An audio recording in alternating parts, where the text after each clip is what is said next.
You stand in front of the tomb of the 7-star Lu Wang Palace with the black gold ancient sword on your back. However, this time there is no naive person to be your burden. What awaits you is only the challenge of successfully entering the forbidden area for a prize of over 100 million. And a beautiful warrior who can fight even better than in Ning. You directly found a corner and sat down quietly. The staff of the program quickly came over to congratulate the 10 lucky individuals who were selected to represent Waterway in the exploration of the forbidden area, wishing everyone good luck in this adventure. Then, the staff announced the exploration site, which is Waterway's A-level forbidden area, 7-star Lu Wang Palace. After the destination was announced, among the other 9 people, a cute little girl asked, 7-star Lu Wang Palace? I heard there are very scary wild chicken necks there. Is that true? The program staff nodded and explained. Wild chicken necks are currently one of the top 10 poisonous snakes discovered in the forbidden area. They move quickly, can mimic human speech, and have a very high IQ. But I must remind everyone that it is considered the least dangerous threat in the 7-star Lu Wang Palace.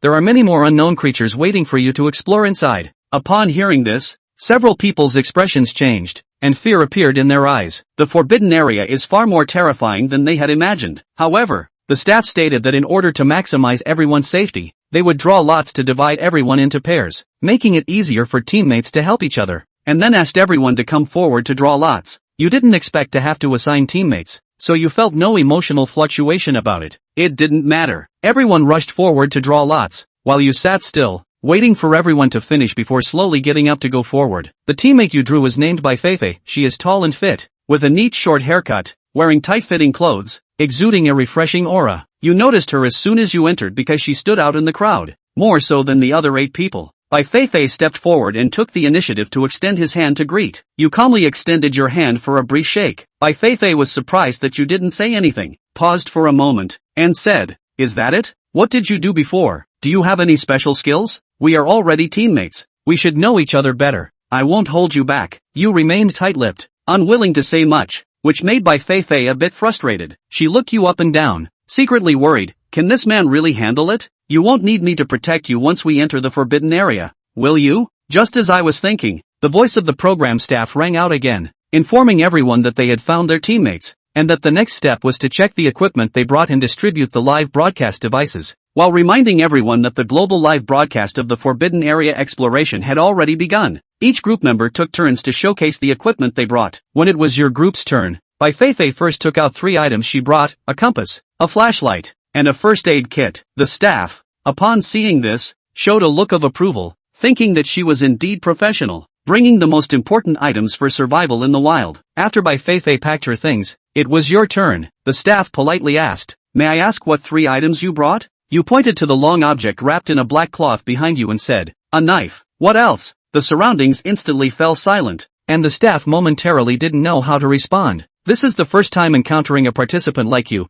Others complained that bringing only 3 items is too few, wishing they could secretly hide a few more, while you only brought 1. Is this being overly confident or just ignorant? Bai Feifei beside him couldn't help but rub her forehead, feeling quite helpless. She thought to herself, what kind of teammate is this? It's one thing to be a quiet person, but to be so unreliable, only bringing a knife to venture into a forbidden area. Besides being a bit handsome, Bai Feifei saw no other advantages in you. It seems the upcoming adventure will have to rely on herself, and she might even have to take care of this teammate. The staff looked a bit awkward and said, "Mr. Zhang, please unwrap the cloth. We need to inspect it carefully." He was worried that you might be hiding other things in the cloth bag, but you insisted you only brought 1 item to look cool. You took off the black gold ancient knife and unwrapped the cloth layer by layer, revealing a completely black long knife in front of everyone. In an instant, everyone felt a chilling aura emanating from the blade, causing them to shiver involuntarily. Someone couldn't help but exclaim, "What a great knife!" The staff unconsciously took a step back,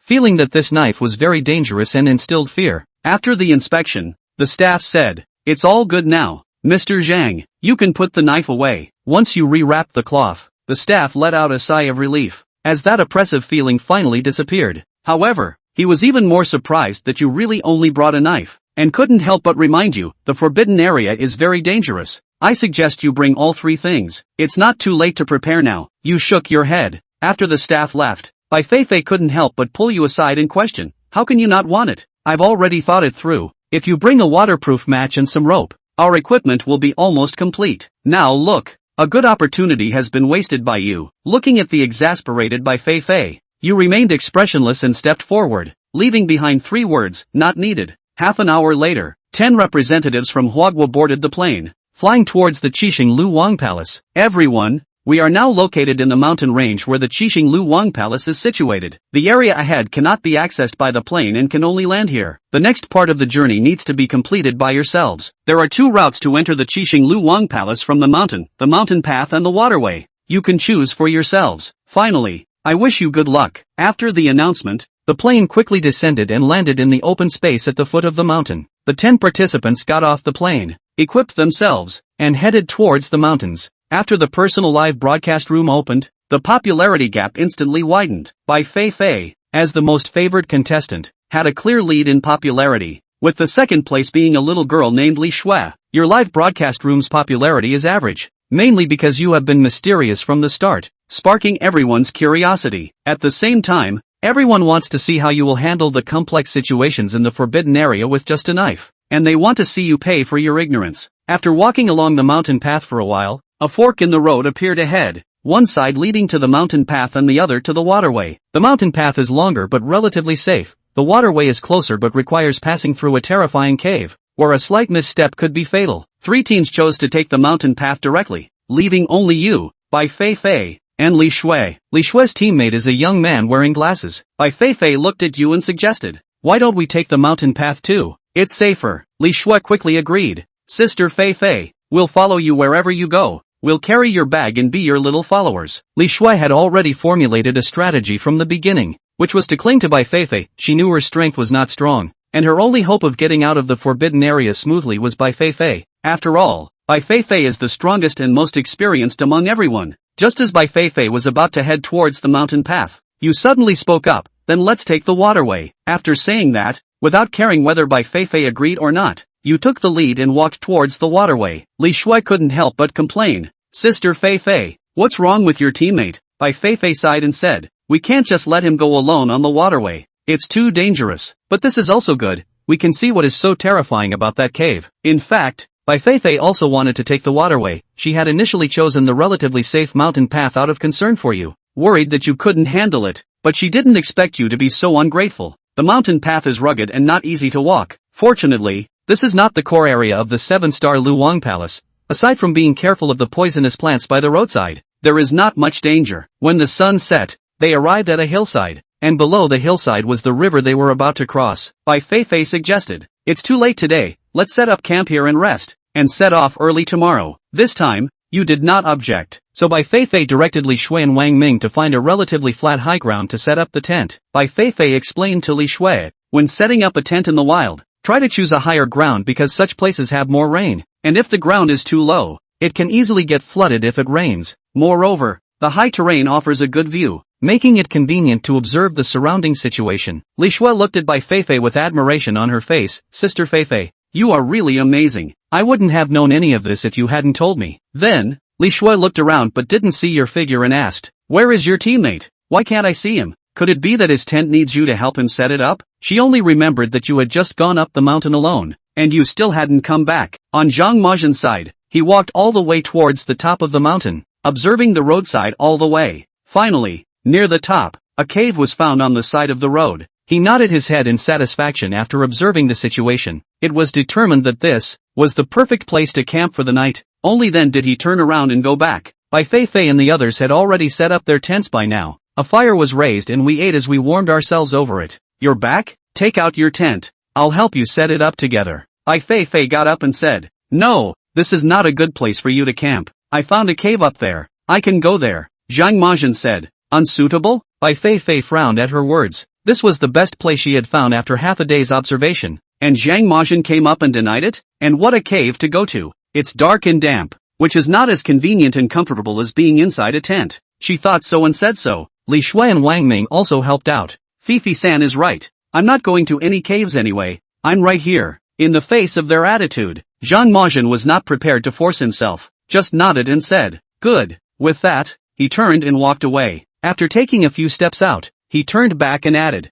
"Then remember, you must never come out to check at night, no matter what you hear." After that, he just walked away. "Sister Fifi, what's wrong with him? Was that comment just now to scare us?" Li Shui pulled Bai Feifei and said, Bai Feifei looked at Zhang Majian's back as he disappeared into the darkness, as if in thought. She always had a feeling that Zhang Majian, this person, was deeply hidden. It was just impossible to determine if the feeling was real or if it was clouded by Zhang Majian's mysteriousness. It was late at night and all three men in the tent area had fallen into a deep sleep. In a daze, Bai Feifei heard someone outside calling her name again. Sister Feifei. Sister Feifei? It was Li Shue's voice. Bai Feifei instantly came to her senses and stood up with a sharp roll, picking up the nearby dagger in her hand. The first thought was that something had happened to Li Shue and was asking for help with her. Pulling open the tent door, she peeked out first to look around. Yuki?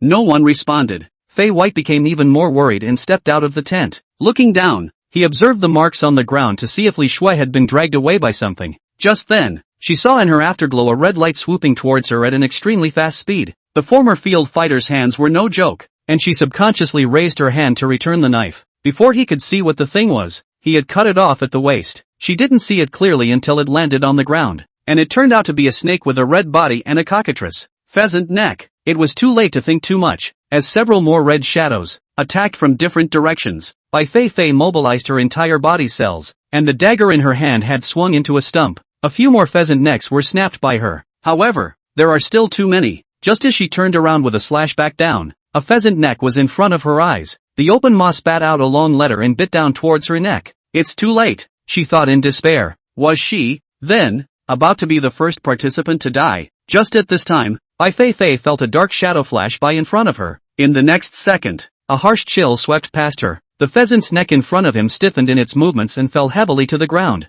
Zhang Majian's figure appeared in front of Bai Feifei just like that. It was only that he did not withdraw his knife after chopping the neck of this pheasant. Instead, his body was nimble and ghostly as he moved quickly. Brush up. The sound of the blade breaking through the air was constant. The carcasses of pheasant necks on the ground were also growing again. It's almost about to pile up into a small mountain. Looking at Bai Feifei touched her eyes and took a few steps back. If it wasn't for Zhang Majian's divine and sudden appearance just now, then she will, tonight, surely die. Even if he was able to get away with dodging the blow he had just received, nor could it withstand the siege of so many pheasant necks. Chapter 5, Increased Play Level, Acquired Qilin's Blood, and what shocked Fei White the most? It's Zhang Majian's body. He had just appeared so suddenly, and a set of combos was so silky smooth, simply the best of the best. Bai Feifei thought that she had extraordinary hands. In the face of so many pheasant necks surrounding her, neither has a way of coping with it. But for Zhang Majian, it was as if it was effortless. With the pheasant necks all killed, Zhang Majian gently wiped the blood on his knife.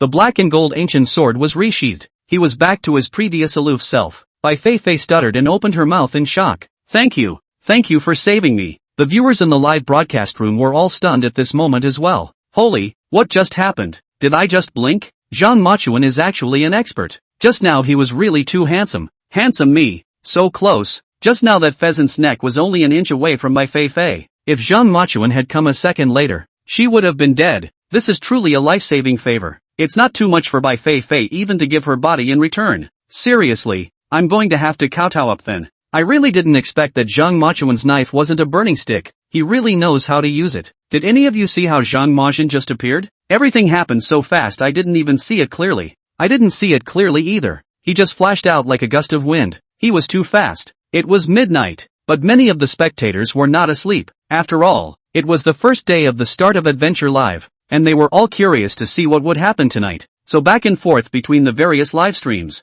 I didn't expect that such a thrilling scene would really be witnessed by them. Countless people instantly flooded into Zhang Majian's live room, directly topping the popularity of his live room to number 1. On the Forbidden Adventure set, the directors in charge of duty were already in dreamland. After waking up in a daze, he subconsciously glanced at the live feed. He was about to close his eyes and go back to sleep when he instantly came to his senses. Asterisk. Why are there suddenly so many people in Zhang Majian's live room? Pulling up the replay and taking a look, he realized what had happened. What's the situation? Zhang Majian, he's actually so skilled. What's with this kid? The director quickly flipped out Zhang Majian's information and saw it from the beginning to the end. However, it was discovered that Zhang Majian was just an ordinary person with nothing outstanding on his life resume. There's not even a record on it that he learned any kung fu. How on earth did this happen? Li Shue and Wang Ming were finally awakened by the commotion outside at this moment and walked out from the tent, not waiting to ask what happened. As soon as he saw the pheasant neck carcasses all over the place, Li Shue then let out a panicked scream. Wang Ming also sat directly on his butt on the ground, trembling and losing his eyes. So many snakes, So scary. The two men slowed down for half a day before their bodies were finally able to move slightly. And yet, they didn't dare to go near this patch of snake corpses. It was only from a distance that he rushed at Fei White and asked, "Sister Feifei, what happened? These snakes. I just heard you yelling for me outside and I thought something had happened to you. As soon as I ended up coming out to check it out, I was mobbed by these pheasant necks," Bai Feifei explained. "I call you?" Li Shui said incredulously with wide eyes. "I've just been sleeping inside the tent and never came out." Fei White nodded. "I know, it's these pheasant necks that mimic your voice. They can also imitate sounds." Li Shui was surprised. She had only heard before that pheasant necks could talk, and never knew that the thing would mimic a human voice. "That's too scary, but how do they know what my voice sounds like?" Li Shui wondered. Bai Feifei didn't know how to answer at this moment and looked at Zhang Majin. "They have long been in ambush, watching your every move. Wait until it's late at night," Zhang Majin said. When these words came out, the three men immediately felt a chill on their backs, and they've always thought that it was safe here, but they didn't realize that these horrible pheasant necks had been on them for a long time. "That's why you said at that time that it wasn't safe here and asked us to go to the caves with you, right?" Bai Feifei was a smart person and quickly reacted. Zhang Majin nodded. "I was just feeling out of place here, too." Nowadays, he only had 30% of Zhang Qilin's ability,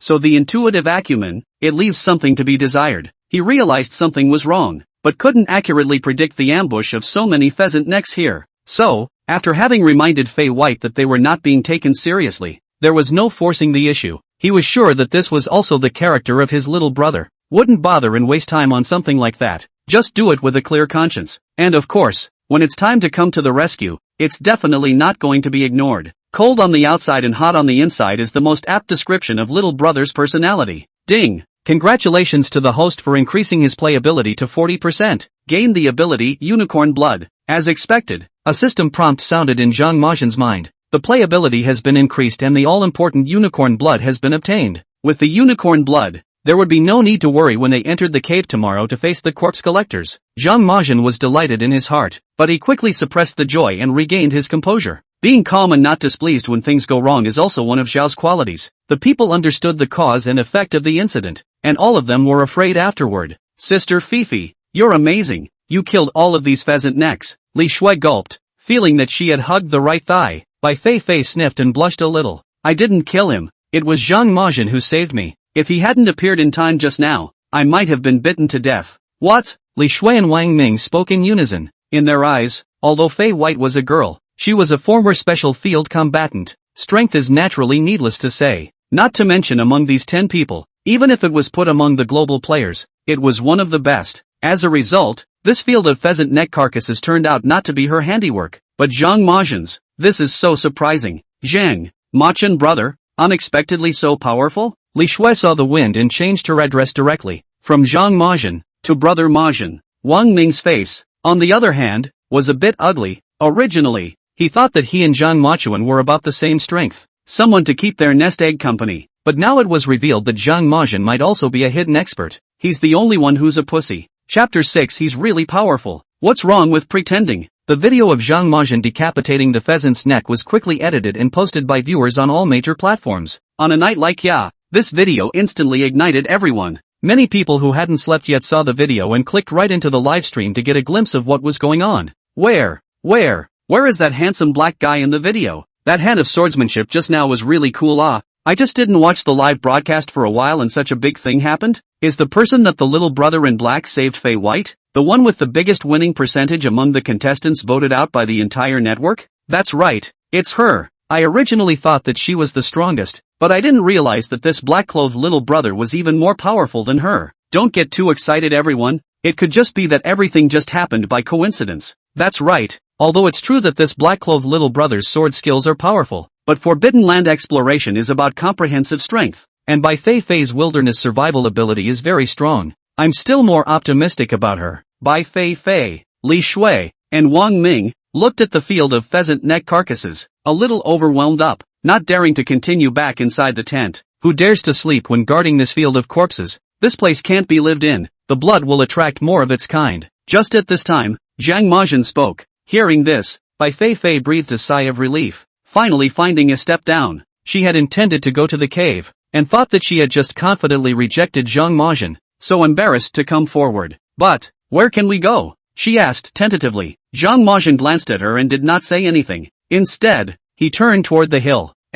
Why did he leave? Doesn't care about us? Li Shui said anxiously. He means for us to follow and go to the cave together. Bai Feifei said. Yeah, is that what he meant? Li Shui scratched her head in disbelief. Zhang Mazhen hadn't said a word at all. So how did Bai Feifei see that he meant this? The three men hurriedly followed behind. After walking for 10 minutes, he arrived at the cave where Zhang Mazhen was. I saw that the cave entrance was small, and there was a fire at the entrance. When I walked in, I realized that there was something else inside. Enough for the four of them to rest here. Looking at the cave, Bai Feifei became even more ashamed of herself. You're right, this is really better than the place I chose. The space is relatively enclosed, and with a fire lit at the door, those pheasant necks won't dare come near. Before, it was me who was too arbitrary. Bai Feifei said graciously without hiding anything. Li Shui and Wang Ming hugged their sleeping bags and stood in the corner, not daring to make a sound. Bai Feifei finished in one breath and lowered her head as she waited for Zhang Mazhen's reaction. Even if she was scolded and sarcastic, she accepted it all. As a result,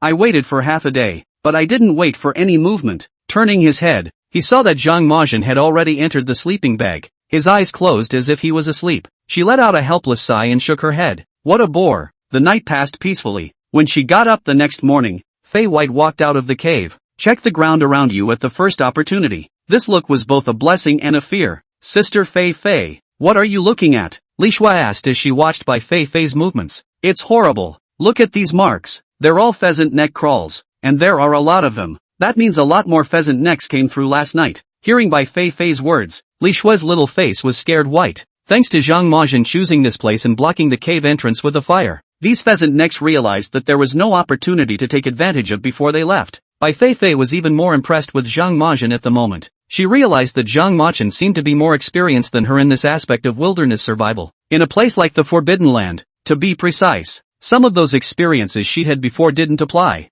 Zhang Mazhen, on the other hand, appeared to be in control. It's too scary, thanks to Brother Machuan, otherwise we'd be in too much danger. Li Shui patted her heart, pulling on Bai Feifei again. She said with a pouty face. Besides, I think Brother Machuan is quite handsome. Don't you think so, Sister Fifi? Fei White blushed at that question. Just then, Zhang Mazhen and Wang Ming walked out from inside. Zhang Mazhen glanced towards the river below the mountain in front of him and said, "We should get going." The crowd then packed up and continued on their way. Just as they were passing by the tents, they realized that the pheasant neck carcasses that were all over the place last night were gone. Where are the bodies? How come they've all disappeared? Li Shui shrilled in horror. Haunted. It must be haunted. I've long heard that this place is particularly spooky. How in the world can there be talking snakes? They must all be evil spirits transformed. Wang Ming exclaimed in excitement. Bai Feifei was also frowning at this moment, puzzled. This was a situation she had never encountered before either and didn't know how to explain it. It's not haunted. It's their companions who transported the bodies away.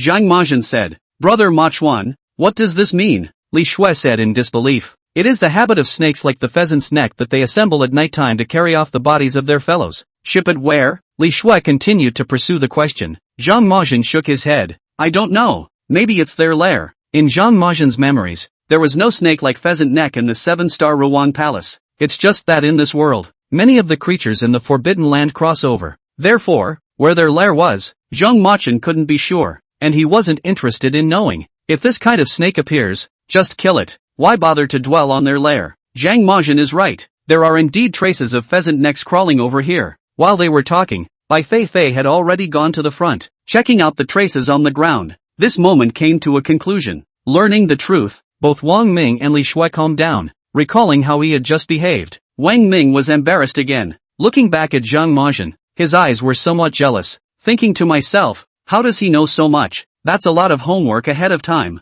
I should have known that before I came here. I wouldn't have wallowed in tension all day and looked up more information. In this way, even if he couldn't stand out in terms of force, he could still get some face back in terms of theoretical knowledge. It was a pity that Wang Ming had overthought it. These things that Zhang Mazhen knew were not something that he could find out by looking up information. Zhang Mazhen he knows quite a lot. At first, I felt that Zhang Machuan was pretending, but now I realize that he's really powerful. So what's wrong with pretending? Chapter 7, Building a Raft and Finding the Entrance to the Cave. I just went on a tour of other countries' broadcasts, and it feels like our players are really strong in such a comparison. Yeah, I took one look at it and quit. It's not even on the same level. They were yelling half the time when they saw a toad the size of a soccer ball. Wow, Then when we enter the international forbidden lands to explore in the future, won't Zhang Majin and the others be able to kill indiscriminately? I hear there's a guy named Mike in the pretty country who's pretty good too, so let's not get too excited. That's right, it's actually Zhang Majin and Bai Feifei who have pulled up the overall level. If all our players were like Wang Ming and Li Shui,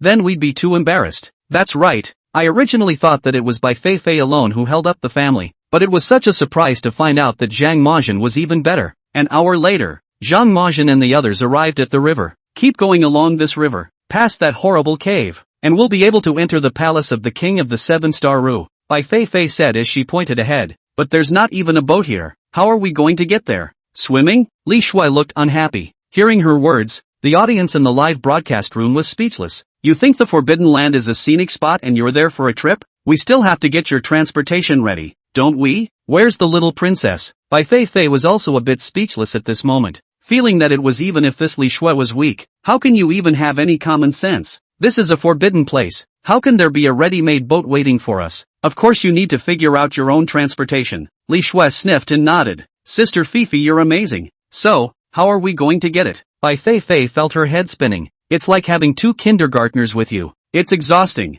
Just at this time, Zhang Majin spoke. He pointed up the hill behind him. There's a lot of bamboo over there, so you two go cut some over and tie up a bamboo raft. Wang Ming froze, his expression looking a little reluctant. However, they didn't dare to say anything. After all, Zhang Majin's strength was here. He dared not disobey. Li Shui fell back on her words as a matter of course. Brother Murdoch, am I going to have to go? I'm a girl, and the pillar is so heavy, how can I carry it? She spoke in a deliberately whiny tone, pampering herself with Zhang Majin, trying to use this method to make Zhang Majin's heart soften, thus avoiding work. However, Zhang Majin simply didn't eat this. The face gave her an expressionless look. It's okay if you don't want to go, then don't come with us. Upon hearing the first half of the sentence, Li Shui was just about to be happy when she was splashed with cold water by the second half of Zhang Majin's sentence. That's what she's afraid of. It was so hard to hold on to two thighs, so I can't say anything about being left behind. Otherwise, with that teammate of hers, Wang Ming, it was estimated that the two of them wouldn't be able to cross this river.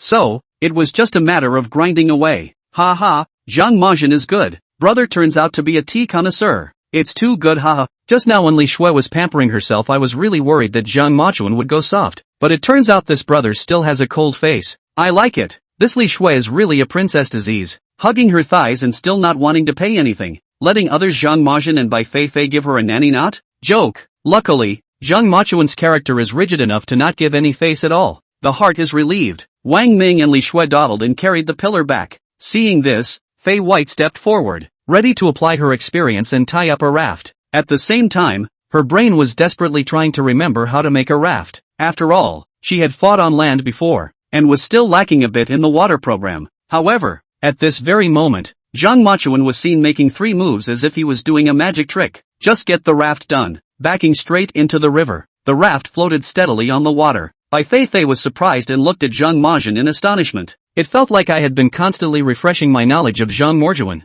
4 people boarded the raft. Zhang Majin sat at the bow of the boat, observing the surrounding conditions at all times. Bai Feifei, on the other hand, stood at the back, her hands clasped over her shoulders as she looked into the distance. The two were just like this, one after the other, forming a bright scenery line that looked very eye-catching. However, the scene shifted and only 2 people, Li Shui and Wang Ming, were seen, one holding a pulp made of bamboo, sliding hard on the river. Compared to Zhang Majin and Bai Feifei, it looked dull. I'll go. My goddess Feifei and boy god Mo Duan are so cool. They match me. Yeah, both are strong and have high face values. This group is simply superior. Ha ha ha. In comparison, Li Shui and Wang Ming seem like 2 spiteful people. Laugh me to death. The contrast is too strong. I'm a little bit heartbroken for these 2 living fathers. Zhang Majin, you mustn't let them go. Upstairs, you didn't spare them either, haha. It's been a day since the show started. The popularity of Zhang Majin's live broadcast room at this moment had already directly broken first.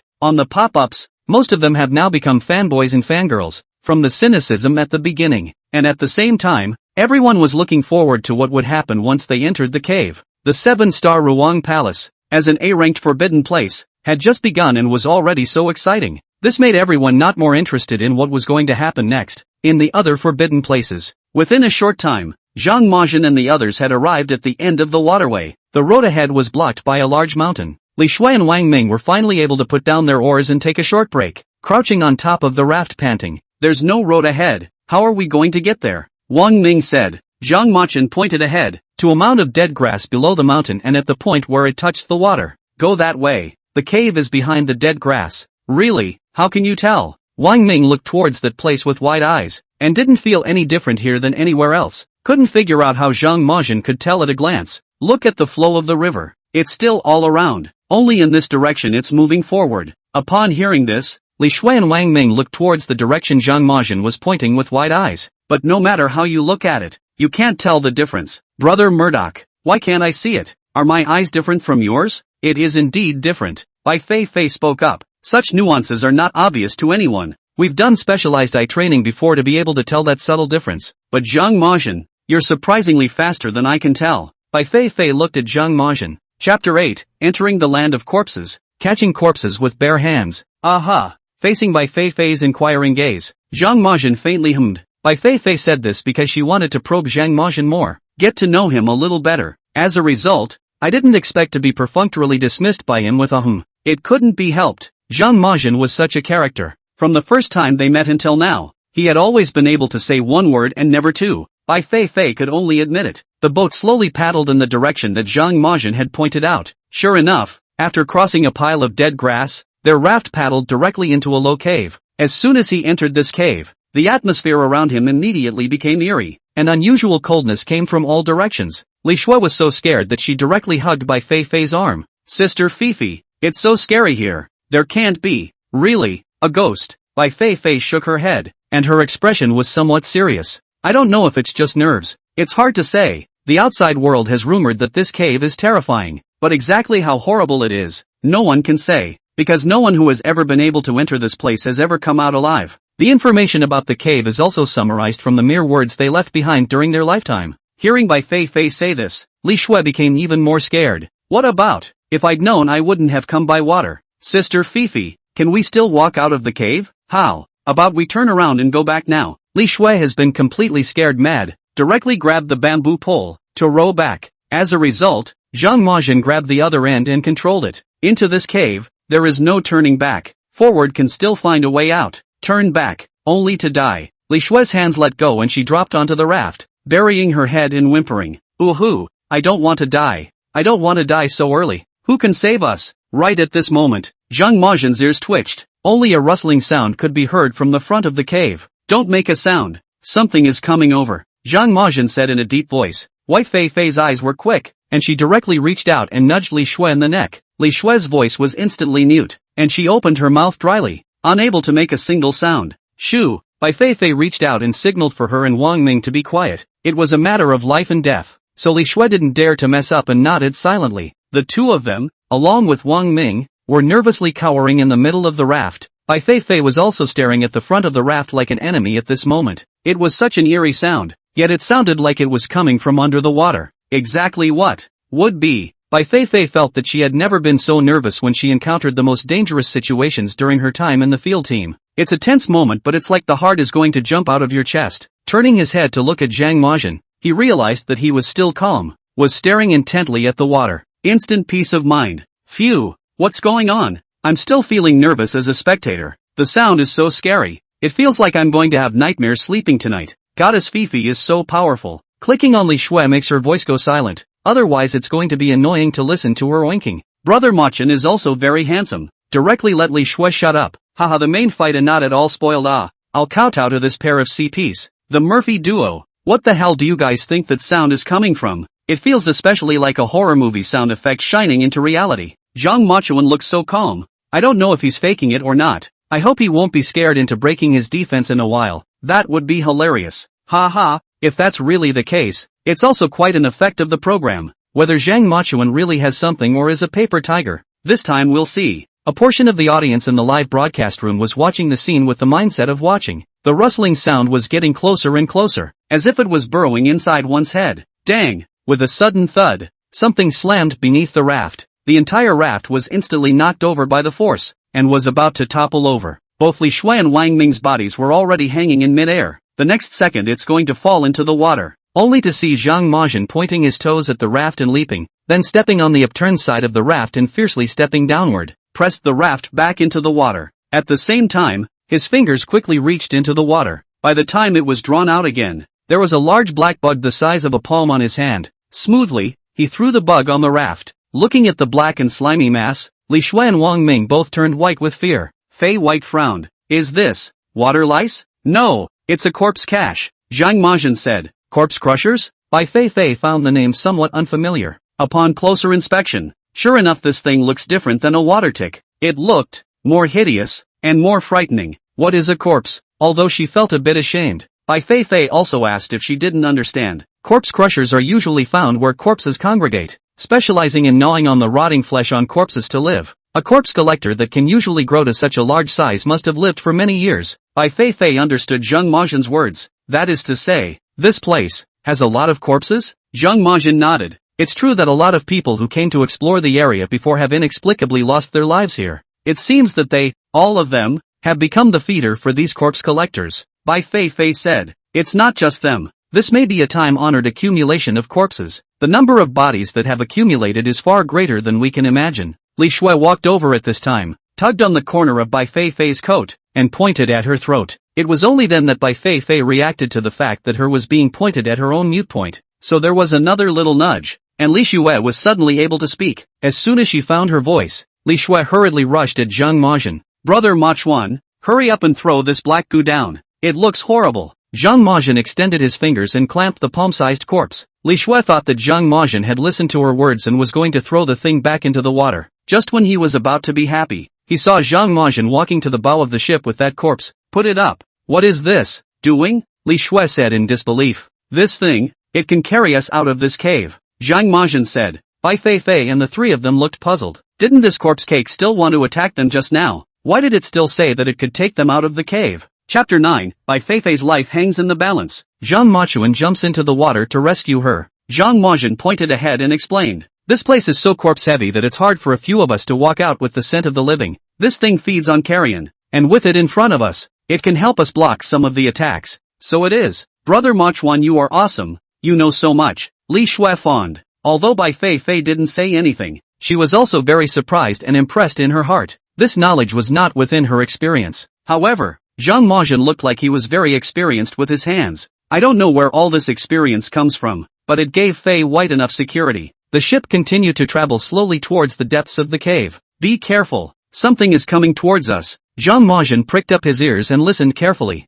Nerves instantly tightened. Li Shui and Wang Ming took a few steps back in fear. For her part, Bai Feifei directly drew out the dagger she had with her. Stepping forward, he stood beside Zhang Majin. Zhang Majin turned his head to look at her, his eyes seemingly inquiring. We are teammates, and we face danger side by side. Don't worry, I definitely won't hide behind it myself, Bai Feifei said with great bravado. Facing this high emotion of hers, Zhang Machuan paused and said, Your foot, you stepped on a corpse. Fei White looked down, and sure enough, he had just taken a little too big a step himself and hadn't noticed his feet. The half-dead corpse that had just been stomped on by himself had been crushed to pieces by now. Sorry, I didn't notice. What then? It's already dead. Does it still serve a purpose? Bai Feifei said awkwardly. It doesn't matter. By the time we get here, the necrotic aura on it won't be enough to protect us. Zhang Machuan's words had just fallen when an eerie sound resounded once again in front of him. Unlike the last rustling, this one sounded like a million little kids whispering. The voice had the power to compel, brutally drilling into the ears. Instantly, several people felt a wave of distraction. It was as if there were countless pairs of tentacles, scratching at their hearts and minds. I can't stand it. I can't stand it. Wang Ming held his head in his hands and shouted, Control your minds. Don't listen to this voice, Zhang Majin said. Bai Feifei had also been feeling upset and heard Zhang Majin's reminder. Hurriedly, he adjusted his breathing and stabilized his mind, deliberately trying to block out the voice. Sure enough, the brain cleared instantly. However, Wang Ming and Li Shui were not so smooth. The two of them hadn't been professionally trained, and naturally they couldn't pull out fast enough in the face of this situation. Both men's eyes froze up at this point and they became a little crazy. Wang Ming suddenly shouted, clasped his head with both hands, and jumped on top of the raft. The huge jump caused the raft to wobble and look like it was about to sink. At the same time, only to see a huge black object rapidly approaching on the water in front of the raft. Something's coming, Fei White said. A swarm of corpse collectors, Zhang Majin said. If we let Wang Ming jump like this again, we're all going to fall into the water, and so many corpse cripples are going to have to surround us in an instant. Bai Feifei sounded anxious. you stabilize the bow of the ship. Zhang Machun threw down these words and prepared to take control of Wang Ming, but she was pulled back by Fei White. I'll go. I can't deal with these corpse crushers. I'll leave it to you. After saying that, he ran over in Wang Ming's direction. Just as she was about to get close to Wang Ming, Li Shui, who was on the side, suddenly rushed over and hugged her thighs. Sister Feifei, help. I don't want to die here. Help me. Li Shui looked tiny, but at a time like this she exploded with great strength. Fei White couldn't get rid of it for a moment. Just at this time, Wang Ming jumped violently again. Bai Feifei's center of gravity was unsteady, and she fell towards the water. Seeing this, Li Shui hastily loosened her grip and held on to the other side of the raft with a death grip. Fei White flopped into the water. That big mass of black corpse crushers was like a crocodile that smelled blood at this moment. It quickly surrounded towards Bai Feifei. It's over. It's over. My goddess Feifei has fallen into the water. I'm afraid it's going to be fatal now. Can this Li Shui go to hell? What's done is done. Pissed off. It's her own fault for going crazy and delaying my Fei's plans to let her fall into the water. Before the hog was so dead. As soon as Fei was about to fall into the water she let go. To say that the heart of the heart is still more her. Pissed me off. I shouldn't have brought these two dragons of theirs at that time. My dusty brother and my Fei sister's strong combination wouldn't be invincible. Asterisk asterisk asterisk asterisk. Where's my 40-meter machete? Let me rush in and get this green tea whore. Zhang Machun, save your life. Save your teammates. How to save so many corpses. Zhang Machun, even if he has a divine power to protect his body, it's hard to escape from this. Then it's not a halua to save grandpa. Bai Feifei fell into the water, and the surface of the water was quickly taken over by large clusters of black corpse cripples. Wang Ming and Li Shui all quieted down as well, staring blankly at the water. It seems to be stunned. Brother Machuan, let's hurry up and go. Something has happened to Sister Feifei. We have to save ourselves first.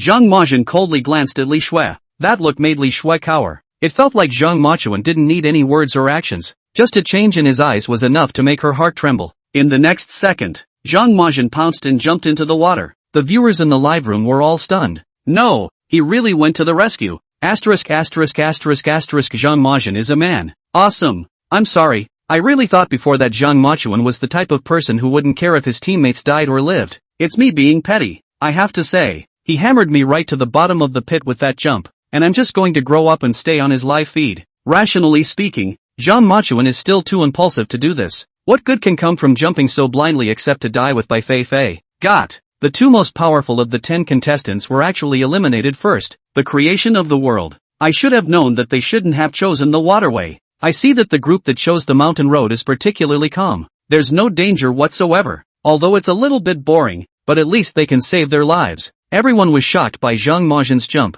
but after coming to his senses, it felt like he was still being a bit impulsive with this. Although he didn't want to admit it, deep down, he had already decided that Zhang Machun and Bai Feifei were in dire straits. The drone followed Zhang Machun into the water. Soon the underwater footage was transmitted. The first thing that caught his eye was the large mass of writhing corpse. Chapter 10, Corpse Cash Attacks. What goes around comes around. Soon, however, the mass of corpses scattered in all directions, wandering in all directions, as if they had encountered something that frightened them. Then, Zhang Machun's figure was seen. Fei White, who was rapidly approaching the bottom of the water. What made everyone feel strange was that as Zhang Machun swam, those corpses that had originally gathered together unexpectedly all dispersed. They had kept a certain distance from Zhang Machun, not daring to approach. What's the situation? Why do these corpse collectors seem to be afraid of Zhang Machun? Yes, when Goddess Feifei fell down, the corpses surrounded her at once. But after Zhang Machun came down, those corpses all went around him. This is too strange. What kind of buffs does Zhang Machun have on him? This is simply the adventure's sacred body. No matter what,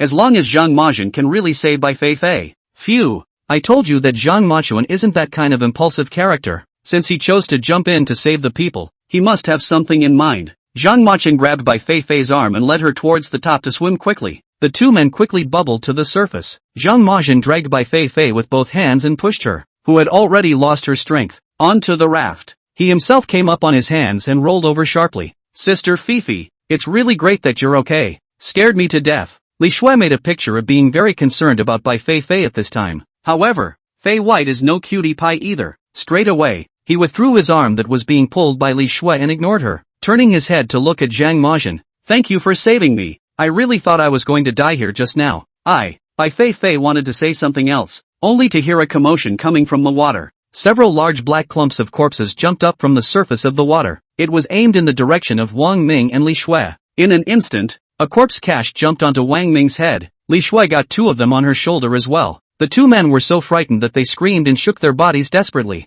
However, the corpse scrappers' hook-like tentacles had already dug into their flesh in a deadly manner. It was frantically sucking their blood at the moment, so how could it be easily shaken off? Zhang Majin coldly watched the scene, indifferent as he watched Wang Ming and Li Shui struggle in pain. To him, these two were not worth saving at all. There seemed to be intolerance in Bai Feifei's eyes, but there was no intention to go and help. She was no saintly mother, and what Li Shui had just done made her feel chilled. In the middle of an adventure, people other than your own teammates can be in a cooperative or competitive relationship with each other. Even a group of teammates can become enemies under certain extreme circumstances. In the beginning, she also looked at Li Shui as simple and cute, and called her sister with one mouthful. It was only in a moment of weakness that I took them both with me, and ended up almost costing himself his life because of it. Fortunately, it didn't involve Zhang Majin as a result. Otherwise, she's really going to die of guilt. At the same time, seeing Zhang Machuan's cold face, Bai Feifei was certain that the two of them were just along for the ride. Ahem,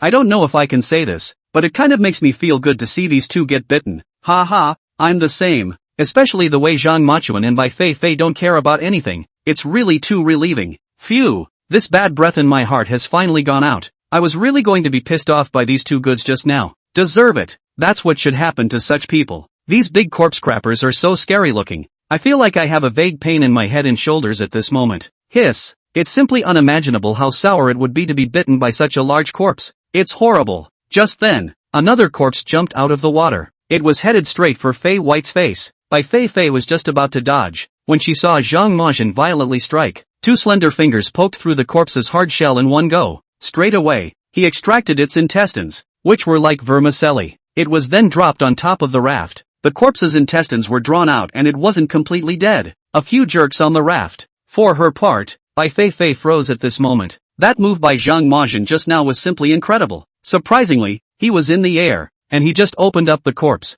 That pair of fingers, just how much strength did they have to be able to poke through the corpse's hard shell in one go? Zhang Majin, his strength was too unfathomable. Zhang Majin squatted down and picked at the corpse. Only a strange-shaped bell was hanging above the corpse's tail. The bell has a dark green color throughout. What kind of material is this? It looks so strange. Bai Feifei stared for a while, puzzled. Bronze. By the looks of it, it's been some years, Zhang Majin said. As the words fell, the bell moved on its own. The horrible whispering that had just occurred, once again, only, the voice before sounded far away and very ethereal. And at the moment, the sound was even more real, and the horror was weakened by a few points. The bell moved. There's something inside? Bai Feifei said. Zhang Majin directly clamped his fingers on that bell and crushed the shell. At once, a stream of foul water with a foul odor flowed out of it. Bai Feifei hurriedly covered her mouth and nose, almost vomiting straight out. What's that smell? It's awful. Only to see that inside this bronze vessel, there were some bells of different sizes and shapes. In the center of the bell was a hollow ball, and inside the ball, a large green centipede. It's swinging back and forth right now. The sound made just now was the sound of the bells around this green centipede as it swung. Understanding the principles involved, Bai Feifei instantly felt less terrified. It was just that she couldn't figure out why the centipede was tethered to the body of the corpse. This is the symbiosis system, Zhang Majin said. There's a tube in front of this centipede, and when it gets hungry it can just burrow inside the centipede's stomach and eat. Zhang Majin explained as he drew out the centipede. Sure enough, in front of the centipede was a tube, straight to the inside of the corpse's body. What Zhang Majin said was indeed true. Holy, this thing is amazing. How does it work? It must have been human intervention. That bronze can't be naturally occurring. The question is, who did it and why did they do it? This forbidden place is getting more and more interesting. Can't wait to see what else is inside. Zhang Majin is so powerful. How does he know everything? Chapter 11. Two crystal coffins. One body missing. Zhang Majin and Bai Feifei were studying the corpse collector. The background sounds were all Li Shui and Wang Ming's howls. The two of them were tortured by the corpse. However, he didn't dare to pester Zhang Majin for help, because the aura emanating from Zhang Majin was too cold, especially the way they just looked at them. It made them feel that Zhang Majin would slash at them with his long black sword at any moment. Study the structure of that body snatcher and understand it. Zhang Majin placed it on the bow once again. This corpse was much larger than the previous one, although he knew that it probably wouldn't do much. It was better than nothing. And at this time, the howls of Li Shui and Wang Ming behind them suddenly stopped. Zhang Majin looked back and saw that one of their heads and one of their shoulders were already a bloody mess, especially on top of Wang Ming's head. There was still half of the corpse's large AO remaining, like a spike stuck inside the flesh. Li Shue's appearance was also in a sorry state. Her snow-white shoulder had been stained with blood and looked very harsh. The viewers in the live broadcast room had just witnessed that terrifying scene with their own eyes. First, it was Wang Ming, who exerted a vicious force to rip the corpse off his head and threw it into the water. Li Shue saw the example and did the same, because they were all aware that this was the only way they could survive. I'll go. That scene just now was so horrible that it showed me a psychological shadow. These two are also ruthless people. To go down on them. What if we don't lay our hands on them? It's unlikely that Zhang Machuan will help them anymore. If they don't lay their hands on them, they can only wait for death. And people's desire for survival is very strong. Seeing the two of them, it's finally clear how important strength is in exploration. If Zhang Machuan wasn't so strong, it's estimated that everyone would end up the same at this moment. You're overthinking it. If Zhang Machuan didn't have the strength, everyone would have fallen into the water and been bitten to death by the corpse cripples by now, and wouldn't even have the chance to break their tails to survive. It looks like the rest of those groups were right to choose to enter through the mountain path, or else a cave might have been a total loss. Looking at Li Shue and Wang Ming's miserable appearance, Zhang Machuan did not show the slightest bit of compassion. Such a person was not worth his help or rescue. You too, find your own way out of the cave in a moment and don't follow. Leaving these words cold, Zhang Machuan stopped giving them a look. Look ahead, the land of accumulated bodies is here. Bai Feifei pointed ahead at this moment and exclaimed.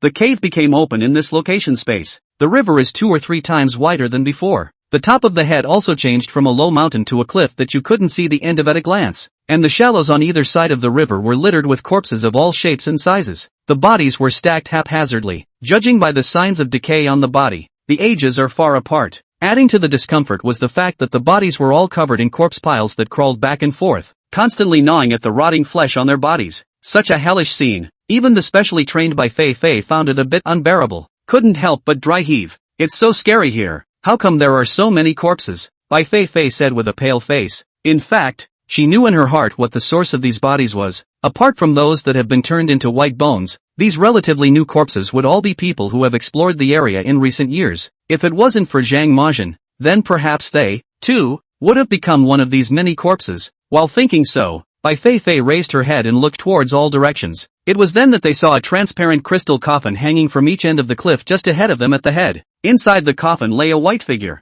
Seeing the white figure, Bai Feifei gulped. Somewhat nervously, he leaned towards Zhang Machuan's direction. She thought she was not afraid of heaven or earth, but she was afraid of ghosts and those weird things. In an instant, all the legends about the spiritual part of the 7-star Ruwang Palace flooded into Bai Feifei's mind. Soon, however, she realized that it wasn't the white figure in the coffin that was the most terrifying. Instead, the other coffin across the room was surprisingly empty. Look at that. There's no body in that coffin. What's going on here? At this moment, Bai Feifei, like a delicate little girl in need of protection, hid behind Zhang Machuan, thoughtfully, and with a hint of naivety. Is it possible that the coffin was originally empty inside? Zhang Machuan shook his head. No, the only possibility if an empty coffin is placed inside the chamber is to confuse the judgment of grave robbers. But the coffin was transparent, and it was obvious whether there was a body or not, so the body should have gotten away. Run away, Bai Feifei stuttered in her speech. One grabbed Zhang Machuan's arm.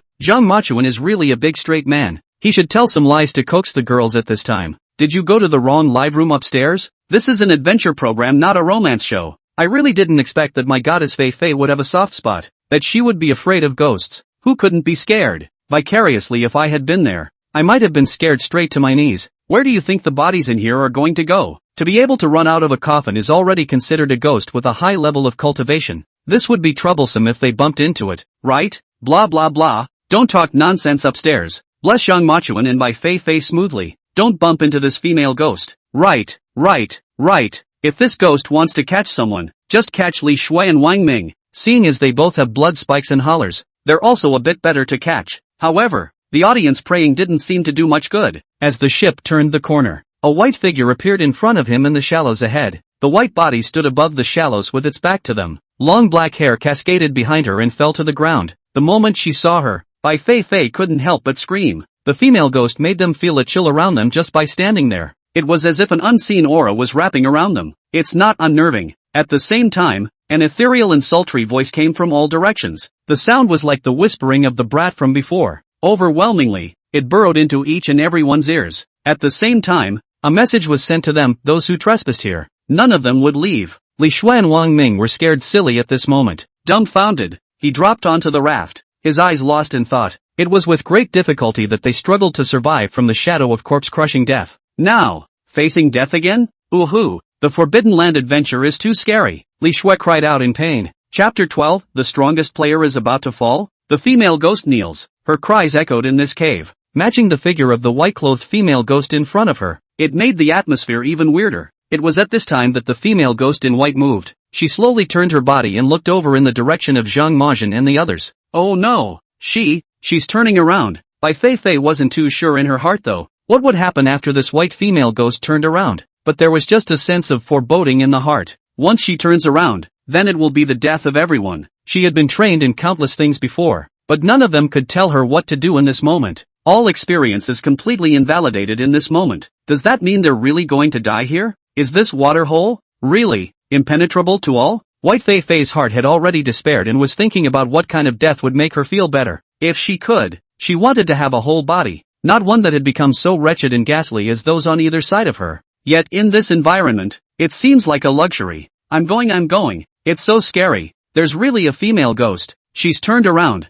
I was holding out a glimmer of hope that this female ghost wouldn't notice them, but it seems like she's been guarding this place for a long time now. It's over and done with. This female ghost is fierce at first glance. Zhang Machuan and the others are afraid that they're going to be in deep trouble. Even if Zhang Majin has heavenly skills, there's nothing he can do at this moment. Is this going to be a total loss? Got to. This side of the waterway is considered an early kill. I should have known that Zhang Machuan and the others were also a bit more stable and would have been better off taking the mountain road. Yes, or not to say that those who drown are those who know water. At that time, Zhang Majin must have felt that he was strong and wanted to challenge the waterway, but the result was not expected. I can kind of see that there wouldn't be two paths into the 7-star Ruang Palace. There's only one mountain path, because the water path is a dead end no matter how you go about it. This is the experience that Zhang Machuan and Bai Feifei have gained with their lives. It can only be said that those who planted the trees before them will enjoy the coolness after them. Upstairs, are you automatically ignoring Li Shui and Wang Mingi? It's common knowledge that doesn't count as a person.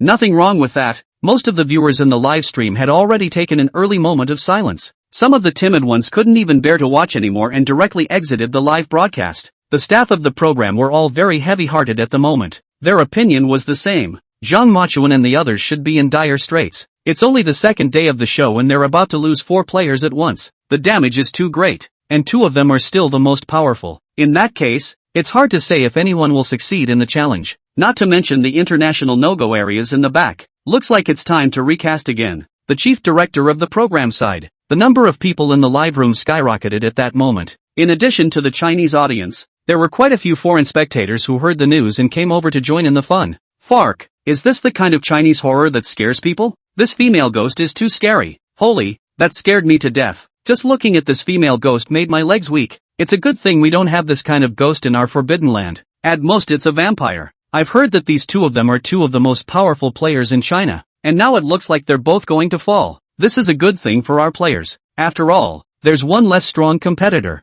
But I still admire this young man Zhang Machuan. I'm going to observe a minute of silence for him. If they had encountered a big shark, they might have had a chance to live. But unfortunately they encountered a female ghost with a high level of Taoism. And all I can say is that they were too unlucky. The viewers in China were annoyed to see these foreigners speaking on the pop-ups. There was always a sense of gloating. Hate to kick them off the air. Yet it has to be recognized that what they say is also true. Makes it impossible to refute. At this moment, the several hundred million pairs of eyes in the live broadcast room were all staring at the screen in unison, waiting for the next scene that will happen. However, something that shocked them happened. Only to see that after the white-clothed female ghost's body came over sideways, Zhang Machuan suddenly drew out his long black sword from behind his back, crossed in front of his body. Seeing him move, everyone was puzzled. What is Zhang Majin doing? He wouldn't think that he could hack the female ghost to death with this knife. A ghost is a force of energy that is not physical. Unusual weapons simply couldn't do any damage to them. But everyone also quickly figured out that there was always something to do to struggle in this situation. That's human nature. The thought of it made their hearts ache even more. But soon, they realized again that they had thought wrong, because Zhang Majin's knife was not aimed at the female ghost. Instead,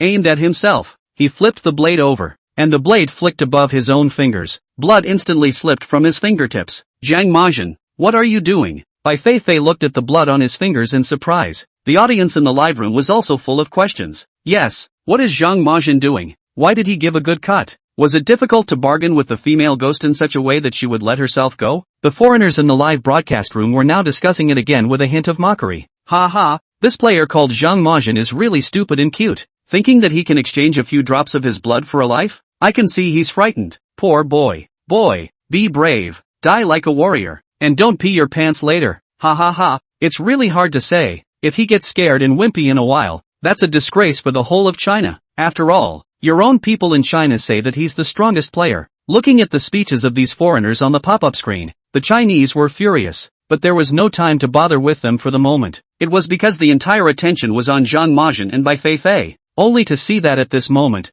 Zhang Machuan stretched his blood-dripping finger out in front of him. 1, 2, and 3 drops of blood dripped into the river ahead. As the blood dripped down, the white-clothed female ghost's turning movements came to an abrupt halt. It was as if they were frozen in place. Bai Feifei froze. Li Shui and Wang Ming froze. The hundreds of millions of people in the live broadcast room all froze as well. Zhang Machuan maintained such a position without moving, and the raft kept drifting forward, getting closer and closer to the female ghost. Just at the moment the raft approached the shallows, the female ghost in white rushed in Zhang Majin's direction, flopped down on his knees. Chapter 13, shocking the whole network. The audience of all countries were silent. For a moment, Bai Feifei, Li Shui, and Wang Ming all stared in surprise. The original thought was that the ghost girl would do terrible things to them. As a result, she fell to her knees, toward Zhang Majin. He knelt down. Countless question marks drifted through their minds. The eyes that looked at Zhang Majin also became more complicated. The mind is asking a question. Zhang Majin, what is he, really? To be able to make a 1,000-year-old female ghost, so fierce, kneel down to him?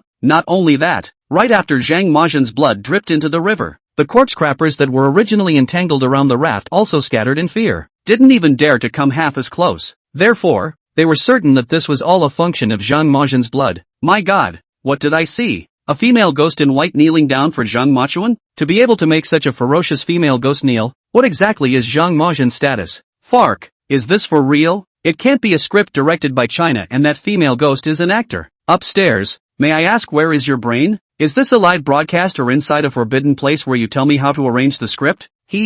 Just now you people in our live room screaming is not very happy. Just ask you now face pain. Goo, a shocking reversal. Before I really thought that Zhang Machuan and the others were all going to be lost, but as a result, this female ghost not only didn't attack them, but also knelt down to Zhang Machuan? Zhang Machuan's identity is too much of a mystery. The information shows that he's just an ordinary person, but if you look at his various behaviors in the Forbidden Land, which bit of him looks like an ordinary person? Phew, this is great. They don't have to die. I want to kneel down and kowtow to Zhang Majin. It's too bullish. Families who understand this moment of pride as a Chinese. It feels like this scene will be permanently recorded to give those foreigners a little shock. Zhang Majin is awesome. The raft slowly passed in front of the female ghost. Don't look at her. And don't turn around. Zhang Majin pulled Bai Feifei and urged. Bai Feifei nodded and hastily averted her eyes from the direction of the white female ghost. Eyes forward. As a former Special Forces officer, she knows the importance of following orders. And the strength that Zhang Majin had shown before was enough to convince her. So, she didn't ask anything, just knew to do as she was told. However, Li Shui and Wang Ming did not have such a high level of awareness. When Zhang Majin didn't say anything, they were okay. As soon as I said I wouldn't let them see it, they wanted to see it even more. Just when the raft had completely crossed over that white female ghost, Wang Ming finally didn't hold back and sneaked a glance back. As a result, just as he turned his head, he suddenly saw that the female ghost in white was lying on his back. The ghastly white face, coupled with blackened eyes, was staring at him dead in the face. Wang Ming let out an ow and directly fainted. What happened? When Bai Feifei heard the shout, she subconsciously had to turn around to look. Don't look. Zhang Majin directly fixed Bai Feifei's head with his hand. Bai Feifei froze, instantly forgetting the environment she was in at the moment. One could only feel the warmth coming from the top of his head, from the palm of Zhang Majin's hand. Finally, after the raft had traveled forward for some time longer, they saw a glimmer of light ahead. The cave is at the end. They can get out. Bai Feifei finally breathed a sigh of relief. It was then that I felt that I was drenched in sweat. It had just been in a state of extreme stress. Out. They actually went out. I'll be damned. That would be the only one I know of that can get out by water. Yeah, if I thought it was an exaggeration to hear how scary the waterways were before. After seeing what's going on in the caves this time, all I can say is that words can't portray 1,000,000% of what's going on. So how high should the gold content be for Zhang Majin to bring them out smoothly? It's too powerful. It's just that it feels a little bad to let Li Shui and Wang Ming and the two of them live on borrowed light. The two of them are looking no better at this moment. Inside the 7-star Ruwang Palace will only become more treacherous. With the two of them at their level, it's really hard to say how long they can survive. We can only say that we'll let them fend for themselves. Along with Zhang Majin and their raft, they smoothly walked out of the cave. In the live broadcast room, the foreigners who had rushed to watch the fun were all silent. The way this plot is going, it's not at all what they thought it was going to be. Originally, he was prepared to come and watch the joke, but he ended up witnessing Zhang Majin's high moment. Shocked, however, they didn't exit the live broadcast either, as they were really too curious about Zhang Machuan, wanting to see what kind of path this young man with a clear appearance and cold, yet profound, demeanor was on, and at the same time, the image of the white-clothed female ghost kneeling down was screenshotted by countless netizens and posted on major social media platforms at home and abroad. The video's airplay is rapidly increasing. Those foreign viewers who hadn't been following the live broadcast in China also witnessed this miraculous scene through the video. Without exception, all were stunned. My God, is this really happening? What is this little handsome guy, that he can make a female ghost kneel down to him? I've seen quite a few Chinese horror movies, and I know how terrifying a female ghost of this caliber can be, but in front of Zhang Machuan, she actually submitted, envious of the Chinese audience. With such good players, it's hard to imagine how proud they would be inside. Tell our country's players that I'm going over to China first and won't be back for a while. In an instant, countless viewers from various countries flooded into the live broadcast room of China. Until then, the most popular among the various countries has always been the pretty country. After all, their country has a lot of high tech and a few strong star players.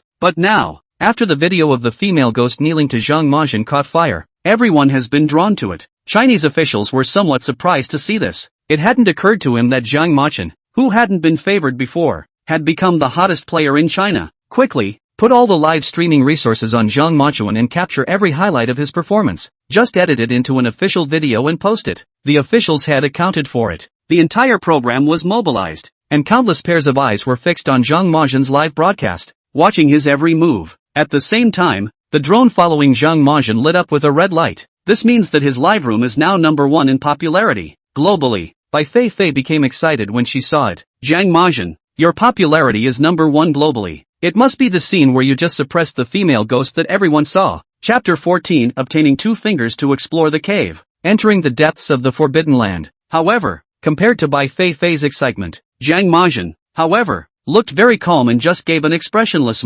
because for him, it doesn't matter if he's popular or not. All he was concerned about was everything about the Forbidden Land. Ding! Congratulations to the host for increasing his playability to 50% and receiving the reward 2-finger cave detection. With the increase in playability, after receiving the bonus of 2-finger cave exploration, the middle and index fingers of Zhang Majin's right hand suddenly became strangely long. He moved around a little, only to feel that these 2 fingers became incredibly soft as they grew longer, yet very flexible and powerful. The raft docked and Wang Ming was still unconscious. The blood that flowed from Li Shui's shoulder had infested half of her own body. At this moment, he put on a pitiful expression and looked at Zhang Majin and Bai Feifei, and yet, neither of them was the least bit soft. After a foot on the shore, the two headed straight ahead. Li Shui caught up 2 steps. Brother Murdram, Sister Feifei, can't. Without waiting for him to finish, Zhang Majin ruthlessly interrupted him. I told you, you're not allowed to follow after you get ashore. Then, what about Wang Ming? What about him? I don't even have a teammate nowadays, and I'm still injured. I'll die. Li Shui cried. Your teammate is fine. He only just turned back and was haunted by that female ghost. The female ghost is just trying to use the yang energy from his body to get out of the cave. He'll wake up after a while. After saying these words, Zhang Majin lifted his leg and left. Bai Feifei hurriedly followed behind. I'll go. Cool. Zhang Majin is too decisive. Just like that. Just now, Li Shui begged in a pathetic manner. I was really worried that Zhang Machuan's heart would go soft, but luckily it's okay. Yeah, to be honest, I can't hold my own as a man. Maybe that's the gap between me and Zhang Majin. Upstairs, don't put gold on your face. The difference between you and Zhang Majin isn't this 1 star. How come it feels like Bai Feifei has become a little birdie in front of Zhang Majin? It's true that strength is the hard truth. This is even entering the interior of the Forbidden Land. The next will only be more exciting. Look forward to it. It sure is quicker to take the Waterway. And the group on the mountain road is still inking away on the road. I said why Wang Ming just screamed and fainted. So he was bent over by a female ghost.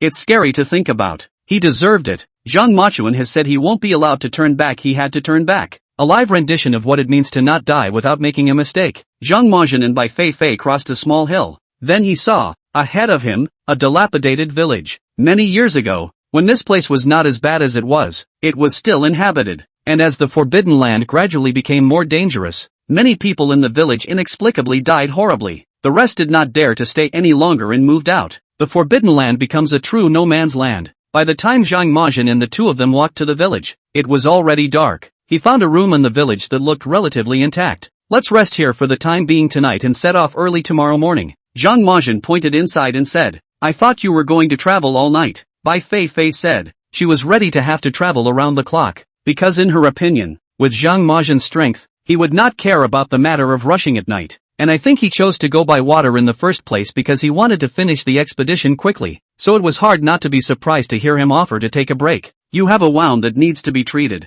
Just as Bai Feifei was puzzled, Zhang Majin pointed at her shoulder. Bai Feifei froze. Earlier, when she fell into the water in the cave, her shoulder was indeed scraped by the corpse collector's big oar. It was an emergency situation and she couldn't care less about that, only thinking about how she could get out safely. Besides, as a field crew member, injuries were the norm for her. This level was nothing more than a minor injury for her. She thought that Zhang Majin looked so cold that he didn't even notice the matter of her injury. At this moment, in addition to being surprised, more than anything else, his heart was moved. Ha! Goddess Feifei is injured? The shoulder blade was scraped in a long gash, and it hurt me to see it. I'll go. Is Zhang Majin actually quite attentive? I thought he wouldn't notice Goddess Feifei's situation. I can kind of see that Zhang Majin is the kind of character that is cold on the outside and hot on the inside. Looking cold on the surface but actually very soft on the inside. These two are really kind of a good knock. I'll knock first. Fei White entered the room to treat the wound. It was only once she relaxed that Bai Feifei felt the fiery pain of the wound. She removed the dress from her shoulders, revealing her snow-white shoulders. Trying, however, I realized I couldn't reach the wound. While Bai Feifei was treating her wounds,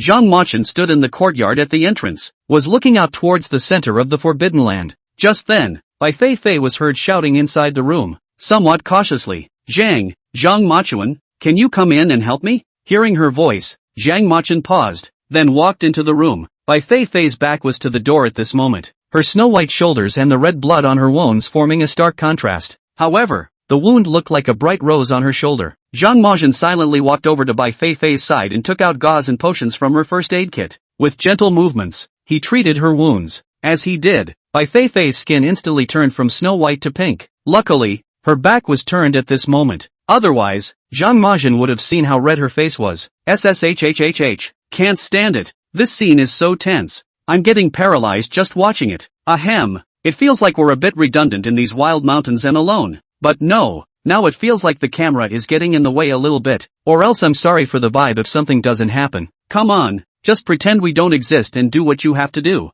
I love it. Stop it. It's a pay-per-view if you keep going. You guys are overthinking it, thinking that Zhang Majin is just like you guys. He's definitely not the kind of impulsive person who sees color. After finally helping Bai Feifei treat her wounds, Zhang Majin directly turned around and walked out of the room. For her part, Bai Feifei sat in place and slowed down for a long time before calming her nervousness. Early the next morning, the two continued to set off towards the depths of the Forbidden Land. After walking for about half a day, they passed a corpse pit. Only hundreds of human skulls were stacked inside. Chapter 15, Demonstrating Two-Finger Cave Detection. Foreign spectators shocked. When he came here, Zhang Majin stopped in his tracks, looking toward the clearing in front of him. Here we are, he said. Bai Feifei also followed his gaze. A bewildered face said, arrived? But there's nothing here? No, there's only a field of skulls. What we're looking for. It can't be these hundreds of skulls, can it? Zhang Majin shook his head. The real forbidden place. Underground. Underground? Fei White was puzzled for a moment. An immediate response followed. The Forbidden Land is an ancient tomb that is necessarily underground. It's just that since you want to go exploring ancient tombs, you need a lot of knowledge related to tomb raiding.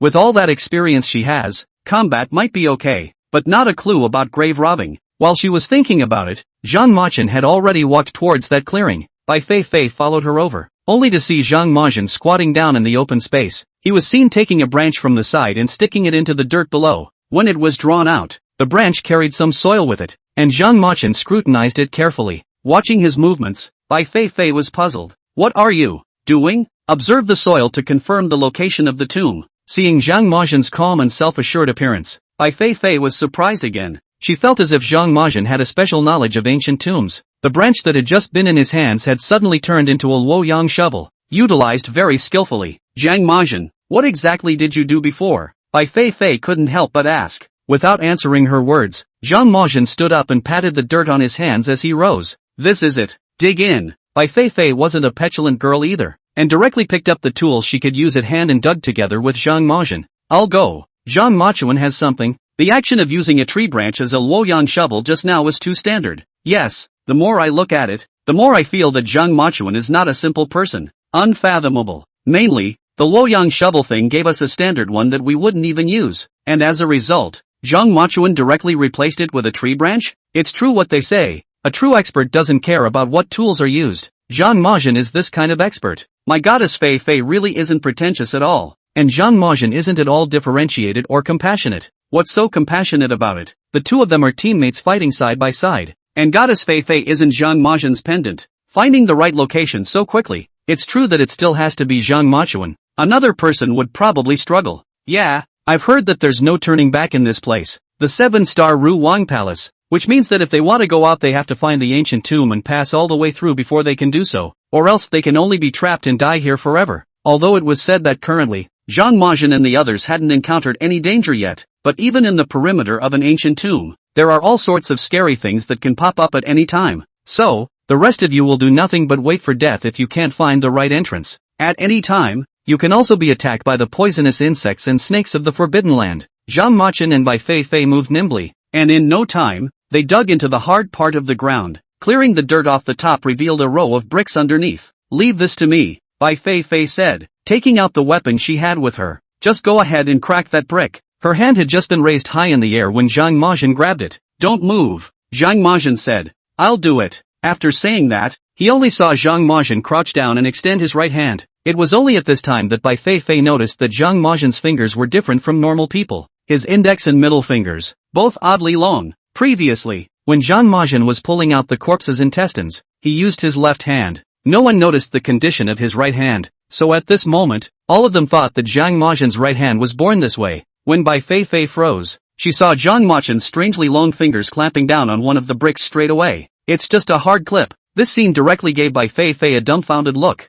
My god, how did you do this? Her eyes went wide. The two fingers followed Zhang Majin's just now. That look looked very innocent and cute. Such a feeling seemed to only appear in front of Zhang Majin. I go. What did I see? Zhang Machuan, he's just so watery that he just chucked out the bricks? Was that a sci-fi movie I just saw? It's unbelievable. Fark, is this magic? Is this your mysterious Eastern power? It's too powerful. I'm tempted to tell that silly foreigner up there that our mystical powers in the East aren't for everyone. But then again, I think it's fine to let him have that misunderstanding.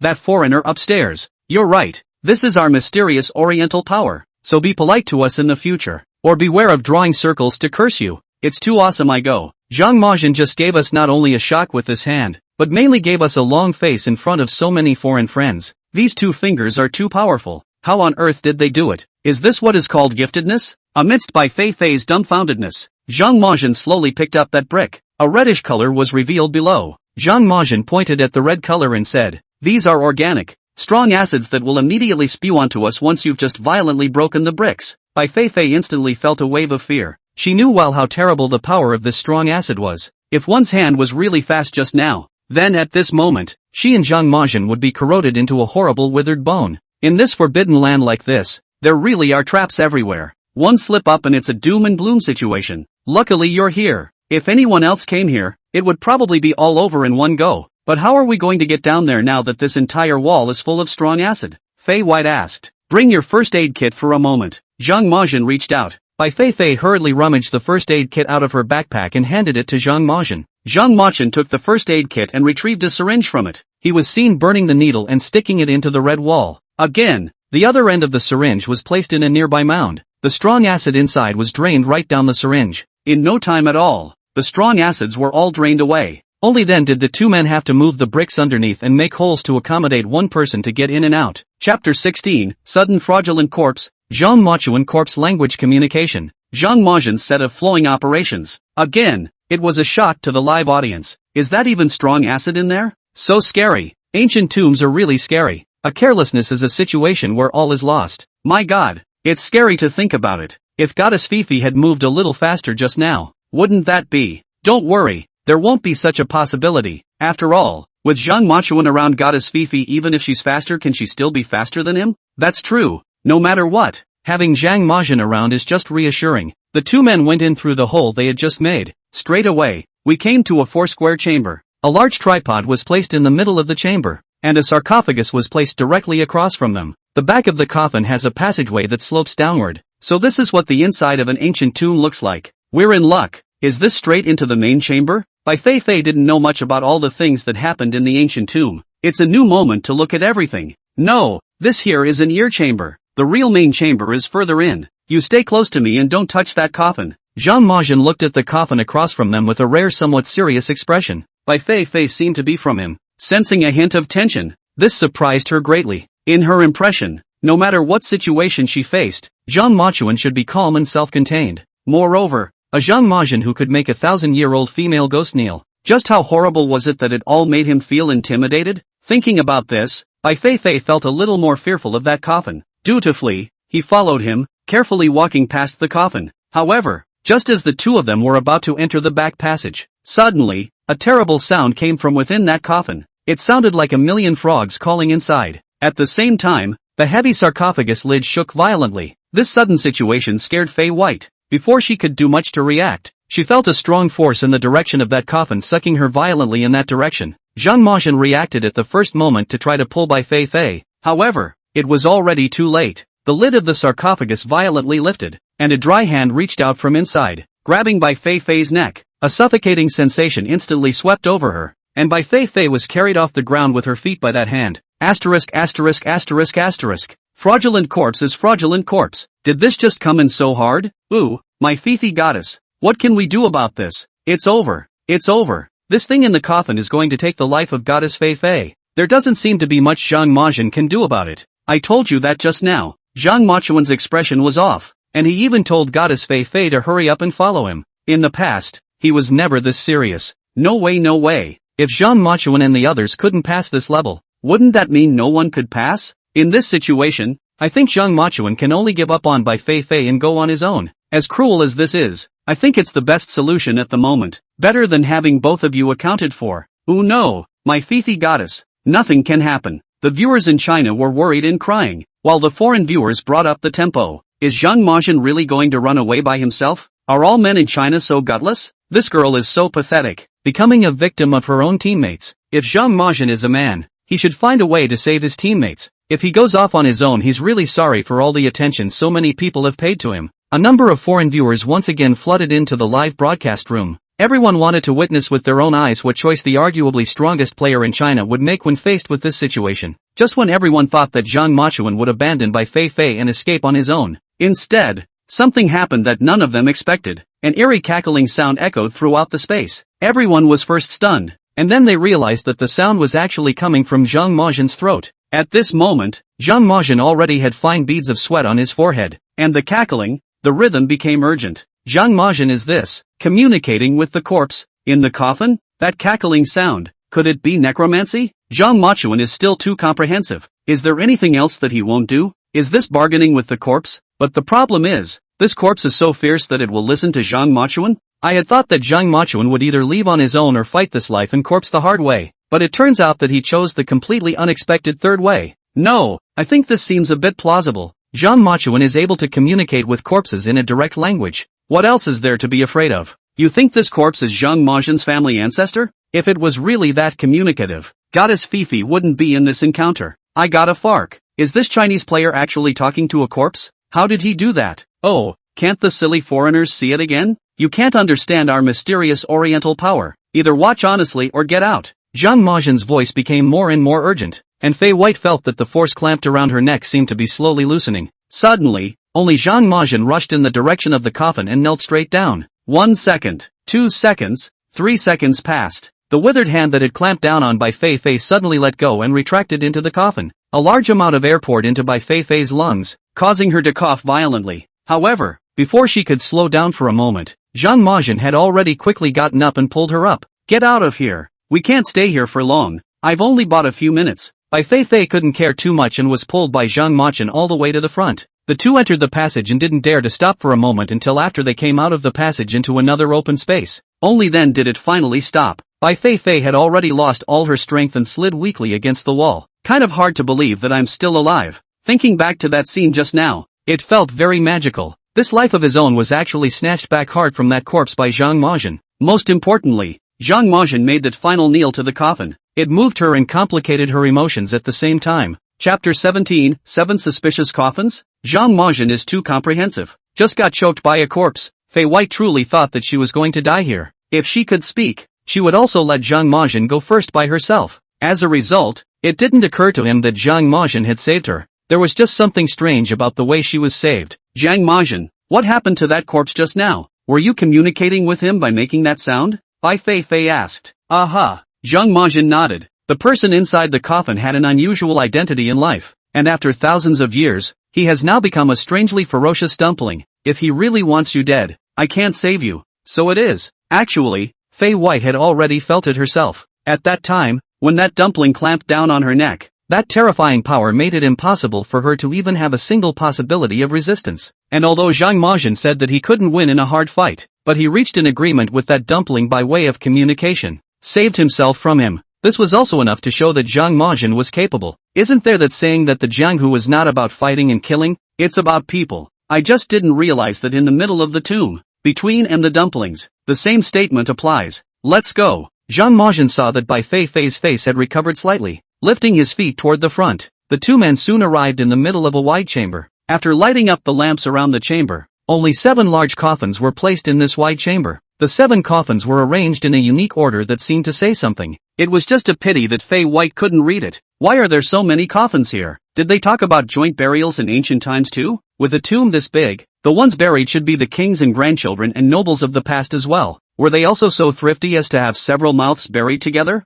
Bai Feifei blinked her big eyes at this moment and asked with an innocent face. Hearing her question, Zhang Mozhen turned his head to look at her. There was something strange about the eyes. With that, he opened his mouth. It's not a joint burial. It's called a 7-star suspect coffin. It's a formation set up by the owner of the tomb to prevent grave robbers. Of these 7 coffins, only one is real, and the others have very ferocious mechanisms set up inside. Once opened, the person who opens the coffin will die 9 deaths. Hearing Zhang Mozhen's explanation, Bai Feifei's small face blushed, somewhat embarrassed. Why did it feel like I had become so ignorant around Zhang Mozhen? Right, this place is not called the 7 Stars Luoyang Palace, so it is named after the 7 coffins, and he himself said something about a joint burial. What a shame. Bai Feifei couldn't wait to find a place to drill in at the moment. Ha ha ha, my goddess Feifei is really cute. The way she spits out her tongue is adorable. I followed goddess Feifei's social account before this program, and I've always thought that she's that kind of big woman, but it turns out that in front of Zhang Mozhen, how come she's become such a little birdie? This is what you don't understand. We women will only show such a scene in front of people who are stronger than her as well as people she likes, and it just so happens that Zhang Mozhen has all of these 2 points. So this is the so-called 7-star Ruang Palace, thanks to Zhang Mozhen's explanation. Otherwise we wouldn't have known the origin of the name. I'm just curious as to how Zhang Mozhen knows all these things. It's too erudite and comprehensive. None of this information is available online. It's all unpublished. Hiss. Fine thinking. Zhang Mozhen, his identity is very unusual. And with Zhang Mozhen saying these words in the live broadcast, in the Archaeological Research Institute of China, an old professor who already had a head full of gray hair stared in amazement. He's Professor Li from the institute, a life dedicated to the study of ancient tombs. It's just a shame that the danger level of today's tombs is getting higher every year, until it became off limits and then they could no longer enter. This caused their research to stop. So, when the program Forbidden Adventure came out, their entire research team was watching it closely. It's all about trying to find more information through the program. Therefore, when Professor Li heard those words from Zhang Mozhen from the live broadcast, he was surprised beyond measure. This information, it's only right that it's confidential information within their institute. Zhang Mozhen, how did he know? And while surprised, Professor Li was vaguely excited. If Zhang Mozhen could know all these, then could he not unearth more secrets about the ancient tomb? Thinking of this, Professor Li's eyes were full of excitement, staring at the screen with dead eyes, watching Zhang Mozhen's every move. After Zhang Mozhen finished giving Bai Feifei a popularization, just get closer to one of the coffins. As the camera came out closer, it was realized that right in front of that coffin, surprisingly, it was inscribed with dense writing. It's just that the writing wasn't in the language used in modern times, and they couldn't understand a word of it. Bai Feifei squatted down beside Zhang Mozhen and also stared at those words carefully. Zhang Mozhen had a serious face, and she also had a serious face. The audience had assumed that both men recognized the words on it and both read it. As a result, a few moments later, Bai Feifei yawned twice, her eyes misty, hoping to read half a day. She didn't understand a single word. Zhang Majin, what kind of writing is this? What is recorded on it? Can you read it? Bai Feifei asked. I can read part of it. It's an inscription that records some important things about the tomb owner's life. Zhang Majin said. Really? This kind of writing that looks like ghostly drawings, you can actually read it? Bai Feifei was surprised, but then she figured it out. Zhang Majin even knew corpse language and was able to communicate with that 1,000-year-old dumpling. It was just some ancient writing in the district, and it wasn't that hard for him. Then can you tell me what's written on it? Bai Feifei looked at Zhang Majin curiously. Just as Zhang Majin was about to open his mouth, the satellite phone that the two of them carried with them rang. The phone was assigned to them by the program to be able to contact each other in case of an emergency. Of course, most people feel that it's just a psychological comfort, because in a place like this, the participants are in danger. And even if they can get in touch with the program and them for help, it's useless. Danger doesn't wait for help to arrive, and often life and death are a matter of moments. So, the fact that the satellite phone would ring still made everyone feel surprised. Scared me to death. The sudden ringing of the phone in this situation. It's easy to ring the midnight bell, okay? Fei White cringed and spat. Chapter 18, The Archaeology Professor's Request for Help in Translating the Coffin's Inscription. She wasn't afraid of any of this before, but after experiencing that white female ghost and the 1,000-year-old dumplings, she had to be afraid too. You pick it up. Zhang Majin smoothly handed the satellite phone to Bai Feifei. He himself went over to the other coffins to check them out. The call came from the program. Just a few minutes ago, the program received a request for help from Professor Li. Professor Li was excited as if he had picked up a treasure after hearing that Zhang Majin could read the inscriptions on the coffin. A direct call was made to the program team, requesting to speak directly with Zhang Majin. The research institute where Prof. Li works, that's a key department at the national level. It's natural for the program to take it seriously. With the fastest speed, he got in touch with Zhang Majin and the others. Contestant Zhang Majin, contestant Bai Feifei. Prof. Li from the Archaeological Research Institute requests to speak with you. He has some information about the 7-star Ruang Palace that he wants to ask for your help. May I ask if you can cooperate? The program director asked politely. The players are given a certain amount of freedom. If they don't want to cooperate, the program has no right to force them to do so. Of course, we're more than willing to cooperate, Bai Feifei said without hesitation. That was the kind of awareness she'd been trained to have as a former field operative. At this time, it would be a matter of pride for her to contribute whatever she could. The program side quickly connected the phone with Professor Li's side. Professor Li's pale voice came from across the room. Hello, and thank you for your cooperation. Could you please tell me what the inscriptions on these coffins record? It's very important for our research. Can. This inscription reads. Bai Feifei nodded her head in agreement while subconsciously looking towards the coffin. Then it froze. How could she forget? She didn't know the words, when he had just asked Zhang Majin, before he had the chance to answer. This phone rang. So, these words were no different to her than a wordless skybook. I'm sorry, Professor Li. I don't recognize these words. Wait a moment while I find my teammates. After saying that, he hurriedly walked towards Zhang Majin. The phone was handed to him and the situation explained. Looking at that satellite phone, Zhang Majin's attitude was much colder. The inscription reads that the owner of the tomb was a vassal of the state of Lu, and was named King of Lu Gotham. It is said that he has the ability to command the Yin soldiers, and when helping Lord Lu to fight, he can call out the Yin soldiers from hell and thus be invincible in battle. But because he owed too many human debts to hell and needed to pay them off, he suddenly sat down one day. The Duke of Lu thought he would return, so he built a dungeon for his corpse, expecting that one day he would return to continue his service. That's about all there is to it. It's a rather verbose record. While Zhang Majin was speaking, the sound of Professor Li brushing his notes could be heard on the other end of the phone. For every word he spoke, he was considered a treasure. However, from Zhang Majin's tone, disdain for this information could be heard. How dare he find the words on it verbose? If only Professor Li could have been there and happened to recognize the words. He couldn't wait to read every word on it 800 times before it was too much. If Professor Li didn't know Zhang Majin, he would definitely think that this young man was ignorant and arrogant. However, Prof. Li has seen it from the beginning of the program. There was an incomparable understanding of Zhang Majin's strength. Just realize that it's not arrogance, but the certainty that comes from great knowledge and superior strength. Professor Li calmed his excitement and asked a few more questions. Zhang Majin answered them all one by one. For once, he felt rewarded. Thank you so much. This information is vital to our research. Thank you both for your contribution to archaeology. If there are any questions afterward, can I keep calling you guys? Prof. Li asked a bit cautiously. Of course, don't mention it, Professor Lee, Bai Feifei replied subconsciously. But after saying that, she quickly realized that Professor Lee was asking about Zhang Majin, so somewhat awkwardly, he looked at Zhang Majin and said, Zhang Majin, it should be possible. Whatever, Zhang Majin replied carelessly. Ha, Zhang Majin's attitude is too much, but I like it. If it was anyone else like this, I would think he's pretentious, but this is Zhang Majin. I think it's normal and cool. It's too awesome.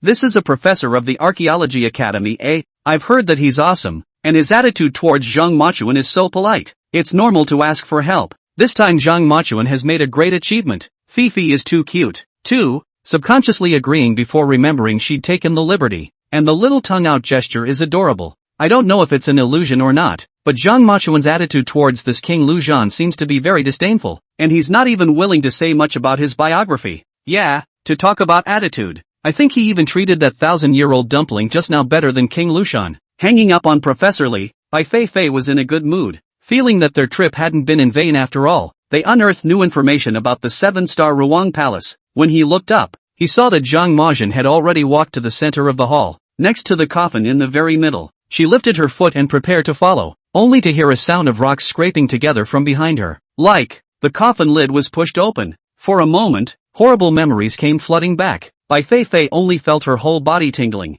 feeling like she was going to be clamped down on her neck by the dumplings again in the next second. But after all, with rich combat experience, Bai Feifei forced herself to calm down. Then, slowly, he turned back to check the status of the rear. When her head turned to the side, she had seen with her afterglow. Behind him, in the middle of the coffin, sat a figure. Her palms were sweaty as she slowly gripped the dagger she carried with her. Jerking back, he stabbed towards the figure. However, just as the dagger was swung back, he saw with his eyes that the figure was lying down again with a whoosh. She took a deep breath and prepared to move closer towards the coffin to see what the situation was. Don't move. Zhang Majin's voice came from behind. Bai Feifei paused in her steps, while her heart let out a slight sigh of relief. Zhang Majin was the existence that could put her heart at ease. This body is fresh, and the proper owner of the coffin is underneath him, Zhang Majin said behind Bai Feifei. Only then did Bai Feifei see that inside the original coffin, there were actually two bodies stacked on top of each other. Chapter 19, Bloody Corpse in Ancient Tomb. Zhang Machuan's head severed by a blade. The body at the top still looks new. Surprisingly, it's a geezer, and around the geezer's waist was a pair of bloody arms. The arm was almost twice as thick as a normal person's arm, following the arm all the way up. It was only then that Bai Feifei got a good look. The body below was clearly a horrifying bloody corpse. Before she could react too much, the bloody corpse in the coffin then jerked and stood up straight. The geezer's body on top was violently torn by those thick arms. It was torn directly in half down the middle. Then it was thrown out like a rag. This sudden scene directly scared Bai Feifei silly. Frozen in place, unable to move. What the hell? What the hell is this? Asterisk scared me to death. This thing looks kind of mean. A guy that big, and he ripped it apart in one fell swoop? Fark, that's more vampire strength than we have over here. It's like a monster, isn't it? Goddess Fifi is scared silly. Why are you still standing there? Hurry up and run. It would be disastrous to be caught by this thing. It's fine. Don't we have Zhang Majin? He can communicate with the blood corpses, right? Upstairs you're stupid. Not every dumpling can be solved with communication. And this thing doesn't look like the kind that can understand words. Just as Bai Feifei froze, the blood corpse had already turned its head and looked towards her. As it turned, a crunching sound issued forth. It's creepy to hear. In the next second, the blood corpse became excited as if it had caught the scent of a human. He violently lunged in the direction of Bai Feifei. What are you waiting for? Run! Zhang Majin pulled a hand on Bai Feifei and led her backward quickly. Bai Feifei was being pulled by Zhang Majin and ran towards the front. And at this moment, she was already lost. I don't know where I'm going to run. Only a loud thump was heard behind him, and the ground seemed to tremble a few times with it. It should be the bloody corpse jumping out from inside the coffin. Then there was the sound of a dull footstep that was gradually approaching towards them. Quickly, go inside. Zhang Majin brought Bai Feifei to a corner. Pointing to a hole in the wall below, he said. Fei White couldn't think too much and shortened her body to get in. As a result, he moved a few steps forward, and when he turned around, Zhang Majin did not follow him. Zhang Majin, hurry up, the blood corpses are coming after us, Bai Feifei shouted anxiously. Zhang Majin's back was now facing the cave entrance, and the black gold ancient blade was already in his hand. The voice trailed off. You hide, I'll meet him. Only then did Bai Feifei realize that Zhang Machuan had just pulled her to run away, only for her to ensure her safety before dealing with the blood corpse. Unable to help it, the heart tensed. lying on his stomach. He took his place at the mouth of the cave, observing the situation outside. Heavy footsteps had stepped closer as the blood corpses gave chase. After seeing Zhang Majin, he opened his bloody mouth and revealed a bead of sharp teeth. Zhang Majin gripped the black and gold ancient sword tightly and quickly stepped forward to meet the bloody corpse. Coming in front of the blood corpse, the blade flipped and slashed across towards the blood corpse's neck. The blood corpse let out a gust of ho-ho sounds inside its throat and raised one hand to grip the ancient black and gold sword and violently broke it. In the next second, he moved and revealed a puzzled look. It seemed to him that the blade was bound to break. However, the blade was incredibly tough, and it didn't even budge under his vigorous efforts. Just in the second he froze, Zhang Majin suddenly snapped. The black and gold ancient sword violently pushed forward a few inches, directly piercing inside that blood corpse's body. The skin of his body was like a brick wall. If it wasn't for the special material of the black gold ancient blade, it would have been impossible to pierce it. I'm going. It's so intense. The fight is so intense. Zhang Majin is too manly. At first I thought he was going to run, but it turns out that he's trying to protect Goddess Feifei and deal with this blood corpse alone. So touching, so secure. But Zhang Majin won't be able to defeat this blood corpse. That's another story. Now it looks like the two are neck and neck. The outcome is unknown. I'm too nervous to look at it. What if Zhang Majin can't beat it? But it should be said or not. Zhang Machuan's moves are really cool. If we really can't beat them, let's run. It's not embarrassing. Zhang Machin is not deliberately playing handsome. Obviously can run but have to be tough. Losing is also deserved. Upstairs you're toxic. Even if they run away, this blood corpse will chase them all the way. Instead of passively running away, it's better to address the root cause. That bandwagon. If you can watch it, if you can't, arch out.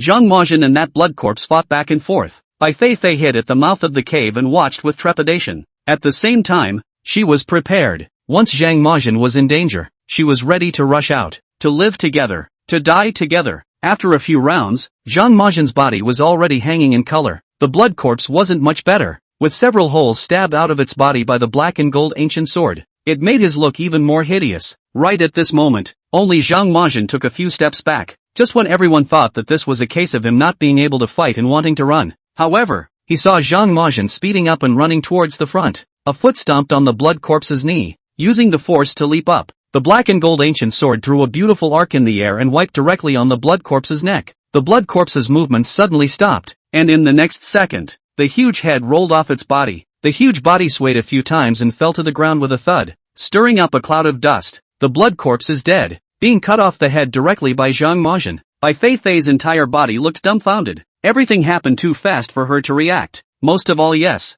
Majin's last blow was too explosive. She realized that she had underestimated his strength before. Handsome,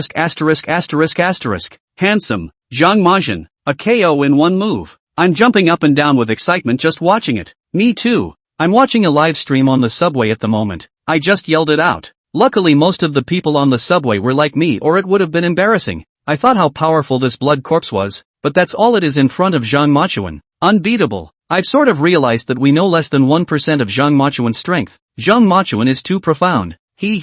What about those people who just brought up the tempo and said that Zhang Machin is out of his depth? No? Don't use your barren imagination to speculate on Zhang Machin's strength. That slash just now was a classic. Chapter 20, Protection? I'm just worried that you're interfering with my performance. The entire internet was abuzz at this moment. The clip of Zhang Machuan killing the blood corpses was put online and quickly surpassed his previous video. It became the hottest on the net. Those foreigners who were still shady on the air before were completely convinced. This is a real, actual battle. Zhang Machin wins. It's so beautiful. Just as Zhang Majin and the blood corpses were fighting furiously, the other three groups of players from China had also finally entered the 7-star Ruang Palace from the mountain road. They are Gao Guohua, who has rich experience in wilderness adventure, and Zhang Xiaoxiao, a mystery blogger with tens of millions of followers all over the internet. Xiao Bo, a tendon-filled boxing coach, and Yu Liang, a graduate student majoring in archaeology. Peng Chong, a male college student majoring in physical education, and Lin Cheng, a sweet and cute-looking lowly. They followed the route all the way to where the entrance was. Meet Li Shui and Wang Ming. Didn't you guys take the water? I remember there were two other people with you. Where are they? Lin Cheng asked. They, as players, had basically had no outside sources of information since entering the Forbidden Land. Therefore, there was no knowledge of Zhang Majin's current burst of fire or his strength. Li Shui and Wang Ming looked as if they had been waiting for a long time, very excited after seeing them. Finally, it's time for you guys. Those two runners before us have gone in first, but we thought we should all stick together. so been waiting here for you guys most of the day, Li Shui said. On the shore, after being dumped by Zhang Majin and Bai Feifei, Wang Ming didn't take long to wake up. The two men followed Zhang Majin and their footprints all the way. After coming to the entrance of the underground palace, there was no direct entry. After all, they don't know what's going on inside, but they know their own strength well. Without the shelter of Zhang Majin and Bai Feifei, it would be difficult for them to move an inch in the even more dangerous underground palace. So the two talked it over and decided to wait here for the arrival of the larger group. Lin Chang and his party weren't sure of the situation and didn't think too much about it. Just looking at the entrance on the floor, the experienced Gao Guohua said, "This entrance was opened professionally. It looks like there are experts among those two who went in first. It's useless to be an expert. I've heard that the situation inside this underground palace is very dangerous and complicated. There are only two of them. It's not certain whether they're dead or alive at this moment." Zhao Bo hugged his shoulders and said with some disdain. Li Shui and Wang Ming looked at each other when they heard this. The heart was in the right place, and nothing more was said. The two of them were well aware of the strength of Zhang Majin and Bai Feifei. It's just that it's not the right moment to say it. After all, they still needed these people to share the risk and enter the ancient tomb with them. I go. Li Shui and Wang Ming are really anxious. I said, why don't the two of them go in and stay outside all the time? I thought they were too scared to go in. These two are horrible. Heartbreaking. These hearts are big too. Just trust them? Waiting to be pitched. Oh, this Xiao Bo is quite disdainful, but we who know everything look at him as if he were a clown. Xiao Bo is indeed a bit of a maniac, but he does have a bit of strength. I happened to see in his live stream earlier that he killed a wolf with his bare hands. That's right,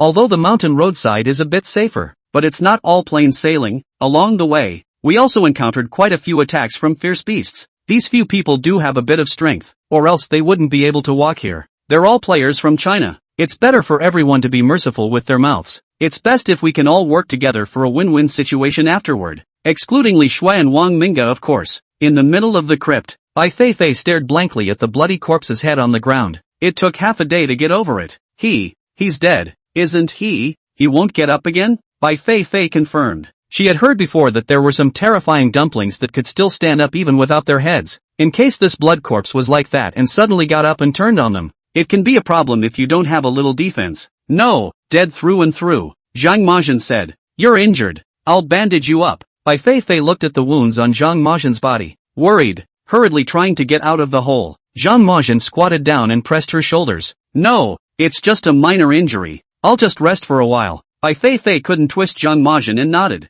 Then it rubbed towards the inside of the cave entrance, leaving some space for Zhang Majin. Then come in and sit down and rest. It's a smaller space and I feel very safe here. Facing Bai Feifei's invitation, Zhang Majin paused and then sat in. Two people were in this small space at the same time, close to each other. Bai Feifei's heart instantly tensed up, and her hands and feet didn't know where to put them. People become busy when they are nervous, and Bai Feifei couldn't help but find a topic to ask. Just, thank you. Thank me? Zhang Majin looked at her with some confusion. You've protected me, pushing me in here to face the blood corpses yourself. Actually, you cannot need to be like this. I am not that kind of weak girl, although my hands are not as good as yours, but I can also help you share some of it at critical moments, Bai Feifei said seriously. However, after she finished saying this, she saw Zhang Majin's expression become a bit strange. There was some desire to speak. What? Did I say something wrong? Bai Feifei said in disbelief. I wasn't trying to protect you then either, mostly because I'm worried that if you're here, you'll get in the way and affect my play.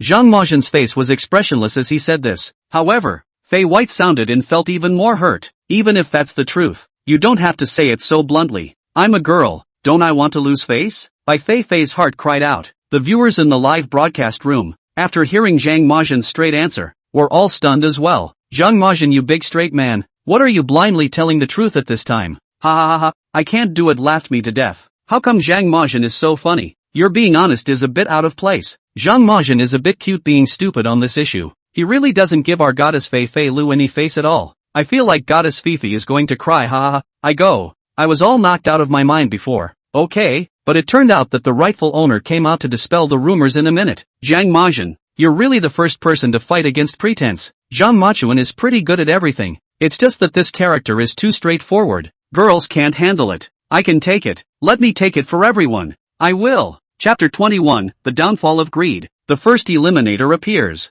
Zhang Machin's straight man speech made Bai Feifei feel a wave of embarrassment. Solely, he sat in a huff and didn't initiate any conversation. Zhang Machuan, on the other hand, leaned against the cave wall and closed his eyes to regulate his breathing. He had just fought with the blood corpses, and he had consumed a lot. After all, that blood corpse was really strong, and he only had 50% of the strength of the Cold-Faced Qilin today, so after this fight, it did feel very exhausting. At this moment, he needed to quickly recover his physical strength to be able to deal with the next challenges in this ancient tomb. Regarding the 7-star Ruang Palace, Zhang Majin still knew it very well, and now in this world, things only get more complicated and dangerous here, so he had to be careful at every step to do so. Just as Zhang Machuan was meditating and resting, the other 4 groups also entered the ancient tomb. Following the passageway opened by Zhang Majin and Bai Feifei, they arrived in the chamber that held the coffin of the 1,000-year-old dumpling. The chamber was not very spacious, and after the 8 of them came in, it looked a bit crowded for all of them.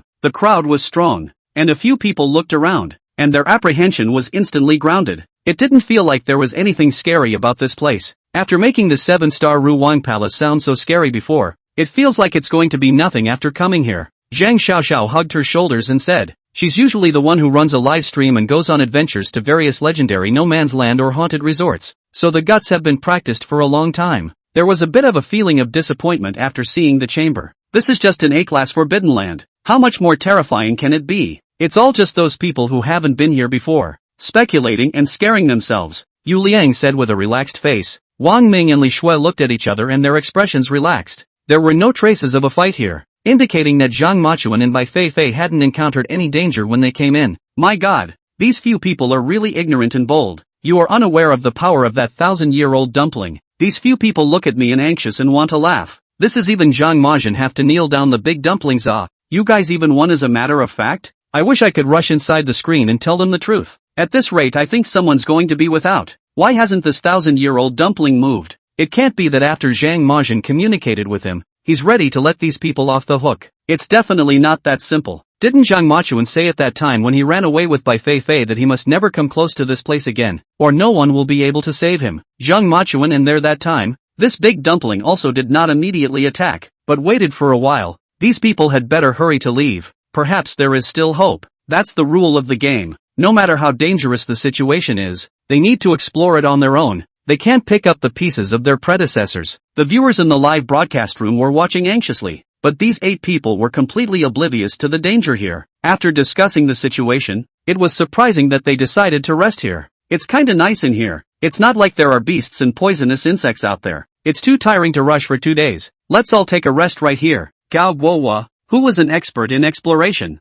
thought he was very professional and said. The others people then found a suitable place and took out their food and ate it. All of this food was prepared by the show's team in advance for everyone. It's not a huge amount, and even if you save it, you can only eat it for 3 or 4 days. They were physically exhausted from the mountain walk and had eaten most of it by now. So next, in addition to trying to find a way to avoid the dangers in the chamber, they also had to find a way to find food. Otherwise, even if they didn't get killed by poisonous insects and beasts, they would still starve to death here. Looking at everyone eating, Wang Ning's eyes rolled and he got up and walked to the middle of the tomb. The eyes looked toward the large coffin. A wave of greed rose from his heart. There's no rule in the program that says you can't take anything from inside an ancient tomb. Then it's the same as tacitly agreeing that whoever finds the antique treasures here, and whoever has the skill to do so, can have them for themselves. It's kind of like one of the perks of being a participant in addition to the bonuses of the program. He was injured in the cave and his head is still bleeding at this moment. The stinging sensation of his wound distracted him. He knew that it was impossible for him to get the prize money. At this moment, if you can get something valuable from the coffin, he was just about ready to just drop out. It wasn't a wasted injury. Thinking of this, he made up his mind and walked towards the coffin. The others saw his movements and exchanged glances. It was clear in their hearts what he was trying to do, but no one made a move, but observed silently. Let's see what's really inside this coffin before we say anything. The viewers in the live broadcast room were all stunned when they saw this scene. I'll go. What is this Wang Ming up to? Is he crazy? Is he stupid? He even took the initiative to walk toward the coffin. Is he too slow to die? I've almost been able to meet what's going to happen. Wang Ming is definitely nothing. He's a strength rendition of what it means to not die. I'm really convinced. That's what happens when you're greedy. I think he went over there just to try to get something valuable from the coffin. Really think that the things in this ancient tomb are so good to take? Don't say that it's a 1,000-year-old dumpling in here. Even if it's an ordinary corpse, you can't just take it off. The tomb raiding world also has its own rules. Ignorance and greed killed him, under the watchful eyes of several other players. After Wang Ming walked next to that coffin, an accident happened. A strong force violently sucked Wang Ming over and tightly stuck to the top of the coffin. At the same time, a pair of thick lime green arms reached out from the coffin and choked Wang Ming to death. This sudden change scared the other 7. Several girls screamed in unison. Cao boasts of his experience and calmness in this situation. At this time, he was also so scared that his whole body was shaking and he almost peed. Wang Ming was lifted up by those arms around his neck, his feet desperately stomping and struggling in the air. Then a crunching sound was heard, and his neck was directly snapped. The whole thing then looked like a leaky ball of leather. The flesh and blood of his body was instantly sucked dry. It turned into a dry skin. Softly, he was thrown to the ground. All of this happened in less than a minute. Wang Ming died just like that. Meanwhile, the latest news was broadcast amongst everyone's following drones. Detected that participant Wang Ming has lost his vital signs and is dead. Chapter 22, Falling into an Unknown Space. Bai Feifei trapped and in danger. This mechanical announcing voice sounded like it came from hell. It made the remaining 7 people feel fear from within. Within the cave entrance of the main chamber, Zhang Majin, who heard the broadcasting sound, opened his eyes violently. Bai Feifei took advantage of Zhang Majin's rest in order not to disturb him. Like a curious baby himself, he explored towards the inside. At that moment, he heard the voice and froze. Wang Ming? Though, that said, she had a bad impression of the man, but after all, they had spent some time together and were not complete strangers. It's hard not to be touched in the heart when you suddenly hear the news that he's dead. Of course, with Wang Ming's character, it wasn't a surprise that there was such a result. It just came a little too soon. Thinking of this, she turned her head back to look for Zhang Majin. After crawling back a few steps, Bai Feifei suddenly felt, on a brick below, a handle. She subconsciously pulled, and the stone floor beneath her flipped suddenly. Her whole body fell straight down. It was plunged into pitch blackness. I'm going to go. How come Goddess Feifei's side went straight to black? It's over. She seems to have touched some kind of organ. Something won't happen. It hasn't been broadcasted yet, which means that Goddess Feifei is still alive. But how can we let Zhang Majin know that something has happened to her to go and save her? It's so urgent. Wang Ming really did lose it after all, contributing to the first elimination of this expedition. He's really just not going to die without making a mistake. Yeah, although he's really not a good person, but after all, he's also a player from our country of China. So this is still an uncomfortable result. In fact, the time that we in China hold on is already considered very long. I see that inside the foreign live broadcasting room, so many just half an hour after the beginning of the elimination of the most reliable ones are Zhang Majin and Bai Feifei. Let's hope that the 2 of them can clear the level without any problems. No, my Goddess Feifei is still alive or dead. What should we do? Zhang Majin, wake up. Your teammates are in trouble. Your rescue is urgently needed. With Wang Ming's death, the remaining 7 people froze in place for half a minute. Li Shui was the first to scream,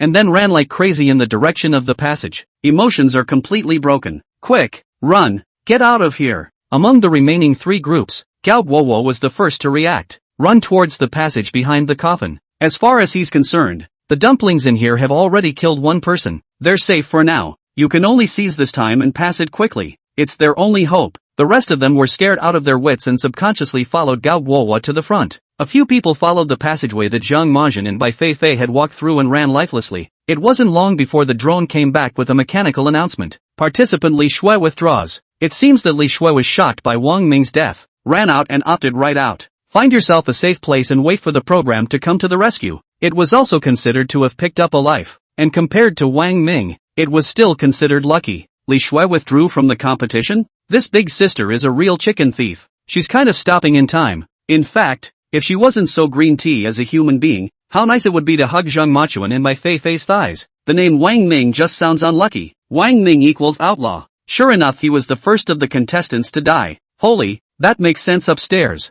I didn't even think of that before. These remaining 6 people are considered lucky that they really let them get away. These 1,000-year-old dumplings are quite reasonable, huh? No, I Fifi goddess nah. Fei Wei fell to a dark place and felt sore all over. Luckily, she had a lot of combat experience, so the first moment she fell, she got into a cushioned position, landed on the ground without too serious an injury. After a moment's reprieve, she moved her joints, hands on the ground trying to get up. As a result, a cold hand was touched. Frightened, she hastily shrunk back, holding onto the wall. He slowly stood up. What came into view was full of blackness. For the first time, Bai Feifei felt a little helpless. It was as if after getting used to having Zhang Majin around to rely on, the little girl part of her was unearthed. Zhang Majin, where are you? Bai Feifei whispered. At the same time, Zhang Majin, who was resting his eyes in the cave entrance, snapped his eyes open. The cold-faced unicorn's intuition came into play at this moment. He sensed that Fei White was in danger. So, straight away, he got up and walked towards the inside of the cave. I'll go. Is this the so-called heart-to-art? Did Zhang Majin sense something and went to save Bai Feifei? Goddess Feifei is so pitiful. That just sounded so helpless. My heart aches. Zhang Majin, you hurry up.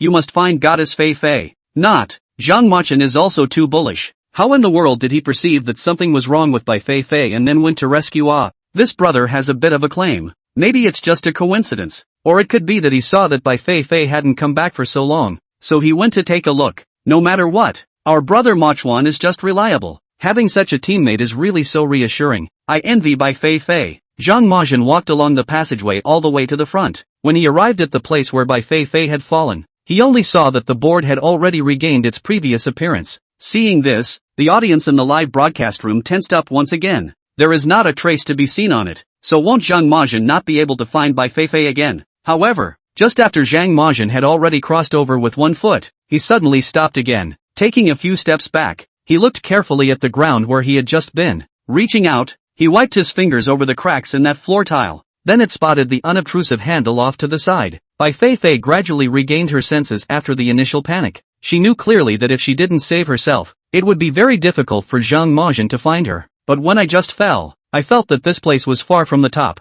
It's not easy to climb up there. On top of that, she had just taken her carry-on backpack off for ease of movement. There were no tools around that could light the way. What should I do to help myself? The more she thought about it, the more desperate she became, and she leaned back a little helplessly. Instantly her back felt a stab of pain as something sharp lodged itself in her back. It's sucking the blood from her bones. It hurts. Bai Feifei cried out in pain and reached out to touch something on her back. This feel, this size, her mind remembered a horrible thing. Corpse Crawler. Chapter 23, Rescued Again. White Feifei anger picks up equipment. For a moment, Bai Feifei felt her scalp go numb. The pain in his back became more pronounced. The horrifying appearance of the corpse cripple and the horrifying appearance of Wang Ming and Li Shui after they were bitten were still fresh in their minds. Is it possible that the same will happen to her? To top it off, she heard a rustling sound coming from around her. It seemed that there were countless corpse collectors that were leaning towards her. Instantly, she thought of the corpses on the banks of the cave that had been gnawed by the corpses earlier.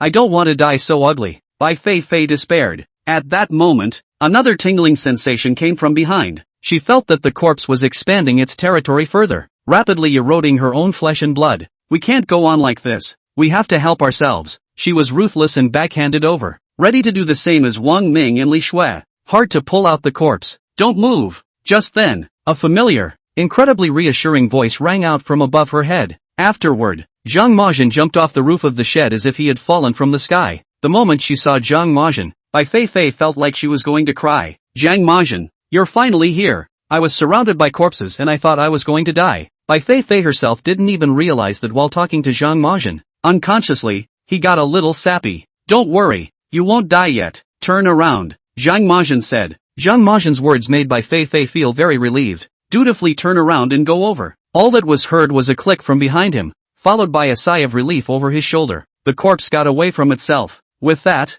Zhang Majin gently pressed 2 fingers on the area of Bai Feifei's wound. Squeeze out the poisonous blood of the corpse inside. All right, Zhang Majin said softly. When Bai Feifei turned her head, she saw the corpse on the ground, the same as the one inside the cave before. It was poked through the hard shell by Zhang Majin and drew out the intestines. I'll go. Zhang Majin is so ruthless. It's cool to watch. So it turns out that being bitten by a corpse can still be handled like this. It doesn't need to be as tragic as Li Shui and Wang Ming learned. Ha. It's a piece of knowledge that I hope you learn but never use. Only now do I realize how much more Li Shui and Wang Ming have suffered after offending Zhang Machuan. Originally they didn't have to pull the corpse down hard. When Wang Ming died, that corpse collector's big AO was still on his head and hadn't gone down, especially after his bones and blood had been drained. That thing was even more conspicuous, as if it had grown an antenna. Luckily Zhang Majin came in time. My goddess Feifei is fine, eh? Scared me to death. Zhang Machuan is really too good. I thought at first that he was going to miss that organ on the ground, but it turned out that he was so sharp that he spotted it with a single glance. Zhang Majin is just able to give people a full sense of security. The dark space suddenly lit up. It turned out to be Zhang Majin who had lit the torch. Looking at the things used in the torch in his hand, Bai Feifei realized what the purpose of those sticks and cloths that Zhang Machuan had collected along the way was. At first, she thought that Zhang Majin had some special hobby, It was only at this moment that he realized that he had been collecting materials to make torches. Bai Feifei silently looked at her flashlight, feeling a little ashamed. Carry your own stuff and be proud of it. Feeling smart and experienced.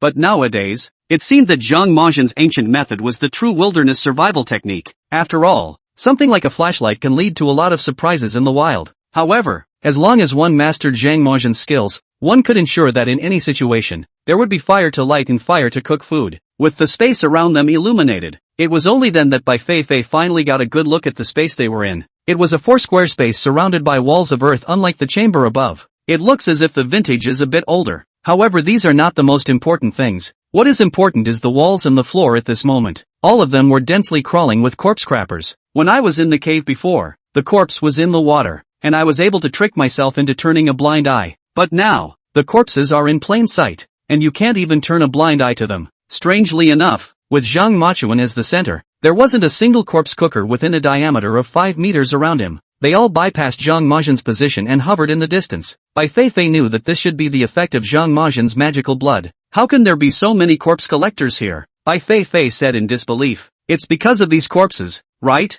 Zhang Mazhen pointed behind Bai Feifei. Right, oh, I forgot all about it when I was bitten by the corpse. When I just felt a pair of cold hands being startled. I ended up getting bitten by a corpse right away and forgot about it. As they spoke, the two men examined the body. There were 3 bodies, all foreigners. Judging from the way they were dressed, they should have been with the geezer who had been torn off by the blood corpses earlier. It seems that these foreigners came here on the news, wanting to explore the 7-star Ruang Palace. They are also considered to have strength, to have managed to enter here. It's just a pity that the fire is still a bit short. Bai Feifei's tone became somewhat serious as she said this. She knew in her heart that the forbidden land of China was mysterious and rich to these foreigners. They all knew that there was a lot of treasure inside, so group after group of people came here despite the danger. Sadly, however, no one has made it out of here alive so far, though, it was just an A-class forbidden place, Bai Feifei said as she walked towards the corpse. Let's see if there's any equipment on them that we can use. I'm telling you, all these foreigners' equipment is so good,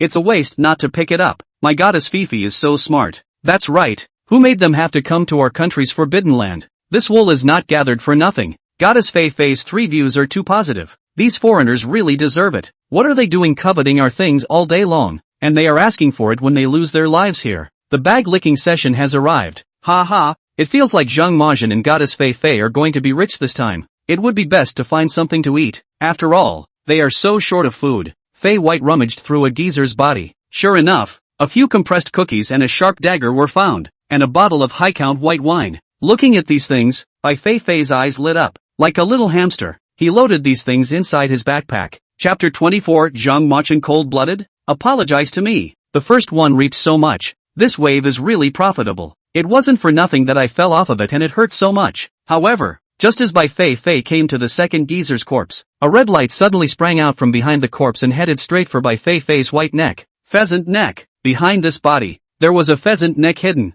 Zhang Mazhen had already felt it a second before. It was too late to stop it. The black and gold ancient sword in his hand flew out almost synchronized with that pheasant's neck. The blade grazed Fei White's cheek and flew past, hitting the pheasant squarely in the 7 inches of his neck. Cut it off at the waist. However, just a second before this, the sharp teeth of the pheasant's neck had already bitten down on Bai Feifei's neck. 2 bright red teeth marks were so conspicuous on Bai Feifei's fair skin. It was shocking to watch. Pheasant necks are highly poisonous, and often a little is enough to kill a person. And the seizures are extremely fast. Bai Feifei's body was already slightly convulsing at this moment, and her body fell straight down towards the back. Zhang Mazhen stepped forward and caught her who was about to fall. Asterisk asterisk asterisk asterisk. What the hell? Why is there a pheasant neck here? Don't my Fifi goddess. Wha? It's over. Now even the gods can't save it. As we all know, there is no cure in the world for the poison of the pheasant's neck, and there is only one end to being bitten, and that is death. Really, this pheasant neck only exists in restricted areas these days,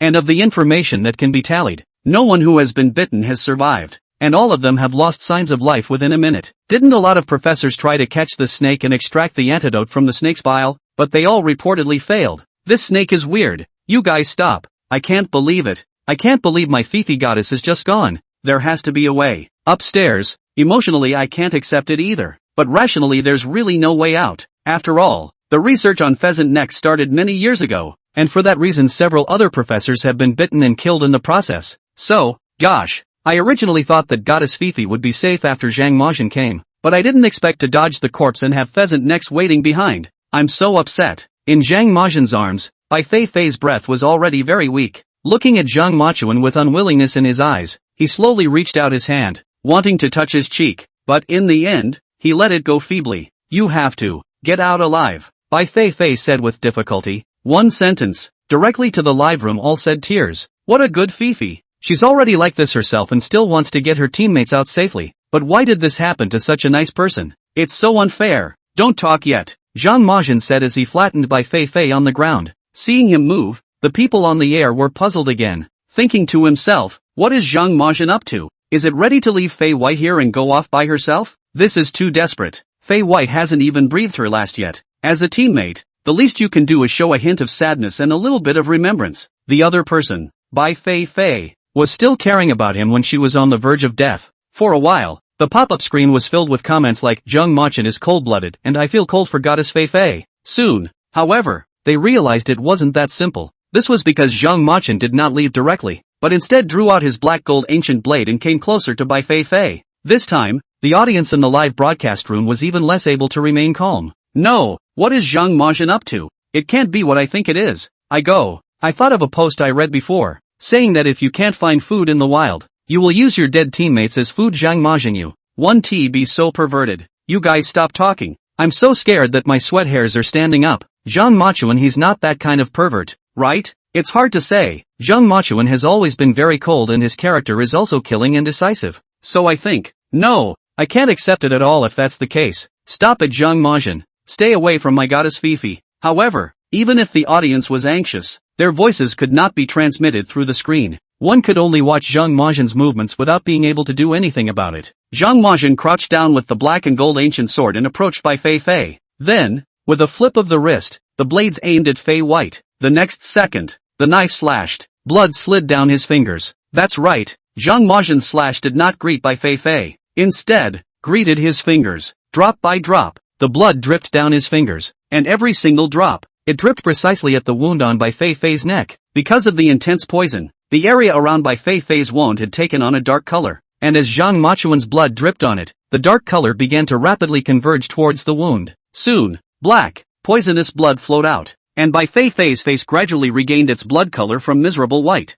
After almost a minute, the poisonous blood seemed to have drained away. Fei White already looked no different from a normal person, only his eyes were still slightly closed, not open. At this moment, those who had just speculated about Zhang Machuan and cursed him were all silent. No way. What am I seeing? Did Zhang Machuan use his own blood to help cure Bai Feifei's poison? I knew before that Zhang Machuan's blood was powerful, but I didn't expect it to be this powerful. The poison of the world conundrum pheasant's neck. He actually detoxified it? Oh my god. I'm shocked, I'm so shocked. Is this really happening? I'm starting to wonder if it's scripted. Yeah, mostly because we saw it from the beginning and knew for sure it couldn't be scripted. It's just that the fact that it happened was so amazing that there was no way to believe it for a while. No matter what, it's the best outcome that my Goddess Feifei is fine. It's really a blessed life. What about those people who just cursed Zhang Machuan on the pop-up screen? Shouldn't you come out and apologize? I'm all aggravated for Zhang Machuan. It's obvious that he's always been helping his teammates, and as a result, he's always misunderstood. This may be the destiny of the strong. After all, his heights are beyond the comprehension of us ordinary people, but I declare that from now on, I will never blacken Zhang Machuan one more time. Don't you guys be in a hurry. Bai Feifei hasn't woken up yet. It's not easy to say if she's been saved or not. Chapter 25, the contrast is obvious. The other players are too wimpy. On the screen, Bai Feifei's face became normal though from the bloodless color she had before, but her eyes were still shut tight and she didn't move a muscle. Makes it impossible to determine if she's really okay. The hearts of the audience were, once again, clenched. However, he only saw Zhang Majin opening his backpack again at this moment, grabbed a bunch of what looked like rotten leaves out of it. These things, like the materials used to make the torches, were all collected by Zhang Majin along the way. He picked through the leaves and found a small handful afterward. Another gauze was found from the first aid kit of Bai Feifei, and the leaves were placed on it, and it was the stone that was slowly ground. After grinding out the juice, it was applied on top of Bai Feifei's wound. What does this mean? Does it mean that these rotten tree leaves that Zhang Machuan made still have medicinal effects? These can't be herbs. They don't look like much. I'll go. I'm a medical student. These leaves do seem to be herbs, and they are ancient and now extinct herbs. I also read about them in an ancient book. Holy, these unremarkable-looking broken leaves are still herbs, or the kind that's already extinct? I've just flipped that ancient book over and compared it. It's definitely correct. These herbs all have a high value. It's just a pity that the growing environment is very demanding, so they slowly disappeared. I didn't expect that they would still exist in the Forbidden Land. This is a good thing for medicine. These herbs can be taken out from the Forbidden Land and utilized again. This Murdoch is an accident and has taken credit again? But can these herbs really save Bai Feifei? This I don't know. These herbs do have the effect of reducing swelling and detoxifying the poison. But the poison of the pheasant's neck is a highly toxic poison. And just using these herbs definitely won't save your life. Perhaps. Zhang Machuan also wants to treat a dead horse as a living horse. With the pop-up, the medical student spoke. And everyone's nerves were once again on edge. No one was sure if Fei White could be saved or not. After all, there's no precedent for surviving a pheasant neck bite. Everyone didn't leave the live broadcast, staring intently at Fei White's face on the screen, expecting her to open her eyes, expecting a miracle. And after Zhang Majian had done this, he silently made his way to the side to rest. No emotion could be seen on his face. It was as if he didn't care about the matter of whether or not Bai Feifei could live. At the same time, the other three groups of participants had already run into the chamber that held the 7-star Coffin of Doubt. They were still a bit stunned after coming here. One leaned against the wall breathing heavily, wasn't wary of looking back towards the way he came, fearing that the horrible thing in the coffin just now might come after him. Good thing, it's quiet back there. Are we safe now? Is this life saved? Yu Liang said.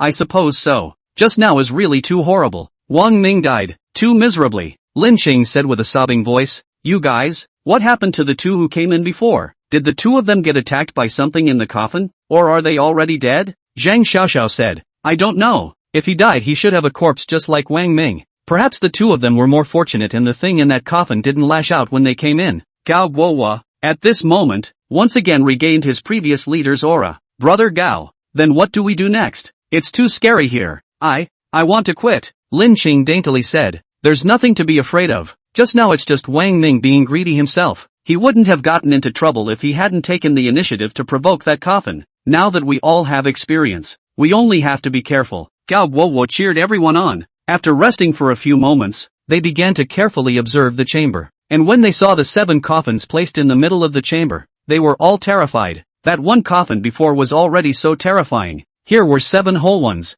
Wouldn't that horror be 7 times as great? After looking at Zhang Majian and then looking at them, the contrast is really too obvious. These guys are too wimpy. That's right, that Gao Guowo was still a picture of a bull before, but now it seems to be just that, a paper tiger. Although there are a lot of coffins here, it doesn't mean that the things inside are fierce. Zhang Machuan has cut off the heads of the blood corpses inside. Originally wanted to come over to see the reaction of these guys. After watching it was too disappointing. Go or Zhang Machuan's side looks good. These few people have obviously been scared out of their wits. Seeing the coffins has already cast a shadow. How can they explore if they go on like this? Zhang Machuan was very calm when he saw these 7 coffins. Not only is he calm, he also accurately stated that this is the 7-star doubtful coffin and translated the inscription on it. Gao Guohua and a few of them carefully observed from a distance afterward. It was finally decided to play it safe and keep a distance from the coffin and walk around it. Pass as soon as possible. The whole time, everyone was careful and held their breath. Watch for any movement in those 7 coffins. The good thing is, all the way past the last coffin, it was silent and nothing happened. That was a relief for everyone. However, before this breath was completely relieved, they saw a body lying in front of them. Lin Qing screamed in terror. The others were also on guard. Take it easy, it's just a body. Xiao Bo, Peng Chong, you two come over with me to take a look, Gao Guohua said. Although Xiao Bo and Peng Chong were reluctant, they were after all the 2 strongest men in this team. He was also too embarrassed to show too much of a wimpy behavior, and could only bravely follow behind Gao Guohua as he slowly approached towards the corpse on the ground. It was only when he got closer that he saw that it was a body that had been bloodied. The head had been cut off, and a pair of black eyes were staring in their direction. It's unnerving. The 3 men sucked in a breath of cold air and backed away. How's it going? Yu Liang asked. It's a body, dead as a doornail. I think there's a good chance it's one of those 2 players that came in earlier. They must have encountered something terrible here. Gao Guohua analyzed head-on. The heads were all chopped off. Not a single part of the body was good. This death is too tragic. It's unimaginable what horrible things happened to them, Xiao Bo said. But how come there's only 1 corpse? Aren't there 2 of them? Zhang Xiaoxiao asked. Chapter 26, A Miracle Happens. Zhang Machuan solves medical problems? Perhaps the other one got away? I don't think so. I'd say the size of that body is a male. It's not possible that the male survived and the female escaped, Peng Chong said. It's not impossible. This group is Zhang Majin and Bai Feifei. That one called Zhang Majin looks like a white boy, not much strength, but Bai Feifei is a former field fighter. Very strong. Yu Liang said. It made sense to everyone who heard it. But, isn't there a notification when a player dies? And we haven't heard the notification either. Zhang Xiaoxiao got to the heart of the matter. Maybe the signal is bad. Or maybe something happened and it didn't get broadcast in time. But all in all, it's definitely not safe here. So we'd better hurry up and leave. Gao Guohua observed the surroundings and looked at the hole in front of the bloody corpse. This cave looks unsafe.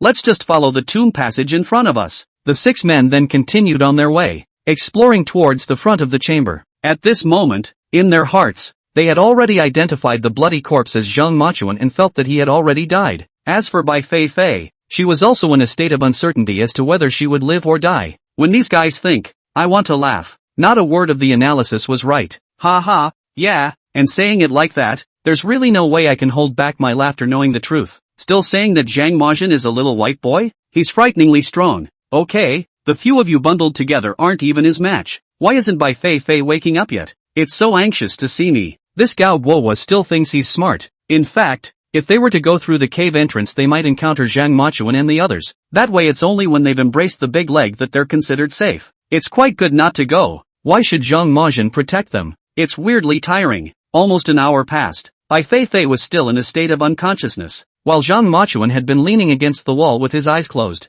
The bodies of the geezers were not far from him. For their part, the countless corpse busters hovered anxiously around the corpse, just not daring to approach. Just at this time, the eyelids of Bai Feifei, who was lying on the ground, moved, then, slowly opened. She rolled her eyes, looking at her surroundings, and raised her hand to feel the spot where her wound had been. The voice hissed, Am I still alive? Zhang Majin opened his eyes at the sound and came to her, extending his palm over the top of her forehead. After testing the temperature, he touched on her pulse. Mind at ease. The toxicity in Bai Feifei's body had been completely lifted. Goddess Fifi is awake. Is it really alright? So touched Dohu. Great. I knew that nothing would happen to someone as good as Bai Feifei. Zhang Majin is awesome. He actually saved her. Really? This is simply a medical miracle. The poison pheasant neck can still survive. Simply can't believe my eyes. Just now during the waiting process, I had already given up hope. But as a result, I didn't expect that Bai Feifei had really woken up.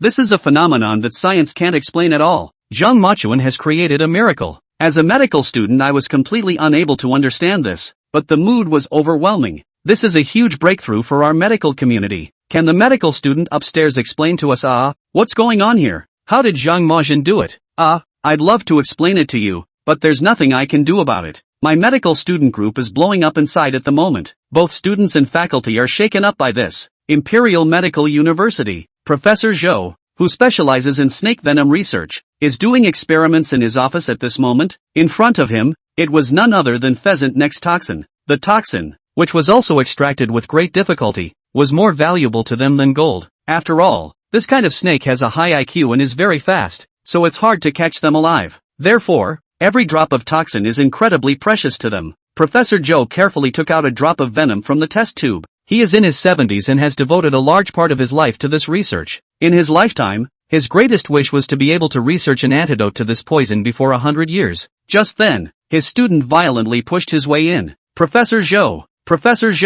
He was so startled that his hand shivered and the drop of venom dripped outside. Professor Zhou was instantly heartbroken and looked at his student angrily. What's with the frizziness? Didn't I tell you? No one is allowed to come in while I'm doing my experiments. The student was full of excitement and wasn't upset at all even after being reprimanded. Professor, this is much more important than doing experiments, and you'll be happy to see it, the student said, handing over his cell phone. Professor Zhou looked at the wasted drop of venom and was heartbroken. Simply can't listen to his own students. Not in a good way. There's something that could be worth my happiness. I'd be happiest if you'd pay me back for this drop of venom. And talk about experiments not being important. Experiments don't matter. What matters, when the time comes that I'm too old to do research, just you unreliable ones, I don't think the pheasant neck poison will ever be solved. Hold your horses, Professor. This video I'm showing you is about pheasant necks. This poison can be cured. Someone has already managed to revive someone who was poisoned by a pheasant neck bite. Looking at his student's excited look, Professor Zhou froze. Then he waved his hand in disbelief. You're talking nonsense here again.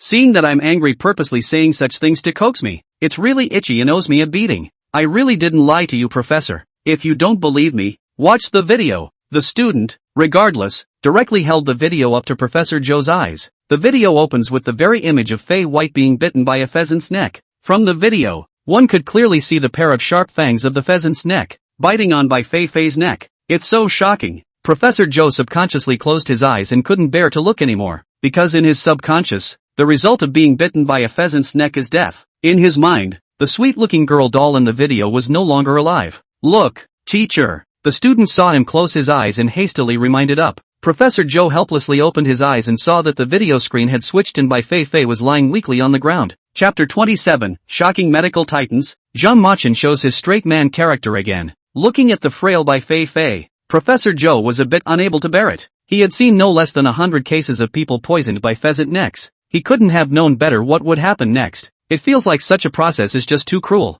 He was about to say something when the student cautioned. Look, teacher, the back is the point. Only to see the screen image turn to a man who was handsome but with a cold and stern face. Then he approached the girl with a knife and cut his finger, dripping blood onto the girl's wound. What's this for? This is not nonsense. Staining other blood on top of the wound will accelerate the infection. Professor Joe subconsciously frowned, but soon he reacted. The girl was already bound to die, and it didn't seem to matter so much whether she was infected or not. It's just that out of humanitarian concern, it feels a little wrong to do so. However, what made Prof. Joe feel shocked was, it wasn't long before the lad's blood dripped on, and the girl's face actually slowly got better. The lad then pulled out a pile of what looked like rotten leaves from inside his backpack. After seeing this pile, Professor Joe's eyes instantly widened. Excitedly, he rose from his chair. These are all valuable herbs that can no longer be found today. How did he get it? Professor Joe. This person is called Zhang Machin, and these herbs were all collected by him along the road in the middle of the Forbidden Zone.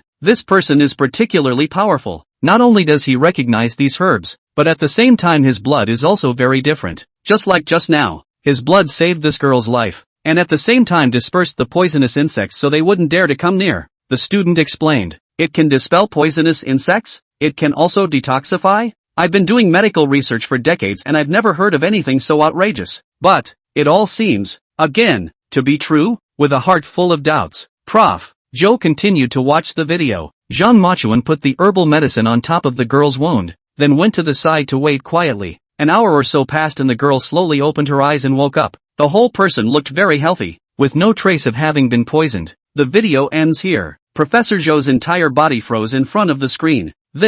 How is this possible? This video must be synthesized. You kids are teasing me with this total thing again. Professor Joe, it's really not. This video is real, and I didn't make it. I found it directly on the internet. Don't believe me. The student would exit the full screen interface and point to the video. Just see that the video now has tens of millions of views and millions of comment retweets. Obviously, it couldn't have been made synthetically. In other words, this young man called Zhang Machin had really unlocked the poison of the pheasant's neck, solved the age-old puzzle that had cost him a lifetime of study but never came to anything. How the hell did he do that? Can you contact this chap? I want to speak to him. Talk to him directly. He solved a problem in our medical community. Solved the breakthrough I've been seeking all my life. And those herbs he found are also very precious resources. While the entire internet was abuzz because Zhang Machin had solved the puzzle of the pheasant neck poison, Zhang Machin still knew nothing about it. After Bai Feifei woke up, she looked around and was also confused, because the moment she was bitten on the neck of the pheasant, she too thought she was going to die. But it didn't occur to me that when I opened my eyes, I was still in this space, and in front of him, surprisingly, it was still Zhang Machin. She touched her face and slowly sat up. Am I alive? Is this place hell? How come it's exactly like the scene I saw before I died? And you, Zhang Machin, how come you're also inside hell? Does it mean that I can still see the person I want to see the most after I die? Speaking here, Bai Feifei reached out her hand and slowly touched it towards Zhang Machin's face. She wanted to feel if Zhang Machin was real. Of course, there's a little selfishness involved. Usually the urge has been there for a long time. I just have the heart but not the guts. At this point, I'm not sure if I'm alive anyway, so I'm just going to be bold. However, just as her palm was about to approach Zhang Machin's cheek, splat, Zhang Machin raised his hand and gave her a heavy smack on the back of her hand. The sound was very crisp and loud. Bai Feifei let out an ouch in pain, and the back of her white hand instantly turned red. Zhang Machin, what are you doing? Hitting me hurts so much. Bai Feifei commiserated. Does it hurt? It's right if it hurts. It means you're still alive. Zhang Majin said quietly. Fei White. The ambiguity that had just been there had completely dissipated because of this slap from Zhang Majin.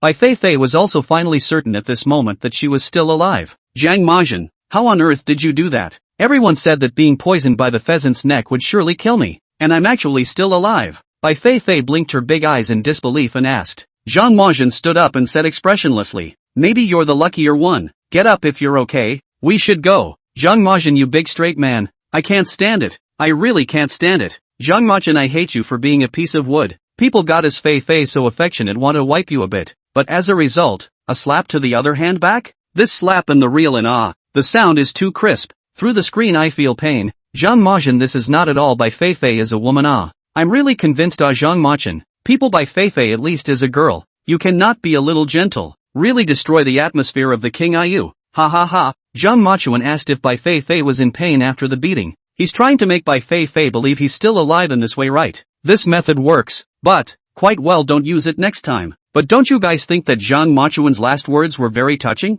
He didn't say to Bai Feifei that he saved her, but instead downplayed it by saying it was because she was lucky herself. Yeah, this kind of character that does things quietly but never takes credit is really a plus. Actually, Zhang Majin is just pretending to be calm on the surface. In his heart, he has long been mesmerized by Goddess Feifei, right? Bai Feifei got up and followed Zhang Majin, walking out of this space. Wherever they went, the surrounding corpses all retreated. Bai Feifei instantly had a feeling of a fox and a tiger, and her heart was still a little bit happy. I thought to myself, I'll let you bully me, now be honest. Chapter 28, Uncopyable Methods. New rules released. On the side of Professor Zhou from the Institute of Medical Research, the staff of the program was contacted at the first opportunity. A request was made to communicate with Zhang Majin himself. The program staff had also long since learned on the internet that Zhang Majin had caused a stir in the medical community, so it didn't feel like a surprise to get a call like that. He only sighed even more at Zhang Majin's strength. A person that was able to start the show in just a short time, one after the other.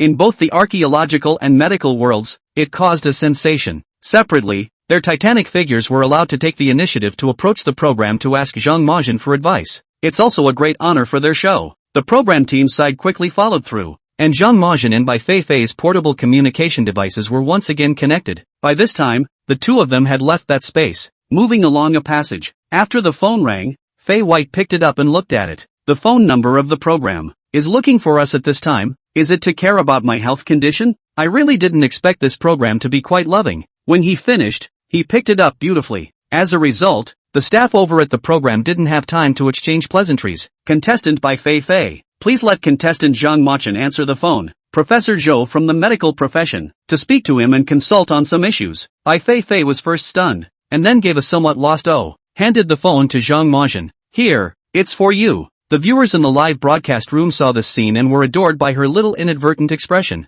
Ha ha, my goddess Fifi is too cute. Baby's not sad, we all care about you. The program group is also a bit over the top. The other goddess Feifei has just come back from a walk through the ghost gate. Why can't she be as concerned about us for a couple of moments? It's understandable. It's a competition. The program group wouldn't have cared for the contestants. And maybe Professor Zhou's side might be more anxious. Professor Zhou is here again? He's a titan of the medical world, and he specializes in pheasant neck snake venom. So it seems that Zhang Majin has really caused a big stir this time. Zhang Majin is too awesome, directly stirring up the archaeological and medical worlds with his own power. Zhang Majin casually picked up the phone. After Professor Zhou's side was connected, his excited and old voice immediately came over. Hello, it's Mr. Zhang Majin, right? Aha. Zhang Majin said indifferently. Hello, I'm Zhou Liming from the Institute of Medical Research, specializing in researching the toxins of snakes like pheasant's neck. Can you not tell me how the hell you got rid of this poison? In the face of Professor Zhou's urgent questioning, Zhang Majin's face remained unchanged. There was a pause. It's useless for you to ask me that, because my method is not available to you. Prof. Zhou was full of expectations, only to hear this answer. The heart is naturally a little disappointed, but still, he pursued the question undaunted. May I ask, were those herbs decisive? No, Zhang Majin simply replied. Professor Zhou was completely dead in the water. Before connecting with Zhang Majin, he watched that video several times over and over again. The conclusion reached was that either Zhang Majin's blood was effective or the herbs were effective, though his reason told him that those herbs wouldn't be so effective. But after all, it was growing in a forbidden land. What if the medicinal properties have changed? What if it's really that amazing when paired together? but Zhang Majian's reply completely shattered Professor Zhou's fantasy. What really worked was not any herb, it was Zhang Majian's blood. This is completely unexplained medically. At the very least, it was inexplicable within the limits of his learning. What is it about a person's blood that makes it so effective in detoxification? Why does it make poisonous insects retreat in fear? It's not scientific anymore either. Again, this cannot be replicated. Zhang Majian was right. This method could only be used by himself. And as for why Zhang Majian's blood had such an effect, it involved personal privacy. It would be inappropriate for him to pursue the matter further. But he wasn't willing to stop there either. Mr. Zhang, I have another ungrateful request. I see you used a lot of herbs when you were saving Ms. Whitefield. Those herbs are all very precious medicinal herbs and are only available in forbidden places like this. If it's convenient, could you please bring some out? Preferably with seeds. In this way, these precious and extinct herbs will be available again, which is a good thing for the benefit of mankind. Facing Professor Zhou's request, Zhang Majian nodded painfully this time. That's no problem. Fine. Then I'll thank you on behalf of the entire population. Mr. Zhang. Professor Zhou hung up the phone excitedly. Although it was said that he didn't get what he wanted the most this time, at the very least, Zhang Majian had promised to bring him the seeds of herbs. It's not a small gain either. Moreover, even though there was no way to replicate Zhang Majian's method of saving people, but he also learned that the poison, pheasant neck, was indeed not drugless. It certainly gave him a great deal of confidence for the next step in his research. I'll go. Professor Zhou is so polite when he talks to Zhang Majian. It is he who has asked for it, of course he must be polite. Or what? Is it a toe curling order? With Zhang Majian's character surely he would just hang up the phone directly. Okay, my previous guess was right. It was Zhang Majian's blood that saved Bai Feifei, and those herbs probably just played a supporting role. What kind of precious blood is Zhang Majian's blood instead? It's too amazing. It suddenly occurred to me. Wouldn't that make Goddess Feifei's body flow with a portion of Zhang Majian's blood? How romantic. Someone kick this love brain upstairs. Brother Majian is a good person. It's true that he's a cold outside and hot inside type. He immediately agreed to Professor Zhou's request. I thought he'd be too troublesome to refuse it. It wasn't long after Zhang Majian and Professor Zhou's phone call hung up. On the show's side, a new rule was released. For a moment, everyone's following drones blared a mechanical announcement. New rules are issued. The next stage goes to a point system. Points can be redeemed for food, water, various tools, etc. Participants can earn points by killing creatures in the Forbidden Land, collecting useful materials, and other behaviors. In half an hour, the first announcement of the current point standings for each group will be made, so good luck to all the players. Chapter 29, The High and the Low, Other Groups in Crisis. With the announcement of this rule, all the players got excited. Gao Guohua and the others had walked to the top of a platform at the moment and were resting against the wall. After hearing the broadcast, several young men jumped straight up. Great! I told you there was nothing here. It's inhumane. The program group still has some conscience. Yu Liang exclaimed. Yeah, I just wonder, which group between us will be first? Lin Cheng blinked her big eyes in curiosity. Why ask? It must be our Gao's group that comes first. It was Gao who took us on this journey, and helped us solve as many problems as we could. Whether it's from theoretical knowledge or from actual combat, Gao is the best. Peng Chong said. That's right, I feel the same way. A few others followed suit and chimed in. Gao Guohua smiled in his heart when he heard this, but on the surface he still said modestly, Don't, it doesn't have to be me, we're all good at what we do. When they were discussing this, they automatically ignored Zhang Majian and Bai Feifei's group, because in their view, Zhang Majian was already dead. There was only one Fei White left, and if she was even more powerful, how high could her points go? Moreover, Bai Feifei alone, in this ancient tomb, probably wouldn't be able to survive for long. At least it's been so far and there's no sign of her yet. Unlike the atmosphere of these 6 people, Zhang Majian's face was expressionless without any ripples after hearing this briefing. For him, those things given by the show are optional. In this place, food he could find on his own, and equipment with a black and gold ancient sword was already enough. Fei White was a bit more excited than him. I don't know what all the rewards from the program are. The food is definitely not running. It would be nice to bring me a new outfit if you can. It wasn't that she was delicate, it was just that she'd been injured several times since she'd come in. The clothes on his body were a bit tattered and really uncomfortable, especially in the area of the shoulders. After being attacked by the corpse twice, the fabric of the shoulders had long since been torn and tattered, exposed snow-white shoulders. Luckily, Zhang Majian was a big straight man and never took more than a glance. She didn't know how uncomfortable she'd be if the teammate she met was a horny lecher. Thinking about this, she suddenly felt that Zhang Majian's straightness wasn't a disadvantage, but instead was still an advantage. The program group is quite humane, even upgraded the rules. This rule is good. Under such rules, wouldn't the group of Zhang Machin and Bai Feifei win hemp? That's for sure. The two of them are a huge step above the other few. The result is definitely not in doubt. Ha ha, I feel funny when I think of that Gao Guohua still pretending to be humble there, thinking he's winning. Half an hour, how not yet? The first time I feel half an hour so long. So looking forward to everyone's reaction when they hear the results.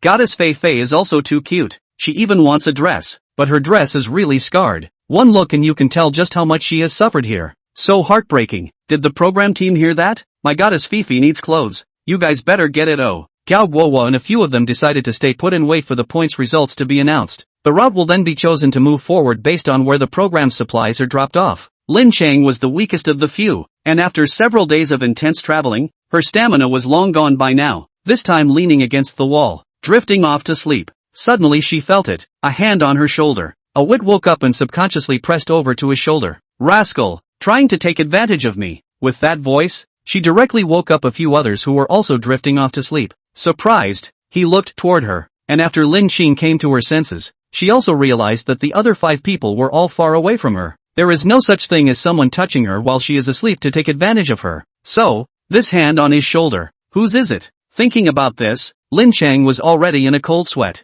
feeling what was pressed underneath the palm of his hand. He was in the shape of a hand. It was just very cold and slippery to the touch. At the same time, the hand was small, with long, thin fingers. She just couldn't picture it. It would be human fingers. Gulping, she mechanically turned her head slowly, looking over her shoulder. It was seen that the small hand, which had been green in color, had 5 fingers of the same length and thickness.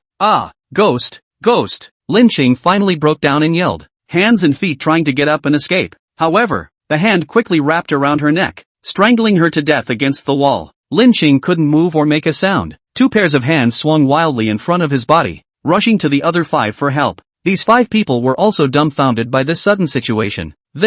What is this situation? Zhang Xiaoxiao's small face turned pale. What should we do, Gao? Should we save the people? Zhao Bo said. Gao Guohua swallowed and took a few deep breaths to calm himself down. He only had one thought at this moment, and that was to run. This hand now controlled Lin Chang and had no time to care about them. Just the right time to escape. Saving? How? Who knows what the real person on the other side really is? What if they have to go up and save them and they get themselves in trouble? Of course we have to save. Lin Chang is our teammate. But we don't have enough tools on hand. In this case, let's all look around first and see if there's anything we can use, and think of a way together. Gao Guohua opened his mouth after pondering for a while. The moment his words came out, Lin Qing's expression instantly became desperate. We are all adults, and we can naturally hear the deep meaning hidden inside the words. Gao Guohua said he wanted to save, but he was actually stalling for time. When he's strangled himself, he'll pretend to be sorry and say it's too late. That way the face is past. Thinking of this, a cold smile spread across the corners of Lin Qing's mouth as a tear slid down her face. There is no such thing as a life and death teammate, but it's just a big deal.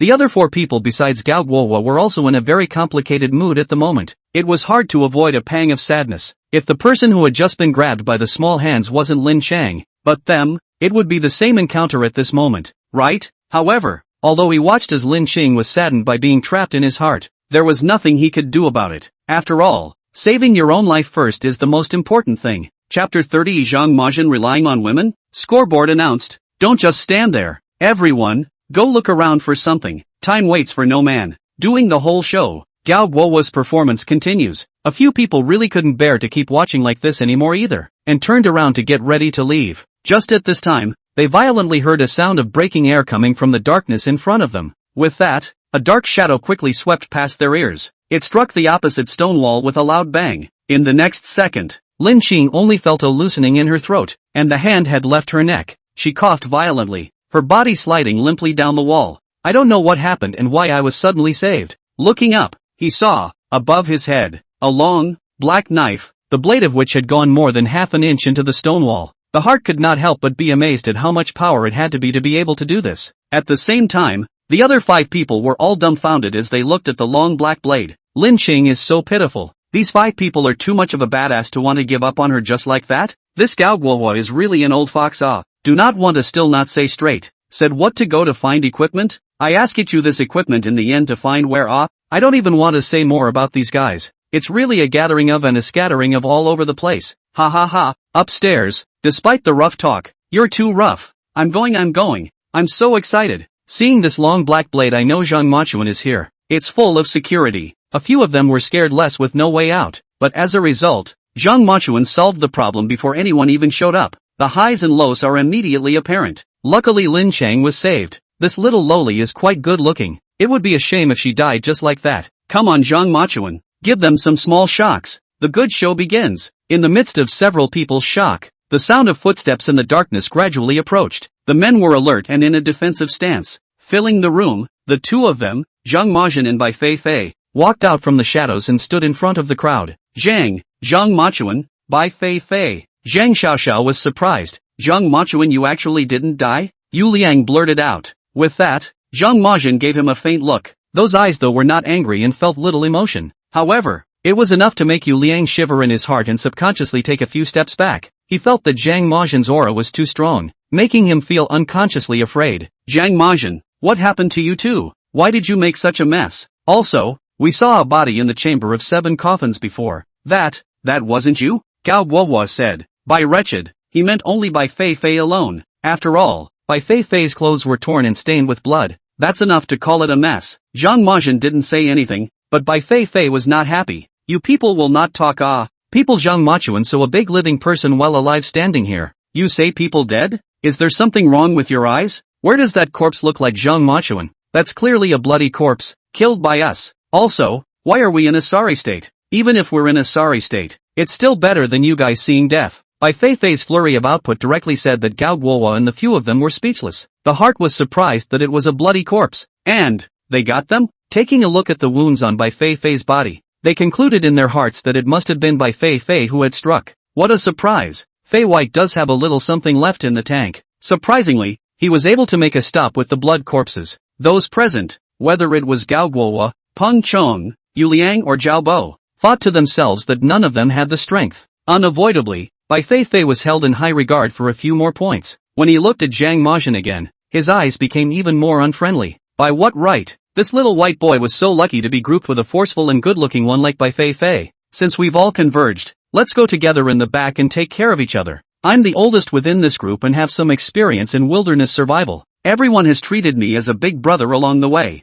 Don't worry if you two follow me, Gao Guohua said loudly. It seemed to have completely put the matter of just having to give up on Lin Qing to the back of his mind, as if nothing had happened. For this kind of person, Zhang Machuan had always been unable to look at them. After hearing his words, he raised his eyes and looked at them with a hint of contempt in his eyes. Then 3 words were gently spat out. Not interested. After saying that, he walked over to that stone wall and took down his black and gold ancient sword. Gao Guohua was enraged and felt humiliated, especially after what just happened with Lin Chang. He desperately needed to re-establish his authority. Zhang Machuan's refusal just now had clearly put him in an even more embarrassing forbidden place. Zhang Machuan, what are you pretending? Just a little white boy who relies on women. And you're posturing. I let you follow us because I think highly of you. Do you think you can get out of this tomb by yourself? Bai Feifei is also unlucky to be in a group with you. It's not easy to walk here with all the injuries, but it turns out to be because of your face that you want to break away from the big group. How can you be so selfish? With a flurry of output, Gao Guohua didn't forget to curry favor with Bai Feifei while pulling a stomp on Zhang Machuan.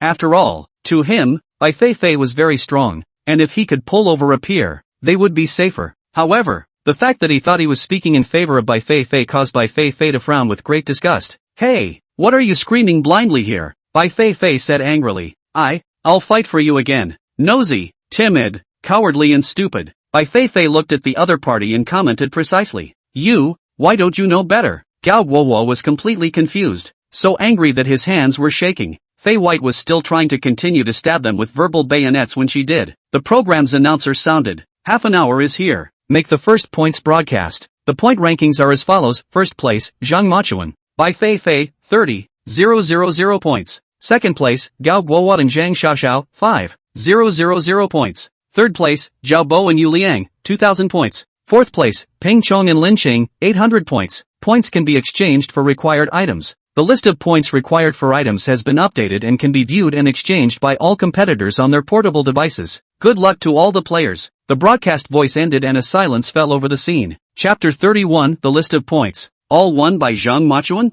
As the broadcast ended, everyone was silent and shocked as they looked at Zhang Machuan and Bai Feifei. After a full minute of silence, Gao Guohua stumbled over his words. How is that possible? How did their group get so many points? Shady. There must be something shady. When he said that, a few others chimed in. Yes, there must be something shady going on. Everyone came in equally. How can your group be so many points higher than us? Peng Chong shouted along, with a few of them defying and screaming. The announcer sounded again. The points breakdown has been posted. Please check back. All points in this program are monitored by the audience to ensure fairness, impartiality and openness. Ding! A beep sounded and all the players received a list of point breakdowns. At the same time, this list was displayed in the middle of the broadcast. Zhang Machuan and Bai Feifei's group, Zhang Machuan earned 8,000 points for killing a pheasant neck, Zhang Machuan earned 5,000 points for killing a corpse, Zhang Machuan earned 10,000 points for finding the entrance to an ancient tomb for the first time, Zhang Machuan earned 15,000 points for killing a blood corpse, Zhang Machuan earned 12,000 points for discovering a rare herb.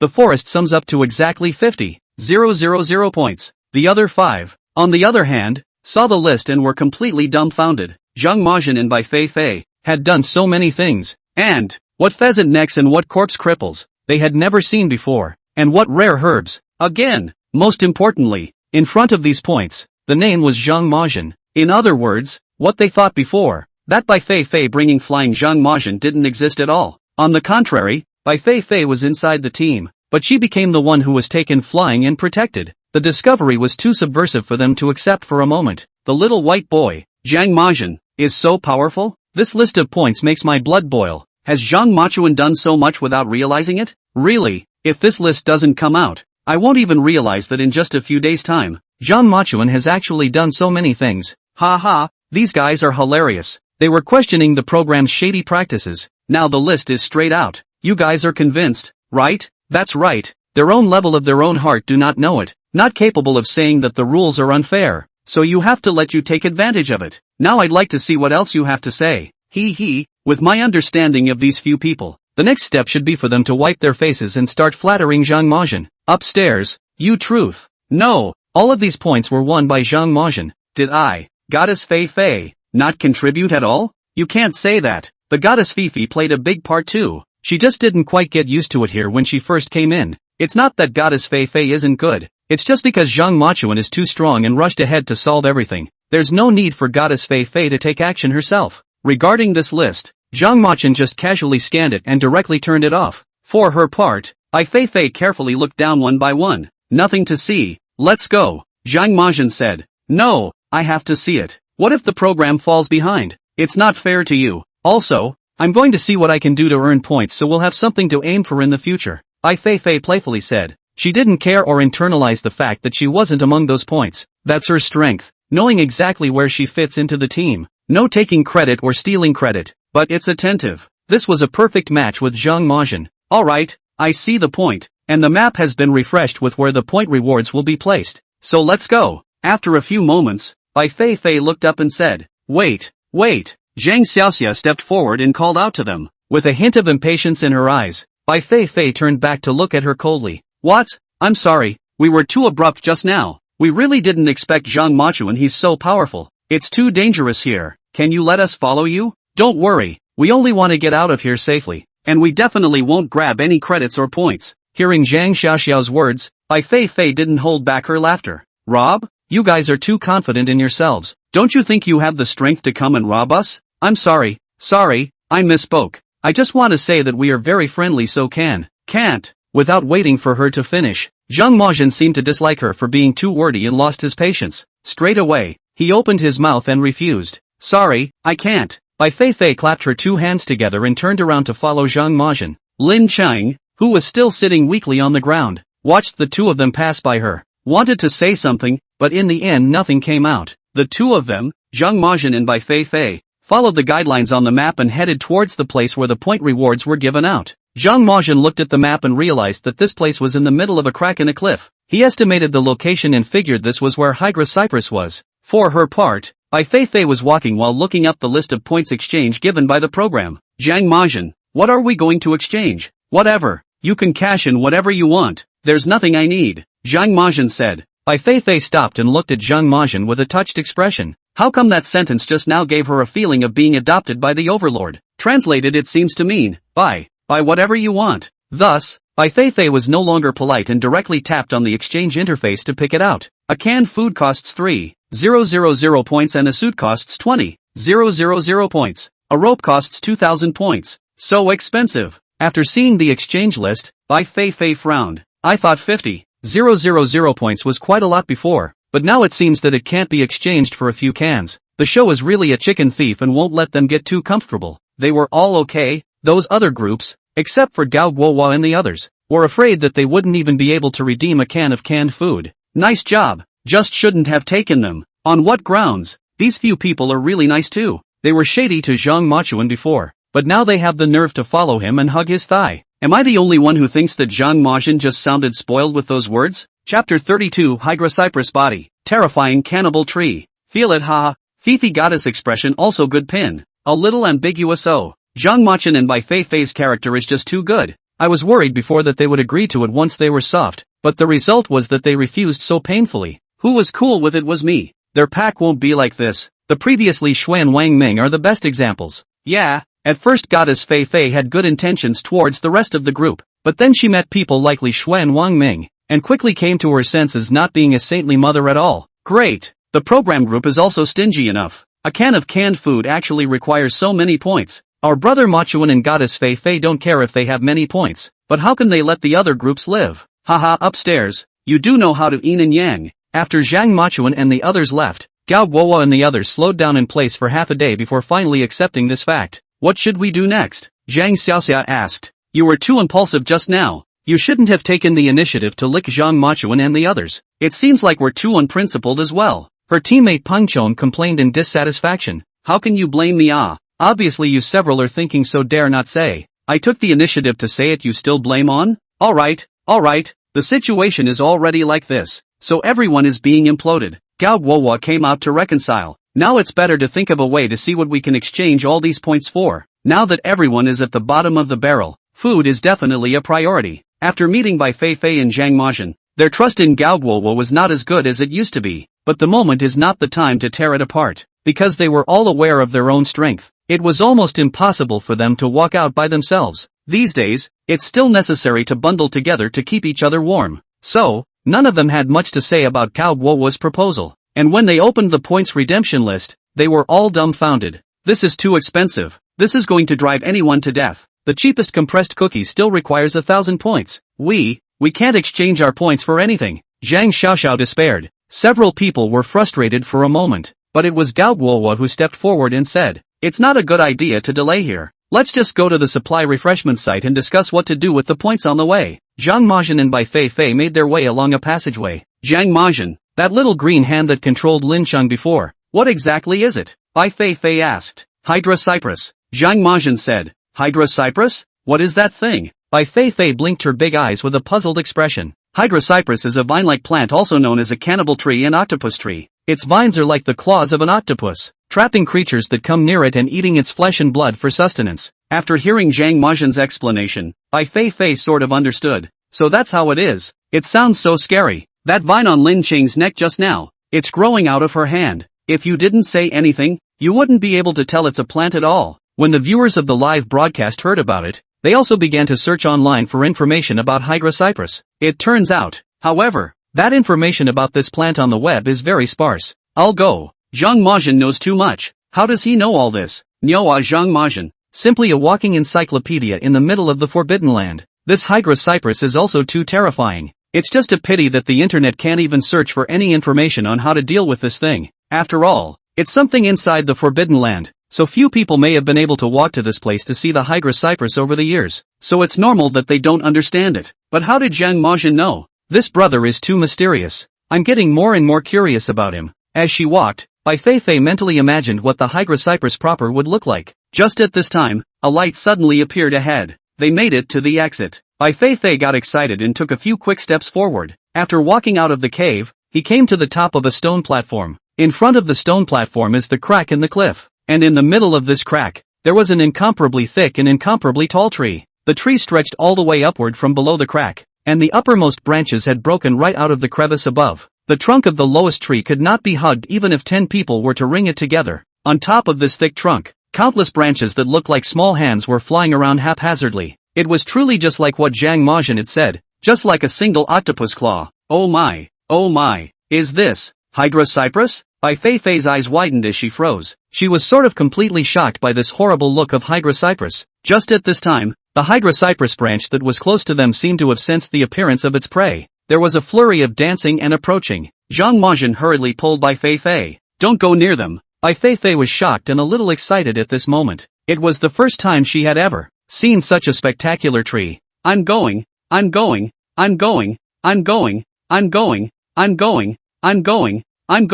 It's so spectacular. I'm shocked. I'm really shocked that there are such big trees in the world. I'm giant phobic. Sure enough, the little hands on these branches and vines are exactly the same as the one that just grabbed Lin Cheng. What Zhang Machuan said is true. Upstairs, you're just now believing that what Zhang Majin said is true. But I believed it as soon as he said it. That's right. Zhang Majin's credibility with me today is 100%. Seeing this tree, I really can't imagine what would have happened if Zhang Machuan hadn't stepped in to save Lin Cheng just now. It's too terrifying. Yeah, the more I think about it, the more I'm scared. Lin Cheng's luck isn't bad. She just happened to meet Zhang Majin and the others coming over. Lin Cheng, this little girl is quite good. I've seen it before when they were live streaming. She's quite a simple child. It's quite pitiful to be with those people. This tree is horrible. Is the program even trying to refresh the supplies in this place? Isn't this intentionally making it more difficult? It's understandable. After all, this is the only place where you can airdrop. The others are inside the dungeon and there's no way to send them there. Bai Feifei looked at the spectacular Hydra Cypress in front of her and sighed for a while before she finally came back to her senses. The roar of an airplane was heard from above. It's their supplies coming in.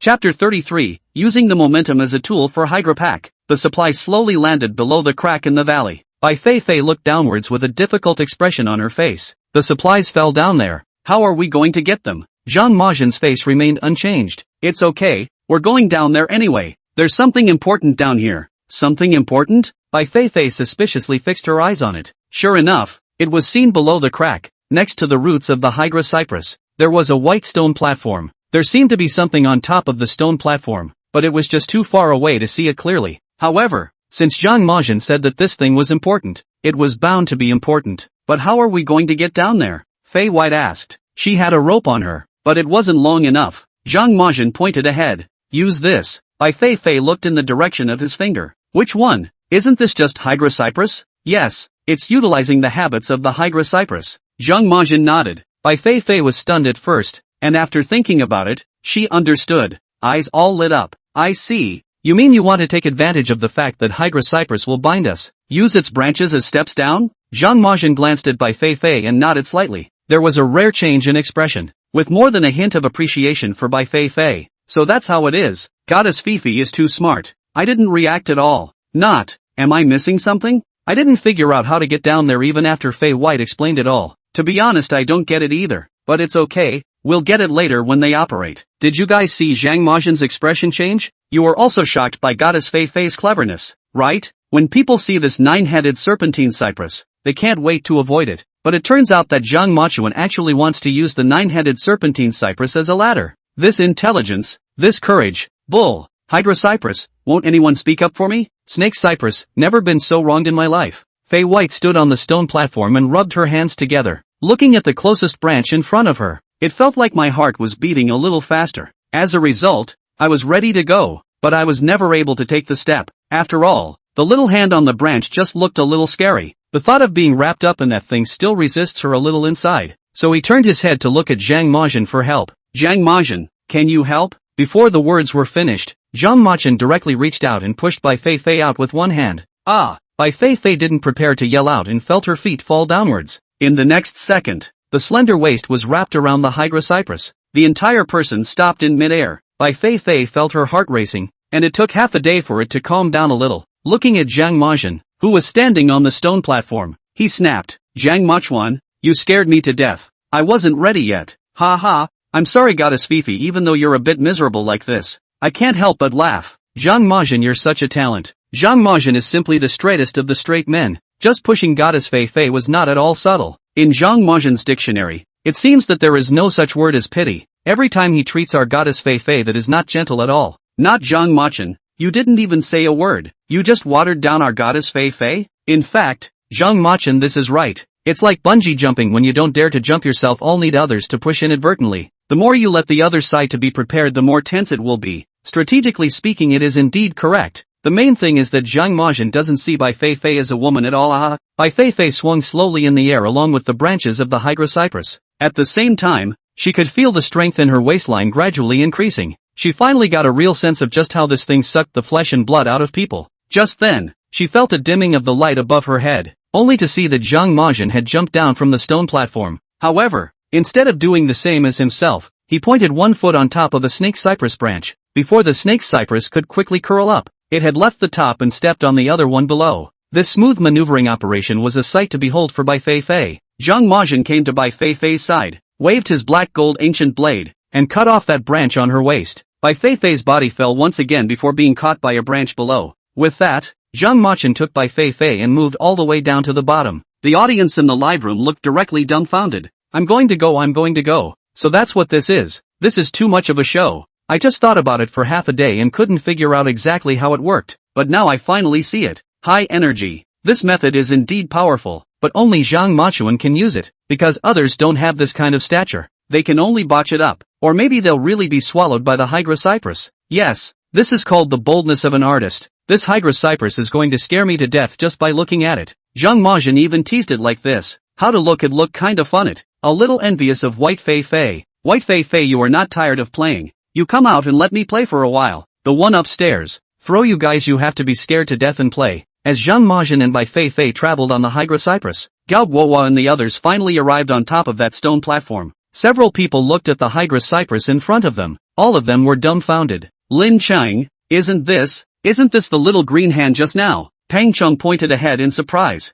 Lin Chang already had a mental image. At this moment, he couldn't stop his body from shivering as he watched those countless little hands swinging in front of him. Take a few steps back. Although it was said that what Gao Guohua and these few people had done before had chilled her heart, but she was also aware that she would be even less able to survive here with her own strength. Just have to keep following them. They didn't have Zhang Majin's science and didn't know anything about hygrocypress. At this moment, when he suddenly saw such a bizarre behemoth, his heart would inevitably be apprehensive. Lin Chang was terrified that a situation like the one before would happen again. You guys, look down there. It looks like Zhang Majin and Bai Feifei. Zhang Xiaoxiao shouted as she pointed downwards. The crowd looked down. Only Zhang Majin's nimble figure was seen jumping on top of one branch after another. Below that, there was Fei White, who looked like a swing. It's really the two of them. What are they doing? Yu Liang wondered. Chapter 34, Green-Faced Fox Corpse appears. New skill, Ghost Whistle. Look over there. You guys, it's our supplies. Zhang Majin and the others must have gone down to fetch the supplies.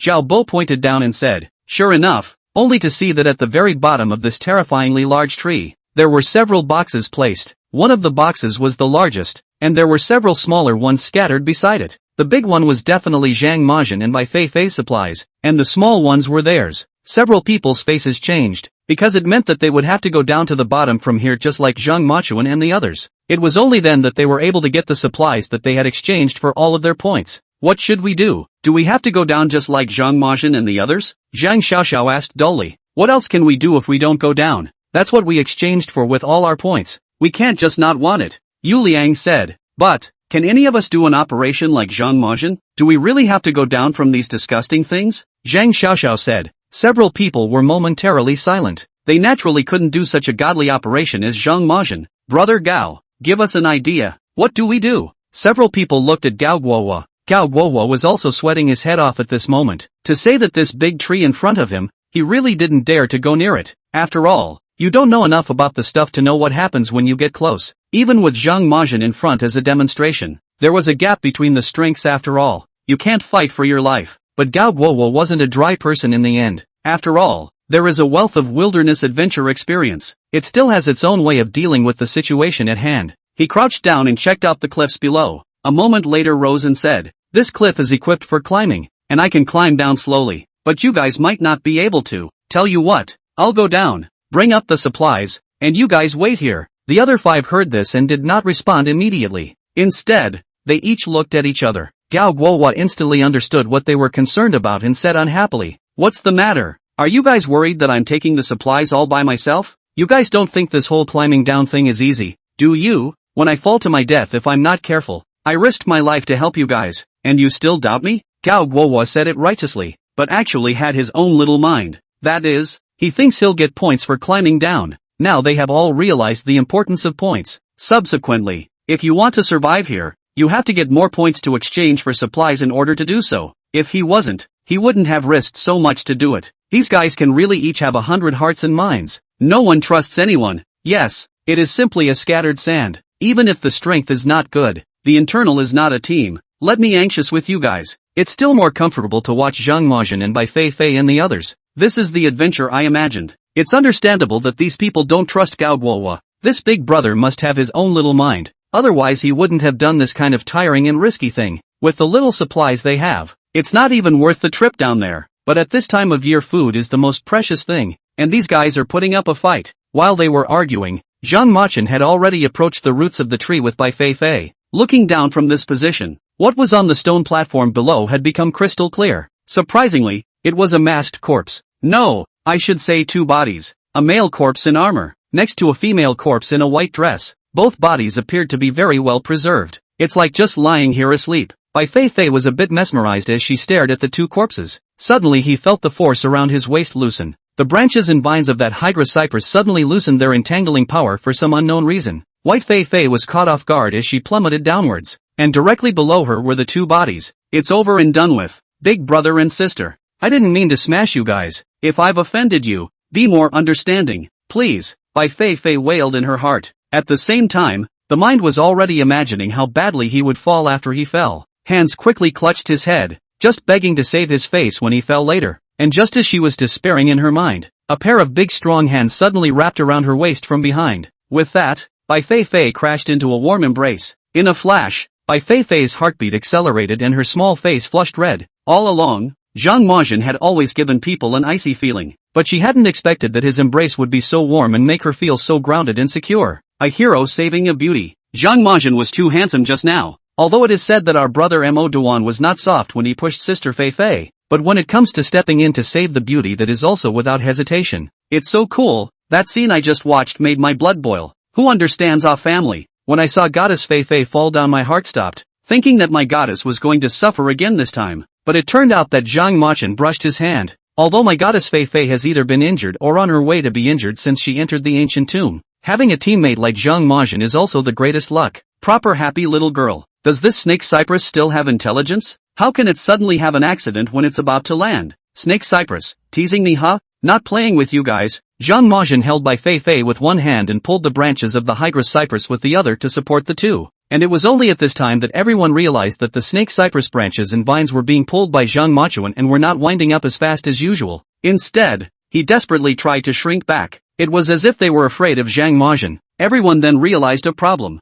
Zhang Machuan's blood turned out to be useful not just for poisonous insects. It also works on hydra cypress, a plant type. Zhang Machin swung in mid-air, and after seeing where to land, he jumped steadily with Bai Feifei in his arms. Along with the moment of landing, the system beep sounded. Congratulations to the host for increasing his playability to 60%, and obtaining the Cold-Faced Unicorn skill, Ghost Whistle. The playability has increased again, and you've also gained the Ghost Whistle skill. Ghost Sentry is also one of the very important abilities of the Cold-Faced Unicorn. Previously, when Bai Feifei was controlled by the 1,000-year-old dumplings, the corpse language used by Zhang Machin to communicate was part of the Ghost Whistle. Chapter 35, Getting Supplies, Collecting Precious Herbs. But at that time, the abilities he gained were not complete enough. Only simple communication is possible. A true Ghost Whistle, however, is one that can communicate with all living things through the frequency of its vibrations. More powerful and more effective. After landing, Bai Feifei began to look around curiously, only to see that at the root of the hydra cypress's large tree, there was another stone platform. It's empty up there. Nothing. It's strange. It's made to look like a tomb, but there's no coffin. The bodies of these two people are also exposed just like this. I don't know which dynasty they are from. This is a strange burial custom. Bai Feifei had a puzzled look on her face. Zhang Majin subconsciously looked towards the place where the hydra cypress root was. The mind thought, it's not that there's no coffin. It's just that it's hidden deeper. But right now he wasn't ready to reveal the secret. Better to check out the two bodies and find that alabaster box first. As he was about to raise his foot and walk across the room, Bai Feifei pulled him back. Zhang Majin, let's go check out the supplies first. I've been eating compressed cookies all the time for the past few days, and I'm desperate for food. I redeemed my points for a lot of goodies. Canned braised meat, canned fish, and canned beef. Bai Feifei was also a snacker. and her eyes were glowing with obvious excitement at the mention of food. Thinking that there was no hurry, Zhang Majin simply let her pull her along. So it turns out that Goddess Feifei, who usually looks very aloof, is also a snacker. Her eyes light up when she mentions food. Wow,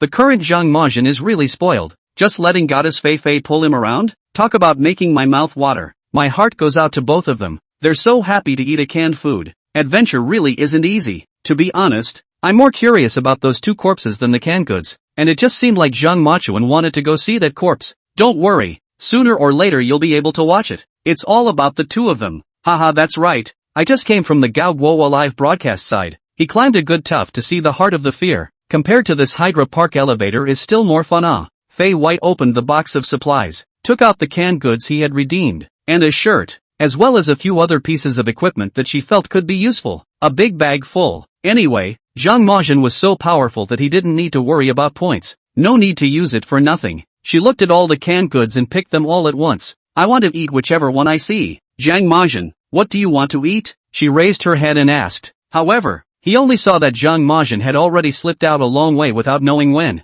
It was crouching down at the moment, working on something. Curious, Fei White put down the can and ran over to look. When he rushed over, he happened to see that Zhang Majin was picking off a grass-like thing from the ground. What is this thing? Bai Feifei felt that this grass was a bit strange to grow. She hadn't gone to places like the wilderness much before, and thought she had seen quite a few more plants than the average person. I didn't expect to see this unrecognizable plant. Zhang Majin did not answer immediately, but instead got up and continued walking towards the front. Within a few steps, another blade of grass was plucked from the ground. This time, Fei White still didn't recognize it. For the first time, she felt that there were so many things in the world that she didn't recognize. These are herbs, there are none out there. When you were bitten before, I saved you with these herbs. Zhang Majin got up and said, so that's it. Bai Feifei's eyes widened in surprise. This herb actually has such powerful effects? I told you how I could still survive being bitten by a pheasant's neck. I thought it was you. Bai Feifei wanted to say that it was Zhang Majin's blood that saved her, but once I thought about it,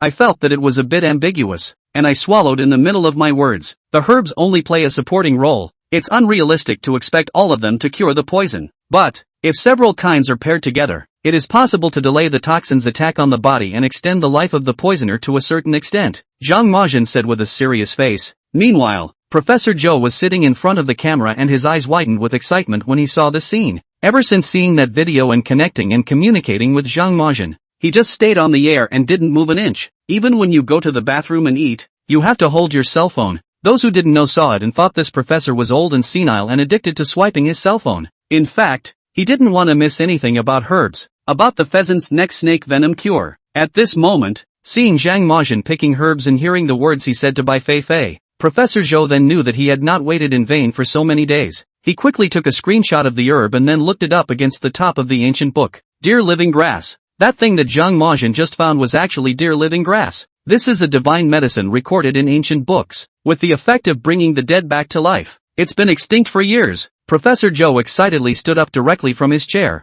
shouting loudly in excitement. His students had all arrived at the sound of the news. After learning that the herbs Zhang Machuan had found were actually so precious, they all exclaimed in astonishment as well. Several people were so excited that they took to their social media platforms to proclaim it. For a moment, the news spread fast. I'll go. A herb that Zhang Machuan casually picked is so powerful. I thought that this herb would be precious and useful, but I didn't expect it to be this precious. I just searched the internet about the dear living grass. Although very little, but the content is shocking. It is said that in ancient times, someone used this herb to really save the life of dying people. You can bring the dead back to life. Zhang Majin, you're too bullish. This is a great achievement. I want to know if this what dear living grass can be cultivated in large quantities after it's brought out. The cultivated medicine is definitely not as potent as the wild ones here, but that's still better than nothing. So there's a hope that the poison in the pheasant's neck can be undone. Upstairs, you're still too optimistic. Didn't Zhang Machuan say that these herbs are only auxiliary? It's his blood that really plays a role. Take a step back and think.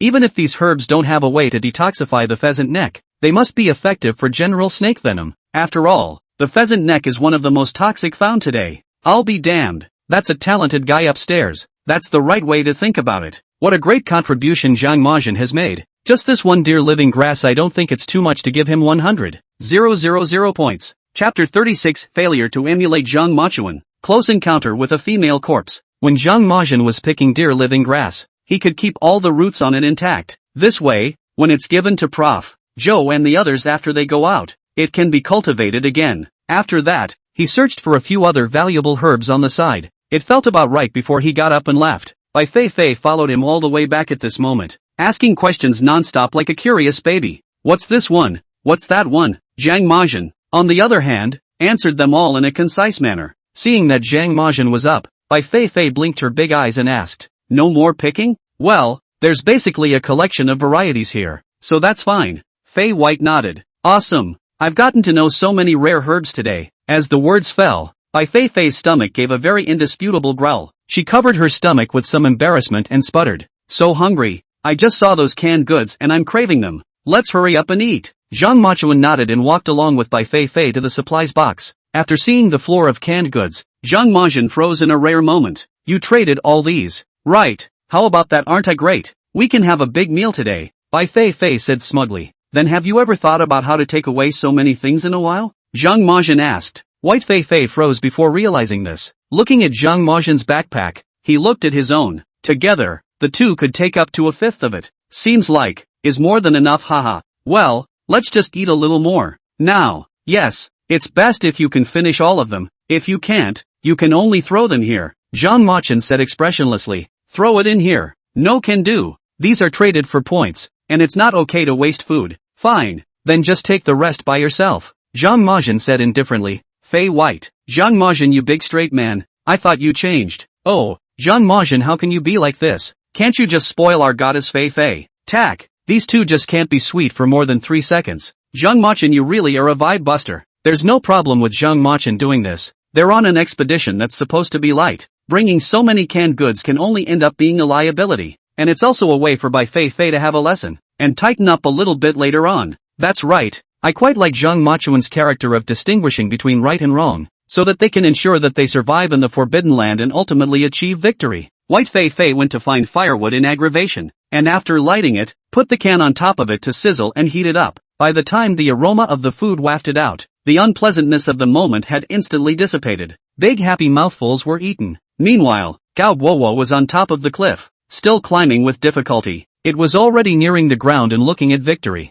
However, just when he was still more than 10 meters away, he found in despair that the cliffs below are recessed downward. This meant that there was no way for him to climb back down the cliff. After all, he wasn't so powerful that he could fight gravity. Gao Guowo cursed profanities in his heart in anger. "So you've gone to all this trouble and now you've lost everything?" How could he willingly accept such an outcome? Just now he was going to come down with conviction. Just so grayback. In front of those people how can have face? While his heart was chagrined, an aroma wafted over. Gao Guowo's eyes instantly went straight. What a long-lost flavor. It's too torturous. Looking in the direction where the scent drifted from, Gao Guowo saw Bai Feifei, who was feasting on the food, as well as, scattered next to Fei White, boxes of their supplies. Hunger motivates Gao. It had come to this point, and there was nothing he could say to give up on it. Something has to be done about it. After calming down, he looked at the hydra cypress branches in front of him not far from him. The appearance of Zhang Majin and Bai Feifei coming down earlier appeared in his mind. Asterisk asterisk asterisk asterisk. Fight. If they can do it, why can't I? The big deal is that if I fall from this height, with my experience I can still protect myself. At most I'll be injured, not killed. Thinking of this, Gao Guowo took a deep breath. Looking at the closest vine, he leapt and flew over it. As the man was in the air, he felt his nervous heart stop. However, just as he was about to fall down, something tightened around his waist. Looking down, he saw the very same vine at his waist. Gao Guowo's heart burst with joy. This vine, which he had previously avoided, was now the straw that saved his life. This method really does work. I should have known not to bother. Zhang Majin really is something, Gao Guowo said as he drew his own dagger. Learning from Zhang Majin's maneuver just now, he slashed at the top of that vine. However, the result of this slash was a bit different from what he thought. He thought that if Zhang Majin could easily cut it, so could he. However, he had underestimated the toughness of this hydra cypress vine. The knife went down, but surprisingly, it only cut off 1/3 of it. At the same time, the shock numbed his palms. Just as he was about to continue slashing for a second time, the branch and vine suddenly plummeted downwards towards the bottom. Gao Guowo's entire body followed the vines as they rapidly descended. "Ah! Help!" he cried out in terror. When he looked down, he was even more shocked, only to see that right below him was a stone platform. There were 2 bodies on top of the stone platform. The place where he fell was exactly where the white-clothed female corpse was. Soon, He was going to have a face-to-face encounter with that corpse. Gao Guowa's shouts echoed across the valley. Zhang Majin and Bai Feifei also heard the sound and looked over in that direction. Someone's coming down. What's this? Acrobatics? The well-fed Bai Feifei was in a good mood and couldn't help but joke about it. After Gao Guowa had descended for some distance, he managed to stop at a position half a meter away from the female corpse. He let out a light breath, feeling a cold sweat all over his forehead and back. It's okay, it's not. Before the words fell, the power of the branches on his body suddenly disappeared. With a thud, Gao Guowa fell down. It slammed directly into the female corpse in a close encounter. Before he could react, he felt a pair of cold arms climb above his shoulders. Chapter 37 Zhang Majin steals the credit? It's simply a joke. Gao Guowa opened his eyes and saw that he was in an extremely ambiguous position, straddling the body of that white female corpse, and both of the woman's arms had been raised and wrapped around her neck. In an instant, a chilling sensation swept over him. Gao Guowa was so scared that he turned pale and covered in cold sweat. Sorry, I didn't mean to offend. Much obliged. Please, let me go. He trembled and rushed at the white-clothed female corpse. However, the female corpse remained in this position. Indifferent, Gao Guowa swallowed and calmed down, realizing that the female corpse didn't seem to have any intention of doing anything to herself. Could it be that this is just a joint reaction from her corpse? Thinking of this, Gao Guowa calmed down a bit. Hands pulled on the female corpse's arms, trying to take her arms off her shoulders. However, after a few tries, it didn't work. Those arms seemed to be infinitely powerful, and he could not break free even if he exerted all his strength. Gao Guowa was in a hurry, so he just sat up with a jerk. As a result, the female corpse was thus carried by him and sat up as well. Holy, Gao Guowa's luck. This is being haunted by a female corpse. Has this female corpse been lonely in this place for too long for a face like Gao Guowa to grab hold of it? I'll go. This is too ambiguous. This female corpse can't really be looking at Gao Guowa. Gao Guowa, you're a lucky girl. You've gotten laid? Ha, it was a pretty creepy scene, but as soon as I saw the pop-ups I wanted to laugh at what was going on. Is this female corpse a fraud? Gao Guowa won't be unable to run away. Come on, look how gentle this female corpse is to him. It's hard to part with her. I'm afraid Gao Guowa can't wait to enjoy it. If Gao Guowa could see the pop-up screen at this time, he would definitely break into a rage. Enjoy? This enjoyment is for you or not. However, right after he sat up, he only saw the mouth of this female corpse in front of him slowly open, tongue out. He was startled at first, thinking that the female corpse was about to open her mouth and bite him. However, after waiting for a while, the female corpse did not move. He looked down and there was a key on the female corpse's tongue. Seeing this key, Gao Guowa instantly forgot his fear and became excited. I hadn't thought that I would be able to reap such rewards from an accident. This key, it must be something important. This discovery is bound to get a lot of points. It's also kind of the first time it's been opened since I've been on the adventure. Let's just show all those guys that he's not the boss for nothing. Thinking of this, Gao Guowa excitedly stretched out his hand and rushed for that key. Just as he was about to get the key, a strong hand clamped down on his arm. Zhang Majin? Gao Guowa raised his head and saw Zhang Majin, who was dressed in black with a cold expression beside him. There was a moment of alertness. Blushing, he said, I'm the one who found this key, so you're coming over here to rob me of the fruits of my labor? Hearing this, Bai Feifei at the side couldn't help but roll her eyes, thinking to himself, is this Gao Guowa paranoid of being victimized? Zhang Majin robbing him? Overthink it. Gao Guowa tried to break free for a bit, only to find that Zhang Majin's force was much greater than that female corpse. It was like a mountain on his arm. This key, you can't take it. Zhang Majin said, why can't I take it? I won't take it if you say I can't. Zhang Majin, don't go too far. You're taking all the good things, aren't you? I found this key first. The whole country is watching. Don't you dare try to snatch it away. Gao Guowa said excitedly. What's the situation? Zhang Majin couldn't have really come to rob the key, right? Upstairs you're a fake fan, right? Is Zhang Majin that kind of person? He still needs to rob. That's right. This Gao Guowa is really funny. He's still worried about Zhang Majin robbing him. Zhang Majin's finger leaks out more points than his. Okay, Zhang Majin must have a reason for doing this. I think there's something wrong with this key. That's right. After all, there's no such thing as pie in the sky, and there must be something to this key coming so easily. You guys, look at the way Zhang Majin is looking at Gao Guowa, like he's looking at a little cutie. Ha, that's right, ha. These people in the live broadcast room who think the same way as Gao Guowa and say that Zhang Majin is going to rob them are all the same. They're all cuties. Looking at Gao Guowa's agitated appearance, Zhang Majin did not speak to explain. One hand still continued to hold Gao Guowa while the other reached into the female corpse's mouth. Watching Zhang Majin's movements, Gao Guowa's eyes turned red with anger. He wanted to break out in curses, but he was afraid of Zhang Majin's strength. After all, in this place, besides himself, it was Zhang Majin and Bai Feifei. It would be a matter of minutes for these two to get him killed. Therefore, he could only first put aside the anger in his heart and prepare to watch the situation in a while before waiting for an opportunity to act. Zhang Majin's oddly long fingers reached into the female corpse's mouth and pressed down on her tongue. Then, pulled the key out a little bit towards the outside. See? Zhang Majin said. Cao Guohua froze for a moment before reacting that the words were addressed to himself. Look at what? The words fell from his lips and he took notice. At the end of that key was attached a very fine silk thread. The other end of the silk thread led all the way down into the depths of the female corpse's throat. What does this mean? Anti-theft? It's also too perverted. Gao Guohua froze. Touch her stomach. Zhang Majin said. Ha? Gao Guohua looked at the female corpse and then at Zhang Majin. Thought that was a bit of a sick request on his part. How could he still let himself touch the stomach of someone else's female corpse? He didn't have this kind of fetish. Yet, still, ghostly, he reached out and touched it. That touch made his face change, because inside the belly of this female corpse, there was a four-square hard thing. It feels like an organ. The filaments on the key are connected to the mechanism inside, and once you vigorously draw it out, the mechanism will instantly activate. Unsurprisingly, the mechanism could be a poison needle or a dart. At such a close distance, you won't have time to dodge, and the probability of hitting is 100%. You, both dead and maimed. Zhang Majin's voice did not carry any emotions in it, as if he was describing a very ordinary thing. However, it made Gao Guohua feel icy cold and cold sweat all over his body. Thinking about that scene just now made him back up. If Zhang Majin hadn't come in time and stopped him, then even that 1 second later, he could be hit at this point, dead or alive. Chapter 38. I was right. This wave is in the atmosphere. Oh my. So that's how it is. Zhang Majin is so awesome. How did he find out? Yeah, if I remember correctly, when he and Bai Feifei came down, they didn't even touch this corpse. So how could they see the organs in here so thoroughly? Zhang Majin is simply not human. This ability is already completely in the realm of a god.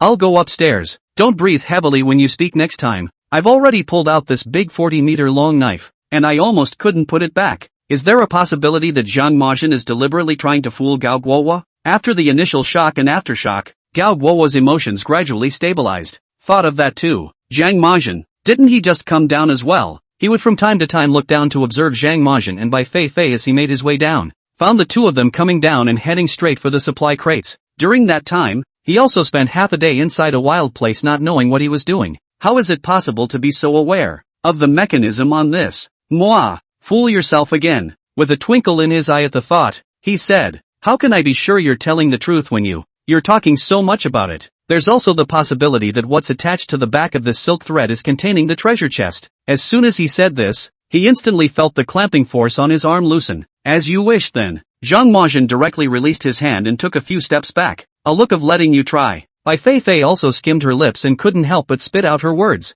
If you don't believe us so much, just try it yourself. There's only one life anyway, and it's yours and not ours. Let's talk in advance. What if you're crippled? Don't expect us to save you. If you die, don't blame us for not warning you. Gao Guohua still maintained the action of sitting on the female corpse, looking at the key that was already halfway out. His face was difficult and hesitant. With the opportunity right in front of us, is it better to take a desperate shot or be conservative? His insides were at war with the heavens. In the end, it was fear that got the better of him. He sighed and turned his head to Zhang Majin, begging for mercy. Zhang, it was my fault just now. I shouldn't dog bite Lu Dongbin. I was wrong. You're a big man. Can you let me down from here first? As he spoke, he pointed to the hands of the female corpse on his shoulder. Gao Guohua, did you learn to change faces before? This speed of changing faces is a masterpiece. Count on you kid to be a bit more sensible. You really haven't gone to the extent of not wanting to die. I just realized that even if Gao Guohua is fast he can't run away.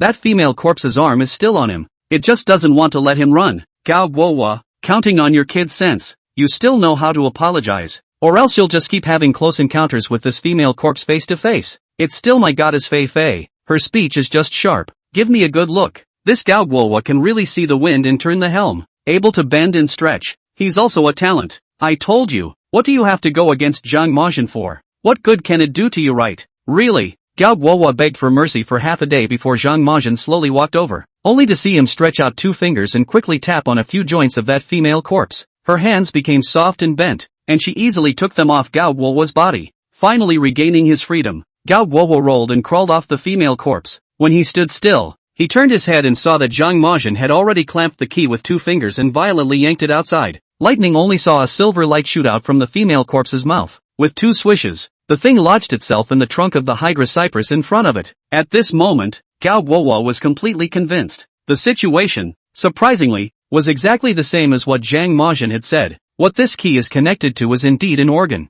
And the 2 things that just flew out were clearly 2 small sharp flying knives. Gao Guohua estimated the strength of that flying knife in his mind. No doubt, with the distance between him and the female corpse just now, when this flying dagger came out, it would instantly pierce his head. He's going to die. Gao Guohua immediately felt his legs go weak. In his heart, he finally truly acknowledged that Zhang Majin had just saved his life. I go. That was so scary just now. Whoosh, and a silver light flashed past. Zhang Majin actually said, alright, it's too powerful. How did he do it? To be honest, at first I was worried that in case Zhang Majin guessed wrong this time would he be disgraced, but now it seems that my worries were still redundant. That's simply too redundant. When has Zhang Majin ever let anyone down? But I'm just curious as to how on earth he guessed it, and so accurately. It feels like Zhang Majin has a deep understanding and experience of both ancient tombs and exploration, so he probably saw the look of this female corpse and saw something fishy about it. What's not to say? It's a descending blow. Gao Guohua, you mustn't kneel down and kowtow to Zhang Majin here? He could have saved your life. That's right,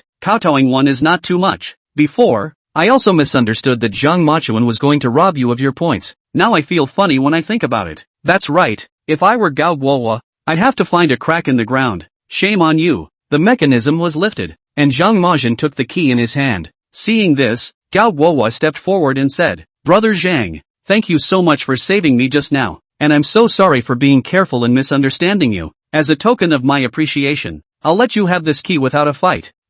When he finished speaking, Zhang Majin hadn't reacted much, and Bai Feifei couldn't help but sneer twice. Gao Guohua, your math is really good, and you let us have it, so we have to thank you, don't we? You found this key first, but don't forget that you are not capable of getting it. If we had stopped you a second later, you'd be dead. So who are you to say this key is yours? Bai Feifei disliked people in no uncertain terms. What's more, she'd put up with it for a long time before. At this moment, he was naturally on fire. Disliking Gao Guohua, his face was green and white, and at the same time, Zhang Majin didn't spoil him, only to see Zhang Majin place that key on the stone platform in front of him. To be fair, the key is placed here, and we'll each take it as we see fit. Chapter 39, Crushing Strength. Really inviting the blood corpse? Hearing Zhang Majin's words, Gao Guohua's eyes rolled. The mind came alive. He was well aware of his own strength, and was not an opponent if he came hard with Zhang Majin. But, he can outsmart it. Though, that's a bit unkind. But it's an adventure, and they have a rivalry between them. There is no need to talk about so many rules and righteousness when the winner is the loser. Being able to get stuff for points is what matters. Since the opportunity is in front of you, why not let go and give it a try? He nodded at the thought. Brother Shang's bureau spirit.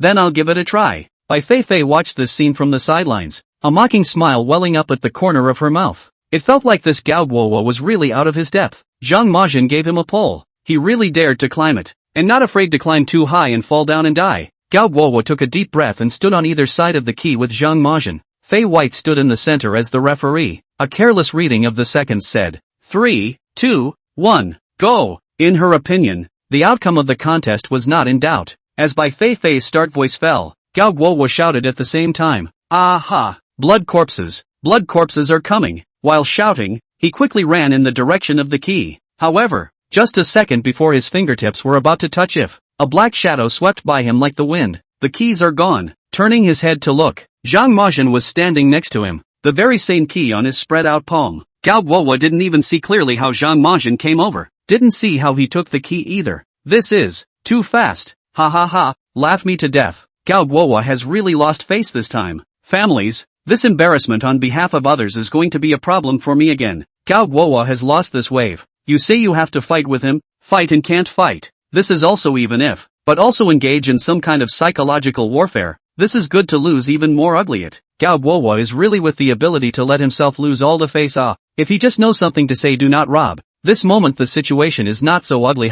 Did you guys just see clearly how Zhang Majin whooshed past? He was too fast. I didn't see it clearly, mainly because Gao Guohua shouted. That really scared me. I thought there was really a blood corpse coming and was still looking for it, but then I turned my head and saw if it was already in the hands of Zhang Majin. I saw it. Zhang Majin was not affected by Gao Guohua at all. He even calmly waited in place for a few seconds, waiting for Gao Guohua to touch the key before striking out. The action was flowing and smooth. A 1-2 punch. It was simply handsome and dizzying. TSK, TSK, TSK. If I were Gao Guohua, I'd just find a place to drill in. What's with the face? Gao Guohua was like a defeated rooster at this moment, losing all his strength and means. Droopy. I lost. Heartily. I don't understand why you did nothing when I just yelled bloody corpse though. Are you just really not scared? Gao wants to lose an understanding. He thought that in such a situation, his shouting would always affect Zhang Mazhen's mind a bit, yet he was as steady as a mountain, not affected in the slightest. What the hell is this about? I can sense it. Just now when you shouted, the blood corpses hadn't gotten close yet. Zhang Mazhen lowered his head and casually replied. Gao Guohua nodded, his heart growing even more shocked. Zhang Mazhen's senses were surprisingly sharp. In fact, he had spent years exploring the wilderness before, and would find himself getting premonitions of dangerous situations around him. Only, most people's hunches are rather faint. Nope. Thinking about it, Gao Guohua suddenly realized the point within Zhang Mazhen's sentence. It's not that there aren't any blood corpses, it's that the blood corpses haven't gotten close enough. That means, just at this time, Gao Guohua vaguely heard in the distance a sound of heavy footsteps. At the same time, there was a smell of blood in the air. Blood corpse? Really coming? I go. This Gao Guohua is really a crow's mouth, isn't he? One voice really called the blood corpses here? Not afraid. Anyway, Zhang Mazhen is here. Aren't these points coming to the door on their own accord? Don't be too blindly optimistic. Even though they're all blood corpses, their strengths aren't quite the same. In case this one is particularly powerful. Just listening to this footsteps makes me feel that the situation is not good. This blood corpse seems to be even more terrifying than the one before. So nervous, my god. I'm shivering through the screen. After hearing the voice, Bai Feifei subconsciously stood behind Zhang Mazhen. At the same time, the palm of his hand was placed on top of his dagger in a defensive stance. The two had developed a tacit understanding after so long, and Bai Feifei knew that she didn't need to rush ahead at this time. Just leave the space to play to Zhang Mazhen. If she needed to assist herself, she would be fine when she stepped in. Of course, so far, this has never happened. Knock, knock, knock. The footsteps were coming closer. Finally, the blood corpse showed its true form from around a corner. The moment she saw him, Bai Feifei couldn't help but suck in a breath of cool air. This blood corpse was so much more terrifying than the one before. His height was at least 2 meters, and his thick arms were almost thicker than Bai Feifei's waist. It was a bloody mess that looked physically uncomfortable. If they hadn't been battle-hardened, they would have been terrified just by the sight of this horror. Zhang Mazhen, this blood corpse seems to be quite a bit more terrifying than the one before. How sure are you? Bai Feifei asked softly. Zhang Mazhen stared in the direction of the blood corpse in thought. The few seconds of silence made Bai Feifei feel a little uneasy in her heart. After all, the last time Zhang Mazhen had dealt with that blood corpse, he had also been entangled for quite a while before winning. So, it's very likely that this time, they're not the opponents. If it's not possible, let's run away first, and recognize the time. There's no shame in retreating, Fei White suggested. As soon as she turned her head after saying this, she saw that Gao Guohua was no longer there. Looking into the distance, Gao Guohua, at some point, had already run and hid behind Hydra Cypress. The awareness of escaping is quite high. Acting on your own without having to be told. Bai Feifei's tone carried undisguised mockery. After saying that, he tried to look at Zhang Mazhen again. Shall we, too, avoid the front line for the time being, hide first, and then look for an opportunity to strike? No need. I have a better way this time. Zhang Mazhen said indifferently. The blood corpse moved closer step by step, and the great sense of oppression caused Bai Feifei to unconsciously take 2 steps back. Chapter 40, Demonstrating the Ghost Sentry. Summoning the corpse catchers. She was also unclear as to what exactly Zhang Mazhen's so-called better way was. One can only wait in silence. Why hasn't Zhang Mazhen made a move yet? He can't be scared. Fear? To be honest, from the beginning of the expedition until now, I've never seen the word fear in Zhang Mazhen, as if there was no such emotion in his body. Didn't Zhang Mazhen say that he has a better way to deal with this blood corpse? Just wait and see. I believe that Zhang Mazhen will definitely not let us down. Oh, I think he's just bragging. What better way? It can't be a clinical escape, haha. The little black guy upstairs is showing his chicken feet, right? You didn't do your homework before you came to hack? Can you hack Zhang Mazhen? How come I can smell that awful smell on the blood corpse's body even after following the screen? Even though this is a high-grade cell phone of mine, it doesn't have the function of being able to smell, right? Above the stone platform of the cliff, the remaining 5 kept their heads poking out, observing the situation below. Among the items carried by Zhang Xiaoxiao were binoculars. Several of them took turns looking down with binoculars, getting a good look at what had just happened. At this moment, naturally, the figure of the blood corpse was also seen. Oh my god, this blood corpse is even stronger and more terrifying than the one we've seen before. It's thanks to the fact that we didn't go down with Gao, or else we would have surely died. Yu Liang took the binoculars and said with both fear and gratitude, "Let me see." Pang rushed over and grabbed the binoculars, looking downward. After seeing the horrifying appearance of that blood corpse, he was directly scared and leaned back over. "I'll go. It's too scary. This high-powered binoculars looks as if the bloody corpse is right in front of my eyes. It scares me to death. It's a good thing that the blood corpse didn't have a way to come up, otherwise we would have been in deep trouble," Zhang Xiaoxiao said nervously. "But, Gao is down there. If something happens to him, what about our supplies?" Zhao Bo said. A sentence that directly silenced everyone else. "That can't be helped. Even without supplies we can still hold out for a few more days. It's better than facing the blood corpses down there and getting killed straight away," Yu Liang said. "Actually, Zhang Majin is so powerful, perhaps this blood corpse won't be much of a threat." Lin Chang, who had been silent on the side, spoke up at this moment. "It's hard to say. I just watched Zhang Machuan and Bai Feifei both freeze in place and not move their bullets. Probably, it was a shock, too. Even if Zhang Machuan is more powerful, he's still a human being and there are problems he can't solve." Several people's moods became complicated again. On the one hand, if something really happened to Zhang Majin and the others, and they managed to survive, then the chances of winning would be high. Only, with such a horrible and treacherous 7-star Lu Wang Palace, could they really walk out alive with just a few of them? The blood corpses were already approaching step by step. At this time, Zhang Majin began to unleash his ghost whistle ability. A gurgling sound came from his throat. This voice was familiar to Bai Feifei. When she had narrowly escaped the hands of the 1,000-year-old dumpling before, Zhang Majin had used this voice to communicate with that dumpling. Only, this one sounds a little different than the last. Is this Zhang Majin, trying to communicate with this blood corpse? Trying to get this blood corpse to give up on dealing with us just like when he saved me last time? Bai Feifei thought suspiciously in her heart. However, looking at the bloody corpse, it seemed indifferent. Still step by step, with a murderous aura, they were approaching them. This familiar voice comes back to mind. So this is what Zhang Majin said about other ways? But it seems like this method doesn't work very well. This blood corpse doesn't buy it. Does it mean that we are about to witness Zhang Majin's first failure since the start of the broadcast? Zhang Machuan is so persistent. That blood corpse didn't even react, he kept saying it again. Why don't you hurry and run? Don't worry everyone. This blood corpse may have been here for too long and forgotten his own language. Give him some time and he may be able to understand? Is there a possibility that this blood corpse is simply deaf, and can't hear Zhang Majin's voice at all?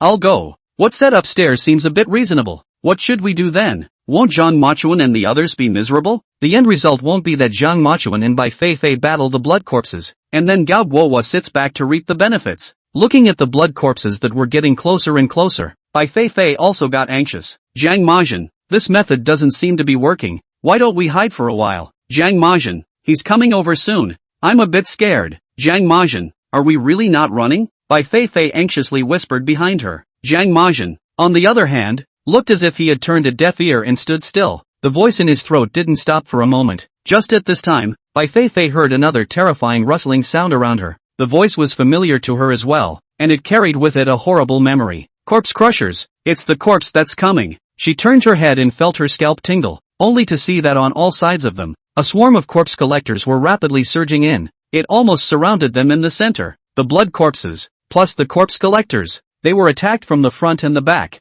and their backs were attacked from the belly. Crap, how come there are so many corpse busters coming? Could it be that the blood corpses have recruited them? Zhang Majin, what are we going to do? Bai Feifei, who had always been very calm when it came to things, was also completely disorganized at this moment, pulling Zhang Majin's sleeve. His voice became trembling. However, on second thought, she thought that if she and Zhang Machuan were destined to not run away today, then also fight to the last second. Then his eyes became firm again, drew his dagger, and fought Zhang Majin back to back. I'll leave the blood corpse to you. I'll deal with the corpse behind you. Don't worry, as long as I'm not down, I'll make sure your back is safe. When Bai Feifei said this, she looked like a female general who had bathed in blood and was very courageous. Just as she was holding the dagger and preparing to strike at the corpse after she finished speaking, she was grabbed by Zhang Majin's wrist. No, look! Bai Feifei looked over in the direction Zhang Majin indicated, only to see that the corpse collectors that surged in front of them had now climbed onto the bodies of the blood corpses in droves, was desperately gnawing at the flesh and blood on his body, and the corpse crushers behind them didn't linger at all as they passed them.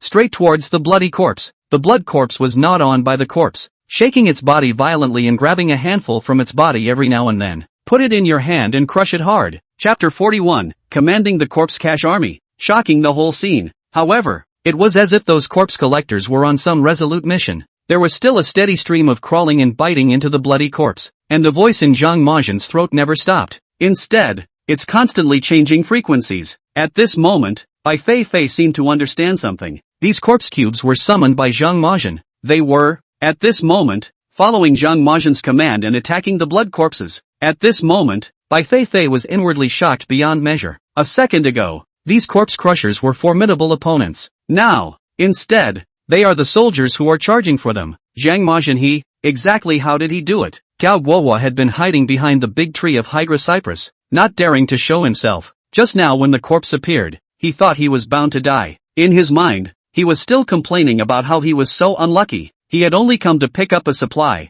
but he had stumbled into a pinch from both the blood corpse and the corpse cutter at the same time. It's not certain death. As he watched Zhang Mazhen and Bai Feifei rushing ahead, his mind was already thinking of ways to escape. When Zhang Mazhen and the others were attacked later, he waited for an opportunity to slip away. However, the development of things was completely out of his expectation. How did these corpses get into a fight with the blood corpses first? Moreover, Zhang Mazhen cackled inside his throat and made that strange sound. It can't be, like, being bent over by something. Not only Gao Guohua, those few people who were observing from the stone platform of the cliff were also closely watching the situation below. After seeing this scene, they were all stunned as well. Oh my god, the corpse and the blood corpse did it first? The point is, how are Zhang Mazhen and Bai Feifei standing so calmly in the center? Why don't they run? I guess. Was scared silly. What do you guys think? Which side is more powerful? The corpse or the blood corpse? They were all in a more relaxed mood at the moment as they were outside the battlefield. It's all up for grabs. I think it's a corpse. After all, they're plentiful. Not really. Look at this blood corpse's big hand,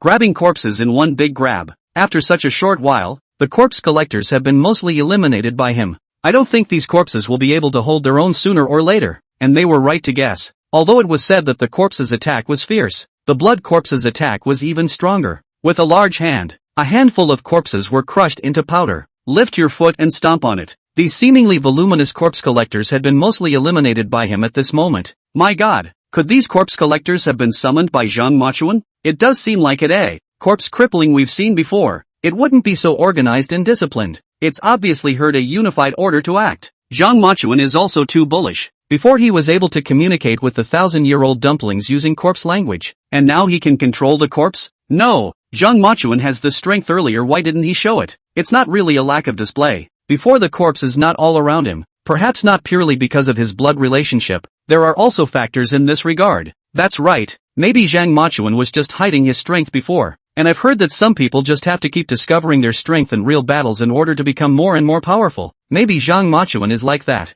I'll go. This is the direction I never expected to go. The moment the body catcher appeared I thought it was over. My back was turned. But it turned out that I didn't expect this body catcher to be the helper that Zhang Mazhen had found. This wave is really too handsome. Zhang Mazhen is standing directly in the atmosphere. But how do I feel? These corpse eaters are no match for the blood corpses. They are obviously being suppressed. If this goes on, the rest of the corpse eaters are all going to be killed off. The audience was worried, but also Fei White. She stood beside Zhang Mazhen and watched all of his maneuvers, and had the best understanding of the situation. She knew that with these corpse collectors alone, that was definitely not a match for the blood corpses. Zhang Mazhen, will there be another way? While she was thinking about it, she suddenly heard Zhang Mazhen's voice frequency become faster. At the same time, spread farther. The voice was not loud in the near distance, but it was very penetrating. It seemed that the whole valley only saw and echoed. A few people on the stone platform of the cliff were watching the battle closely. At the sound, there was curiosity. What's that noise? It seems to be coming from down there. It can't be the sound of a blood corpse. The sound waves won't have any offensive power against us.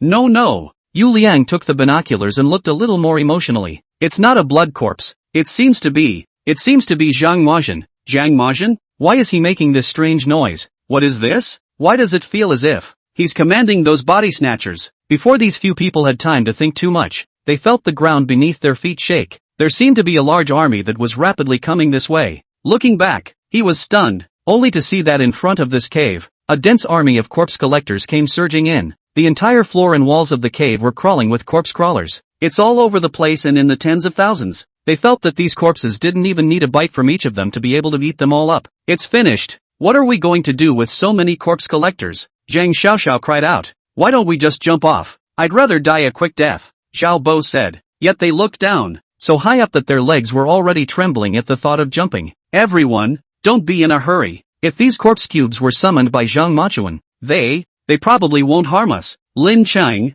who had been silent, said, come on, you're too naive. Even if Zhang Machuan is more powerful, can he still precisely control the corpse cache to only bite the blood corpse and not us? That's right, and with such a long distance, how capable can Zhang Machuan be to make the corpse cripple listen to him? Yu Liang and Pang Chong were both a bit disdainful of Lin Qing's statement. The corpse was already approaching step by step, and was about to overwhelm the spot where they stood on their feet. However, just at this time, it was only seen that the corpses that were originally lined up in a single line suddenly separated on the left and right sides. It bypassed their position and climbed down the cliff face. The densely packed corpses instantly filled the space around them, and the only location under their feet was a clean slate. The few people who were originally trembling with fear first froze. Then, the heart rose in ecstasy. Asterisk.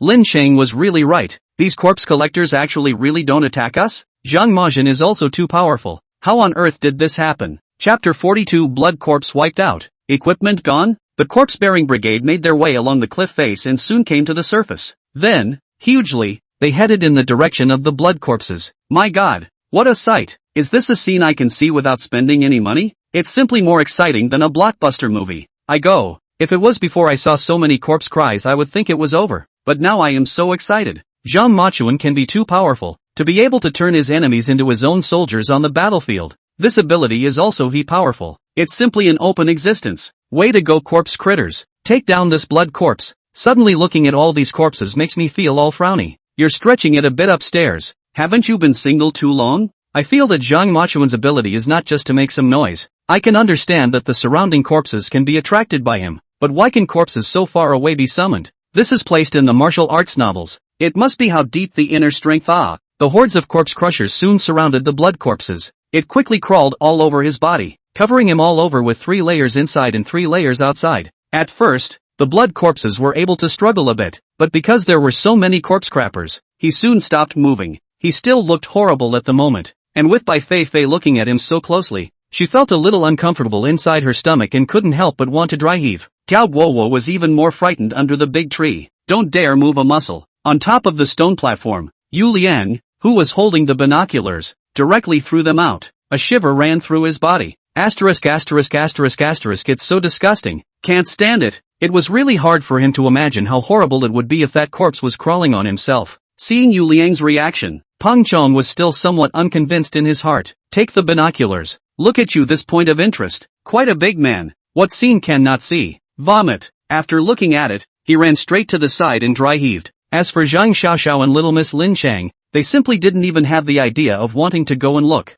I'm afraid that watching it will cause shadows and nightmares. The corpses were squirming up and down, on the bodies of the blood corpses. Time passed minute by minute, and finally, those corpse collectors faded away again like a tidal wave, climbed down from the body of the bloody corpse. The sound made by Zhang Majin once again changed in frequency. All of the body snatchers left in a neat and orderly fashion, and with the departure of the corpses, the blood corpse, which was already only a skeleton frame, fell straight down. Asterisk.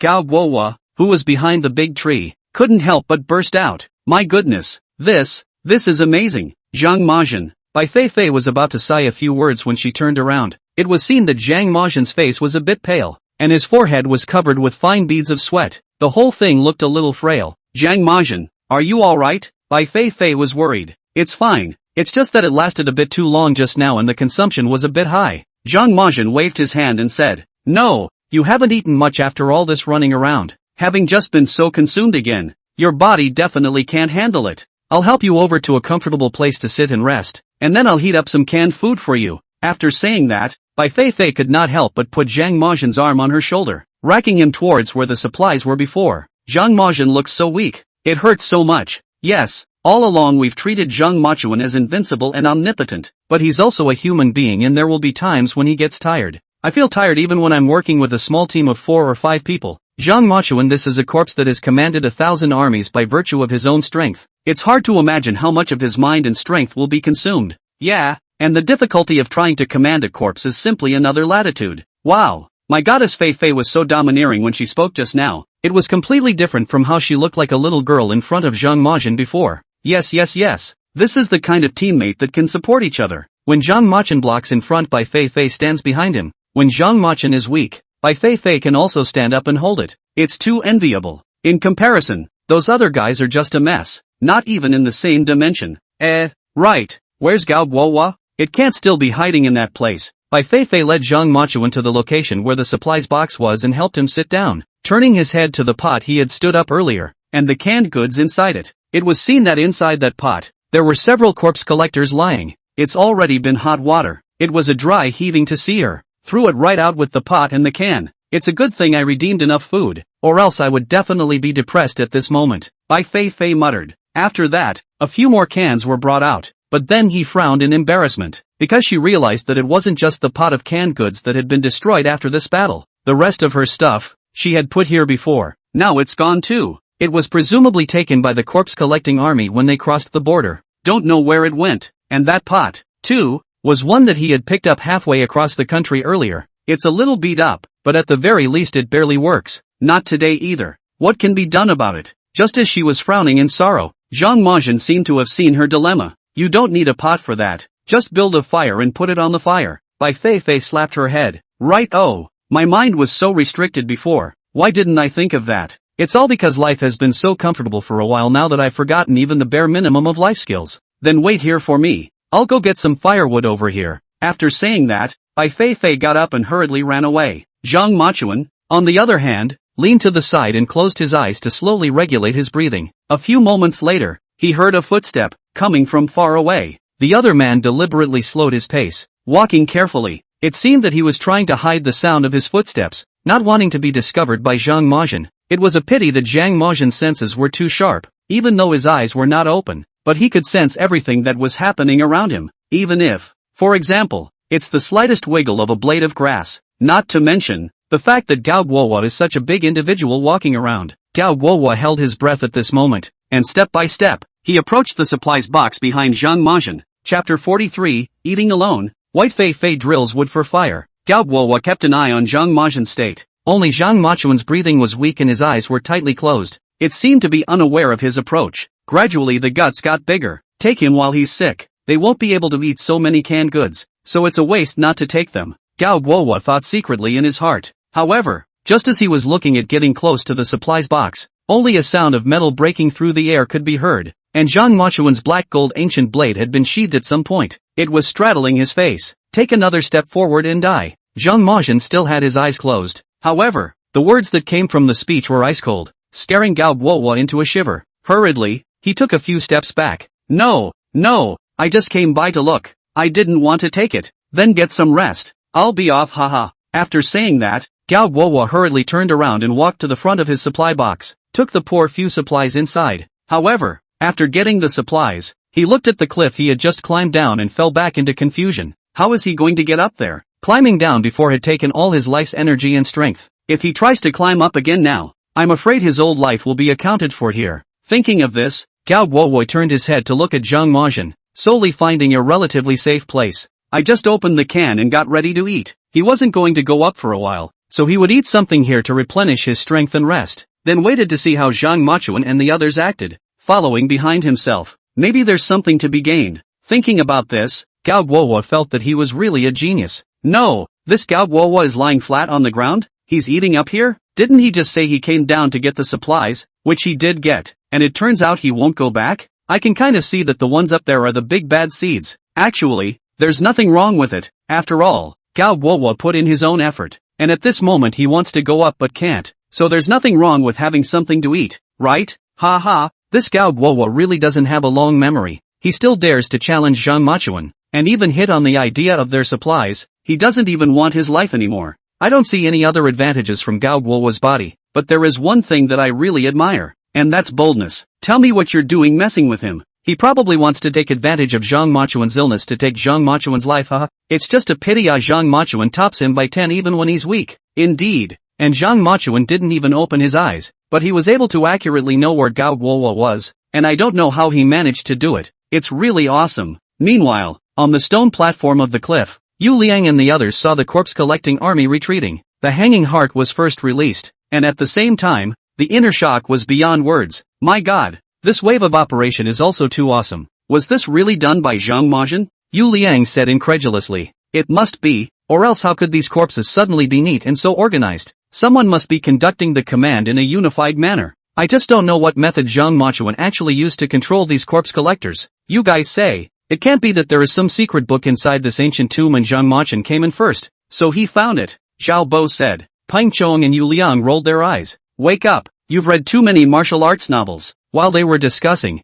Zhang Xiaoxia took the binoculars and looked towards the bottom. This time, he saw Gao Guowo with a box of canned food, feasting on it. There was a rush. You guys come over here and look. Gao is eating alone. What? How can he be like this? We've spent points on all this food, and he wants to keep it all to himself? I knew he's not that kind of a person. And he said something about helping us to get it. I think he wanted to eat alone from the beginning. So what are we going to do? I feel so hungry right now. I'm going to pass out from hunger. I can kind of see. Waiting here is only a dead end. Or, we also find a way to go down. This was Peng Chang's proposal, and he has always been impulsive in his actions. Now that they stayed in this place, it could be said that they were birds of a feather. Couldn't find anything at all to eat, couldn't possibly get them to eat a corpse, even if they were really hungry and desperate and held back their nausea to eat it. They're all hard shells, too. I can't bite them. What's more, just by virtue of them, if they really encountered a body catcher, not being bitten by a body catcher was already considered very good. How can you still catch it and eat it? And Gao has absolutely no intention of coming back. They can only wait for death if they continue to wait here. Either they were starved to death, or something else like a blood corpse reappeared. So, instead of waiting passively, it's better to blog about it. Zhang Majin rested in place for a few moments, feeling that he had recovered most of his spirit. When he opened his eyes, he saw that Bai Feifei had returned. At this moment, he was holding two wooden sticks in his hands and was rubbing them back and forth with great effort. His forehead was already covered in a fine sweat, and he looked very hard-pressed. Zhang Majin got up and walked over. How are you? Fei White looked up at him. At the same time, he raised his arm and wiped the sweat from his forehead. What are you doing? Zhang Majin asked with a slight frown. Build a fire. I'm telling you, even though we're in the wild, you can't fool around with food. It's all been hard enough lately. This has to be a good meal. These cans will be heated up well, and we'll both have a good meal before we have the strength to continue our adventure. I'm telling you, when I was on a mission before, I had a meal like this once in a while, and I was instantly energized. After Bai Feifei finished speaking, Zhang Majin was silent for a moment before speaking again. I mean, the way you make fire. Oh, you mean this? Drilling wood for fire. I can't help it. I've lost all my gear, and you're not carrying anything but a knife, and we don't have the equipment to light a fire. It can only be done in this most primitive way, but don't worry, I'm professionally trained. It's too slow. Without waiting for Bai Feifei to finish, Zhang Machin spoke.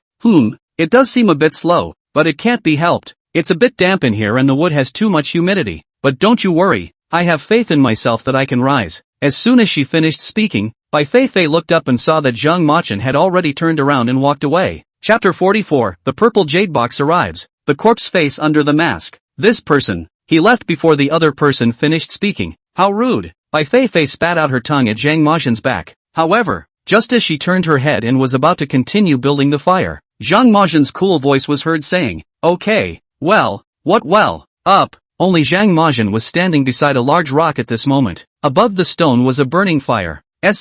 What's going on? Where did this fire come from? Zhang Majin, you know magic? You can even change fire? Bai Feifei's eyes widened in disbelief. Zhang Majin's expression seemed to be somewhat speechless, but still, he patiently explained. White phosphorus has an ignition point of only 40 degrees, so it ignites very well. These are phosphorus powders I brought along from the land of the accumulated corpses earlier, and it's just the right time to use them. Hearing this, Bai Feifei quickly walked over and looked towards the top of the stone. Only sure enough, one could see the white powder still remaining on the stone. Bai Feifei's mouth grew in shock. Amazing, why didn't I think of that? Zhang Majin, you're too powerful. Quickly go get the firewood. This white phosphorus won't burn for too long. Zhang Machin said expressionlessly. Oh, well, Bai Feifei said as she turned around and hurriedly went to get it, taking the firewood over and quickly lighting it. Fei White beautifully began to heat up the can. Zhang Majin, I realized that you really are too all-powerful. It's almost like Doraemon. You can turn out anything. When I was bitten by a pheasant's neck, you were able to bring out herbs at your fingertips to help me with the poison. and now you've found a quicker way to start a fire. No wonder you started out with nothing but a knife. So you're here for everything. Until then, Fei White had felt experienced and smart. Bring something that will come in handy in a pinch. But after actually coming here to explore, he realized that there were actually all kinds of accidents that could happen no matter what he brought. Like right now. For example, all of her equipment is gone. And what's really great, what really survives well in a place like this, is not the amount of gear you bring, rather, they are these tangible survival experiences. It's the ability to be able to find things that can be utilized at any time to utilize them in such an environment. So at this moment, her heart had been completely bowled over by Zhang Majin. Holy, it can still be like that. I've learned another trick. Goddess Fei Fei is right. Zhang Machuan is too all-round. I feel as if there's nothing that he doesn't know how to do. I told you that along the way. Zhang Machuan either grabbed a handful of this or that. At that time, I was still little mocking him like a little boy who hadn't grown up. But now it seems that the clown is actually myself. Isn't that right? The words that mocked Zhang Machuan before have now become boomerangs, all stabbing us in the back. But I just want to say that Zhang Machuan is awesome. Should I say no? Watching this live broadcast really learned a lot of survival skills on Zhang Machuan. If something unexpected happens afterward and we need to survive in the wilderness, this wave of skills can definitely be used. So true. I'll have to find a little notebook and write down everything I've learned, so I can learn from the past every day. Ha. Zhang Majin has built a fire so easily on his side, and the two of them can have a nice full meal. But Gao Guowa is still over there eating cold canned food. A stark contrast. Gao Guowa's cold canned food is also very happy to eat. I can see that he is also starving. It's kind of nice to have bright canned food. Those guys up there are still hungry. Speaking of those above, some curious people clicked into their live streams in passing to see how they were doing at the moment. This look revealed that the guys were really starting to figure out how to get down there. And the method they used was modeled after Zhang Majin's previous method of utilizing Hydra Cypress. It was a pity that their strength was limited and there was no way for them to be as silky smooth as Zhang Majin. The good thing is, 3 cobblers add up to a genius, kind of stumbling around, 2, in a step-by-step march to the bottom. Earlier they felt that Hydra Cypress terror dare not approach, now being forced to this, also have to go. Zhang Majin and Bai Feifei quickly finished their meal. Fei White burped contentedly and wiped the oil from her mouth. Zhang Majin, what are we going to do next? Zhang Machuan looked over towards the stone platform where the corpse had just been lying, and took the key that he had taken out of the female corpse's mouth in his hand again. Go take a look there. The lock that this key can open hasn't been found yet. Zhang Majin said. Right. Oh, I forgot if you didn't tell me. So let's hurry up and go. Bai Feifei got up and said. The two men walked in the direction of the stone platform. Gao Guowo was almost done eating at this moment, and after seeing their movements, he got up and quietly followed behind. Once again, he came to the front of that stone platform. It was only then that Bai Feifei was able to take a closer look. The male corpse was seen wearing armor, and the belt around his waist was very conspicuous. Equally conspicuous was the mask on his face. She was curious to know what kind of face was underneath the mask, so reached out and tried to remove it. As a result, a hand was pulled by Zhang Machin's wrist. Don't move. After saying that, Zhang Majin went around to the other side of the stone platform. It was seen that under the head of this male corpse, a delicate-looking alabaster box was pillowed. This pillow is actually a box A. This can't be the lock that this key can open. Bai Feifei was surprised. Zhang Machuan nodded and reached out his hand, carefully taking the box out from under the corpse's head. Zhang Majin, is there something wrong with this mask? Why didn't you let me open it just now? Bai Feifei was still curious at this moment. There's nothing wrong with the mask. It's this face underneath it that's the problem. You can look if you want, but remember, never, ever look him in the eye, otherwise you will be compelled by him to fall into an illusion. Bai Feifei was flabbergasted by Zhang Majin's words. How could he know there was something wrong with the eyes underneath this mask? Obviously, his eyes are covered, right? However, with her understanding of Zhang Majin's strength nowadays, she naturally wouldn't think that Zhang Majin was talking nonsense. In the end, Bai Feifei was still defeated by curiosity. It wasn't just a matter of not looking at her eyes. She could totally do that. Since we've all come here, wouldn't it be a wasted trip if we didn't take a look at the face underneath this mask? Thinking of this, Bai Feifei directly lifted that mask with one hand. It was followed by a scream and a few steps back. Chapter 45, Spirits Bewitched. In fighting? After Bai Feifei removed the mask of that armored corpse, scared to death, she screamed, because she saw that the face underneath this mask was very scary. It was not a human face. Rather, it was a face that resembled a fox in all of its features. It's not exactly fox face to say he's a fox. It was still possible to make out the form of human features, only they had become deformed. It becomes even more terrifying. Especially, the pair of green-colored fox eyes were emitting a burst of green light. It makes you feel fearful just to look at it. Nope. Bai Feifei realized what was wrong and immediately felt a chill creep up her back. What Zhang Majin had just said, one cannot look into this thing's eyes. But for some reason, those eyes were like some kind of magic. It drew her to look over unconsciously. Also, her mind seemed to be under control. Tried to avert his eyes, but couldn't. It was at this time that she felt a blackness in front of her eyes as a pair of large hands blocked her vision. Don't look! Get out of here first! Zhang Majin's voice came from his ears. Bai Feifei froze and nodded her head. Disengaging herself from this fox face, she immediately felt a sense of relief in her body. I'm sorry, I didn't mean it. I was unconsciously eye-catching. What should we do now? Will something horrible happen? Bai Feifei said somewhat apologetically to Zhang Majin. While saying that, she turned her head to look in Zhang Majin's direction. It was then seen that the fox face that had just been lying there was now on Zhang Majin's back. A wave of anger surged through Bai Feifei as she felt fear. As soon as he drew out his own dagger, he violently stabbed towards the fox face behind Zhang Majin. Zhang Majin took a violent step back when he saw her movements. Reaching out, he clamped down on her wrist that held the dagger. Bai Feifei turned in place, did a backflip, and lifted her leg towards Zhang Majin's shoulder. However, just when she was about to kick Zhang Majin, only feeling a stabbing pain in her arm, Zhang Majin exerted a force and directly twisted her arm behind her back. Fei White was forced to drop to one knee, struggled a few times but couldn't break free. Holy, what's going on? Why are those two fighting? Yeah, why did Bai Feifei suddenly turn on Zhang Majin? My goddess Fifi doesn't have some hidden identity, does she? She's an undercover agent? You're also a talented person upstairs. What kind of undercover agent can Bai Feifei be? Nonsense. I see. Didn't Bai Feifei just say that she saw the eyes of that fox face? It can't be that she's possessed. Yes. This argument upstairs is a bit more reliable. Bai Feifei must have been confused. That Zhang Machuan is really right. This fox-faced corpse is also too scary. I remember that Bai Feifei was already under control after just one look. What if this goes on? My man and goddess can implode. Then who do I award it to? Don't worry, with Zhang Majin around, it will definitely be resolved. I just hope that my goddess Feifei won't get hurt in the process. That's right, Zhang Machin. You've hit too hard. The other goddess Feifei is at least a girl. How can you hit so hard? That can't be helped. The situation is here. I can see that when Bai Feifei just made her move, she could have put her best foot forward. Zhang Machuan wants to control her. How can he do it without some strength? It should be said or not. Since the beginning of the expedition, because Zhang Majin is too powerful, so it's rare to be able to see goddess Feifei put up a fight. Looking at it like this, it really is a bit of a thing in the making. Bai Feifei was still struggling violently under Zhang Majin's control. After a few moments of not being able to break free, she seemed to have regained some of her senses and said, Zhang Majin, let go of me. Behind you. That fox face is lying behind you.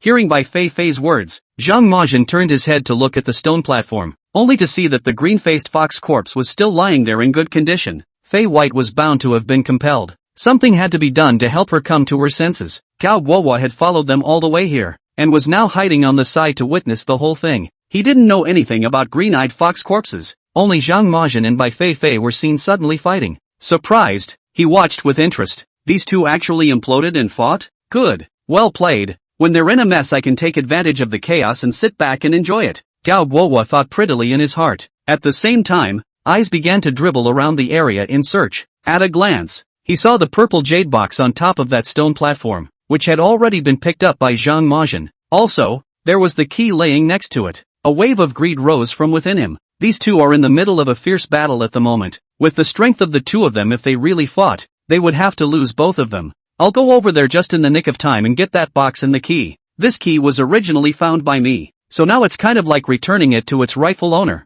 Cao Guohua thought secretly in his heart. At this moment, he had completely forgotten what a dangerous situation he was in when he was controlled by the female corpse, forgetting that if Zhang Majin hadn't stopped him, he would have been killed while fetching the key. In his eyes, there was only that box, and the splash of riches that box could bring to him. Having made up his mind, Cao Guohua began to approach over in the direction of Zhang Majin and the others, and it was at this time that Fei White began to shout out of control again. In her eyes, the fox face was standing in front of her at the moment, was grinning as he took a step toward her. She tried to get up and fight back, but found she couldn't move her body. In the next second, the image in front of her eyes shifted, and she felt someone clamping down on her arm, and it was the fox face. Let go of me. I'm going to kill you. Bai Feifei turned her head and hissed. That Cao Guohua was close to the direction of the stone platform by now. When you hear that voice, you know it's just the right time. So with a sprint, he directly rushed onto the stone platform and headed in the direction of that purple jade box. However, Just as he ran to the position of the green-faced fox corpse, that fox corpse's ghastly white fingers suddenly grabbed his ankle. Gao Guowo was startled, and when he looked down, he met up with those fox eyes that were bubbling with lime green light. He felt a shiver run down his spine. In the next second, that green-faced fox corpse had stood up straight, face to face with Gao Guowo. Those horrible eyes were just staring straight at him, almost on his face. Chapter 46, Exploding the Fox Corpse, Obtaining the Unicorn's Exhaustion. Gao Guowo cried out in fear and nearly fainted. A wry smile was seen floating on the face of that green-faced fox corpse. Rushing at himself, he slowly opened his mouth, a pair of bloodied fangs showing. As the green-faced fox corpse got up, Zhang Mochuan's expression was aghast. Originally, I thought that this green-faced fox corpse was just using its eyes to compel one's mind, but because of Gao Guowo's sudden appearance, it made it completely swindle. Now, then, there's nothing for it but to give it a thorough workout. Thinking of this, Zhang Mochuan looked down at Bai Feifei, who was still struggling. Raising her hand and hesitating, she finally slashed at the back of her neck. Bai Feifei's body went soft and she directly fainted. Placing Bai Feifei beside him, Zhang Mochuan took a single stride onto the stone platform, straight towards the green-faced fox corpse. Gao Guowo was so frightened at this moment that he almost peed his pants. The urgency is so great that it can only be fought. Reaching out with all his strength, he backed away from the green-faced fox corpse. The result was a grip on his belt. As soon as he heard a thud, the belt was pulled off by his hard hand. Just when he wanted to make his next move, the head of the green-faced fox corpse in front of him instantly split in two, and the juice inside splashed on Gao Guowo's face. Some of it even went into his mouth. Instantly, Gao Guowo felt a strong fishy odor rise in his mouth, combined with before his eyes the miserable state of that green-faced fox corpse's head. Gao Guowo frantically vomited. I'm going to go. Zhang Mochuan's maneuver is too brutal. It's a little brutal, but I'm kind of watching what's going on. Yeah, mostly because this thing is a little too scary and compels our goddess Feifei, so it's only cool to see him get his head blown off. I'm really speechless with this Gao Guowo. He had to come out at this time to show his face, and now he's almost killed by the green-faced fox corpse. Ha ha, this Gao Guowo is also regarded as eating his own fruit. I think he just got greedy and wanted to come and get that box. As a result, although he didn't lose his life at this moment, but he ate a mouthful of corpse water. Think of it all feels disgusting. I'm going upstairs, you don't say. Just reading the text makes me sick. I can't imagine what an acidic experience this will be. All I'm saying is, how does a goose squawk? Just this Gao Guowo still has to thank Zhang Mochuan. If it wasn't for Zhang Mochuan's hand, his kid wouldn't even be alive at this moment. While Gao Guowo was dry heaving next to him, Zhang Mochuan picked up the belt from the green-faced fox corpse from the ground. It was only that the belt was covered with scale-like things, and in the middle of it was an inlaid piece of armor. On it were written 4 big words, Inshi Baodi. Looking at these 4 big words, Zhang Mochuan looked back at Bai Feifei, who was still in a coma. Then a hand ripped the thing off. The belt is leather and has become brittle over the years. With such a tug from him, it directly turned into pieces. Meanwhile, Professor Zhou, who had been guarding the live broadcast, stared with wide eyes. Wait a minute, can you zoom in on that belt just now? I want to see what's inscribed on it. Professor Zhou said excitedly. Professor Zhou, this is a live broadcast, not a video. That scene just now has already passed. There's no way to zoom in. His student wondered. Professor Zhou, is there something wrong with that thing? Another student asked. I can't be sure right now, but that thing looks peculiar. I think I've seen it in an old book. It's just a shame that it just flashed by so quickly that I didn't see it clearly. Professor Zhou was a bit chagrined at the moment. At the same time, muttering under his breath, green-faced fox corpse, Inshi Baodi. Green-faced fox corpse, Inshi Baodi. Could it be that this really has something to do with that history? His students were listening to the clouds beside him, feeling that Professor Zhou had been in a bit of a trance lately. Quick, help me contact the program team. I want to speak to Zhang Mochuan, Professor Zhou exclaimed. Okay, don't worry, Professor. I'll go now. One of the quiet female students was taken aback, and after agreeing to do so, she hurriedly went to make contact. Zhang Mochuan ignored Gao Guowo, who was still frantically vomiting. Instead, that scale walked over to Fei White. Looking at the sleeping Bai Feifei, Zhang Mochuan stretched out his finger and nudged her at the nape of her neck. Moments later, Bai Feifei opened her eyes and woke up quietly. The moment she woke up, she felt a sense of relief all over her body. But at the same time the brain went blank and there was a gap in the memory. Completely forgetting what had just happened and why he was suddenly lying here, she slowly sat up and looked at Zhang Mochuan in front of her, and was about to open her mouth to inquire. As a result, this mouth opened before it had a chance to make a sound. It was then that she saw Zhang Mochuan move extremely fast and stuff something into her mouth. A fishy, salty odor spread quickly through her mouth. Bai Feifei subconsciously wanted to spit it out, but Zhang Mochuan was already one step ahead of her. pinching her chin and gently lifting it. The thing slid right down her throat. What? What are you giving me to eat? Bai Feifei was surprised. Good stuff, Zhang Majin said indifferently. As his words fell, Bai Feifei only felt the thing melt away within her body. It brought a rush of warmth that made her blood run hot. What's the situation? What is Zhang Majin doing? If I remember correctly, that thing was snapped off from the belt of the green-faced fox corpse. Right, and Zhang Majin just fed it directly to Bai Feifei? Is this revenge for her attacking herself before? Zhang Majin can't be such a small-minded person. Of course not. How can I think so much about Zhang Majin? I think this thing maybe is used to lift the illusion of Bai Feifei? After all, wasn't she just mesmerized? The green-faced fox corpse has been blown up, so the influence he brought should have disappeared along with him. Can't figure it out. The things Zhang Majin does are always profound. It's only natural that we can't figure it out. But that thing is really disgusting. It was taken from a corpse. I'd be pissed if I were Goddess Feifei. It's a good thing that Goddess Feifei doesn't know what that thing is at this moment. If she did, I don't know how hard it would be. Just as Bai Feifei wanted to pull Zhang Majin to pursue the matter, their satellite phone rang. Zhang Majin directly picked up the phone, answered it, and gave a faint hello. Hello Zhang Majin, I'm Professor Zhou. We spoke on the phone earlier. Chapter 47, 1,000 Years of Unicorn Exhaustion. Just like that? Hello. Compared to Professor Zhou's enthusiasm, Zhang Majin was very cold. However, Professor Zhou didn't care. After all, what he valued most was that thing in Zhang Majin's hand. I just saw you take the scales of that Inchi Baodi. Do you know what this thing is? Exactly? Professor Zhou actually had a rough guess in his heart. It was just that because he wasn't quite sure. He wanted to hear what Zhang Majin had to say first even more. After asking the question,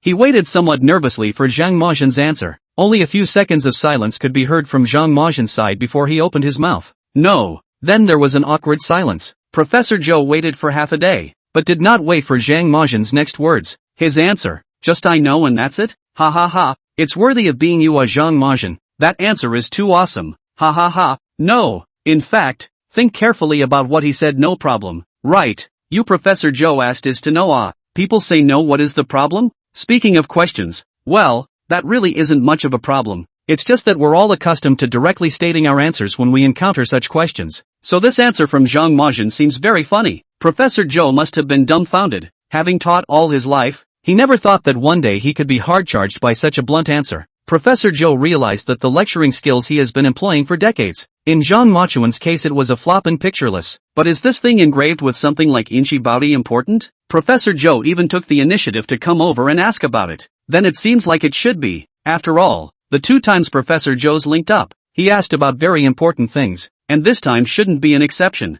Professor Zhou paused on the other side of the phone, apparently also unresponsive to this answer, but after all, he was the one who had asked for it, so he quickly adjusted his state, asked politely, and what is it, may I ask? Is it Qilin exhaustion? Professor Zhou learned his lesson this time and directly stated his guess. Zhang Majin, on the other hand, nodded cooperatively and said, that's right, it's Qilin exhaustion. Really hearing this answer, Professor Zhou couldn't help but suck in a breath of cool air. Qilin exhaustion had always been a legendary existence to him. It is said to repel poison and avoid insects, and has very powerful medicinal effects. Of course, it deserves to be a Qilin exhaustion of sufficient vintage. The longer it is, the more valuable and rare it becomes. He was interested in this kind of thing at the time, so he looked for a lot of relevant information to read. Only then was he able to distinguish between the scales of that Inchi Baodi after only taking a glance at them. It's only because the image is swept away and it's not very clear to see. That's why I was so anxious to call and confirm. And it had not occurred to him that he had actually heard this name from Zhang Majin's mouth. For a moment, frozen. Qilin exhaustion. It's really Qilin. And judging by the costume on that corpse, this Qilin exhaustion must be at least 1,000 years old. That's a rare treasure. Professor Zhou was so excited that he didn't know whether he was mumbling or talking to Zhang Majin. Can I make an unkind request? Can I trouble you to bring out this unicorn exhaustion? This thing is so precious and important that it might even be said to be the only piece that still survives in this world. If you can bring it out, it will be of great use to our next research. Professor Zhou had just been in a hurry to contact Zhang Majin. Didn't stay on the air, so don't really know what just happened. Facing this request from Professor Zhou, Zhang Majin remained simple and straightforward. Can't. No. Can't? Why? Don't worry, I won't let you work hard for nothing. I promise to give the same. No. Something of higher value in return when you come out. Facing Professor Zhou's anxious request, Zhang Majin said quietly, because the stuff is gone. No. No more? What does that mean? Just now, it has already been eaten by someone else, Zhang Majin said. Saying that, he turned his head to look at Bai Feifei on the side. It was only after Bai Feifei heard their conversation that she reacted to what had happened. So that thing that Zhang Majin fed her was actually something called Qilin exhaustion? And from what Professor Zhou said, it looked like it was still very precious. It seemed like she had really misunderstood Zhang Majin before. She thought that what was being fed to her was something really horrible or disgusting. Thinking of this, Bai Feifei looked at Zhang Majin with even more tender eyes. However, Prof. Zhou's mood at the moment was experiencing ups and downs. Originally, I thought that if I could get 1,000-year-old Qilin exhaustion, then it would be considered a life without regrets. As a result, it was only a few seconds before and after, and the thing was gone. Just get eaten by someone? He's that much later. At this time, his students also played the live feed that had just been broadcast to him. He confirmed that Zhang Majin was not lying to him, but had really fed this Qilin exhaustion directly to his teammate, Bai Feifei. What a shame. What a shame. Though it is said that this Qilin exhausts the body after one swallows it, it will make the body stronger and can even be invulnerable to all poisons. But it only works on one person. If it can be brought out and given to me for research and a breakthrough is made, then the benefit will be for many more people. Professor Zhou couldn't help but sigh. Prof. Zhou, that's not true. Zhang Majin coldly spoke. First of all, I found this Qilin exhaustion and I can give it to whomever I want. In the moment, I thought I should give it to my teammate so that she could avoid being victimized by poisonous insects and beasts in a place like the Forbidden Land. Do you think that your so-called research is more valuable than a human life at hand? This output of Zhang Majin coupled with the rhetorical question directly rendered Professor Zhou speechless. He froze, then realized that Zhang Majin was right. One does focus too much on the subject matter and neglects the importance of life. Bai Feifei heard these words from Zhang Majin on the side and was directly moved to the point where her eyes turned red. She really hadn't expected that Zhang Majin would be a person with such delicate feelings. After getting the Qilin exhaustion, without making a sound, the first thing he did was to stuff it into his mouth. And in the face of Prof. Zhou's ill-timed words, he stood up and argued his case. All of this moved Bai Feifei beyond measure. Chapter 48, The Power of the Ghost Seal, Ordering the Yin Soldiers. Equally moved and shaken were the viewers of the live broadcast. I'll go. It seems like it's the first time I've heard Zhang Majin speak such a long paragraph. Yes, and it's so touching. Zhang Majin is speaking out for Bai Feifei. Ooh, Zhang Majin, he's really, I'm crying my eyes out. It's over. This is a complete fan of Zhang Majin. I envy Bai Feifei for having such a good teammate. Goddess Fifi is also very moved. Isn't she? Her eyes are red. Who can't be touched by this? Bai Feifei meets a man as good as Zhang Majin and marries him. Ha ha, the only one who ended up getting hurt was Professor Zhou. Does no one really care about his feelings? Professor Zhou is actually right. After all, he has devoted his entire life to such research. It's not easy to see something so precious. It's normal to want it. Blame it on the fact that there are too few Qilin exhaustion. Wouldn't it be better if there were more? The Qilin exhaustion actually has such a powerful effect. Wouldn't that mean that Goddess Feifei won't have to be afraid of any corpse crushers or anything like that in the future? Just like Zhang Majin. Without saying anything more, Professor Zhou hung up the phone. Bai Feifei walked over to Zhang Majin at this moment and said, Zhang Majin, thank you for giving me such a precious thing. I thought you were giving me something bad before. I'm so sorry. It's fine. I'm doing this because I don't want you to drag me down. Zhang Majin once again returned to his previous bland and icy attitude. Fei White. This Zhang Majin. Can't you talk properly when you have something to say? It's obvious that he cares about himself, but he has to say that he's so cold-blooded and heartless. But now that Bai Feifei had gotten to know his character, she naturally wouldn't be angry about it anymore. Instead, it felt sweet inside. Gao Guowo was still climbing on top of that stone platform at this moment, frantically vomiting. He felt like spitting out his bitter bile, but the fishy taste in his mouth still hadn't dissipated. Puking, he felt like he was going to be deflated. Instead of Professor Zhou being the only one injured, it was Gao Guowo. He's really stealing from the chicken here. Zhang Majin and Bai Feifei glanced at him and ignored him, leaving him to fend for himself. He himself took the alabaster box. Looking at this purple jade box, Bai Feifei couldn't help but get excited, rubbing his hands together. I don't know what the hell is contained here, and after that episode just now, I'm even more curious. Let's open it up. Zhang Majin nodded and placed the key he took out from the female corpse's mouth into the lock eye of that purple jade box. With a slight turn, a click was heard. The box of the alabaster casket was opened. The moment the box was opened, Bai Feifei only felt a chilling aura instantly erupt from inside the box, straight to her face. It made her subconsciously take a few steps back. Zhang Majin, be careful. There are hidden weapons inside this box, Bai Feifei subconsciously said. However, when she calmed down and looked at Zhang Majin, she saw him holding the box, still standing properly in place. Eyes were fixed on the box. and it seemed to glow in a way that it normally didn't. Only then did Bai Feifei realize that she had overreacted a bit. If there was really something terrifying inside this box, then Zhang Machen would have definitely detected it in advance. It won't open so easily. So, emboldened, she walked back again. And still, she couldn't help but suck in a breath of cold air when she took a good look at the contents of that box, only to see that in the middle of that box, there was a horrible-looking jade seal. It wasn't accurate to say it was a jade seal. It was just shaped like a jade seal, but the material looked very special. Can't tell exactly what it is. What really made people feel terrified was the pattern carved on top of this ghost seal.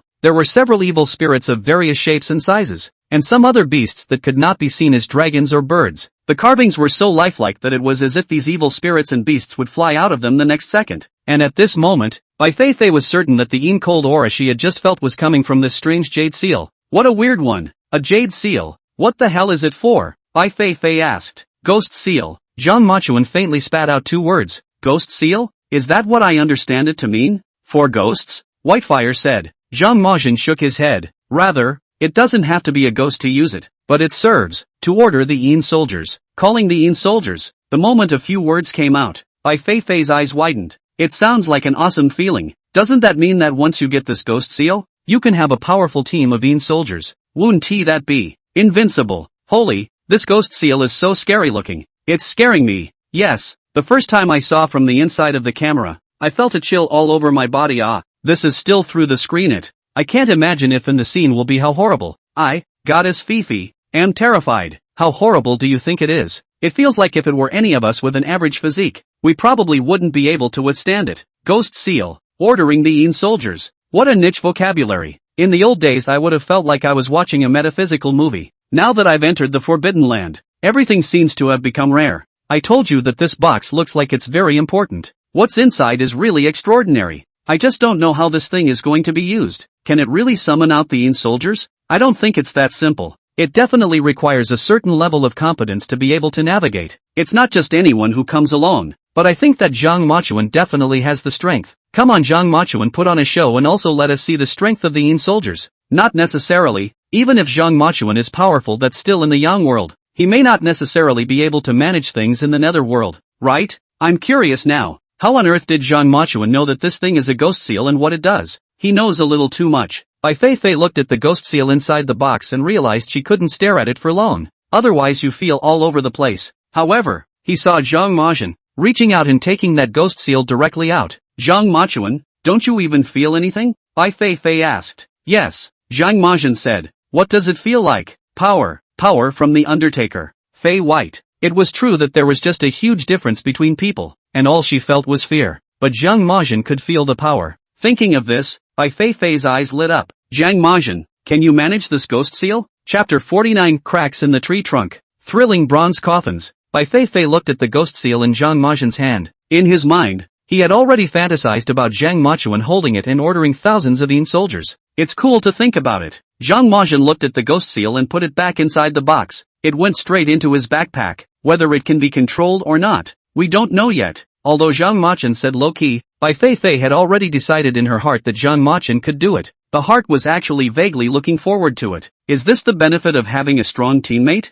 While others were worried about what danger they might encounter, she was expecting to encounter danger at this moment. And it was the bigger and better kind, so that Zhang Machen could see Zhang Machen summoning soldiers with the ghost seal. Bai Feifei raised her eyes and looked around at this moment, only to feel that this place had become a mess after the fierce battle that had just taken place. The 2 corpses on top of the stone platform. The green-faced fox corpse's head had been blown out. That female corpse, after the key was taken out of her mouth, her originally well-preserved body also instantly became dried up and became a dry corpse. There doesn't seem to be anything worth exploring here. It feels as if this place is nothing more than that, except for the pheasant necks, which are a bit scary. The blood corpses and the corpse collectors are all just like that. With the Qilin exhaustion boosting her, Bai Feifei's speech became a bit wild at this moment. The blood corpses and corpse crushers were no longer in his sights. It's just a bit of a shame that we didn't end up finding the tomb owner's coffin either. Just as his words fell, he heard the stone platform in front of him near the Hydra cypress. There came a boom. The 2 men looked over toward each other. As far as he could see,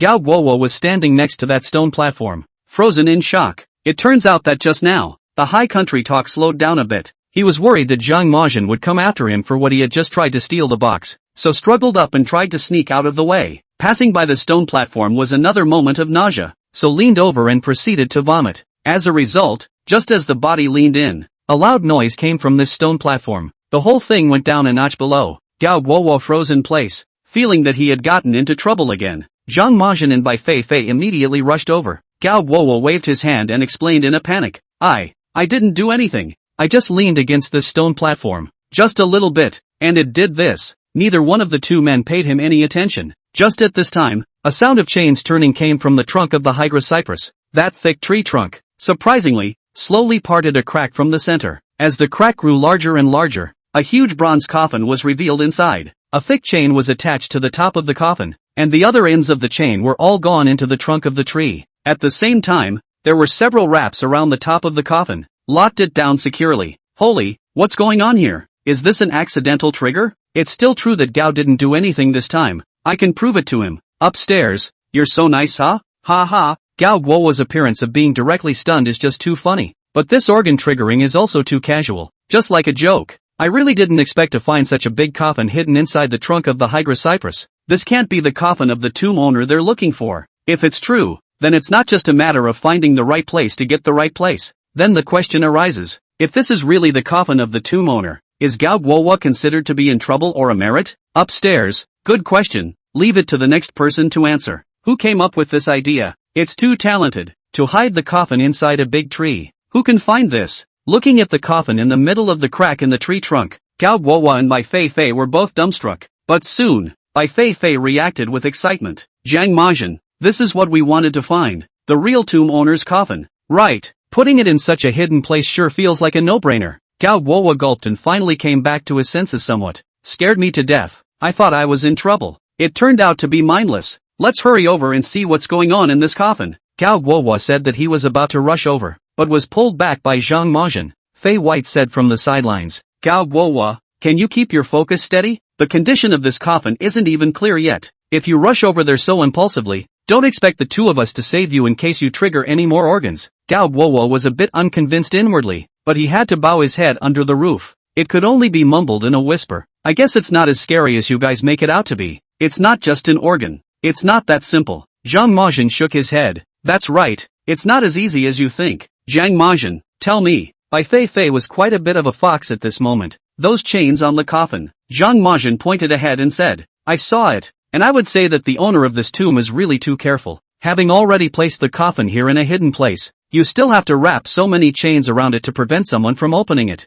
Bai Feifei said. Nope. Zhang Majin shook his head. The purpose of the chain is not to protect against us. Not against us? Then who can it be a defense against? Gao Guowo stared with wide eyes in disbelief. Inside the coffin. Just now the trigger of this organ was extremely simple. Just a light touch. Do you think that if they really didn't want people to discover the coffin, why didn't they set up the mechanism switches in a more hidden way? With more complicated triggering conditions? Is it that they can't do it? Apparently not. Nowadays this mechanism is set up rather like they expect someone to come and find it. Bai Feifei came to a realization. Right, oh, when you put it that way, it sure seems like it. However, they hid the location so hidden seemingly because they didn't want anyone to find it. And then they ended up setting up the mechanism triggers so simply. Like they were waiting for someone to come and find it. Isn't that a contradiction? It's paradoxical. But when things go wrong, they go wrong. To find the reason for this, the coffin must be opened. Zhang Majin said. That's right. It's just that. Didn't you say that the chain was to prevent the things inside the coffin from coming out?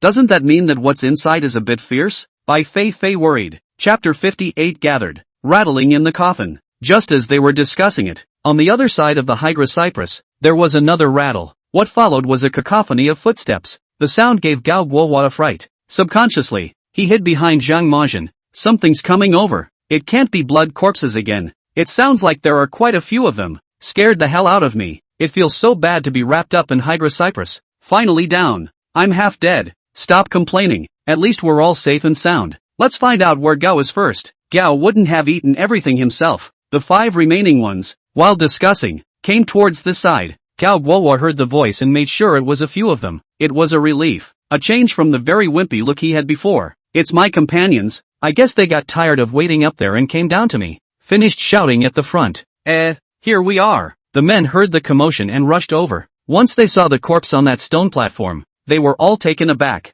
The two girls were even screaming, "It's fine, don't be afraid. All these things have been taken care of. There's no more threat," Gao Guowo emphasized. It's all his solution. And the guys obviously weren't as good at fooling around as they had been before. After seeing Gao Guowo, he no longer called Gao with one mouthful of brother Gao. Instead, he gave him a cold look. "Where are our supplies?"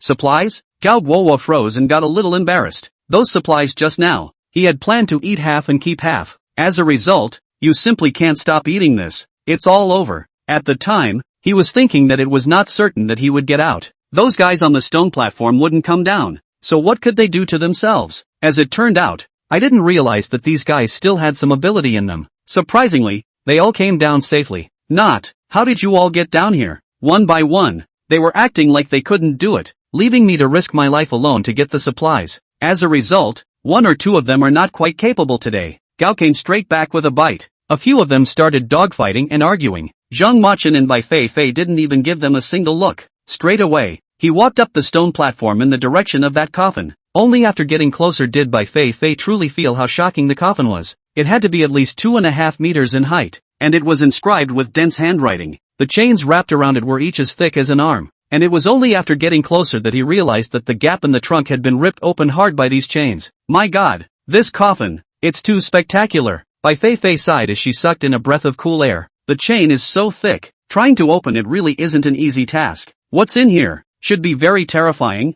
That's why the person who locked the coffin was so on guard. Bai Feifei's heart became a little apprehensive. It's truly spectacular. I was kind of blown away watching it through the screen. Other than that, let's just say the size of this coffin. The ones lying inside are definitely not ordinary people. That's right. I have a hunch that it's definitely the owner of the tomb lying in here, alright. Haha, upstairs. In front of Zhang Machuan you still dare to mention premonitions. How accurate is your premonition as Zhang Machuan? It's better not to say this too early. I think this place is completely out of the ordinary. Every place is filled with weirdness. This really isn't necessarily the tomb owner's coffin yet. I only have one question now. That is, how are they going to open this coffin?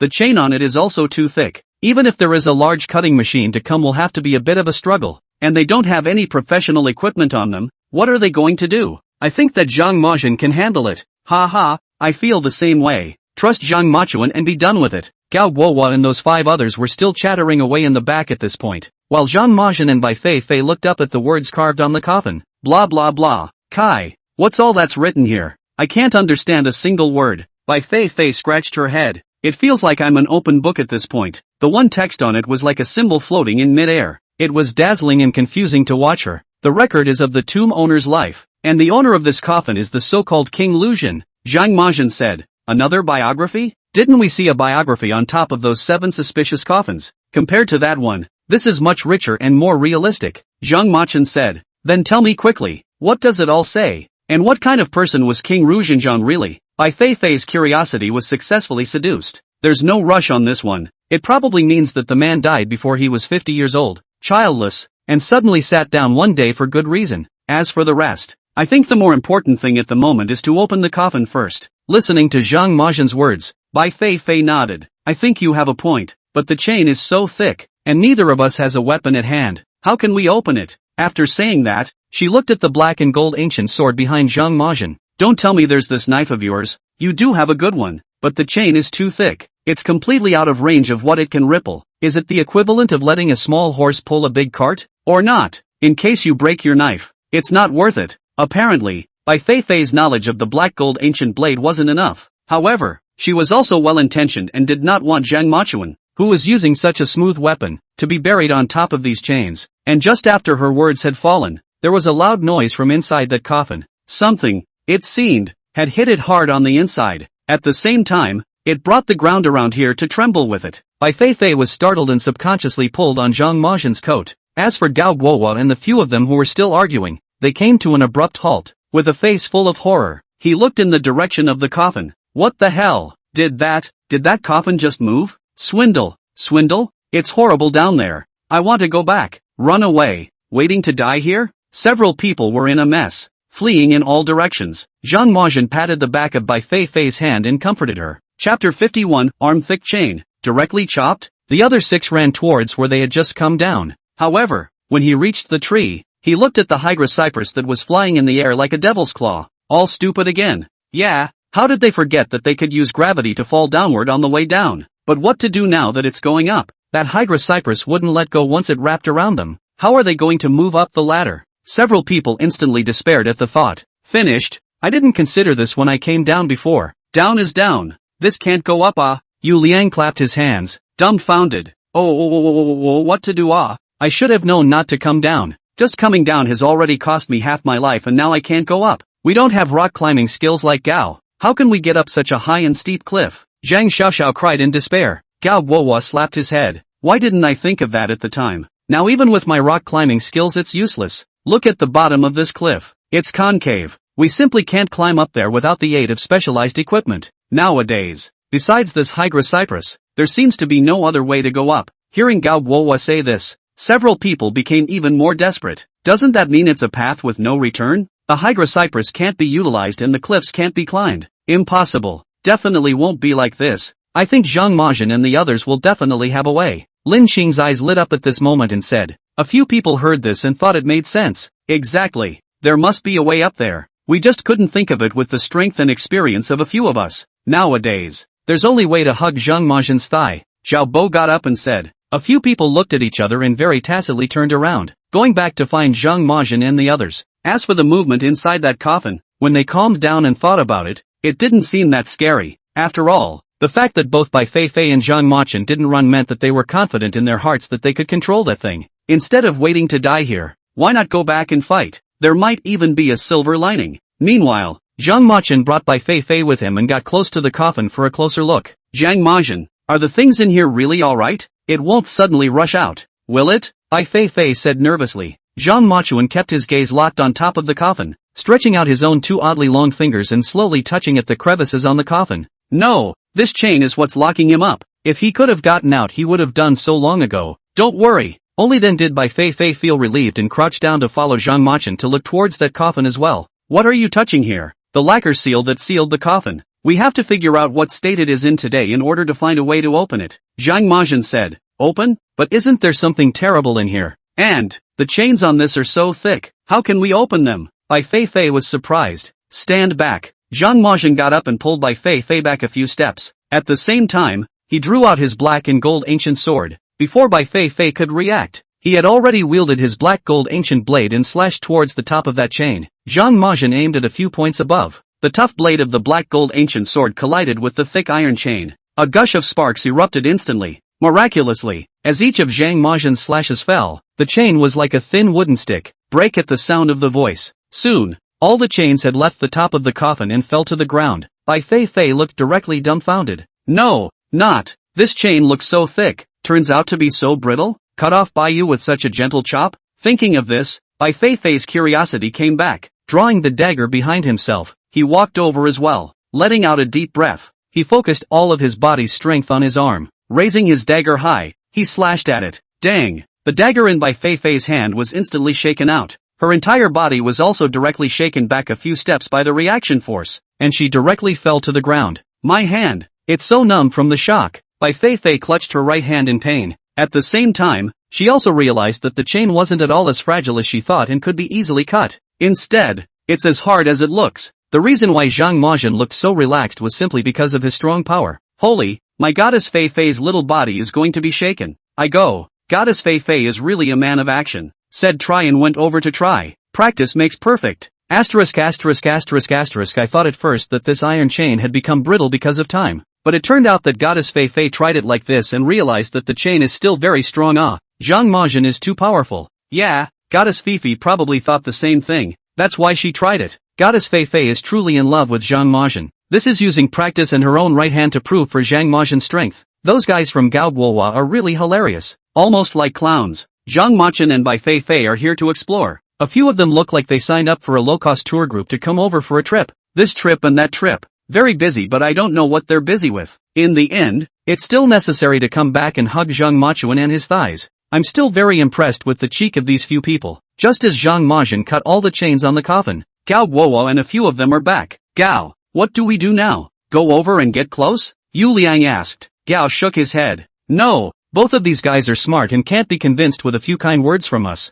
and it's not certain what's inside this coffin, so let's observe it first. A few people then stood at a distance, silently watching Zhang Majun and their maneuvers. After cutting all the chains, Zhang Majun stuck the black gold ancient blade into the cracks of the coffin, slid it slowly over the top, removing all the seals on it. At the same time, in the lower right corner of the middle of the live broadcast, it was Professor Li of Archaeology, who had previously passed the phone call with Zhang Majun. The program team invited him to connect in the live broadcast, so he can answer some knowledge inside the tomb at any time. When this coffin appeared, Professor Li was very excited. He had a hunch that the coffin was vital. There's a connection to a historical mystery. Perhaps this mystery will be answered when this coffin is opened. Chapter 52. Open the coffin with your bare hands. Triple coffins. At the same time, though, he was a little worried. I'm worried that this coffin won't open smoothly. He looked at the pop-ups, only to see that the viewers were all looking forward to it at this moment. I'm going to go. Is it going to be an open casket? So looking forward to it.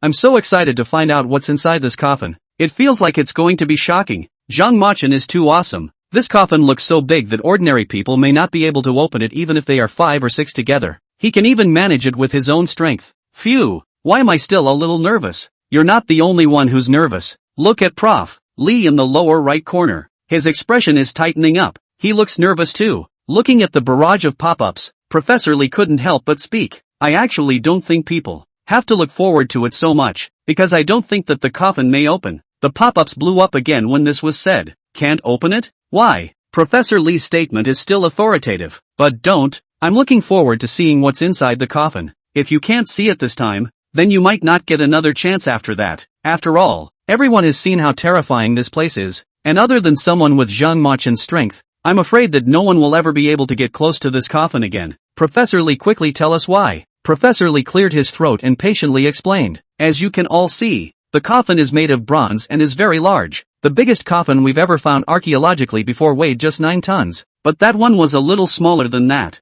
That means the coffin weighs over 9 tons. With something this heavy, with Zhang Majun's strength alone, trying to pry it off is basically a pipe dream. The pop-up screen went silent at Professor Li's words. Yeah, they were so excited before that they forgot to think about the weight of the coffin. It was mainly because Zhang Majun's strength was too strong, so strong that everyone took it for granted that he was omnipotent. The audience's original excitement became tense. Eyes unblinking, he stared at the screen, waiting for the final result. Zhang Majun removed all the paint marks from the crevices and then measured the distance with his finger on top of the coffin. After determining a location, he eased his black and gold ancient blade through the gap. Seeing this scene, Professor Li was even more shocked. What?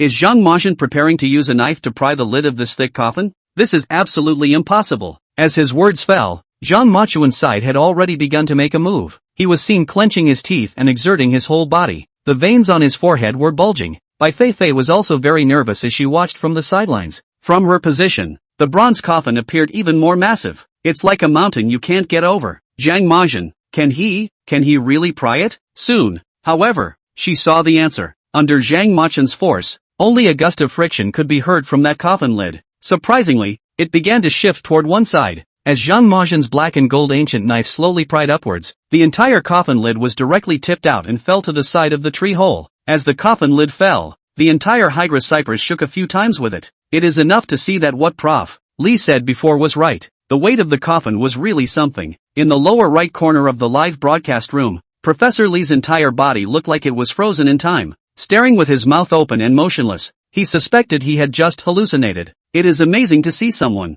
with their own strength, prying the lid of a several-ton coffin. He was clear that Zhang Majun was utilizing the principle of leverage, but with that kind of weight, it's definitely not a matter of a lever. In the end, it was still Zhang Majun's strength that was too powerful. I went. What I saw. It's awesome. Did you hear the sound of that coffin lid hitting the ground? This sound can't be faked no matter what. It's enough to show how heavy the lid is, and how powerful Zhang Majun is. After Prof. Li's speech, I thought for a while that there was no way to open this coffin, but Zhang Majun he created a miracle. Even though Professor Li is a professor, he has cognitive limitations. Zhang Majun is his intellectual blind spot. Counting on your fingers, how many impossibilities has Zhang Majun already created? I knew it. Zhang Majun never disappoints. All the things that everyone thought were impossible to accomplish all became possible with him. Phew, great. We can finally witness what's inside the coffin. Let's wait and see with wide eyes. The heavy bronze coffin lid was finally opened. Shocked, Bai Feifei dully approached the past and looked towards the inside of the coffin.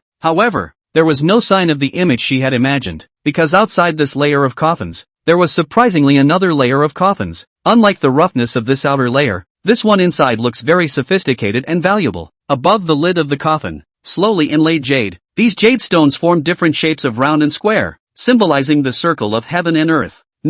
What's going on here? A coffin inside a coffin. It's not a set of babies, Bai Feifei said in disbelief. Normal. Ancient emperors' coffins were all about several sets, usually 3 layers. The tree cave outside should be considered the first layer, and the bronze coffin is the second layer, and this should be the last layer. Zhang Majin explained. That means that as long as we open this layer, we'll be able to see that horrible thing inside the coffin? Bai Feifei confirmed. Zhang Majin nodded. In the middle of the live broadcast room, after Bai Feifei had voiced her doubts, Professor Li had been prepared to explain. As a result, he had just opened his mouth when he heard Zhang Majin's explanation. Surprisingly, it makes a lot of sense. One couldn't help but sigh. Zhang Majin was still too all-powerful. How come you know so much about theory too? Not many people know about the triple set of coffins. If you're not an archaeology major or some kind of archaeology fanatic, you've basically never heard of it. Zhang Majin knows so much, like an encyclopedia. There's no knowledge he doesn't know. Yeah, that's awesome,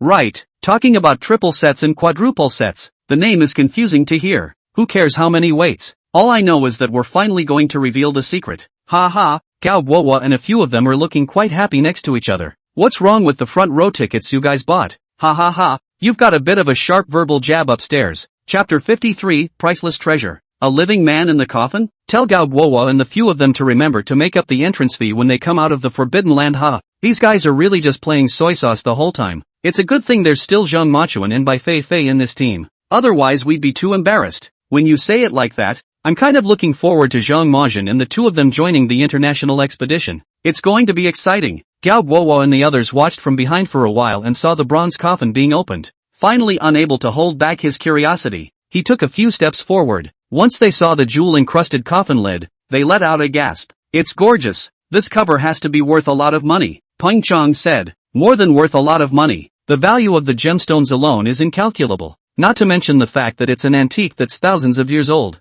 This is priceless, Gao Guohua said. In the live broadcast room, Professor Li's eyes glistened when he saw the jeweled coffin lid. Couldn't help but stand up and get closer to the screen for a closer look. Priceless treasure. Priceless indeed. This thing is too precious. What a valuable treasure it would be if it could be brought out. However, the lid is set on top of the coffin, so you need to be very careful if you get it off. Once it's slightly damaged, the value goes way down. It is a great loss. At this moment, Professor Li had completely lost sight of the fact that he was still in the live broadcast room. Almost hissed those words. He wasn't speaking to the audience, but was expressing the truest thoughts of his heart at the moment. Everyone saw this and tensed up. Can something so valuable be brought out of the Forbidden Land intact, safe and sound? Zhang Machuan took the black and gold ancient sword and approached the jeweled coffin lid, then used the tip of the knife to slowly pry it up around the perimeter, moving gently and cautiously. It was simply not the same person as the Zhang Majin who had just chopped the chains in a bold manner. On the side, Bai Feifei's eyes went straight as she watched. How can there be a man with both of these completely distinct traits in him at the same time?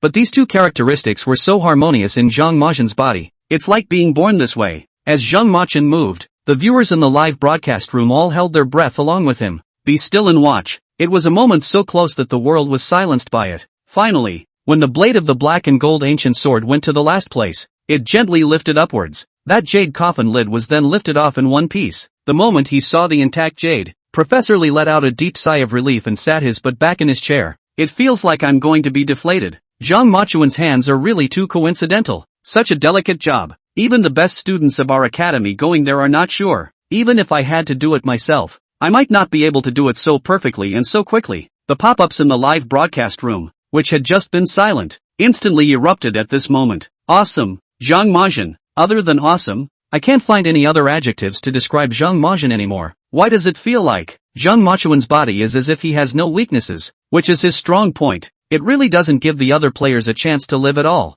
It's over. Before I saw Zhang Machuan I felt pretty good about myself, but now when compared to Zhang Machuan, I feel like I don't even feel like a person anymore. That's a relief. I was so nervous just now. That's not true. I wasn't this nervous during my own college entrance exams. I just realized that my back is soaked with sweat. Zhang Machuan is making another great achievement. It feels like he's going to accumulate quite a few points again this time, but there's still a problem. Although this thing got down in one piece, how to bring it up? It must not be good to carry it even if it's so heavy. Zhang Majin placed this jade coffin lid aside. Re-look at that last layer of lacquered wooden coffins. Just above it are several narrative paintings recording scenes from the time when the burial took place. A thick tree trunk was split down the middle and a hole was hollowed out. A group of skeletons were carrying a huge bronze coffin that was being buried. In the next picture, these people had knelt around this tree hole and were kneeling. After looking at the painting, Zhang Majin pressed his ear to the top of the coffin and listened carefully. Bai Feifei, on the other hand, waited by the side, not daring to breathe. Finally, Zhang Majin took his ears away and got up. Well, is there any movement inside? Bai Feifei asked. The sound of breathing. Zhang Majin said. Breathing. Sound? Bai Feifei was first stunned, and after reacting, she took a few steps back in some shock. The corpse in here is still alive? No, it can't be called a corpse if it's still alive. But, how is this possible? This coffin buried time from nowadays must be at least 1,000 years. How can anyone in there still be alive? Bai Feifei was a bit incoherent. She had imagined before what the scene would be inside the coffin. It could be a monster. It could be a dumpling that's even more terrifying than that 1,000-year-old dumpling. But whatever kind it is, there won't still be breathing sounds. It seemed that there was more complexity here than she could have imagined. No wonder. It had to be bound with layers and layers of chains that thick. After Gao Guowa and the few of them heard Zhang Machin's words, they very silently took a few steps backed up to what they thought was a safe distance. Bai Feifei still held a hint of fantasy in her heart at this moment. Do you think there's a possibility that this coffin has been opened by someone else before and the body inside is no longer from 1,000 years ago? Zhang Majin shook his head. I just observed the traces around the area, and it's true that the coffin was opened later, but it would have been shortly after the first burial. It hasn't been touched since that time. That is to say, the corpse inside this coffin must be at least 1,000 years old from now. Yet it still has the sound of breathing? Bai Feifei confirmed. Zhang Majin nodded. True, but it's not impossible. If there's one thing on this body, what is it? Jade figurines. A jade figurine? What is that? Bai Feifei blinked her big eyes, indicating that this was the first time she had heard this name. It's a divine artifact passed down from the ancient times, and it's said that if one wears this thing, one can live a long life and not die for 1,000 years. In the past, it was a treasure that many kings, grandchildren, and nobles wanted to pursue. Zhang Majin explained. A long life and 1,000 years? Is there really such a magical thing in this world? If that's the case, wouldn't it be possible that there are people around us who have lived for thousands of years? Bai Feifei marveled. Chapter 54. An accident occurred while opening the coffin. White Feifei establishes rules. Bai Feifei turned her head to look at Zhang Majin with a somewhat strange expression. Zhang Majin, if you put it that way, I would feel that you have already lived for thousands of years. After all, you know so much, and your personality is a picture of sophistication and maturity. Zhang Majin looked up at Bai Feifei, his expression still unchanged. Instead, it was Fei White herself who laughed first. Okay, I'm kidding you. So are we. Now, going to open the coffin? I think what Bai Feifei said seems to be a bit reasonable. Looking at it this way, Zhang Majin really doesn't look like he's only in his 20s. Yes, he's simply terrifyingly mature. And on top of that, he has such a strong ability at a young age that can't really be explained by common sense. I'll go. Goddess Feifei couldn't have inadvertently told the truth about Zhang Majin's identity. Everyone's guesses are getting more and more outrageous. People Bai Feifei is just making a joke and you all took it seriously? How can Zhang Majin be living for thousands of years?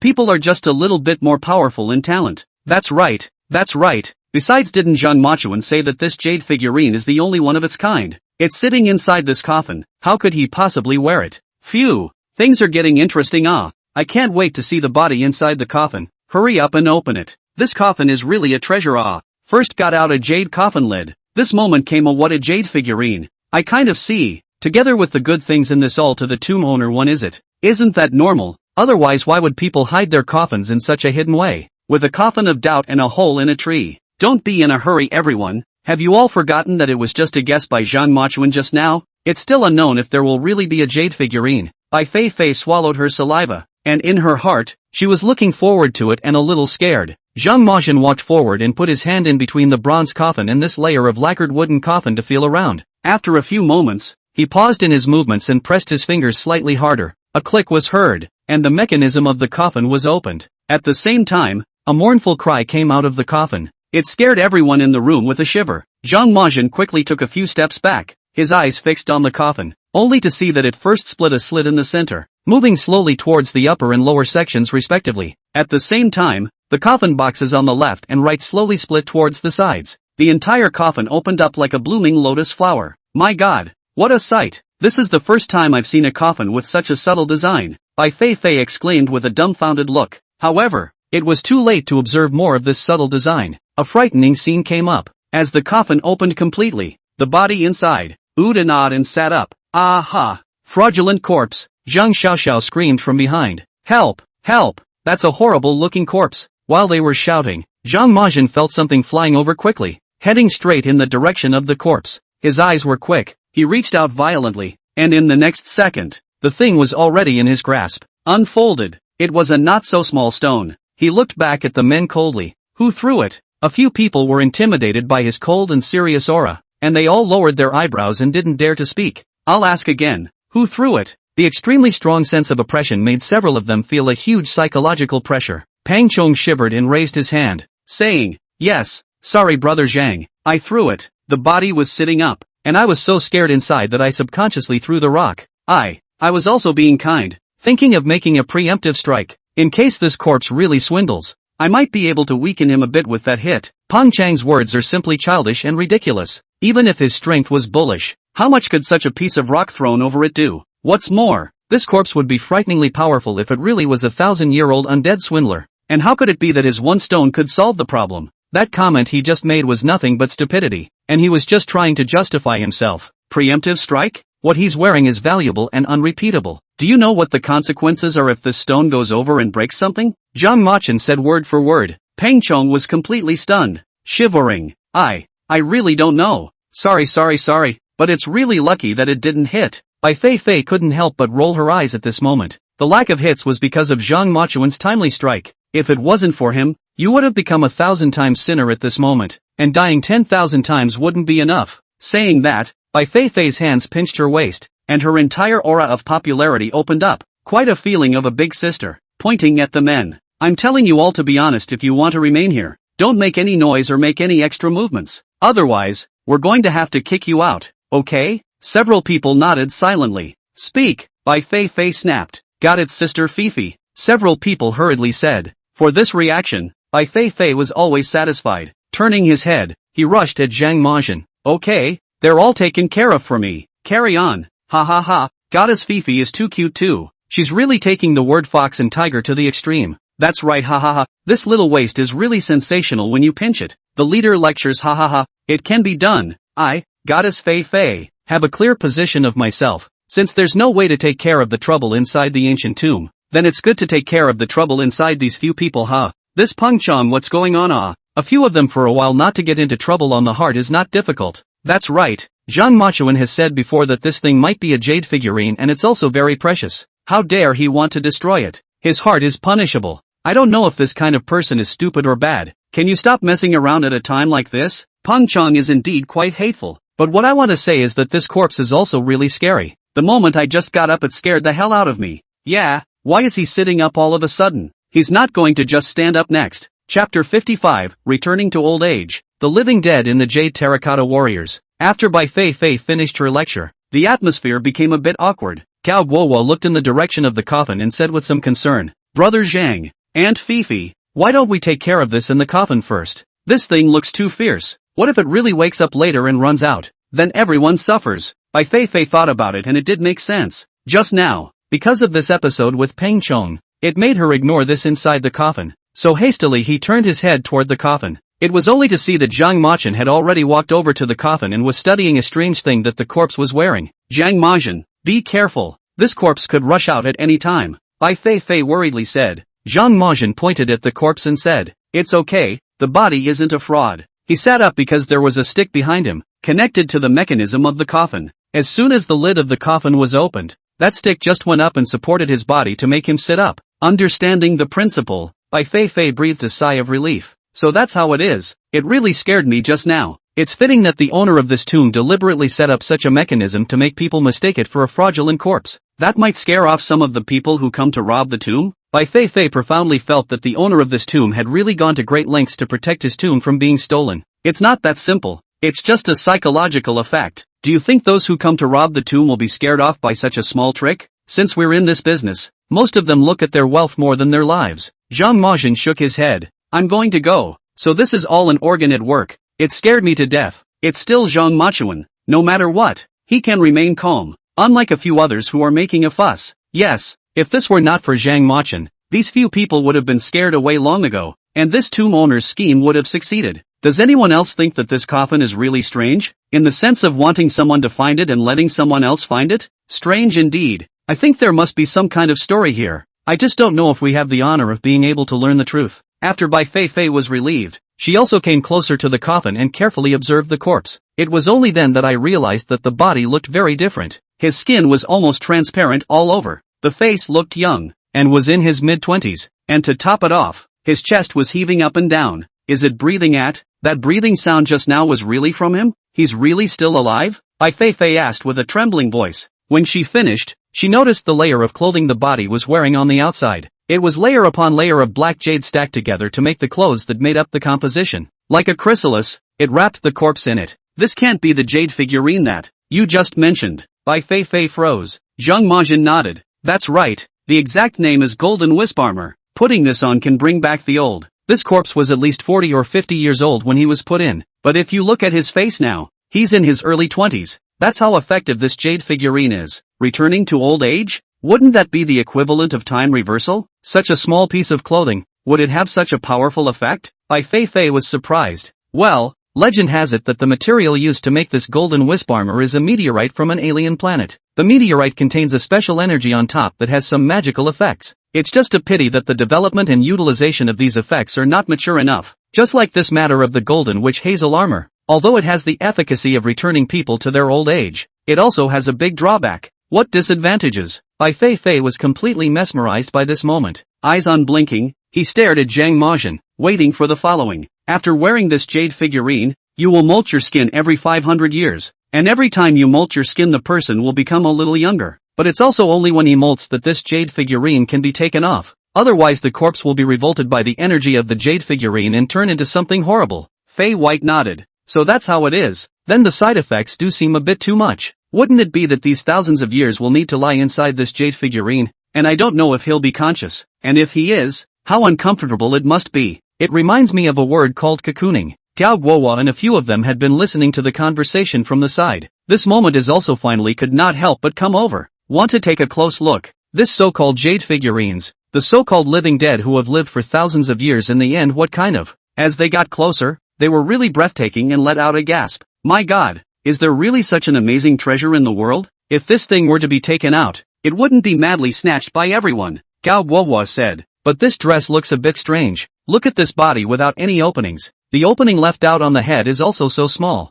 How is this going to be worn and taken off? Zhang Xiaoxiao said doubtfully. The most important thing is that whether it's putting it on or taking it off, it's not something he can do alone. He needs someone else to help. Zhao Bo stroked his chin, a picture of understanding. So, Lin Qing asked rhetorically from the sidelines. So, Zhou Bo asked, a bit taken aback. How does he know what so it only thought of the first half. The second half has not yet thought of it One could only scratch his head and harden it. So, the owner of this tomb must have a very large plan to assist him in accomplishing this immortality thing. What plan? Lin Qing continued to pursue, directly giving Zhao Bo a red face. He exasperatedly said, how am I supposed to know what the plan is? I can't tell fortunes. How can I guess what happened back then? Nor is it a worm in the belly of this tomb's owner that can guess what he's thinking. Lin Chang still maintained that calm, unflustered attitude as she slightly nodded and said, oh, I thought you knew everything. Seeing as how you just had your head in the clouds. This time, said Zhao Bo, ashamed and angry, but speechless.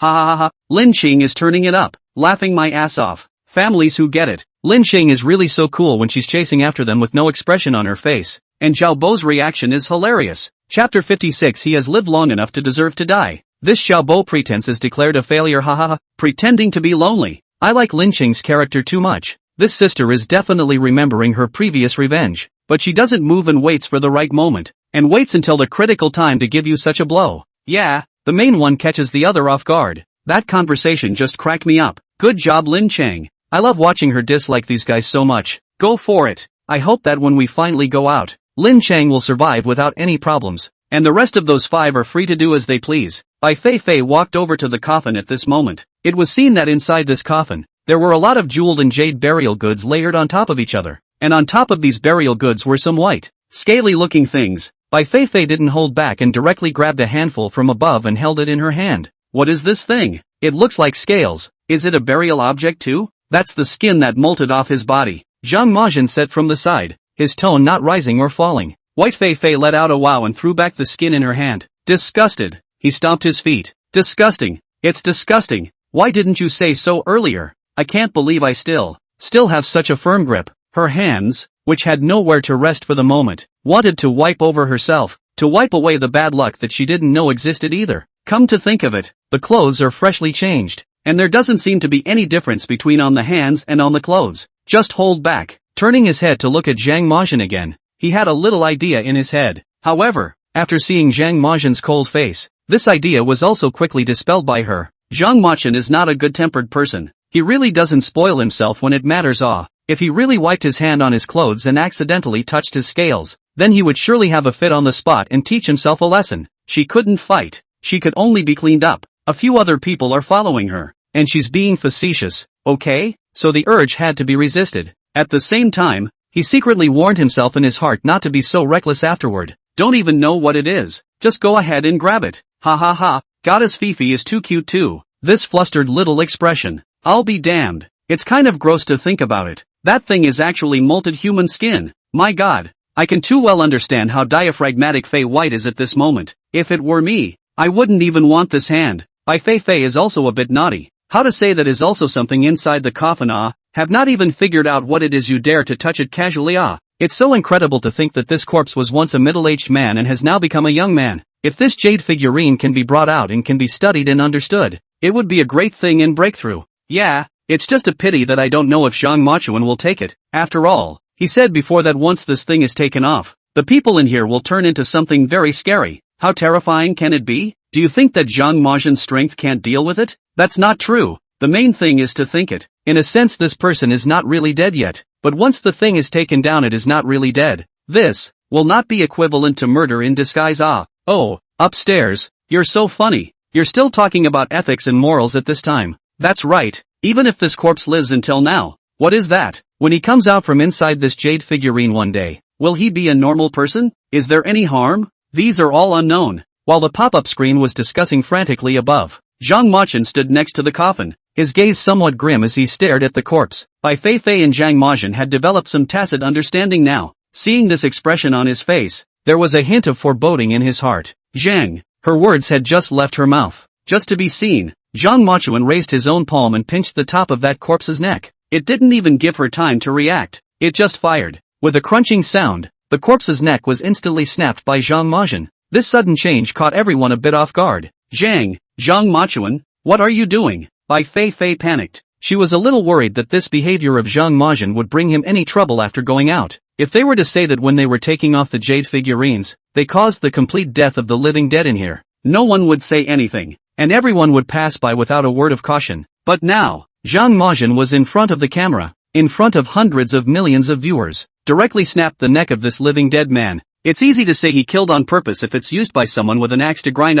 The body hung limply after that corpse was snapped. The rise and fall of his chest was also gone, completely turned into a dead body. Zhang Majin was still coldly looking at the corpse, facing Bai Feifei's question. He coldly said, he's lived long enough to deserve to die. And what made Bai Feifei feel even more surprised was that Zhang Majin was speaking with a tone of disgust that was not concealed in the slightest. He's such a person who has always been displeased with himself and rarely shows his emotions. It's amazing that this moment expresses such intense emotions. This body, does it have something to say? Why would it attract such disgust from Zhang Majin? Holy, what did someone just say? Taking off the jade figurine will have a moral problem. This is good. Zhang Majin directly does not give you guys to leave this kind of talk. People directly come to a more ruthless, strangling people to death. All I can say is, Zhang Majin, you did a great job. This person should have existed in the first place as well. In case something goes wrong with this corpse one day and it crawls out from inside the coffin, it's us who will suffer. I'm going. Zhang Majin is also too rigid. You are not at all worried about being brought up to speed. Did you guys see the way Zhang Majin spoke just now?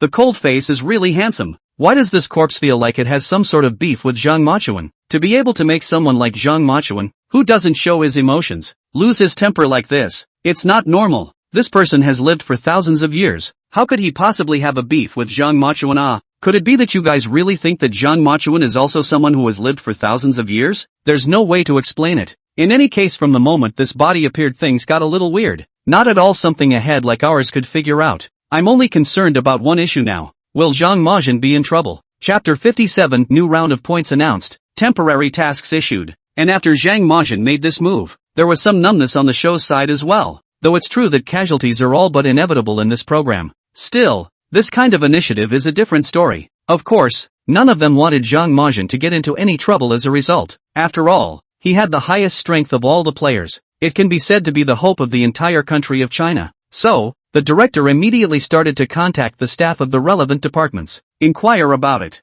Well, a round of inquiries led to a conclusion. Everything in the Forbidden Land can be handled independently of the rules. This living dead person inside the coffin was originally an abnormal thing. Therefore, Zhang Majin would not be held responsible. That was a total relief for everyone. In front of the bronze coffin, Bai Feifei and the others looked at the corpse that had completely lost its breath. The shock in his heart had not yet dissipated. Zhang Majin, on the other hand, was already working on taking off the jade figurine. Bai Feifei swallowed and asked, Zhang Majin, what were you doing just now? Why did you have to do it to strangle him? Zhang Majin found a thread of the jade figurine behind the corpse's neck. Straight away, he pulled with his hand, and the entire jade figurine instantly fell off the body of the corpse. Like I said, he's lived long enough and deserves to die. Moreover, this corpse has already molted his skin 4 or 5 times. If I don't get him dead first and directly take off the jade figurine, he will immediately undergo necrophilia. How horrible it should be for a corpse of thousands of years to undergo necrotic transformation. You should be well aware of that. Zhang Majin's words managed to evoke the fear deep in Bai Feifei's memory. She cringed and nodded. I do know exactly. That's horrible. At that time that was still only 1,000 years of dumplings, and did not come out of the coffin. Not really a fraudulent corpse. And this one inside the jade figurine in front of him was obviously a bit more terrifying. At this moment, Bai Feifei realized that she had just been a bit of a saintly mother. No matter what the person's identity was in life, the status was definitely not low. It must be the kings and grandchildren of the past. And people like them, who still have blood on their hands. And who knows, if he does manage to come back to life under the effect of the jade figurine, when they come out, will they do harm to the earth? Anyway, there's so much uncertainty about this stuff. It was perfectly fine for Zhang Majin to strike first. After her thoughts were sorted out, Zhang Machuan's side had also already stripped the jade figurine in one piece. As the jade figurine peeled away, the body, which was originally intact, dried up quickly. It turned directly into a puddle of blood. And it was only at this time that Bai Feifei saw that at the top of the coffin, there was also a purple jade box. Zhang Majin, there, Bai Feifei pointed. Zhang Machuan had also discovered it a long time ago and walked over to take that purple jade box in his hands. There was no lock on the top of the box, and when it was opened, all that could be seen was a gold silk palimpsest sitting inside. Written in large letters were the words, The Book of the Underworld Duke of Gotham, King of the Earth. The Book of the Underworld King of Gotham Earth? Doesn't this record the deeds of this King Lu Gotham in his lifetime? Then won't we be able to know the truth about that year? Bai Feifei became excited. Just as Zhang Majin was about to open that silk book and check the contents on it, the program's announcer sounded. Once again, second round points announced. First place, Zhang Machuan and Bai Feifei, accumulated 120,000 points. Second place, Gao Guohua and Zhang Xiaoxiao, accumulated 10,000 points. Third place. The ranking of points is essentially the same as last time, only this time, perhaps it was because Gao Guohua came down from the top by climbing alone, so the points are a little higher. And after they had witnessed Zhang Majin's strength, this time there was no questioning their first place ranking. Just when everyone thought the broadcast was over, the voice came back on again. Temporary mission issued by the program team, uncovering the secrets of King Rujian's life will earn you 100,000 points. Hearing this voice, Gao Guohua and the others looked at each other like they were all a little excited. Especially Gao Guohua. He felt that this was simply an opportunity given to him by the program. Physically, he was no match for Zhang Majin, but he can still have a go when it comes to academics. He usually enjoys doing some outdoor adventures as well as studying some ancient cultures. Knowledge of the writing and language of the various dynasties. After all, they would come in handy during his adventures. At this moment, Gao Guohua finally felt that his chance to perform had come. The jury is still out, and everyone could be a dark horse. You, Zhang Majin, should not feel that you have taken the victory either. Thinking of this, Gao Guohua's spine straightened. Stepping directly onto the stone platform, he walked towards that coffin.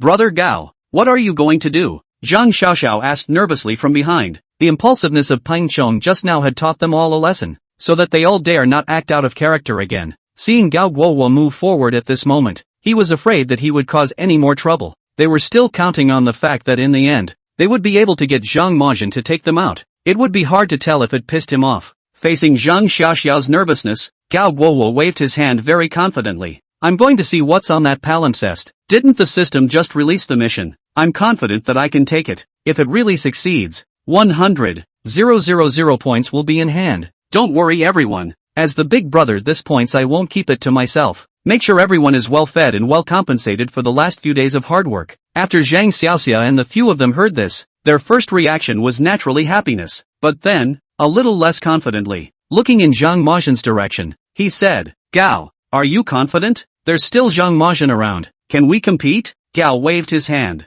You always have to try if you make it or not. Everyone is equal in opportunity. Besides, this silk book was definitely recorded above in the script of the Lu period. I happen to have some research in this area. But Zhang Mazhen? It's not certain. I can't believe he's still good at everything. After saying that, he confidently stepped forward. Ouch. Gao Guowo is standing up? Really? He made it sound like he was so powerful. He wouldn't have held it in for half a day and ended up pooping a big one. It's hard to say. After all, they are very good at this. Ha ha, you guys are also talking too damagingly, but I think it's better for everyone not to look at people with tinted glasses. Maybe this Gao Guowo is just very good at this. Let's just wait and see. Chapter 58, The Golden Silk Book, revealing the mystery of King Lu Zhenwang. Good at it? He can still be as good at it as Zhang Mazhen. But don't forget that at the time of that 7-star doubtful coffin Gao Guowo had no trouble with the words on it. That's right, Gao Guowo may indeed have some strength in this area, but he doesn't know Zhang Mazhen's level, so I'd say he's a bit early to be happy about this wave. It's not clear how strong this Gao Guowo is. After all, when they were there at the 7-star doubtful coffin, they didn't stay at all out of fear, and they didn't bother to look at the words on it. When Gao Guowo came over, Zhang Mazhen had already slowly unfolded the silk book. Sure enough, only dense writing was seen on it. It seems to be a record of a very long story. Bai Feifei looked at it and felt a blackness straight before her eyes. This dense text is like a small worm crawling on top of this silk book. She was unable to recognize a single word. Solely just gave up and leaned back, saying, Zhang Mazhen, I can't read a single word, so I'm relying on you. Sister Bai, don't be in a hurry. Gao Guowo spoke up at this moment. Hearing his greasy white sister, Bai Feifei couldn't help but feel a chill. Rolled his eyes in disgust. Do I know you well? Please don't call me that. Gao Guowo didn't care about Bai Feifei's dislike. Pointing to the palimpsest, he said, This palimpsest, can I see it? On what grounds? We found this first. If you want to see something, go find it yourself. Bai Feifei refused without even thinking about it. I have to say, she is very talented in the area of disliking people. The first thing that comes out of his mouth is a kill. Gao Guowo was choked by her and didn't say anything for half a day. But in the end, it was the temptation of 100,000 points that made him lose face in shame. After all, if it wasn't for this task from the program, by virtue of their own desire to gain 10 points here, it's almost impossible to do. He cleared his throat and stiffened. I know that you found this palindrome, but it's no use just finding the palindrome. We need to read and understand what's on it. I still have some research in this area, and I think we can work together. It's up to me to decipher what's on here, and when the time comes the points we'll split them 3 or 7. Oh no, 2 or 8 will be fine. Fei White laughed. Who's 2? Who's 8? Then of course it's us 8 and you 2. Gao Guowo said as a matter of course. Bai Feifei looked at Zhang Mazhen with a hint of speechlessness and a hint of mockery, waiting for him to make a statement. As a result, he saw Zhang Mazhen directly handing the silk book in his hand forward, indifferently saying, Yeah, you do that then. Gao Guowo was delighted in his heart. I didn't expect this matter to go so smoothly. It didn't even take him much to negotiate. At the same time, in his heart, he was even more certain that he, Zhang Mazhen, must not be able to read the words on it, and that's why he agreed so painfully. Owned this one and gambled right. It's still useful to read more. Gao Guowo joyfully took the silk book and carefully read it. Bai Feifei, on the other hand, approached Zhang Mazhen and whispered, Why did you really give it to him? If it was really cracked by him, this point still really have to give him 80,000? She clearly knew that Zhang Mazhen, with his own ability, was also fully capable of deciphering the contents above this silk book. There's no need to hand it over at all. It doesn't matter. Let him watch. Even if he can read it all, he'll never be able to figure out the whole truth. Just as well, I'm too lazy to translate it myself. Zhang Mazhen crossed his arms behind his head and directly laid down leisurely, closing his eyes. Bai Feifei's big eyes blinked in understanding. It seemed that Zhang Mazhen had long since seen that the truth wasn't written on the top of the silk book at all, and it just so happened that Gao Guowo himself came to the door and directly took over this tiring part of the work. Zhang Mazhen and the others enjoyed themselves. Wait until the end of the day and then come out and reveal the truth. This method is wonderful. Bai Feifei really couldn't help but give Zhang Majin a shout out. At the same time, she also felt that there was a hint of mischievousness and darkness underneath this cold personality of Zhang Majin. What's the meaning? Zhang Majin is playing chess again? That's right. You thought right. He's playing chess, ha. Gao Guohua has unconsciously and consciously entered Zhang Machuan's chess game, becoming an important piece in it. Gao Guohua, you've also gotten mixed up. You've managed to get into Zhang Machuan's chess game, and you've even acted as an important role. Gao Guohua, I hope you won't be proud and keep up the good work. This kind of opportunity can't come by often. Seize it. Ha ha ha. You guys are so funny. And together you have to earn this role of being played, don't you? That's natural. Otherwise, do you think Zhang Machuan's bureau is that close? If it wasn't for the fact that this Gao Guohua is usually quite studious, he wouldn't even have the qualifications to enter the bureau. I'm already looking forward to what kind of expression this Gao Guohua will have when he finishes translating the palimpsest in triumph and ends up with nothing. It's called being smart. All I can say is, he deserves it. Later, don't be in a hurry yet. Why do I feel that everyone is a bit high on Gao Guohua? You guys look at his expression as if he is in a bit of a dilemma. He can't be unable to read it. Right. Gao Guohua was still confident when he had just received the palindrome. But soon,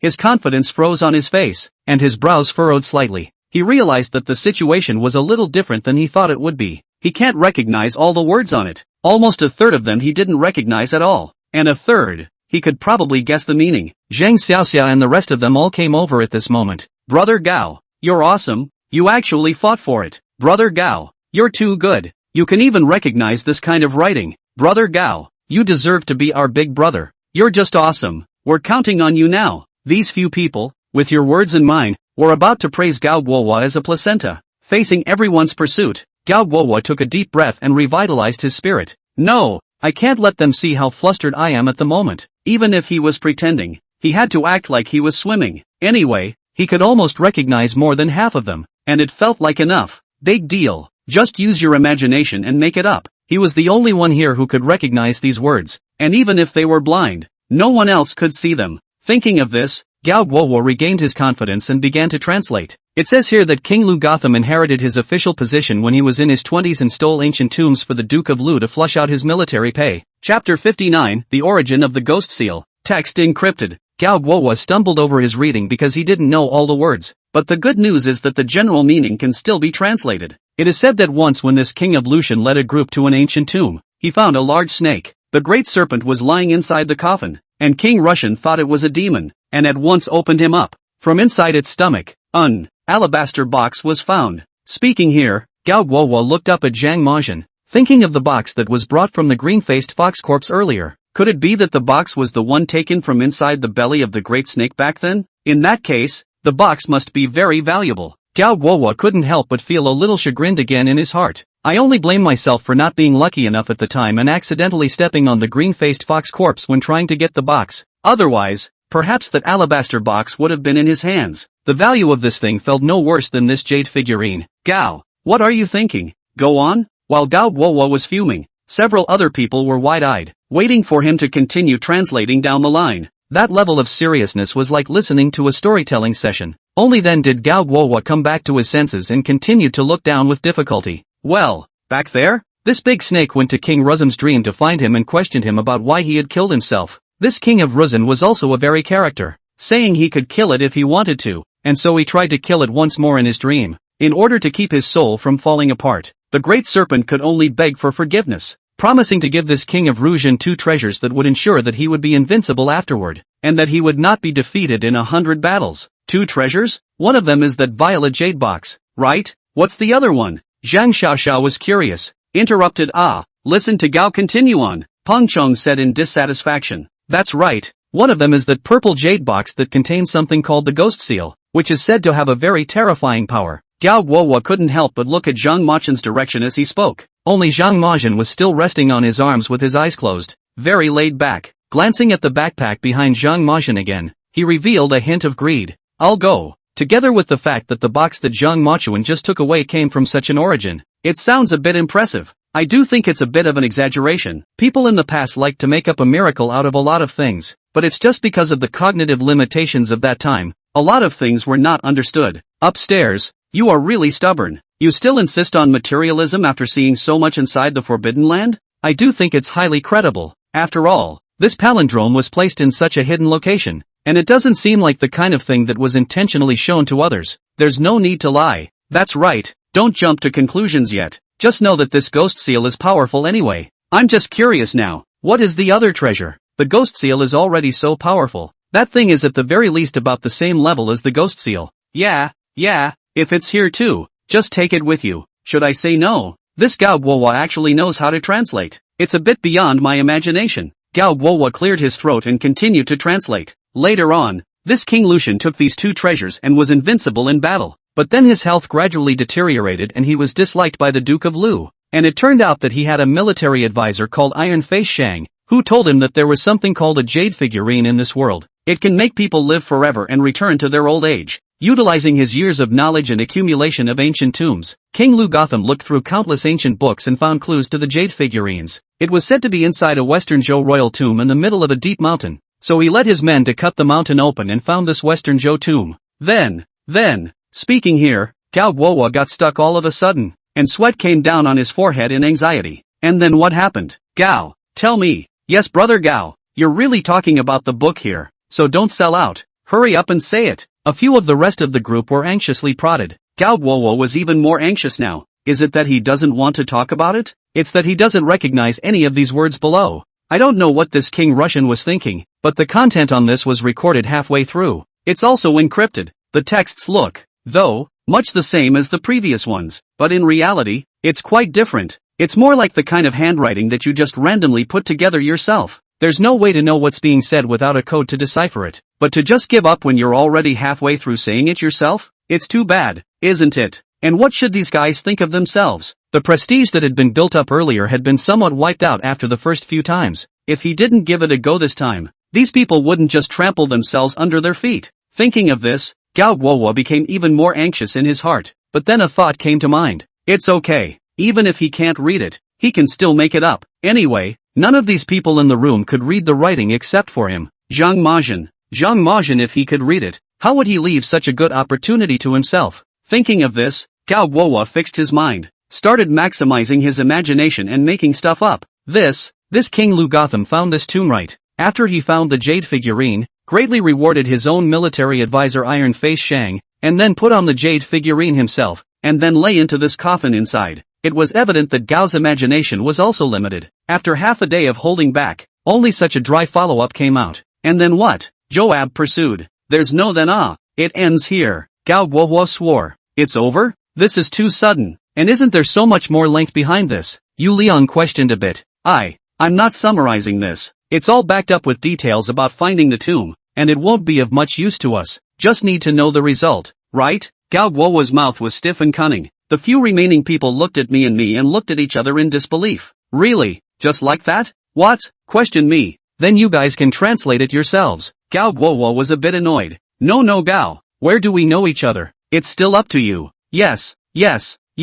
Gao worked hard. So now, are we getting our points? Chapter 60 Fake Can't Be True. Zhang Mazhen strikes. Gao Guohua looked at Zhang Mazhen and said, Zhang Mazhen, I've finished translating all of this. Don't you dare try to cheat when the points arrive. So many people are watching. Zhang Mazhen slowly opened his eyes. The dark eyes glanced at Gao Guohua. The icy coldness made Gao Guohua cower. Your translation is not correct. Zhang Mazhen said. How? How is that wrong? You're trying to renege on your debt. Gao Guohua said with a strained neck. That's right, Zhang Mazhen. I know you're powerful, but don't be too bullying. Whether it's right or not can't be based on your word. It has to be judged by a professional. It's a matter of self-interest involved. The men were instantly united. Seeing the ugly faces of each and every one of them, Bai Feifei on the side revealed a hint of a mocking smile. At the same time, he looked at Zhang Mazhen with some admiration, feeling that this hand of his was truly marvelous. If he had rejected Gao Guohua's offer at that time, he would have been unconvinced in his heart. Said Zhang Mazhen was bullying people. Now it's good that he was given the opportunity and he's not good enough to use it himself. Well, there's no one else to blame. It was only at this time that Zhang Mazhen stepped forward again to completely block their mouths. After Zhang Mazhen got up, he took a step in front of Gao Guohua. For his part, he took a few steps back somewhat sheepishly. What do you want? Going to do it, aren't you? Zhang Mazhen didn't even bother with him and directly stretched out his hand at him. Gao Guohua hesitated for a moment, but still handed over the silk book. In his opinion, Zhang Mazhen was merely bluffing. as long as one takes the pressure and survives the wave, then it's a victory. After receiving the silk book, Zhang Majin turned the side with the words over and rushed towards the camera. Bai Feifei said from the sidelines at this moment, Gao Guohua, you don't think that in this world, the only one who can read words is you. Just let the program be the judge of whether you're right or wrong. Now Gao Guohua's sweat came down completely. He'd forgotten there was such a thing. It's 100 times too close to call. Soon, the program's announcer sounded. The content is mistranslated. This mission challenge has failed. There is one more chance. Sure enough, what's true can't be false, and what's false can't be true. Hearing this notation, several other people looked at Gao Guohua. Gao, what's the situation? Gao, will you or won't you? It's like this every time, talking better than singing, and then things end up in a mess. Even Zhang Xiaoxiao, who was in the group with him, couldn't help but spit it out at this moment. Gao Guohua's face was so red at the moment that he couldn't wait to find a crack in the ground. Not what situation? Gao Guohua pretended for half a day, but it turns out he doesn't know how. I can't say that he won't be able to do it at all, only that he's a halfwit who doesn't know much. Ha ha, he really laughed at me. He said he wouldn't if he didn't know how to, and he even made it up himself, mainly because it was so outrageous that I wanted to laugh when I heard it. I profoundly doubt that these few people following Gao Guohua are not intellectually challenged. He made up such a falsehood that I could hear it, and as a result, these few people froze to believe him? It can't be helped. They're also on a pirate ship, so they can only go with the flow and deceive themselves. At the critical moment,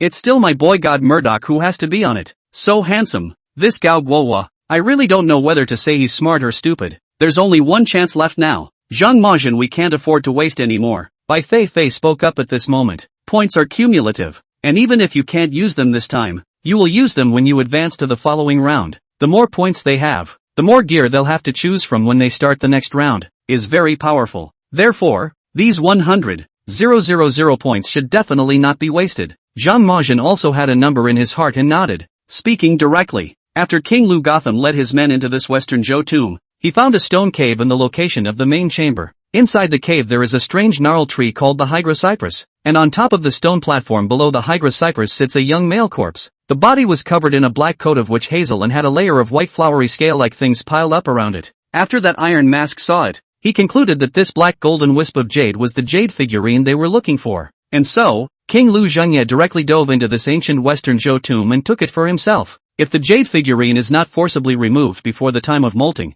the corpse inside will instantly necrotic and turn into a blood corpse. The longer you stay inside the jade figurine, the more terrifying the blood corpse you turn into. And this iron-faced Shang knew the way to restrain the blood corpse, so they forcibly removed this corpse from the jade figurine, sealed in a coffin and randomly discarded inside a small chamber. Hearing this, the countless threads in Bai Feifei's mind finally gathered into a rope. Everything that had happened to him since he had just come in finally made sense. That is to say, the 1,000-year-old dumpling that we just came in and almost strangled me to death is the original owner of this western Zhou tomb? Bai Feifei said. Zhang Majin nodded. So that's how it is. I was thinking it could be something powerful in the middle of such a small chamber. So, he's the most important in this whole chamber. Sister Feifei, you guys also encountered that terrifying dumpling back then? Lin Qing asked curiously. Bai Feifei still had a good impression of this Lin Qing, so she nodded in a friendly manner. That's right. At that time I was suddenly strangled by that dumpling. That feeling was really horrible. Then, how did he release you again? Zhang Xiaoxiao couldn't help but say. With her, Fei White was not as nice. Coldly. Of course it's because my teammate is so powerful. He directly communicated with that dumpling in necrotic language and he let us go. But there's a condition, and that's that no one gets any closer. It was at this moment that they finally understood why Wang Ming had died so tragically. It was fitting that Zhang Majin and Bai Feifei had already encountered the dumpling and reached an agreement. As a result, this Wang Ming was still so unaware of death, approaching that coffin for the sake of a small benefit in the area. If you think about it that way, it feels like he really didn't die in vain. And what shocked them the most was that Zhang Majin had relied on the corpse language to communicate with that western Zhou tomb owner, thus rescuing Bai Feifei. It was also a bit too awesome for their knowledge. Zhang Majin was a bit too all-round. He knew all the corpse language. What else was there that he didn't know? Chapter 61, Twists and Turns. The truth finally revealed. Gao Guohua was sweating again next to him at this moment, feeling that his behavior just now was really too stupid. Knowing a few ancient fonts makes you feel great, but it turns out to be playing in front of Guangong, hoping that just now, Zhang Majin and the others were all deliberately looking at their own jokes, playing themselves as clowns. For a moment, he was angry and ashamed, but there's nowhere to vent it out but to sulk by yourself. And then what happened? This King Lu Zhenye took over the jade figurine by himself and lived inside the coffin in this tree cave? Lin Qing asked. If it's according to the records on here, then after King Lushan lived in the jade terracotta, he killed all the attendants who came to the burial to keep the secret. Only 2 close friends, a man and a woman, were left to help him out back there. When everything was done, these 2 cronies took the poison themselves. Zhang Majin said. It seems that the green-faced Kufu corpse and the female corpse next to it are these 2 attendants. The 2 of them are really loyal. Their lives are on the line and they don't know what they're trying to do. Zhang Xiaoxiao sighed. Then, in that case, haven't we restored the truth of the matter? The person inside this coffin is King Luzhen. This was originally a Western Zhou tomb that was overrun by King Luzhen. Our mission is considered complete. Points in hand? Lin Qing said. Everyone couldn't help but feel in their hearts that the task was accomplished wasn't it a bit too easy? I only blame myself for not being able to read these words, otherwise wouldn't I also have the chance to obtain these pie in the sky points? However, at this very moment, Zhang Majin said on his own. Nope. Wrong? What's not right? Bai Feifei said in disbelief. How is this still denying itself? The other programmers didn't even say it was wrong. Yu Liang scratched his head in disbelief. Is it true that the strong think so differently? Bai Feifei was still smart after all, and with a quick turn of her brain, she instantly thought of the problem. I see. You're trying to say, that warlord Iron Face. Zhang Majin nodded. That's right, the back of this silk book will not have any record of the military master, Iron Mask. But how can he be so important a man and be so silent when things are most critical? At that time, King Russian killed all of his attendants to keep his secret, but Iron Mask was the one who knew the most about it. Zhang Machin's analysis directly gave everyone goosebumps. It seems like that's the case, eh? Yu Liang said dully. Then what happened to this iron-faced Shang, who was also killed by King Luzhen? Zhang Xiaoxiao was full of clear stupidity. This person, Iron-faced Shang, is a trickster and must have long anticipated that King Luzhen will kill and exterminate, so he must have thought of a countermeasure in advance. At this moment, Zhang Majin was standing in the middle of the stone platform, his gaze fixed on the corpse in the coffin that had already turned into withered bones. Straight and slim, he looks powerful. All eyes hit him at the moment. Iron Mask got away with faking his death before King Luzhen's burial, then sneaked in after he buried everyone else, dragged his body out of the jade figurine and wore it in himself. As Zhang Machin said these words, it was as if he was seeing the scene of that year before his eyes. The tone is firm and detailed. Those present subconsciously believed it when they heard it, feeling that what he said was the truth. So this corpse just now is also not King Luzhen, but Iron Face Shang. And where did the Real King Russian go? Zhao Bo said with wide eyes. Blood corpses. As I said before,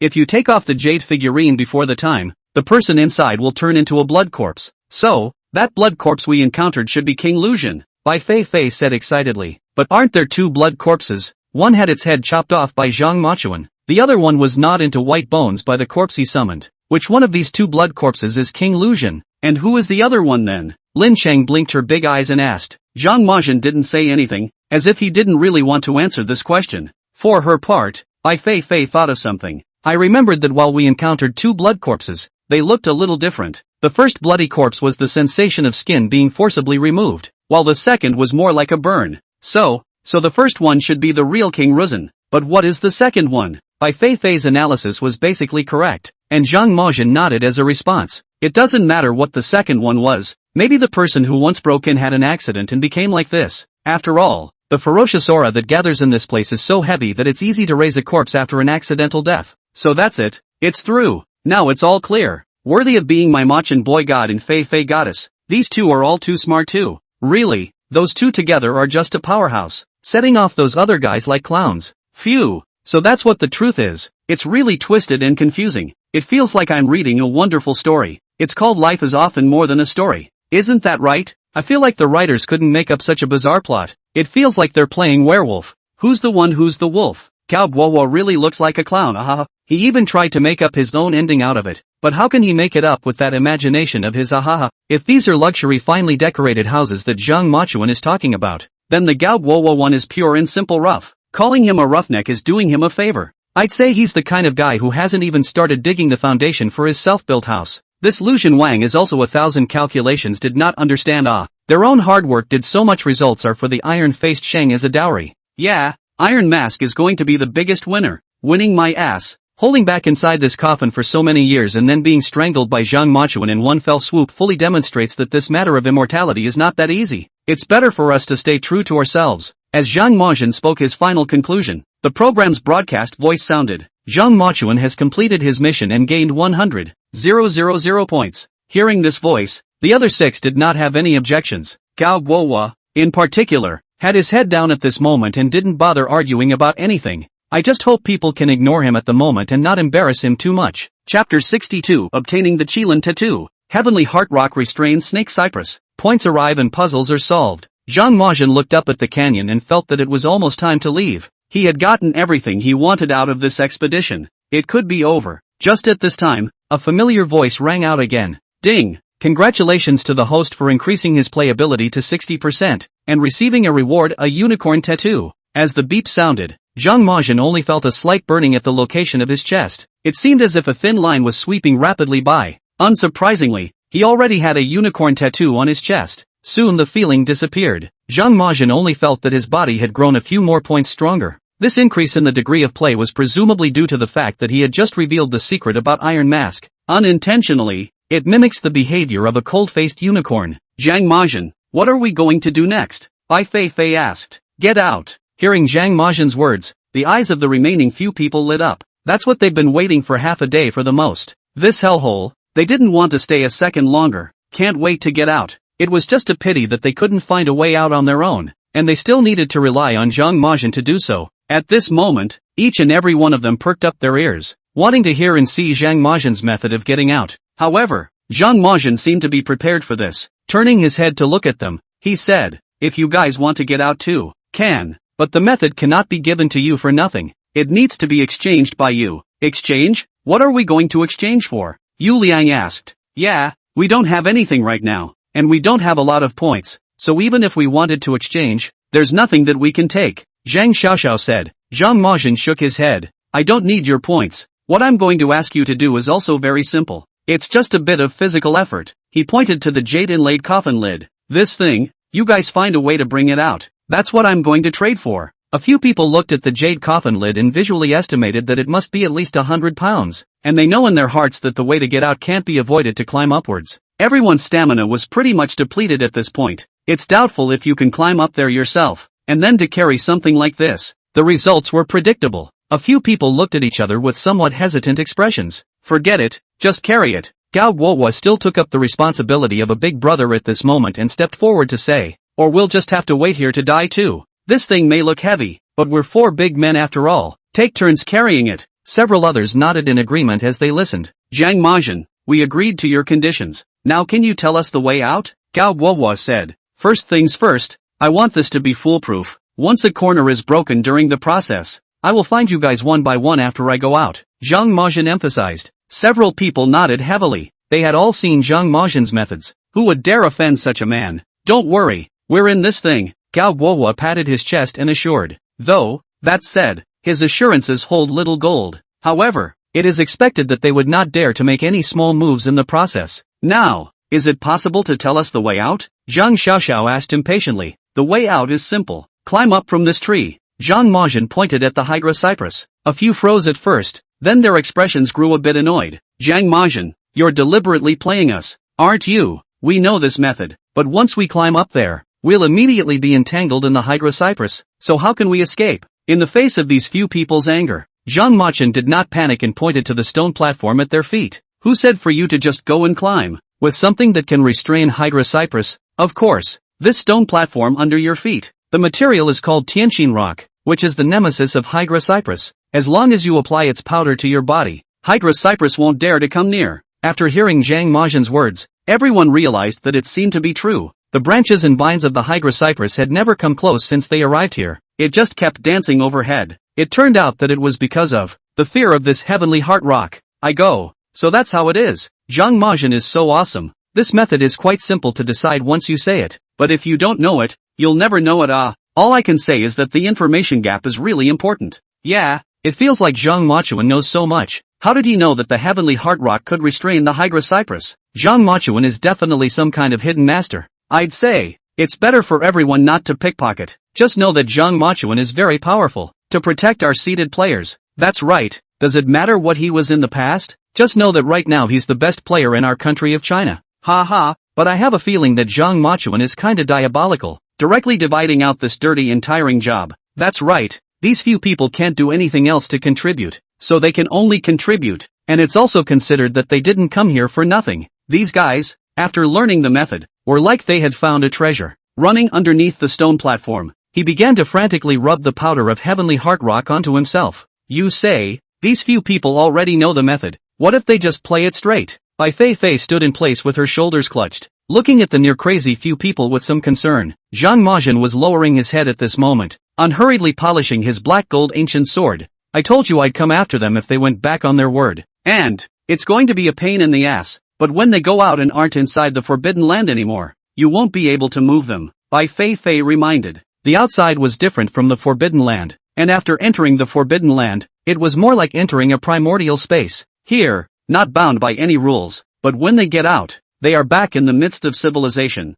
and the rules are naturally subject to them. If Zhang Majin really went to their door and found trouble with them, breaking their arms and legs or something like that, he would also bring trouble to himself. However, in the face of Bai Feifei's concern, the corner of Zhang Majin's mouth seemed to tug lightly. A relaxed face said, there are plenty of ways for God not to know. With one sentence, directly speaking, Bai Feifei turned into a flowery face of adoration. Chapter 63, Fully Automatic Trouble Machine, Attracting Corpse Cutter King, Gao Guohua and a few of them until they had coated their entire bodies with Tianqin rock powder. It looked as if it had just climbed out of the noodle tank. Ha ha, can't stand it anymore, these guys have smeared themselves into papier-mâché all over. That's right, if you just came into the studio, you'd be scared to death. These few people can be really greedy, knowing that this thing is useful. They have no life to greet their bodies, as if they are afraid that if they get a little less, they will lose out. Isn't that right? If you ask me, the pattern of these guys is really not working. It's too ugly to eat. It can't be helped. Let's all understand. After all, with the strength of a few of them being able to survive until now is already a miracle. It's not easy to know the way to be able to live. Can you not be anxious? Phew, looks like this adventure trip is coming to an end. It's still very exciting. Of course 99.999% of the excitement was contributed by Zhang Majin. Looking forward to the next phase of the adventure. It's sure to be even better. By the time a few of them were all wrapped up in layer after layer, there was no more room to get down. Only then did Zhang Majin and Bai Feifei walk over unhurriedly. Just simply grabbed a handful of heavenly heart rock powder and smeared it on a few key areas of his and Bai Feifei's body. They're enough? Bai Feifei questioned. Zhang Majin nodded. Hydra cypresses have a deep fear of sky heart rock, and as long as they have a little bit of it on them they won't dare come near. There's no need to apply too much. Fei White nodded reassuringly. And the few of them, Gao Guohua, who had already painted himself into a papier-mâché at this moment, froze. You don't have to paint so much. You should have said so. So we're just clowns again, are we? However, they only dared to think about these words in their hearts, and did not dare to show their dissatisfaction at all. After all, in this place, Zhang Majin was a king-like existence. It could be their life or death in a minute. Especially, after they had seen Zhang Machuan strangle that iron-masked Sheng with his own hands, the fear of him deepened in his heart, deeply knowing that Zhang Majin was not as merciful as they thought. At the present moment, the most important thing was still to get out of here safely first. Once Zhang Majin and Bai Feifei were ready, they pointed at the jade coffin lid, signaling them to carry it on their backs. Gao Guohua stepped forward. I'm the oldest brother. I'll carry the first bat first. Gao Guohua tied that jade coffin lid, with a rope, to his back, and only after confirming that it was solid, did he feel relieved. The crowd was then led by Zhang Majin towards the favorable climbing area. When they passed by the bloody corpse and withered bones, Zhang Xiaoxiao and Lin Chang both took a few steps to the side in fear. When Peng Chong, who was on the side, saw it, the macho manliness that he didn't know where it came from came back. Walking over to the bloody corpse, he said, "What's there to be afraid of? Aren't they all turned into dry bones? Even if he was powerful before, he's still harmless now, just fiddling around." While saying that, he reached out his foot and violently kicked it towards the bloody corpse's head. Peng Chong, what are you doing? Hurry up and leave, don't make more trouble. Gao Guohua turned around and lectured. It's alright Gao, it's been too long since I've been repressed in this place. There's always nothing wrong with me kicking a skull to let off some steam. Peng Chong indifferently spread his hands and said. When he finished, he looked back. Blood Corpse's skull was thrown far away by his kick. It rolled halfway before coming to a scant stop. However, just after it stopped for a moment, it swung slightly a few more times. These few strokes instantly gave Peng Chong a bad feeling. Something's not right. It's obviously stopped. How come it's moving again? Peng Chong scratched his head, puzzled. Peng Chong, what are you dawdling for? If you don't come over we'll go by ourselves. Zhang Xiaoxia complained and shouted. Ah, here it comes, here it comes. Peng Chong scratched his head and decided to ignore the feeling he just had. Maybe it's because I've had so little sleep the last few days that my brain is a little foggy and I'm hallucinating. He soothed himself as he lifted his feet to catch up with the larger group. The next second, however, that skull in the distance moved a few more times. Now he saw it completely clearly. This is definitely not normal. What the hell? There seems to be something wrong with this skull. It's not as if it's simply wrong. It's obviously stopped, but it's moving on its own. I'll go, the skull can't be all sperm. Is this blood corpse really so powerful? It's already like this and it's still not dead? Does this Pang Chong have ADHD? He just used a stone jade figurine, and now he has to go kick the skull. Is he a fully automated troublemaking machine? I'm really convinced. It's best if the skull doesn't pose any threat to them, or else this Pang Chong you'll be thanking for your death. My god, it's horrible. It's already at this level and it can still move. This blood corpse's blood bar is also a bit too thick. Zhang Majin turned back quickly. There's a problem over here. Pang Chong fixed his feet at this moment and stared blankly at the skull. A nervous gulp. Right. Sorry, big brother. I just was joking. He thought it was a blood corpse swindler and apologized in a conceding manner. What the hell is Pang Chong doing? Dilly-dallying and still not coming over. Zhang Xiaoxiao spat.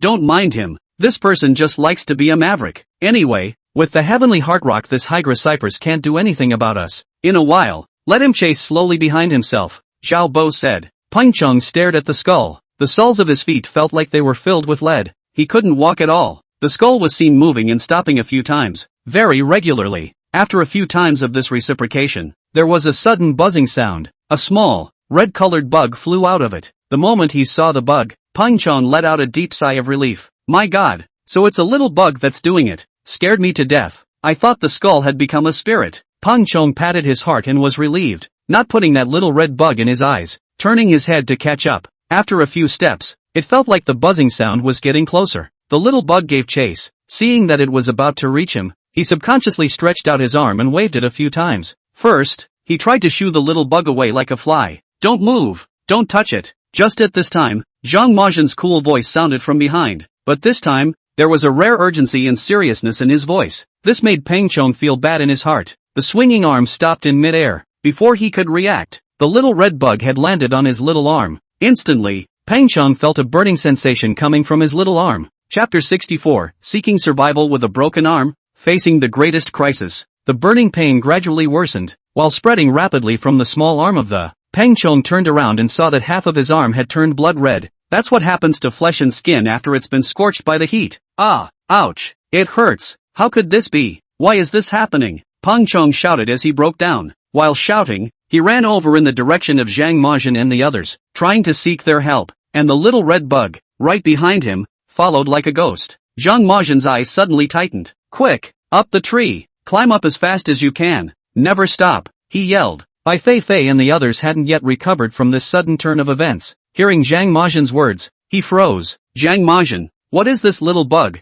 How could it become like this after just touching it? Bai Feifei said dully. This is the Corpse Caper King. Extremely toxic. A light touch can kill a person. Don't delay. Hurry up, Zhang Majin said anxiously. It was only then that Bai Feifei finally came back to her senses. Organize in a hurry. Everyone hurry up and follow me up the tree. Don't stop no matter what happens down there. The several people who were scared silly hurriedly followed behind Bai Feifei and climbed towards the Hydra Cypress tree. One by one, their hands and feet were trembling so much that they almost fell off with an unsteady grip. It was the instinct to survive that made them cling to the tree trunks and control themselves. At the same time, Zhang Machuan's black gold ancient sword had been sheathed. Quickly, he rushed towards Pang Chang's direction. I go. What's going on here? This what Corpse King's so scary? My god, that little bug really just lightly touched Pang Chong, and his arm has already turned like this. It's too terrifying. This bug may be small in size, but it's also too deadly. Corpse Crawler and Corpse Crawler King, just a difference of one word.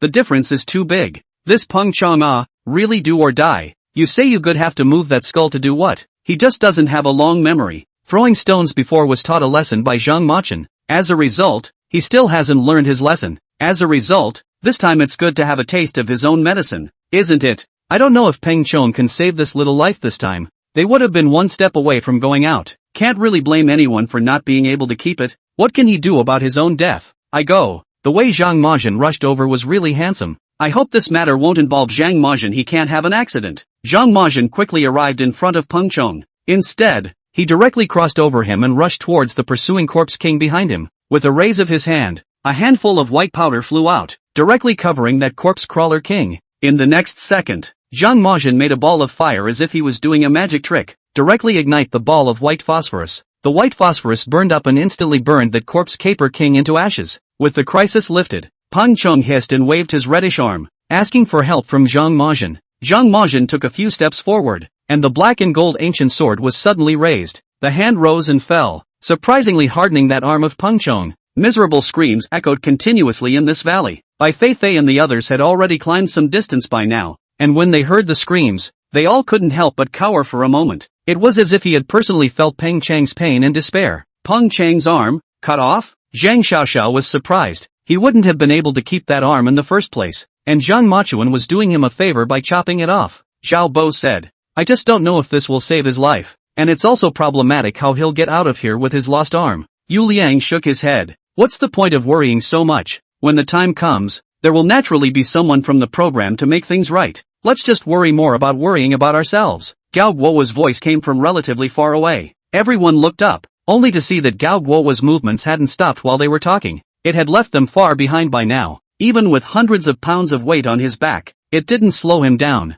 It's always been a one-horse race. It's obvious that the desire to survive is strong. Everyone looked down below again at Peng Chong, who had already broken his arm, and after sighing, they too continued to climb up. That slash Zhang Majin just made was too decisive. It really surprised me. I didn't even stop myself from screaming out straight away and everyone around me was looking at me. So embarrassing. I really didn't expect that Zhang Machuan would directly cut off Peng Chang's arm, but this must be a last resort. Otherwise Zhang Machuan wouldn't have done it. This Peng Chong won't backbite and backstab Zhang Machuan in the back. So what if it's a backstabbing? We're watching with so many pairs of eyes. Are we mute? It's only natural that we would speak up for Zhang Majin. That's right, there really isn't much to worry about. But Peng Chong is also kinda saddening in this state. One can only say that it's his own impulsiveness and ignorance that has harmed him. Peng Chong was, at the moment, lying on the ground, wailing loudly. Blood flowed slowly from the severed arm only moments later. It was enough to see how fast Zhang Majin's blade was just now. Save me,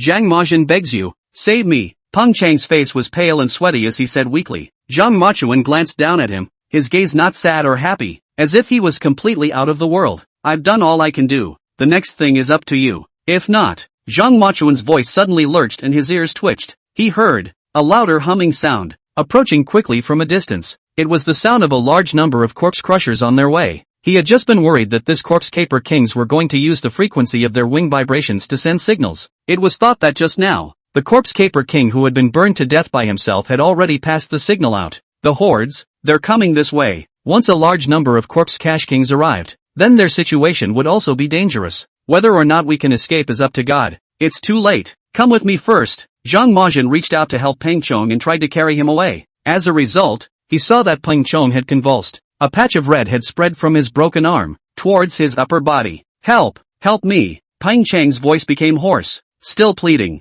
However, Zhang Majin's eyes had completely darkened, as dark as a black hole, unable to see any emotions. Sorry, it's too late. All I can do is end your suffering early. Chapter 65, A single blow kills. What a fast sword. As Zhang Majin's words fell, Peng Chong sensed something and his face became alarmed. Don, kill me, please. However, Zhang Majin's pitch-black eyes did not carry any trace of emotion. The black and gold ancient sword swung in front of Peng Chang's neck, turned right around and left. In the next second, only Peng Chang's face was fixed, keeping his eyes round and full of shock, until Zhang Majin had already walked out a long way. It was the slightest trace of blood that looked like a thread running out of his neck. Peng Chang is dead. Being slashed by Zhang Majin, he ended his life. However, everyone knew in their hearts that even if Zhang Majin did not make a move, Peng Chang would still end up with certain death. And it will be a much more painful and torturous death. From this perspective, Zhang Majin was helping him. My God, Peng Chong really died just like that? Even though I said I thought he kind of deserved to die, it was still a little saddening to see it end. Who says it isn't? It's a human life after all. And on top of that they're about to get out just this close. Who says it isn't? It's just such a kick to lose your life. Things change. Luckily, Zhang Machuan was powerful and solved that corpse cash king. Otherwise they would all be implicated. But there won't be any problems with Zhang Machuan doing this. But don't get him involved. It won't be. So many of us in the live broadcast room saw it clearly. Peng Chong was already hopeless. Zhang Machuan just ended his suffering early. It should be said or not, Zhang Machuan's knife is really a bit ruthless. I didn't even see clearly how he made the knife. and the fact that the blood flowed out after such a long time is enough to show how fast Zhang Machuan's knife is. Zhang Majian quickly stepped to the Hydra cypress trunk. Before he went up the tree, he twitched his ears, only to feel the hum of flapping wings getting closer. The Corpse Caper King's hordes will be arriving soon. He rolled onto his back and moved quickly up the tree. It soon caught up with Bai Feifei and the others. Zhang Majian, you're finally back. After seeing Zhang Majian, Bai Feifei's heart instantly became solid.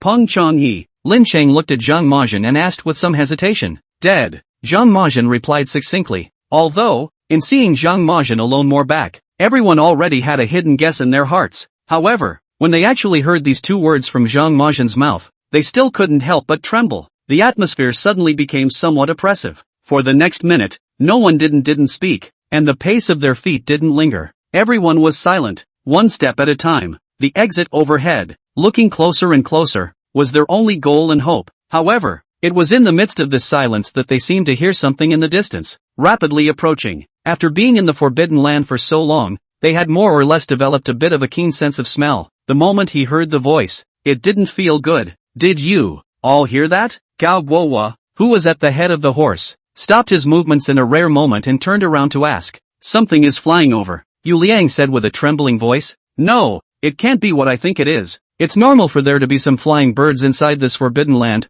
right? At this moment, Zhao Bo was still carrying a hint of a fluke in his heart. Everyone turned their gazes to Zhang Majian, hoping to get a positive answer from him. Only Zhang Machuan's face was expressionless as he spat out a few words. It's the sound of a body snatcher. A lot of them. With one word, the few people present all froze. When the reaction came, it was an endless flood of fear. This is why. Isn't the Corpse Crawler King the king of the corpse crawlers? Shouldn't there be only that one? What's the point of having a bunch of them here? Yu Liang wailed. The way Peng Chong died just now is just too horrible. That Corpse Caper King just lightly touched him. And he, Zhang Xiaoxiao's voice already had a crying tone in it. Turning his head to Zhang Majian who was on the side, he begged bitterly as if he had seen a savior. Zhang Majian, please save us. We don't want to die here. As long as I can get us out of here alive, I'm yours. I'll do whatever you want me to do. Zhang Majian's gaze looked towards the distance. His face still not visible. 100 meters to go. The only way now is to climb up quickly and try to get out before the Corpse King arrives. But, the Corpse Caper King is still 100 meters away. We can't make it even if we climb faster. Zhang Xiaoxiao said. What's the point of dawdling? Time is life now. A little climb is a little climb. Gao Guohua was still considered sober and had already acted after Zhang Majian finished that sentence. A few others saw this and hurriedly began to climb up. Every step closer to that exit meant one more point in their hope of survival. I'm going. There's another Corpse King coming? This thing is still swarming. It seems like we were too optimistic and happy too early. I thought that there was only one of this Corpse Cash King, and that it would be fine after being eliminated by Zhang Majian. I think that the Corpse King might just be a title, rather than the leading king of the whole corpse as we understand the king to be. That's right, after all, this thing is so small and looks so different from a corpse cake. My god, I'm so nervous. I don't know if Zhang Machuan and the others will be able to escape successfully. There won't be any more casualties. Actually, our side is quite good. I see that there are so many countries that have lost all their troops. Even the pretty country, which is everyone's most favored country, is still left with 7 people at this moment, which is equal to our side. That's right, and the danger level of the Forbidden Land on the pretty country's side is much better than so. Even though it's the same A-class Forbidden Land, it always feels like it's easier over there. You're feeling right. It's well known that our Forbidden Land in China is the most dangerous in the world, and Grade A is equivalent to Grade S in other countries. Our country of China has a long history and a vast expanse of land, and in this land there is a much richer variety of species, so the Forbidden Land is a bit more difficult and dangerous. After being popularized by you guys like this, I instantly feel that Zhang Majian is even more powerful. The fact that he was able to handle a Forbidden Land with such a high difficulty coefficient is enough to show how powerful he is. Zhang Majian, are you sure? After a few other people moved, Bai Feifei deliberately stayed behind and asked at Zhang Majian in a low voice. Chapter 66. A large number of corpse cubes attacked Zhang Machuan's wonderful plan of fire attacks. She was smart and understood Zhang Majian better, knowing that what Zhang Majian had just said was not complete. It sounds like they're being told that there's nothing left to do but race against time. This is just to give them a bit more of a crisis to climb a bit faster. There is no way he is not going to have a response plan. In the face of Bai Feifei's question, Zhang Majian did not answer directly. Instead, he reached out his hand at her. Give me the can. Fei White froze for a moment. Canned food? What time is it? And you still have the heart to eat canned food? Zhang Machin gave her a look with a look of idiocy. Useful. It was then that Fei White realized that she had asked a stupid question. Zhang Machin was not the type of person who had no business. There must be other uses for the canned goods at this time. So he hurriedly rummaged out a few cans from his backpack and handed them to Zhang Machin. In my mind, I was still sighing. Thanks to being a foodie, I couldn't bring myself to throw away all those cans even though I knew I was going out. Unity brought out. It was surprisingly useful for something else at the moment. Not enough. Is there any more? Zhang Machin said as he took the can. Oh, there are more. Bai Feifei then continued to sulk and rummage. Took all the canned goods to Zhang Machin, looking at the canned goods that looked like a small mountain in front of him, and Bai Feifei's backpack that was originally bulging, but had deflated at this moment. Zhang Machin looked a bit speechless. It's not too heavy to carry so much. You've been carrying canned goods all your life, haven't you?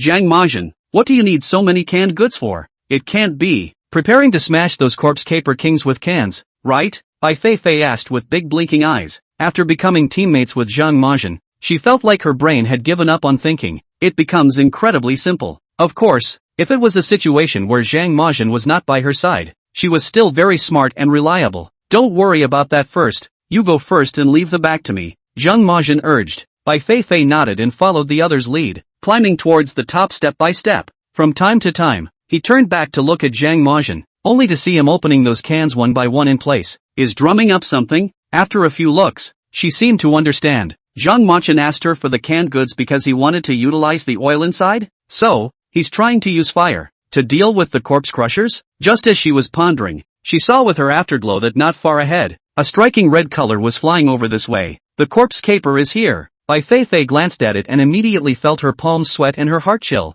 It's too much. The densely packed corpse caper king flew together like a fire dragon hovering in the air. Such a horrible image. Once these corpse caper kings fly over, just touch them lightly. All of them, then, would immediately have their entire body's skin burned just like Prying, and finally died in agony. Oh my god. I'm shocked. Really shocked. So many corpse catchers. I can't. I've got a dense phobia. I'll quit for a while. I thought of a large number, but I never thought it would be this much. It's a little too scary. How is Zhang Machin going to deal with so many corpse cash kings by himself? How many cans does he want? He can't be trying to tempt the corpse cash king with food. Shut up upstairs. Don't use your own barren imagination to speculate on Zhang Machin's thoughts. He's definitely good for it. Right. I see that Zhang Machin is still calm. It should be that there is not much of a problem. At the very least, there is not much of a problem with him and Goddess Feifei. As for the others, I can only say that I wish them good luck. The sense of oppression of this image is just too strong. It's kind of hard to breathe when I look at it.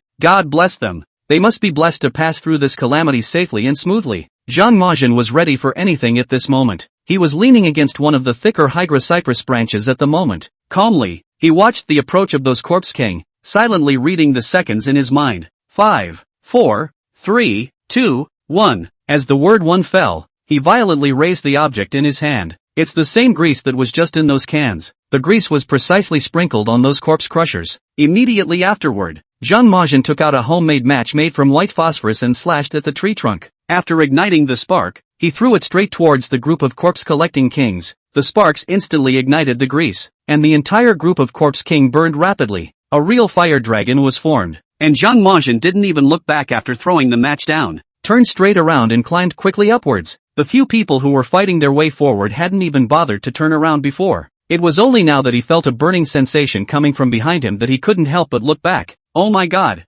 they're on fire. What a shock! Yu Liang exclaimed. Phew, I told you that Zhang Machin he would have a solution. Now it's good that the corpse cash king has been burned to death. We're safe. Zhang Xiaoxia patted her heart. At the same time, in his eyes, he did not hide his admiration for Zhang Machin. Don't be too happy yet. This fire doesn't have the means to completely burn those corpse caper kings. There will definitely be leaks. It's not a good habit to open champagne at halftime. Ms. Chang. Bai Feifei passed by them ghostly at this moment, her tone quite a bit conspiratorial. Zhang Xiaoxiao felt a bit puzzled. How come this Bai Feifei always seems to be unable to look at herself, and has a very unfriendly attitude towards herself? After thinking about it, she understood. It must be because of Zhang Machin. Bai Feifei liked Zhang Machin, so she was jealous when she saw herself praising Zhang Machin. Zhang Machin quickly caught up. You're so good. You took care of the corpse king so easily. You're kind of saving our lives again. But what I just said still counts. Oh? Zhang Xiaoxiao guffawed at Zhang Machin and said.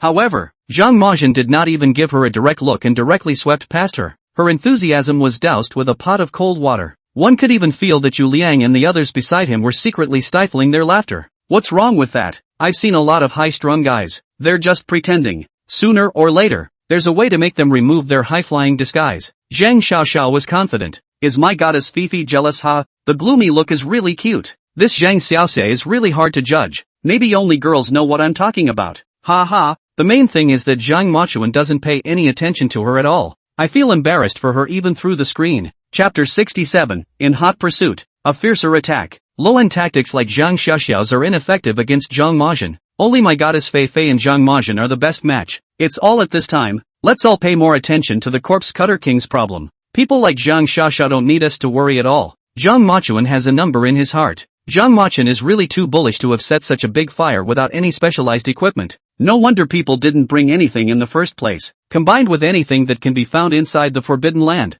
Yeah, that's the real bull. Imagine if there was a real disaster, where would there be time for you to bring all your gear? That's why the ability to get in place is so important. The flames blazed below. Countless ignited corpse caper kings danced about in the air with flames. It soon fell down and turned into a puddle of ashes. The fire bought them a lot of time, and everyone scrambled up the hill. The eye was less than a third of the way to the exit. However, just when they were filled with the thought that this disaster brought about by the Corpse Cutter King had passed, another hum of wings came from below. A group of corpse caper kings, through that sea of fire, came straight at them. This much. Yu Liang's eyes widened in disbelief. It's over. Those just now weren't all of them, just a small portion. What should we do now? Zhang Xiaoxiao said in a trembling voice. Could it really be that the heavens are killing us, and we are all destined to die here? Gao Guohua despaired. I know. It said that every tomb has rules set by the tomb owners themselves, and most of them don't like people who come in to take away things that belong inside the tomb. Is it because we took away the jade figurine in this coffin lid,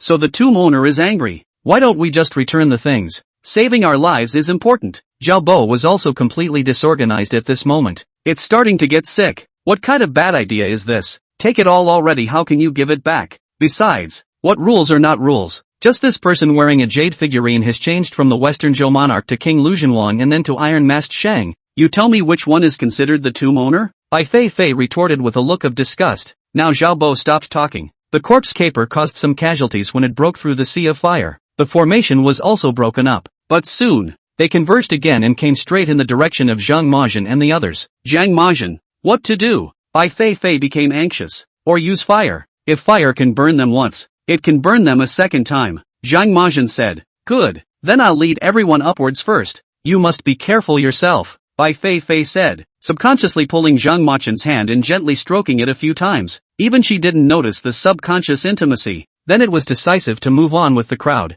Zhang Majian did as he had done before and lit the fire in the same way as before. Only this time, there were even more corpse caper kings, and they seemed to be enraged. The attack was even fiercer than before. With a feeling of vowing to die together, the corpse crushers with sparks of fire rushed up one after another. Zhang Majian stood on top of the branch of the nine-headed serpentine cypress, a man of honor. For everyone that came over, the black gold ancient blade chopped one. Oh my god, that's shocking. I really didn't think it was going to end already, but the most thrilling image of this adventure has appeared. Zhang Machuan is too handsome. Standing here is like a big mountain. All these corpse cash kings have been chopped under his sword, but going on like this is not a solution sooner or later. There are more and more corpse collecting kings rushing out. Zhang Machuan definitely won't be able to stop them alone. That's right, even if Zhang Machuan's sword is fast, but the corpse cash king has a large range of movement. He can block this space, but he can't do anything else. That's right, but there's nothing that can be done. We can only say that it depends on the fate of the few people up there themselves.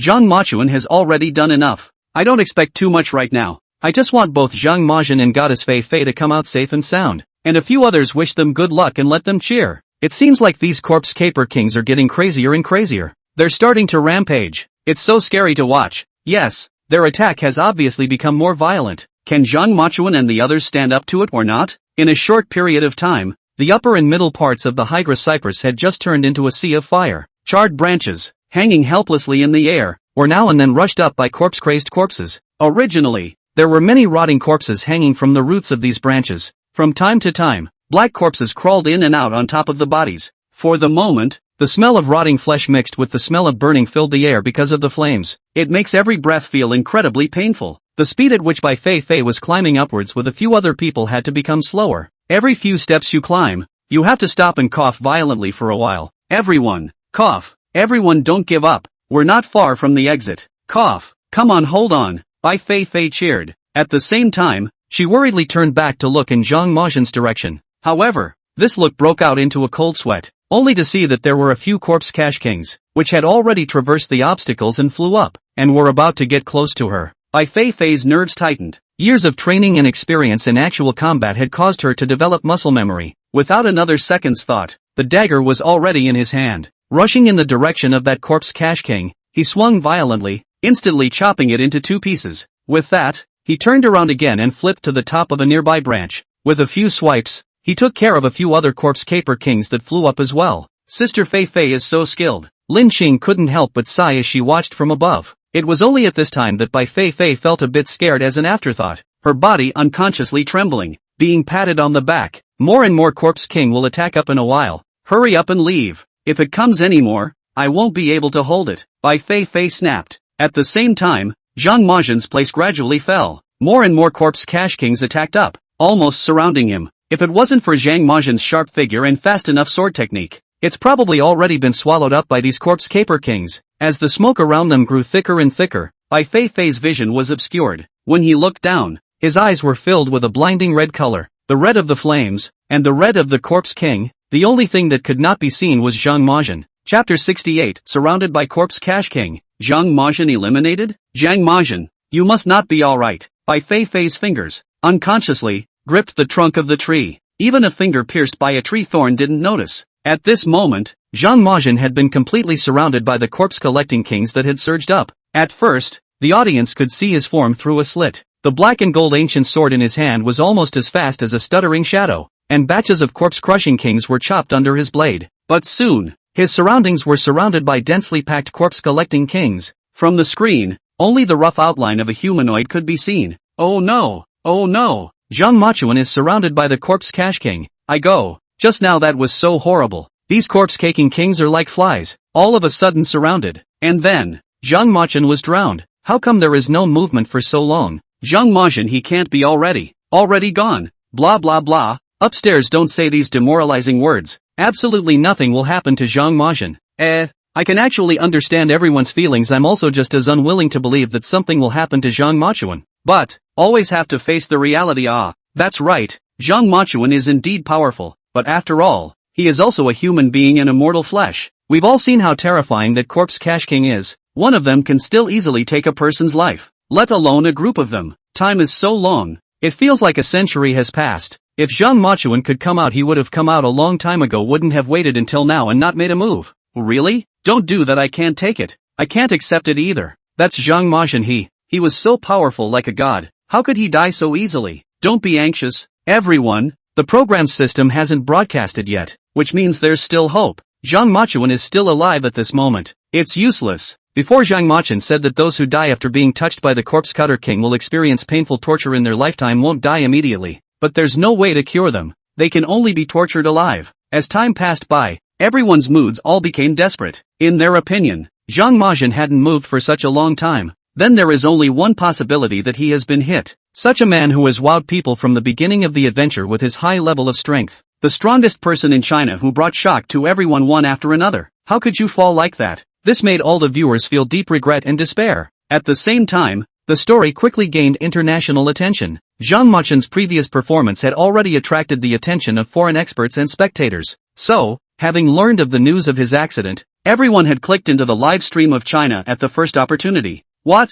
You guys are telling me that this one surrounded by red bugs is Zhang Majian? Isn't this just a small bug? Zhang Majian is so powerful. How could he be defeated by a bunch of small bugs? Didn't you say before that Zhang Majian's blood was unique and therefore invulnerable to all poisons? How come it's ineffective against these bugs? Oh, bragging so much before, saying he was some kind of world's strongest man, able to represent China to take the laurels, only to have a bunch of little bugs deal with him? What a joke. Ha ha. I really can't imagine what it would be like if he came to our country's forbidden land and saw black widow spiders as big as his arm and poisonous scorpions as thick as his thigh. You'd be scared to death. Seeing all these black people pouring in during the live broadcast, the viewers in China were originally worried that Zhang Majian was in a bad mood. At this moment, he even directly vented his anger on these people. Come with what rhythm? Zhang Majian hand blade blood corpse when you do not come with. Zhang Machuan control corpse caching army when you do not come with. Zhang Machuan deal with the green-faced fox corpse when you do not come with it. Oh, originally you are all cowards only dare to come out at such times to call out. Oh, okay, you're spiders and scorpions? It's like kindergarten level compared to these in our country of China. These ones who carry the rhythm. Please go out the door and turn left. First go and cram up on what it means to be a corpse crawler king and the characteristics of a corpse crawler king before you talk about all these has-beens. Although they did not lose on their lips, they were all anxious in their hearts, because in their opinion, after so much time had passed, the chances of Zhang Machuan still being alive were zero. So many people on the pop-ups even launched into emoticons of folded hands and prayed. Bai Feifei climbed a few steps upwards, and at first she had a fantasy in her mind, thinking that nothing should happen to Zhang Machuan. He would soon catch up, but in his heart, he always felt unsettled, and when he looked down, he saw this despairing scene. Zhang Machuan, Fei White shouted. No response. Another shout. Still no response. A terrible premonition surged up from Bai Feifei's heart. The next second, her body had involuntarily moved downward. Sister Feifei, what are you going to do? It's dangerous down there. Lin Qing shouted from above. I'm going to find Zhang Machuan. He's in danger. Bai Feifei said. Sister Feifei, if Brother Murdrum can't even deal with something, it's just a waste of time for you to go and die. Come back. Lin Qing still remembered the two of them for saving her life, so she was incredibly concerned about Bai Feifei. Of course, Zhang Machuan's accident also made her heart ache, but there is nothing anyone can do about this situation today but minimize the damage. Fei White's movements didn't stop. No way. I have to go. I'm going to help Zhang Machuan. Nothing will happen to him, surely nothing will happen to him. As Bai Feifei spoke, tears spurted out of the corners of her eyes. Although she didn't admit it on her lips, she subconsciously believed it. Just as she took a few more steps down below, she only saw the group of corpse caper kings below her, suddenly shaking violently. Afterwards, a large swath of corpse caper kings flew out, as if they were panicking and fleeing from something terrifying. In the next second, a ball of flame erupted from that gaping hole. At the same time, there were also countless charred corpses of the corpse caper king. Bai Feifei subconsciously hid behind a dense tree branch so that the corpse cache king wouldn't touch her. A wave of ecstasy surged through him as he fixed his eyes again. Zhang Machuan. It's Zhang Machuan. At this moment, Zhang Machuan, naked, rushed out from the group of corpse-collecting kings. The black jacket had been ignited as fuel in his hands and he kept waving it around. Repel those corpse crushers. And it was only when Zhang Machuan's entire body came out of the group of corpse cutter kings that Bai Feifei saw it. He actually had a strange tattoo on his body. The tattoo is a unicorn? Chapter 69 Red spreads. Not poisoned but tattooed. That tattoo started from Zhang Machuan's chest and spread all the way to his waist. It almost covered the upper half of his skin. And most importantly, the tattoo is dynamic and changing. In the beginning, it was just vague. Then, it gradually turns red from the head. It's like the ink is slowly fading. This scene directly gave Bai Feifei a dumbfounded look. Froze in place. I'm going. Zhang Machuan actually came out. He's fine. Worthy of being Zhang Machuan. That's awesome. I can't. The moment I saw Zhang Machuan's figure appear I couldn't stop my tears from flowing. Too surprised and moved. My goodness. It's worthy of being Zhang Machuan. He's created a miracle. No, this should all fall into the category of being a miracle. Later, everyone, don't be too happy yet. Do you see the marks on Zhang Machuan's body? I see it. It's just a shame there's so much smoke in front of the camera that I can't see it very well. I just see a red color spreading. No, it can't be. Red. Could it be what I think it is? Don't scare me. It's over. It's over. Everyone's all happy early. Let's just say we can't open the champagne at halftime. Zhang Machuan, he's definitely been hit. Oh, don't be like that. My brother Murdoch. It seems that Zhang Machuan used his last ounce of strength to rush out from the group of corpse cutter kings. No matter how you put it, he is good enough to be called a hero of our country, an idol and role model for all the men of China. The viewers of the live broadcast, because they couldn't see the unicorn tattoo clearly, when he saw the red color, he mistakenly thought that Zhang Machuan had been poisoned by the corpse cache king. In the live broadcast room, above the various network social media platforms, this moment is all wailing. Hashtag Zhang Machuan is poisoned and in critical condition. Hashtag the strongest player in China is about to fall. All in silence. Hashtag what brought the Chinese nation to its collective tears? What has this young man in his early 20s been through? Hashtag. And so on and so forth with words that are hitting the hot seat as fast as they can. At this moment, the entire country of China was silent for Zhang Machuan. However, in the middle of the ancient tomb, above the branches of the Hydra cypress, Bai Feifei's expression was very complicated at this moment. A moment of ecstasy, a moment of hesitation, A moment of surprise. The ecstasy was due to the fact that he saw Zhang Majin rushing out from the group of corpse-collecting kings. The hesitation was due to seeing the red color on Zhang Majin and having the same concern as the audience. And surprise because, as her vision became clearer, she finally got a good look. The red color on Zhang Majin's body was completely different from the red color of Pang Chong, who had just been poisoned by the corpse cutter king. She was certain that it wasn't poisoning Zhang Majin. It was the original color of his tattoo. Great! Zhang Majin is fine. He's fine. But this tattoo is so strange. Never seen this kind. One that changes color. Zhang Machuan had completely rushed out from the group of corpse-collecting kings at this moment. Meanwhile, those corpse caper kings were uncharacteristically uncharacteristic at the moment. Unlike just now, as if a beast had smelled the flavor of blood, it surrounded Zhang Majin in a swarm. Instead, they fled around in terror, away from Zhang Majin. It seemed to be about him. Immense fear. Zhang Majin followed the trunk of the Hydra cypress all the way up. Eventually, he steadied himself on top of a branch. On his naked upper body, the red unicorn tattoo seemed to shimmer. He was tightly muscled but not at all bulky. The upright figure was like a king reborn from fire. At this moment, his body exuded a more powerful aura than ever before. It makes you cringe just to look at it, and it was as if there was an invisible protective shield around him. The densely packed corpse collector king was anxiously hovering not far away, just not daring to approach. At this moment, the audience also finally saw the source of the red color clearly. This red color is a tattoo on Zhang Majin's body. Can I understand that Zhang Majin he's fine? He wasn't hit? I think it is. After all, Goddess Feifei just said so it must be fine. Ooh-hoo, Zhang Machuan deserves to be you. You really scared me to death just now, but it's a good thing it was a false alarm. Wait a moment. Zhang Majin's this tattoo is so peculiar. Is this a tattoo of some fierce beast? Looking at it feels especially domineering. If I'm not mistaken, this seems to be a Qilin. And this unicorn looks so alive that one doesn't even dare to look directly into its eyes. I don't know if it's just me, but I feel as if the tattoo carries pounds of energy. I can feel it even through the screen. Look guys, these corpse cash kings seem to be avoiding Zhang Machuan. They're very afraid of him. Yeah, this is too amazing. This thing wasn't even afraid of Zhang Machuan's blood before. What's going on at this moment? Could it be because of Zhang Machuan's unicorn tattoo? Meanwhile, on the branches of the Hydra cypress, Bai Feifei recovered from her initial surprise and subconsciously moved closer in the direction of Zhang Majin. Zhang Majin, great. You, stay back. Bai Feifei didn't wait to finish her words before she heard Zhang Majin stopping with an icy tone. Her movements plummeted, her whole being embarrassed and lost. The small white face turned red, feeling that he was disliked by Zhang Majin. The next second, however, she knew she had misunderstood. Only a gurgling whisper could be heard from within Zhang Majin's throat once again. With the sound, the air around him fluctuated. With a gust of energy, it headed towards those corpse-collecting kings around them. The swarm of corpse caper kings moved quickly once again. The difference is that before they moved in a haphazard manner, but this moment of movement followed a certain pattern, as if it was following orders. No wonder they didn't let me get close just now. Such a powerful energy, how I'm too close. I'll definitely be affected. It was me who misunderstood him just now. Bai Feifei thought darkly, then pondered. However, right now, Zhang Majin he is using his own previous method of manipulating the corpse cripples to manipulate these corpse cripple kings? If he can do that to manipulate even the corpse king, why didn't he use it just now?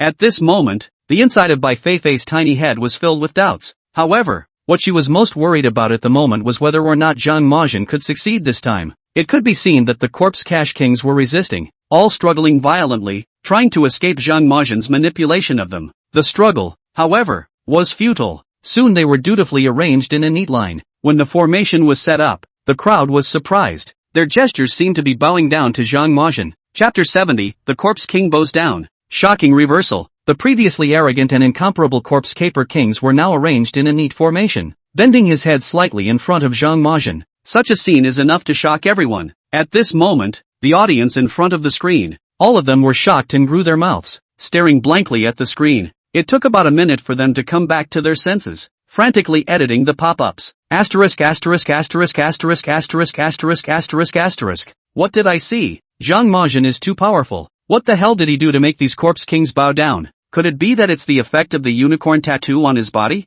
A tattoo that would have this much power? Could it be that it's the equivalent of turning on berserk? No matter what it's because of, it's always Zhang Majin who's awesome. I want to ask the whole world who else can do it. That's right, that's right. My hands are shaking with excitement. A few minutes ago I thought that Zhang Majin was going to be gone, but now such a shocking reversal has happened. Such a wonderful scene is also worthy for me to watch. No, I must kneel to watch it. Bottom right corner of the live feed. Professor Lee's expression at this moment was exactly the same as the thousands of viewers. The difference is that he has a little more knowledge than the audience has. The brain was racing right now, thinking about the cause and effect behind it all. Qilin is one of the 4 divine beasts of the ancient times. When the Qilin appears, all insects are frightened. The unicorn appears. All the insects are frightened. Professor Lee's voice got louder and louder as he got more and more excited. The viewers of the live broadcast heard this and all hurriedly pursued the question. Did Professor Lee think of something? Hurry up and tell us about it. What the unicorn? Million worms? What does it mean?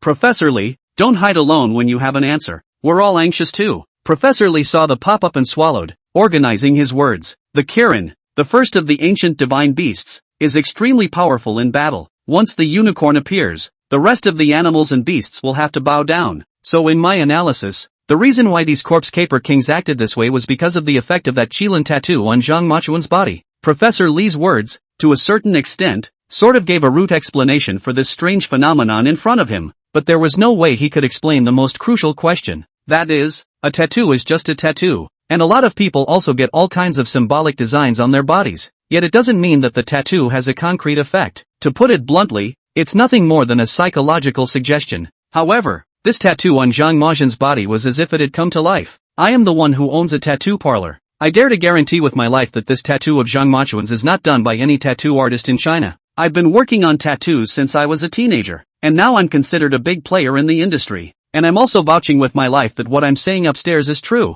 So the tattoos on Zhang Maxian's body weren't tattooed on. So how did they get on? Actually, if you think about it, you can understand. This tattoo looks very different. How could it be tattooed casually? It feels like Zhang Maxian's identity has become even more mysterious by a layer. Hey, what do you care? Who cares how this tattoo came about? It works now, doesn't it? That's right. There are just too many unsolved mysteries on Zhang Machuan. It's not something that mortals like us can guess. As the corpse cash kings arranged themselves into a line, the sound Zhang Machuan made changed its pitch. It sounded as if he was giving the corpse crushers some kind of order. Sure enough, a moment later, Zhang Maxian's voice was heard. A fierce finger was pointed toward the bottom of the valley. Those corpse cash kings were like well-trained soldiers, and flew towards the bottom. After a hooting and a buzzing sound, the corpse cash kings were clean and all disappeared. The figure was drowned out by the smoke from the burning flames below. As they disappeared, Bai Feifei was shocked and let out a deep sigh of relief. This hijacking is finally over. Several times she had even thought that she was bound to die. But I didn't realize that things were reversed and then reversed again. And eventually, it was still a village in the dark. Zhang Maxian, you're really amazing. How did you do it? Zhang Maxian, are you alright? Don't scare me. As soon as Bai Feifei turned her head in the middle of her sentence, she saw Zhang Maxian leaning weakly on top of the tree trunk with a pale face. Above his forehead, a fine bead of sweat covered it. He had done this before when he was manipulating the corpse busters because he was overly consumed. Only this time it looked like it was much more serious than that one. Not a trace of blood could be seen on his lips anymore. Bai Feifei instantly panicked and hurriedly came to Zhang Maxian's side, helping him to sit down on top of the branch. Zhang Maxian, are you alright? It's fine, just rest for a while, Zhang Maxian said with his eyes tightly closed. I'll be damned. I forgot that you become weak every time you use this ability, and I was still talking to you beautifully. Bai Feifei blamed herself. When she finished, she turned her back slightly and slipped her hand into the spot on her chest, groping for something. A moment later, an energy bar was pulled out from it and handed to Zhang Maxian. Here, this is my personal collection. It was meant to be eaten when I was really desperate inside the Forbidden Land. Turns out you protected me so well along the way that there was no chance of eating. It's just the right time for you to eat it, to replenish your energy and recover faster. Looking at the energy bar in front of him, Zhang Maxian swept another glance towards where Bai Feifei had just pulled it out. In his eyes was an undisguised dislike. Shaking his head, he said, "No, you'd better keep it for yourself." Bai Feifei was so enthusiastic that she ate a closed door and became irritated. What's wrong with you? I only shared it with you because I saw how weak you were. Otherwise I wouldn't have been able to take it out. Turns out you don't appreciate it at all and resent it. Anyway, I'll just put it on the child. Eat it or not. Bai Feifei angrily placed that energy bar towards Zhang Maxian and turned around, ready to walk away. As a result, he forgot about the situation at the moment and stepped directly from the top of the tree trunk. Ah, help! She subconsciously shouted for help, only to feel her waist tightly hooped by a pair of large hands in the next second. The whole person was carried by a strong force and flipped around in the air before landing in the middle of a hot chest. At this moment, Bai Feifei and Zhang Maxian were facing each other with a distance of only a few centimeters. Zhang Maxian's temperature was constantly transmitted over. Chapter 71, Mysterious Eastern Power. shocking the world. Bai Feifei's little heart instantly thud thud thud beat violently. The whole person instantly stiffened and couldn't move. He could only live with Zhang Mazhen in such a wide-eyed, awkward manner. And Zhang Mazhen just looked at her expressionlessly and did not make any movements. It's a little hot. Bai Feifei's brain was dizzy. Didn't think too much of it and just said what I really felt. After saying that, she immediately reacted to the ambiguity of the sentence. Easy to think about. I was so ashamed that I wanted to bite my tongue off. But she's also saying what she really feels. Zhang Mazhen's body temperature was quite a bit higher than normal at this moment. It felt like a 40-degree fever. Especially the location of the unicorn tattoo on his body was burning hot. Bai Feifei even felt like she was going to get burned. By her saying this, Zhang Mazhen seemed to have just reacted to something. An arm hooped around Bai Feifei's slender waist and directly lifted her entire body up with one hand. Then it was placed firmly on top of a nearby branch. Ah, what did I just see? I can't. Why would I blush as a person watching? It's not one of those industrial saccharine bully sweetie dramas to look at. It's so sweet. Bai Feifei is really raw. What are these words of tigers and wolves? It makes people shy to hear them. Goddess Fifi says more. I love it, ha. Zhang Mazhen, I hate you would. It's come to this extent and you don't even have any reaction at all. Maybe it's not a lack of reaction. It's just that Zhang Mazhen's character is such that he's trying to restrain himself. Exactly. That's what makes it feel even better to kowtow. Zhang Mazhen's silence and restraint simply pokes my heart too much. The main thing is that Goddess Fifi is also quite contrary. To hide delicious food in a place like that. I really admire her brain circuits, ahaha. Not bad for a foodie. Knowing that hiding there is the least likely to be detected and defending his goodies to the death. Not, how did everyone just bump into the CP like this? Shouldn't the focus be on? Shouldn't it be on Zhang Mazhen chasing away those corpse collecting kings? Yeah, mainly because they're both so sweet. And who doesn't like sweet love, ha? Everyone was knocking on the CP. But the shock in their hearts for the series of operations Zhang Mazhen had just performed did not diminish in the least. At the same time, someone had already used the fastest speed to edit the entire process of Zhang Mazhen just rushing out from the Corpse Crawler King, controlling the Corpse Crawler King formation, and the Corpse Crawler King bowing its head into a video, posted on top of major domestic and international websites.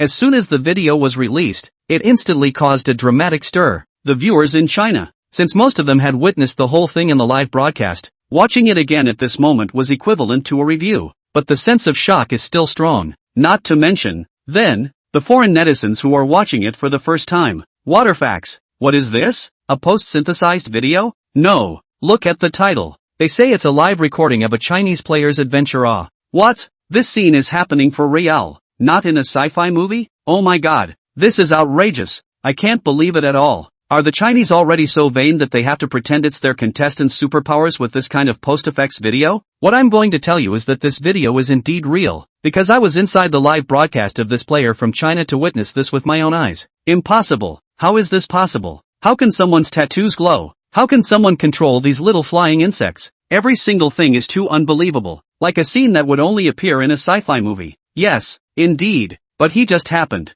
I want to say that the country of China is really a magical country. And the mysterious oriental power never fails to bring me a shock. The feeling of wanting to join the kingdom of China is even stronger at this moment. I've also watched half a day of the live broadcast in China, and I realized that their forbidden land is a lot scarier than ours here. So this player, Zhang Mazhen, is really something. Can't help it. I'm going to check out the live stream in China. I'm going to make a trip too, and I won't be coming back without a surprise. It seems like it's still more fun over there. More and more viewers from other countries entered Zhang Mazhen's live broadcast. A lot of people came in earlier, mostly to see the jokes and talk about it. But this time it was different. After they watched that video over and over again, all of them had turned into Zhang Mazhen's little fangirls and little fanboys. This time, they came to see their idols, to follow their stars. Coming, please squeeze. Hello friends from China. We're new to this. From now on, I'll be the person in this live broadcast room, and I'll always support Zhang Mazhen. Just came here and ask if you don't know. Are Zhang Mazhen and Bai Feifei a couple?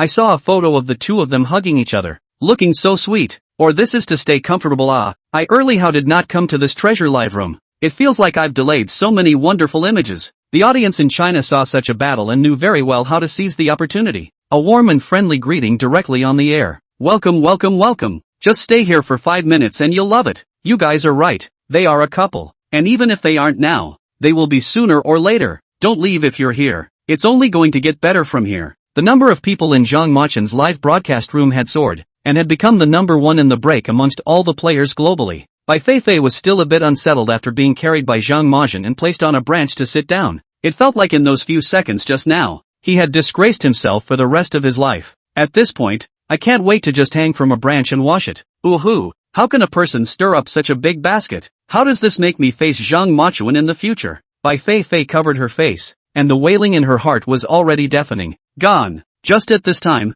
Zhang Majin's voice sounded above her head. Bai Feifei slowly removed her palms from her face and carefully raised her head to look at it. Only Zhang Majin looked ahead with a calm face, as if nothing had just happened. This made Bai Feifei's heart slightly more comfortable. Grinding to his feet, he confirmed again. Those corpse cutter kings, they're really gone? They won't come back, right? Not for the time being, so hurry up and get out of here before they come back, Zhang Majin said. Fei White nodded. Oh, then let's get out of here. Wait, you're just going to leave? Chapter 72, Tattoo disappeared? It's a miracle. Bai Feifei pointed at Zhang Majin's naked body in surprise. Remind him if he forgot to get dressed. What else? I burned my clothes. Zhang Majin had a look of taking things for granted. Bai Feifei's gaze couldn't help but sweep over Zhang Majin's tight muscles. The little face couldn't help but redden again. Ahem. I don't really have a problem with that, but it's just that there are other girls up there on the bar, so it's not too good for you to just go like that, either. Or you that these hydra cypress branches wrapped around a block?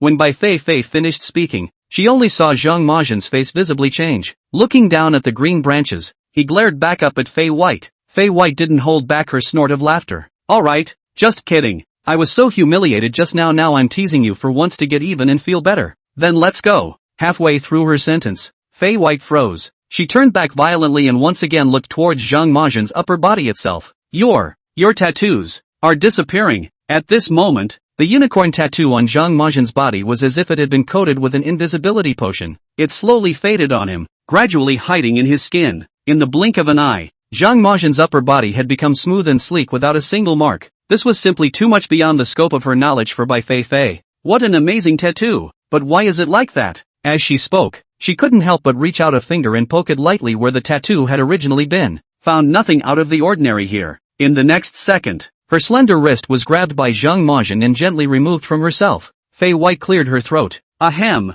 I'm not trying to take advantage of you. I just think it's amazing and want to make sure there's no difference between this skin of yours and anyone else's. Don't study this. It's not something you should know. Let's go. Saying that, Zhang Majin leaped and directly leapt over several branches to scamper up. Then he turned back and stretched out his hand at Bai Feifei. Pulled her up. What the hell? That tattoo disappeared? No, I don't have enough brains. Too many reversals happening in such a short time. What the hell is real? Was this tattoo available for a limited time? And how did it still disappear? Could it be that the tattoo is fake? It was drawn on temporarily by Zhang Majin and was erased at this moment? Upstairs, don't you have a brain or glasses when you watch the live broadcast? Just now, Zhang Majin didn't move the tattoos at all, and you can see that the tattoos were gradually hidden under the skin, not erased. Okay, that's right, everyone's eyes are watching. This definitely can't be fooled. It only means that this tattoo of Zhang Majin's isn't something mundane. It's simply a kind of divine miracle.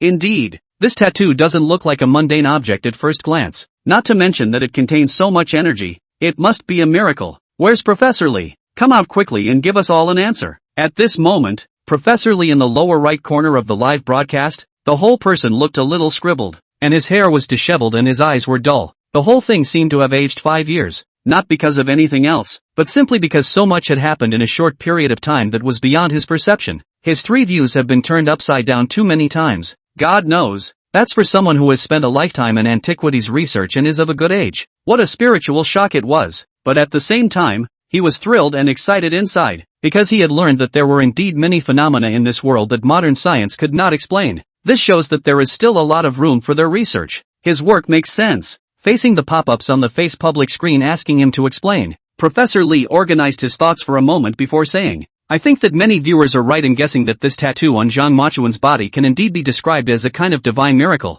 but from our scientific point of view, the so-called miracles are nothing more than places where science has not yet arrived today. As for the principle of this tattoo appearing and disappearing, I think it has something to do with temperature. The tattoos appear when Zhang Majin encounters a major predicament and his body temperature rises. At the same time, it will give him greater energy, the equivalent of the berserk state that many young people have when they play games. And when the crisis is gone and the body temperature gradually returns to normal, the tattoo disappears. Prof. Li could be said to have called upon his life's work to explain the principle. As for more, like what the tattoos were for, he had no answer. The only thing to do was to wait for Zhang Majin to come out of the Forbidden Land and ask him face to face. But that was enough for the audience, especially for foreign viewers. After listening to Prof. Li's explanation, he became even more convinced of the mysterious Eastern power. There were messages on the pop-up screen, hoping that Zhang Majin would take on a disciple. They want to learn these amazing skills too. Of course, if Zhang Majin couldn't do it, then other capable Chinese could. It has caused the Chinese viewers to warn them to be careful of being fooled and don't forget to download the anti-fraud app. Zhang Majin brought Bai Feifei all the way upwards to catch up with the few people in front of him. A few of them hadn't stopped walking, and now they were less than a fifth of the way to the exit. Looking up, the exit was close by, which made them all so excited that they forgot their physical exhaustion. How come Zhang Majin and Bai Feifei haven't moved yet? It can't be. Something wrong. Zhang Xiaoxiao looked down from time to time and never saw Zhang Majin and their silhouettes. Mostly, those corpse cash kings are so powerful, how can they deal with it with just the two of them? Xiao Bo said. But, the corpse cash king hasn't caught up with them either, so they shouldn't be in trouble. Lin Qing said. She was the one among these few people who least wished for something to happen to Zhang Majin and the others. Maybe, died together? Yu Liang guessed. No matter what, both of them have helped us stall for time and bought us a chance to survive. We still have to thank them. Gao Guohua said. People are fighting for their lives, so a thank you from us is a bit too light. Lin Qing's tone was one of undisguised dislike. Gao Guohua snorted coldly. So what else can we do? Accompany them to their deaths? Besides, even if they don't get on, everyone is going to die together. One can only say that luck is also part of strength. Gao Guohua's attitude made Lin Cheng's expression grow even more disgusted. Chapter 73, Driven Away? What kind of operation is this? Lin Cheng stopped and looked down, silently praying in her heart. Brother Ma Chuan, Sister Fei Fei, you two must not be alright. Just as she finished her prayer and was about to continue up the hill, Zhang Xiaoxiao, who was on the side, suddenly pointed downwards and said in surprise, Look guys, there are two silhouettes coming up from below. It seems to be Zhang Majin and Bai Feifei. Everyone hurriedly stopped to look toward the bottom. Sure enough, two figures were coming up with sharp movements. If it wasn't Zhang Majin and Bai Feifei, who else could it be? Lin Cheng was instantly ecstatic, and the tears that had just not flowed out of fear were finally unable to be held back at this moment. Great! It's great that they're okay. I knew that good people would be rewarded. God wouldn't be so unfair. Cao Guohua and the few of them, on the other hand, stared in shock. Really? Came back alive? So many corpse cash kings, and they were able to destroy them all. Zhang Majin, what kind of monster is he? Gao Guohua exclaimed with wide eyes. As Zhang Majin and the two of them approached, Zhang Xiaoxiao immediately noticed his bare upper body. The eyes instantly became mesmerized, and his mind couldn't help but think about it. I really didn't expect that Zhang Majin, who usually looked slim, had such a good figure underneath his clothes. It's simply immortal. As Zhang Majin gradually approached them, Zhang Xiaoxiao was the first to speak. Brother Ma Chuan, you guys are finally back. I've been worried to death this entire journey. I was just about ready to go back down to you guys again. Zhang Xiaoxiao's dainty voice sounded like she was being pampered. I have to say, she's still a great performer. Just now, she had clearly taken a step upwards without stopping, and apart from moments of gossip, she had never been seen caring about Zhang Majin and Bai Feifei. As it turned out, it was a moment of emotion, and Lin Cheng was at the side at this moment, silently wiping the tears from the corners of her eyes.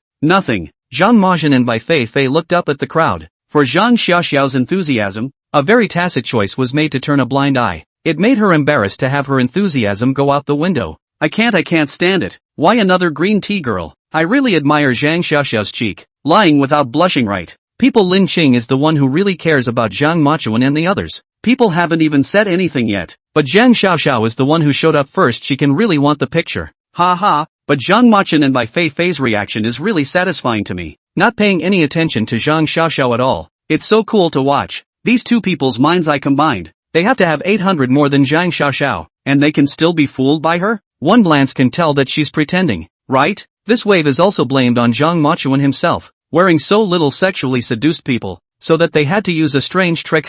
Seeing Gao Guohua and a few of them shocked is really good. See people, Zhang Machin is just so powerful, the kind you can't even think of. It's not even on the same level. Alright, Miss Lin Cheng is right. Letting these few people get the benefit of the fisherman is still a bit uncomfortable when I think about it. There's nothing uncomfortable about it, right? After all, these are our fellow Chinese, and not outsiders, and a few of them are doomed to be eliminated anyway, so let them keep a life. Upstairs is right, mainly because they are all fellow Chinese, otherwise I really don't want to see them even for one more glance. It's not humiliating enough. I went to other countries to watch the live broadcast. In fact, they are all similar. Every place the players are hooked up. There is no way in such an extreme environment human nature naturally show. Gao Guowo and the few of them stood still and watched Zhang Majin and Bai Feifei approaching step by step. The eyes were filled with disbelief in addition to shock. Zhang Majin, what happened to you guys? Where are your clothes? Also, did you solve all of those corpse collecting kings? Zhao Bo couldn't help but ask. Zhang Majin didn't say anything and didn't seem to have any intention of ignoring Zhao Bo's question. Bai Feifei stopped at one side and looked at a few people above her and said,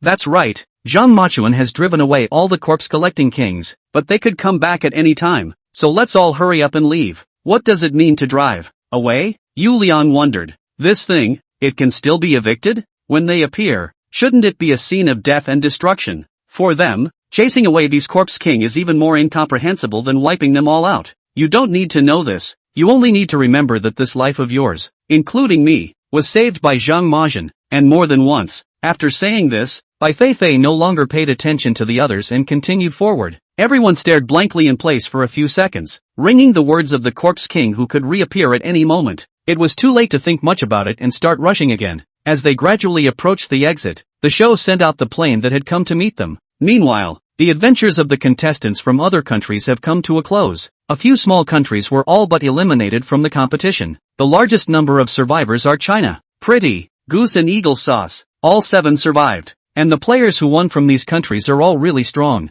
contributing a number of blood-curdlingly exciting scenes in the process. The program also launched a poll at this time. #Forbidden Adventures Favorite Contestant #. The scope of this poll is all of the advancing contestants. The person with the highest number of votes will be able to receive a reward of 100,000 points. Points can be used in the next stage of the adventure. As soon as the program's voting information was released, viewers were fist-pumping with excitement. Great! Finally something I can participate in after watching the livestream for so long. Then let me cast this precious vote for the male god Murdram and goddess Feifei. This poll is actually a bit unfair, isn't it? Isn't it just about which country has the most people and which country wins? Indeed, this poll looks like it's for China and Pretty country. After all, there are so many people. Everyone must have voted for their own country's contestants. That's not necessarily true. The few countries that were friends with the Eagle Jam country were eliminated, and they're sure to vote for the Eagle Jam country, which would give them about the same number of people as us. Don't think about that for now. Hurry up and vote. We can't let Zhang Machuan and Bai Feifei lose on this after all we've said. Chapter 74, The Ghost Seal is mine. You can't take it away. Voting information is about a fair and equitable. The official line is that people can discard their positions and vote purely for strength. But we all know in our hearts that most of them can't do it. After all, people are selfish. If they don't turn to their own, can they still turn to outsiders? Just when the netizens were all actively voting, Zhang Majin and the others finally arrived at the top of the Hydra cypress. The canopy portion of the tree was still a little way from the hole above, and the group struggled up, picking at the sides of the rocks. While standing on the ground, basking in the moment of bright sunshine outside, several people couldn't help but fall to their knees and cry, "Finally out! We finally made it out alive! I'm alive! I'm really alive! This isn't a dream! Sunshine! The sunshine that has been missing for a long time! For the first time I feel that sunshine is so precious." Until they stood outside on the land and soaked up the sun. It was only then that they finally felt truly alive. When they recalled their experiences in the Forbidden Land,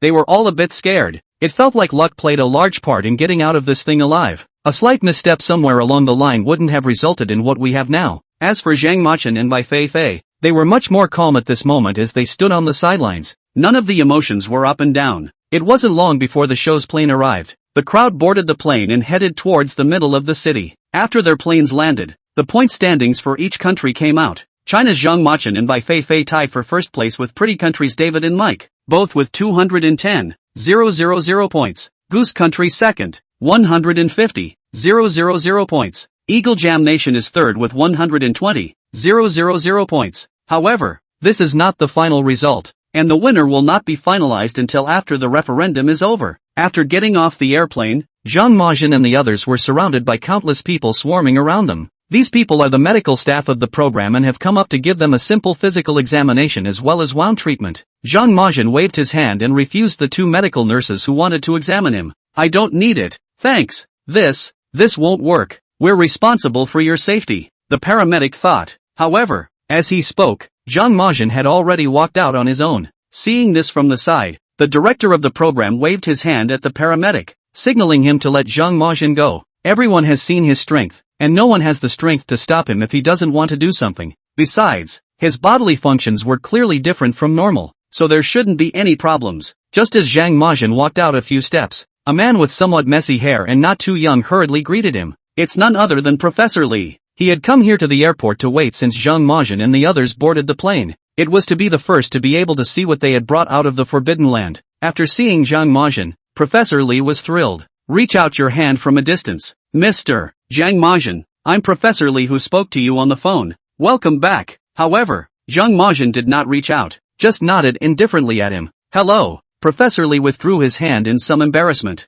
Mr. Zhang Majin, first of all, I would like to express my gratitude to you on behalf of our institute. The information you found from the tomb and the treasures you brought out will be of great help to our research. After we make an assessment of your contribution this time, you will be rewarded substantially. Zhang Majin shook his head. No need, just going along for the ride. Prof. Li, for the first time, I feel like it's so hard to communicate with someone. But having seen the live broadcast, he also knew that Zhang Majin's character was like this. It wasn't that there was anything against him, nor was it rude. He's also telling the truth about what he calls a smoothie. Even though you don't need it, it's our intention to do it anyway. That, if it's convenient, can you let me look at those things first? Professor Li rubbed his hands together. Over there, go see for yourself. Zhang Majin pointed in the direction of Gao Guohua and the others. The jade coffin lid and the jade figurine are all with them. Professor Li nodded and jogged all the way over. When he saw those two things neatly laid out in front of him, he was thrilled with tears in his eyes. A miracle. It's all a human miracle. I really have no regrets in dying to see them in my lifetime. We are really lucky. Quickly, someone come and carry these two things away properly and protect them. We're taking them back to the courtyard to study them properly. Several of Professor Li's students came forward and used professional techniques to make the two items protected and carried them away. By this time, the examination and bandaging of all the people as well was completed. The staff of the program were ready to leave. Please wait. Professor Li rushed to Zhang Majin again at this moment and stopped him. Anything else? Zhang Majin frowned, seemingly feeling that this old man was a bit long-winded. I'm sorry, but I think there's one more thing you guys took out of the tomb. That's the other box we got from that fox-faced corpse. Prof. Li gestured as he spoke. You mean, the ghost seal? Zhang Majin said. Yeah, it's the ghost seal. That one is mine. Zhang Majin spoke in a calm but firm tone. It seems to be stating a fact that doesn't need to be discussed. This, Professor Li froze at once. He hadn't expected that Zhang Majin would say these words so rightfully. It was reasonable to say that they had to turn in everything they found in the Forbidden Land. Of course it won't be handed over for nothing. The program will be rewarded with points and cash prizes depending on the value of the item. Zhang Majin is, like, taking the ghost seal for himself? Just, bright and early? For a moment, Professor Li did not know how to react. One could only look at the program director with a look of help. The director was also scratching his head in embarrassment at this moment. To be honest, he was a bit afraid of Zhang Majin and didn't dare to go and argue with him. But, rules are rules, and there's no way he can answer to the top. Thinking about it, he had to walk over for the sake of it. Player Zhang Machuan, I can understand your feelings, but the show has rules for the show, and this is something bar. You still need to turn in first. If you really want it, we can talk to the top and gift this to you after conducting research. Zhang Majin shook his head once again. No need. This thing was meant to be mine. No need for anyone's gift. You want it and you can't take it. Chapter 75, The Ghost Seal recognizes its owner. Only Zhang Machuan could manage it. Zhang Machuan's words caused everyone present to freeze. In their minds, it was a warning. Combined with Zhang Machuan's ice-cold attitude and tone, it sent chills down the spine and made people retreat. For a moment, Professor Li and the program director all froze, not daring to say anything more. Just at this time, Zhang Majin took off his backpack. After opening it, he reached in and pulled something out of it. The people around them unconsciously took a few steps back, afraid that in the next second, Zhang Majin would suddenly turn on them. Yet all that could be seen was that what Zhang Machuan took out was clearly that purple jade box. Is he changing his mind? Decided to give this to them first? Just as the crowd was surprised, Zhang Majin opened the purple jade box, spread out the ghostly seal inside. Fei White knew it was going to happen the moment she saw the box. Subconsciously, he took a few steps back, his body involuntarily trembling. Professor Li was first excited after seeing that ghost seal, and just as he was about to go up and get a closer look, it suddenly felt like a majestic power was gushing out from that ghost seal. It directly pushed them all out several steps. What the hell? Who just pushed me? I felt pushed too. What a powerful force. It's the ghost seal. It's the power coming from the ghost seal, someone suddenly shouted. It was only then that everyone reacted to the fact that the majestic power that had just come from this ghost seal. At the same time, that power was still being channeled out. It made the temperature around them plummet several degrees. For a moment, everyone was shocked. When they had watched the live broadcast before, they had also seen Bai Feifei being affected by this power. It's just that you can't experience the power of this force without experiencing it yourself. Professor Li's hair had become a few shades more messy. He brushed a few strands of broken hair from his forehead. Bravely, he stepped forward, still undeterred, wanting to try to touch the ghostly seal again. As a result, just as the finger came close, the whole person was instantly bounced out, fell straight to the ground. The show's crew rushed forward to help. Professor Li, are you okay? Professor Li waved his hand and stood up with the help of the crowd. Looking in the direction of Zhang Machuan, he said, I now understand the meaning of your sentence. It's not that you let us touch it, but this ghost seal recognizes its owner. Those who cannot master it are untouchable. Professor Li's words managed to shock those present once again. So it is. Zhang Machuan wasn't putting words in his mouth with that statement, but rather describing a fact. This ghost seal, even if he was willing to hand it over to Professor Li and the others to study, there was no way for them to get half as close. This thing, it only recognizes Zhang Muduan. It can only be from Mordecai Zhang. I'll go. It's actually like this. Zhang Machuan's level of power has refreshed my knowledge again. At first, I also thought that Zhang Mechen was trying to scare them, and even that was already impressive. But it turns out that I didn't realize that Zhang Mechen was stating the truth. I can understand the ghost seal recognizing its owner. After all, normal divine artifacts have such attributes, but its ability to recognize Zhang Mechen is just too shocking to me. This shows that Zhang Mechen, he's not an ordinary person. Upstairs, you just realized that Zhang Mechen is not an ordinary person? Shouldn't you have already had this knowledge after watching the live broadcast for such a long time? There was cognizance, but at that time, I felt that Zhang Machuan was just a very powerful mortal. But now with this matter of the ghost seal recognizing its owner, I feel that Zhang Machuan is simply a god. The origin of the ghost seal is probably clear to us. Such a powerful one can only be managed by a person like Zhang Mechen. If those foreigners see this, they will still be scared to death. Ha ha, that's right. The next stage of the expedition is going to be several countries together. I really want to see how those foreigners will feel when they see the ghost seal. It's 1,000 times more powerful than those big spiders of theirs. Ha ha. Now that Zhang Mechen has already harvested a large number of foreign fanboys and fangirls, when the time comes, if he shows off the ghost seal, then these people won't go crazy for it. I'm really curious as to what kind of scene this ghost seal will be like when it displays its power. Now that it's already so powerful just by opening it up a bit, won't it be earth-shattering when the time comes? That's for sure. Just have Z mutual Wei Zhang when can still show. Look forward to that days come quickly Mainly we have to see where the next tomb is. It will be announced in a few days. Well, look forward to it, and I wonder which countries we will be exploring one with. The ghost seal could not be approached,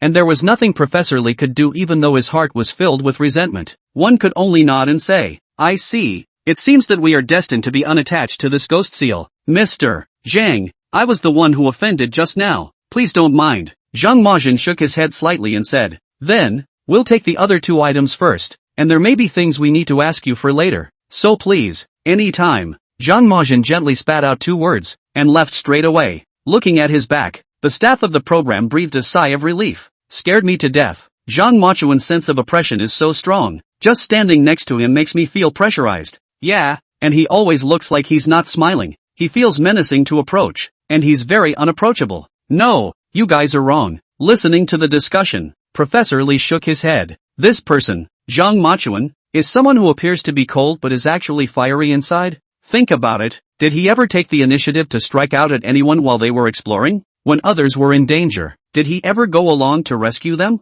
It's just that this passion of his is all buried under his icy exterior and not easily noticeable. Bai Feifei happened to pass by at this moment and heard these words. I couldn't help but look at Professor Li for a few moments. It felt like, this person who looked a bit old and stubborn, actually quite understood Zhang Machuan. The first installment of Forbidden Land Adventures comes to an end. Zhang Machuan and Feifei Bai are tied for first place in the point standings with the Pretty Country players. Now, it's just a matter of waiting for the results of the audience vote to come in and decide the winner. And after the results of the polls are in, the show is about to announce the destination for the next phase of the adventure. Destinations are selected using randomization. At the same time, the advanced contestants from all countries were divided into 5 groups and entered different forbidden places for exploration. As for the groupings, they are also randomly selected to ensure fairness. However, Zhang Machuan didn't care about all this. Where he went was not something he needed to worry about. It didn't matter to him where he was drawn. Chapter 76. The results of the poll were announced, and a well-deserved first place was awarded. After all, with him having gained 60% of the Cold-Faced Qilin's strength nowadays, it was already enough to deal with all the S-class forbidden places. Zhang Machuan, wait for me. Zhang Machuan walked to the door and was about to get into the car that the program had prepared for him. Fei White then caught up behind her. Something's wrong? Zhang Machuan turned back and looked at Bai Feifei with an indifferent face and said, Bai Feifei opened her mouth. What she wanted to say to Zhang Machuan was all blocked by his cold attitude. Nothing can not call you well. We are teammates, together side by side for so many days. Result you say go away. Not even a greeting? White Feifei said while blinking her big eyes. The look seemed to be pouting. Zhang Machuan looked at her and after a moment of silence, he spoke. I'm off then. Bye. After saying that, straight into the car. Head did not return. The car directly drove away. The wheels raised a cloud of dust, and Bai Feifei stood still. Winded. I told you to say hello, and you really just said hello and left like that, didn't you? Straight. After sputtering, Fei White laughed again. But that's kind of cute. After that, he got in the car himself and left. The first live stream of the adventure comes to an end. The audience began to concentrate on voting for Zhang Machuan and the others.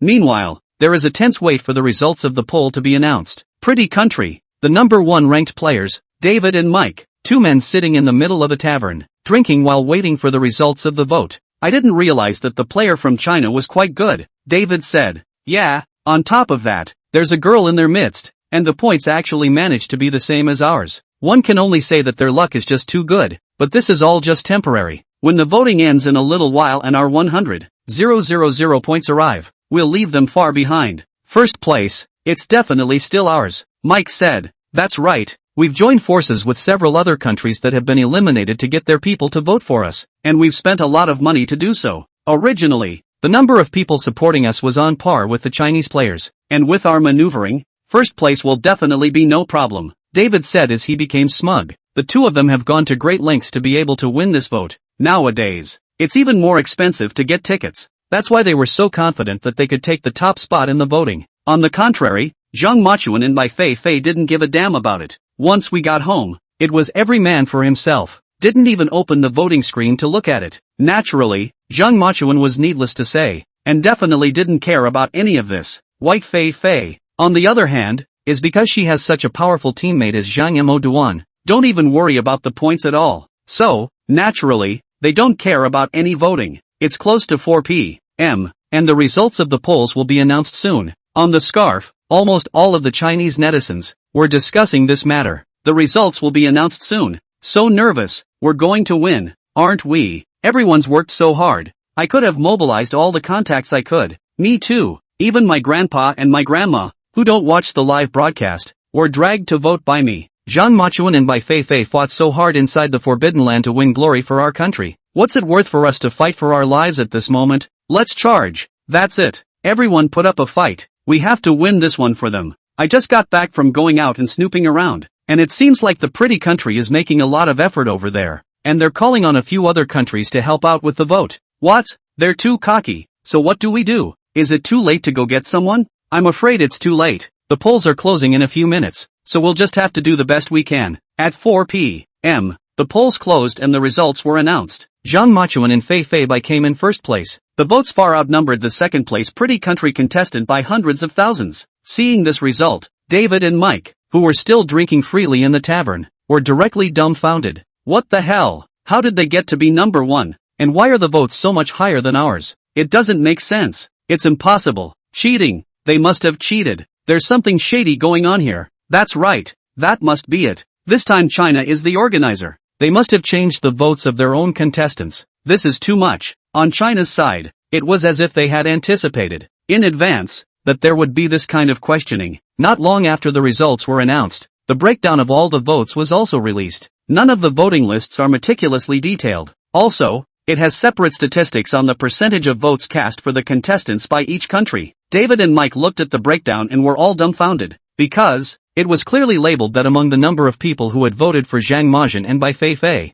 20% of the audience. It's the pretty country. That means that 20% of the entire pretty country did not vote for their country's player. Instead, voted for China's Zhang Machuan and Bai Feifei? Fark. Why? Someone tell me why this is happening. Mike stood up angrily and overturned the table in front of him with one hand. Bottles of wine and glasses shattered all over the place. The other patrons inside the tavern didn't dare to breathe a word when they saw this state of affairs. Hurriedly sneaking along the wall, there was no way around it. Mike was very stocky. Those thick arms were almost as thick as a normal-sized person's waist. If he was hit by his fist like that, he would probably lose half his life. David was so angry at this moment that he added another kick on top of that table. Fark, why would our audience do such a thing? This is a great insult to us. You see, 100% of the audience in China voted for their country's players. And we, shame. This is so humiliating.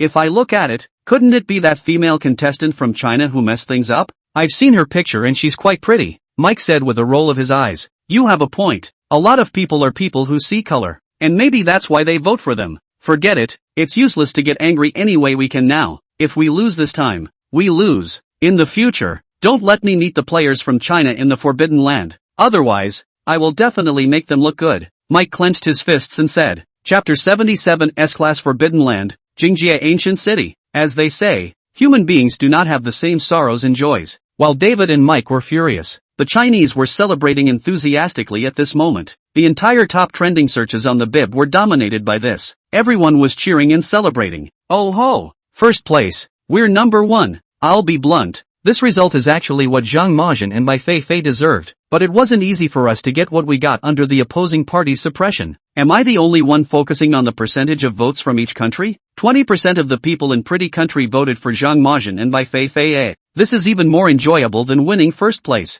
Haha yes, that's what I'm focusing on. It's like a slap in the face of my own family. If I were a Pretty Country player I'd be pissed off. Haha, compared to using all your means only to lose out on first place. I think the fact that your own country's players voted for your opponents will be even more of a defense breaker. Haha, it feels like they're going to be nailed to the pillar of shame for eternity. Pretty Country voted for us little darlings. Love you guys, huh? You guys are real fun with us. It's hard to imagine just how charismatic Zhang Mazhen and Bai Feifei are. To be able to make these people vote for Zhang Mazhen and the others despite the fact that their own country's players are risking being scolded. What does this show? It shows that they are all people who know right from wrong and follow only their hearts at this time. This win was simply awesome, huh? It's just a shame I couldn't see the expressions on those two's faces. Otherwise I'd have to be flying high. Next, we're looking forward to announcing the destination and grouping of the next expedition. And we don't know which country we'll be grouped with. Honestly, I'm most definitely looking forward to Kazunokuni. That would be a show. The furor over the voting incident continues. The Pretty Countryside naturally could not accept such a result when they saw it, and they questioned why their own country's people had voted for Zhang Mazhen. However, those people had long since become Zhang Mazhen's loyal fans. Completely subdued by the mysterious power of the East, there was no fear at all in the face of these voices of questioning. The next day, after Zhang Mazhen woke up, the first thing he did was to turn on the TV and tune in to the live broadcast of the program. Because, today is the day when the next adventure site and grouping will be revealed. On the screen, the host is ready. In front of him was a lottery device. Inside are the names of all the S-Class forbidden places around the world, and the names of all the players who have advanced. Welcome, everyone, to the official live broadcast of the Forbidden Land Adventure. The host spoke. I'm sure everyone had a great time watching the last broadcast and the best players from each group have come out on top. This next stage is all about elite-level competitors and even more thrilling forbidden places. I believe it will bring everyone an incomparably exciting sensory experience. The hosts were great at setting the mood, and a few words went straight to the audience's fever pitch. So next, it's straight into our extraction. As the host pushes a button, a small ball rolls out of the machine. The forbidden place written on it is a place located in the southeastern part of the country. With that, 3 more groups of players were drawn, each from 3 small countries. Viewers have been poking fun at the pop-ups, calling them rookies. Soon, a second blob rolled out. The host's eyes visibly changed when he got it, looking a little excited. The second S-Class forbidden place is none other than the ancient tomb of the Queen of Jingjie in our country of China. The audience also all boiled over at these words. What? Surprisingly, it's the ancient tomb of the Queen of the Essence? I heard that this place is terrifying. I only remember that the legend says that the Queen of Essence looks very beautiful, and I don't know if I'll have the honor of getting a glimpse of her face this time. Upstairs, you old colorful bastard. How dare you think of looking at beautiful women at this time? When the time comes, let me see it first. Hee hee. I don't know which country will draw the ancient tomb of the Queen of Jingjie. I can only wish them good luck. The forbidden land of our country of China is a horror of real value. If only it was Zhang Mazhen and Bai Feifei. Or would I rather see them killing it inside the ancient tomb? It is said that the ancient tomb of the Queen of Jingjie is very bizarre. Ah, So many horrible legends have something to do with it. This time we can finally get a glimpse of what is going on. In front of the screen, when Zhang Machuan heard the words Tomb of the Queen of the Essence, the eyes snapped open. When the moment moved, I hoped that I would be drawn to go here. After all, it's a direction he's good at, and it also helps his playability go up. At the same time, he had a lot of curiosity about this treacherous and bizarre Jingjie ancient city. As the host pressed the button again, the list of the 3 groups chosen to go to the ancient city of Essence appeared. Group 1, Chill Country players Park Young and Lee Sukjun. Group 2, the moderator's tone faltered as he read the names of the second group. The expression is like a smile or a laugh, and it is very complicated. The audience couldn't help but get curious as to which contestant was able to make such a professional host bust a gut. However, when he read it out, everyone instantly understood it as well. Group 2, Pretty Country players David and Mike. The audience in front of the screen froze, then burst into laughter. What a thought! They were discussing earlier that it would be interesting to have the Pretty Countries come here. I didn't expect it to materialize so soon. Should I say no? This raffle machine really knows what it's doing. It is aware of what viewers like to watch. Let's congratulate these 2 players. They can be 2 little unlucky bastards. Ha ha, how could it just be a coincidence, you tell me? Looking forward to the Pretty Country players. Oh ha, I'm getting excited already. If the third group is Zhang Majin and the others, it will be a kill shot. The third group, gosh, the third group is actually our country's contestants, Zhang Majin and Bai Feifei. The hosts were clearly blown away as well. The combination of this group is nothing short of dramatic. It's not even if this forbidden land that was drawn was China's, but it also drew both China's and Pretty's players at the same time. Let's make this first and second place, who just fought it out in the polls. Narrowly. Interesting. There's almost no doubt that this broadcast is going to blow up. Seeing this, Zhang Majin directly turned off the TV. The results he cared most about were already out, so there was no point in reading on. At the same time, the result pleased him. Jingjie Ancient City.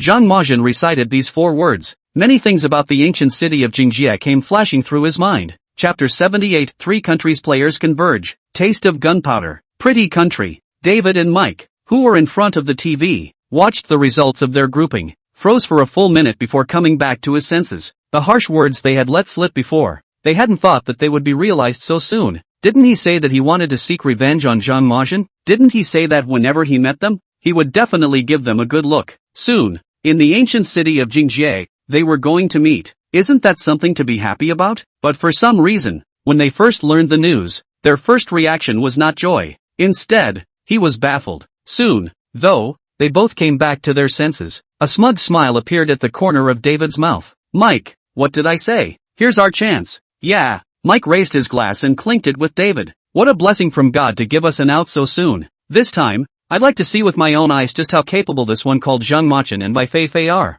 Ha ha, David laughed maniacally. With everyone in an ancient tomb, they are more able to compare who is strong and who is weak. At that time, those who voted for Zhang Majin will wait to regret it. That's right. Let them know who is the strongest. Let them see what kind of weakling, what kind of joke Zhang Machuan, whom they are crazy about, is. The more the 2 talked, the more excited they became, clinking their glasses frequently and getting drunk straight away. China. Scarf and the Forbidden Adventures forum above. What's that saying? God is the best director. This grouping arrangement is simply dramatic. I can't. I'm so excited I want to go straight downstairs for a run. This is a brilliant arrangement. Just kidding. I'm even thinking that this was deliberately scripted by the show. How else could it be so coincidental? How can it be scripted? The program is supervised by various countries, and this lottery is so spontaneous. It's hard to arrange it. I can only say that we and the Pretty Countries are enemies. They must be very unconvinced in their hearts. So let's cut the crap and just have a direct face-to-face match. Sit back and wait to see how Zhang Majin abuses them,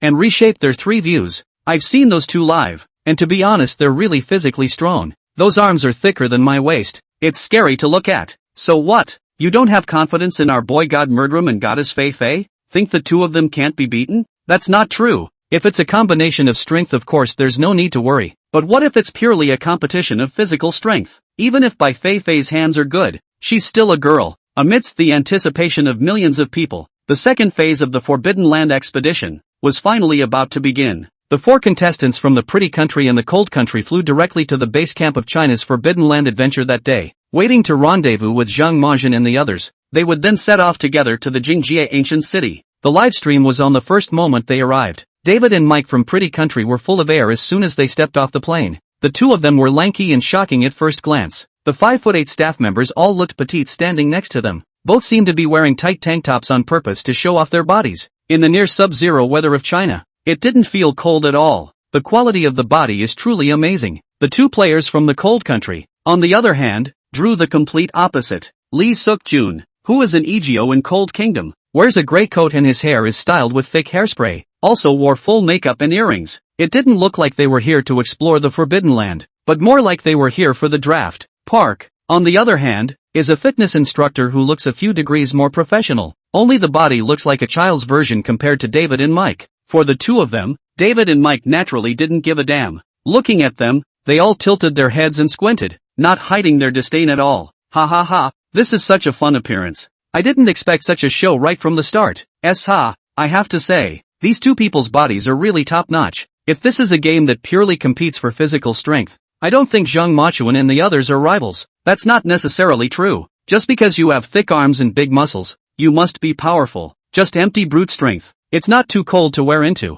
Knowing that you two have muscles alright, please put a shirt on. Pawn of the American player on his first day at the competition venue. Reason underdressed and freezing to death. Ha ha ha. Are these two from the Cold Kingdom here to be funny? Dress like this to go to the Forbidden Land. Are they preparing to go on a blind date with the Queen of Essence? Ha ha ha. Probably wanting to try and impress the Queen of the Jingjie with her beauty. Getting ready to join the Saikyo Ancient Kingdom and go straight to the end of life. Zhang Machuan and the others will be here soon. It's definitely going to be fireworks once we meet. I'm so excited now. It wasn't long after they had just gotten off the plane. An SUV sped up from the distance and pulled right up not far from the plane. The car door opened and a pair of long legs stepped out of the driver's seat. Then, Bai Feifei's bright and beautiful face appeared in front of the camera. Before the crowd could marvel, the passenger door opened as well. Zhang Majian got down from the car. It was still the same familiar formula. Dressed in black and carrying a long sword. Looks trim and lean. But anyone who has watched the livestream knows how perfect the body is underneath that outfit. And as Zhang Majian stood there, that king-like aura could not be concealed. It's an instantly recognizable sight. After Fei White got out of the car, she put on her sunglasses. Standing with his hands clasped over his shoulders, he whispered to Zhang Majian who had just walked over. Well, I told you I had to drive in myself. Have a handsome entrance. Shock them a bit. Wasn't that cool? Zhang Majian glanced at her and didn't say anything. Bai Feifei had gotten used to his stuffy personality and said to herself, okay, heard your inner answer. It's just awesome. That's right. The two of them instantly attracted the attention of the entire room when their car drove in. At this moment, everyone is saluting them, especially David and Mike. Two pairs of eyes stared at them dead on, as if they wanted to stare their hole in them. I have to admit, this little beauty does have some good looks, David said in a flirty tone. Yeah, it's messing with my mind a little bit to deal with her. If she is willing to kneel in front of me and beg for forgiveness, I can consider letting her go. Ha ha, Mike said as he whistled in Fei White's direction. Chapter 79, Bai Feifei slaps her angrily. Pretty country player apologizes. After whistling, the two men let out a few more loud, debauched laughs. That look makes you look on fire. Bai Feifei was even more disgusted by them at this moment. She was also a violent temper, and it was naturally impossible for her to hold her tongue at a time like this. Straight away, he went right at the two of them. As soon as these two took a look at Bai Feifei's approach, they became even more energized. Chick, are you attracted to your brother's muscles? Why don't you come to your brother's arms and let him protect you? David lewdly opened his arms and laughed playfully. Fei White quickened her pace and approached, looking as if she really wanted to throw herself at him. But anyone who knows her knows that David is going down. Just as he was filled with complacency, Bai Feifei had already come in front of him. Before he could react, he raised his hand and slapped him solidly across the face. The slap was so clear and loud that the whole room heard it. David was even more slapped in the face. His large size meant that his sensitivity was weaker, and he definitely wasn't as flexible as Bai Feifei. So the slap, which couldn't be avoided at all, was just a solid one. When he reacted, he was instantly irritated. Fark, how dare you hit me? I'm ing. David screamed and stepped forward, yet realized that there was something like a pillar in front of him blocking the way. Looking down, he saw Zhang Machuan, who was dressed in black, had already arrived in front of him at an unknown time. The one that stopped him like a pillar was none other than Zhang Majian's arm.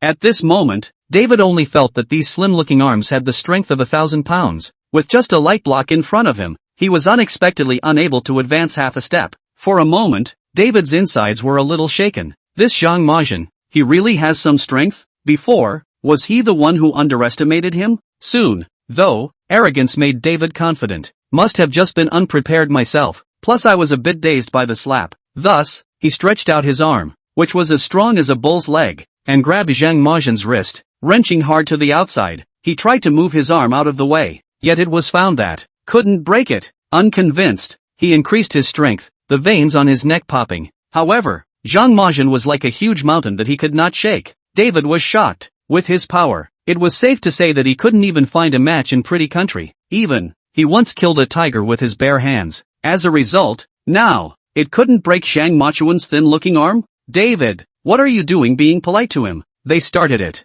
They say that China is a country of etiquette. Is this your way of hospitality? Mike said in a conspiratorial manner. That's right. The first rule of our Chinese state of etiquette is to learn to respect others. This is also considered our first lesson to you for free. Zhang Majian looked at David with a cold gaze and said. Bai Feifei on the side was about to open her mouth, but Zhang Majian ended up saying it first. The heart is instantly beautiful. This Majian usually looks like a stuffy bottle, but is still quite eloquent in critical moments. Dislike is good. Dislike is painful.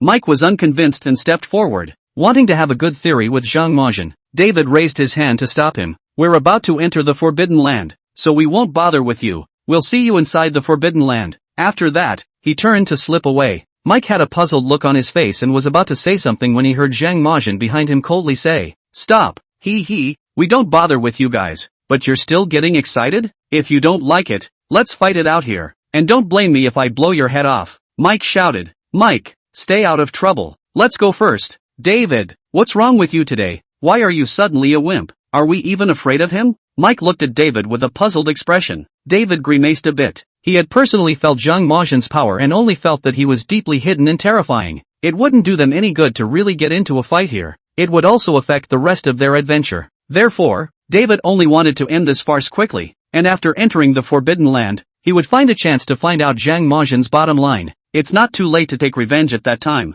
It's just a shame that Mike doesn't know, and naturally, he's not willing to leave in disgrace like this, feeling humiliated. I'll explain it to you when I get back. Anyway, let's get going, David whispered in Mike's ear. In a voice only the two of them could hear, the words fell, and before Mike could speak, Zhang Majian spoke. You can leave if you want. Apologize. David's eyes instantly widened as he looked at Zhang Majian with an incredulous expression. He just now, with such a small voice, Zhang Majian he actually heard it. How horrible must his hearing be then? Apologize?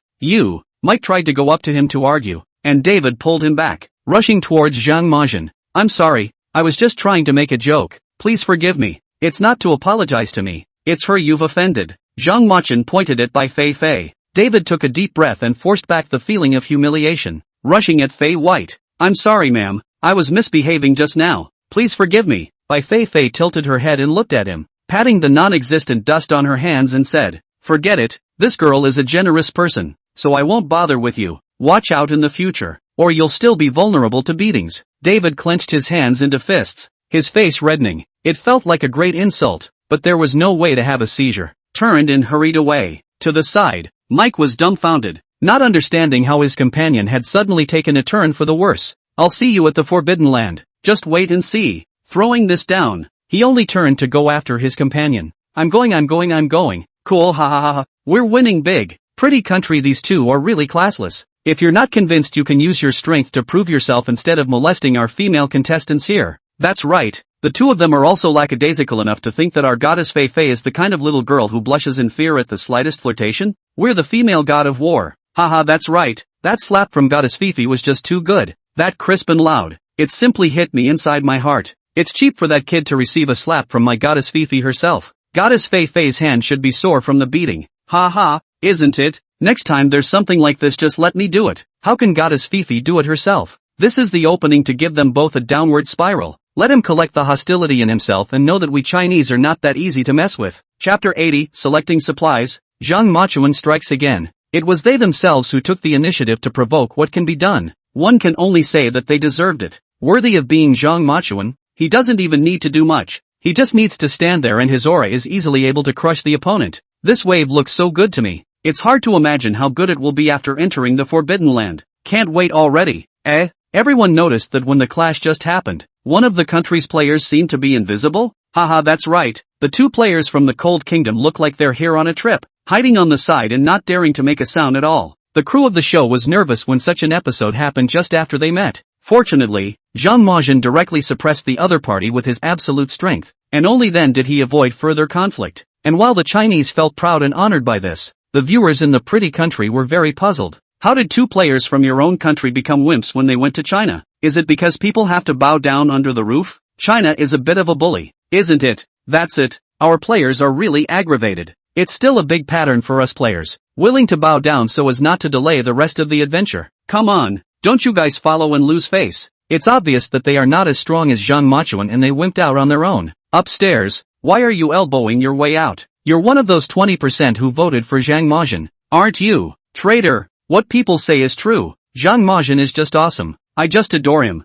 I'm going to vote for him. The 6 contestants are already in the waiting hall of the program. As is customary, it was time for them to choose the equipment they would carry. Only this time it was different, because each group of players had accumulated points. The number of items they could bring became 5. Use points for redemption. Remaining points can be redeemed for needed supplies as the expedition progresses. According to the ranking of points, Zhang Machuan and Bai Feifei were chosen first. The two walked to the front of the hall, to the counter where the supplies were kept. Bai Feifei looked at Zhang Majian and said, "You're still not going to choose anything this time, are you?" Zhang Majian shook his head. He's not the kind of guy who purposely pretends just to show himself. I didn't bring it last time because I really didn't need it. This time it's a different joy. The Jingzhou city is in the desert. Many supplies are necessary to survive in the middle of the desert. Seeing Zhang Majian shaking his head, Bai Feifei let out a deep sigh of relief. Pointing to those things in front of him, he said, "Then you assign it. I'll pick whatever you want me to pick." Nowadays, Bai Feifei had completely trusted Zhang Machuan and was assured that she had put her life in his hands. She clearly knew that her own survival experience, which she had previously thought to be very powerful, was simply not enough in the Forbidden Land. So, listening to Zhang Majian is definitely right. Zhang Majian did not push back. Water, food, fuel, smoke grenades, spray, we'll all just bring these 5. While Zhang Machuan said that, Bai Feifei loaded the things she picked up from the table inside her backpack. To save space, the program is prepared with the latest technology of concentrated water tablets. Bring a small box with you and you'll have enough to provide a person with a week's worth of water. Fei White's front loaded all right. Waiting for the last item of spray, the movement paused. Zhang Majian, are you serious? We need to bring this spray? Bai Feifei pointed to the bottle with the words hydrating mist written on it and said in confusion. Well, there will be a use for it when the time comes. Zhang Majian did not explain much. Bai Feifei couldn't understand it though when she thought about it. This thing could keep her skin moisturized at all times, except in the desert. What other use is there for it? But since Zhang Majian said it was useful, then it should be. So, she didn't ask any more questions and obediently put the things into her backpack. My mom. Once Bai Feifei arrived in front of Zhang Machuan, why did she get a sense of being a little daughter-in-law? Haha, that's right, I feel the same way. She only shows her bird-like appearance in front of Zhang Majian. But I'm also curious, why did Zhang Majian bring a spray? Is this a case of having idle baggage after the fire and preparing for skin care inside the desert? Impossible. There must be a reason for Zhang Machuan to do so, only what reason I don't know. Upstairs, I said it in vain, you said it in vain. I can see that the danger level of the Forbidden Land is really higher this time. Even Zhang Machuan stopped playing with limits and started bringing equipment. Apart from that spray, these few things that Zhang Majian shows are very practical. I feel like they will come in handy in the future. I'm looking forward now to what the two from Pretty Country will pick. Haha, after Zhang Machuan and the others finished their selection, it was time for David and Mike. The two of them had been closely observing while Zhang Majian was choosing. At the same time, the eyes were very somber. What had just happened made the two of them feel like they had lost face. At this moment, Zhang Majian and Bai Feifei had already been treated as thorns in the flesh. All of them were calculating in their minds what they were going to think of to retaliate when they entered the desert. Are you saying that you can't push that Zhang Machuan's arms, which are as thin as twine poles? This was the 5th time Mike had confirmed with David. Yes, I've told you many times. Why don't you believe me? David was anxious and helpless. Have you been neglecting your exercise lately? Or have you been drinking too much? I think it must be that you've gotten weaker to be overpowered by him. Mike spoke firmly. David was utterly speechless. Fine. I should have known that I shouldn't have stopped you in the first place and let you go and fight him. And it would have saved me a lot of trouble here. You really shouldn't have stopped me. You should have let me teach this kid a lesson and save our face. But the opportunity has been missed, so we can only wait until we enter the Forbidden Land and then find another chance to give him some color. Mike said confidently. David gave him a look and shook his head helplessly. It seemed like Mike wouldn't believe his own words until he actually had a fight with Zhang Majian. However, he was somewhat looking forward to Mike and Zhang Majian fighting after entering the Forbidden Land. He needed to confirm whether Zhang Majian's strength was really that strong. Was that just an accident? Will the contestants from the pretty country please come and pick out their supplies? The host said at this moment. The two men then walked up and looked at the wide array of supplies in front of them. Pick what? David asked. Pick anything. In short, just don't pick the same one as Zhang Majin. Mike said. Chapter 81, Mysterious Prop Card. Winning guns and ammunition by drawing. Hearing this, David laughed contemptuously and said, "You're right. Aside from water and food, those things Zhang Majin shows are a joke," and picked out a bottle of spray. Is he going to have a beauty pageant in the desert, haha?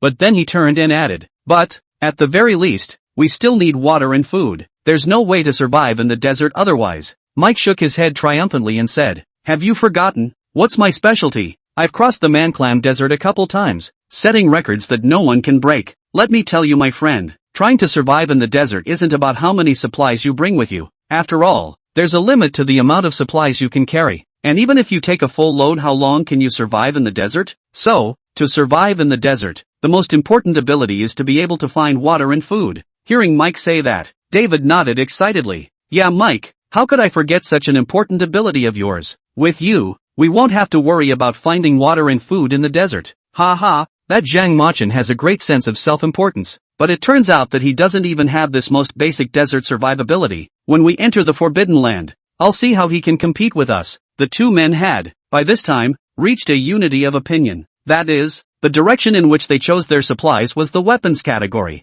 There were a lot of mutated creatures in the S-level Forbidden Land. They are all aggressive and the biggest threat in their adventure. That's why it's vital to have a weapon that's handy. There can be said to be a direct decision on the outcome of this expedition. The two men then set their eyes on the supplies in the weapons category. Only a card was placed on top of all the cold weapons. It says Mystery Prop Card in big letters. What does this Mystery Prop Card mean? David asked. The Mystery Prop Card is an egg set up by the show. If you choose it, you can't pick any other supplies. Of course, this prop card won't necessarily open up to anything. It could be a surprise or it could be nothing. A wasted opportunity to choose supplies. So, choose or don't choose. You guys decide for yourselves. The host explained very professionally. Both of these men were extremely interested in the card when they heard it. They have the gambler's gene etched in their bones. It is hard for them not to be moved by this opportunity that hides a great opportunity in front of them. After a moment's hesitation, they quickly came to an agreement. Just go with this mystery prop card. Success or failure is at stake. Inside the live broadcast room,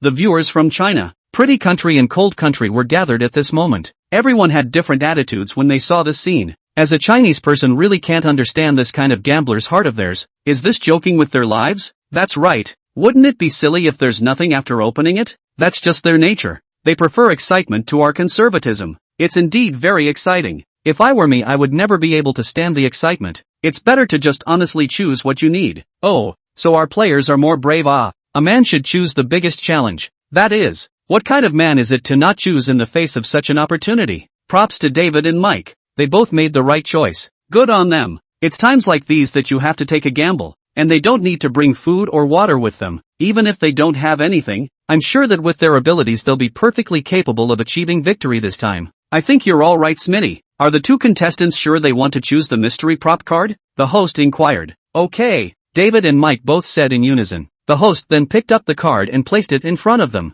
Now then, reveal for yourselves what is on the back of this card. David and Mike both took a deep breath and pumped their fists, turned the card over slowly. After reading the handwriting written on the back of that card, a loud cheer erupted from the two men. Yes, we won the bet. We welcome it. The camera slowly pulls in and illuminates the writing on the top of the card. Congratulations on drawing props submachine gun *2, 200 rounds of ammunition, 10 grenades. Inside this mysterious prop card were guns and ammunition. In front of a crowd of cold weapons, this modernized hot weapon is simply crushing. David and Mike both cheered and were excited. The entire hall was filled with the sound of their cheering. Zhang Majin raised his eyes slightly to look in their direction, then closed his eyes again and leaned back in his chair to rest his eyes. On the side, Bai Feifei grunted with some disdain. Not stable at all. Just get a gun and think you're invincible. When we enter the Forbidden Land, the mysterious Eastern power will give them a good look. The two players from the Cold Kingdom had envious expressions on their faces. I'm going, and they really let them draw the real thing. This luck is too good. Asterisk. These two boys are a bit lucky to have drawn a gun. Isn't this gun invincible inside the Forbidden Land? Zhang Majin and the others are in a bit of danger. That's not necessarily true. The ammo is limited. The situation inside is completely unknown. And the usefulness of this gun is uncertain. Ha ha ha. Friends from China, your words are filled with thick jealousy, but there's no way we won our bet. We are the biggest winners, haha. Compared to these guns, the ones Zhang Machuan chose are simply weak. This time the victory must belong to us. That's the reward for bravery. You conservatives will never learn, ahaha. Oh Mao, such a hand is really too enviable. If only our country's players had such a hand. It seems that the two players, David and Mike, will have no problem with their safety in the Forbidden Land, and I hope that our players can get on good terms with them so that they can still hide behind them in case of danger. There's no backbone at all. Instead of that, why don't you guys just withdraw from the competition? David and Mike received their guns and ammunition and loved them. As he took the loot back, he passed by Zhang Majian and Bai Feifei, deliberately shaking the gun in his hand. His face was full of provocation and smugness. Chapter 82, Extreme Water Scarcity, Two Players in Trouble. However, in the eyes of Bai Feifei, the two of them were just like little cuties.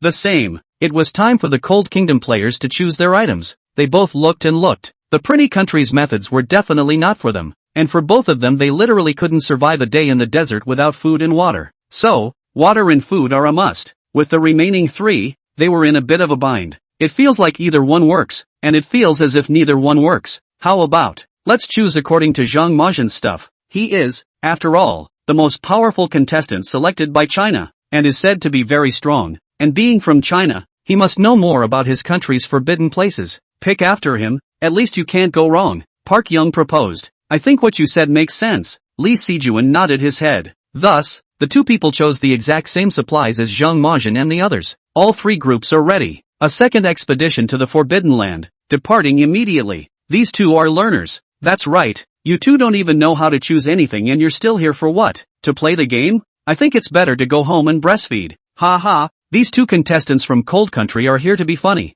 aren't they? The two of them really don't compete. Saying that they are here to travel hasn't wronged them at all. Upstairs, must be corrected. The two of them, that is not to fight, not to grab. They don't have the strength to fight, okay? Upstairs is simply a burst of blood, a single word, a single shot. Don't you guys say that? It's not like there's a rule that says we can't pick if your player picks. That's right, that's right, that's what we were going to pick, only later in the order than you guys. Maybe you guys happened to overhear us when we players were discussing what to pick and learn from us. That's right, these are the style of our players at first glance. We must have chosen them first. Ha ha, saying that you guys are stealing from the country really hasn't wronged you at all. You can even steal this? Three groups of contestants boarded the plane, and the plane flew straight toward the desert where the ancient city of Jingjie was located. Soon, it was over the Tamagon Desert. The plane landed on a relatively gentle strip of land. As the three groups of contestants stepped off the plane, the adventure, for once, was officially on. Their first task is to survive the desert and find the location of the ancient city of Jingjie. As we all know, the ancient city of Jingjie is in the middle of this desert, but the vast desert area is huge. Children can find the ancient city of Jingjie need, in addition to desert survival experience, but also need a certain amount of luck. And this period of time before finding the ancient city of Jingjie is the greatest test of their survival skills. The crew gave a rough map to give them general directions. After getting off the plane, the 6 men headed for the approximate directions given on the map. The climate in the desert was dry, and the blazing sun overhead scorched the earth, roasting the sand like a bed of fire. You can't walk more than a few steps without feeling your mouth dry. The two players from the Cold Country were obviously very uncomfortable with the climate. You need to hydrate after a few steps. It had only been less than half an hour and they had already consumed a third of their water tablets. Bai Feifei really couldn't hold back and reminded, at the rate you're consuming, you should be out of water before the day is over. Not going to live tomorrow? Two big men were a little embarrassed by a little girl. I can't help it. I'm too thirsty. Aren't you guys thirsty? Park Young said in embarrassment. Of course you're thirsty, but hold back and wait until it's too late to refill. Let your body adjust to the energy-saving mode so that you can survive better in an extreme environment like the desert. When Bai Feifei finished her sentence, she was also considered to be benevolent. Throwing them down, he caught up with Zhang Majian's pace, and the Cold Kingdom players at least had water to replenish. David and Mike were two people who weren't so lucky. The two of them didn't have a drop of supplies on them, except for guns and ammo. The thirst is now dizzying and the lips are dry and cracked. It looks very lousy. Mac, hurry up and find some water. Where's the nearest water source? I'm going to die of thirst. David's voice was hoarse. Mike grimaced and wiped beads of sweat from his forehead. I'm looking. Damn. How come the deserts in this country of China aren't quite the same as the ones we have there? You should be able to see the water source after all this walking. David's eyes widened outright. Are you kidding me, man? You swore before you came here that you could find water. And it turns out you don't know anything about this desert? A little embarrassed, Mike licked his dry, cracked lips and said, I only know the Man-Clam Desert, where water can easily be found. I thought deserts should be the same all over the world. Who would have thought this? David was in utter despair. Never had he felt so unreliable as his teammates. He felt that he was in a boat of thieves,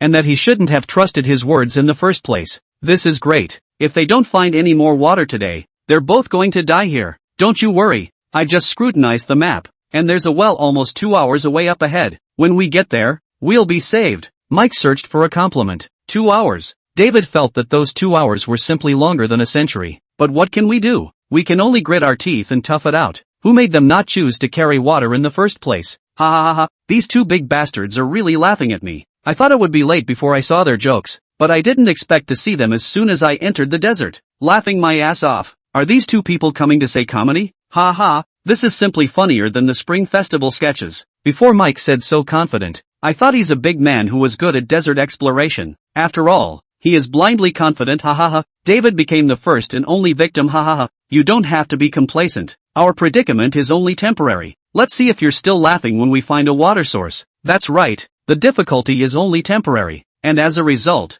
you guys are starting to fall on your asses. Don't have too ugly a face. Oh, you guys can hurry up then. Don't make us wait too long. I've kind of realized that the hardest thing about them, whether they're contestants or spectators, is their mouths. I'm worried for them. What if they don't make it through the 2 hours? I haven't seen enough jokes, ha. Chapter 83, Black Storm Attacks. Zhang Machuan seeks shelter. Isn't that right? Don't let the contestants from the pretty country die so soon, or else the adventure behind us will be a little less fun. If this has renewed life, I want to spend money to buy some for them. Not for anything else, we Chinese are just generous, haha. David and Mike, both of them, clenched their teeth and held on. After another half hour of walking, neither of the two men spoke to each other. The moment he opened his mouth there was a tearing pain because his mouth was so dry. The throat felt like it was going to smoke too. Where is the extra strength to talk? They felt that their bodies were at their limits. It's about to become untenable. The good thing was, they were getting closer to the location of the nearest well on the map. Just keep going there and all the difficulties will be solved.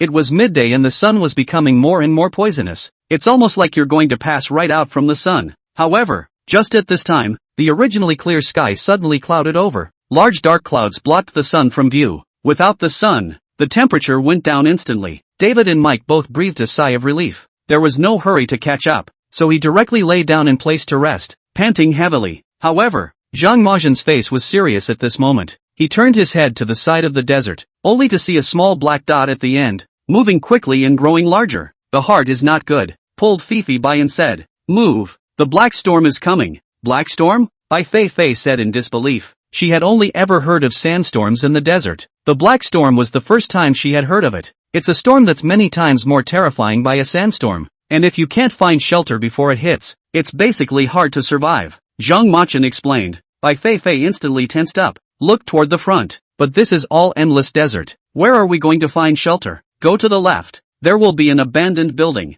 This is the closest to us, Zhang Maqian said. Bai Feifei nodded her head, following which she looked over towards the direction Zhang Maqian had said that the black storm was going to strike. Only the black dot was so small that it was almost hard to see with the naked eye. The mind relaxed a little, thinking that even though this black storm was terrifying, but looking at the distance, it shouldn't reach them here anytime soon. There's still plenty of time to dodge. Thus, following Zhang Maqian's footsteps, he hurriedly walked towards the front. The players from the Cold Kingdom were also exhausted at this moment, and like the pretty kingdoms, they collapsed to the ground, didn't want to move a muscle. After hearing Zhang Maqian's conversation with them, he sat up nervously. Hear that? The black storm is coming. Should we follow Zhang Maqian and the others? Park was saying. But their direction is clearly deviating from our established route. We don't know if we'll find it when we're gone like this, and we have a limited amount of water industry on us. With this toss, there might not be enough water. Li Shijuan was a little hesitant. David and Mike, on the other hand, didn't even try to move at this point. We're not going anywhere. We're just going to wait here until the storm passes and then go onto the water, Mike said. It was the only way they could survive at the moment. Can we dodge it? That's a black storm. Listening to Zhang Maqian's description is terrifying. Park was worried. Mike grunted in disdain. He's just being an alarmist too. I've never heard of any black storm, so I guess it's just a name he made up himself to scare people on purpose. It's not like I haven't encountered storms in the desert before, and while it's true that it's a little scary, if you find a slope to use as cover, you can get through it by bracing yourself. David nodded approvingly. Mike's right. He's still got a lot of experience surviving in the desert. And I've just looked at it. And what with this black storm, it doesn't look like it's big enough to worry about at all. Hearing the two of them say that, then both Lee Seo-jun and Park Young had been relieved. That's great. Just as well we can't run anymore and don't want to be tossing and turning. We'll be following you two seniors in a while. So please take care of us, Lee Shijun said in a friendly manner. These two have always been like that, with a respectful attitude when they need someone else. When it is not needed, it is a matter of indifference and indifference. However, this David and Mike are no slouches, would follow them so easily to offer help. The two men looked at each other, and a dangerous smile appeared at the corner of their mouths. A black storm is coming? It feels scary as hell. It's rare for Zhang Majin to appear this serious. I remember the last time was when the Corpse Cutter King appeared. That's right, that's why seeing that expression made me think that things weren't simple. This black storm must be a very terrifying existence. Those two cuties, David and Mike, and so full of themselves. It's fine. After Black Storm arrives in a while, he will naturally teach them to behave. We just need to watch the fun. At a glance, they haven't carefully studied their opponents and don't know Zhang Machuan at all, but he never exaggerates. That's right, not only will he not exaggerate, but he will even downplay it because of his powerful strength. So I conclude that this Black Storm must be a terrifying and incomparable existence. Oh, this Mike still thinks he's so professional. I can already imagine how messed up they're going to be in a while. You Chinese shouldn't be too arrogant. Our Mike player has crossed the Manclam Desert on foot a few times. Do you really think he's a soft touch? In a while, if we easily get through this black storm, that would be a complete slap in the face of Zhang Machuan and the others. A mere black storm gives them such a fright. A true warrior is to face this head on. The pretty country crowd, like their players, were not the least bit intimidated by being in front of such a huge natural disaster. There is a complete lack of reverence. The viewers in China only found it very funny when they saw them screaming on the pop-up screen. Sit back and wait to see their jokes. On the side of Zhang Machin and Bai Feifei, they quickly traveled all the way to the direction of the abandoned building. When she walked out for a distance, Bai Feifei looked back again, only to see that the black storm, which was still a small dot, had now turned into a huge orb. It's like a balloon that's been blown up to the point of bursting. It gives an endless sense of oppression. Meanwhile, the four players from the pretty country and the cold country remained where they were, only in a very different state. David and Mike had a soothing look on their faces while Park Young and Lee Suk-jun were full of sorrow. Chapter 84, his country's players were slapped in the face. Where is the promised warrior? In front of the two players from the Cold Kingdom was an already empty box of water tablets. Most of the bottle of water tablets left inside had just been snatched up and eaten by David and Mike. At first, the two of them were saying that they would take the water tablets in exchange for being able to take them with them to escape the black storm. The two players from the Cold Kingdom hesitated for a moment, thinking that the deal was still a good one. 2 water tablets for a life. And the fact that you don't have to veer off course to avoid it allows you to find a water source as early as possible. It's a solid deal any way you look at it. It's a pity they ignored human greed. Right after their levels were taken out, David and Mike pounced like crazy. Straight away, he snatched that whole bottle of water tablets, half for each person, and swallowed it in one gulp. The watery flakes exploded in their mouths, the watery sensation making them both almost float. Comfortable. It really is so comfortable. It turns out that drinking water can feel so wonderful, and it turns out that water can be so sweet. Park Young and Lee Seo-jun, on the other hand, were completely dumbfounded. Looking at the empty bottle in front of them, the two of them wanted to cry. That's half their water supply now. It's not always enough for 2 people to finagle, and it ended up being consumed by David and Mike all at once? What's the difference between you and robbers? Lee Shijun yelled. David and Mike's eyes stood at attention. Robbers? How are we robbers? This was a deal made before. Half a bottle of water tablets for 2 of your lives. That's a good deal, isn't it? Can you survive this storm on your own without us? We talked about 2 pieces. Lee Sejun's manhood exploded at this moment. Straight away, he stood up to have a good theory with them. As a result, just as he walked up to Mike, he was punched right in the face. It fell heavily to the ground. Mike flung his stubby arm and pointed at Lee Sejun, who was wailing in pain on the ground, and scoffed. Fine dog, how dare you clamor with me? This punch would have directly killed you if I hadn't collected my power. Park was rushing enough to pull up his teammate. Sejun, don't bother with him, we can't beat him. The present occasion is still to get through the immediate difficulties, and the water can be found later. So let's just admit it. Lee Sejun covered the corner of his mouth that was bleeding from the beating, and his eyes looked sorrowfully at Mike and David, and finally silently endured the breath. These 2 players from the Cold Kingdom are really big wrong seeds. In this situation the 2 of them are like fresh leeks, being cut at will.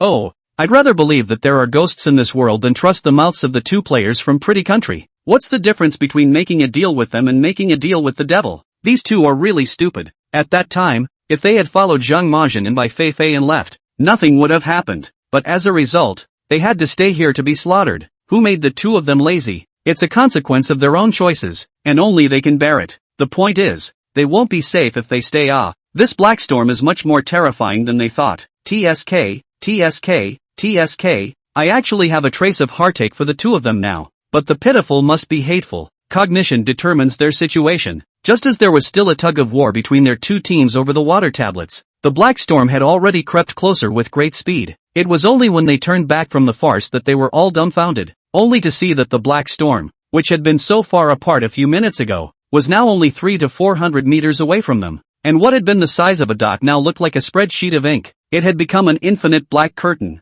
At the same time, the curtain wall was pressing in at a very oppressive speed. All four were dumbfounded. They had never seen such a terrible storm. At this moment, they seemed to be able to understand why this thing was called the Black Storm. That roiling blackness came with an aura of death that covered the sky. What? What to do? What do we do? David coughed and babbled. What else can I do? Run. Hurry up. Before Mike's words fell, the person had already turned and ran away. David cursed and turned to catch up, and grumbled as he chased after them. Fark, wasn't it you who said you didn't have to hide? And now you're still running. How did I know this storm was so terrifying? The storm I encountered in the Manklam Desert before was many times smaller than this. If he didn't have to use him afterward, David really wanted to just give Mike a lap. This pompous, self-righteous guy has punked him twice now. This time, it's hard to even tell if you can save this little life. Quickly, run along the footprints left by Zhang Machuan. We might be able to find the building, he said. Mike's voice drifted off in the midst of the storm. Park Young and Lee Seojun's reactions were a beat slower,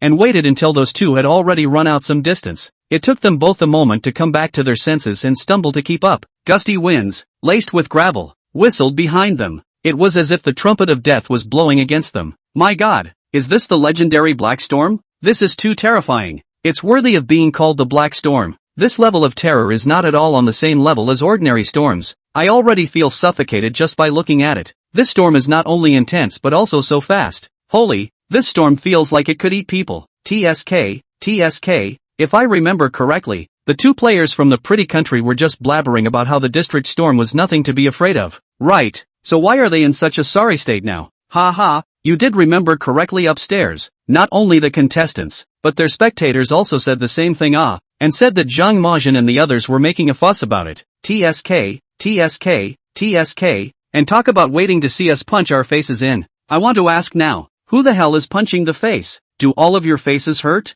Have the ability to endure you hard steel in the end? You do not run is not a real warrior or facing the difficulties of it. How in the face of difficulties in the face of a direct magnificent turn of the head? Ha ha ha, everyone's language is so sharp and nice. Love to read it. Say more. The four of them were running further ahead as fast as they could, even though they had used all their strength. However, it was useless against the speed of the black storm. Soon the blackness had enveloped their heads, swept them completely out of the storm. The gravel scraped up by the storm was at the moment like a sharp bayonet, cutting through their skin. Chapter 85, The Storm Wreaks Havoc. S-Class Forbidden Land is terrifying as it is. As the storm grew larger, it became incredibly difficult for them to travel. The clothes on his body were all torn and tattered from the knife-like storm, scraping them. Without the cover of their clothes, the gravel struck directly on top of their skin. More than that, they feel worse than dead. However, this is just a prelude to the black storm. From the screen on the live feed, they were sitting at nothing more than the very front of the storm.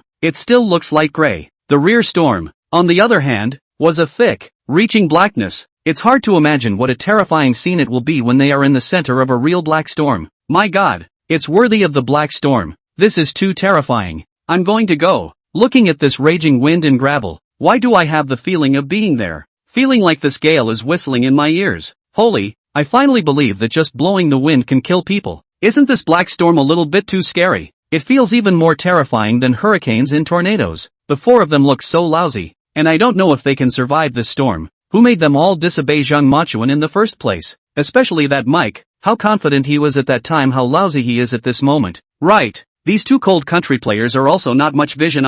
In the beginning with nervous ink dust they are not alright. Zhang Machin and Bai Feifei have already hid inside the building at this moment, and are making a fire to roast canned food. A piece of the years and this side is completely two different styles of painting. Haha. Just before the black storm hit, Zhang Maozhen led Bai Feifei to the abandoned building. After the two entered, Zhang Maozhen observed the circle. A relatively intact space was found and served as their shelter for the rest of the day. Not long after they entered, the sky darkened just outside. The entire sky was covered with the wind and sand that covered the sky. It was still midday, but it was already as dark as night. However, because of the shelter of this building, the two of them were not affected in the slightest. Listening to the whistling wind outside, Zhang Maozhen directly raised a campfire and took out canned food to roast on it to heat it up while warming it up. Fei White stood in the doorway and looked out. What a horrible storm. Those guys don't know what's going on at this point. After worrying about them, Fei White worried about themselves. It's just that this storm is getting bigger and bigger. Can this building withstand it? It won't collapse, will it? Zhang Maozhen was adding firewood inside the fire. No. Or do you think this black storm is the first of its kind? The fact that this building has been able to be preserved here for many years means that weathering the storm must have been taken into consideration when it was built back then. Otherwise, what we see today will be a mess of rubble. Bai Feifei nodded, feeling that what Zhang Maozhen said made sense. Sure enough, he considered every step farther than he did, and every decision he made was well thought out and risk ruled out. At this moment, Bai Feifei felt more solid in her heart, especially when contrasted with the howling winds and gravel outside. This seemingly humble structure is like a warm haven. It made her feel incredibly happy, and the viewers of the live broadcast were looking at their side and the other four players' side at the same time. It just feels like one is heaven and the other is hell. The contrast is too strong. As tough as it was, survival instincts kept the four players from pretty and chill countries from giving up, still marching step by step. The traces left behind on the ground by Zhang Maozhen and the others earlier had long since become invisible. At this point, you can only go with your instincts, and you don't know if you're going in the right direction. By the end of the walk, his mind was in a daze, and only his body was still walking on inertia. On the pop-ups in the live broadcast room, there were only a few sporadic posts from the viewers in China today. The audience in both the pretty and cold countries were collectively silent. Minds are sweating for their own players. It can't be that this adventure has just begun and they have been eliminated en masse. That's a bit of a shame too. But fortunately, those who were able to emerge from the last round of adventures were somewhat more than capable of doing so after all. These four men were already in rags though, and there wasn't a single good spot on their bodies, yet still insisted on walking to the front of the abandoned building. To say the four of them had a bit of luck on their side. Surprisingly, I didn't lose my way in the direction. The moment they saw the building, these four men had tears in their eyes. Saved. Saved at last. This black storm is horrible. They don't want to stay a second longer. Mouthing every last ounce of strength in his body, he practically crawled inside the building. Then both eyes went black and they fainted. By the time they opened their eyes again, it was half an hour later. Violent winds howled outside. A few people looked at me and at you for a few seconds before they were finally sure they were still alive. Li Saijun couldn't help but cry. I can't believe I survived. It's just unbelievable. His teammate Park Young also had tears in his eyes. The black storm was horrible. It was the scariest thing I've ever experienced in my life. What we encountered inside our Forbidden Land before is nothing compared to this black storm. An S-Class Forbidden Land is really different. David and Mike both, on the other hand, looked a little annoyed at the moment. Max slammed his fist on top of the sand. Asterisk. What the hell is this place and what the hell kind of storm is blowing? It almost killed me. David's eyes were a little sad and a little disdainful on the sidelines. Mike, I really believed you. Weren't you the one who said this storm was nothing to worry about and could easily be avoided? As a result, you almost got us all killed. How did I know that the storms in the deserts of their country of China are like this? This can't be blamed on me. David was about to take a breather and continue his theory with Mike. They then smelled an aroma that was wafting out from inside the building. A few people who had fled for their lives all the way to the city had been starving for a long time. Such a flavor was a deadly temptation to them. Not caring to think more, his footsteps had already unconsciously walked towards the direction where the aroma had drifted over. When he walked into the space inside, he saw, to his surprise, Zhang Maozhen and Bai Feifei sitting in the center. In front of them was a warm campfire with fragrant canned goods roasting on top of it. These two men were clean and neatly dressed. It looked less like an adventure and more like a vacation. And in contrast to themselves, they were much more wretched. Chapter 86 Unexpected Joy. Digging out the mysterious Buddha's head. The four players from the pretty country and the cold country. Each of their clothes were already in tatters. His body was covered with blood marks from hanging out of the flying gravel.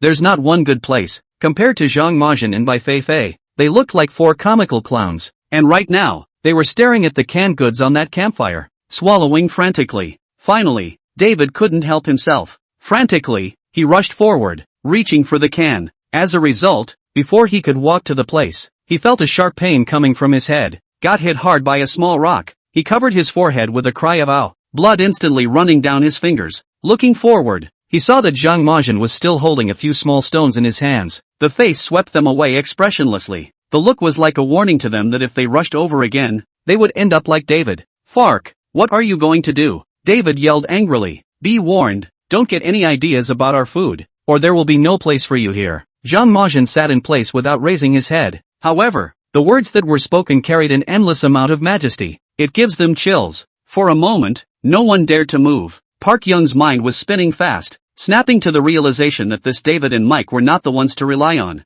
Zhang Majin and Bai Feifei are the ones. So he pulled a hand on Li Shijuan and signaled the direction of Zhang Majin and the two of them. The two men exchanged glances and both raised their hands in silent agreement. Contestant Zhang Majin, contestant Bai Feifei. We don't mean any harm. We just want to make peace with everyone. Can we shelter here from the storm for a while? We promise to leave you absolutely alone, and definitely won't rob your supplies. Park was making his position clear and said, yeah, we just want to borrow this place for a while. We have our own food and water. Li Sijun realized something halfway through his sentence. After a few seconds pause, a shout went up. Crap, where are our supplies? Park Young reacted as well, looking towards the backs of the two of them. It's all empty. Only then did they realize that their backpacks had just been scraped away in the storm. Today, they both have nothing to lose as well. Instantly, the two men crumbled to the floor, unable to cry. Ha ha ha, I'm sorry, I know that's a bit of a gloat, but I can't help but laugh. These two are so miserable, but at the same time so miserable it's kind of funny.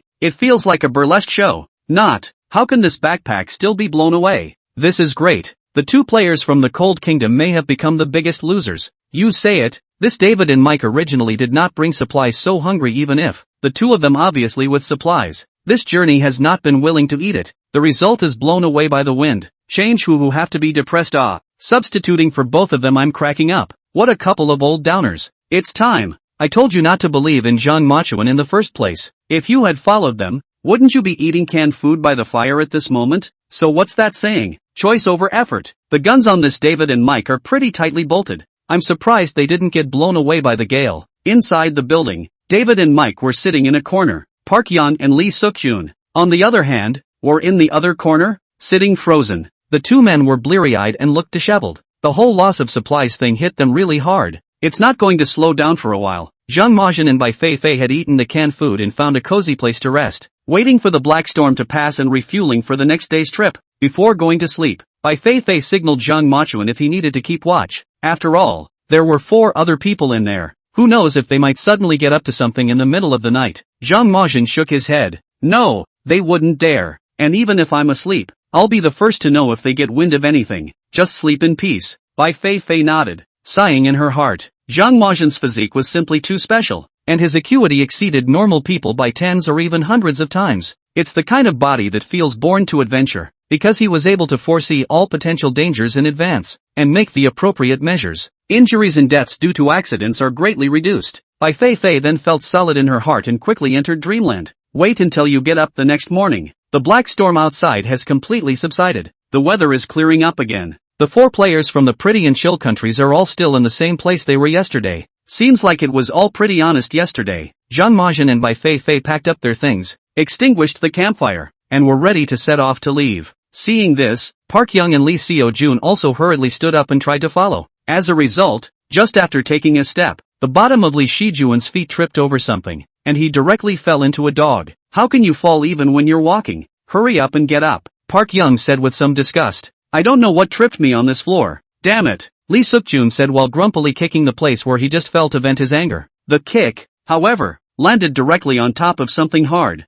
That touch, he could be sure was not sand. What are you doing? What's the point of fighting a pile of sand? Park was only seeing that his teammate seemed as if he was not relieved after kicking that sand. Plopped down on it again and plowed frantically. There is something in here. I just tripped over this thing. I have a hunch that something in a place like this is definitely not ordinary. Park was getting it instantly. But wherever there is a forbidden place, what are the most things out of the category of poisonous snakes and beasts? That's an antique. Points are awarded whenever antiques are found. This was definitely the biggest boost for their next adventure. So, any possibility they can't let go. Maybe Li Shijuan this fall fell out of a splash of wealth. The more they thought about it, the more excited they became. And the movements of the two men's hands became faster and faster. A few moments later, a black round object peeked out from beneath the sand. The two men looked at each other, their eyes filled with uncontrollable excitement. The planing got even more vigorous. A few moments later, a huge black Buddha's head was dug out from underneath the sand by them. Ha ha, great! We're rich!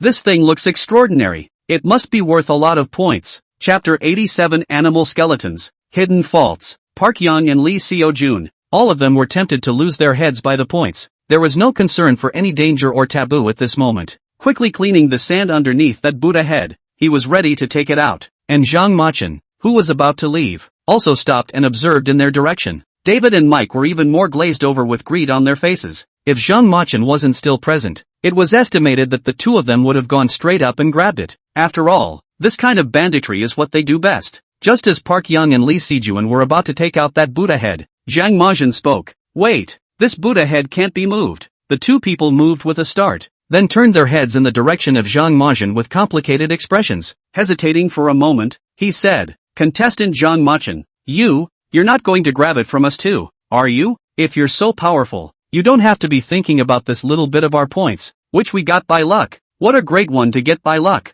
People are based on strength, you two are based on luck, and you say so righteously, but it also shows that the two of them have a good mindset and a clear perception of their strengths. For a moment, Zhang Machen burst into tears and laughed a little. There is something underneath this Buddha's head. If you don't believe me, what's under the sand you're looking at? The two people looked towards the place Zhang Machen was pointing to with blank faces. Sure enough, I saw some white stuff peeking out from under the sand. The sand on top of it was peeled off and he sucked in a breath of shock. I only saw that the white stuff was all a bone. Is this a human bone? Lee Sejun stammered. Mike boldly walked over to him now, and directly and roughly picked up a bone for a closer look. Then, with a picture of disdain on his face, he threw the bone back. It's just a camel's bone, not anyone's. In a place like the desert, it's simply normal for some animal bones to appear. And as much as it scares you guys like this, Lee Sejun took a closer look and also instantly realized the problem. The bones were indeed larger and not human at first glance. It did seem a bit humiliating to be blindly nervous just now when you didn't see it clearly yourself. But at the same time,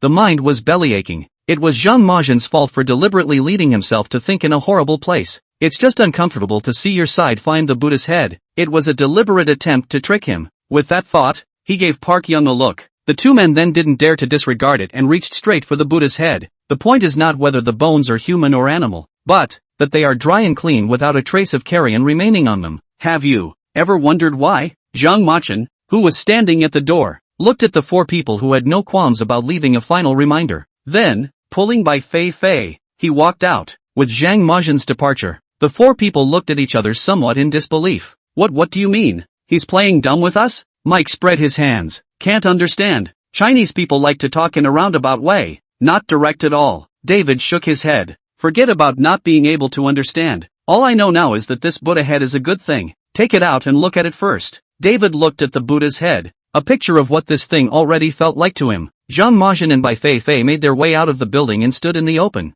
Zhang Machen raised his eyes and looked around, in discerning bearings. Zhang Machen, what exactly did you mean by the words you just said? What's wrong with that bone? Bai Feifei couldn't figure it out even after thinking about it herself. Solely asked Zhang Machen directly. The fact that the bones are so clean on top suggests that they were not air-dried in the desert after a natural death. Rather, it was gnawed by some kind of animal. Zhang Machen explained. Bai Feifei instantly came to a realization. Right, oh, why didn't this brain of mine think of that? If they died of thirst and starvation, then the final state of presentation of the bodies would have been mummy-like dry corpses, but those are all clean white bones. Geez, what kind of animal could do that? Camels are already considered the largest animals in the desert. How big a beast must this be? Hearing Bai Feifei's speculation, Zhang Machen shook his head. Not large animals, some very small animals might be able to do it. Under Zhang Machen's guidance, Bai Feifei frowned and thought. Suddenly, the answer came to mind, and the answer made her feel shaky. Desert marching ants? She had heard of such creatures as desert marching ants before and knew that they were a very terrifying existence. It is said to be small in size, but huge in number.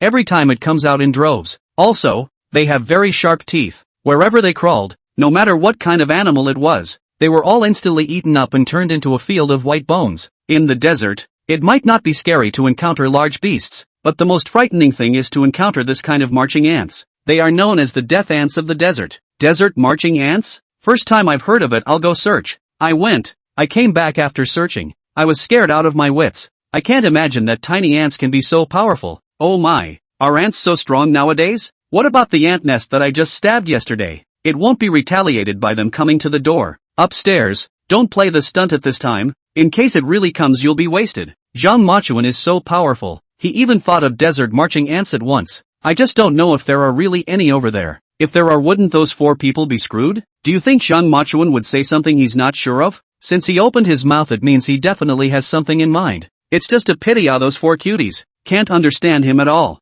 Yeah, especially that little cutie Mike, and was all confidently analyzing whether that bone was actually human or animal, when the point wasn't even there. Arrogance has already gotten them hard once, and as a result they haven't learned their lesson. They haven't grown at all. These people are the main not to see the coffin, not to shed tears, must be dangerous to the eyes before repenting. Only a pity on not every time are so lucky, can be a full body retreat. After Bai Feifei thought about the desert marching ants, she felt a chill run down her back. If it was according to what Zhang Machuan had said, then wouldn't there be millions of marching ants hidden underneath the sand where they had slept last night? It was thanks to their lack of action last night, or else they would have been gnawed into white bones in their sleep. Chapter 88, Terrorist Marching Ants. Desert Grim Reaper. Don't worry, their habits are similar to humans. With the storm raging last night, they would never have come out of their holes to feed. So we're safe. Zhang Machuan put it as if he was able to see through Bai Feifei's thoughts, without her asking. It spoke for itself. Bai Feifei was surprised and nodded with a face of adoration.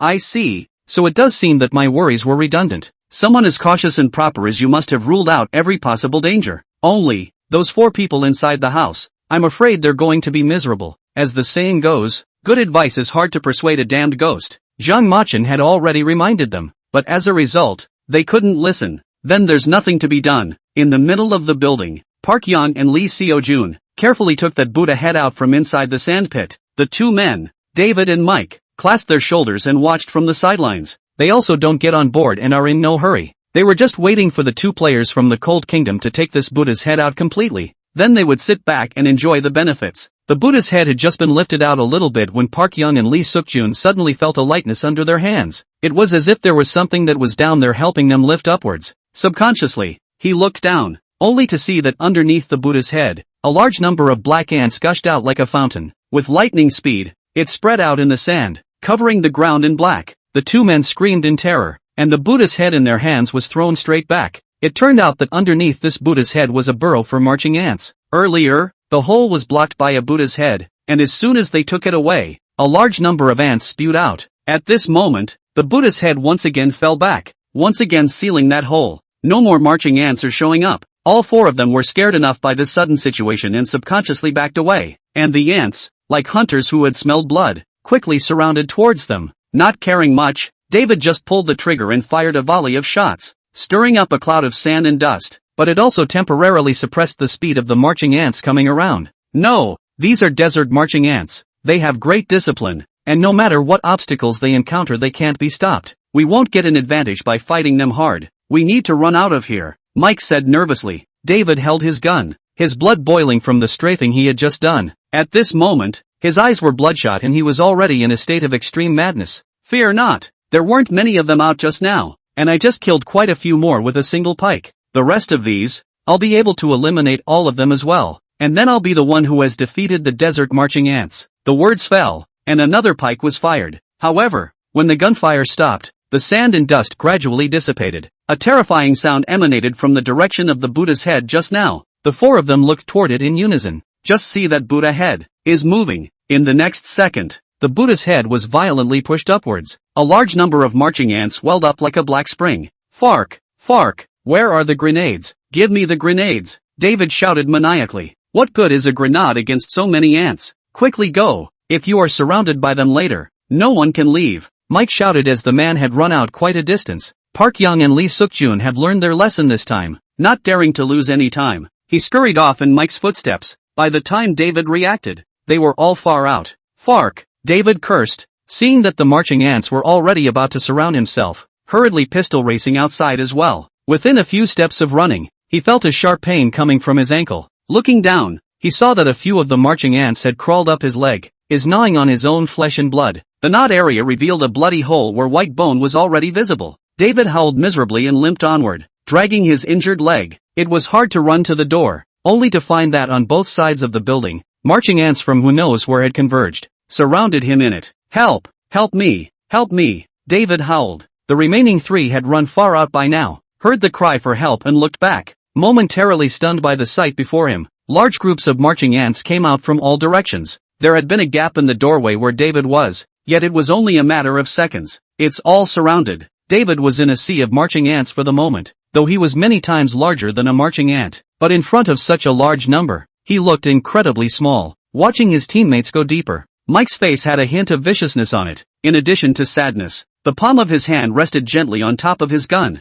Park Young and Lee Seo-jun were completely stunned at this moment. Ashy bar. It's horrible. My dense phobia is offended. What a desperate feeling it would be to be surrounded by so many marching ants. As they were talking, the marching ants had crawled up David's legs along the backs of his feet. There was an endless stream of screams, and it was frightening to hear. Just then, Mike jerked up his own firearm and aimed it at David's brow. A shot rang out and David fell to the ground in response. The body was quickly covered by the marching ants, and by the time the nest faded, all that was left was a field of clean, white bones. Holy, this Mike is so ruthless. A painful death to his own teammate? Holy, that scared the out of me. That gunshot just gave me a direct shiver. Compared to marching ants, I feel more intimidated by Mike's shot. Yeah, let's not go and save our own teammates. How can we even make up shots? Save? How can we save him? You all just saw how terrifying that marching ants are. Forcing to save it would be to send it to death. I think Mike is probably doing this to minimize David's pain, so that he won't be tortured by those ants. It feels so marvelous and terrifying that tiny ants can be so powerful after gathering together. Although I know the intention of Mike to do so, but still it is hard to avoid feeling chills. That is his own teammates how he was able to be so decisive to start off. TSK, TSK, TSK, TSK, TSK, TSK, TSK, TSK, TSK, TSK, TSK, TSK, TSK, TSK, TSK, David is just gone? That's not even close to the edge of the ancient city of refinement. It's enough to show that an S-class Forbidden Land is no joke. Just the edge of the Forbidden Land is already so terrifying. Chapter 89, Beneath the Well. A great tomb is hidden. It's so unexpected that the weakest player from the cold country wasn't the first to be eliminated, but someone from the pretty country. What's it called? Those who drown know how to water. And David was just too confident to put his life on the line. It really is a crisis every step of the way in the Forbidden Land. Every mistake is fatal. Zhang Majian and Bai Feifei must be more careful. I'm not worried about this, because Zhang Machuan is cautious every time. That's the difference between him and a few others. Even if he has the strength, he won't be arrogant because of it. It's too scary. Once these ants passed, David instantly turned into white bones. I kind of know where all those white bones came from before. It's too scary. Zhang Machuan and Bai Feifei had already walked to a sandy slope in the distance by now, standing tall and looking at this side of the abandoned building, taking in everything that had just happened. It's horrible. David is just gone? Bai Feifei inexplicably had the feeling of a rabbit dying. Zhang Majian nodded. That's the price he's paying for his behavior. But it's not the marching ants that are the scariest. There are even more terrifying than marching ants? Bai Feifei instantly tensed up, looking in all directions, fearful that something might come out of nowhere. However, it was found that Zhang Majian was incomparably calm. It was instantly clear that he had misunderstood. You're talking about something scarier than marching ants. Is Mike right? Well, or you could say, hearts and minds. If you meet them again afterward, you must be more careful. Bai Feifei nodded, understanding the meaning of Zhang Majian's words. The two men then turned and moved on. Mike has lost his teammates and is left all alone. Solely, he acted together with Park Young and Lee Suk-jun. The three men discussed the matter and decided to follow the map's directions and retrace their previous route. Instead, Zhang Machuan brought Bai Feifei and took a different path. Zhang Machuan, I see this route. It seems like we've deviated a long way. Where is this going? Based on her trust in Zhang Majian, Bai Feifei had been walking silently behind Zhang Majian. However, they realized that they were getting farther and farther away from their established route, and they were puzzled. It's almost here. Just ahead. Zhang Majian pointed ahead. Sure enough, after going over a small hill, only a small well appeared ahead. A suggested earthen house was also built next to the well, which could be used for temporary rest. Bai Feifei was instantly surprised. My God, there's a well here. It's not marked on the map at all. How did you find it? As she spoke, Bai Feifei couldn't help but open the map to check it out. I just saw that the location of the well that was originally labeled on there was much farther away than here. It's still at least 3 or 4 hours away by foot. My goodness, Zhang Majian. How on earth did you find a well that wasn't even on the map? It's just a secret feng shui technique. no matter what place it is. It's all about feng shui, especially in a place like the desert, where the wells were built. They must have been built according to feng shui as well. Bai Feifei came to a realization. Ah, I see. You've been looking around since we came out of that abandoned building, just looking for the location of the nearest well based on knowledge of feng shui? Zhang Majin nodded. That's awesome, but why isn't this well marked on the map? I don't know. Maybe they didn't develop the place enough to find all the wells either. It's also true that this map they're holding in their hands was also plotted by the show's team in advance using a drone to explore the area. It's also just labeled with some general locations. Definitely not comprehensive enough. Besides, the people on the program certainly didn't have the same knowledge of feng shui as Zhang Majin. It's normal to not be able to discover these hidden places. Zhang Majin, where did you learn all your feng shui knowledge? I feel as if there's nothing inside the tomb that you don't know about. Bai Feifei already didn't know how many times she wanted to explore the secret of Zhang Majin. It was a pity that this time, Zhang Majin was still the same as before. Directly ignoring her question, he headed in the direction of the well. That said, there were still water tablets on both of them, but the adventure behind them was unknown. It's better to save more. Drink from the wells if you can at this point, and replenish your supplies while you can. The two men drank water and filled all the water bottles they had on them again. After resting for a few moments inside that little dirt hut, they were ready to go. However, just after taking a few steps, Zhang Majin stopped. Nope, what's wrong? Seek the dragon to divide the gold to see the winding mountain. A heavy winding is a heavy shutdown. The shutdown if there are 8 risks, not out of the yin and yang gossip shape. Zhang Majin mouthed the words and paced back and forth around the location of the water well. Again, every now and then, he looked up at the sky. Bai Feifei didn't know what was going on, only knowing that Zhang Majin must have made some major discovery at this time, so he stood aside not daring to make a sound to disturb. Finally, Zhang Majin's footsteps stopped. Down here, there are tombs. In one sentence, directly speaking, Bai Feifei was dumbfounded. They just came for a drink of water and they found a big tomb? Is this good luck or bad luck? It's not possible that this ancient city of Jingjie is down there, is it? Or is it that ancient tombs are piled up inside this desert and you can come across one at any time? What the hell?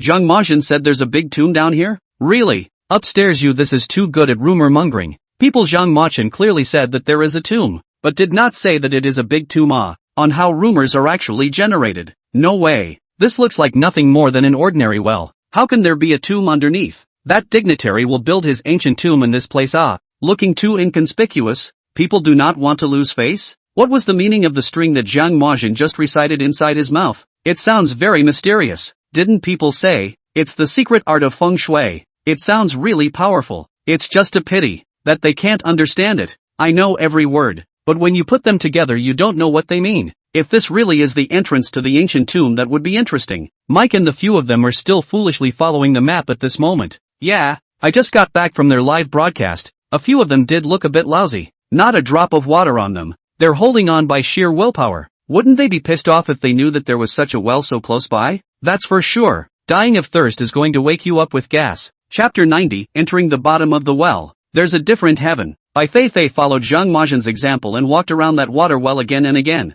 I don't see or feel anything about this, do I? Down here, is there really a tomb? Zhang Majin nodded. Well, based on the feng shui of the place, it doesn't make sense if the tomb is down there, but there's no entrance? Are we going to dig up all the sand? Bai Feifei said blankly. No need. The entrance should be under this well. I'll go down and check it out first. You wait up there. I'll call you back down if I make sure there are no problems down there. While Zhang Majin was speaking, his hands had already started to move at the same time. Soon, a rope was tied around himself and the other side was bolted to a stick at the well. Moving sharply, he went down the wall of the well. The well is so high and deep that you can't see all the way to the bottom at a glance. Zhang Majin's figure was quickly drowned in the darkness. Bai Feifei was staring deadpan from above, her mood a little anxious. There was always a feeling that it wasn't peaceful down here in the darkness, that something would happen. It's fine, it's fine. Zhang Majin is so powerful. Even if there really is something in this water, he'll be able to deal with it. It must be alright. Fei White comforted herself with broken thoughts. A moment later, the rope suddenly shook violently. Frightened, Bai Feifei directly screamed.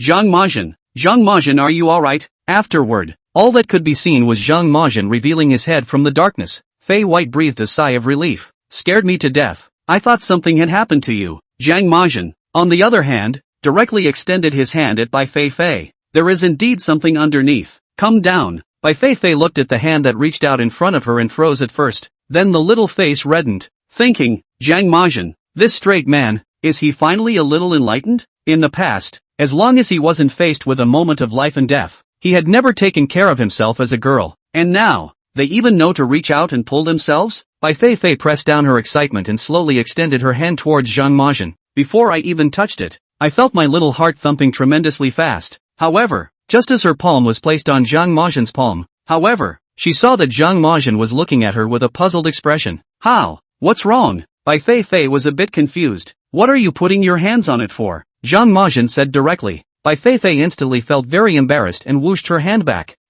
Wasn't you the one who put your hand out to pull me? I'm telling you to smooth the other rope over. How else are you going to get down? Zhang Majin's expression looked like it had incomprehension and puzzlement written all over it. It made Bai Feifei become even more embarrassed. She felt like her face was hot enough to fry an egg. Zhang Majin, the big straight man. Sure enough, it hasn't changed at all. Ha ha ha. I'm convinced of your big straight man. Zhang Majin. Zhang Machuan, are you a log? People's goddess Feifei's hand has been handed over. Can't you just pull it alone? That's just it. Can't you gently pull goddess Feifei before you help her tie the rope? Ha ha ha. Zhang Majin is still a familiar recipe or a familiar flavor. He's straight and reassuring. Although it's true that Zhang Majin is very straight like this, he's always been like this since the beginning, so I feel as if I've gotten used to it. But goddess Feifei looks like she's not used to it yet. She just got so embarrassed. Feel sorry for goddess Feifei for a second. It's mainly because goddess Feifei has expectations for Zhang Majin, so that's why I guess. There's no way she fell in love first. There's really something down here. So that means there's a big tomb? Zhang Machuan's feng shui technique is too good. Right, you can find a big tomb just by looking outside. That's right. I feel as if Zhang Machuan's strength is getting stronger and stronger. He's the type of person who gets stronger as he gets stronger. Phew, looking forward to seeing what's really down there. Another eye-opener? While the viewers were anticipating the situation below the bottom of the well, Professor Lee was also in the live broadcast room at this time, nervously staring at the screen. Just now when Zhang Machuan used his feng shui technique to search for the ancient tomb, he felt that it was very uncomplicated. Though that said, he didn't understand the set he was talking about himself. But as a professor of archaeology, he had privately studied feng shui. At Zhang Majin's prompting, he also used his slightly shallow feng shui technique to take a look. It was discovered that Zhang Majin was indeed right. The feng shui of this place was indeed peculiar. Although it wasn't like a really big tomb where the feng shui was so strong, but at the very least it was a king's tomb of a small country. At this moment, the admiration for Zhang Majin in his heart rose to another level. Had it not been for his acumen,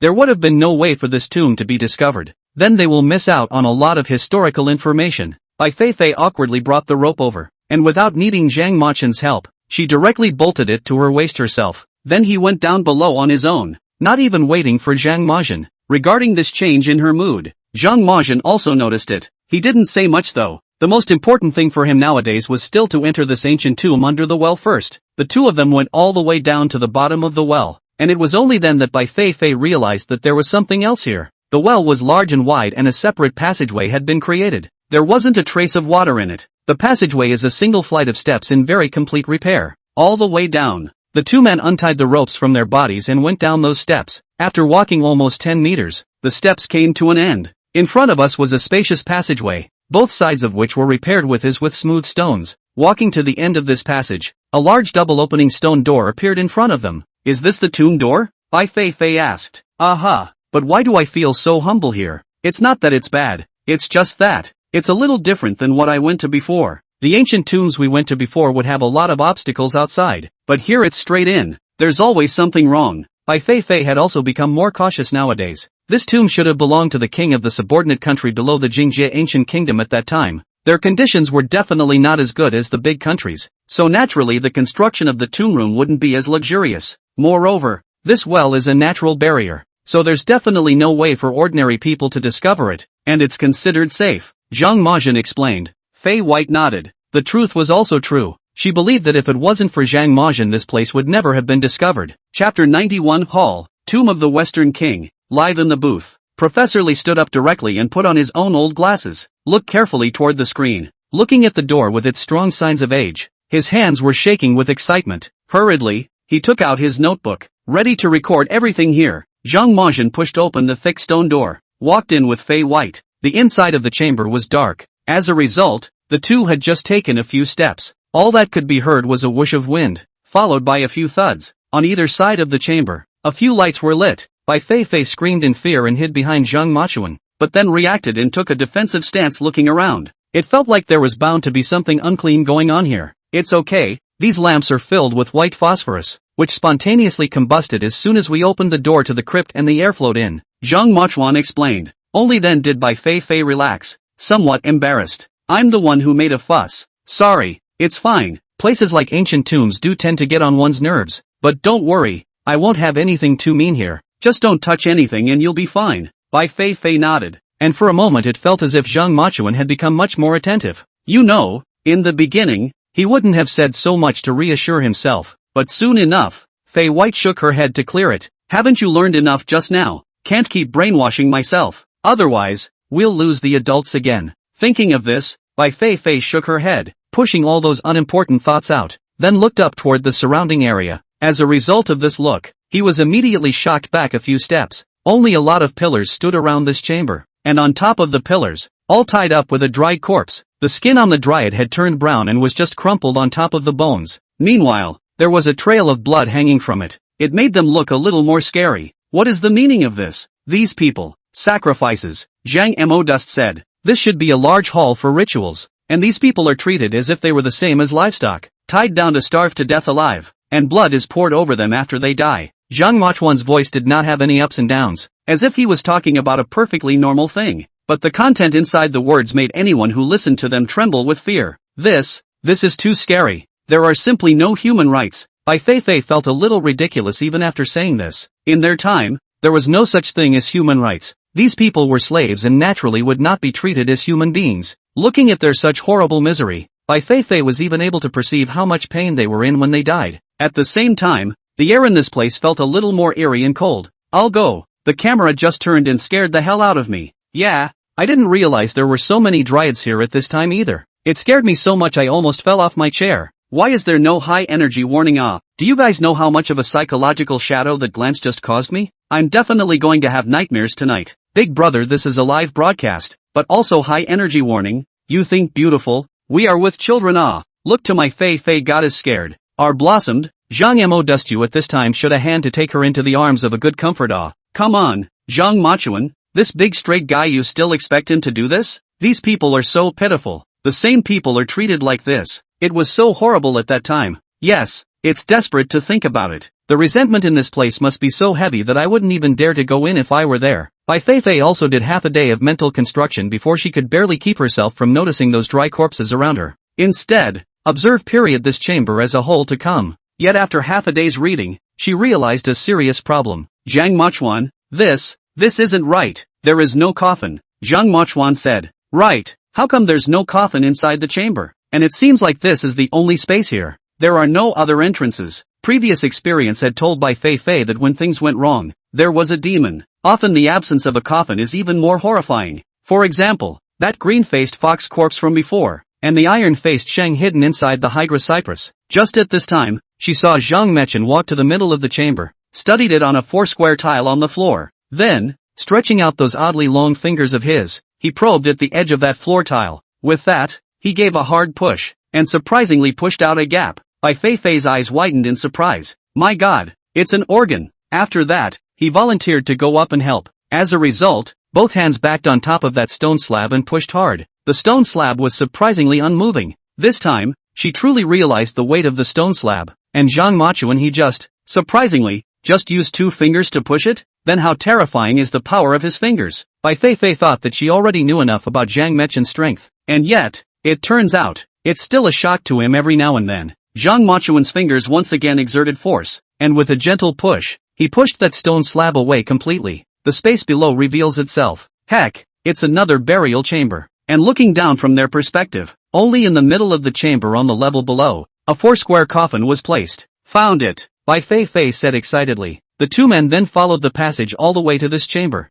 In the middle of the live broadcast room, Professor Li's gaze never left the screen for a moment, and after he saw the coffins on this level of the chamber below, the moment was agitated. Western. I can confirm that the burial style here is Western. The person buried inside this chamber must be some monarch of the Western regions. No, I can't keep watching like this. The program, I need to speak to Zhang Mochuan. At Professor Li's strong request, the program team dialed the phone numbers of Zhang Mochuan and Bai Feifei. Both were already familiar with Professor Li. There were no pleasantries when I answered the phone and got straight to the point. Professor Lee, don't worry. We found that all around this chamber are murals. The content of these murals is narrative. Let's look at them one by one. If there are any problems you can just call it off at any time. Bai Feifei said into the phone. Chapter 92, Interpreting the Content of the Mural. The Mystery of the Queen of the Jingzhou. Fine. I'll try not to interrupt you guys. It's just that there are times when you have to when it comes to important issues. Please understand. Professor Lee was also very polite. But despite this, the excitement and anxiety in his tone could not be concealed.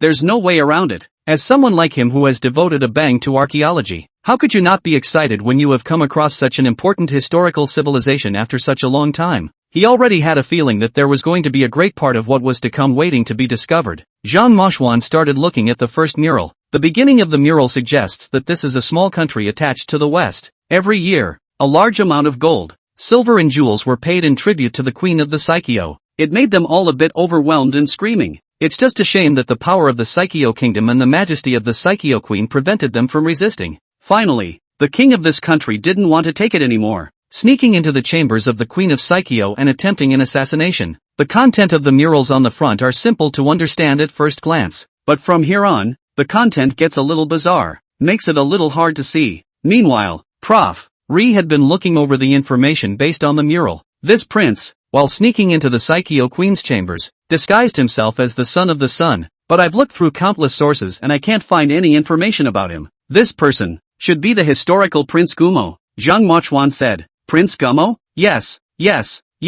Wait a moment. After Professor Lee finished listening to Zhang Moxuan's words, he began to look down and frantically rummage around again. After a moment, he looked up excitedly. Yes, you're right. Combining all the information, the owner of this chamber should indeed be Prince Gumo. It's just that because there's so little information about him recorded in history, I've pretty much ignored him. Well now, finding this chamber means getting more information about him, and that part of history can be filled in. Professor Lee felt that the discovery of this chamber was simply too precious. It has been very rewarding for him. As for Zhang Moxuan at this time, he continued to read up on what was behind him. Meanwhile, with the discovery of Prince Gumo's tomb, the country of China celebrated while the country celebrated. The relevant experts from other countries are not getting up in their hearts. It feels like China has gained a lot from the very beginning of the program. Forbidden Land Adventure. First, at the Chixing Luwang Gongchong, jade figurines and ghost seals were found, confirming the historical data of the Western Zhou period.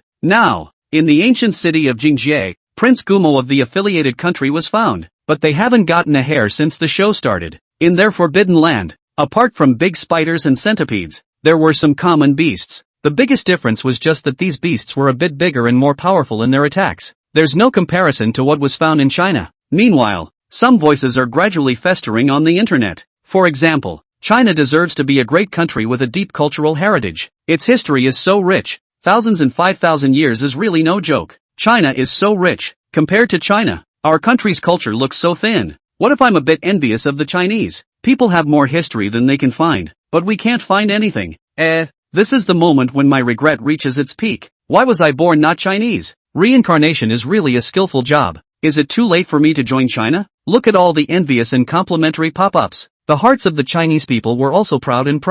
Ha ha, there's more to our country of China than that. Welcome to come over for more exchanges. You'll find more and more to like China. Welcome newcomers. China welcomes you. At this moment, China as a country is really too happy. Through this program I kind of found out how thick our history really is. Casually picking up a drop in the ocean is already so shocking. It's hard to imagine how huge and spectacular our history will be when it's all made up. That's right, but we still have to give special thanks to Zhang Moxuan, because if it wasn't for him we definitely wouldn't have been able to figure out the identity of this tomb's owner so easily. Yes, Professor Lee is already the most authoritative expert in this field. He didn't even figure it out then, that means other people are even more incapable. It's thanks to Zhang Moxuan that he helped us solve this mystery. It's just that the content behind this mural is getting a bit more and more abstract. I can't understand it a bit. I'm looking forward to Zhang Moxuan answering our questions. Zhang Moxuan was looking over to the back at this moment, picture by picture. Although Bai Feifei was also watching attentively from the side, she could tell from her eyes how confused she was.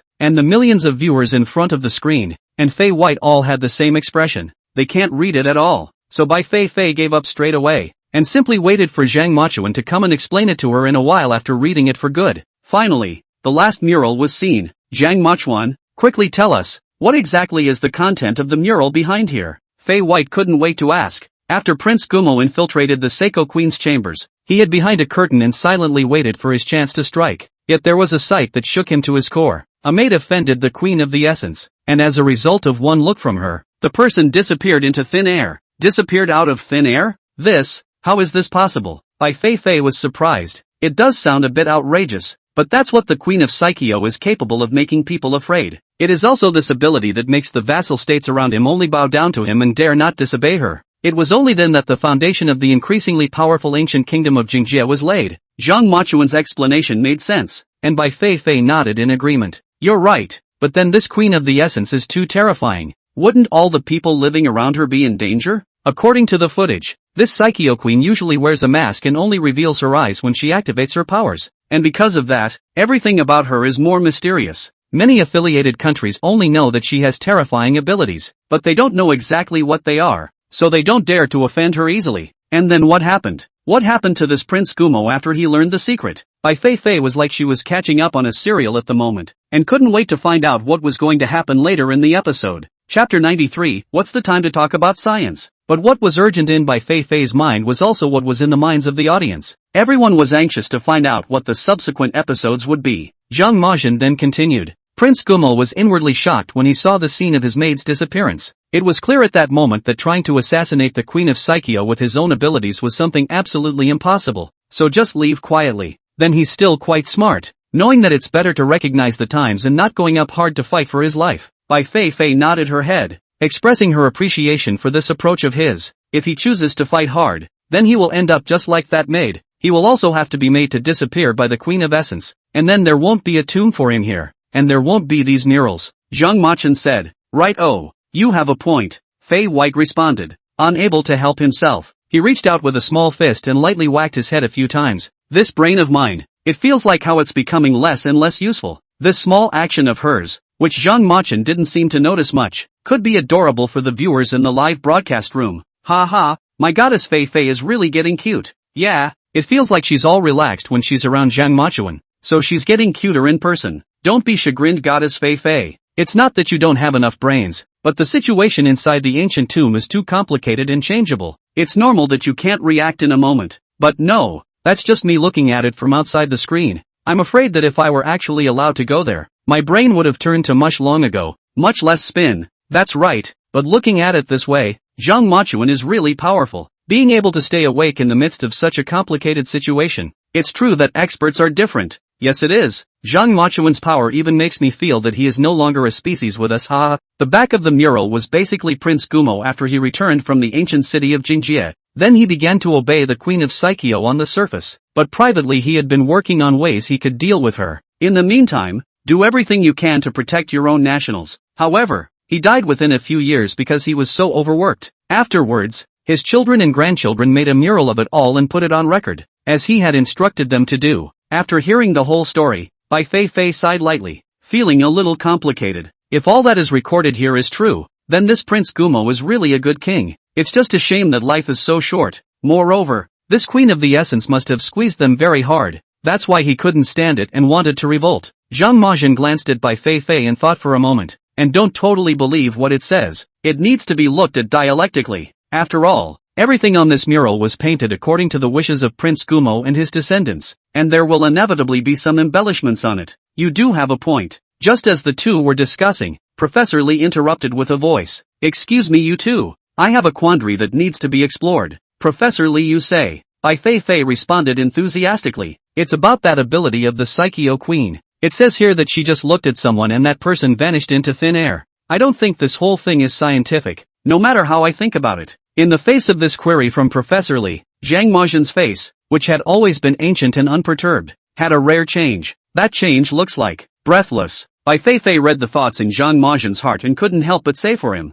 Professor Li, not everything can be explained by science. Live stream you've been watching as well. Which of the things that have happened since we entered this forbidden place can be explained by science? Is it a jade figurine that can make people live forever and stay young forever? Or is it a corpse cake king that turns one whole person red when touched? So, aren't you being a little bit serious about discussing science or not science at this point? No, I understand what you guys mean. Professor Li held up the frames of his own glasses and anxiously explained. But those things may still have their own logic. but a substance disappearing out of thin air, this is completely illogical. At this moment, Bai Feifei didn't know how to respond and could only look at Zhang Majian for help. Zhang Majian thought for a moment before saying, I think that it can be understood in terms of carrying. Carrying? Professor Li froze. That's right. I've read a report before that there is also a small child abroad who knows supernatural powers, somewhat similar to the situation of the Queen of Psycheo. Also look at someone and that person disappears instantly. But this situation was investigated later and it became clear that those who had disappeared were instantly moved to other places by him. Prof. Li listened intently. Are you saying that those who disappeared after being seen by the Queen of the Psycheo were also carried away? But where were they carried? I don't know about that. I'm just offering a thought. Perhaps for the Queen of the Essence, the place of removal is bound to be a place that will cause a lot of pain. Zhang Majian said. Professor Li pondered for a moment before nodding. Makes sense. All you said does make sense. If you put it that way, it all makes sense. Hang up if there's nothing else. Zhang Majian pointed at the cell phone in Bai Feifei's hand. Bai Feifei was still immersed within the logic of what he had just said, and first froze. With that, he simply pressed the button and hung up. For Zhang Majian's words, she had always been full of execution. I go. What Zhang Majian said makes so much sense. So that's how it is. Or else, one is an expert and the other is a professor. The methods and angles of thinking are really different. All I could think about when I heard the story was, so that's it. So awesome. Amazing, isn't it? Turns out that people are thinking about the logic behind what's going on. Ha ha. After reading this time it's even more certain that we are indeed unsuitable to go to the Forbidden Land to explore. Going is also going to send death. It's not just you. Is David good? Is Gao Guohua good? How did it all turn out? So there's no need to feel inferior. Most of them don't have the strength like Zhang Majian, and going to the Forbidden Land is just to send them to their deaths. It's not most of them, but I've never seen someone who can be as powerful as Zhang Majian in all my life. He's really born as if he was born for Forbidden Land exploration. The main thing is that people can write and fight. Even if their hands are so good, they actually know everything about historical knowledge and all kinds of words. They simply don't have the slightest weakness. Chapter 94 Accidental Discovery. Map on the mural. The mural is pretty much understood. Bai Feifei circled around in the middle of this chamber again. It was found that there was nothing else here but the large coffin right in the middle. Next, are we going to open the coffin? Bai Feifei pointed at the large coffin and said. Zhang Majian looked at it and shook his head. There's no need to open it. Just let him rest in peace in there. Don't disturb him. The most important thing here for us is this mural. What's inside the coffin is not our concern. Bai Feifei nodded with an agreeable face. Shouldn't we leave then? Wait. When she was about to leave, Zhang Majian suddenly called out to her. At the same time, look carefully towards the last part of that mural. What's wrong? Did you find something? Bai Feifei also came over and together they looked towards that place. After half a day of looking, I couldn't see anything. Look here. Zhang Majian pointed to the end of the mural. Isn't this place just a patchwork of connected mountains? What's wrong with that? Bai Feifei was at a loss. Bring out the map. Zhang Majian said. Oh. Bai Feifei lowered her head and searched the map out, handing it to Zhang Majian. After Zhang Majian opened it, he pointed to the location at the end of that low head. This is the map given by the program. And because of the limited locations that the plane can reach, the map only goes to this part, and nothing after that, right? Fei White nodded. Yeah, but they said that the ancient city of refinement is right behind this one. So let's just follow the path and find it ourselves when we get there. Take a look at the mountains in this last piece, and the mountains in this mural. Zhang Majian said. Bai Feifei picked up the map and carefully compared it to the place Zhang Majian pointed out. A moment later, she nearly shouted in surprise. My, this mountain range actually overlaps. Where our map cuts off is exactly where this path begins on the mural. Which means we inadvertently found the second half of the map. Well, it can be understood that way. Zhang Majian said stoically. Bai Feifei didn't even know what words to use to describe her feelings at this moment. It was rather like walking on the ground and suddenly picking up $1 billion.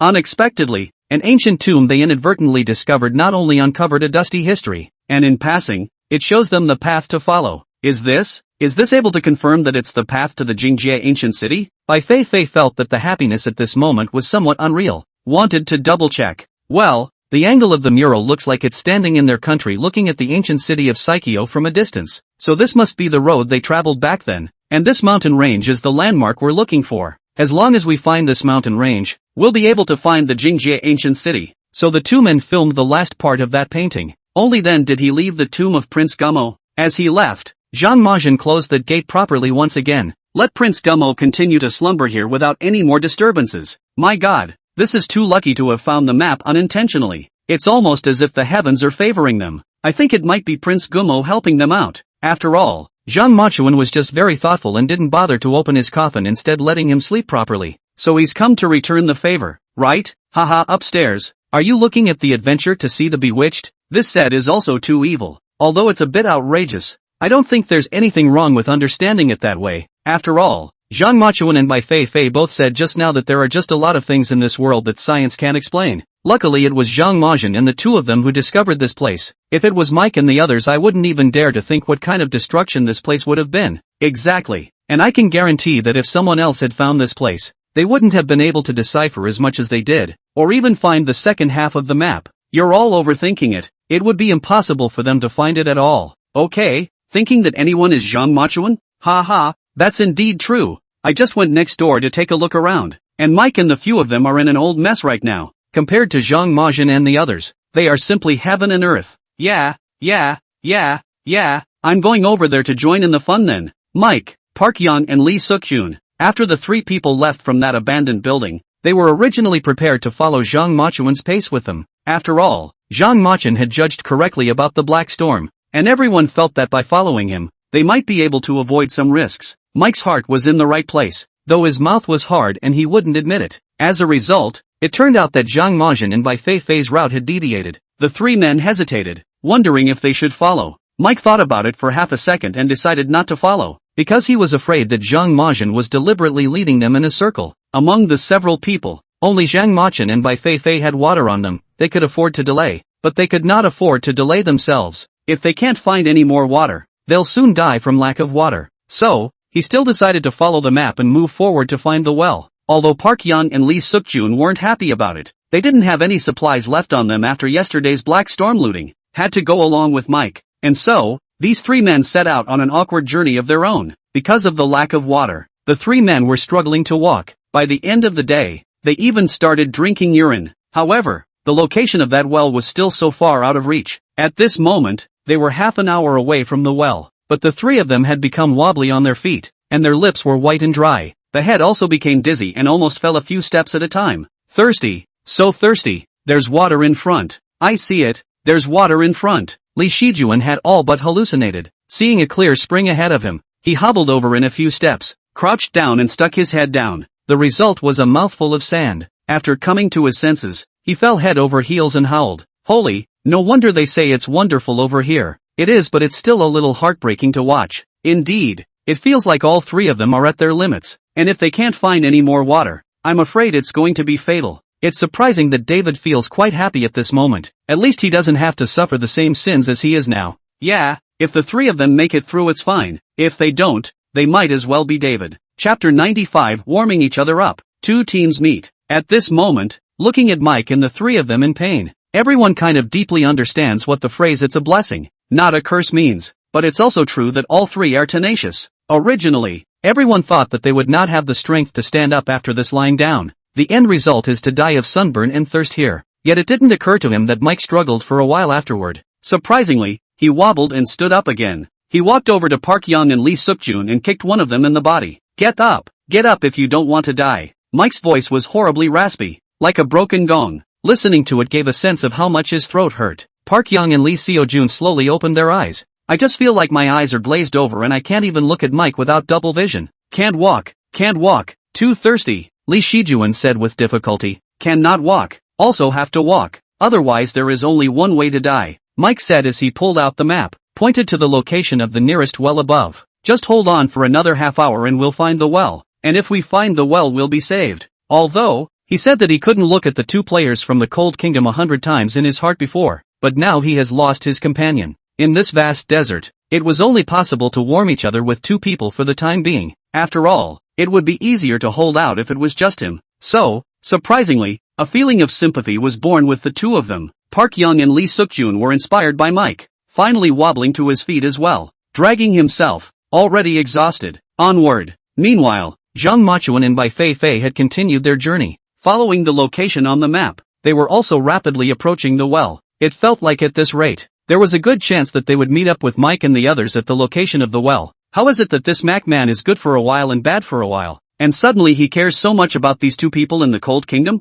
Keeping each other warm, or else he'd be even less able to survive alone in the middle of this vast desert. That's right, Mike is a ruthless man. At this moment it's the two of them who still have use for themselves. When there's no use for them, it's expected that he'll turn his back on them right away. That's right, but it's so hard to see them thirsty like this. It's so aggravating. In such a comparison, Zhang Mochuan and the others are simply too happy, not suffering at all and discovering the correct route. Yeah, I remember this Mike was making a big deal before about how he had a lot of experience surviving in the desert and all that. And then this. If bragging could win prizes, they would definitely be number one. It's just a pity how this competition is about strength. If you and they converge in a while, what if Mike and the others are so brazen that they have to follow Zhang Mochuan and the others? Won't that make them pick up a bargain for nothing? In fact, there is nothing, even if we let them go, and what can be done? The level of these people we still have no count in our hearts. The face of the said we bully them. Upstairs has a point. Big picture. In the midst of stumbling, Mike and his group of 3 finally made it close to the well. Far away, when they saw the well, one couldn't help but fall to his knees on the floor.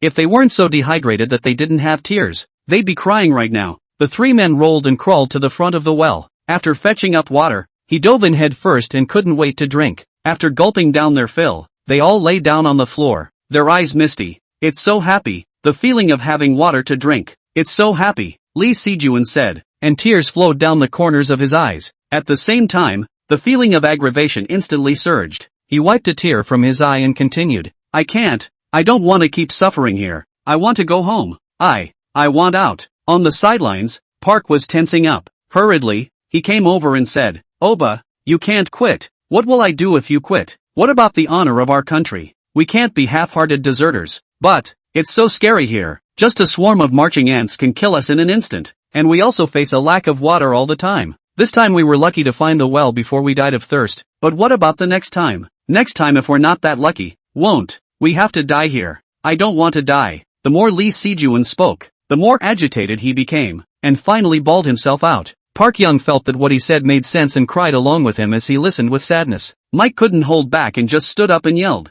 all right, shut up, all of you. What's it like for a big man to cry and cry? You two cowards and losers. How dare you quit even at this point? It's really beneath one's contempt. If you're not afraid of being drowned by everyone's spit when you get back, just go. No one wants to care about you, Mike said as he began frantically swirling water inside his water bottle. In short, every vessel that could hold water was filled by him. At this moment, he only hated that he had brought so little with him. If he was given another chance, when it came to choosing supplies, he would never choose nothing for the sake of pretending. Be sure to bring water and enough containers to do so. After being reprimanded by Mike, both Park Young and Lee Seo-jun calmed down a bit. The two wiped their eyes, decided not to drop out. After all, there's still a fight to be had if you stay. There is still hope for life, but if we did go back, it would be just as Mike said. It'll get a bad rap. One dies on his knees and the other on his feet. In comparison, it's better to choose the latter. What's more, by choosing the latter, there's also the possibility of staying alive. Mike was always satisfied in the face of both of their decisions. Nodded.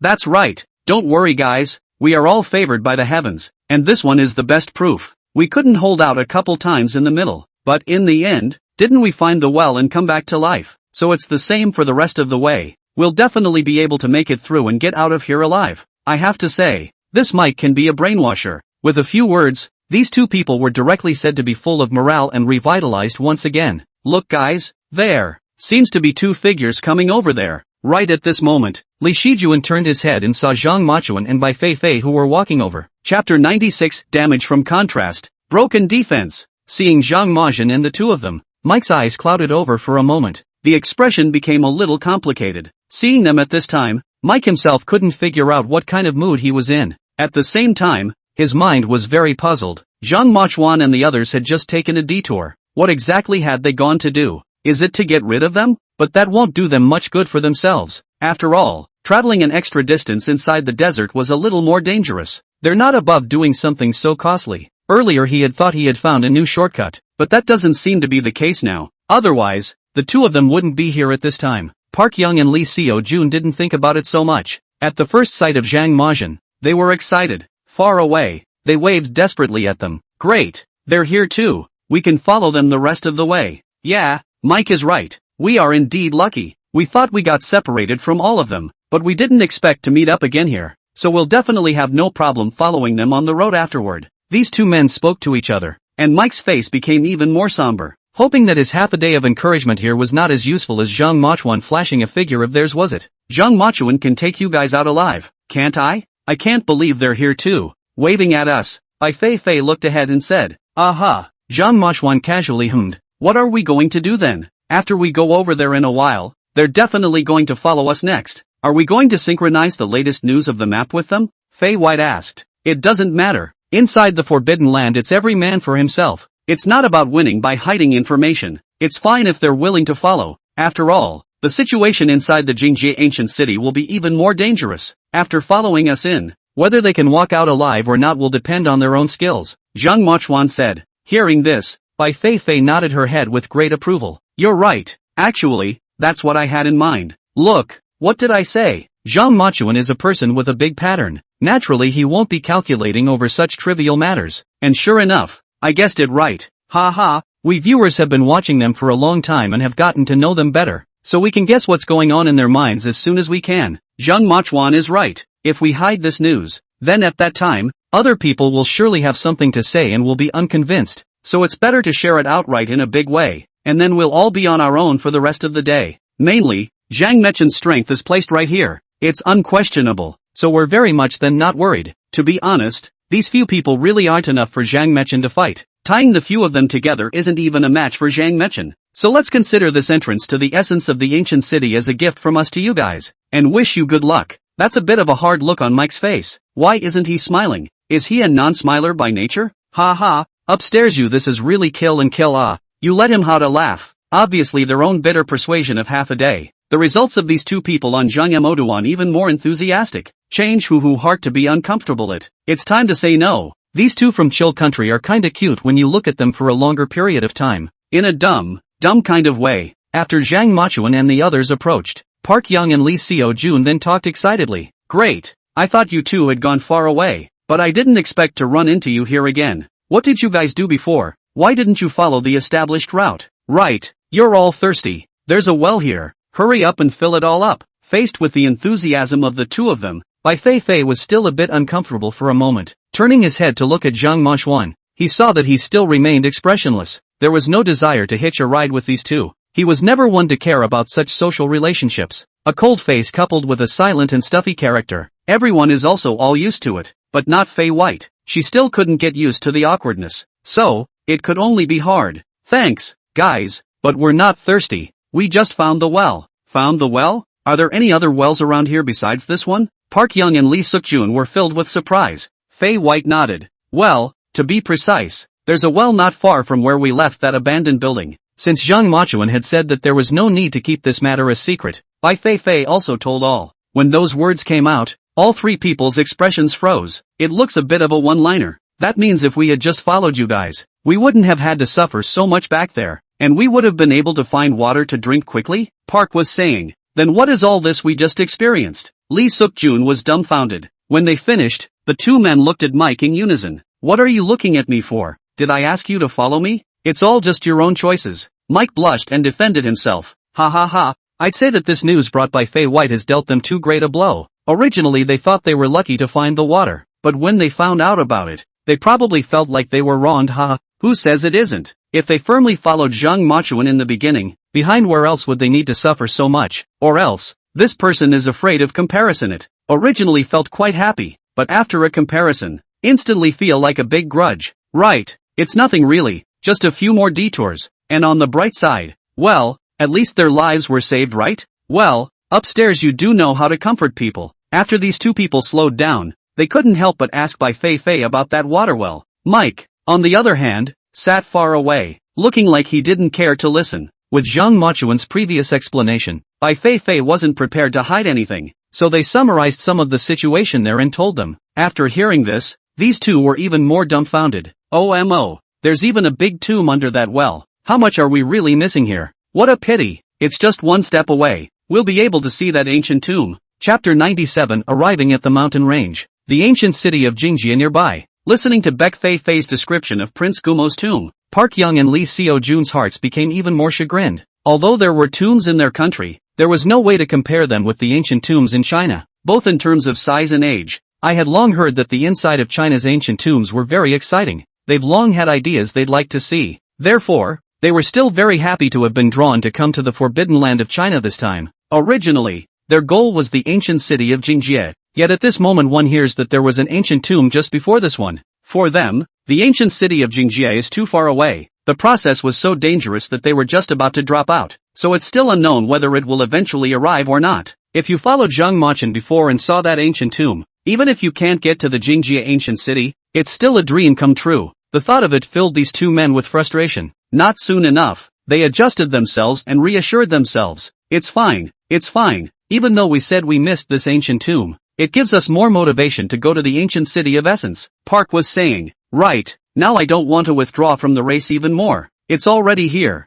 We have to take a look inside the ancient city of Essence before we say anything. Li Shijuan clenched his fists and cheered himself up. At this moment, Bai Feifei even felt that these two people were getting a bit cute. It feels like these two players from the Cold Kingdom are okay people, although they don't have much of an opinion, I guess, but at the very least they won't do anything disgusting. Let's all just focus on our own players. Even though it's looking pretty good right now, who knows if there will be a stab in the back. It's not like we haven't seen this kind of thing before. Upstairs has a point. Human nature is always complicated. The two of them are also considered lucky to have met Zhang Machin and Bai Feifei. Otherwise they would only be able to circle around the outside of the Jingjie ancient city and would never be able to enter. Haha, yeah, there's no way our Chinese country's pattern is just so big. Let the pretty country learn from it. The next step should be to go to the ancient city of Jingjie. Finally the main event. So excited. Zhang Machin and the others had all their water recharged to full again, but he estimated the distance from here to the mountain range on the map. I'm guessing that this water isn't very plentiful,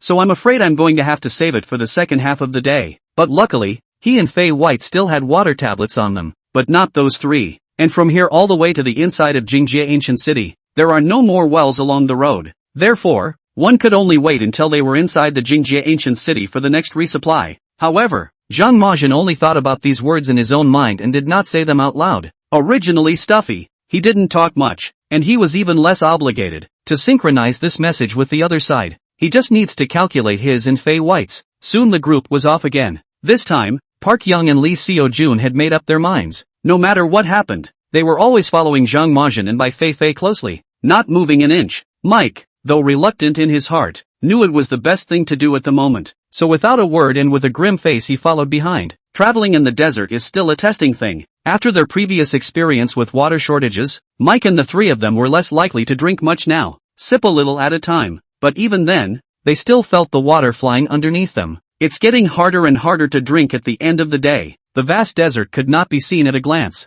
making one feel that no matter how one went, one could not go out. Zhang Machin, how long before we can arrive? I really can't walk anymore. Li Shijuan said weakly. I can't walk either. I feel like I'm going black and blue in front of my eyes right now. Park was saying. Waste. Mike spat from the back. Even though he said that he also felt tired, he still despised both of them from the bottom of his heart. Didn't think either of them looked like a man. Zhang Machin walked in front without saying a word, only stopping occasionally to pull out a map to compare the surroundings and confirm the orientation. They walked like this for the rest of the day, and found a sandy slope to rest under at night. We will continue our journey again early the next morning. Finally, by the afternoon of the second day, they went over a sand dune. The view in front of me was different. It was an unbroken mountain range with a very peculiar looking form. The first time Bai Feifei saw it, she recognized it as the mountain range painted on the mural in Prince Gumo's tomb. Arrived! We're finally here. Bai Feifei's eyes reddened with excitement. What arrived? Arrived where? Are we at the ancient city of Essence? Li Shijuan's originally depressed spirit instantly shook, trying hard to keep his eyes open toward the front.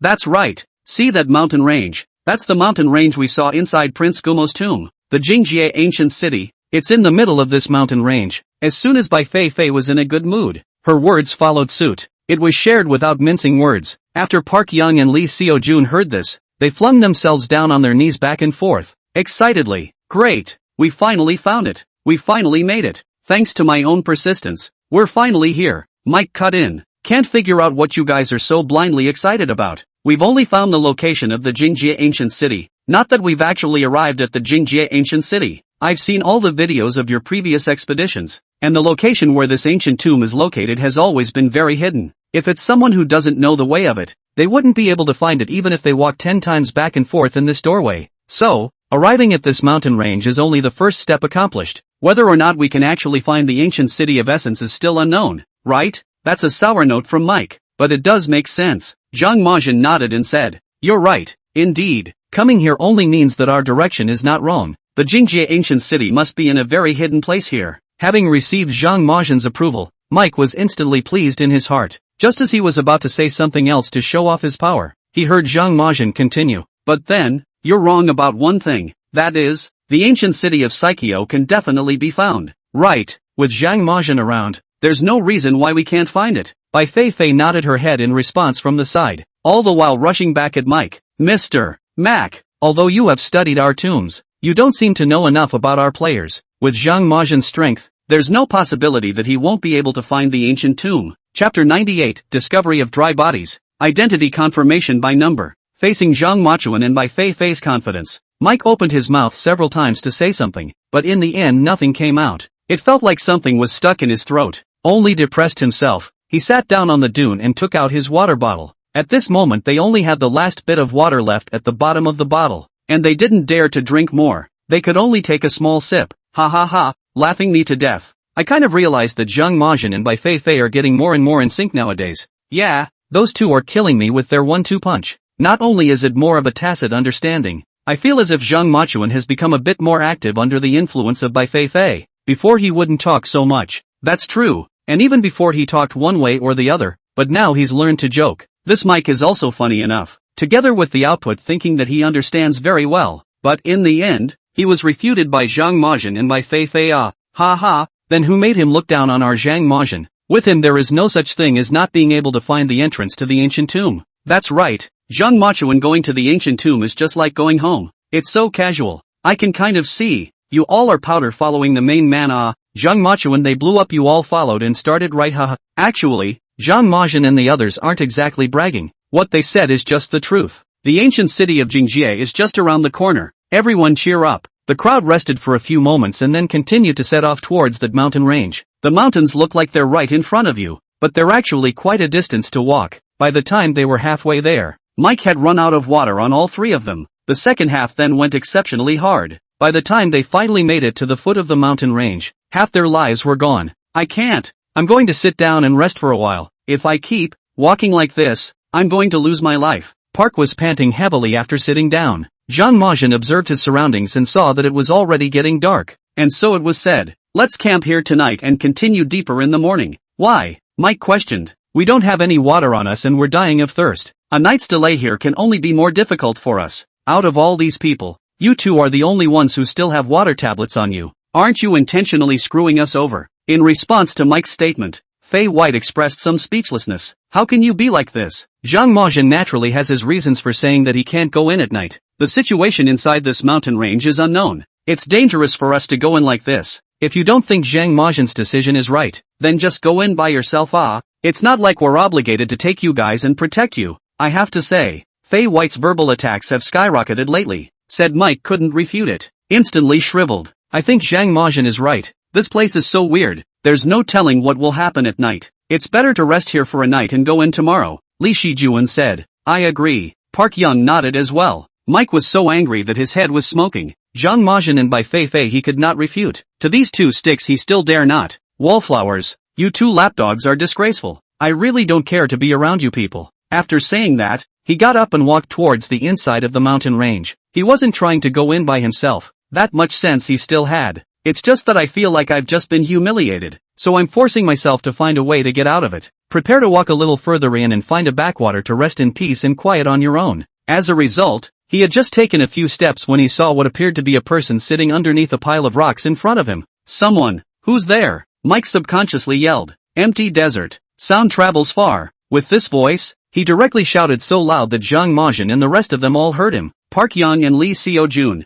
who had already been paralyzed into a mess on the ground, heard the voice. Both were startled into a rolled over sitting up, nervously. "Someone? What people? Where is it? How can there be someone in this kind of place? It can't be. Haunted, haunted." While the two of them were speculating, Zhang Majin had already lifted his feet and walked over towards that side. Bai Feifei also followed behind. You wait for us? We don't dare stay here by ourselves," Li Sukjun shouted, pulled on Park Young, and chased after him as well. By the time Zhang Majin walked up, Mike was still standing in the same place, holding his gun. He looked nervously at the figure in front of him. As soon as he noticed any movement against him, he would immediately pull the trigger. Zhang Majin looked in the direction of the figure, then reached out and gently pressed the muzzle of his gun. Put it down. It's a dead man. Dead. Dead? Mike froze and lowered his gun with some hesitation. Seeing Zhang Majin striding towards the corpse, he dared to follow. When I got closer, sure enough, it was a body, and the time of death should not be short. It has been turned into a dry corpse, even by a karma. What the hell is this guy and how did he die here? Mike's head was full of question marks. The clothes the man was wearing looked a bit dated. On his head was a cap, which for the moment drooped down and covered his face. Zhang Majin walked over and gently removed that hat. Several people let out an exclamation of surprise. The body, surprisingly, was a foreigner. Park Young and Lee Seojun looked at Mike. What are you all looking at me for? It's not like the ones who look like this are just from our pretty country. They could be from other countries too, okay? Let me make it clear in advance. He's not even remotely related to me, and I didn't even know what the ancient city of Essence was before this, Mike explained anxiously. While he was speaking, Zhang Majin carefully observed the corpse, saw a nameplate on the corpse's clothing with a number preceded by abbreviated letters. Pointing there, he said, Mike, I think you recognize this one? Mike patted over to look at it, and his face grew a little embarrassed. This one he naturally knew. It was the number of an organization on their side. Looks like he doesn't have to weasel out of it. The body is their pretty countries. This I really don't know what's going on. He looked confused and waved his hand. Chapter 99 Rumors Unbroken. Attacked by a viper. Facing Mike's nervous explanation, Zhang Majin shook his head. Indeed it has nothing to do with him, and judging from this body, it's been dead for at least a decade. Look at you guys, I told you. Mike breathed a sigh of relief, grateful to Zhang Majin for speaking up for himself. Otherwise, it's really a mouthful all over. So, what's with the corpse? How did their people appear in our forbidden land? Bai Feifei asked. Our forbidden land has always been coveted by various countries. After all, there are so many treasures inside the forbidden land that it's hard not to be missed. That's why for so many years, various powerful countries haven't stopped exploring our forbidden land. They have set up quite a few secret organizations, going forward and backward into the forbidden land just to explore the secrets within. Hearing Zhang Majin's words, Bai Feifei and the others suddenly came to a realization. So it is. The forbidden land had always been treated as the most dangerous place, and the Chinese themselves rarely ventured into it. Without realizing it, it had become an object of competition for various countries. For a moment, Bai Feifei's mood was a bit strange. On the one hand, one feels proud of the fact that China has such rich resources. On the other hand, the thought of these things being coveted by so many countries is a bit irritating. However, given the current situation, although the people who coveted the resources of the forbidden land went forward and back, but has also not really taken anything away from the place, because the heavy dangers of the forbidden land are the best barrier of all, blocked them all out while leaving them alive. So that's how it is. We were guarding such an important treasure without realizing it.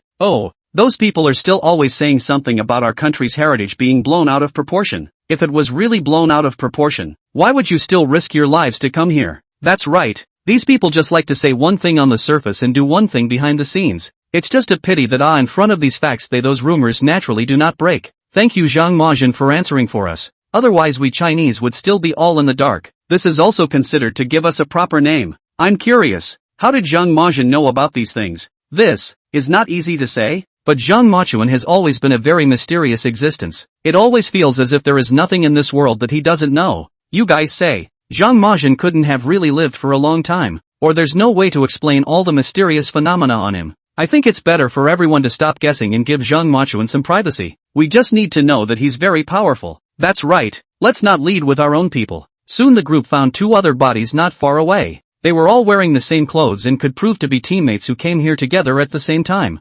Although, Mike didn't know much about the period of history that Zhang Majin had mentioned, but the three bodies were also from their pretty country, after all. So, one by one, he went before them and bowed in prayer for them. Park Yang and Lee Seojun, on the other hand, looked at the corpse with some curiosity. I'd like to know what the cause of death was for a couple of them. It feels like this place looks safe and there are no hidden mechanisms. Why did they all die here? Park was saying, I guess it's a lack of water or food, like what we're doing right now, and I'm thirsty. Lee Sejuan shrugged. Fei White shook her head. No, it can't be lack of water. If they died because of lack of water, a few of them wouldn't have died together. At the very least, someone will struggle to find water elsewhere. Maybe it's that there's more to their party than just these three, and that there are others who are already going far away to find water? Lee Sejuan insisted. Fei White still shook her head. I always feel that things are not that simple. but exactly what their deaths were is so long ago that there are no more clues that can be found on the bodies. Right at this moment, Zhang Majin got up and took a few steps back. Said, "Vipers, they were bitten by a poisonous snake. Everyone, all of you, step back and don't go near the body. Be careful that the viper hasn't left yet." Hearing his words, everyone subconsciously took a few steps back. Zhang Majin, how did you determine that they were bitten to death by a poisonous snake? Park was wondering. There are marks on their necks. Although they're very faint, they can still be seen. Zhang Majin said. Hearing him say that, several people looked curiously towards the neck of the corpse. Bai Feifei's eyes were very good, and she instantly saw the tiny tooth mark that Zhang Majin had mentioned. And Park is looking at it halfway through the day and not seeing anything. He was nearsighted, and his eyes had been scraped away long ago during the black storm. So squinting and straining to see at the moment, it was a blur. On the contrary, he was a person who was still very curious and had to see what was going on. So unconsciously his feet came a few steps forward. Come back, don't come any closer. Zhang Majin's stern voice sounded from behind. Park was being startled and turned his head to look at Zhang Majin. Just at this time, he saw with his afterimage that there was a black shadow behind the corpse, rapidly coming towards him.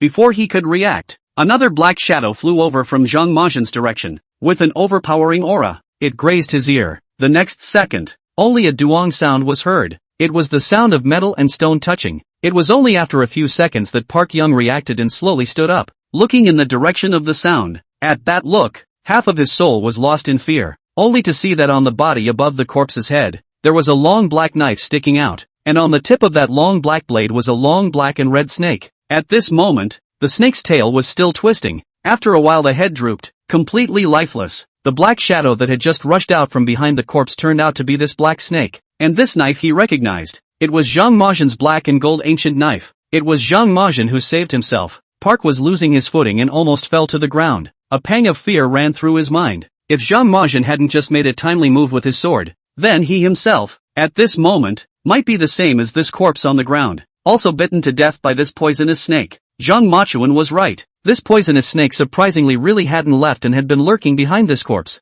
Not only him, but the other three people present were also frightened enough by this sudden scene. Now they were all dumbfounded. Chapter 100, Decisive Strike. Other players convinced. Lee Suk-jun gave Park a hand up, pulling him back a few steps. Dole said, "It's so horrible. What kind of snake is this? How come I've never seen it before?" Fire snake. Zhang Majin said, "This is a type of snake that belongs uniquely to the ancient city of Jingjie. It is rumored that they are the guardians of this ancient city and will bite to death anyone who tries to break in here. In the meantime, follow the orders of the ancient city of Saikyo." Zhang Majin's words caused everyone present to cower, blocking all the people who want to enter here. Doesn't that mean that they are all targets of this fire snake? Mostly, the snake was too scary looking, and what made them feel the most fearful was the speed at which this fire snake moved. Everyone saw it just now when it burst out from behind the body. It's almost like the speed of light. When none of them reacted, the fire snake had already reached Park Young's heel, aiming for his neck. If it wasn't for Zhang Majin's quick reflexes,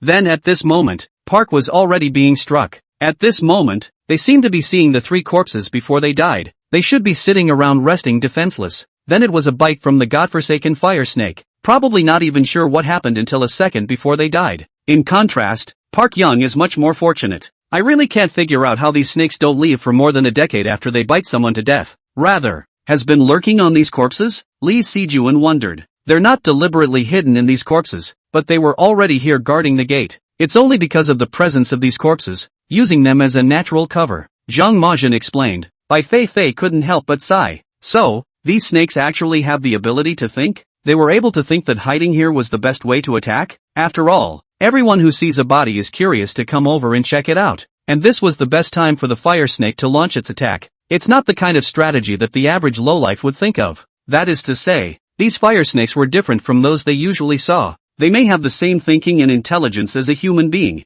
If that's the case, that's horrible. There's no need to be overly anxious. It's like a pheasant's neck talking. All these animals inside the Forbidden Land will have some characteristics that are uniquely their own. These fire snakes are guarding the gate here, so naturally they have some habits that ordinary creatures don't have. What we really have to watch out for is the way they are godlike, and the speed at which they move. Next, everyone must always pay attention to their surroundings. Try not to get close to the walls in these places, and even more so, don't act alone. Zhang Majin said. All of them nodded their heads obediently at this moment. It was a matter of life and death, and none of them dared to disobey Zhang Majin's words. Holy, that scared me. when that fire snake rushed out just now, my heart was about to jump out of my chest and I almost didn't faint. Yes, this Park is unharmed, but it scared me half to death. Thanks to Zhang Machuan, just now when he made his sword was really handsome, so timely. But no, although the speed of the fire snake was amazing, Zhang Machuan's reaction speed was even more amazing. I didn't even see it clearly before the knife flew out. Zhang Machuan's pattern is really big. He obviously could have just sat back and watched, but still chose to step in.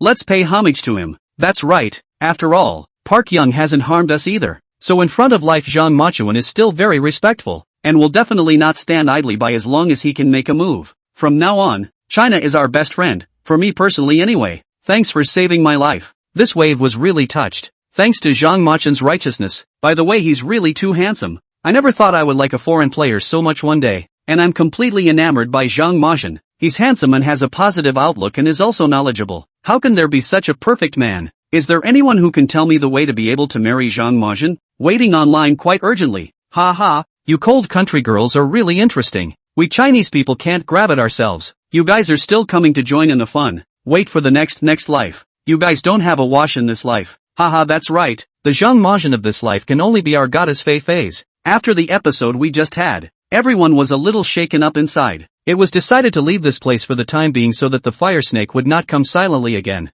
Mike had been thinking that since he had met his compatriots, he would say anything to bury the three of them in the ground. That's all he can do these days. But because of what just happened, he wouldn't dare to do so. So, just bowed 3 times at the corpse and was ready to turn away. However, right after he turned around, he saw that behind Li Sijuan, another fire snake heckled out from behind a rock, bowing his upper body and probing his head. He was preparing to attack. He was so scared that his whole body went numb. Subconsciously, he pulled out his firearm and raised it in the direction of Li Sijuan. Li Sijun did not detect the presence of the fiery snake. All that was seen was Mike raising his gun at himself. He was scared and angry. Ashy bar. Mike, what are you doing? Why are you pointing a gun at me? Mike's hands were shaking as he gripped the gun. Beads of sweat continued to roll down his forehead, but he couldn't say a word. He was afraid to shoot. That snake was too close to Li Sijuan's head. Once it's slightly off, the bullet will hit Li Sukjun's head. Besides, his hands were shaking so much right now that his shots would definitely be inaccurate. He wouldn't dare bet on it. Though that said, it wasn't his teammate either, and it didn't matter to him whether he was dead or alive by definition. Besides, he had turned the gun on his own teammates before, but at this moment, he suddenly chickened out.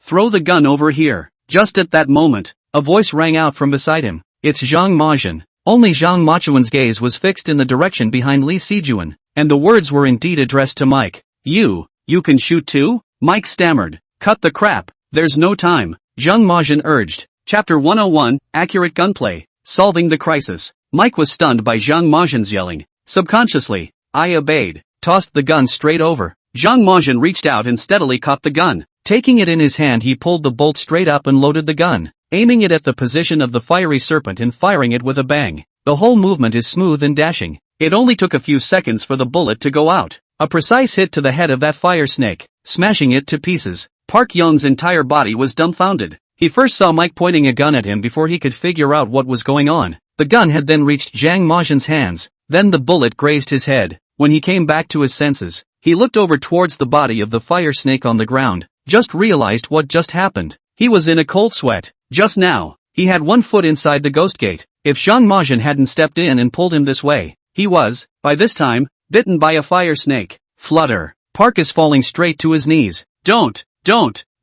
Even though Zhang Machuan saved you, it's not necessary to make such a big salute. The direction that Park was kneeling was exactly towards Zhang Machuan. That's why Fei White said that. However, Park Young was completely and utterly terrified, and his legs just went weak. Li Sukjun walked up and pulled Park Young to his feet. Hurriedly, he walked over to Zhang Machuan and the others, moving away from where the corpses were, just in case what just happened happens again. If they were to do it again, no one could guarantee that they would be as lucky as they were at this moment, being able to pick up a life. Thank you for saving me. Park was in a state of shock and his voice trembled. It's fine, Zhang Machuan said indifferently, gave the gun back to Mike. It's not a good place to stay any longer. The bloody smell of their corpses might attract more of their companions. We need to get out of here first. Everyone had no problem with this proposal from Zhang Machuan. Looking at the corpses of these fire snakes, they really didn't want to stay any longer. So, we all packed up our things and continued on our way. All along the way, Mike looked towards Zhang Machuan from time to time,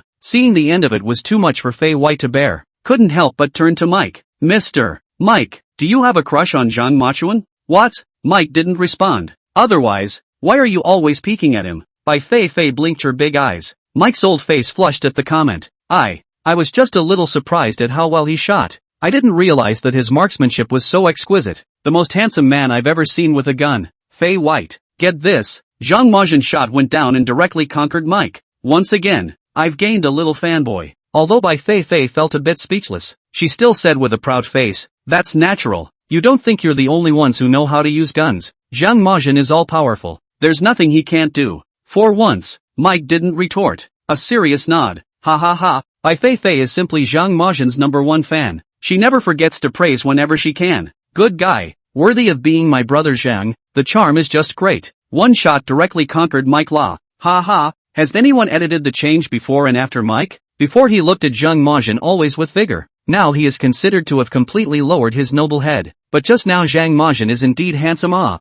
few few seconds I pulled a progress bar to watch over and over again. Family members who understand. I get it. Upstairs. So handsome that my period came early. Park Young also has a great life. If it wasn't for Zhang Machuan's amazingly decisive shot just now, he definitely wouldn't have been able to keep this little life. Isn't that so? Didn't you see that Park is kneeling down to Zhang Machuan? I just want to say that this kneeling of his is not a loss at all. That's a lifesaver. Equivalent to being a regenerative parent. Ha ha. That being said, but I would say that Park Young that is not kneeling to Zhang Machuan is simply being scared and his legs are weak, right? Ha ha. Everyone knows that. It's not a stunt. After all, it was Goddess Fei Fei who took the lead in playing, and as Zhang Machuan's #1 little fan, she must have responded to every call. I don't care. Anyway, this kneeling is considered kneeling to Zhang Machuan. Ha ha ha. With a heart on. As a small fan of Zhang Machuan's cold country, I would like to thank Zhang Machuan for coming to the rescue of our players. Ooh, Machuan Oba is really wonderful.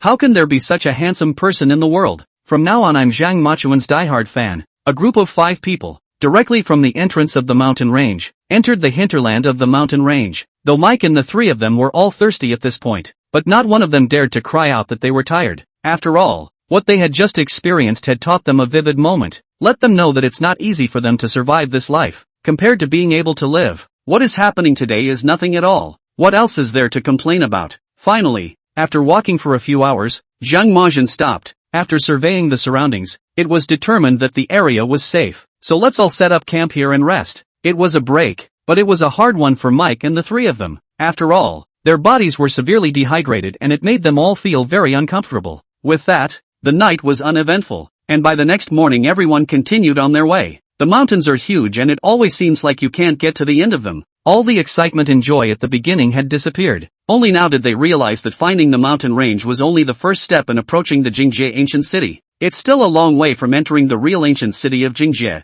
The sun was blazing, and as noon approached, the temperature in the desert got hotter and hotter. It seemed to scorch clean every drop of moisture from their bodies. Mike and the 3 of them just felt dizzy and heavy-footed. Next thing you know, you're going to pass out. Finally, after they had gone around a corner, Zhang Machuan, who was at the forefront, stopped his steps and looked toward the front. Bai Feifei was also exhausted at this moment, and when she saw Zhang Machuan stop, she thought he was trying to rest. However, he saw that Zhang Machuan's gaze was dead fixed on a place in front of him. Looking lost in thought, she followed Zhang Machuan's gaze and saw only the highest mountain range up ahead. There was a very tall rock towering over it, and there seemed to be something on the tip of it. What is this? Did we find the Jingjie ancient city? Bai Feifei's voice was trembling. The feeling of finally seeing a glimmer of light after working so hard for so long. Here, Mike came up from behind. Chapter 102. Arriving at the entrance of Jingjie ancient city. Wrong way? Zhang Machuan nodded and pointed to the rock at the top of the mountain in front of him. See? What? A rock? Li Sijuan said as he squinted at the front. A few of them were dizzy at this point. Couldn't see much more than an approximation. The top of the stone. Those eyes. Zhang Machuan said. It was only at his comment that everyone focused their attention towards the tip of the rock. Sure enough, only in that place, there was indeed something in the shape of an eye, like a jewel set in stone. After seeing this eye totem, everyone felt the blood boiling in their bodies, because it meant that they were only one step away from the Jingjie ancient city. Great! We finally found it! Mike exclaimed. It's really too hard. I thought I wouldn't be able to walk to the Jingjie ancient city alive. Li Shijuan couldn't help but cry directly. Will you be a man? You little stick of a man, and cry at the drop of a hat. Mike was a little annoyed by his crying and couldn't help but reprimand him. What's wrong with me crying in excitement? Who says men can't cry? It's a normal expression of emotion. Lee Si-jun was talking hard at this moment, mostly because Mike didn't have too much energy to fight with him at this point, rolled his eyes and walked away. Jiang Majin, is it true that we can have water as long as we enter inside the ancient city? Park was asking. Well, there's usually a moat inside the city, and there will be water when you get there, Jiang Majin replied. But, so many years have passed, the water inside the moat has long since dried up, right? Mike questioned. Jiang Majin shook his head. You don't understand our ancient cities in China. Ancient cities like this size are built strictly according to feng shui. The moat water inside, it never dries up. The tone in which Jiang Majin said this sounded light, but each one understands how heavy the weight is. Mike, Lee Suk-jun, and Park Young were even more overwhelmed inwardly when they heard it. That's an overly confident statement. The civilization of China was truly profound, making it unattainable for them. In their place, they would never be able to do so confidently. Ooh,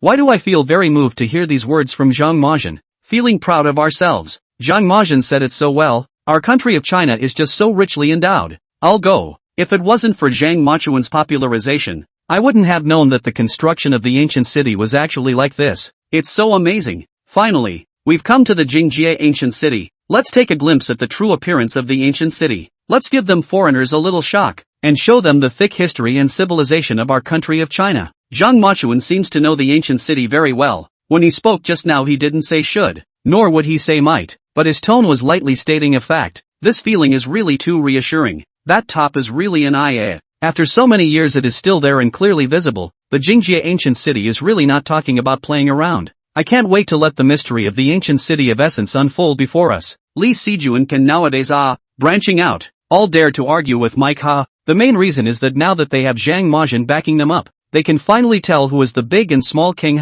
With a goal in mind, a couple of the men felt the strength return to their bodies slightly. Without stopping, he began to rush towards the location where that eye totem was. However, when they got to the bottom of that totem, only to find that it was no different from anywhere else, there was no imaginary entrance. What's going on? Are we being tricked? There's nothing here. Park was staring with wide-eyed confusion. Yeah, shouldn't the gate to the ancient city be underneath the normal totem? But there's nothing here. Aren't we happy for nothing? Mike said with disappointment on his face as well. Is it possible that this totem is just a guide, and that the real entrance to the Jingjie ancient city isn't in this place? Bai Feifei thought for a moment and voiced her speculation. That's also right.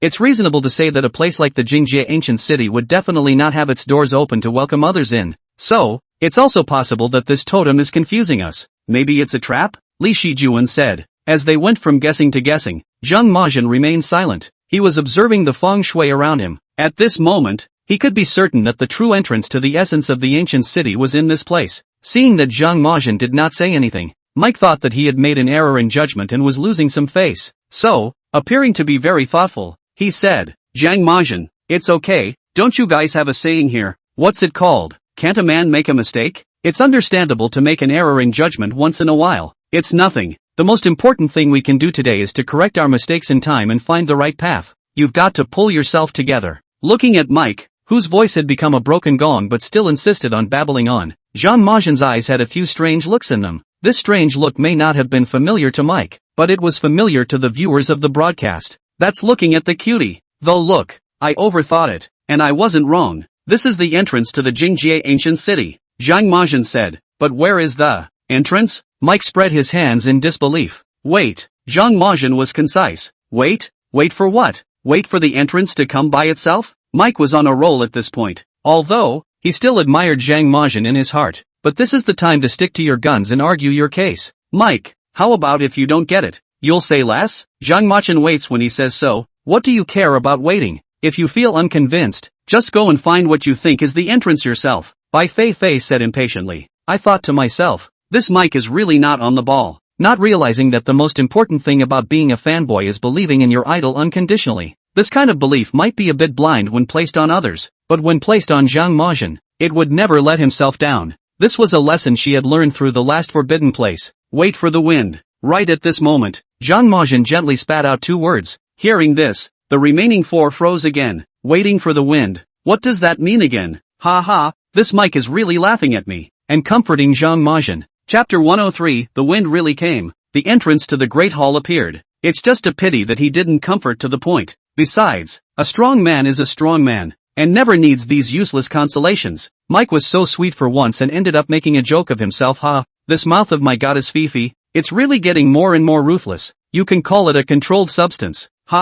True, but it's great to watch. Goddess Feifei is practically my mouth double, saying all the lines I want to say. But what did Zhang Majin mean by waiting for the wind? Didn't get it. It's normal that we didn't understand. After all, the gap between our cognition and Zhang Machuan is too big compared to Zhang Machuan. We just need to trust his judgment and wait. Wind to wind to wind, begin the practice. Standing underneath that I totem's hill, Zhang Machuan found a shady place and sat down directly. Seeing this, Bai Feifei also followed over and sat down next to her. Mike, Park Young and Lee Sukjun are skeptical though, but there was nothing better to do at the moment, not to mention that they didn't have much strength left, so simply just rest in place. Since Zhang Majin said to wait, then they would wait and see. It's just hard not to have some doubts in your mind. Waiting for the wind? What if the wind doesn't come? The wind doesn't come for a day. They have to wait for a day? You don't come in 2 days. You have to wait 2 days? When is the end of this waiting? It was estimated that if the wind never came, a few of them were going to die of thirst right here, inside the desert. It's going to be 3 more air-dried corpses, I think. With these doubts,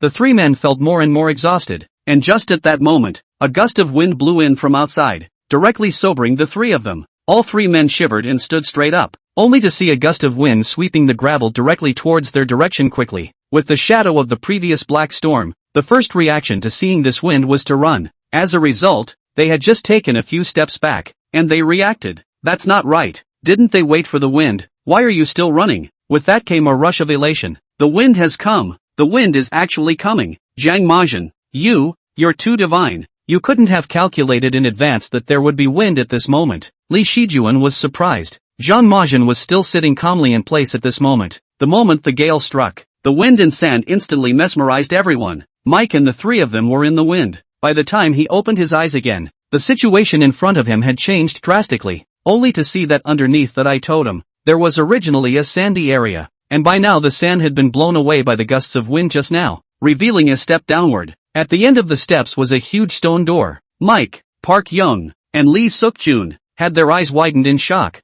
For this amazing scene. What is this? Is it magic? How did this step just come out of nowhere? Mike stammered. Oh my god, are we sure we're not in a movie? This scene is so amazing that I can't believe it. Li Shijuan said. Little cutie, don't you know yourself if it's a movie or not? These are real. I'm kind of opened my eyes today, Park was saying. At this time, Zhang Majin and Bai Feifei had already walked over. Look down the steps. Let's go. We can go in, Zhang Majin said. Wait, Li Sijuan called out to them. I have a question. Did you know before that a gust of wind was coming? That's why you made us wait? Or was it just luck that it happened to catch up? It's already this time. Why are you still asking such questions? Hurry up and go down. I don't think you guys are thirsty enough, Bai Feifei said impatiently. Thought he was being a bit long-winded. No, it's important to me, and it's hard not to find out. Li Sijuan insisted. I've never believed in luck. Zhang Machin opened his mouth. So it was calculated? Aha! Li Sijun sucked in a breath of cold air. It instantly felt that the culture of China was really profound. Zhang Majin was indeed a godly man. I can't believe I can even figure out when the wind is coming. However, to Zhang Majin, this was not a difficult task. It's just the most basic observation of the sky. Once you have the knowledge of feng shui, you can make judgments based on the weather. It feels like the way they look at Zhang Machuan has changed to one of admiration. There's no way. It's just so powerful. Zhang Majin's charm is enough to conquer everyone, but it does seem a bit bullish. Saying we'll wait for the wind phoenix. I would have thought it would be another long wait. We'd have to wait a long time. Zhang Machin refreshes my perception every time. His strength is truly unfathomable. I just have one question. Can Zhang Machuan really not be my husband? Marrying such a man is simply a sense of security. Upstairs, I'm going to reply that you can't because he's my husband. Really envious of your country if China has a player like Zhang Machuan Asimaida. Machuan Oba is really too handsome. If I can, I really want to join China and become a real Chinese. You guys are really so happy. Zhang Machin's maneuver this time is really too much of a fan. I'm completely amazed by him. Zhang Majin, a man who can call the wind and the rain. Making their way down the steps, they soon arrived in front of the large door. Mike took the brunt of the walk and pushed hard on top of the gate. If he doesn't show off his muscles now, when will he show them? The whole way was Zhang Majin's home turf, appearing like he had no place to use this strength. So seeing the thick, huge stone door, Mike rushed up at the first opportunity. However, what was embarrassing was that the gate did not move when he pushed it. Unconvinced, Mike took a few deep breaths and built up his strength again. This time, all the strength in the world came out. However, nothing has changed in the outcome. The gates remain tattooed. Mike, you're getting too cocky. This gate must weigh at least a few tons. How can you possibly be able to push it alone? Park was saying. Yes, this is the time to test our unity. How about I yell 1, 2, 3 and everyone comes together. As Lee Sijuan was speaking, he only heard a rumble from the gate in front of him. The gate unexpectedly moved slowly towards the sides and opened itself. Open? This gate, is it voice activated? Did we just inadvertently say the right password? Lee Sijuan was surprised, yet a turn of the head made it clear. Chapter 104 Ancient City Hall. Surprised by jade eyeballs, only Zhang Majin was standing on the side of the gate at this moment. The palm was resting on a bump. Bai Feifei was like looking at a little cutie, like looking at Lee Sijuan and Mike and a few of them. Spreading his hands, he said helplessly, "You guys, I'd suggest keeping your mouths shut. There's not enough to be ashamed of. Such a thick and heavy door. How can it be pushed open directly with brute force? There must be a mechanism. A few people also reacted at this moment, and suddenly their old faces reddened with embarrassment. Pat on the head. Sorry, stupid thirsty, brain is spinning. Forgot there was such a thing as an organ. Bai Feifei no longer paid any more attention to the few of them and directly followed Zhang Majin's lead into the gate. As soon as they walked into the middle of the great hall of this Jingjie ancient city, an eerie feeling instantly swept through their entire body. All three of them shivered involuntarily, looking around as they walked. There was always the feeling that, in the darkness, something horrible would rush out and suddenly attack them. For Mike, if he was in the wild like a primitive forest, he wouldn't feel scared at all. After all, that kind of place was the equivalent of his home turf. What with the beasts and all, it's just a contest of strength. But now, coming to China, coming to this ancient city that is tens of thousands of years old, inside he was panicking, because he had done his homework before coming. He knew that all such places were very weird and scary. There are many creatures unexplained by science that can appear at any time. This mysterious power that could not be grasped or touched made him feel fear from the bottom of his heart. Cough cough, Zhang Majin, this place won't be like that forbidden place you guys went to before. There are that kind of things, right? Mike approached Zhang Majin's side and asked in a low voice. It was as if he was afraid that if he got a little louder, he would be heard by the kind of thing he was talking about. Which one? Zhang Majin asked. That's the one with the long white dress and long hair, the one who even fell to her knees the last time you put your hands on her, Mike said while gesticulating. It's possible, Zhang Majin said. Mike didn't hold back a shiver when he heard that answer. Really? Don't you scare me. That thing? It's called a charm. It's created because of the ambient magnetic field of the environment in which it is hulking out. So, any place that is shadowy and has a chaotic magnetic field is a possibility. The environment of this place is consistent with the environment in which they arose, but whether or not it will actually be there is an unknown. Zhang Majin seemed to be in a good mood, and even patiently explained to them at this moment. Several people were nodding their heads at this point that they had learned. Turns out it's called a charm. So that's how it is. I told you that you can always learn something by following Zhang Majin. Spirits and demons. Surely these words are not just words, being said so by Zhang Majin. I instantly feel that these things aren't so scary anymore. After all, human fear often stems from the unknown. Upstairs, you're still too optimistic. Do you think that just because you know why this thing was formed that you don't have to be afraid? Muggles like us would be ed if we encountered it. That's right. It's not like we have the strength like Zhang Majin. If we meet them even if we know how he was formed, we can't avoid the possibility of being harmed by them.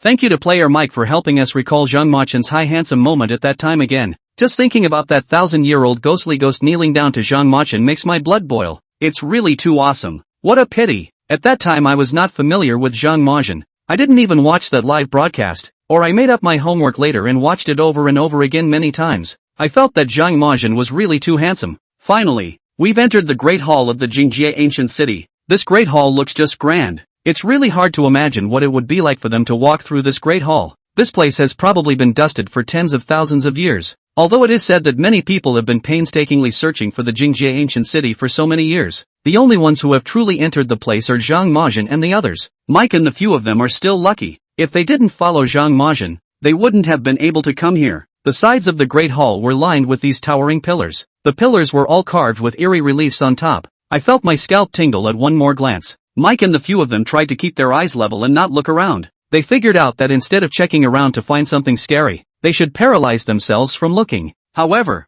Just as they were about to walk into the depths of this great hall, they suddenly saw a pair of huge eyes staring at them ahead. Aha! Here it comes. Here comes the horror. What a terrible pair of eyes. Help! Don't come over, don't come over. No offense, the three men instantly exclaimed. Just at this moment, they felt the space around them instantly brighten up. The lampstands on both sides of the main hall were lit up by Zhang Mazhen. With the light, they were slightly bolder. Lifting his head, he looked in the direction where he had just seen the eyes. This look was a relief. There was only a stone platform with a large jade stone sitting on top of it. The shape of the jade was so unusual that it looked like a lifelike eye. The jade stone as a whole was milky white in color, and it looked dazzling in this dark hall. And just now, because of the dim light, they glanced over. It was only when he saw this huge pair of eyes suspended in midair that he was startled. Phew, so it's a fake. It's not scary enough to put up here. Park was patting his heart, a little stunned. Scared the hell out of me. I thought I'd run into that what's-his-name so soon. Li Shijuan followed suit. Such a big piece of jade. The eyes still seem to be natural. It must be worth a lot of money, Mike said while his eyes were glowing. As a result, when the words fell, they immediately ushered in warning looks from Zhang Mazhen and Bai Feifei. What's the matter? This is when you start thinking about our stuff? Bai Feifei questioned as she pinched her small waist. No. Don't get me wrong guys. Mike waved his hand, anxious to explain. I don't mean to covet.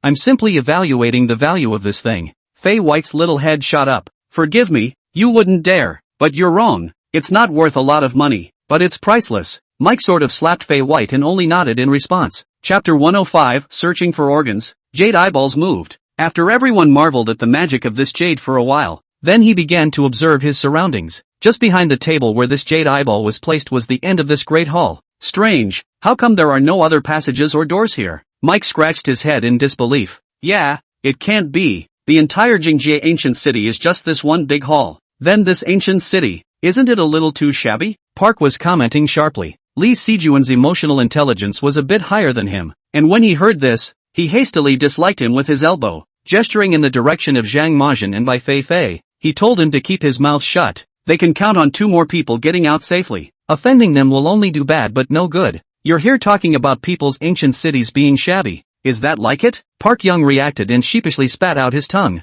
However, Zhang Mazhen and Bai Feifei weren't that careful, didn't even pay attention to Park Young's words. At this moment, he was concentrating on studying the construction of this great hall, gathering as much useful information as possible. After all, to them, it was normal that Park Young and these people didn't understand the historical heritage of China. It's not the fault of those who don't know. I know. It was at this point that Mike held up a finger, confidently. It was as if he had discovered some shocking secret. Zhang Mazhen and Bai Feifei were beside them at the moment, looking at the carvings on top of the pillars, ignoring Mike's words at all. Instead, Li Xiaojun and Park Young came over curiously. Mike, what did you find out? Don't sell yourself short. Get on with it. The 2 men urged. Organs. Just as we went through this gate before, this further door to the inside must have a mechanism. All we have to do is find the mechanism and we can open the door. Mike finished, tilting his head with a smug look on his face, waiting to be complimented by 2 other people. However, they didn't wait for half a day, and when they looked up,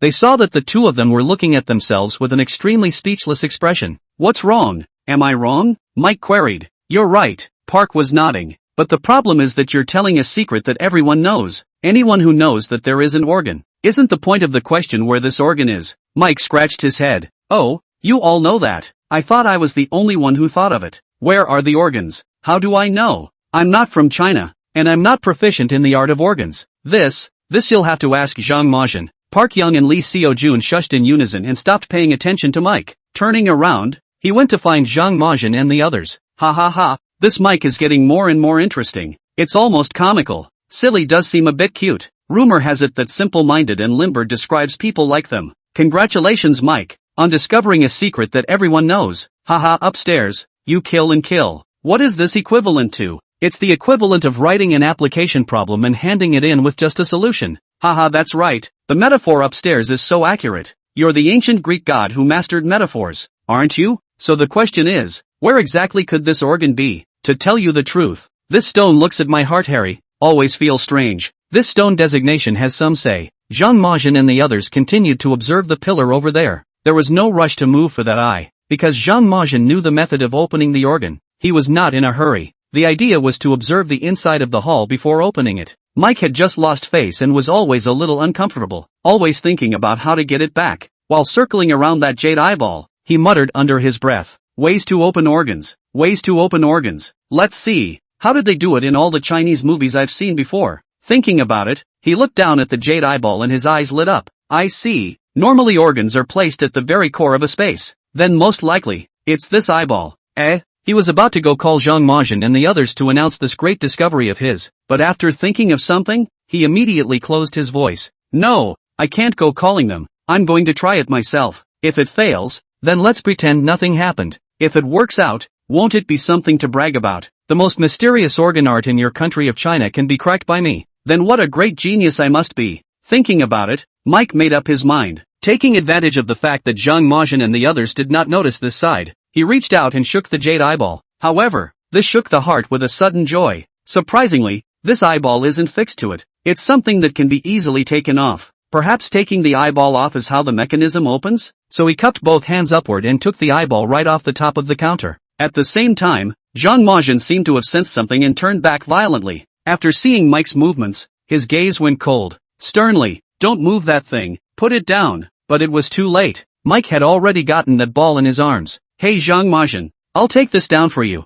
but don't worry, I won't take it for myself. It's something I don't want from your country of China. Over to you. While he was speaking, Zhang Majin was already walking this way with quick steps. As he walked, he drew the black and gold ancient sword out from behind him. Before Mike's words even fell, a black shadow whooshed out from where the jade was originally placed. It's the fire snake. A million thoughts flashed through Mike's brain in a flash of lightning. But ultimately the one thought was, over, one is going to be bitten by the fire snake. However, in the next second, the black and gold ancient sword flew over from the distance with a stern aura. It swept in front of Mike's face, slicing right through the 7 inches of that fire snake. Cut it in two. There was a dang sound. The black and gold ancient sword stuck on the opposite wall. The 2 halves of fire snake's body fell to the ground as well. It was followed by another crunch as the jade eyeball fell out of Mike's hand. It fell to the ground in pieces. Mike was completely dumbfounded. There were just too many changes that happened in just a few seconds. He first circled in front of the ghost gate, and then shattered this jade eyeball.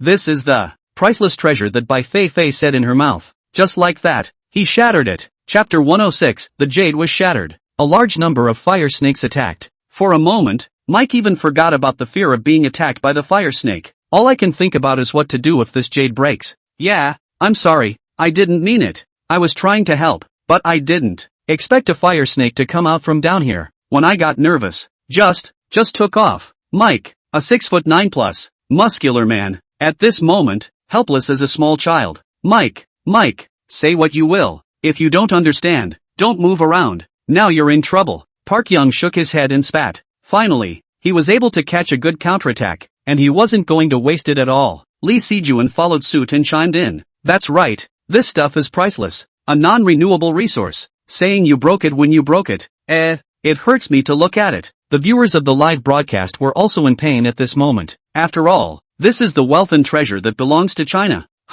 Such an important thing, and he just broke it. He did it on purpose. Ooh, but it's heartbreaking. Originally I was thinking that this thing could be brought back by Zhang Majin and put on exhibition in the museum for us to take a look at it. That's right. What a treasure this is. This Mike is really pissing me off. Is he a fully automatic troublemaker? Breaking a new one out anytime, anywhere. Can we make him pay for it? I'll go. He can't afford to pay for it even if we make him pay for it. I'm so angry I'm shivering. I can't. My heart hurts so much I want to curse. Ooh, can this thing be fixed? Did it really just break? Zhang Machuan is all too redundant to save him. Let him just thank himself with his death. Okay, everyone, don't be mad. In fact, Mike probably didn't mean to do it. It was just good intentions. How can anyone speak up for him? He's not being kind. He's just being facetious and trying to show himself off. That's right. Whoever speaks for Mike at this time is my enemy. I was worried about not having a place to vent this anger. Now I've found a place. This Park Young and Lee Sukjun are also quite amusing. Counting up Mike in unison. Sort of my half-mouth replacement. The 2 players from the Cold Kingdom were talking up a storm, while Zhang Majin did not bother with the broken jade. Instead,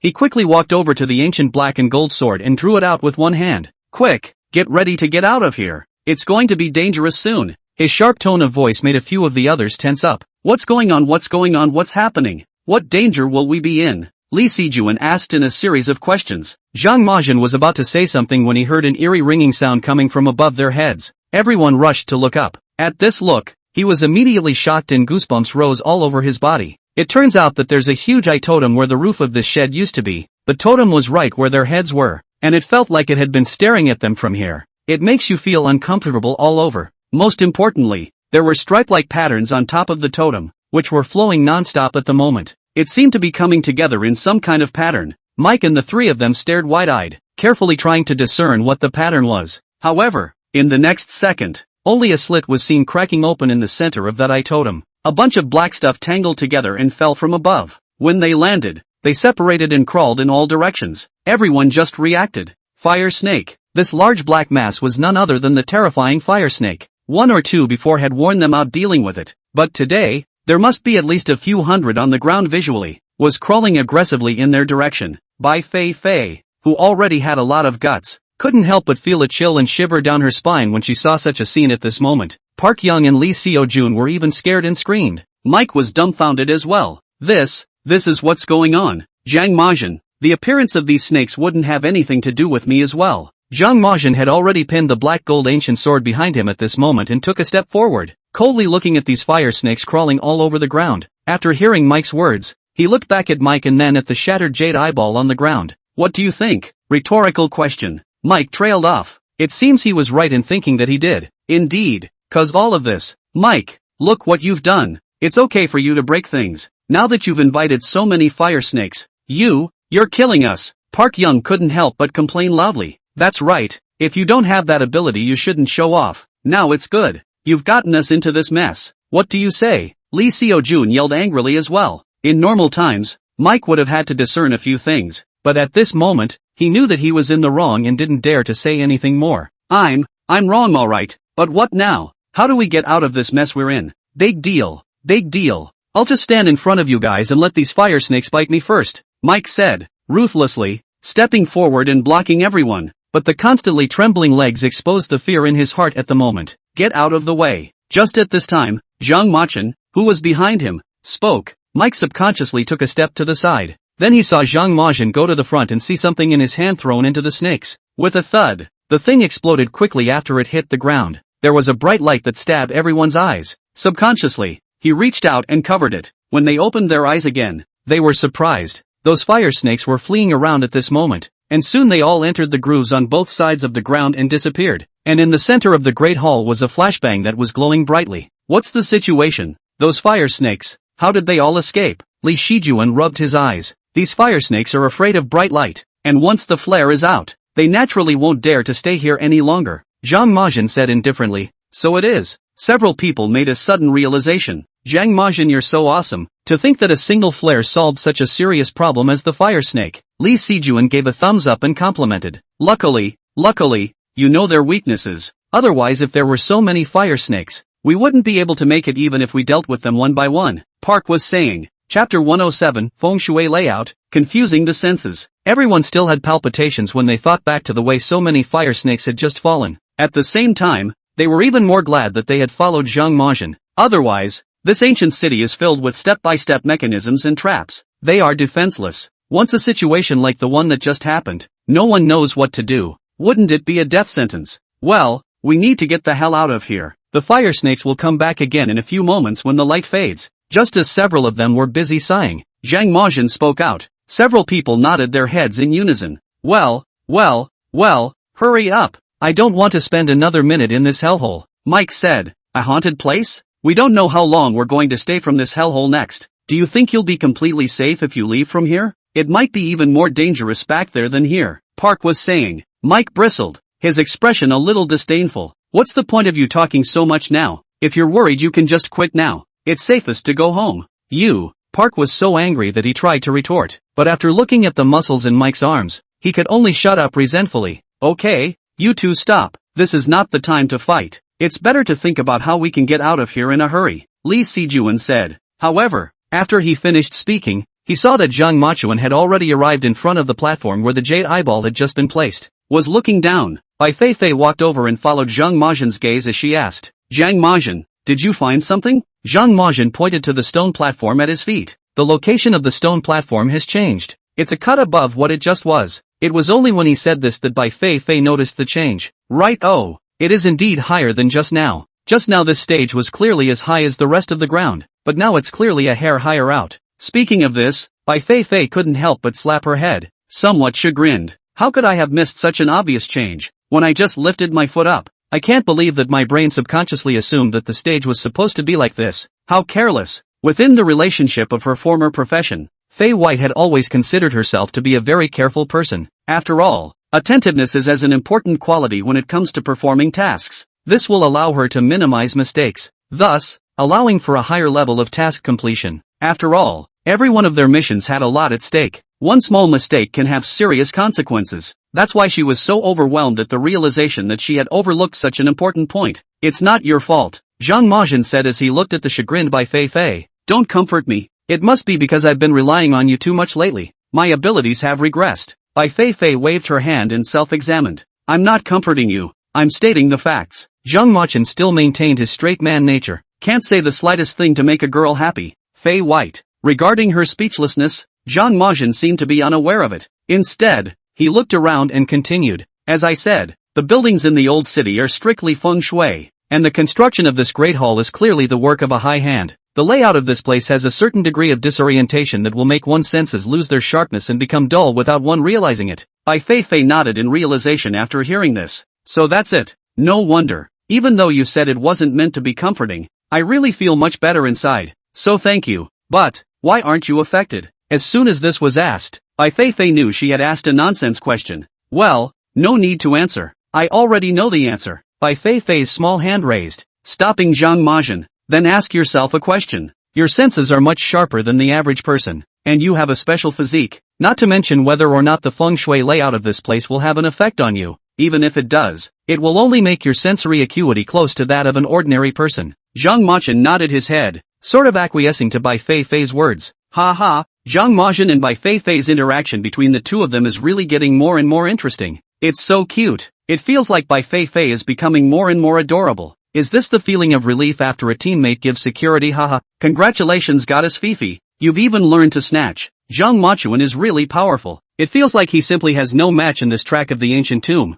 Zhang Majin's greatness is really refreshing my cognition time and time again. Awesome is awesome. Straight man is also really straight man. Just say you are comforting Bai Feifei, so what? Look at me anxious. Ha ha, if you say that then it's not Zhang Majin. He's straight, I feel at ease. To be honest, Zhang Majin is actually comforting Bai Feifei. It's just that he himself has a stiff upper lip and refuses to admit it. Otherwise he could have completely refrained from saying those words. Holy, upstairs is right on the money. Or you guys would still be high. After understanding that it was all feng shui at work, Bai Feifei's heart was instantly more comfortable. Just then, Mike came over. With an indebted expression on his face, he probed over and asked, You too. I say if we're going to have a relationship, can it wait a while? Let's just find the mechanism and get out of here first. I'm scared of those fire snakes. A sentence that directly gave Bai Feifei a small red face. Exasperated, he pointed at Mike with his hands on his hips. What are you babbling about? Who's in love? Mike didn't know why, but in his heart, he was still afraid of Bai Feifei.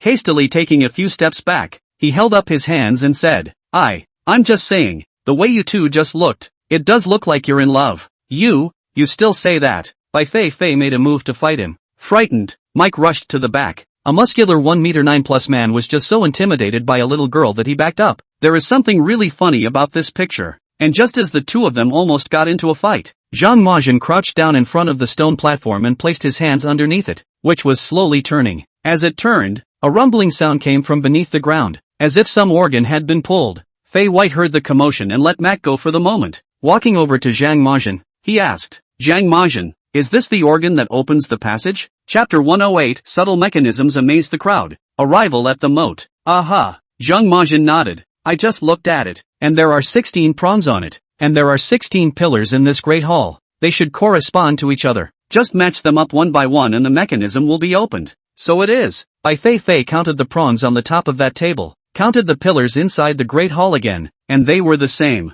Only, there was a pattern to it that she couldn't see. However, it was only to see that Zhang Majin looked like he already had a number in his mind. The movement was very smooth, turning that stone platform. Quickly, his movement stopped and he spoke. Okay. As his words fell, the ground beneath their feet instantly shook. Directly in front of him, where the ground used to be, the moment began to slowly sink. What had been floor tiles became a flight of downward steps. The entrance, as it were, unfolded before them. My God, what an amazing mechanism! Mike looked directly dumbfounded. What a subtle design! It feels like there is absolutely no way to find a way to open this if one doesn't have a deep understanding of Chinese organ techniques, of Chinese history and culture. Park was saying, that's why, even if those pretty country people who came here before and got lucky enough to avoid the fire snakes and the heavy dangers along the way, and really came here, there's no way to open the mechanism and enter the real ancient city, Li Shijuan exclaimed. With those words, both Mike and Park Young nodded in unison in agreement, especially Mike. In the past, as long as it was said to be related to him, he was bound to come out and retort a few times, but this time,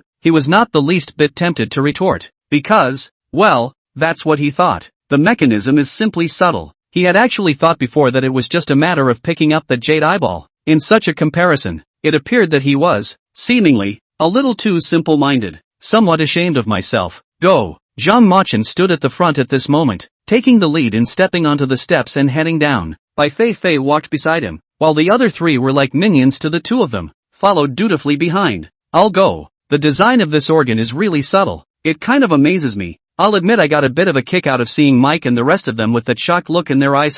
That's right. At this moment my sense of national honor is at its peak. Only we, China, have this historical heritage to be able to build such an awesome ancient city. Not to mention Mike and the others, even ourselves, we definitely didn't expect such a powerful organ. Too long face. The one with the longest face is still Zhang Machuan. This organ is indeed formidable. But even more formidable than it is the fact that Zhang Machuan actually cracked it in such a short period of time. Just say it's awesome or not. Even after Zhang Machin answered the question, I still don't understand how to open this organ now. Let me get it again, I still won't get it. So I don't need to say more about what gold content this wave of Zhang Machin's operation is. It feels like they're only now, sort of, getting to the inside of the Saikyo ancient city, and the main movie is about to start. The main movie just started? If it was me going, I'd have died 800 times by now, and it's not even in the main movie yet, is it? After a few steps down the steps, the sound of gushing water could be heard from the bottom. Hearing that voice, Mike and the three of them's eyes instantly lit up,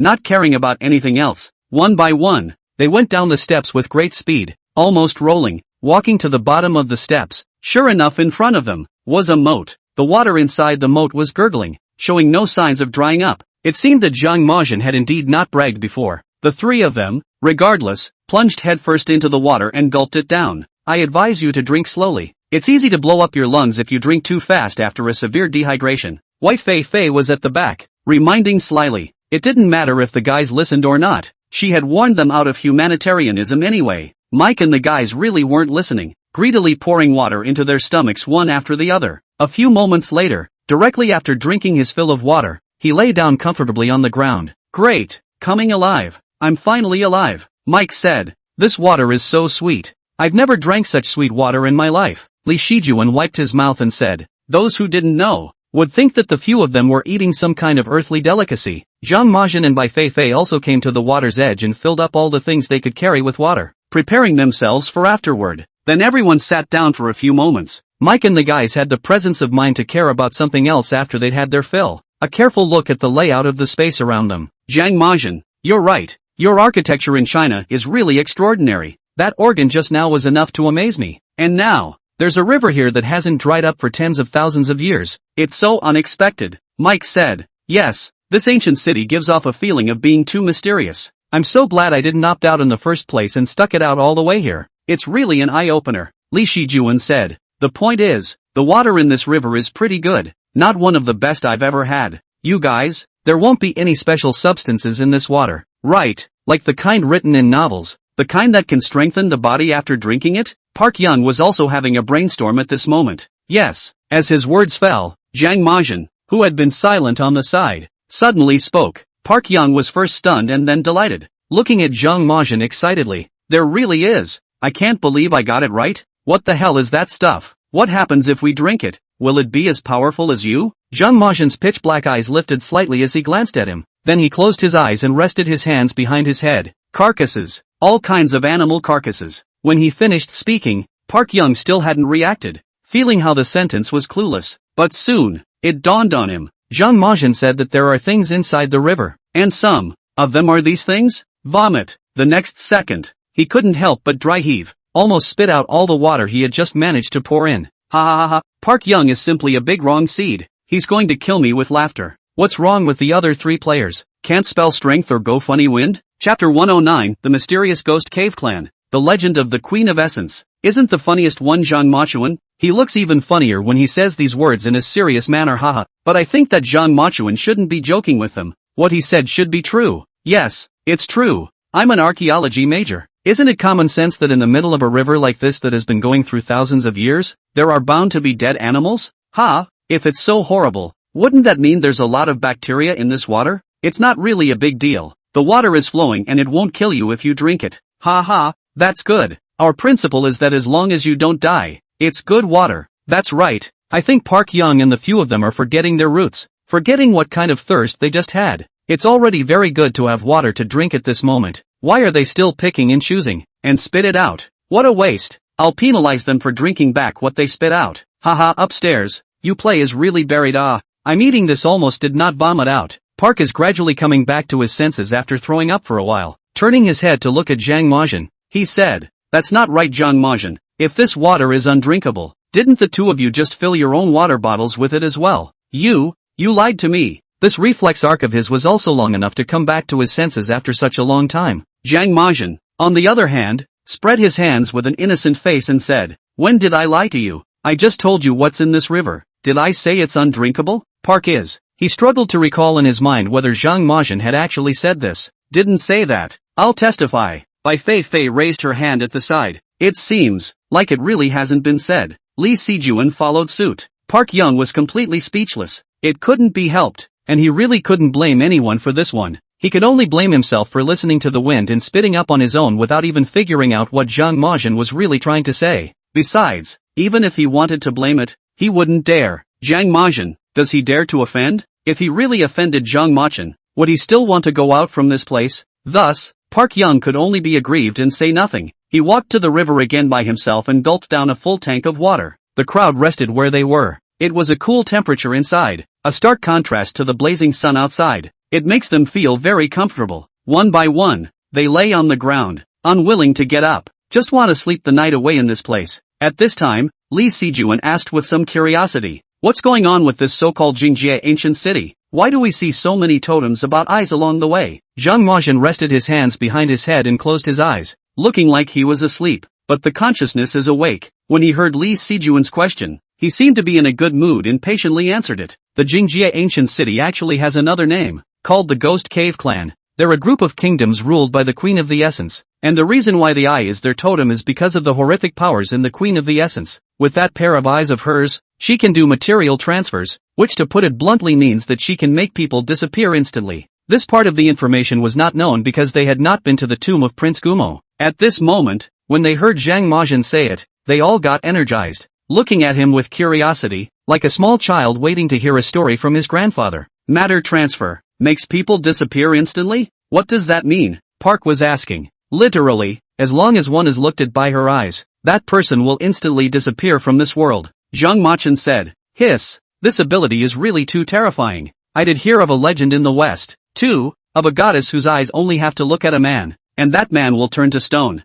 I didn't expect that there is also a queen like this in China. Only her ability seems to be even more terrifying. Isn't this completely killing people?" Mike marveled. "Don't you interrupt." Li Sijuan looked at Mike with some displeasure at this moment. Then he turned his head to look at Zhang Majian again, completely changing his face. The face was full of smiles with a few flattery at the same time. "Contestant Zhang Majian, please continue. There's not much else. They've been living here for generations, and relying on this ability of the Queen of the Psycheo, they've been squeezing the smaller neighboring countries and becoming stronger and stronger. They have their own writing and their own cultural system. But eventually, with the death of the Queen of the Psycheo, the country disappeared completely overnight. There are many stories circulating that they disappeared because of the war, or that they were buried by the sands. Only, since no one has ever come here so far, none of these legends have ever been confirmed." After saying this, Zhang Majian had finished his explanation, just shut up and didn't answer any more questions that a few of them asked. Seeing this, the few of them didn't dare to bother Zhang Maqian anymore and could only discuss silently by themselves. This Jingjie country is still quite amazing,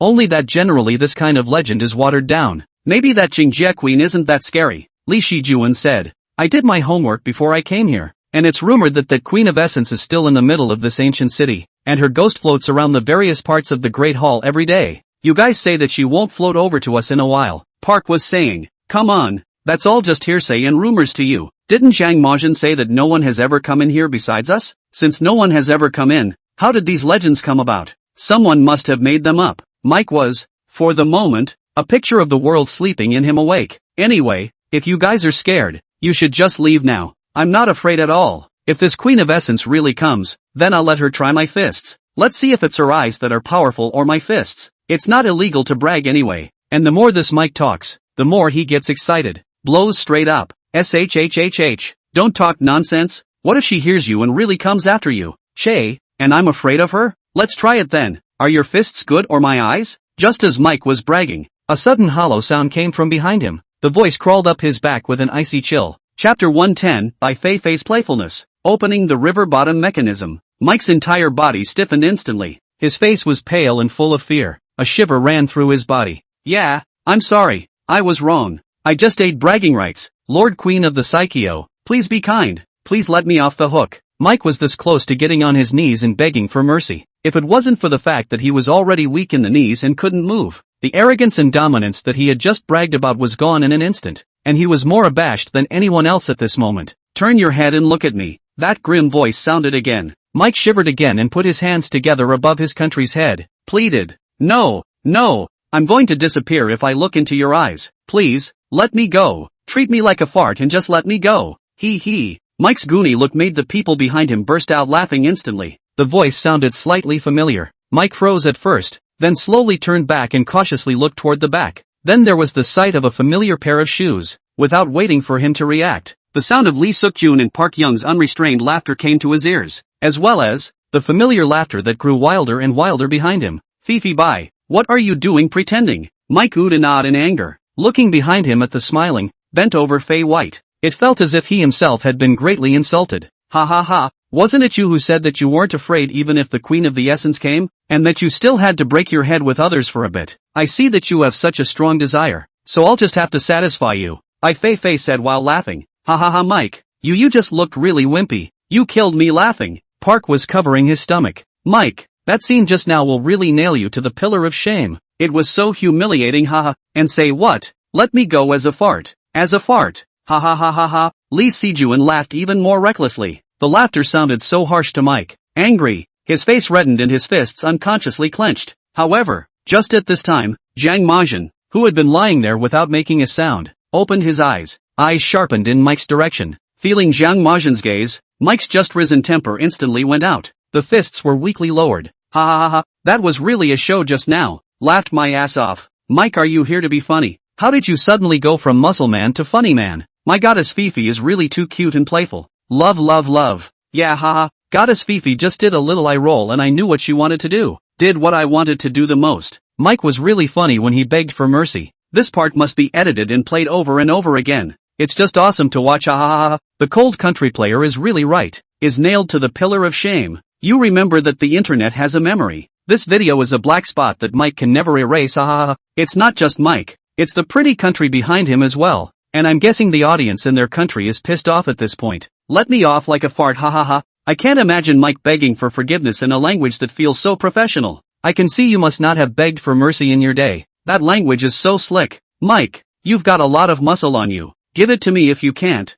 You don't need it anyway. What's the matter? Did Mike just look like he wanted to make a move against our goddess Feifei? How dare he? One look from Zhang Machuan and he'll directly shrivel up. Haha, that's right. Should I not say that Zhang Machuan's eyes just now were really too handsome? Without even needing to speak, Mike was directly abashed. Is this the legendary boyfriend power? The legendary security? Look at my great aunt coming. Mike wilted as everyone made fun of him. After everyone rested for a while, they were ready to continue on their way. Lee Si-jun looked at the moat in front of him, only to see that the river extended all the way to the left and right. You can't see the end of it at a glance, and the only way they could move on was to cross this moat. How is this going to get over there? Do we still need to trickle through the river? Lee Si-jun said. It can't be, can it? This is the moat of someone's city. There must be a passage to cross the river. Is it hard to believe that their populace will have to trickle across the river every time they go in and out? Can you use your brain? Park was saying. Of course I know, but do you think? People's channel will leave you for nothing. It must be hidden.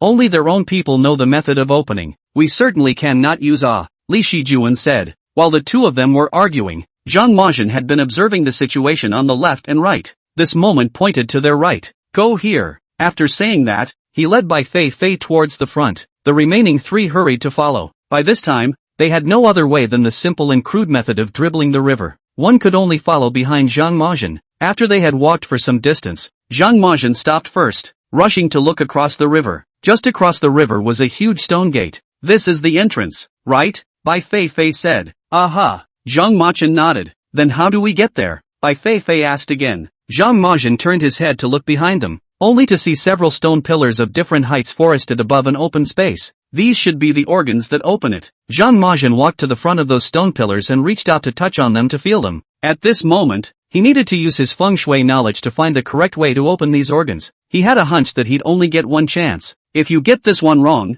then nonetheless this organ can't be opened. It may also set off a series of chain reactions. Zhang Majin.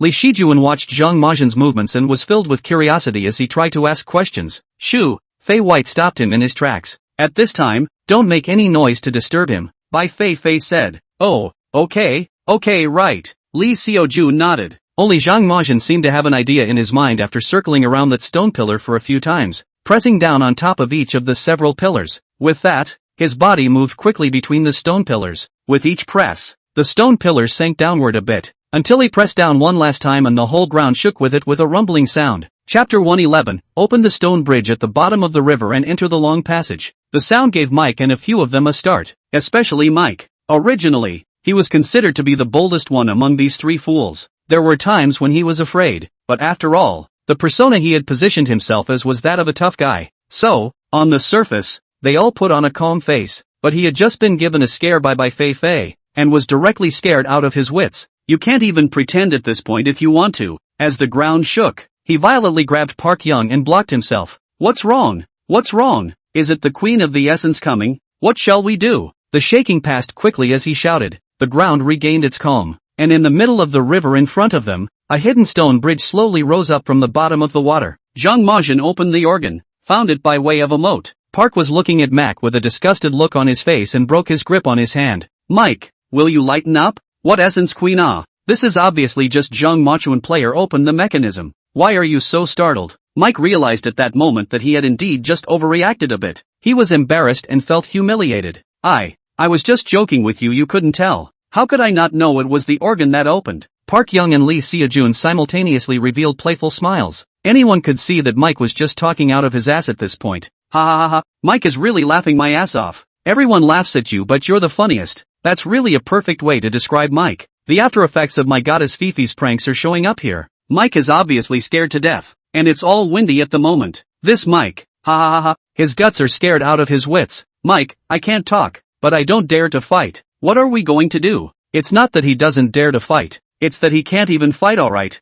Zhang Machuan gave him a look and he wimped out. This is the gap. Zhang Machuan was really too handsome just now. Without a word and a flurry of operations, he directly took care of the organ. Comparing it to Mike and a few of them, it's really a tall order. That's right, Zhang Majin is handsome to new heights every time. Hubby, I love you. Upstairs, can you be a little more reserved? You're even calling on your husband. That's clearly my husband. All of you get out of the way. As long as this palace is around, you are all concubines. Phew, so nervous. It feels like after crossing this river they are even entering the very core of the Jingjie ancient city. I wonder what's waiting for them back there. You guys, that Psycha Queen spirit wouldn't really be there. It's still a bit scary to think about indeed. What are you afraid of? With Zhang Machuan here, even if the Queen of Essence really came she'd have to be honest. Didn't that 1,000-year-old female ghost in the 7-star Ruwang Palace kneel down before? That's right, but then again, Zhang Machuan's strength is only effective against our own people. So Mike and the three of them should just figure it out on their own. Contestants Park Young and Lee Suk-jun have been doing well lately, so they can be bailed out by the way. As for Mac, doesn't he want to break his head with the Queen of Sejin for a little bit? So let's make it happen. And if the Queen of Sejin really comes, leave him alone, and let him chase his dreams.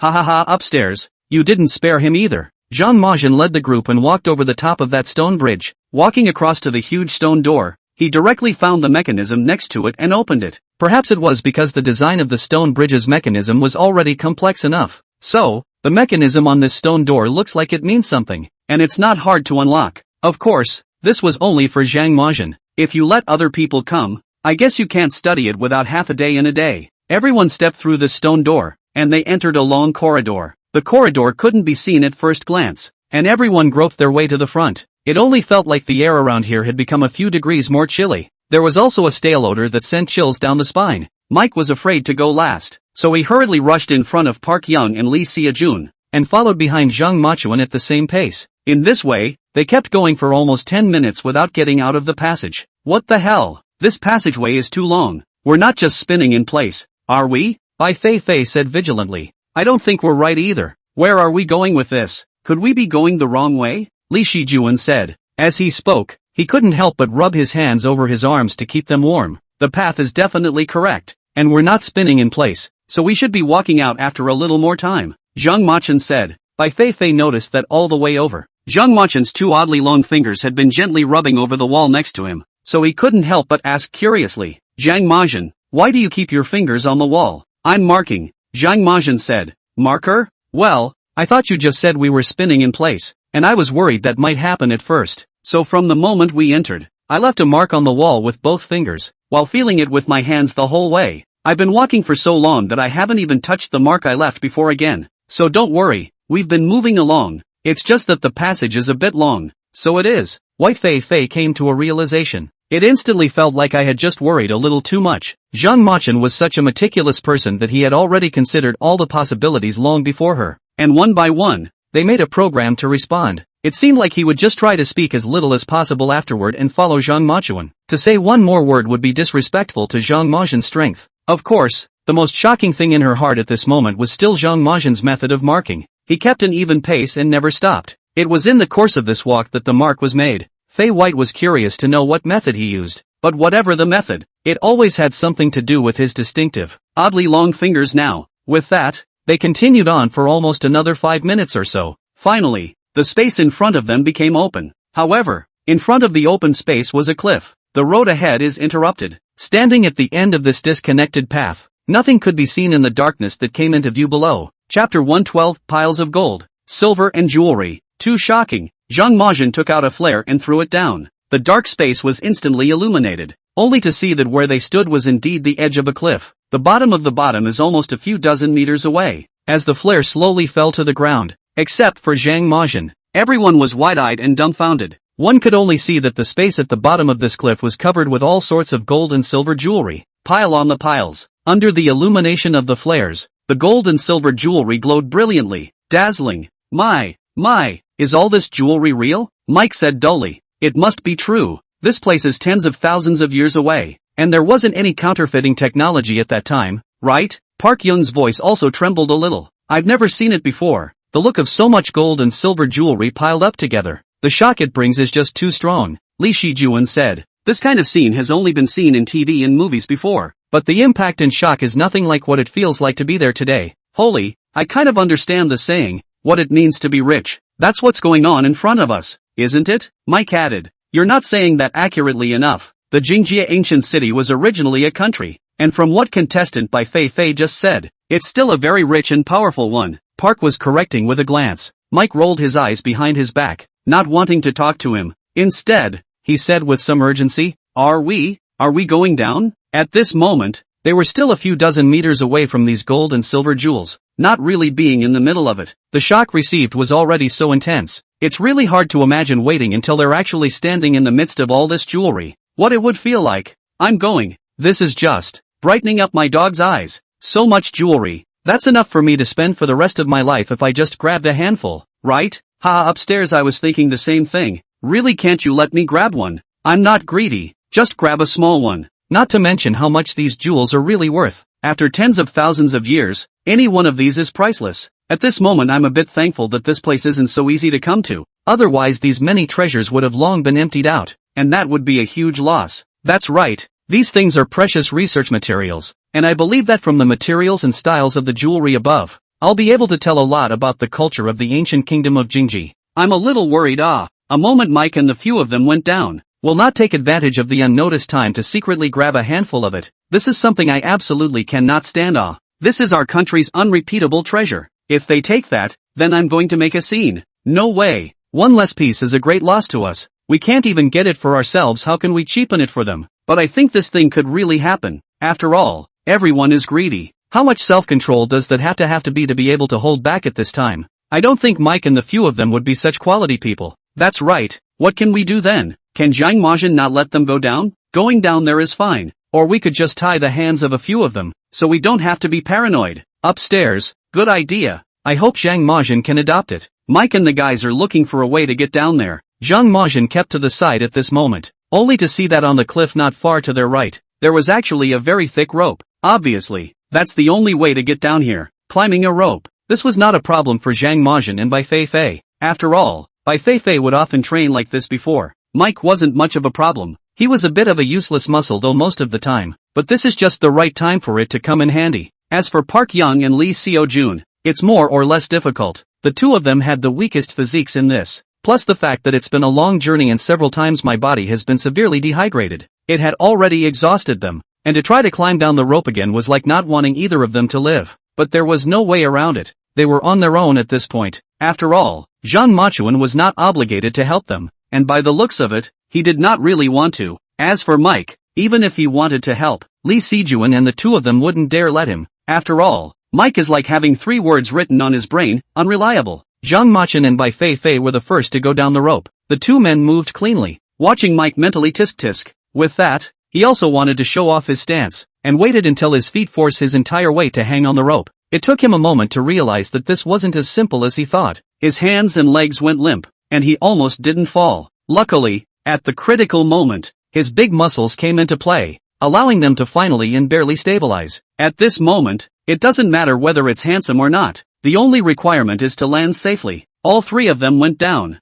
and Park Young and Lee Suk-jun were still standing up there, legs trembling. I'm a bit nervous. Do you think we can do it? Park Young said as he looked at Lee Seo-jun. It's now or never. Think about it. If we don't go down, we'll have to stay here by ourselves. Without Zhang Machuan's shelter we can't move an inch in this place. We can only go back the way we came. So wouldn't we have suffered all these sins along the way for nothing? And on top of that, don't you want to stand inside these piles of jewelry and get a good feel for them? Lee Seo-jun said. Park is admitting that he was spoken for. The temptation is really great. If they don't feel it this time, then there may never be another opportunity like this afterward. After all, jewelry of this size is not something that any place has the strength to have. So, if you miss it, I guess you'll be pissed off in your dreams when you get back. And so, with such great temptation, these 2 men gradually gained courage, one in front of the other, also on the rope. Only the 2 of them looked, well, pretty messed up. It's not even close to Mike, swinging back and forth on top of the ropes, a constant scream escaping her mouth.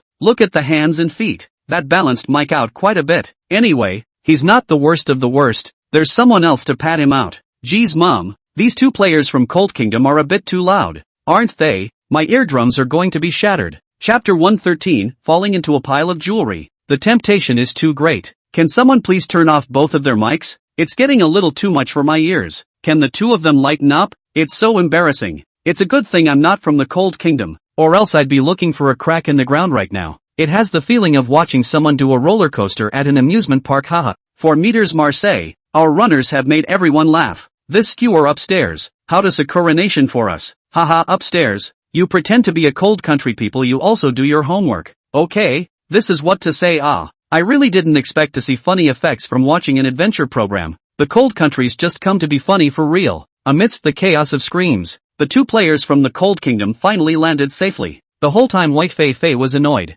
It felt like they were going to bore themselves to death if the 2 of them didn't land on their feet. The next time you 2 are in this situation, if you yell like that again, I'll just cut your ropes off, believe it or not. Bai Feifei huffed and threatened. The 2 men hastily waved their hands and bowed. Sorry, we didn't want to. It's just that this rope is so hard to control, and all of you are so good at coming down so steadily. Yeah, we're not very good at that. The 2 of us, so I'll let you all laugh. That's a nice way to apologize. It made Fei White's anger subside by half, but still, I couldn't help but spit it out. Not good at this or that, and I don't know what you 2 are here for. Park Young and Lee Seo-jun were instantly told to turn their little faces red, but soon, their attention was drawn to the mountains of gold and silver jewelry. It was just as they had expected before. After really being in this gold mountain, the shock is 10 times stronger than when you look at it from above. The 2 felt like their eyes weren't enough. I can't look at this side without looking at that side. and I always feel like I'm losing out if I look at it less. Oh my gosh.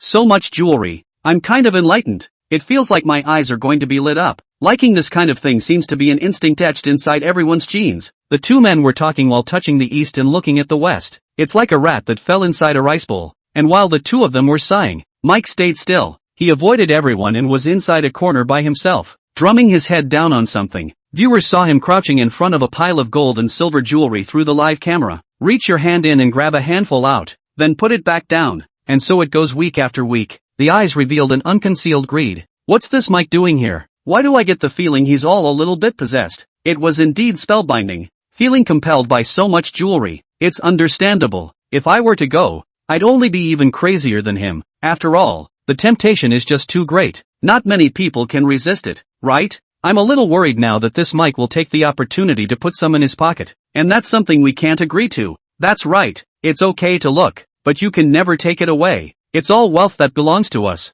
Don't worry everyone. With Zhang Machuan here, I guarantee that I won't let this happen. But I feel like Zhang Majian didn't notice the situation over here. After all, the jewelry is too big and uncounted. Can Zhang Majian find it? We don't take it lightly. We must keep a close eye on the screen and watch out for Mike's every little move. Once he's taken it, we'll record the screen and leave the evidence. And when they come out, they'll all make him spit it out. That's right. Let's guard all these treasures this time. Bai Feifei's eyes were also shining at this moment as she looked at the gold and silver jewelry all over the floor. 4 girls, these things are only more tempting. Each of them felt radiantly glowing, beckoning to Fei White to take them away from her. However, Fei White was a person with great self-control. It is natural not to be led by the desires of your own heart. Zhang Majian had said that none of these things should be touched, so she naturally wouldn't touch them. Looking on, Bai Feifei raised her head and saw a straightforward passage in front of her. So the passageway is here. It seems like the real core of this chamber is still back there. Bai Feifei pointed at the passage. Well, there's nothing worth looking at here anymore, so we can continue on our way, Zhang Majian said. Bai Feifei couldn't see the slightest bit of longing or desire for these treasures in his eyes. It made her a little curious. Zhang Majian, are you a person without any worldly desires? Hearing this question, Zhang Majian turned his head to look at her with a hint of suspicion in his eyes. I mean, how come you didn't react at all when you saw so much bling? It's not even humane, alright. Bai Feifei felt that whether or not one could restrain desire, and whether or not one had desire, were two completely different things. She was able to restrain herself, but Zhang Majian seemed to have pressed on, both up there and after they come down. Zhang Majian didn't have the slightest fluctuation of emotions as he looked at the gold and silver jewelry. To say that he's a man whose emotions don't show, if they don't show, then at the very least he'll look at these a few more times when he comes down. However, she had been observing Zhang Majian's movements from beginning to end. Noticed he didn't even give the jewels more than a passing glance. It's too much of a sensation. Bai Feifei's question, Zhang Majian still had the same unperturbed expression. There's nothing to react to, no amount of jewelry belongs to you or me. And, it's just something out of body. If this had been said by another person, Bai Feifei would have thought he was pretending. But coming from Zhang Majian's mouth, everything seemed incredibly reasonable. I kind of get it. You've completely transcended the realm of ordinary people. You're not a human being. I mean, you're not mortal. Fei White spoke with a big gasp, and the viewers of the live broadcast were taken aback at first. It was only after hearing the second half of the sentence that he reacted. Ha ha ha, Goddess Feifei, you're really getting more and more skinny. At first I thought you were scolding Zhang Majian. Ha ha, yeah. I thought that Bai Feifei was trying to compare realms with Zhang Machuan, and didn't compare annoyed and angry, and directly started cursing Zhang Machuan for not being a human being. Ha ha, but Fei White is right. I do admire that. Chapter 114, Caught in the Act. How on earth did you find out? Compared to those 3 other men, Zhang Machuan's composure is just too handsome, and his charm is directly bursting. Actually, Zhang Machuan is right. These things are no longer relevant to them even if they are good. And what's the use of being excited? They are just passing through. My boy God Murdrum is living a truly transparent life. You guys stop looking. We're moving on. We won't wait if you don't follow us. Bai Feifei turned her head and shouted at the 3 men. Sure enough, the audience was right. She had watched the 3 yelling earlier and just thought they were a bit out of touch. But after just listening to Zhang Machuan's words, it instantly felt that these few people were a bit vulgar and a bit uptight. Compared with Zhang Majian, forget it, there is no way to compare. Park Young and Lee Seo-jun hurriedly gave them up even though they were a bit reluctant to do so, keeping up with Zhang Majian and Bai Feifei. Mike, on the other hand, hesitated before following. Just after walking up a few steps, Zhang Machuan in front of him suddenly stopped, eyes sharpened as they looked back at him. Feeling Zhang Majian's gaze, Mike was instantly a bit weak. What are you? What are you looking at me like that for? I thought we were leaving. Let's hurry up and get a grip. When he finished, he took a few steps ahead of himself. It's fine to leave. Put down your things, Zhang Majin coldly said. Mike's footsteps paused. The face instantly turned red. What? What is it? What are you talking about? I can't understand. You know what I'm saying, you know in your heart. You're not walking out of here if the stuff doesn't go away. As Zhang Majin spoke, his hand was already placed on top of the black gold ancient blade. Mike, you really took something, huh? You've got too much guts, Park was saying. Yeah Mike, if you've got it, put it back. It wouldn't pay to lose your life over something like that. This is, after all, in someone else's territory. You're going against Zhang Majin. Are you crazy? Li Shijuan followed suit and persuaded. Mike was so embarrassed by what they were saying that the veins in his neck bulged. It was a pity that he didn't dare to make any moves in front of Zhang Majin. Now that he was pushed to this point, he also knew that he couldn't muddle through. One could only wheedle and pull out a pearl necklace from inside his own pocket. Seeing this necklace, Bai Feifei's face changed instantly. And you actually took something. Are you a thief? Zhang Majin said before that the things here can't be touched. Besides the fact that it's something that belongs to our country of China, it's also because there are rules for each chamber. And once something is taken away something terrible will happen, and no one will be able to walk out. Is this going to get you killed and bring us down with you? As soon as they heard Bai Feifei's words, Park Young and Li Xiujun's faces all changed as well. What? There's more to this argument. Mike, then you're going too far. Greed kills people. That saying is true. Mike, you've gone too far this time. The two men said one thing to each other, and Mike was instantly speechless and discerning for himself. I didn't take it. The thing got into my pocket on its own. I was probably mesmerized by whatever haunting was going on here, and I didn't know what was going on at the time. My mind went blank, and the thing went into my pocket. Zhang Majin naturally would not believe this nonsense of his. This is the first time, and if there's a next time, it won't pass so easily. Mike gulped and nodded sharply. No, it won't be. I'll be firm in my will, and I won't be mesmerized by ghosts anymore. He said it as if it were true. Makes you wonder how thick-skinned this person can really be. At the same time, Mike was secretly alarmed in his mind. He had just clearly looked for a visual dead spot when he reached for that pearl necklace. Make sure that even the accompanying camera can't see his movements. He had also observed Zhang Majin's movements and confirmed that he hadn't noticed his side before taking it away with confidence. It had been thought that by taking one so quietly, no one would even notice. Directly, Zhang Majin pointed it out. How the hell did he find out? Does this guy have eyes in the back of his head too? This Zhang Majin really isn't an ordinary person. Mike sighed in his heart. At the same time, he was even more fearful of Zhang Majin. What the hell? Mike really did it. Where's the guy who just said he'd keep an eye on him? Didn't he see it? ****** me. I was on Mike the whole time. I really didn't see what moved him. I recorded the whole thing. I'm going to go back and take a good look at it frame by frame. I must find out how the hell he moved. Zhang Majin is so awesome. How on earth did he realize that Mike took something away? He obviously didn't look back the whole time. Just kidding. This is Zhang Majin, capable of doing everything unexpected. My god, shocked me. Before there were people who said that Zhang Majin wouldn't necessarily realize it, asking everyone to keep an eye on themselves. How did it turn out? You guys stared for half a day, but it's not as good as Zhang Majin not even looking at it. This is the gap. I want to interview Zhang Majin so badly. Want to know how the hell he can tell. Even if I can learn 1% of his skill, I feel like I have to be invincible. This Mike is really too much. Goddess Fifi is right. Is he a thief? Seeing people's things and wanting to take them for himself? It's really disgraceful. In such a comparison, the two players from the Cold Kingdom are quite decent, taking nothing. That's right, Zhang Majin didn't say anything about them. It should be that the two of them are still honest, but they're just a bit weaker. That's where the pros and cons come in. It's lucky that Zhang Majin discovered it, or else we would have suffered for nothing. Found it. After I carefully looked at it, I found that it was when Zhang Majin called for everyone to set off that Mike's arm slightly moved and loaded the necklace in one go. The entire range of movement was so small that it was impossible to tell without staring carefully. So he's premeditated, got everything ready just waiting for a chance to pocket it, and says he's mesmerized. Ha! After Zhang Majin warned Mike, he directly turned around and walked down that tomb passage. Fei White reached out and pointed at the three of them. Be honest, all of you. After saying that, he lifted his feet and went after Zhang Majin. Park Young and Li Xiujun looked aggravated. The two of us didn't do anything. Chapter 115, Ghost Cave. Science and Metaphysics at a Glance. Park Young and Li Xiujun, who clearly didn't do anything. As a result, he was severely warned by Bai Feifei. The heart was aggravated, but there's nothing to be done, and it's not like they dare to argue anything back. It can only be put on Mike's head. Blame it on this Mike. One rat turd makes a pot of fish. Let's both of us follow the suspicion, Park Young said indignantly. Exactly. It took everything we both had to restrain our instincts from reaching for those jewels. As it turned out, his behavior alone directly dragged us down and brought down both of our credibility, Li Shijuan said. The two discussed while keeping pace with Zhang Majin and the others, walked into the middle of the passage in front of him. The two of them didn't dare to stay too far away from Zhang Machuan, fearing that something terrifying would suddenly spring up here. Several people continued along the darkened tomb passage. Soon, they arrived in front of another cliff. Only this time,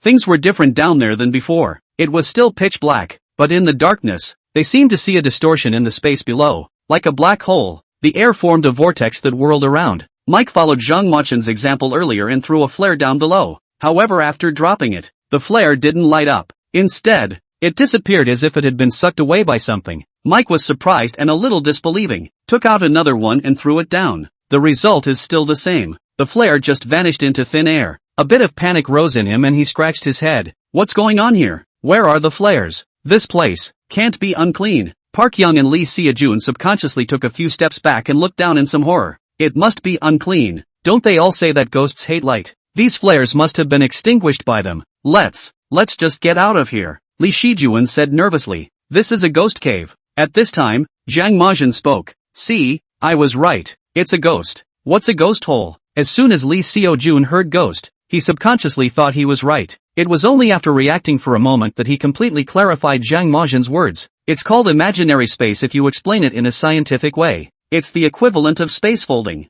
Anything that falls into this will instantly disappear and be transferred to another dimension. As for exactly where it was moved to, it depends on where the opposite side of the fold is. Hearing Zhang Majin's explanation, several people instantly came to a realization. I know, it's the equivalent of a black hole in the middle of the universe, Mike said. Zhang Majin nodded. It could be interpreted that way. Void number space. I feel as if this is somewhat similar to the ability of the Essence Queen's eyes, Bai Feifei said at this moment. Isn't it true that her eyes can make people disappear out of thin air? And the reasoning is the same if you trace it back to the underlying logic. It's all about utilizing spatial folding and transferring the other party to another place. Bai Feifei's brain was still smart, and she quickly realized that the two had something in common. By her explanation, it felt as if the Psychic Queen's eyes weren't that scary anymore. So these things can still be explained by science? Shouldn't this belong to the realm of metaphysics? Li Shijuan was a bit puzzled. The so-called metaphysics is nothing more than where science has not yet arrived. Let's say, for example, we take today's high technology back to the ancient times, a category they can't understand. Then it will be considered metaphysics. It's the same nowadays. Those things that we consider metaphysics are merely products of a more advanced civilization, Zhang Majin explained. His words made the other four people in the room nod frequently. Feels like it makes sense. Zhang Majin, you're really great. I feel like my brain instantly cleared up after you said that, Li Shijuan said heartily. Where science has not reached, there is metaphysics. That's so philosophical, Park was saying. Great. I don't even feel as scary as the Queen of Essence after hearing you say that. Mike followed. As a result, after he finished speaking, Bai Feifei turned her head to look at him and said with a smirk, Really? Mike? A few not-so-fond memories came to mind. The heart is a little less comfortable. Ha ha ha, Mike, you really deserve it. You had to bring it up yourself, didn't you? That little expression of Goddess Fifi is really too cute. I've already made it into an emoticon. Ghost cave. Void number space. It all sounds awesome. It's unbelievable that there's such a place inside the Jingji ancient city. Zhang Majin knows so much. It's like there's nothing he doesn't know. It's thanks to Zhang Majin. Otherwise there's no way for us to know so much information. Especially this ghost cave in case someone who doesn't know about it falls in. Wouldn't they just disappear? Yeah. I feel like this ghost hole is like an enlarged version of the Psycheo Queen's eyes, except that the Psycheo Queen's skills can be activated actively, but this one is just passive. My god, how on earth did Zhang Machuan know that this is a ghost cave?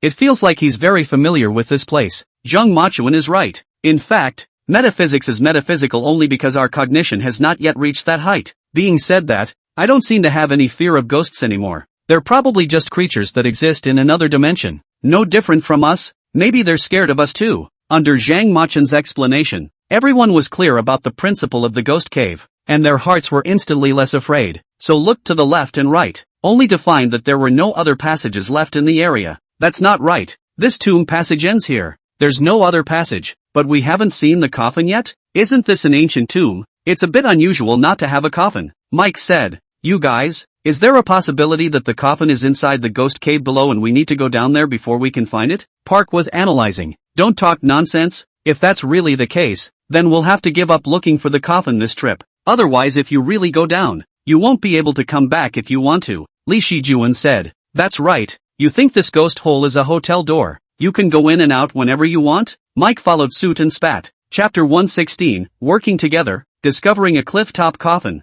Park is being snubbed by both of them. Gambling seems to be silent. While they were fighting, Zhang Majin looked up and down. Only a dark thing was seen in the position above their heads. Looked like a stone pillar extending from above. What are you looking at? Bai Feifei asked after noticing his movements. Zhang Majin reached out and pointed up. I think there's something up there that needs to be reconfirmed. With that said, he walked over to the edge of the cliff, ready to poke his body out and check it out. Wait, what are you going to do? Bai Feifei hurriedly stopped him when she saw his movements. After Zhang Majin said his intentions, he was directly pulled back by Bai Feifei. No, that's too dangerous. Where am I? Where am I going to find you if you fall off your feet? There will be no such eventuality. Zhang Majin said calmly. No way. I can't let you risk your life like this. Bai Feifei still insisted on her idea. Better yet, let me do it. You can pull me most my last insurance. It's safer this way, and mainly because I want to make a contribution too. Not be a scrapper who just eats what he gets. Zhang Majin thought about it and nodded in agreement. For him,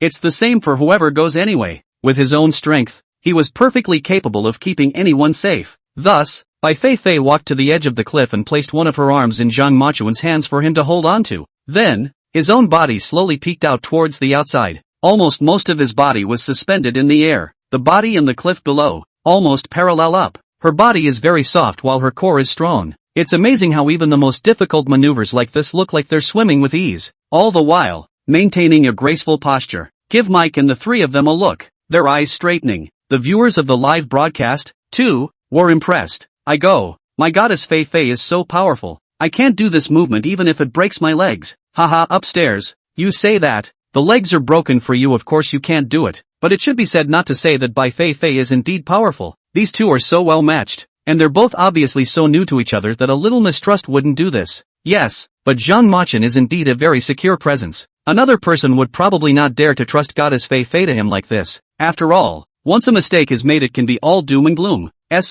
I'm so nervous. I'm afraid that Goddess Feifei will make an accidental mistake and fall down. Blah, blah, blah, blah, blah. You a crow upstairs. Don't curse me, Goddess Feifei. No it won't. No it won't. There's absolutely no accidents with Zhang Majin. After Pak Feifei poked her head out, her eyes adjusted to the darkness, finally got a good look at what was going on up there and was secretly amazed. Pull me back, Bai Feifei said. Zhang Majin's arm slightly exerted a force. Straight away, he pulled Fei White back. Bai Feifei stood up straight in accordance with Zhang Machin's force, only to have her entire body fall forward due to inertia. Just like that, watery, she directly fell into Zhang Majin's arms and hugged him, feeling Zhang Majin's broad chest and powerful heartbeat. Bai Feifei's little face reddened in a flash. The heartbeat picked up. He had wanted to get up from his arms immediately, but he found himself weak in his legs. Subconsciously, he reached out his hand to support Zhang Majin's chest, which finally made him stand up straight. Hug. Sorry, I just didn't stand still. I didn't mean to.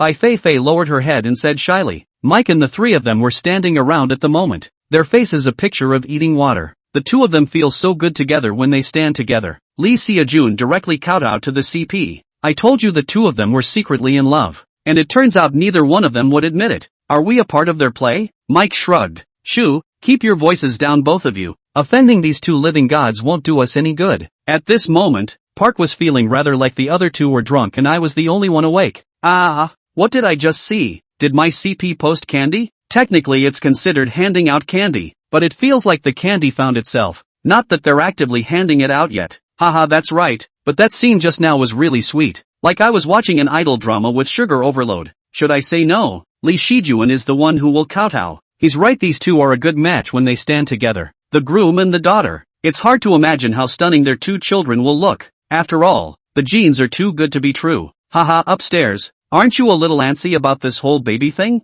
What exactly did Goddess Feifei see? It feels like she was just surprised. Doesn't anyone care about this? All of them are kowtowing to the CP? Bai Feifei took a few steps back and calmed down, which made her feel her heartbeat ease a little. I see it. The coffin is indeed just up there. She pointed upward toward the stone pillar that stretched out above. and there's a huge thing moving around next to the coffin. Like some kind of plant. It's just a shame it's so far away and the fiber optics are dark. I can't see what it is. She gave Zhang Majin a full account of everything she had just seen. After making sure that nothing was left out, he quietly looked at Zhang Majin and waited for him to analyze it. Zhang Majin nodded and said, "This should be the coffin of the Queen of Psycheo. As for the moving plant you saw, it's probably guarding the coffin, but one needs to go up there to find out what it is." In fact, Zhang Majin knew it now, but he just couldn't say it. Solely lay it out and wait until you see it above before revealing the answer. A guardian of coffins? Is there such an amazing plant in the world? Mike wondered. Of course, haven't you seen the live stream of our previous Forbidden Land? There was a Hydracypress there that was also a plant now, and it could also eat people, Bai Feifei said. But for Mike, it's a completely different story. Apparently, it's plants that can guard coffins, which sounds a little more impressive. Isn't the main thing we have to think about now how to get up there? I just looked around, and there aren't any passages to get up here at all, or ropes or anything. Are we being told to fly up there? Li Sijuan reminded. Chapter 117 Ascending the Stone Pillar, Discovering the Queen's Coffin. Of course not. There must be a road here. It's just that it should be in a very hidden place and we haven't found it yet. There was helplessness in Bai Feifei's tone. It seemed to feel that this question from Li Sijuan was a bit too silly. Follow me. At this time, Zhang Majin turned around and walked towards the right. The crowd followed. It was only after they had followed the path on that bluff forward for a while and turned a corner. Ahead, following the cliff face all the way up, there was a staircase with a disc overhanging it. So the road is here, Li Shijuan said excitedly. This passageway is really hidden. If Zhang Machuan hadn't brought us along and let us find it on our own, I'm afraid we'd have to find it for half a day before we could discover it. Park was saying, well, it seems that you two have a pretty good perception of your intelligence, and barely enough to be considered a strength. Fei White commented sharply as she clasped her shoulders beside her. Park Young and Li Xiajun smiled awkwardly and didn't dare to speak. In his heart, he was a bit puzzled. He was obviously kissing ass. How come it doesn't feel like the effect is quite what you expected? Ha ha ha, this mouth of my goddess Fei Fei. Ah, it's really getting sharper and sharper. Yes yes yes, I just love this sharp Fei White. It's so powerful. It can't be helped. My goddess Fei Fei wasn't originally like this. This was all forced by the two players from the Cold Kingdom. It can't be helped. The two of them said that. Originally they wanted to pat Zhang Machuan on the back, but as a result, they didn't expect Zhang Machuan to not eat this at all. And next to them was a Bai Feifei who had a mouth like a controlled knife. So I kind of sympathized with the two of them. I'm getting a little nervous. They're about to see the coffin up there, which is supposed to be the body of the Queen of the Finest lying inside. What's there to be nervous about? We're still separated by a screen, and that Queen of Essence can't rush out. Besides there's still Zhang Machuan. There's no accidents with him. Yeah, and to be nervous it should also be Mike who was nervous After all, he could have mouthed off before to break his head with the Queen of the Psycheo for a bit. Mike now that the opportunity has come, you have to seize it. I have a feeling he can't grasp it, and he'd better act a little more calm in a moment, or else it could be even more humiliating. The crowd made their way up those steps. After walking to the very top, the scene above that stone pillar was all displayed in front of them. The first moment they saw it, Mike, Park Young, and Li Xiaojun let out in unanimous gasp. Just see that the stone pillar extends all the way out from the top of the cliff, like an Optimus Prime, and, like, naturally occurring. And at the end of this stone pillar, there was a huge coffin. What really made everyone marvel was the fact that in front of this coffin, there was a huge plant. The plant looked like a flower, and the blossom was a few inches larger than the coffin. All over his body, he exuded a gleam of ghostly light. It had a few huge petals that oscillated one after the other as if breathing. It made it look less like a plant and more like a fertilized animal. The plant looks gorgeous in color and shape though, but inexplicably, there is a sense of oppression. Look and feel a little uncomfortable inside. My God, such a big flower. How did this grow? Park was exclaiming. It's amazing. This flower feels like it's alive. I mean it's like it's alive and it's not. Li Sai-jun said it a few times without accurately expressing what he meant. Anxious. It was mainly because he had been spit on by Fei White along the way, which had given him a lack of self-confidence. He could almost guess what Fei White would say about it. Plants are certainly alive. And the self he was trying to express was that the flower looked like it had come to life. Its corpse-scented devil's tongue. Just as Li Sai-jun was sweating and thinking about how to precisely express his thoughts, Zhang Majin opened his mouth. Corpse-scented magic potatoes? Mike and the three of them couldn't help but repeat the phrase when they heard it. It always seemed like a very uncomplicated name just by the sound of it. Corpse-scented magic potatoes. What does that mean? Bai Feifei asked. Just like the Hydracypress, that kind of plant? It can't be more powerful than Hydracypress, can it? What she was most concerned about was still the issue of the attacking power of this corpse fragrance magic potato. Zhang Majin shook his head. If it's based on attacking ability alone, the corpse-scented magic taro is far inferior to the nine-headed serpent cypress. Oh, then I'm relieved. Bai Feifei patted her heart and said. As the words fell, she glanced at Zhang Majin's expression, and again instantly felt that she had let this heart of hers go early. It won't be. There are buts? Fei White asked tentatively. No buts. Only, its attacks are not physical, but mental. Zhang Majin didn't say but he said what should follow the but. For a moment, it left Bai Feifei somewhat at a loss. Couldn't help but reflect for a moment. Was it that he had spoken too sharply recently and had influenced Zhang Majin? It's either he doesn't talk or he chokes to death. Ha ha ha, Zhang Majin is really getting more and more humorous. I'm really a bit uncomfortable with his serious and funny look. Ha, that's how the effect can be pulled off, by saying funny things in a serious manner. I think Zhang Majin has the talent to go and act in a skit. Strongly suggest that after Zhang Majin and Bai Feifei's adventure comes back, directly debut, partner up to act in a skit. It must be very interesting. Haha. Upstairs, what kind of bad idea are you talking about?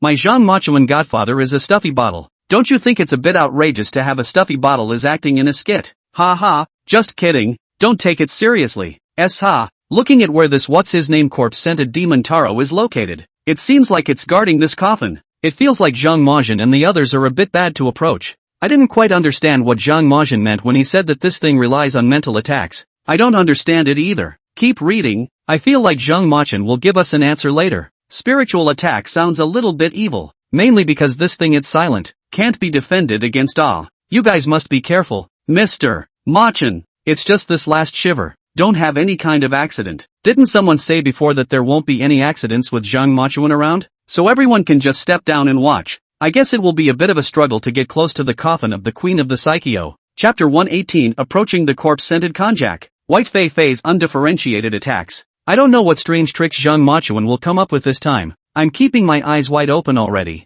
Corpse-Scented Konjac. This name makes me afraid to eat konjac in the future. Haha. A few people stared at the corpse-scented magic potato. Their hearts were a little apprehensive at this moment. Each and every one of them did not dare to go forward, but only stood in place and watched from afar. You guys wait here first, I'll go over there. After Zhang Majin finished speaking, he lifted his foot and was ready to walk up the stone pillar to go up. It was pulled back by Fei White. Wait, Zhang Majin, don't go yet. Bai Feifei's eyes were filled with worry. What's wrong? Zhang Majin asked. I don't know, but I just have a bad feeling in my heart that I don't want you to get close to this corpse-scented magic potato. Can you first tell us what's going on with this corpse fragrance magic potato? This way we know a little bit more about it, and we'll know what to do once you get hit a little later. Although, in her heart, Bai Feifei also felt that with Zhang Majin's strength, getting hit was almost impossible. But Karen is not the same person today who joined the show in the beginning. Her concern for Zhang Majin had reached a point where she felt scared herself. No matter how strong Zhang Majin's strength was in her heart,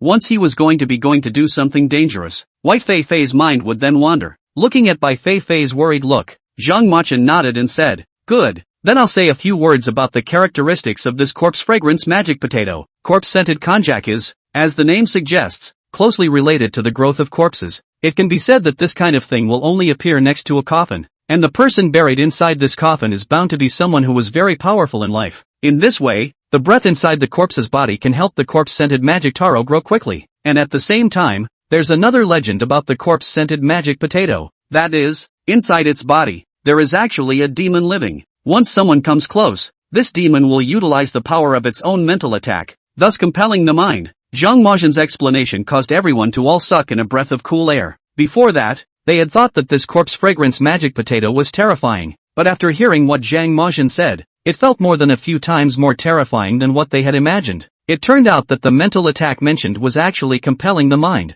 I thought that its ability to attack was just to make people feel scared or something, to amplify emotions. I didn't realize that it was possible to compel the mind. Park was exclaiming. That's right, amplifying emotions is just its most basic ability. What's really scary is still making people have inexplicable hallucinations, and in severe cases, it might even make everyone kill each other. Zhang Majin's addition once again caused them to suck in a breath of cool air. The viewers in the live broadcast room, hearing these words, followed and tensed up. I'll go. This corpse fragrance magic potato is so terrifying. Wouldn't it be an invincible existence? No wonder my goddess Feifei dragged Zhang Majin to keep him away. They say that a woman's sixth sense is the most accurate, and now it seems to be true. This thing is terrifying to look at. I also think that Zhang Majin should not go over there. They should think of a way to find a more stable way. You guys are also a bit too underestimating Zhang Machuan. I think that with his ability and such a strong spiritual power, he won't be compelled by the corpse-scented magic potato, right? Anyway, when I heard Zhang Machuan describe this thing,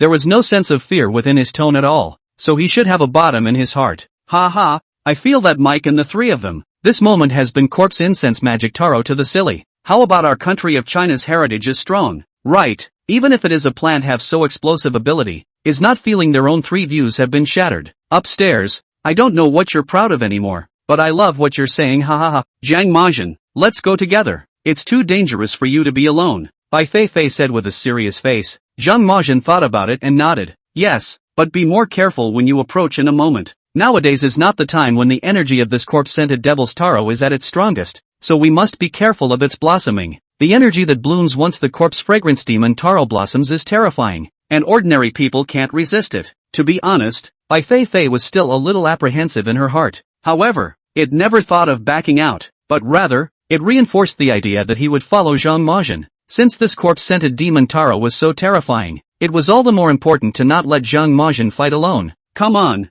I'm ready. The two of them walked together towards the top of that stone pillar, while Mike and the three of them stood abashedly in place, not daring to approach or go forward at all. Ahem, we won't go if you two go, ha. We're here to keep an eye on the situation for you at all times and be your solid backing. Li Shijuan appeared to be feeling a bit embarrassed about his face, and very unnecessarily came up with such a sentence when Zhang Machuan and the two of them were passing by. Sure enough, after he said this, Bai Feifei's eyes swished over. That's a nice way of saying, if you're afraid to go, you're afraid to go, and you have solid backing. I think this backing of yours is a tofu dregs project. Right, if the two of us are really ready to lean on it, before we can lean on it, this backing of yours is already going to be thinned out. After saying that, he followed Zhang Majian without looking back. As the two of them continued to get closer, the camera advanced. The coffin and the corpse-scented devil's tongue became clearer in front of the camera. Professor Li, who was in the middle of the live broadcast room, had his eyes glued to the screen at this moment, trying to read out every bit of information above this image.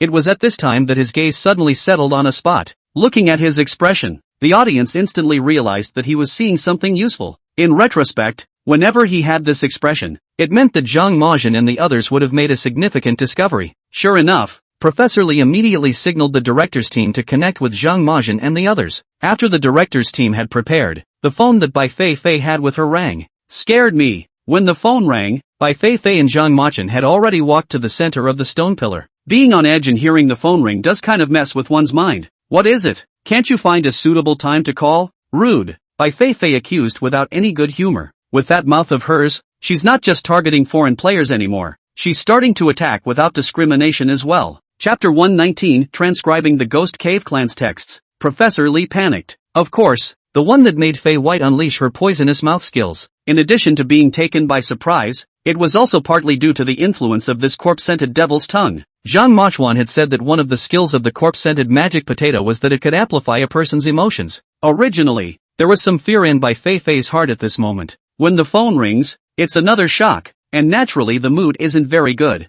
Huffing and puffing, he pulled the satellite phone out and, as expected, there would be no one else calling them at this hour. It's none other than Professor Li. Bai Feifei took a deep breath and calmed down so as not to hurt the innocent. It was only then that he sort of picked up the phone in a calm tone. Hello. Professor Li froze across the room. Though, that said, Fei White had tried to look calm at this moment, but Professor Li still heard anger in her tone. After all, when Bai Feifei answered the phone before, she was all warm and welcoming to him. It's never this formulaic. Professor Li's tone was immediately a bit cautious, not daring to dilly-dally more, and went straight to the point.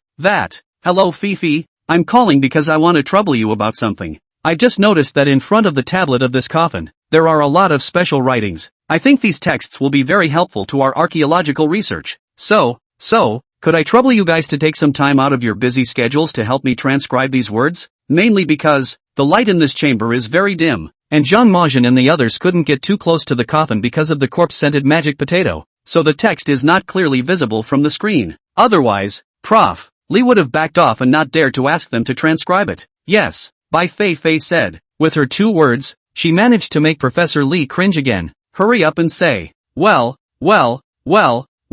then it's a lot of work and trouble for you. Then I won't keep you any longer. Goodbye. Snapping the phone off, Professor Li took a deep breath. Pat on the heart. scared the hell out of me. It turned out that when I looked up after I finished, I realized that the sky was falling. Forgetting that the camera was still on at this moment, he was still inside the official broadcast room. The way he just looked was all seen by the audience in the live broadcast. He rushed closer to the screen to see if the joke was on him. This look reveals that I'm a bit redundant. Because a screen full of people are poking fun at him at this moment. Ha ha ha, Prof. Lee laughed me to death. It's true that men are afraid of angry women no matter what. Professor Lee must be a wifey at home too, haha. I can't blame Professor Lee. If it were me, I would have to be scared too. The key is that Goddess Feifei's aura is too powerful when she's serious. Whoever encounters this can't be confused. Although it looks oppressive, I'd like to say that Goddess Feifei's cold face is really valiant. And who in the family understands that? I get it. I get it. Something else. Zhang Majin, you kid is really lucky. Ha ha,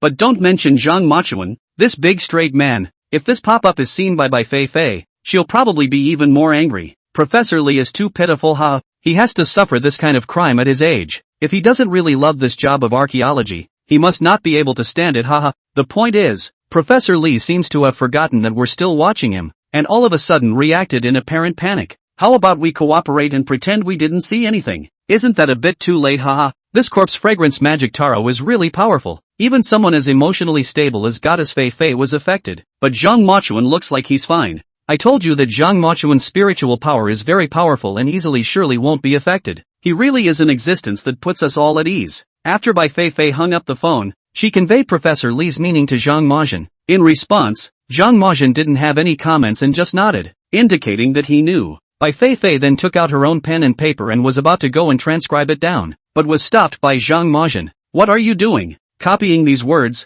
Ah, didn't I just tell you that? Bai Feifei froze. It was thought that Zhang Majin was also affected, only that it was his memory that was affected. How could he turn around and forget what he had just said? However, only Zhang Majin shook his head and said, that's not what I'm talking about. Do we still need to copy these ourselves? What's the point of bringing a couple of them? While saying that, Zhang Majin gestured in the direction of Mike and the few of them. Bai Feifei then understood and laughed. You're right. A few of them definitely wouldn't have gotten here if it had been us on this trip. Since you've taken such a big advantage of us, it's time to pay some protection money at this moment. It's still okay to let them help with such a favor as they can. So, waved at Mike and the others. The three of them were still standing in place at this moment, and were probing their heads at Zhang Majin and Bai Feifei. When he saw the beckoning, he was hesitant. Mike, what does this mean? Letting us through? Park Young, to go over there? Didn't they say that corpse-scented devil's tongue is scary? I don't dare. Li Shijuan, corpse-scented magic potatoes are scary. Isn't Zhang Majin scary? Zhang Majin told us to go over. If we don't go over, I'm afraid we'll die faster. Forget it, let's just go and see what they're going to do. I think Zhang Machuan is a pretty good guy. Not so good that he's going to trick us and get us killed. Besides, I saw them go over there and it didn't look like anything was wrong. To say that at this point in time, it's still Li Shijuan who's a bit smarter. The logic of this was quickly figured out. If Zhang Majin was really trying to harm them, he could have done it at any time along the way. No need to wait until this time at all. Mike and Park are taking a look at it, and it does seem to be the path. Let's go. Let's go. It just so happens that I'm a little curious about that side. We've come all this way. We can't just stand here and look at it from afar. Go over there and see what's going on. These three people then carefully walked towards the top of that stone pillar. After walking over to Bai Feifei, she handed the pen and paper in her hand to the front. Again, he pointed to the monument beneath the coffin. Here, a task for you. See the writing on that, and copy all those words as they are. The three men froze as they stared at the pen and paper in front of them. Is that what we were called? For? Mike said. Yeah, what else could it be about? Fei White spread her hands. Chapter 120, Caught in an Illusion. Bai Feifei is tricked. Given other things to do, will you do them? Though that sounds a bit mean to look down on them, but it makes sense when you think about it, leaving the three of them unable to refute it. Mike could only take the pen and paper less convincingly, after reading the writing on top of the tablet. These words we don't recognize either. How can we copy this? You think we know each other? Fei White asked rhetorically. Straight away Mike froze at the question. The writing of your country. You still don't recognize it? Park was asking rhetorically. Bai Feifei clasped her hands over her shoulders and said in a single word. We have a lot of writing in our country, and it can't be helped because the history is so long, so the writing has gone through countless evolutions. The writing on it is all ancient and unique to a specific ethnic group. It's not like I specialize in this. Isn't it normal that I don't recognize it? Her words directly wilted the three men. There was certainly no way to compare their heritage to that of the state of China. with a history going back a few hundred years at most. Naturally, there is no way to understand these textual variations and diversities in China. Mike felt like he'd asked a stupid question that went right to the top of someone's life. For nothing, they've subjected themselves to a barrage of taunts. Don't use not knowing as an excuse. Don't you know how to draw a tiger from a cat? Get a grip. After saying this, Bai Feifei went to look for Zhang Majin. Ha ha ha, my goddess Fifi is really getting good at commanding these three minions. Well done. Beautifully done. Worthy of being Zhang Majin. Ah, the brain is just good when it comes to critical moments. She's definitely a ventriloquist. Ha, that's right. We do have to make the three of them pay protection money. And just that's a bargain. Goddess Fifi, can you lend me your mouth for a couple of days? I want to go and argue with our boss, but unfortunately my mouth is too stupid to win. Ha ha ha ha ha. Upstairs. Are you here for a laugh? Fei White is fantastic. That just made my blood boil. And yes, although it's time consuming to go through and discern the words, it's all a manifestation of our historical heritage. And we should feel happy about that. Not just happy, but mostly proud. Goddess Fifi suggests it will say more than one thing. Ha ha, the Fifi goddess whose anger value has been pulled full.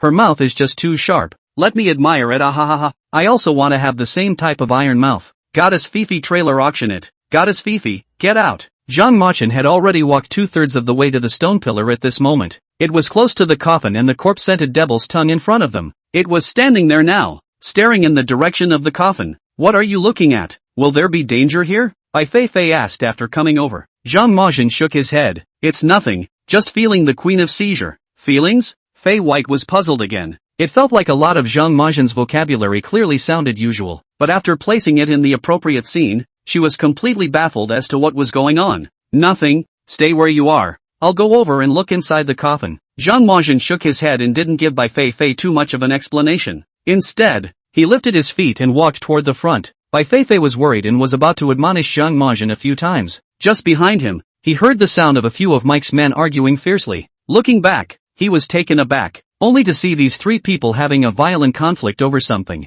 It was a wrestling match by now. Park is going 2-on-1 Mike with Lee Sukjun. Unfortunately, both of them together were no match for Mike's power. With a swipe of Mike's burly arm, he was pushed right back down to the ground. Then madly, he walked over and lifted his foot towards the two of them and kicked them. Bai Feifei's heart was startled and she subconsciously shouted stop. Just as quickly, he ran that way, trying to get Park Young and the two of them down before Mike could get his foot down, because she knew clearly that with Mike's kick, these two people were bound to be kicked off this stone pillar, fall directly into the ghostly hole below. It was too late. However, she had just gotten halfway across the room when Mike had already put his foot down. Park Young and Lee Sukjun were like two leather balls as he kicked them out. What are you doing? Mike, you're killing people. You're going too far. Bai Feifei braked her footsteps and looked at the two people who had already been swallowed by the ghost hole. The anger was so great that he was trembling all over. At the same time, getting into a fighting stance, ready to make a move on Mike. It was at this time that she suddenly felt a coolness on her face. It was as if a spray of water was coming toward him.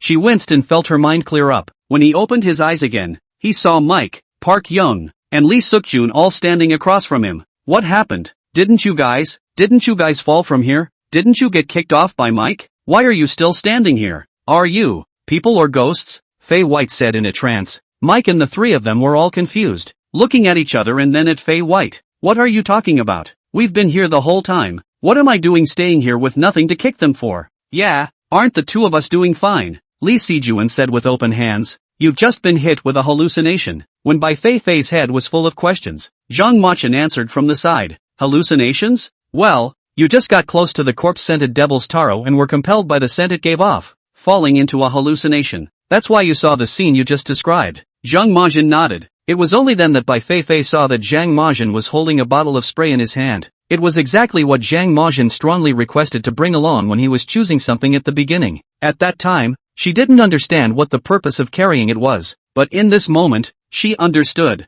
It was a coincidence that Zhang Majin had known and prepared for this corpse-scented magic potato hallucinogenic thing long ago. This spray, just to wake up the person who was under the illusion at this time? A stream of thoughts surged through Bai Feifei's mind at the same time, and she felt very confused in her heart. Goddess Fifi was actually hit by an illusion just now. I'll go. It's so scary. I just saw Goddess Fifi turn around and immediately shouted at Mike and ran to beat him up. I thought that's what was going on, but it turned out to be a hallucination. This illusion is so scary. If Zhang Machuan hadn't made a timely move to wake up Goddess Feifei, she and Mike would definitely have to fight. With Mike's big muscles I'm worried that Goddess Feifei will get hurt. Chapter 121, confronting each other as they are hit by the same trick. Right. Although I have confidence in Bai Feifei's hands, the strength of men and women is still very disparate, so it's not necessarily possible to take advantage of it if we really have to get into a fight. The main thing is that this place is too dangerous. If you fall down if you're not careful, you'll just disappear. Zhang Machuan is also too good. He can practically predict the future, as if he had anticipated the existence of the corpse-scented devil's taro in advance and brought the spray with him. Yeah, that's the point. I can't figure out how in the world he manages to anticipate everything ahead of time anymore. Perhaps Zhang Machuan is just more careful, worrying that this will happen, so do a good job of preparing in advance chanting. He knows the ancient tomb so well what risks will be inside the heart clear. It's really fortunate that our country of China can have a player like Zhang Machuan. It's too much of a sense of security. Zhang Machuan is awesome. This wave is really awesome. I dare say that if he hadn't made enough preparations in advance, then everyone wouldn't have been able to escape the corpse-scented magic potato's attack today. Yes, this corpse fragrance magic potato is also too terrifying. More so than physical attacks, spiritual attacks. People can't fight, can't be defended against. Under Zhang Machuan's explanation, Mike and the others also realized what had just happened. There was a moment of fear in his heart. In such a situation nowadays, they couldn't imagine what kind of consequences they would have if they got into a direct conflict with Bai Feifei. That would definitely be a lose-lose situation, with no one taking advantage. Fortunately, Zhang Machuan stopped the farce in time. It's too terrifying. Bai Feifei was actually trapped without even realizing it. I thought it would be the two of them that would get hit first, Mike said in shock as he patted his heart. Yeah, I didn't expect that either. What do you mean the first to get hit will be the two of us? Who are you looking down on? Park was halfway through nodding his head when he realized that Mike's words were off. There was a furious questioning. That means you too. What's the problem? Mike spread his hands with a disdainful look on his face. What's the matter? I can't tell you the truth. Do I have to coax you like a child? You two were supposed to be the weakest of all. The more Mike talked, the harder the words came out. Park Young and Lee Seojun's faces all changed. The smell of gunpowder between the three men was getting worse. Lee Seojun opened his mouth and was about to say something when he heard Zhang Machuan at the side stop it. Alright, you guys are being affected by the odor emanating from the corpse fragrance magic potato, so let's all talk less. You guys back off. I'm going to check on the Psycha Queen's body so we can get out of here first. After Zhang Machuan finished speaking, he turned around and walked in the direction of that coffin. Wait, Lee Seojun called after him, his tone unkind. Zhang Machuan, I've put up with you for a long time. Why should we listen to you for everything? Why should we do whatever you say? We are all players here to explore, not your subordinates. And, even if you're going to be the boss of this, aren't you going to be even-handed? Why didn't you come out and stop Mike just now when he was talking about us? And you called it quits as soon as I spoke. Do you have a problem with us? Lee Seojun's chatter made Bai Feifei feel a headache. Okay, everyone, cut the crap. I think it's the corpse-scented magic potatoes effects that continue to play out. This is too unfavorable for us. We need to get out of here quickly before we can do so. However, Bai Feifei's words didn't produce much of an effect. Park Young and Lee Seojun looked even more agitated and had to find Zhang Machuan to get a statement. Zhang Machuan looked, on the contrary, unaffected and still had the same expressionless look. He also didn't seem to take Park Young's provocation to heart. Zhang Machuan, do you think that this matter will pass without speaking? I can't care about that much today. Even if I can't beat you, I'm going to fight you to the death. Let you know that our cold countrymen are not wimps. As Park was speaking, he rolled up his sleeves and charged towards Zhang Machuan with open teeth and claws. Zhang Machuan stood still and waited until that Park was rushing to his heels, but he dodged with an extremely fast speed, dodged straight to the side. Park Young couldn't stand his own movements due to inertia and fell to the ground in a heap. He was just about to get up, but he felt 1,000 pounds pressing on his back, making it impossible for him to move at all. At this moment, Zhang Machuan had one foot on his back and lowered his head to look at him coldly. Zhang Machuan, you're bullying people too much. You let go of me. Park was hissing, and the mountain on his back remained motionless. Lee Seojun couldn't take it anymore when he saw his companion being treated like that. Continuing to Huckleberry save his grandfather in general, he also rushed towards the side. For him, Zhang Machuan was even less in his eyes. It's just him and Park Young like that. Come one to beat the other. Come two to beat the other. Even if 10 came together, they wouldn't be his match. It's easy to deal with without even having to draw a knife. But there was no way for Fei White to stand idly by at this moment. Taking a step forward directly, he stopped in front of Lee Seojun. You guys don't go too far. If you're really not convinced, I'll compete with you guys first. The viewers of the live streaming room couldn't get enough of their eyes at this point. It feels like there's a battlefield everywhere inside the screen, and I don't know which side to look at first. However, this is only for the Chinese audience. The reason they were so relaxed was because of their confidence in Zhang Majin and Bai Feifei's strength, knowing that even if they did fight,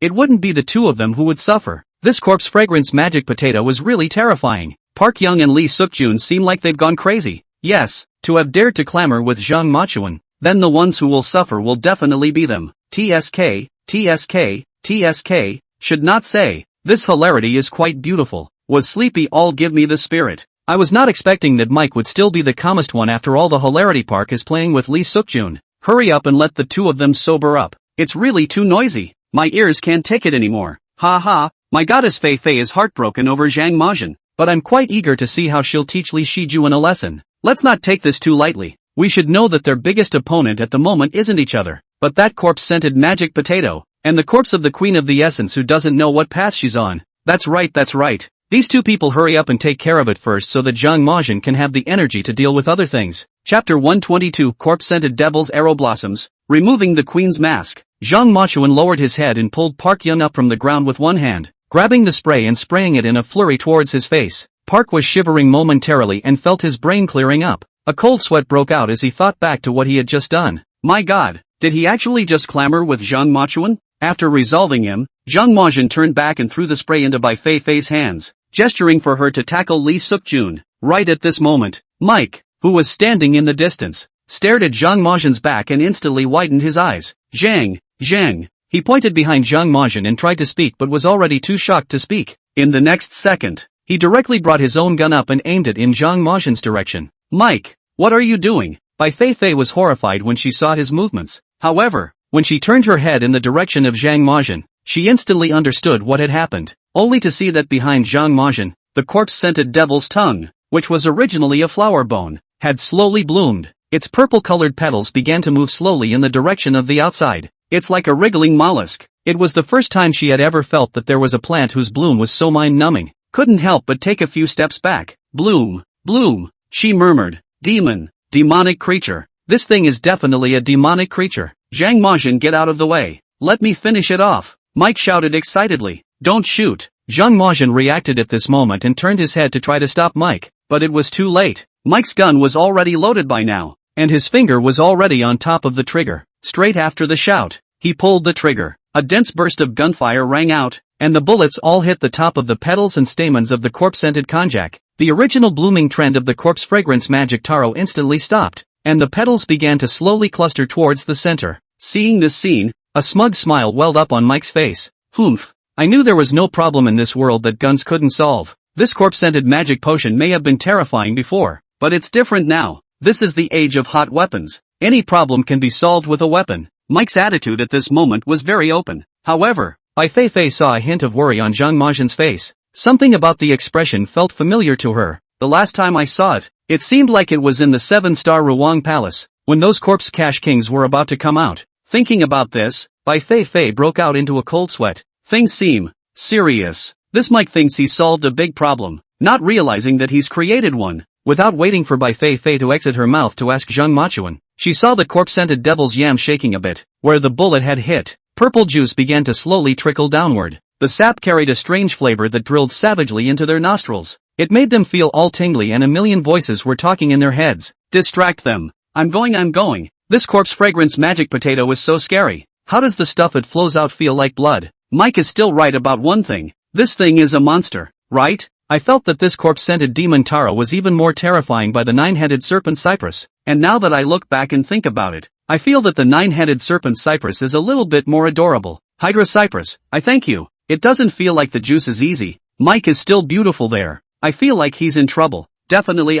Didn't you hear Zhang Majin stop him at the beginning? If this method of his works, Zhang Majin will definitely not stop him. I guess this juice has something to say. I don't understand it, but I can tell it's not simple just by looking at this color. Phew, so nervous. I wonder if we'll be able to see the corpse of the Psycha Queen this time, or not. Zhang Majin looked at the slowly flowing juice and knew that the time left for them was running out. Turning his head, he rushed at Bai Feifei. You take the others out first. I'm going to open the coffin and take a look at the Psycho Queen. Zhang Majin, don't go. It's too dangerous. Bai Feifei said nervously. No, unveiling the mystery of the Queen of Essence is also the ultimate goal of this expedition. I must go. Zhang Majin insisted. Then he turned and quickly headed toward the coffin. Although, that being said, There was no clear mandate issued by the show for this one, but basically, they've got the path figured out. 2. The ability to gain points is just a few important nodes, and since they had come to the front of the Queen of Jingjia's coffin, opening the coffin and examining the corpse was bound to be a very important step. Of course, what Zhang Majin cared about the most wasn't the points. Rather, he really wanted to catch a glimpse of the Psycha Queen's true face. Taking 3 steps and 2 steps closer to the coffin, Zhang Majin directly mounted the stone monument with a flip, stand on top of the monolith and look down. It was surprising to see that there was no cover on top of the coffin. The sperm queen just laid right into it. She was covered in brightly colored and ornate clothing and wore a mask. The top hand was folded over his chest and he lay still. It felt like falling asleep. Zhang Majin took a deep breath and reached out to remove the mask on the face of the Queen of Essence. As the mask was slowly removed, the fair skin of the Queen of Essence was slowly revealed. However, when the entire mask was all removed, Zhang Majin's gaze visibly contracted. There was a moment of stunned expression. This was already considered unusual for what had always been lighthearted about him. So, the viewers of the live broadcast quickly realized this unusual thing about him. In his heart, he immediately speculated about how special the appearance of this Queen of Essence was. Surprisingly, he was able to scare Zhang Majin. As the camera slowly focuses, finally, the answer is revealed, only to see that this Essence Queen's appearance was truly stunning. Even after tens of thousands of years had passed, her corpse still looked as fresh as ever. It hasn't changed in the slightest, and as she made her way there was a sense of grace and grandeur, an air of superiority. I'll be damned. Finally meeting the Queen of the Essence. What a stunning feeling. Families who understand. This is what I imagined the Queen looked like when I was a child listening to stories. Although this Essence Queen has a stunningly beautiful appearance and amazing aura, I don't think it's enough to shock Zhang Majin like this. I think there's only one answer, and that's that Zhang Majin originally liked this one. Ha ha. Don't be ridiculous. There's got to be something else going on here. And don't forget we're not out of danger yet. That's right. Zhang Majin, hurry up and leave after looking. It's too dangerous. Chapter 123. Zhang Majin also hit? The Essence Queen opened her eyes. Zhang Majin looked at the face of the Queen of Essence within the coffin. Rubbing his eyes, he shook his head to clear it. He knew that he had just been hit as well.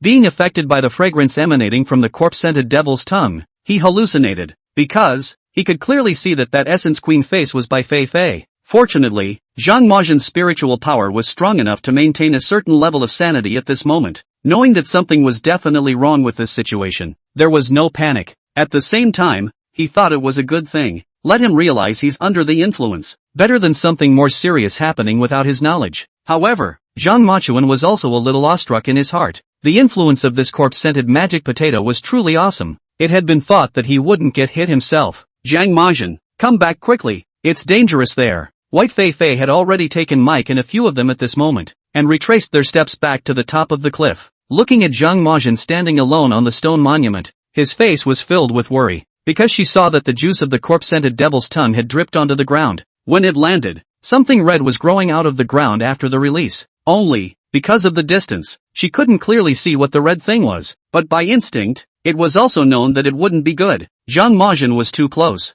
It was dangerous at this moment. How could she not be worried? Zhang Majin shook his head at this moment, his consciousness gradually clearing up. Once again, he looked towards the face of that Queen of Essence. For once, it's finally not Fei White's face. However, at this very moment, only the eyes of that Essence Queen suddenly opened. That pair of eyes, surprisingly, were all pitch black in color. Meanwhile in the center, there was a swirl. It looks as if the surrounding imaginary space is the same. Zhang Majin felt a huge suction force that emanated from inside those eyes, seemingly sucking him in. He was startled and subconsciously took a few steps back, jumped off the top of that monolith. When he raised his head to look, he only saw that the body of the Queen of Essence had already floated out of the coffin, floating in mid-air. Dark eyes, staring at him. Bai Feifei and the others were in the distance at this moment, and when they saw Zhang Majin's movements, their hearts tightened. Zhang Majin, Bai Feifei shouted. What's wrong with him? Zhang Majin? Is the Queen of Essence scary looking? Why did he fall down after taking a look? Mike wondered.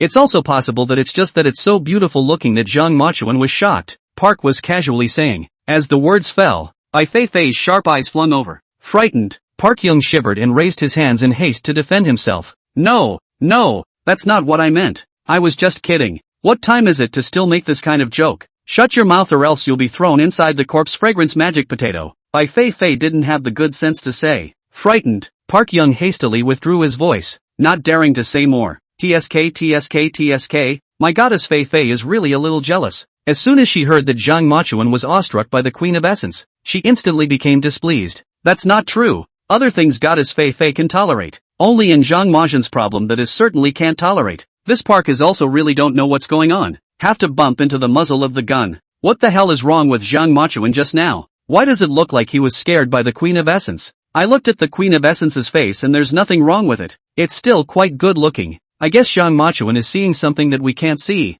I see that he just kept shaking his head. It can't be that he's been hit by an illusion as well. Upstairs seems to be the right solution. I think Zhang Machuan must have been hit as well. Otherwise he wouldn't have acted so erratically. I'll go. Then wouldn't this be dangerous? This corpse fragrance demon Taro is too terrifying. To think that even Zhang Machuan can't resist it. Yes, this corpse fragrance magic potato is not to be underestimated. I didn't expect that even Zhang Machuan could be affected. Have you noticed that after the sap of this corpse-scented devil's taro dripped down, a circle of small red flowers bloomed on the ground? See, I just noticed it when the camera flashed and thought it was my own eyes. I'm going to go. That flower I just took a closer look at. It looks like the flower of the other shore. What does the other side mean? Will there be any danger? If it's the Pisces in the middle of our city there shouldn't be any danger. But this is the Jingjie ancient city whether there is or not is anyone's guess. Anyway, there must be a demon when things go wrong. This corpse fragrance demon Taro is so terrifying. So the flower formed from its sap must also be very uncomplicated. Zhang Machuan and the others must be careful. Zhang Machuan took a deep breath and looked at the Queen of Essence floating in midair, drawing out his own black and gold ancient sword. He did not swing the blade at the other party. Instead, he went straight to the top of his left hand and made a cut. The pain made him wince and his brain cleared instantly. By the time he raised his head again, the Queen of the Essence in midair was gone. He knew that he had made the right bet. What had just happened was really still an illusion. Then he slowly stood up and retrieved the black and gold ancient sword to his back. Turn around and get ready to leave. The body of the sperm queen has been seen, and everything that has really happened here will be recorded on camera. On this trip to the Jingjie ancient city, he was considered to have completed the most important part of the trip. It's time to get out. And at the same time, as he turned to leave, the red petunia began to spread rapidly. The blood-red color was like a fiery dragon, spreading along the direction of the stone pillar all the way towards the cliff. Bai Feifei and the others looked dumbfounded. Even by karma, this scene is amazing. What kind of flower is this with such brilliant colors? Mike exclaimed. This flower, it's growing too fast. Why do I have a bad feeling about this? Park was saying with some nervousness. Zhang Machuan, watch your back. Bai Feifei reminded as she stared at Zhang Machuan's footsteps. That pishy flower was only a few meters away from Zhang Machuan at the moment, and it was about to spread to his feet. Although Bai Feifei didn't know yet what kind of danger this kind of flower would have, she always had a feeling that being touched by it wouldn't be a good thing. Zhang Machuan looked back, and a few drops of blood dripped out from the place he had just scratched. The blood spread out on the ground like a river blocking the road. The frantically growing pishin flower's growth instantly slowed down after encountering this blood. However, Zhang Machuan's brows furrowed as he looked up at the corpse-scented devil potato. Chapter 124, Caught in a Crisis. Rapid Escape. Go, quickly go. This corpse fragrance demon Kala is about to give out its power. Zhang Machuan withdrew his gaze and quickened his pace towards Bai Feifei and the others. At the same time, the voice reminded them solemnly. Just as Zhang Machuan's voice fell, Bai Feifei and the others felt the ground beneath their feet tremble a few times. That originally had been half-open corpse fragrance magic yam. This moment unexpectedly once again slowly bloomed the petals. As it blooms, the juice that drips down becomes more abundant. The red pigeon flower began to spread over the sky, growing quite a bit more ferociously than before. It was about to cover the entire stone pillar and then take over the cliff they were on. Zhang Machuan had already come flying to run to their side at this moment, pulling a hand on Fei White, who was still in a daze. Get out of here before it's too late. Bai Feifei finally came back to her senses and followed Zhang Machuan as she quickly ran towards the front. Mike and the few of them followed suit and ran a few steps, but they felt an inexplicable force behind them drawing them in, making them want to turn back. Finally, the guys didn't resist the temptation to look back over their shoulders. At this look, they were stunned, forgetting the threat of the pigeon flower behind them, and stood still, only to see that the position above the corpse-scented devil's taro, the Queen of Essence had actually flown up. She was dressed in a red, intricately patterned dress with a crown on top of her head. It was just floating above the corpse-scented devil's tongue at the moment. Oh my god, this is the Queen of Psycheo? So stunning, Mike muttered. I thought I had no chance to see it, but I didn't expect to meet in such a way. Worthy of being the legendary Queen of the Essence. Park Young was filled with admiration and worship at this moment. Lee Sai-jun did the same, looking at the Psycha Queen with a dull look in his eyes. It was close to just kneeling down and worshipping. All three of them were hard controlled by the scene in front of them, completely forgetting their situation at the moment, forgetting that they were on the run for their lives. I'm going. What am I seeing? The Queen of Sperm is actually floating up from her coffin? ******** A paranormal event.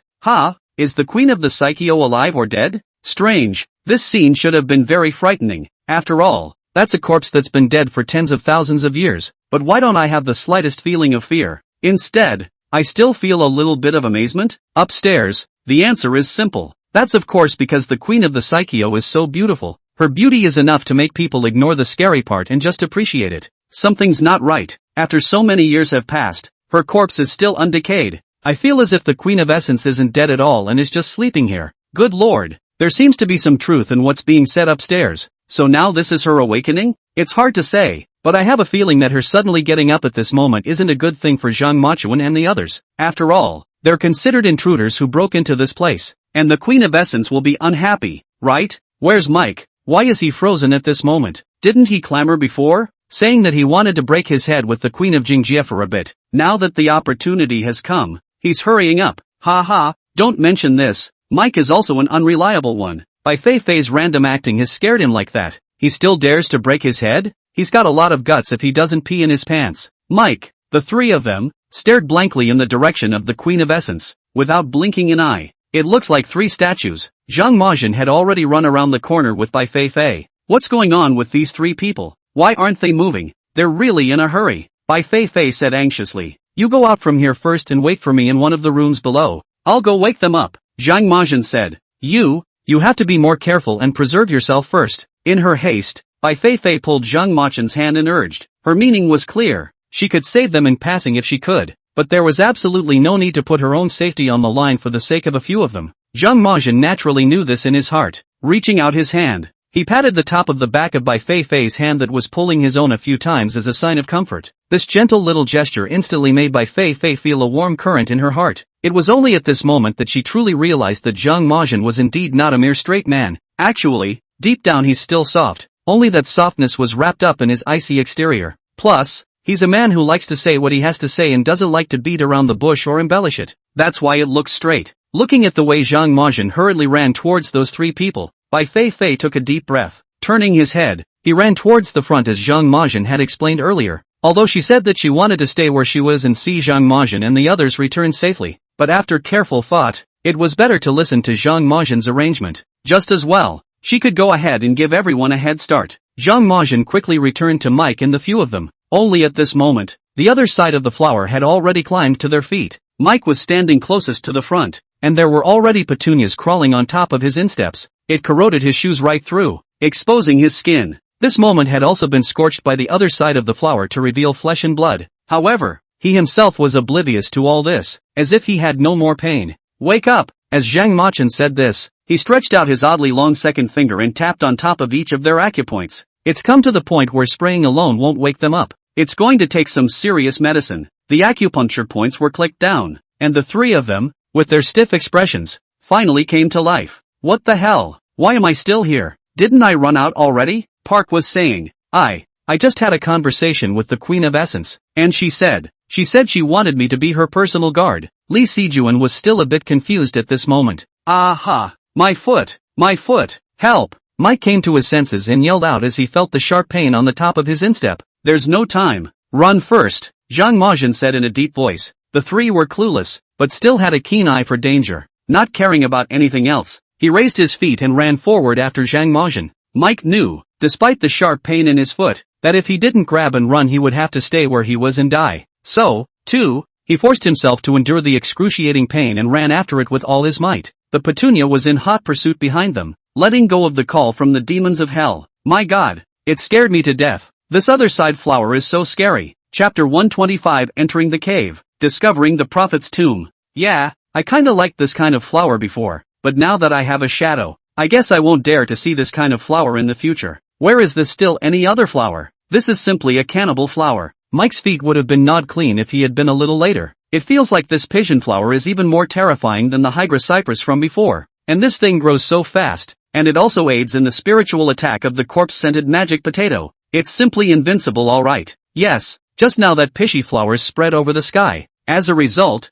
Mike and their 3 big wrong seeds directly stood still. My people are stupid. Ha ha ha, that's right, the 3 of them do look like a big wrong seed. Before carefully not dare to get close for fear of being affected. The result is that at the last critical moment the 3 of them were hard controlled in place in unison. Laughed me to death. Zhang Majin is still kind-hearted. He even went back to save the 3 of them, otherwise the 3 of them would definitely have been completely devoured by the pishy flower. Mike dragged an injured foot and ran behind Zhang Majin with difficulty. The 3 men soon came to the turn and burrowed into the cave in front of them. Ran along the cave for some distance further ahead. When he looked back over again, he realized that the pigeon flower behind him had disappeared. Didn't come after them. Mike let out a deep sigh of relief as the sharp pain in his foot doubled in transmission at that moment. It made him feel pain. Fark, this thing is so evil. My foot. Don't yell. We're not completely safe yet. Let's go. Park Young said impatiently from the side. Mike was speechless for a moment. He could see that this Park was trying to kill him while he was sick. If it wasn't for the fact that his feet were hurting so much at the moment that he had no time to think about anything else, he would have jumped up and thrashed these 2 sticks hard. It's just a shame that the now injured Mike is incapable of attacking. One can only hold that breath for now. Limping toward the front. After they had passed through the long passage,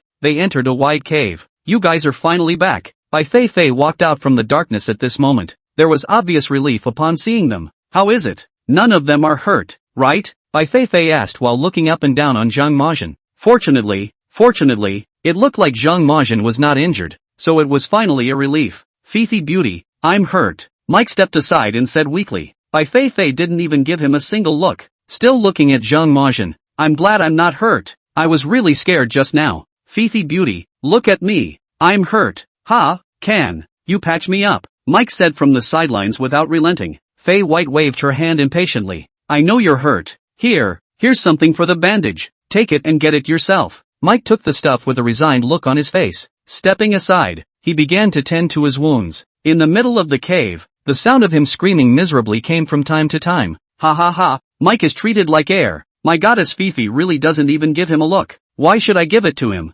Besides, I, goddess Feifei, only have Zhang Majin in my eyes, so I definitely can't see him anymore. It's kinda heartbreaking to watch Mike carrying his own stuff to get patched up. But just thinking about how he bullied our Fifi before doesn't make me feel sorry for him at all. That's right, although it's true that looking at him at this moment is heartbreaking. Just imagine if Zhang Majin wasn't so strong. Would he still be so honest like he is now? That's definitely not going to happen.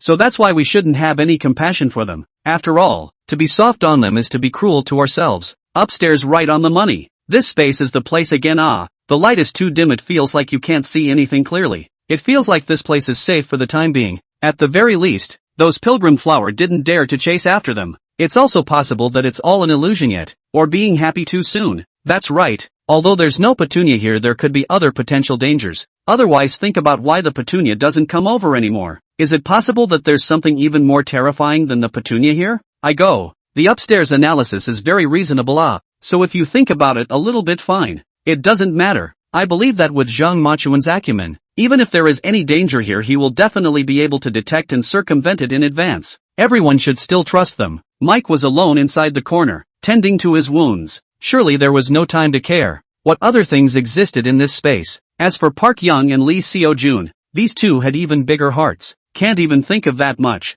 Zhang Majin lit a torch at this moment, slowly illuminating this space. Take Bai Feifei towards the center. There seems to be someone over there. Bai Feifei followed Zhang Majin and pointed ahead. It's fine, don't be afraid. Follow me. Zhang Majin said softly in front. Bai Feifei instantly felt relieved and subconsciously pulled on Zhang Majin's coat. Nodded. Well, I'm not afraid. The two men then took a step closer to the center. Bai Feifei could feel that Zhang Majin did not hesitate much as he walked forward, realizing that the figure probably wouldn't pose much of a threat to them. The guts are gradually getting bigger. Sure enough, as they kept getting closer, the figure gradually became clearer. It's a weathered, dried-up corpse, and not just one, but two. The two dry corpses sat at opposite ends of a chessboard and appeared to have died in droves in the middle of a game. One of them had a finger, and kept it pointed downward. It looks very much as if the pieces are being played. What's going on here? How come these two seem to be playing chess and suddenly pass away? Bai Feifei looked at the two of them, very confused. Park Young and Lee Seo-jun came over at this moment as well. Looking at the scene in front of them,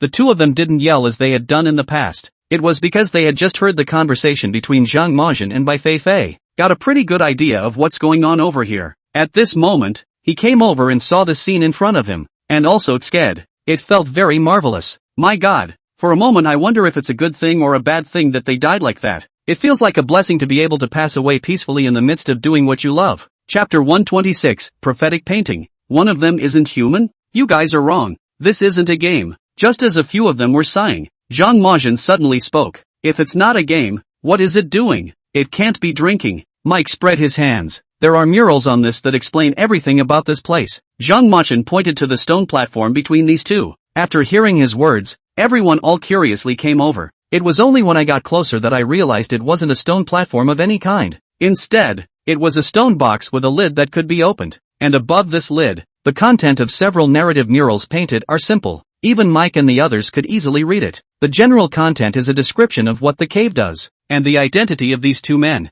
One of these two men was a prophet of the ancient kingdom of Jingjie. It is possible to predict everything that is going to happen. And this cave, this is his tomb. After learning this information, Mike and the guys were even more amazed. What a marvelous feeling. This is actually his burial chamber. And he doesn't lie inside the coffin in the middle of the chamber, but sits here. It's simply too new. What's so new? It's just that you guys haven't seen the world. Bai Feifei's poisonous tongue skill. Since it was playing steadily, Mike bristled, wanting to retort a few times, but then he thought about his current situation. With such a serious injury on his foot, if he wanted to get out of here alive, he would have to rely on everyone's help. Therefore, it is still inappropriate to offend them at this time. Otherwise, if these people flee without themselves, he will not be screaming for help. Ha ha ha, Goddess Fifi will say more. Love it, Mike, it's a real old pain in the ass day in and day out. It feels like compared to Mike, Park Young and Lee Seo Jun got lucky. They were also hard controlled, but nothing happened to both of them.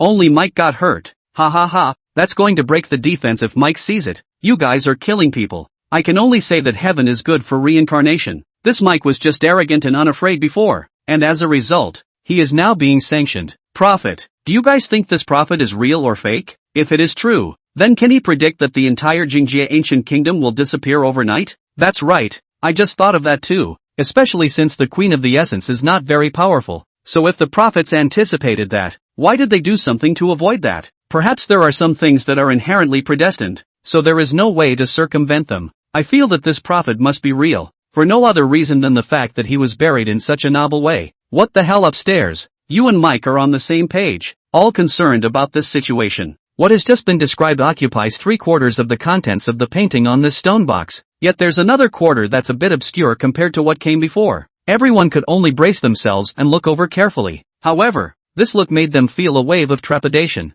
3/4 of this turned out to be a prophetic painting. The meaning on this is that the prophet anticipated that one day 4 people would break into this place. Bai Feifei explained, pointing to that last painting, and after saying that, she realized what had happened. 4 men broke in here? Hasn't this prophecy been fulfilled? They do have 4 incorrect ones. Bai Feifei felt a chill run down her spine. 4 people? They are clearly 5 people. Was the prophet's prediction wrong? 1 less person was counted. Or is the extra one not a person? This last thought made Fei White feel a pang of fear. The one that isn't human. Who could it be? Could it be one of Mike and the 3 of them? Thinking of this, Bai Feifei raised her head and swept her eyes over the 3 of their faces one by one. The eyes took on a scrutinizing and wary look. Park Young felt the look in her eyes and was taken back a few steps. Ms. White Feifei.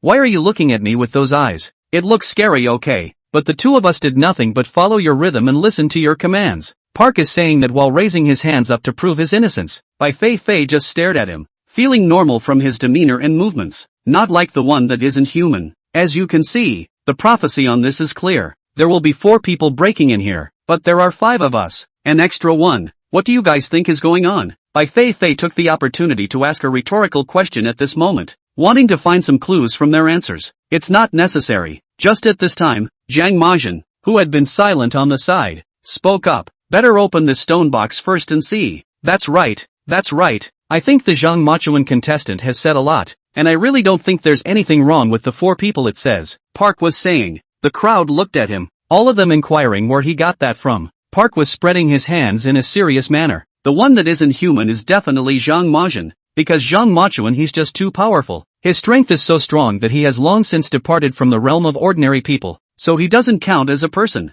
This was a reasonable statement, leaving Bai Feifei unable to refute it for a moment. And of course she didn't want to refute it either. Everything that was said in Zhang Majin's favor was what she was pushing for. If this prophetic painting could really be understood from this perspective, then Bai Feifei felt that this prophet was really something. Even the fact that there was an expert like Zhang Majin amongst the people who would come in was predictable. I'll be damned. It's actually a prophetic painting up here. Where are those who have just questioned the prophet? Now see. What an amazing feeling. I wonder if there are any people like that left today. Do you guys think that what Park Young just said makes sense or not? And that the one who isn't a human is really Zhang Majin? Ha ha. Upstairs you're saying this in a way that's easy to misunderstand. As if you're cursing. I can't tell the difference even now. The main thing is that it's all too confusing. Is there a possibility that this Park is saying this on purpose to divert attention? Alright, my head is going to explode. I don't feel like I'm suitable for this kind of activity that requires brain power. I think it's better to leave all these problems to Zhang Majin to solve. We can't solve anything by talking about it anyway. Chapter 127, Conflicts Explode. Prophecy is false? I do think that it's not Zhang Majin that the prophet is referring to. It's definitely one of the three. Mike, Park Young, and Lee Seo-jun. Who has a problem? It's really false. Then wouldn't that make Zhang Majin and Bai Feifei dangerous? So worrying. Don't worry. Zhang Majin's strength is there. Even if any of these three people have problems, Zhang Majin won't suffer in a real fight. That's right. Not to mention that one of them has a problem. Even if all three of them were to come together, that wouldn't be a match for Zhang Majin, alright. Bai Feifei's gaze was alert at this moment as she looked at the three people across from her. Even though Park was talking a good game, Bai Feifei didn't believe it easily. She knew very well that in the Forbidden Land, other than her teammate Zhang Majin, no one was worthy of her 100% trust. Feeling Bai Feifei's scrutinizing gaze, Park was sensing something. Hastily waving his hand, he said, "What are you looking at us like that for? A few of us have followed you all the way here, but we've never done anything to harm you. You don't suspect us, do you?" When he finished, he looked in Mike's direction again, only to see that Mike had by now tended to his wounds and trudged over. The secondary teeth grin made him look,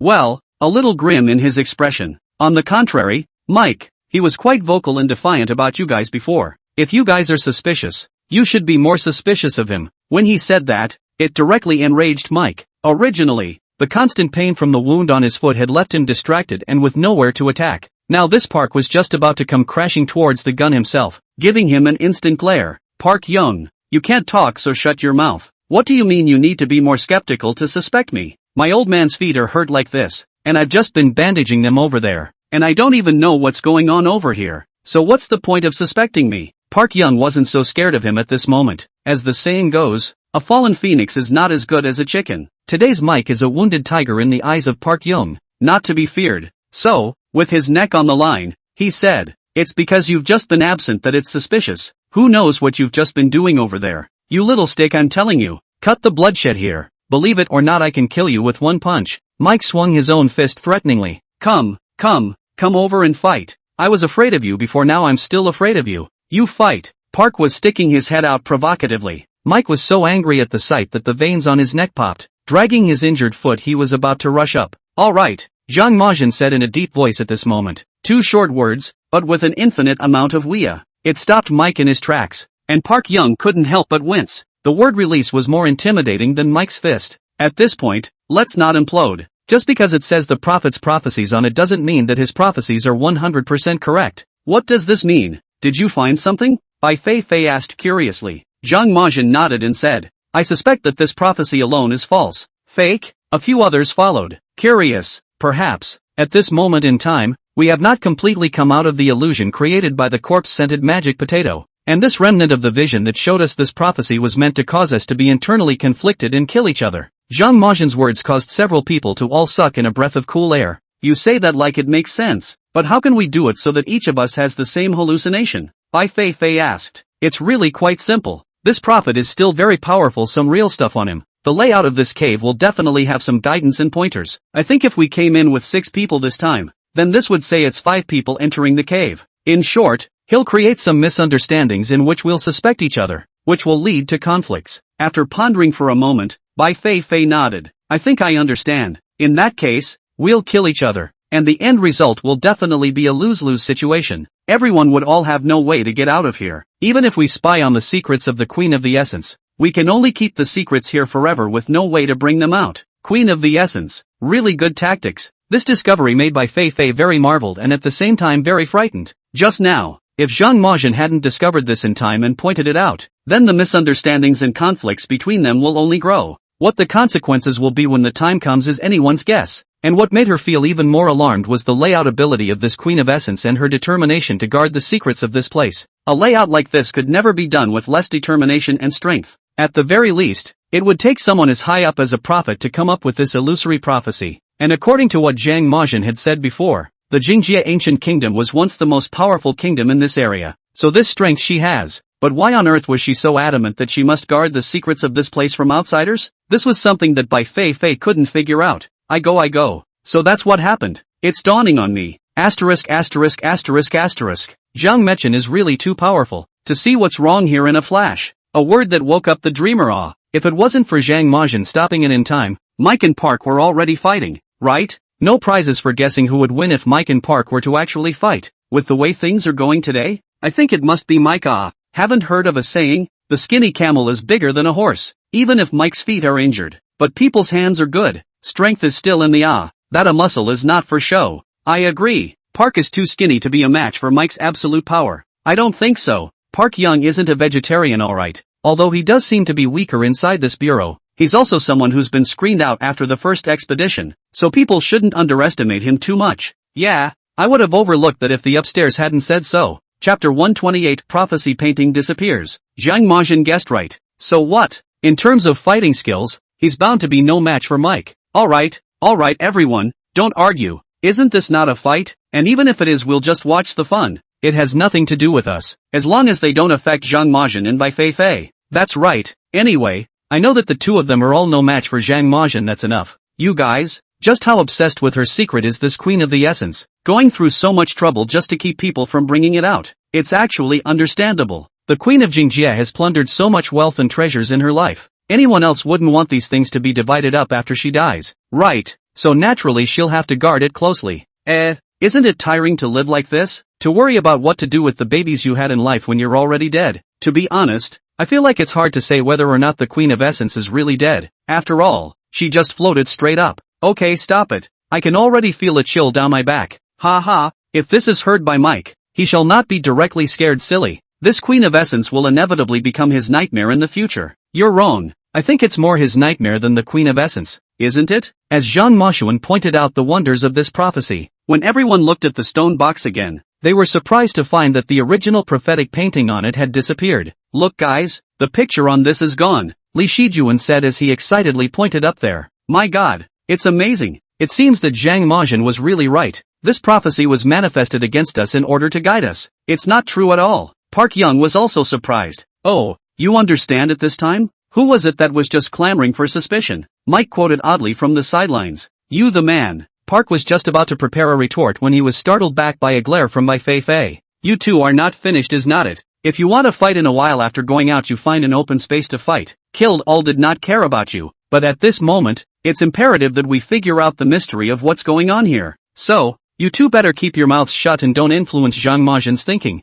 Bai Feifei's tone was very stern. To put it bluntly, disciplining the two of them is no different from disciplining a grandson. Yet these two men did not dare to say anything yet, and could only hang their heads one by one, nodding breathlessly. Regarding their reactions, Bai Feifei was still quite satisfied, hands clasped over his shoulders, after warning them with a look, turning his head to look at Zhang Majin. So what do we do next? Zhang Majin pointed at the stone box. Let's open this up first and see what's inside. We might be able to find any useful information for us. Fei White nodded. Word to the wise. What are you guys still standing for? Didn't you hear what Zhang Machuan said? It's time to open the stone box. Why don't you come over and help? A few of them then reacted and hurriedly responded to this coming forward. But in his heart, he couldn't help but bellyache. Zhang Machuan's strength is so great. This small stone cover, isn't it easy for him to handle by himself? Still need a few of them to help? But still, one has to bow down under the roof. In the face of such a situation, they did not dare to say a word more. One could only obediently follow Fei White's instructions. And after Bai Feifei finished speaking, Zhang Machen's hand on it was removed. For the moment, he stood by with his hands clasped over his shoulders, good-naturedly, waiting to see the three of them in action. When these three people saw this, they also knew that Zhang Majin was bound to be unable to help them. So he took a deep breath and made enough strength to push the stone lid. However, it was very embarrassing that the stone cover did not move at all, even though all three of them tried their best. Why is this so heavy? It doesn't look too big. Park Young scratched his head in disbelief. Get up. It's you two who are in the way here. What kind of men are you if you can't push both lids? Let me do it myself. Mike was fuming at this point and just rolled up his own sleeves. Feeling a bit ashamed that I didn't push just now, he was still confident in his power. It feels like it was Park Young and Lee Seo-jun who just held themselves back. Decide you want to try again on your own and salvage your dignity. Park Young and Lee Seo-jun took a few steps back in defiance and looked at Mike. Yeah, well, you're on your own then. Careful you don't still can't push it in a while. More shame. These two are no slouches. Bah, impossible. You think everyone is as weak as you are? Mike finished and took a few deep breaths. With a loud roar of howl, he once again fiercely went to push the stone cover. The stone cover remained motionless. The scene was a bit awkward. Mike's face was holding red. Park is snickering indulgently with Lee Seo-jun in the back. Each laugh was like a sledgehammer to Mike's heart. There's something wrong with this stone cover. It must simply be impossible to push it open. Did you all get it wrong? Mike, for the moment, tried to find some excuse to change the subject. However, just after his words had fallen, Zhang Majin reached out and with just one hand, he easily pushed the stone cover open. Mike gaped. Originally, he had always thought that his power was similar to Zhang Majin's. It was even possible that it was better than Zhang Majin. It was only that Zhang Majin's other strengths, combined, were stronger than his. Yet this moment, the facts are in front of us. He finally realized that the gap between himself and Zhang Majin was all-encompassing. Even the power he had always been most proud of was completely incomparable. A great loss came over him, making Mike look like a frosted eggplant, completely wilted. Ha ha ha ha ha. Mike, didn't you say that this stone cover couldn't be pushed open? How come that man Machine Zhang Machuan pushed it open with ease? Park was seizing the opportunity to counterattack. Yeah Mike, even with us two losers, you're no better. Hoping that all your muscles are just decoration and have no practical use. Lee Shijuan followed suit. Mike completely broke the defense. Shut up you two, he growled angrily. If he hadn't taken into account the presence of Zhang Machuan and Bai Feifei, he would have definitely pounced on the two of them and punched them hard. But despite the moment he held back, his heart was secretly determined. We'll settle the score with the two of them after we get out of here. Chapter 129, Stone Box Setting. Tricked again?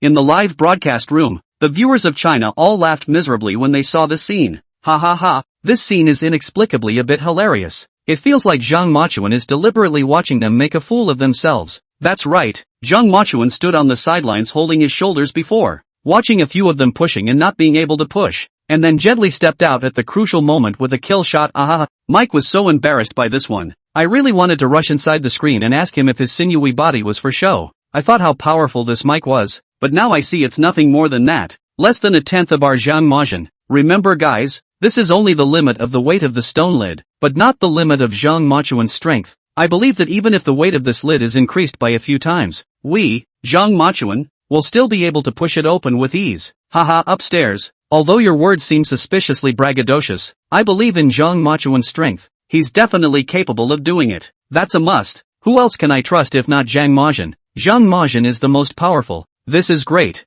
I'd like to see those in the pretty country who brag about the power of their players all day long. How can they continue to brag about it? Where are those guys? Why don't they come out and scream? Ha ha, I guess my face hurt too much from the beating and I went to find a place to cry on my own. Seek, just how powerful Zhang Machuan is. You all know how to play. It feels like Mike and the three of them are going to be all over you. Who can be blamed for that? Those previous bulls were also blown by themselves, so now they have to bear the consequences of having their bulls blown. After teaching Park Young and Lee Suk-jun a lesson, Mike looked in front of him, at the stone cover that had been easily pushed away by Zhang Majin. Silence. The more I thought about it, the more humiliated I felt. Feeling a little groundless, couldn't figure out how or why. Why was Zhang Majin able to possess such a powerful strength when he clearly looked so thin and weak? It didn't fit his previous knowledge. It didn't fit the laws of the human body. But thinking back, from the day he met Zhang Majin, there were too many things about him that did not fit the pattern. Thinking about this, Mike was even more determined that Zhang Majin he was definitely not an ordinary person. If you put it in terms of their pretty country, it would have to be at least a Superman level. With that thought, he felt slightly more comfortable in his heart. After all, it's understandable that he can't outperform Superman as an ordinary man, right? Figuring that out restored Mike's spirits a little. Finally had the presence of mind to look inside that stone box. This look, however, was dumbfounded. The only thing I saw inside this stone box was a much smaller stone box. What is this? Doing? A condom? No, how come you Chinese ones like to come to Goose Country that way too? Mike exclaimed. Fei White looked up at him with a warning look in her eyes. Mike hastily covered his mouth and kept his head down, not daring to speak. Where does this look like the arrogance of when he just landed at the airport? It's almost as if he's been trained by Fei White. It was another relief to watch the Chinese audience. Pretty country's heart, on the other hand, was getting uncomfortable, but there was nothing they could do about the discomfort, and they had to endure it. After all, their player's strength was indeed inferior to Zhang Majian's everywhere, and frequent humiliating behavior. It makes them all feel like they can't lift their heads. In this moment, they no longer want the picture as much as they did before. Rather, I wish everyone would just forget about them and not mention them in pop-ups and on any social media platforms. So, it's even less likely to actively talk on the pop-ups. The screen was full of Chinese people laughing indulgently. After Bai Feifei warned Mike, she herself looked at Zhang Majian and said, "What's going on here? Are we being tricked again? There's actually nothing inside this stone box?" Zhang Majian shook his head. "No, if what's in here is fake or empty, then the lid wouldn't be made so heavy. Obviously, what's contained here is bound to be important. So important that they didn't want anyone to be able to find out, so they imposed a lot of thresholds on it. Let's just see if anyone will be able to explore all the way to the end." Hearing Zhang Majian's words, Bai Feifei nodded. These people can be really strange. Since the secrets in here don't want to be known, it's better not to put them in, release, and to make so secretive, cover up,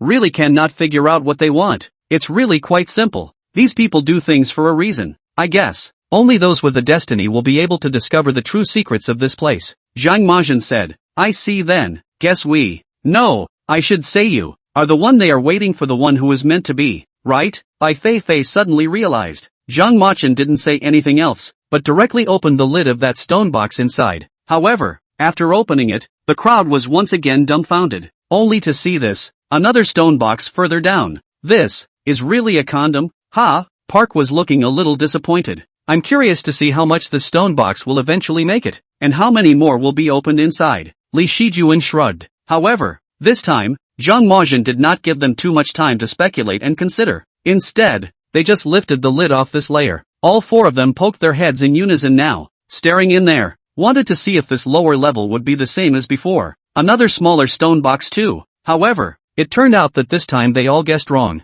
Underneath the lid of this layer, there was a parchment booklet that was yellowed and old. It's not some stone box anymore. Finally, sure enough, there's something in here after all. I thought we were just going to drive on indefinitely. Park was saying, how is that possible? Didn't Zhang Majian say that there will definitely be something in here? Li Shijuan said. In the face of the two of them paying compliments to Zhang Majian, Mike bristled. The heart is still not convinced. But fortunately, this expression of his was not seen by Bai Feifei. Otherwise, another reprimand would be inevitable. Ha ha, Goddess Fifi, look up and see what expression Mike has on his face. That's right, this person really doesn't have a long memory. You still need to train more. Ha ha ha, how come all of you people have become tattletales? You're all just watching and not afraid of trouble. Chapter 130, The Prophecy of the Parchment Booklet. The Prophet's Descendants? That's for sure. It depends on whose hilarity it is. It's a no-brainer. Mac. Even if you have turned your mouth to the sky, you still can't change the fact that Zhang Majian is stronger than you. So I advise you to let go of your obsession and not get entangled. Haha.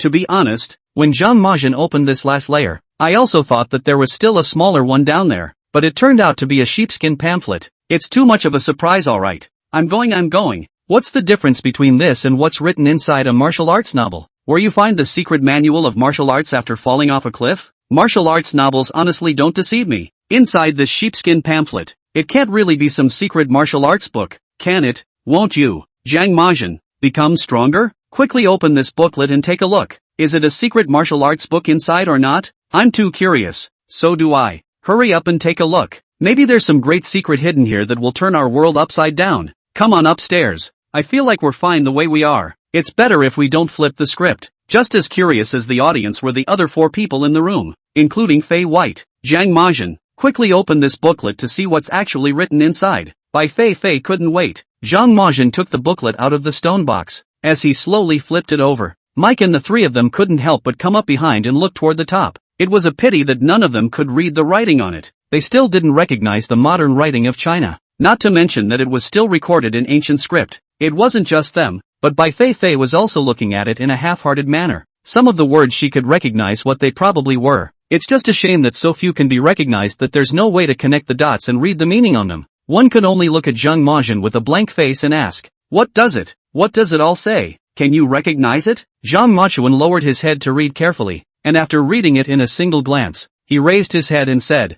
"Recorded here are all the prophecies of the prophet from the beginning to the end." "All the prophecies? Have all of your prophecies come true?" Bai Feifei continued to ask. Zhang Majin nodded. "Well, all that has happened has been fulfilled, and what is happening is going in the direction of the above." "Is it happening at?" Bai Feifei froze at first, and then realized what Zhang Majin meant in his words. Surprised, he couldn't help but raise his voice an octave. "That is, the prophet really did foretell that we would come here?" Zhang Majin nodded. "Aha." Mike and the three of them couldn't help but take a breath of air when they heard the affirmative answer. Couldn't help but look up towards the top. They didn't know what they were looking at. It was just a subconscious reaction. It felt as if an invisible pair of eyes were staring at them in mid-air, monitoring their every move. This feeling of being watched made them shiver and uncomfortable. So, what was the prophecy of the prophet to us? What will be our outcome? Will we be able to walk out of here? Park was asking a series of questions at this moment. That was his main concern at the moment. He was afraid that the prophecy of the prophet was that all of them would end up dying here. In that case, he didn't even know what to do next. Should I just stay put and die? Or should I struggle a little more?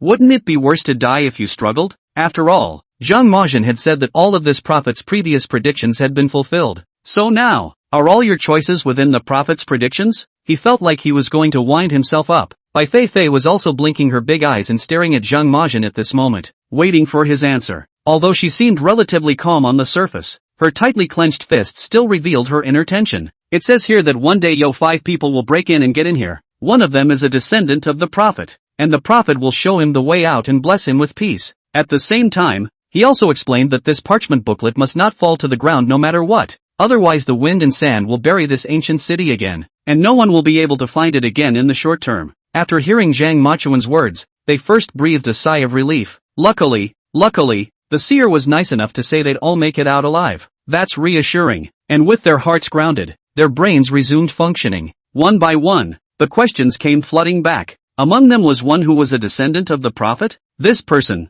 who could it be? Everyone first focused their eyes on Zhang Majin. "Zhang Majin, this offspring must be you," Park was saying. "Is there any need to ask? It must be Zhang Machuan is already much more powerful than normal people. If he's a descendant of the prophet, then this awesomeness can be explained.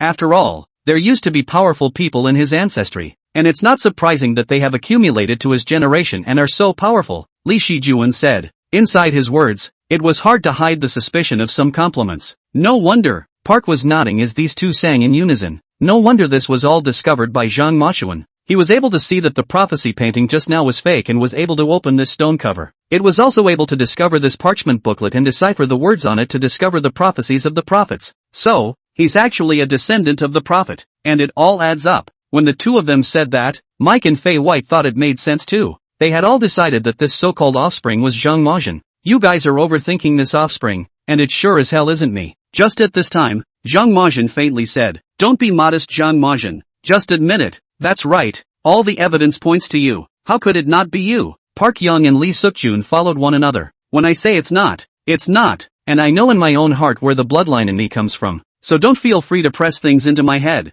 Zhang Machuan's gaze lifted from the top of the parchment booklet and looked sharply at Park Young and Lee Seojun. The two of them were taken aback by the aura in the eyes. Hastily, he waved his hand and changed his tone. Well, it was reckless of us both. Sorry.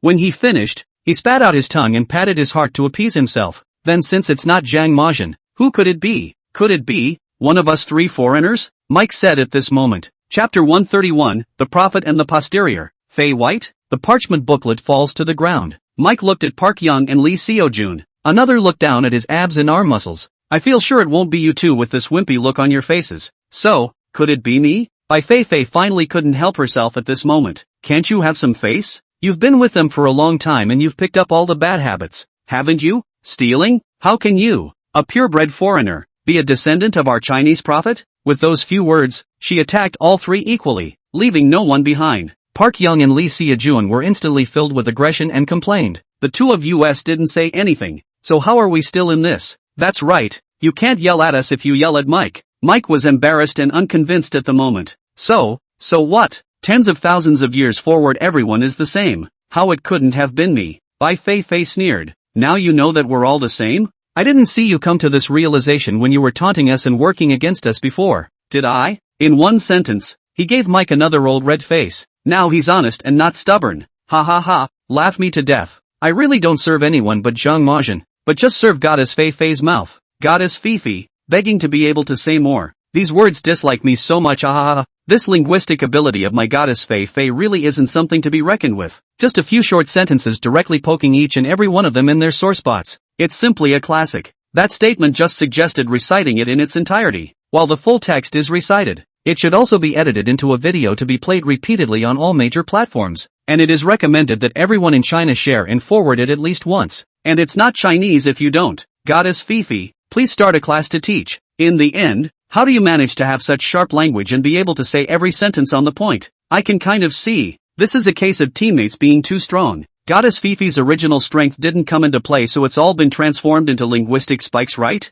Ha ha, that's a really pithy summary upstairs. That's what it looks like to me. But it's suffocating our Goddess Feifei. Fortunately, there are still these 3 great evil seeds along the way for our Goddess Feifei to amuse herself a bit. Otherwise it's really boring, ha. TSK, TSK, TSK. You people are laughing so hard here. Have you ever thought about how Mike and the 3 of them feel? If you haven't thought about it, that's right. Laugh hard for me. I'll go upstairs. Next time you talk without so much panting. I almost couldn't put this 40-meter blade away. Burial of friendlies. Ha ha ha. The harder these guys look, the happier I'll be. Mike, after the 3 of them had been baptized one by one by the language of Fey White, all of them kept their heads down and didn't say anything. It's not that I don't want to talk about it, it's that I'm afraid to talk about it. Bai Feifei felt a lot more comfortable in her heart. Only then did he turn his head to look at Zhang Majin and asked, "And who, do you think, could this descendant of the prophet be?" Hearing this question, Zhang Majin looked up at her, his eyes a bit strange and with a bit of probing. Bai Feifei had been prepared to continue playing dumb, but after seeing this look in Zhang Majin's eyes, naturally, he couldn't pretend anymore. Defeated, he volunteered. "I know what you mean. It couldn't have been the 3 of them, and it wasn't you. Well, that just leaves me then. But, am I really a descendant of this prophet? Am I really related to the ancient city of Essence?" Zhang Majin nodded. "If the prophet's prediction is true, then the only possibility for this descendant is you. But what if the prophet's prediction is false?" Fei White asked rhetorically. "There is no such possibility," Zhang Majin said categorically. Fei White, dude, you just said if it's true, which made her a little skeptical. But now she was saying that there was no such possibility, which was not a joke. However, after thinking about it, Bai Feifei accepted for this result, though it felt a bit outrageous when I heard it at first. But when you think about it, there's nothing wrong with being a descendant of a prophet. After all, he looked as if he was pretty good. So, Fei White bowed 3 times in the direction of the prophet. "Greetings, Elder. I am truly grateful that you have blessed me and are willing to show me a way out. Don't worry, if there is a chance in the future, I will come back to see you and will give you a generous burial so that you can rest in peace." After saying these words, Bai Feifei stood up straight and looked in the direction of the prophet, looked at it halfway through the day, but realized nothing had changed. Unsure, he looked at Zhang Majin and said, "What the hell? What I just said wasn't good enough or sincere enough? And the prophet, he didn't show us the way? Don't be in a hurry. Maybe it's not time yet. Let's just observe the situation around here again," Zhang Majin said. After speaking, he handed the parchment booklet in his hand to Bai Feifei. "Since you are a descendant of the prophet, this parchment booklet is yours. Remember, don't let it fall to the ground, or else this ancient city of refinement will be buried by the wind and sand once again." Bai Feifei looked at the sheepskin pamphlet in front of her and never thought that it would belong to her. It felt suddenly very wonderful. Slowly, he reached out his hand to take it. However, just as her hand had touched the parchment booklet, suddenly, Lee Sukjun rushed over as if he had gone crazy. As soon as she was unprepared, she knocked the parchment booklet off. The parchment booklet just fell to the ground. In an instant, the air in the cave seemed to freeze. Everyone's movement stopped and they looked at the parchment booklet on the floor in bewilderment. A moment later, Li Shijuan then laughed out loud in madness. The laughter echoed through the cave, sounding rather chilling. Bai Feifei finally reacted, picking up the parchment booklet and holding it in her arms. Looking at Li Shijuan, atmosphere said, "Li Xiujun, what's gotten into you? I just said something about you and you're harboring a grudge, so I guess you're here to make trouble, aren't you? But this ancient city is buried by the sands. Do you think you'll be able to stay out of it?" After saying that, Bai Feifei lowered her head and patted the sand that was stained on top of that parchment booklet, muttered under his breath, "According to the principle that food can be picked up and continue to be eaten within 3 seconds of falling to the ground, I picked up this pamphlet not long after it fell to the ground, so it shouldn't count." Hearing her muttering the broken words to herself, the corner of Zhang Majin's mouth did not hold back a twitch. "This Fei White, it's really getting abstract. Chapter 132 Wind and Sandrise. Prophet points the way. Li Shijun's insane laughter was still echoing throughout the space. Mike and Park were both filled with horror at this point. Hurriedly, she came behind Zhang Majin, searching for a trace of security. What's wrong with this old brother? Why is he laughing so horribly? Mike said. Zhang Majin, is Li Shijun, is he alright? Why did he suddenly go crazy? Park was worried, though I can't say that there was any great depth of feeling between them, but after all, this Li Shijun was also his teammate, the person he trusted the most in this place. Park Young naturally doesn't want anything to happen to him, because if something happens to him, then he's all alone. You're going to be bullied to death by Mike after that. Zhang Majin glanced at Li Shijun and said, the effect of the corpse-scented magic potato on him continues. He has lost his mind. Corpse-scented magic potatoes? It's been so long, I thought we were alright. That's too much of an aftertaste, more than a whiskey aftertaste. Mike, the old drunkard, said, the effects of the corpse-scented magic potato also vary from person to person, and I think that's one of the Queen of the Essence's tactics. This parchment booklet states quite clearly that it is not to be left on the ground. The phrase is like a hint, the less you want it to happen, the more likely it is to happen. And thus then through the power of the corpse fragrance magic potato, letting someone go through with this. I can only say that the Queen of the Essence is good at this. This was the first time that Bai Feifei had heard such a solid compliment from Zhang Majin's mouth. I also wondered how this Queen of the Essence would feel if she heard it. She couldn't help but follow suit. This Essence Queen is really careful, not wanting anyone to break into this place in the slightest, and even less wanting anyone to walk out with the secrets of this place. She'll do anything for that. Oh my god, Li Shijun suddenly went crazy. It really scared me. Ha ha ha, as expected of my goddess Feifei? That's so adorable. Shredding herself. I really didn't expect to be able to hear the 3-second law of food falling to the ground from goddess Feifei's mouth. It looks like goddess Feifei is also a snacker and a very cute girl in private. That's right, nowadays. Goddess Feifei is 100% trusting and relying on Zhang Majin. That's why she dares to show her truest self in front of him. Bai Feifei is right. This Queen of Essence is also too omnipotent. She died and still guarded this place so tightly. It's too stingy. There's nothing to it. If you have so much wealth, you don't want to be robbed of it when you're dead. That's true, and understandable when you put it that way. Can Lee Suk-jun stop laughing? I'm filled with his magical laughter right now. I feel like I'm dreaming about it. But the parchment booklet has fallen to the ground. Will something really horrible happen? At least it's safe so far. And I don't know if it's okay to pick it up in 3 seconds like Fei White said. But it's been more than 3 seconds since that pamphlet landed. After all, Li Shijun went crazy so suddenly that everyone froze at that time. This Li Shijun is really not good enough to accomplish anything. He has to come and make trouble at this time. Can't he control himself? Just as the discussion was raging on the pop-ups, a change occurred in the middle of the cave. At first, it was the ground that began to shake slightly. The vibration wasn't noticeable, just a constant shaking of the gravel on the ground. All of them, Bai Feifei, didn't notice. It was still Zhang Majin's senses that were more keen and noticed the change, and said in a deep voice, coming, what's coming? Park is being naive. The next moment, however, he knew the answer, because the frequency of that vibration gradually became louder and louder, releasing an earthquake. The entire space shook along with it. Can't even stand up. At the same time a great wind blew from all directions, carrying gusts of sand. How can there be such a strong wind? This is obviously an enclosed space. How can there be a wind? Mike was blown around and cried out with a horrified and uncomprehending look on his face. The prophecy has come true. This place is really going to be buried by the wind and sand. What are we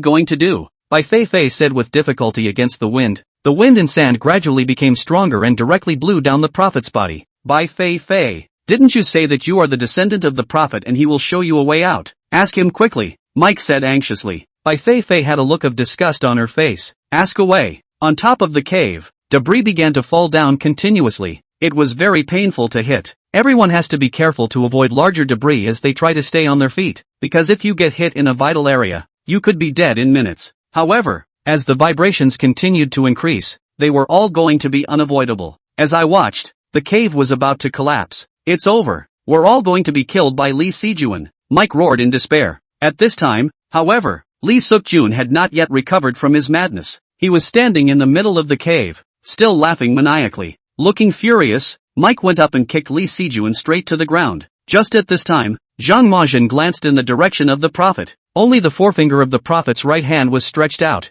and it was with this finger that he had previously pointed to the stone cover as he sat, putting on a chess game. And for the moment, he fell to the floor, and the direction that finger was pointing turned to the wall opposite them. I know, the prophet did show us the way, Zhang Majin said. Pointed the way? Where is it? Bai Feifei said anxiously. It's this wall that your finger is pointing at. The exit must be here. Zhang Majin said. But there are walls here too. There isn't any exit. Bai Feifei's words fell. But she only saw Zhang Majin already rushing towards the place where the wall was. Going straight up was a kick, and the wall turned out to be like tofu dregs, and it was just shattered by him. As the wall shattered, a deep passageway revealed itself behind it. The crowd was instantly delighted. The exit has been found. We're saved. Mike yelled as he rolled over in the direction of that exit. Zhang Majin also pulled Bai Feifei and headed towards the exit. Zhang Majin, please, save Li Shijuan. Take him with you. Park is in the moment and goes to pull Li Sukjun, but with just his own strength, it was hard to pull up in such a vibrating space. Chapter 133, Space Collapses. Ancient city buried after all. Looking at his teammate that he had spent so much time with, Park Young also thought about escaping on his own regardless of him, but it was never possible to take this hard line. He could only rush to Zhang Majin and Bai Feifei for help. Hearing his cry for help, Zhang Majin's footsteps paused. He knew that it was not in the character of the cold-faced unicorn to see death, unless the other person is a vicious person or someone who has done them harm. However, it is clear that Li Sijuan has neither of these 2 points, and after analyzing the situation at hand, Zhang Majin had enough time to save. Thinking of this, he turned straight back and pulled Li Sijuan up from the ground with one hand. Dragging him along, he headed for the front. Park Young's heart rejoiced when he saw it. When he had just begged for help, he really didn't expect Zhang Majin to help. I just don't want to give up the only glimmer of hope, so I want to give it a try. However, he didn't expect that Zhang Majin would be so preachy and really be willing to do this favor. It was a moment of gratitude. Zhang Majin, thank you so much. This favor of yours will be remembered by all of us in the Cold Kingdom.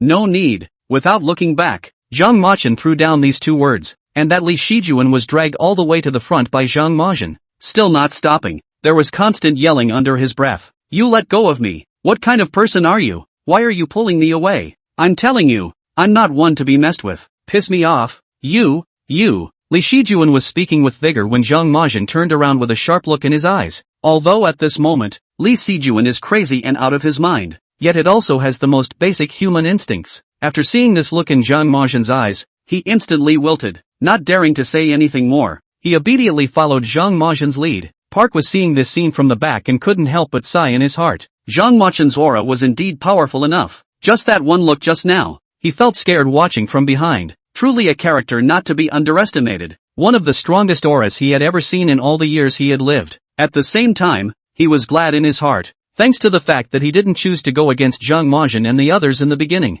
Otherwise, they should be dead by now. Zhang Majin is still a good person. He still can't bear to put them down and leave them alone. In the end, he stepped in to save them. This is our Chinese people pattern well. Let them on both sides of the fence are watching or learning more. That's right, if Zhang Majin really doesn't care at this time, he will definitely regret it when he thinks about it later. And he will also leave a handle for others. There's nothing wrong with doing this at all. Most of all, people Zhang Majin has this ability. Saving them is just a matter of passing by. Nothing is delayed. This is the benefit of having a strong ability. That's natural, no matter where it is. It's the world of the strong. Zhang Majin's wave has really brought us face. Ha ha, this Li Shijuan crazy look feels quite a bit cuter than usual, especially after being scared by Zhang Mochedit's eyes. The whole person has become good, haha. Should I say no? That look in Zhang Majin's eyes is indeed scary. I got a shiver when I looked through the screen. This Park Zhang is also not bad. At the critical moment he didn't choose to leave his teammates behind and run away by himself, which is a bit out of my expectation. Are all hearts made of flesh? You must remember that they are just players chosen by each country, not some vicious murderers. Ah, that's right too. Oh, it's mainly because it's so scary inside the Forbidden Land. There are quite a few players in other regions who kill each other. After seeing that I subconsciously assumed all were the same. That's right, I just come back from going out for a walk and realized that we're the most harmonious here. That's mainly because Zhang Majin's strength crushed above a few of them. That's why there's such a harmonious scene. Otherwise it would probably be similar to the other regions. As Zhang Majin and the others ran all the way outside, the space behind them continued to collapse. The wind and sand grew stronger, obscuring their vision. It made them wonder where they were at the moment and how long it would be before they could run out. Mike ran at the front of the pack and was no longer visible. Park was following at the end, feeling like the rocks that kept falling behind him were chasing him. There was a thud. A huge rock fell behind the of. It almost grazed the back of his head and fell, startling Park Young so much that he stumbled and almost fell on his face. Aha! This place is all going to collapse. What are we going to do? Shut up and run. Bai Feifei said without decreasing her speed in front of her, without looking back. Finally, just a second before this entire space completely collapsed, they finally saw the light of the exit ahead. A long leap was made from it. By the time their bodies landed heavily on the pile of sand, the space behind them collapsed with a bang. The sandstorm continues. It was as if these sands had been instructed by something, all converging towards the place of the Jingjie ancient city. By now, it had covered half of the entire ancient city. Everyone lay on the ground, panting. Even though the wind and sand scraped their faces like knives, they didn't have the strength to get up. All you can do is lie on the ground and let the wind and sand take over. This prophet was really right. This ancient city was actually really buried by the wind and sand. Park was gasping for air. That's right, how else can you call it a prophet? Bai Feifei said from the side, and finished with a disgusted look at Li Shijuan on the side. Blame your teammates for almost killing us. Park Young instantly stopped talking. After all, they were at a disadvantage. Although he said that he was not the one who did this, after all, they were teammates, one for all and all for one. This is something he does need to take some of the blame for. What's more, at this moment, Li Shijuan was still in a state of insanity. It's hard to talk to him about it. Only Park Young is taking on Bai Feifei's anger himself. Phew, great, finally escaped. I was really scared to death just now. Yes, just now is also too thrilling. That big stone thud thud thud thud is falling down. It feels like several times are going to hit Park Being. This kid also has a great life. Several times he was so close, but it turned out to be hard for him to dodge. No matter what, the result is always good. It seems that this prophet still loves his descendants and can't bear to bury them here. Indeed, this wave is really thanks to Goddess Feifei, although she didn't do anything either. But the identity of someone's prophet's descendant is awesome. I also have to thank Zhang Machin. He was the one who discovered the prophet's hidden pointers. Otherwise they all would have been trapped inside the cave. Chapter 134, The essence of the ancient city disappears again. Points ranking announced. Being told by you guys, I'm even prouder in my heart. Ahaha. It's all Zhang Machin and Bai Feifei's fault from start to finish. That's how it's supposed to be. You're a fake fan upstairs, aren't you? That you're just realizing this? The cold country people have come to say thank you. Thank you to Zhang Machin and Bai Feifei for taking care of our players. We are people who know how to be grateful, and we will definitely repay you afterward. Upstairs you can get it.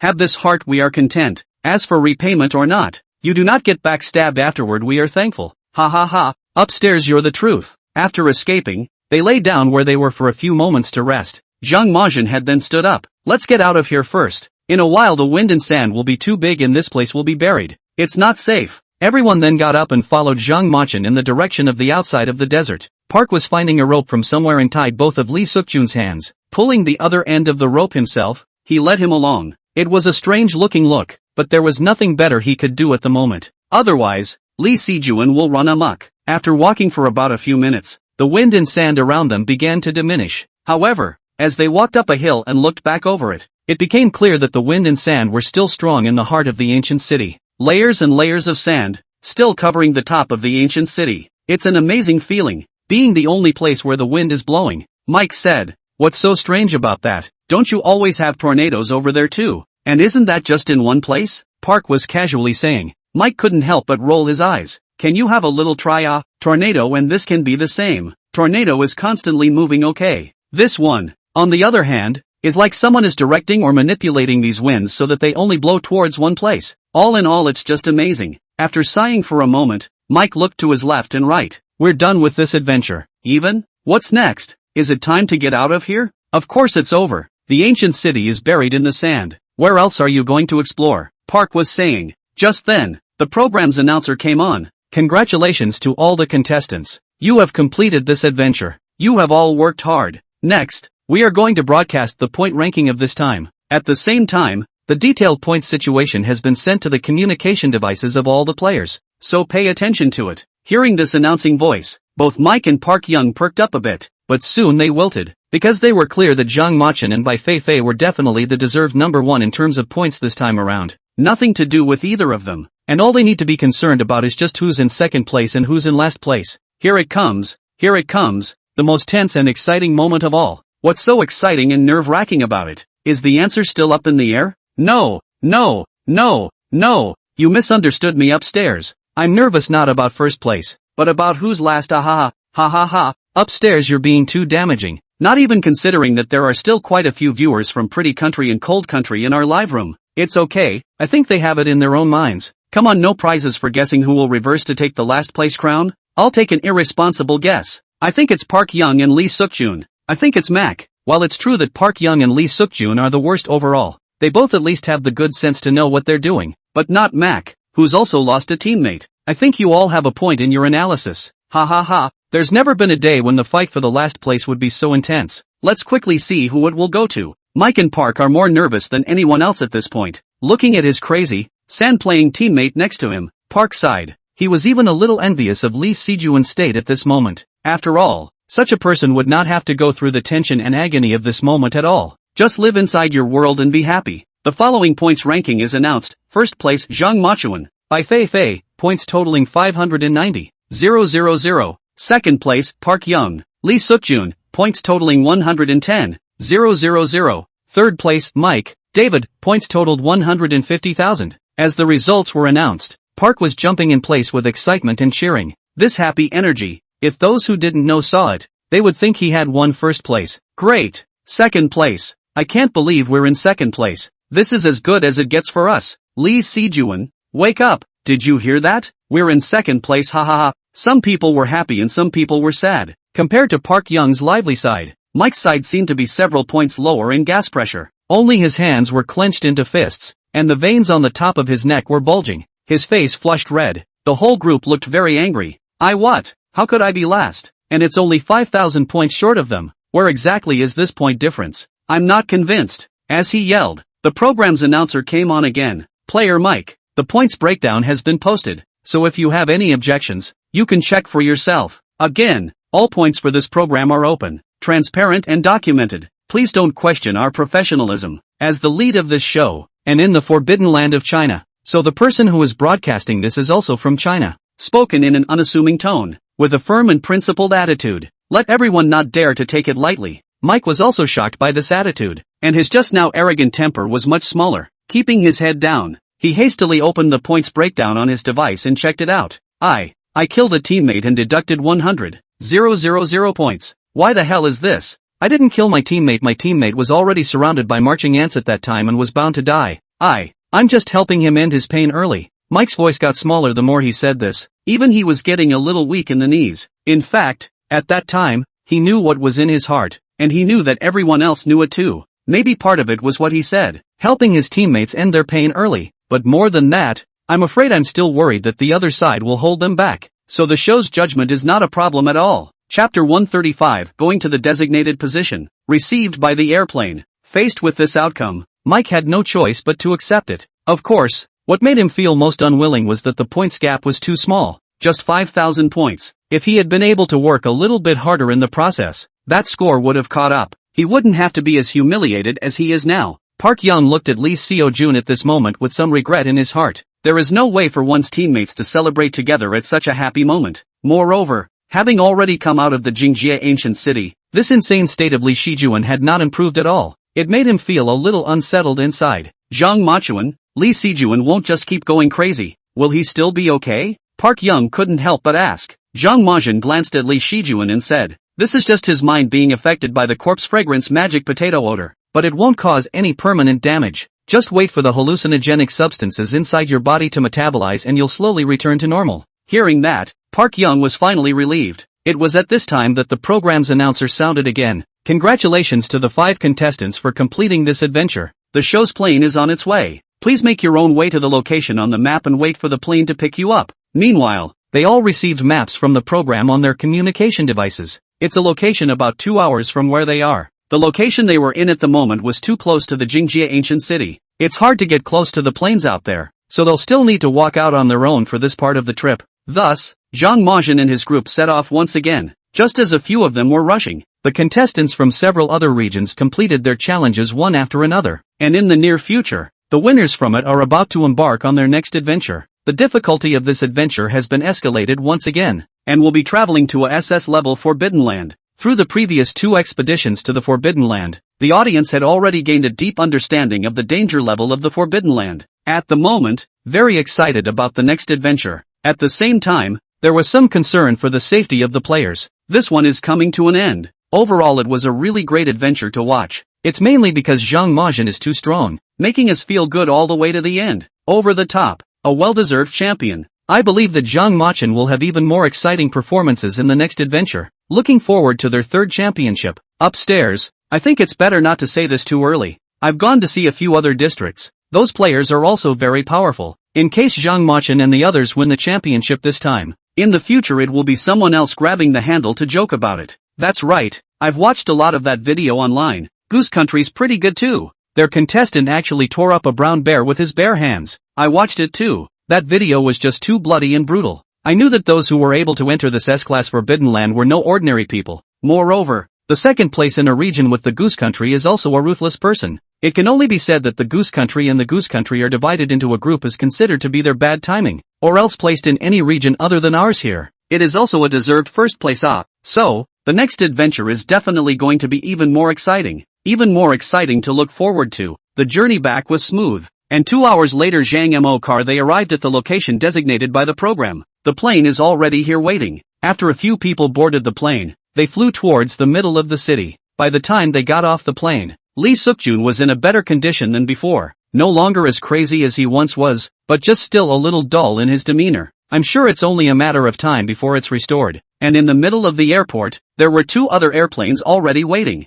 Separately, they came to pick up Mike and Park Yang and Lee Sukjun. Park Yang was holding Lee Sijun and walked over to Zhang Majin and Bai Feifei. Zhang Majin, Bai Feifei, I really appreciate the help you've given us along the way. You are all very good people and I wish you all the best of luck on the rest of your adventure. And the winner of this one must be you guys. I'll be waiting for your good news. Look at the smile on Park's face, and the sincere wishes. Fei White smiled back. Thanks, we will. I wasn't scolded much along the way, so I won't hold a grudge. Of course not. Park was shaking his head like a rattle. Zhang Majin stood beside him, his face expressionless, but Park is getting used to it and knows that's just how he is. So he waved at the 2 of them and led Lee Seojun to board the airplane. Seeing this, Zhang Majin and Bai Feifei were about to turn around and leave. Mike walked over. Hey, I also want to thank you, and I have to admit that both of you are very good at what you do, but that doesn't mean I'm admitting defeat. I'll have to compete with you guys in the future if I have the chance. Zhang Majin glanced at him and turned around.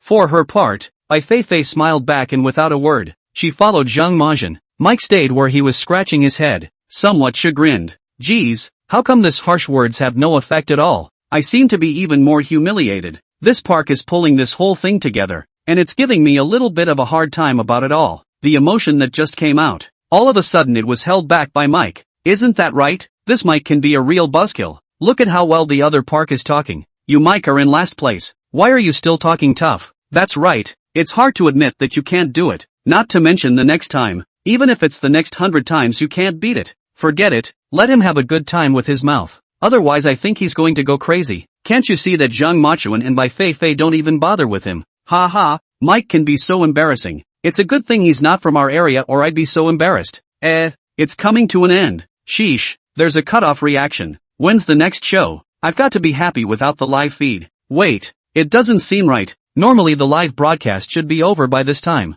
But look at how it seems like there's a program behind it. Yes, Zhang Majin and Bai Feifei didn't leave directly either, but were brought inside the hall by the staff. At this moment, none of the tens of millions of viewers in the live broadcast left the broadcast room. Following Zhang Majin and Bai Feifei's lead, they entered the waiting hall of the program. And here, the key members of the program were already waiting. Chapter 136 SS Forbidden Land opens. Cloudtop Heavenly Palace. 80% of the staff are Chinese. There is another 20% that comes from various parts of the world. They are all representatives sent from various places. Some important elements of the program can be decided. Contestant Zhang Machin and contestant Bai Feifei. How are you? At this time, the previous host walked over, greeting them with a smile and a polite attitude. I'm sorry, I know both of you must be exhausted having just returned from the Forbidden Land. Please also take your seats first. We will be announcing the destination and grouping for the next Forbidden Land expedition. After the announcement, you can go back to rest. Bai Feifei raised an eyebrow when she heard that. Oh, is this one going to be announced now? I remember the last one was announced just before it started. The host nods. Yes, because the expedition has entered its third phase and our rules have been adjusted. Decide out your expedition site and teammates first to make it easier for you to prep. So it is. Fei White felt that this rule adjustment was still very reasonable. After all, at this stage, the difficulty of the Forbidden Land had skyrocketed. The opponents are also quite a bit stronger. They do need to get ahead of themselves. it is also responsible for the lives of the players. While it's true that there will inevitably be casualties on forbidden expeditions, the show doesn't want those casualties to be deliberate. It's natural to circumvent where you can. Zhang Majin and Bai Feifei took their seats. A few other areas came up just above the big screen in front of them. Again, sitting in front of the camera are the players who won from each country. There are only 12 in all, and these 12 players will be divided into 2 groups to travel to 2 different SS-level forbidden places. The 2 groups that win each of these adventures will move on to the final adventure to compete for the final victory.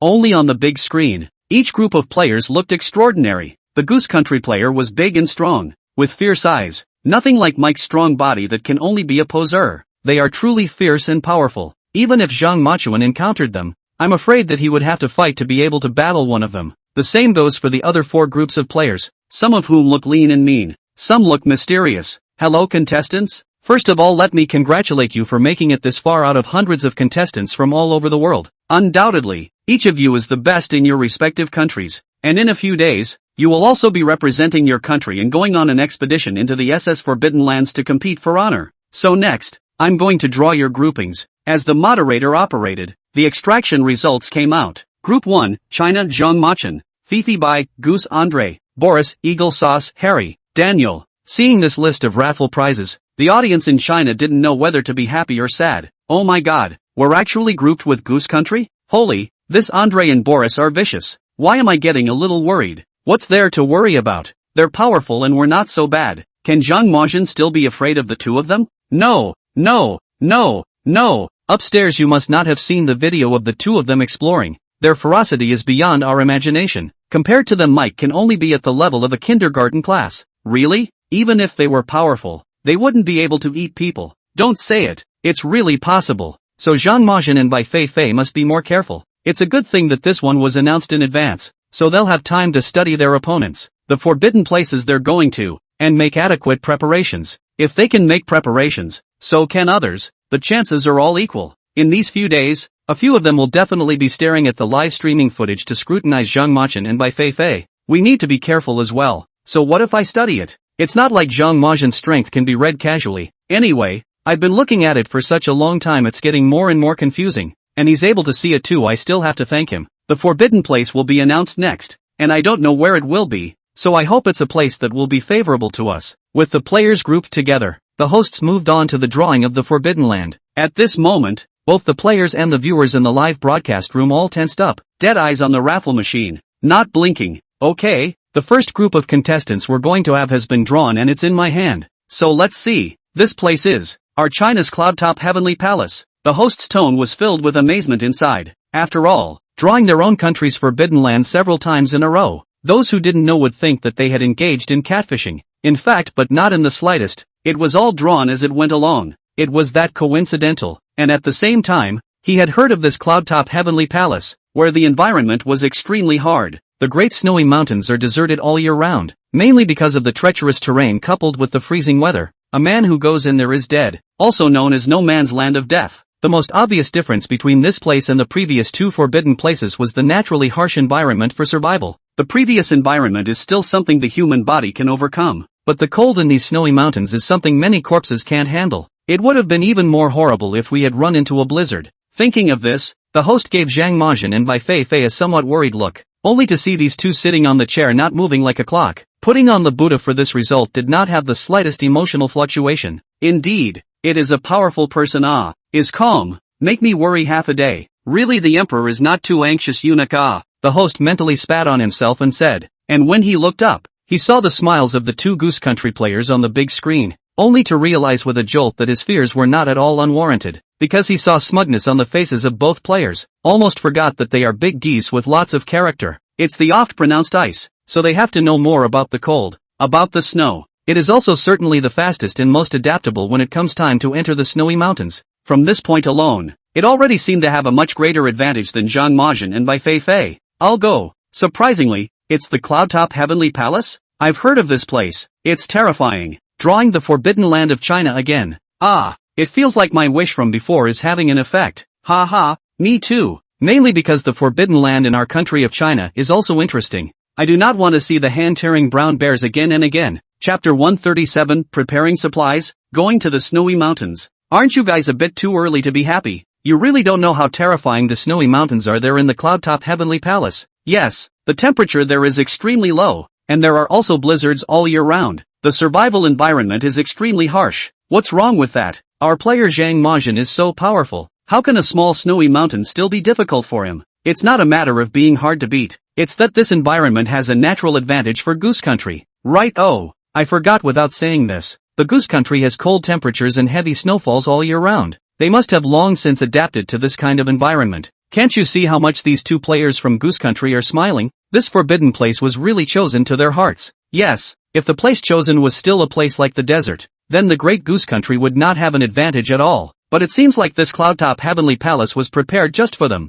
The players from the Goose Country all said in their interviews before that the place they wanted to go the most was the cloud-top heavenly palace, and I didn't think that they would really get what they wanted. This is a disaster. Picking one of their strengths, this is a bad start for us. There's nothing unfavorable. Anyway, I believe in Zhang Machuan and Bai Feifei. In front of absolute strength, any advantage has to step aside. Let's hope so. This is a SS level Forbidden Land after all. I'm afraid it won't be that easy. The groupings and forbidden places have come to fruition. On the big screen at this moment, the expressions of the players from each country varied. Some happy, some frustrated. There were even those who were outright angry and got up and dropped their chairs. That would be the two players from the Eagle Sauce country who were in a group with Zhang Majin and the others. The two of them specialize in some Machiavellian techniques, which are frankly dabbling in the realm of metaphysical exorcism. The first 2 times I got lucky. The forbidden places I drew were old foreign castles. It's mostly ghosts and demons in there. They dealt with it with ease, and that's why they stayed until now. This time, however, it was to bring them to the snowy mountains of China. This is a heavenly Hu opening for both of them. It hasn't even started yet, and it seems the outcome is already predetermined, and the two from Goose Country were the ones who laughed the hardest. As for Zhang Majin and Bai Feifei, both of them were expressionless and calm. Zhang Majin is because his character is like this, and is Bai Feifei. She is imitating Zhang Majin. After spending a lot of time together, she felt that this character of Zhang Majin was kinda cool. No matter what happens, he can do it without changing his face. One could feel at first glance that this person was unfathomable and very powerful. So, as his teammate, Bai Feifei felt that she couldn't disgrace him either. So, just like Zhang Majin, no matter how much the emotions in his heart changed, his face had to put on a calm appearance. It seems to be working very well today. At that moment, the host spoke up. Gentlemen, the results are in. So I wish you all well in advance for this adventure, and I hope to see each and every one of you the next time I stand here. At the same time, the adventure gets to this stage and the rules have changed a bit. On this expedition, we will no longer limit the items you carry. For the next 3 days, everyone can prepare as many supplies as you want to carry. Anything you can bring in. In 3 days, a new round of exploration begins. And once again, I wish you all the best of luck in your explorations. The meeting ended and the big screens went black one by one. Zhang Majin directly got up and walked towards the front. Bai Feifei was still in a daze at this moment, her mind thinking about what she would need to bring if she were to go to Snow Mountain. As soon as he looked up, Zhang Majin had already walked out a long way. Wait for me, Zhang Majin. Bai Feifei hurriedly chased after him. What all do we have to prepare? Do you have an idea in mind? I think it's important to bring a warm sleeping bag and the best one you can get, and a tent. Also, the best hiking clothes, warm clothes, and the sled has to be used, right? And warm babies. So many things. Oh. Zhang Majin did not look back. Just arrange it. After saying this, he stopped in his tracks and turned around to walk back again. Pulling out a card, he placed it in Fei White's hand. Let's use the money from this for the purchase of the equipment. Don't want any of those tents you just mentioned. Buy whatever else you want. Why don't you want a tent? That's a snowy mountain. We're going to freeze to death if we sleep directly outside, right? Bai Feifei had a puzzled look on her face. The tent is too heavy to carry. And the warmest place to stay inside a snowy mountain is not a tent. Where is that? You'll find out in time. After saying this, Zhang Majin directly turned around and walked away. Bai Feifei looked at his upright back dressed in black, and then looked at the card in her hand. A dainty smile spread across her face. There's still a sense of dominance when you give the card. But then, I'm not going to use your money. You saved me so many times inside the Forbidden Land. I have to do something for you in return. Bai Feifei put Zhang Majin's card carefully into her pocket, and also left the venue. The next 3 days were a busy time for Bai Feifei. According to the list she had previously spoken to Zhang Majin about, she prepared one thing after another. It's all about the best. By the time the afternoon of the 3rd day rolled around, it was finally ready. After thinking about it, she always felt like something was still close. However, he couldn't think of anything on his own, so he came directly to Zhang Majin's home. As she stood in front of his house, Fei White patted her head. Why am I really here? Isn't that not very nice? To seem a little too unprepossessing and presumptuous? But, I only came to discuss the expedition with him, so it should be fine. Forget it, come what may. She was doing a mental battle with herself left and right when the door suddenly opened. Zhang Majian's handsome face appeared behind the door. Bai Feifei instantly smiled awkwardly. Hi, what a coincidence. Unluckily, I heard your voice inside, Zhang Majian said with his hands on his shoulders. Ah, hear me? You can hear me in such a small voice? Bai Feifei was surprised and thought about it. Zhang Majian's 5 senses were many times sharper than an ordinary person, so what he had just said at the door must have been heard by him word for word. Just thinking about it made Bai Feifei's little face turn red. I can't wait to just find a crack in the ground. Looking for me to discuss what adventure? Zhang Majian asked as he stared at Bai Feifei. Chapter 138. At the foot of the snowy mountains, the players gathered. Fei White cleared her throat awkwardly. And it's nothing, it's just to show you that I've prepared enough. And there's also the fact that I've heard that they from the Goose Country and the Eagle Sauce Country have made a detailed understanding of the Cloudtop Heavenly Palace, and it's said that they're both still quite confident. I just wanted to ask you how well you know the Cloudtop Heavenly Palace. Fei White kept her head down as she spoke, like a little kid who made a mistake. It's kinda cute to look at. Cloudtop Heavenly Palace. Zhang Majian repeated these 4 words. It's okay to know, I guess. Enough, he said. Enough? Hearing this, Bai Feifei's heart was suddenly at ease. The sufficiency in Zhang Majian's mouth was quite impressive. It showed that he still had confidence in this place, the Cloudtop Heavenly Palace. Now she had nothing to worry about. Well, then I'll leave you to it and we'll see you tomorrow. I'm off. Bai Feifei turned around and headed for the elevator entrance, but her heart was silently anticipating it. Zhang Machuan was able to call out to herself and invite her to sit at her home. He had come all this way himself, and he had spoken at the door, and his house was not even inside. What's going on here? She unconsciously slowed down her steps and waited for Zhang Majian to make a sound. However, only waited for the sound of the door closing. Looking back, he saw that Zhang Majian had indeed closed the door. Zhang Majian, you dead straight boy. Really don't call me. Fei White was so angry that she stomped her feet, but she's not the kind of girl who backs down when things get tough. Instead, the more challenging it is, the more motivating it is. Humph, Zhang Majian, sooner or later I will take you down one day. After that, he got on the elevator and left. The next day, Zhang Majian and Bai Feifei arrived at the familiar airport on time. The show's plane, which is already here, is waiting. Meanwhile, the live stream opened on time. In an instant, the number of people rose to over 10 million. These viewers have been going crazy for the past 3 days, counting the hours each day waiting for the show to start. Waiting in the live stream a few minutes before it started, it kept refreshing. Here it comes, familiar feeling, familiar smell. My joy is back, it's finally starting. And you know how I've spent the last 3 days? Finally, I'm realizing what it means to live like a year. I don't think I've ever had it this hard when it comes to my girlfriend. I can see my goddess Fifi again, and goddess Fifi seems to be even more beautiful. Upstairs licking dog, stop licking. Licking again Bai Feifei won't be yours. Can you compare to Zhang Majian? That definitely doesn't compare. But Fifi will always be my goddess. Phew. Finally, if it's the Cloudtop Heavenly Palace. Looking forward. The Goose Countryside has set out, and they look like they have a lot of momentum. So why am I getting a little worried? What are you worried about? Their aura is sufficient, our aura is not bad. That's right. Zhang Machuan is always so calm no matter what he encounters. That's the existence that reassures us the most.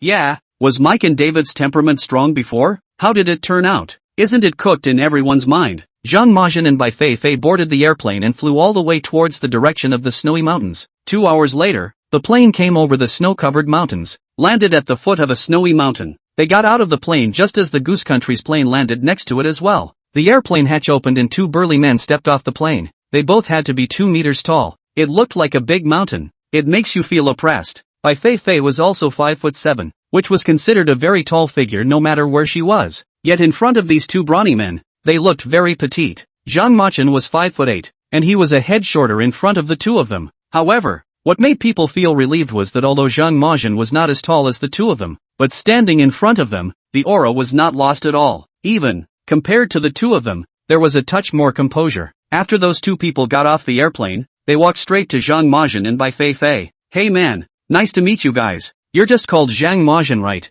I've seen your videos, your strength is good. As the man spoke, he reached out his hand and tried to slap Zhang Majian's shoulder. Perhaps in his mind it was a gesture of friendship, but at the same time, it was a shock and a warning to the other side. After all, The power of his large hand was extraordinary. A slap down. The average person couldn't stand it, would be directly slapped on the ground. And he hadn't heard much about Zhang Mazhen's name before. Know that he is the most popular player in the world today. Meanwhile, there are countless classic videos circulating on major websites. Therefore, he wanted to test how much strength Zhang Mazhen had. However, just as this palm of his was about to fall, Zhang Mazhen directly extended his hand to clamp down on his wrist. The man was stunned, not expecting Zhang Mazhen's power to be so strong. Could have just clamped down on his arm with his bare hands, but at the same time, he was excited inside. His power was unrivaled in all of Goose Country, and he had suffered from a lack of opponents for so many years. After many people heard his name, they all directly wimped out as soon as they saw it was him. It made him feel very uninteresting. Now he's finally met someone who's willing to compare notes with him. Hey kid,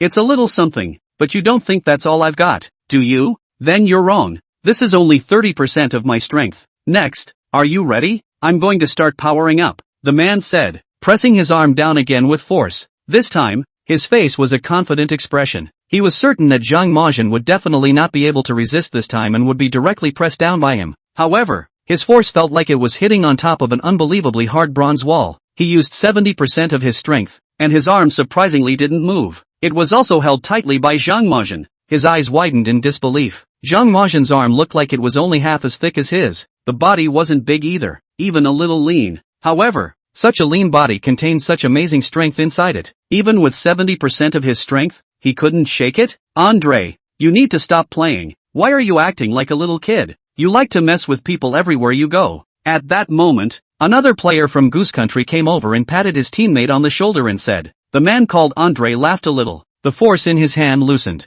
Yeah, just saying hi to a new friend. Chapter 139, we're leaving for the Cloudtop Heavenly Palace. The exotic man's laugh was extraordinarily hearty, just like his lanky good looks, and his voice carried a booming sound. Zhang Mazhen and Bai Feifei couldn't help but smile similarly. I have to say that this time the grouping of Zhang Mazhen and Bai Feifei are quite satisfied. The last time that timid as a mouse, playing smart teammate is too much better. Andre, Boris and the two men instantly stood in a row, extending their hands in a friendly manner at Zhang Mazhen and Bai Feifei. Hello, although we've been assigned to the same group, I don't like cowardly men, so I hope you two won't drag us down, Andre said with a slight tilt of his head and a condescending look. Boris, who was next to him, didn't say much when he saw how proud his teammate was. It's the style of their great Goose Country. In the midst of battle they never bow down and never give in. So Boris followed suit and extended his hand. Hello, I'm Boris. I've seen your performance in the program, and if I'm in the same group with you, I'm quite confident, except that after we really encounter things, we're not afraid of things, and we don't mess with things, but we are the first ones to ensure our own safety no matter what.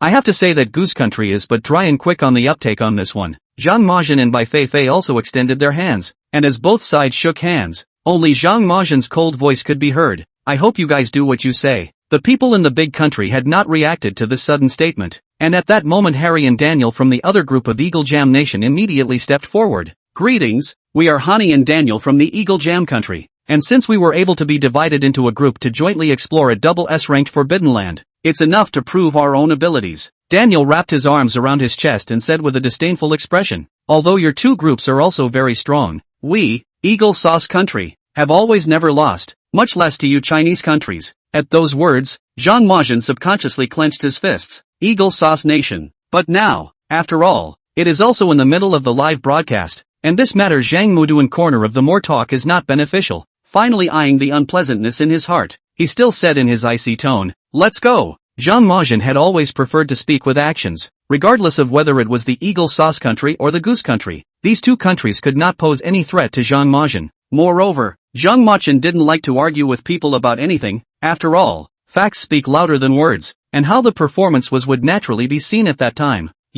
What do you mean? Andre was not satisfied with Zhang Mazhen's attitude and put one hand on Zhang Mazhen's shoulder, especially with Andre's aggressive look, combined with his lanky stature and the obviously sharp look in his eyes. Those who didn't know better would have thought a fight was about to break out. Zhang Mazhen just turned slightly. The hat covered Zhang Mazhen's expression, and only Zhang Mazhen's voice could be heard. What? Not going? For Zhang Mazhen's indifference, Andre was very dissatisfied, and a face quickly red-warmed. Seeing this, the audience in the live broadcast room also buzzed, laughing my ass off. Even though these two groups of players are so much better than the last group of teammates before them, this kind of hot temper is really enough. It can't be that the program group is doing this on purpose, right? The previous two groups of trainees were completely weak, not to mention selfish and cowardly, dragging their feet. This time the two groups of trainees are quite exact, Fong Gang, and quite powerful. But this fiery temper is not easy for the average person to bear, right? The Goose Country has always been like that. It's always been the style of combat. Not to mention the Eagle Sauce Kingdom, nothing good. But when these three come together, I kinda expect some different chemistry to happen. Bull. But it's fortunate that Zhang Machuan isn't that kind of chicken, or else this would have been a fight a long time ago. Don't even look at who Zhang Machuan is. This time I guess I'll still have to have Zhang Machuan lead them. I don't think so. Everyone has just said that realizing the mission up will be hard to protect themselves when the time comes, so it's good to take care of yourself. Zhang Machuan isn't that kind of cold person, but he's definitely not that kind of nosy person either. Take for example, what was the name of that guy from before? He had to make a fool of himself. How do you let people save him? But Zhang Machuan wears such little clothes, isn't he cold? You really don't say that everyone else is in down jackets and rushing jackets. But why is Zhang Machuan still in his black jacket? Starting to play handsome again? Bah.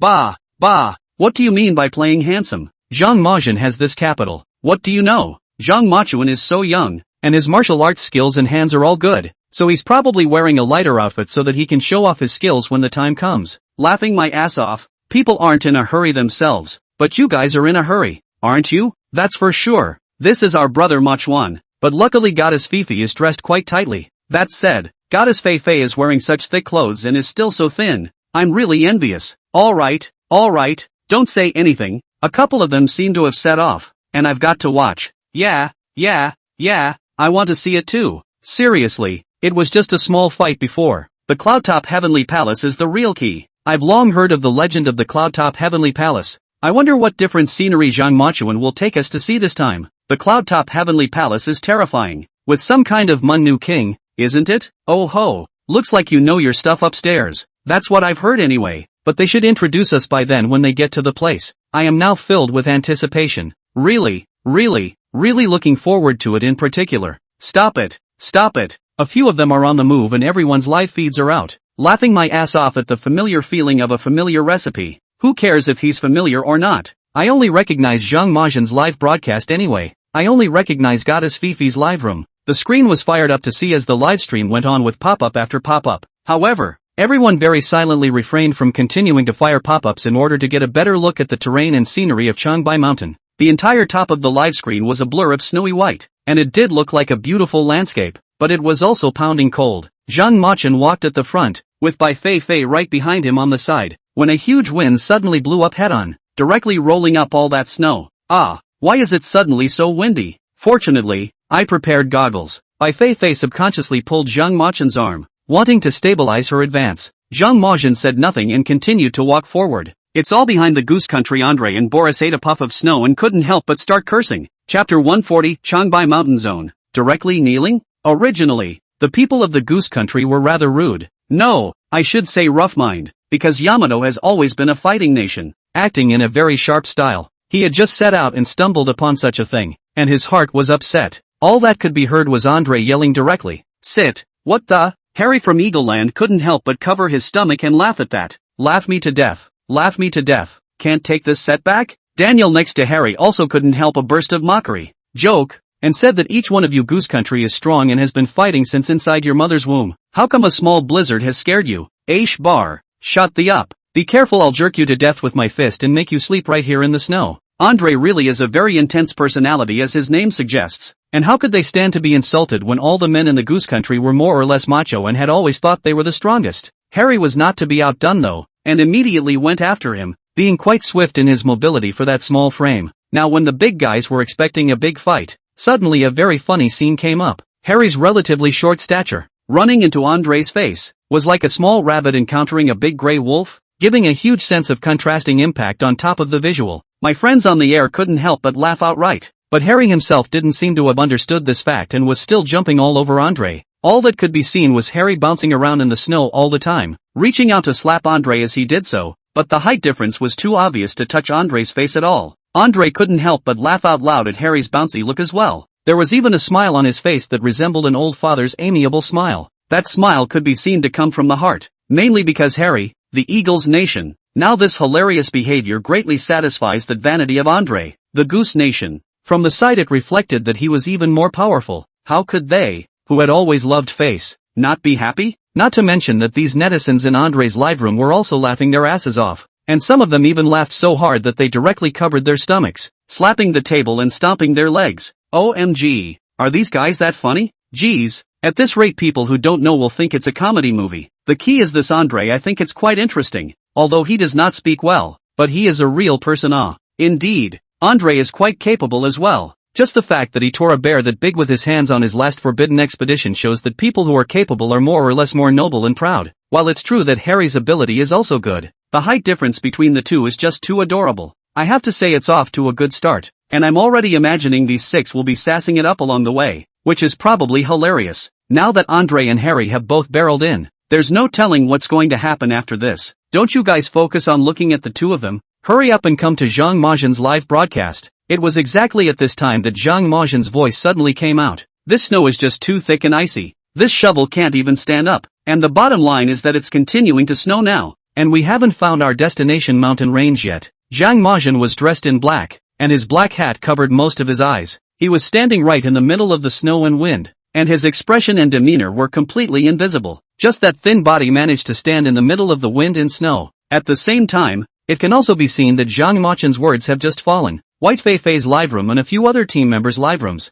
A few people's roads are unsteady. Bai Feifei's naked body kept moving forward, while panting. My God, what's going on? Why is it suddenly so windy? When we first got off the plane, the snow over here was still rustling and had a soft feel when you stepped in it. How come it suddenly turned to ice? Although Bai Feifei was also very curious about the exploration of the cloud-top heavenly palace, but after all, she was a girl. Looking at the endless, white-capped piece, her heart inevitably muttered. It was only by looking at Zhang Majian's determined back that Bai Feifei became a bit more confident. Yet Boris and Andre, the two men from the Goose Country, were delighted at the sight. Look at you guys, what's this snow? When I joined the army in the Goose Country, the snow was higher than me, and if I was not careful, I might be buried by the snow, and you are nothing compared to me. Boris, the one aside who hadn't said anything, nodded along. This shoe is just small for us, so at this time if you want to climb up smoothly, then you must be hard on your toes, so that you will be able to prevent your feet from slipping. The Eagle Kingdom flashed a mocking grin from the sidelines, but then complied in droves. Just as these few people were all feeling embarrassed by the predicament in front of them only to see that Zhang Majian had already pulled away a long distance. Straight away,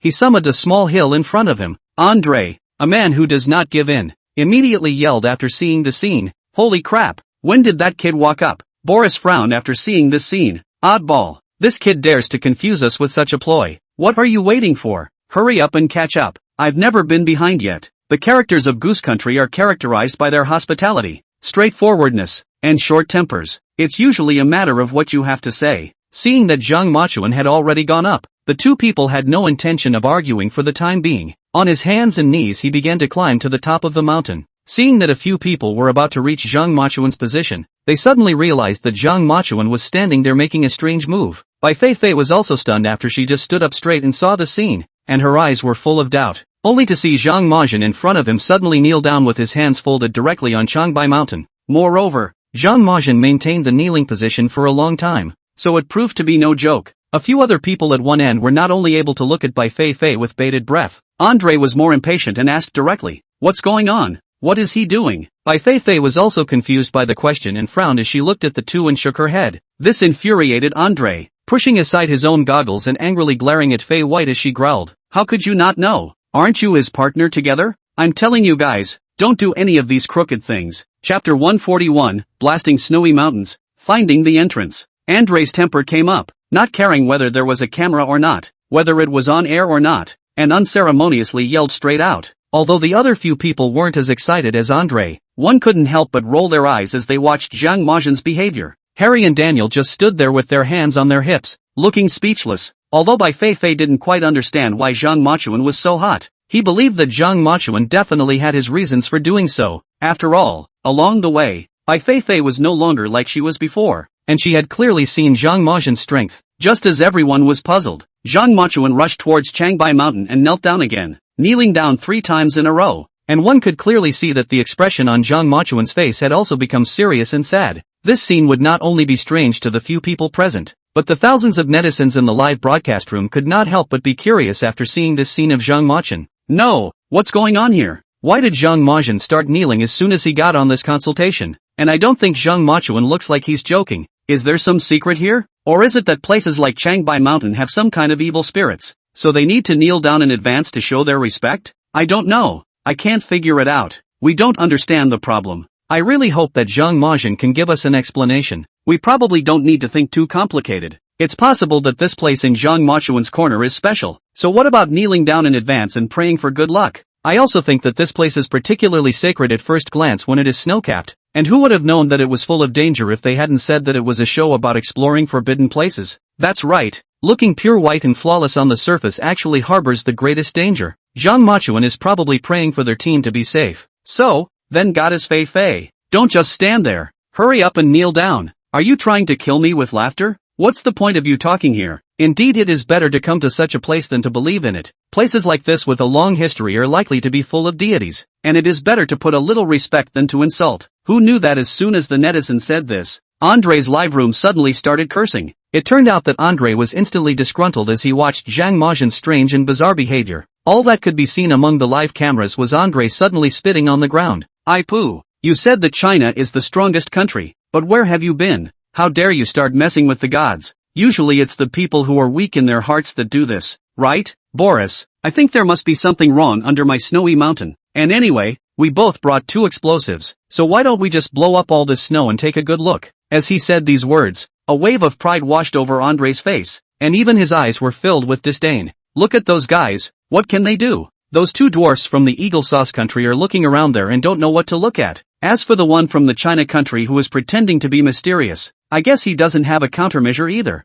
so it's better for the 2 of us to act on our own. One could hear that Andre's words were all about confidence in himself, and Boris looked around at the landscape, which was endless, all white. In the end, he also helplessly sighed along. What's going on with the program team? It didn't tell us exactly where the cloud-top heavenly palace is. How are we going to find it with this snowy sky and an endless view? When Andre heard that, he just growled. What the hell? Does this even need to be asked? The Forbidden Land Adventures Cloudtop Heavenly Palace is definitely right under our feet. Both from the Goose Country. Boris's attitude soon became noticeably grumpy as well. He was seen crossing his arms with one hand and removing the goggles in front of him, then squinting into the distance. After about a minute or two, Boris was heard to follow suit with a helpless sigh. The whole face wasn't sure if it was frozen, or if it was particularly red from anger. The moment he opened his mouth he was even more furious. Easy for you to say. How can you be sure that the Forbidden Land is right under our feet? And I just looked at the endless snow. I can't find any entrance at all. If it's really under our feet, then how are we going to get in? Upon hearing this, Andre didn't have any mental burden. Ruffling the broken hair on his forehead with his hand and casually said, "Have you forgotten what I do? I was a professional gunner before, and based on my visual inspection, I think 2 Thunder Kings should be able to show us the entrance to this place." When he spoke, Andre was extraordinarily confident. That firm tone and eyes made it difficult for anyone to doubt Andre's statement. However, shocked those who tuned into the live stream, and each of them had their eyes glazed over in shock. No way? Did I hear you right? Dude, I can prove that you should be hearing the same thing I'm hearing, so it shouldn't be true. Oh my god, are you going to laugh me to death? If such thick snow is really blown up, won't it trigger an avalanche then? Do you even have to ask? It's definitely going to trigger an avalanche. And didn't you see how very hard they just came over? It means it's a very steep geographic trend, and if they do blast it, the snow high up will collapse. My goodness, it's pretty dangerous when you put it that way. If it does blast and the snow collapses, it's not going to bury all these people alive, is it? My chow, this thing is no joke. Once it collapses, these guys won't be able to escape. Yeah, it's kind of scary. Haven't you seen the news?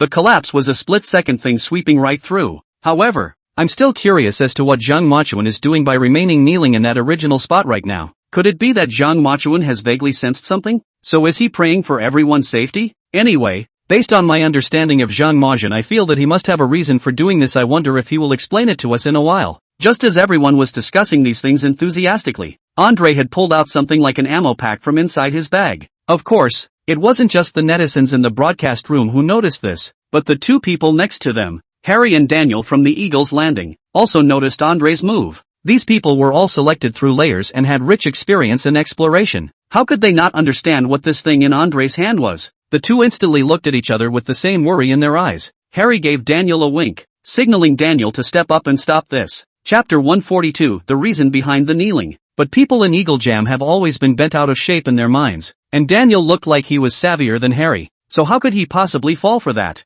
No one wants to do this kind of thankless work, so no matter how hard Harry blinked next to him, Daniel always acted as if he didn't see it. This pissed Harry off. The live feed had seen Harry panting hard at first, and with the extremely cold weather around him, so all that could be seen was Harry, the whole thing cloudy and all covered in a layer of fog. But Daniel was no cutie pie, and he also immediately began to examine the terrain and landscape around it. Since he had come to this realm to explore, then he definitely wanted to find that specific location, and he couldn't just freeze to death here for nothing. After some examination, Daniel suddenly narrowed his eyes and said, "Fine, fine. Andre, are you confident? If you're really confident, blasting isn't a bad idea. I just looked at this place at a glance, and all covered with snow, so thick snow. If we can't get a clearer view, we can't see any breakthroughs at all, and if we delay like this, our human body's body temperature is gradually lost, and I'm afraid that we'll be in trouble at that time." I have to say that what Daniel said made sense, and the most sensible sentence yet. That's why everyone couldn't help but frown one by one after hearing Daniel's words. Bai Feifei's heart was also as anxious as an ant on a hot pan, but she didn't want to say anything to these savage people. Another glance at Zhang Majian's position revealed that Zhang Majian was still kneeling in the middle of the snow and was kowtowing vigorously in one direction. It had been such a long time, and there was a little bit of incomprehension on Bai Feifei's part. Ignoring the bickering of those around her, Bai Feifei took her own hiking stick and walked step by step towards Zhang Majian's direction. It's been in this position for far too long. In such freezing weather, if your body has been in a static state, you will obviously feel the gradual dissipation of body temperature. Bai Feifei was feeling that no matter what, she must hurry up and act. Even if she couldn't find the intersection, then she must continue to search, and couldn't let herself stay in a passive state. After about 10 minutes, Bai Feifei finally arrived behind Zhang Majian. "Zhang Majian, what are you doing?" Bai Feifei eventually couldn't help but ask the doubt in her heart. As a result, what answered her was the sound of snow and wind that roamed the sky. However, Bai Feifei wasn't in a hurry and just waited so quietly behind Zhang Majian. Yet this scene sealed the deal right off the air. What kind of divine couple is this? This scene is too good to look at. It's really good looking. It could totally be set as wallpaper. Really, Bai Feifei's looks are already good looking, and Zhang Majian is extraordinarily handsome. And in the midst of this snow-white atmosphere, it's really too much of an idle atmosphere. I can't believe what time it is for you people. I can't believe you're still knocked up. My, don't you kowtow? This environment is also too good. The key two people are both handsome men and beautiful women. Really too eye-pleasing. Just rushing through this scene without knowing it would make you think he has some kind of idolatry. Laughing my ass off. But what the hell is Zhang Majian up to? Why don't you answer, Fei White? The netizens were discussing extraordinarily vigorously in the live broadcast, and after about 5 or 6 minutes, Zhang Majian finally got up. When you see this scene, these people tuning into the live stream instantly shout out in delight. Here it comes, here it comes. Zhang Majian has finally stood up. Ha ha ha ha, laughing my ass off. Upstairs, I really doubt you're mocking anyone with that comment. I wasn't wrong. Zhang Majian finally stood up, so the truth isn't far from us. Fantastic, fantastic. I'd like to see what Zhang Majian's purpose is in doing this. What if Think Brand doesn't say anything? Should I? Shouldn't I? In the midst of everyone's attention, Zhang Majian patted the snow on his knees, then pointed in a direction. Keep going. Even Bai Feifei didn't react to this sudden statement. Bai Feifei awkwardly glanced towards the surroundings, still clueless, and finally had to ask again. Now that we don't even have a direction, where should we go? And what were you all about just now? Why did you grow that place of worship? Words. Zhang Majian's eyes, which were covered under his hat, could not help but flash with a trace of gravity. In fact, at first, Zhang Majian was not prepared to kneel in that direction at Bai Mountain. It was just that when he reached this position, Zhang Majian seemed to have a special feeling inside his body. There was an unspeakable emotion, as if a mysterious force was driving him to do these things. Subsequently, a series of information popped up inside Zhang Majian's head. This is how I realized that this place, it is not only the birthplace of the Northeast Zhang family, but also the place that guards the secret of longevity. As the last patriarch of the Zhang family, Zhang Qilin is tasked with the mission of guarding the ultimate, and thus has a deep sense of emotion and responsibility for Bai Mountain. Now that he's the one playing Qilin, it's only natural then that he also incorporates this heritage of Qilin. That was why Zhang Majian knelt down to this position. He was now representing Zhang Qilin, and this kneeling was a sign of respect to his ancestors or departed forefathers, expressing the importance he attached to the family history. At the same time, the reverence for the mysterious power contained in Bai Mountain reflects his respect for the unknown. Moreover, Zhang Majian was also very clear that this time, the mission of the Cloudtop Heavenly Palace was one of the more difficult ones ever. This worship is also a form of consolation to pray for one's own safety and the successful completion of one's official tasks. It was just that for this reason. Zhang Machin simply didn't know how to explain it to these people. Moreover, Zhang Machin felt that even if he explained it, people would only call him crazy. While Zhang Machin was pondering on how to answer Bai Feifei's question, all of a sudden, only a thumping explosion could be heard. The voice also instantly drew all the attention of the two men. Zhang Machin and Bai Feifei turned their heads together, only to see the two people, Andre and Boris, not far away from them, holding their heads in their hands. In less than a second, Andre was laughing with excitement again, only to see Andre in the middle of the snow came a rock spreading his wings, and then opened his arms to embrace the sky again. Ha ha ha ha ha, you guys saw that, right? I told you I was right, right? The amount of explosives in this one was tightly calculated by me, and I guarantee that there won't be any problems, but this snow is just too thick, so I think I'll have to blast it one more time. Andre's voice rang throughout the snow, just seeming particularly terrifying in the midst of the emptiness. Chapter 143, Fighting Over the Blast. Because by this time, Li Machuan had already gotten up and was walking towards them with Bai Feifei, just in time to hear Andre's loud voice. As a result, Li Machuan let out a direct laugh when he couldn't hold back. From the time they met until now, it was the first time that Bai Feifei heard Zhang Majin laugh while on a mission. Subconsciously, she turned her head to look at Zhang Majin, but Zhang Majin still had his head lowered,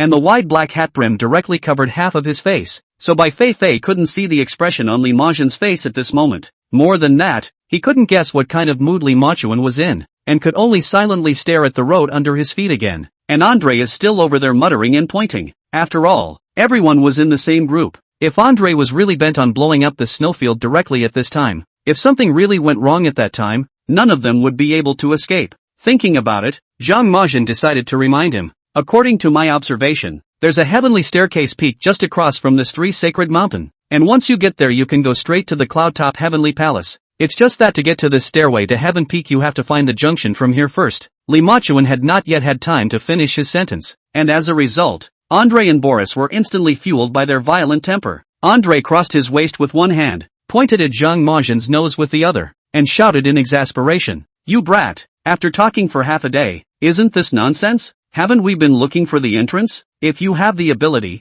hurry up and tell us where the entrance is, or else cut the crap, coming to such a tight place, almost freezing old me to death. He'll keep on grumbling with you people. I think we'll all freeze to death here." The two Eagle Sauce Nation Daniel and Harry couldn't help but laugh at the aggressive and arrogant look of the two people from Goose Nation. The two of them fall into the category of being more cunning like little foxes. Watching the two men literally water under the bridge, Harry locked eyes with Daniel, and the two men came to an understanding of sorts. That's how insidious the Eagle Jam Nation is, because the two of them knew very well that they were the members of a group, and no matter if it was Li Machuan who won in the end, or Andre, there would always be a proper way to do it, and all they have to do here is sit back and reap the benefits. So Daniel and Harry were like tourists, with their arms around their chests, looking at the people in front of them with a good deal of amusement. The scene also made his friends on the air look and laugh, but Harry and Daniel are a bit too slack for these two, aren't they? Are they sure they're here to fulfill their mission, or are they just here to travel? But Harry and Daniel are two people whose mental state is really enviable. But I think it's fine. Like Andre is so staggering and yakking all day long that his head explodes. Either that or the Eagle Sauce people are cunning?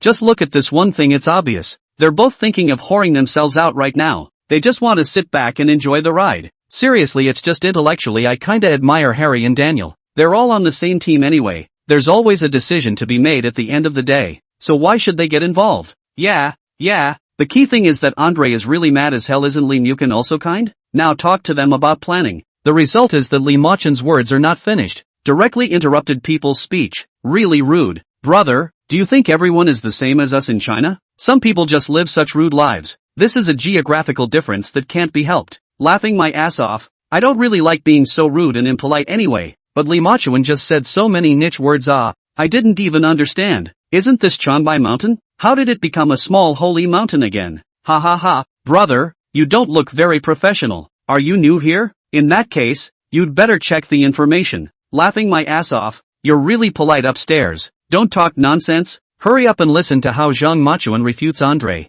This Andre is trying to blast one after another. It can make him complacent. Yeah, looking at it may be a little too anxious. That's why it is one to bring up the idea of blasting. After all, through the previous live broadcast can also be seen Andre is indeed a very good and experienced blaster. And he also has explosives on his body. It is indeed a very fast way. Be that as it may, but look around at this snow. You don't even know how thick the ice is, or how thick the snow has built up. So if we say another blast, there's a good chance it's going to actually trigger an avalanche. That's enough. That's enough. Stop talking for a moment. Li Machuan has spoken. Everyone's eyes immediately focused on Li Machuan's body in the middle of the screen. Only seeing Li Machuan slightly tilting his head, he was finally able to see the corners of his cold mouth. Guys, I know what you're thinking, but right now underneath all of our feet is permafrost with ice forming a glacial surface that's like concrete and our shovels can't even get in there. Brother-in-law Li Machuan didn't finish his words before he was once again interrupted by Andre. Look, you know yourself that you say you can't even stick it in with a shovel. So in that case,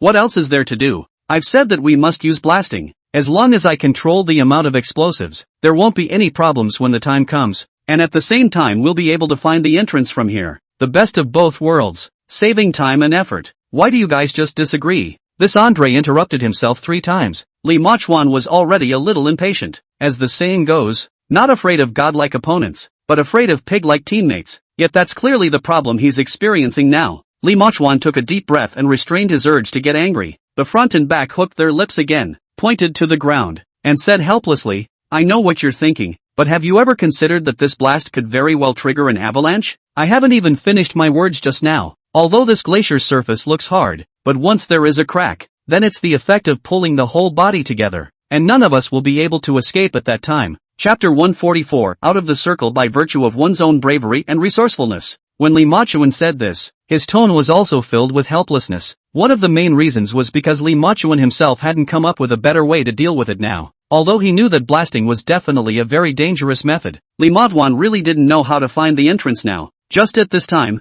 a sound of mechanized prompts suddenly came out from amongst Li Machuan's head. Ding dong! The cold-faced unicorn mimics a similarity of up to 70%, earning a system reward for foreseeing the future. After this cold and mechanized voice remembered inside Li Machuan's head, a hint of a smile instantly flashed through Li Machuan's eyes. Foresee the future. This skill Li Machuan really knew too well. Before crossing over, Li Machuan was filled with awe and curiosity about this skill when he read the novel Tomb Raider. To foretell the future is actually to utilize the art of divination and then be able to foretell something in the future. Of course it's just the nitty-gritty, not the whole picture. But this was already a snowy skill for Li Machuan right now, as it could solve a big kink in his current situation. Looking at Li Machuan's motionlessness and not saying a word, Andre was beside him and thought that Li Machuan was acquiescing. It's back to continuing the onboarding on the line. I'm telling you boys that blasting is the best way to go right now, and I've been practicing since I was 4 years old. This dynamite thing has been going on for almost 20 or 30 years now, and it's not like you guys aren't aware of the environment in Goose Country, where a situation like the one we're in now is already a hairy little problem.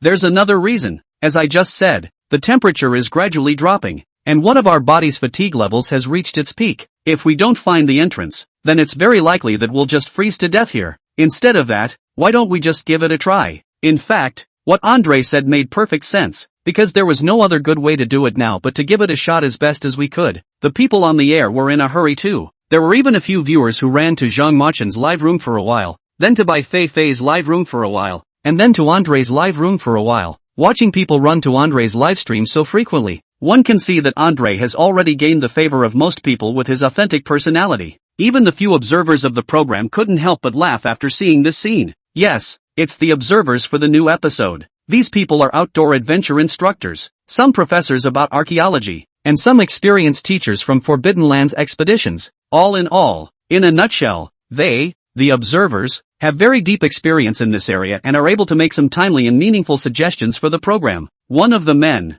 who was covered in muscles, said, I'm really going to die laughing at this Andre guy. Yeah, on the last Forbidden Land expedition, most of my attention has been stuck on Zhang Machuan's body, and I didn't really pay much attention to Andre and Boris, but now it seems that Andre's kind of true nature is actually quite good. Meanwhile another observer laughed along. Yeah, at first you might not be too comfortable with his macho bravado, but after a long time together, you realize that he's actually like a very sincere little kid who says what's on his mind. Yeah, the most crucial thing is that according to my experience, because I usually like to do some adventure type things well, and I've also been to the Changbai Mountain, and some extremely cold places, I think that in addition to blasting there should be no better way to open the entrance. The muscular man who spoke at the beginning nodded his head in agreement after hearing this. That's right.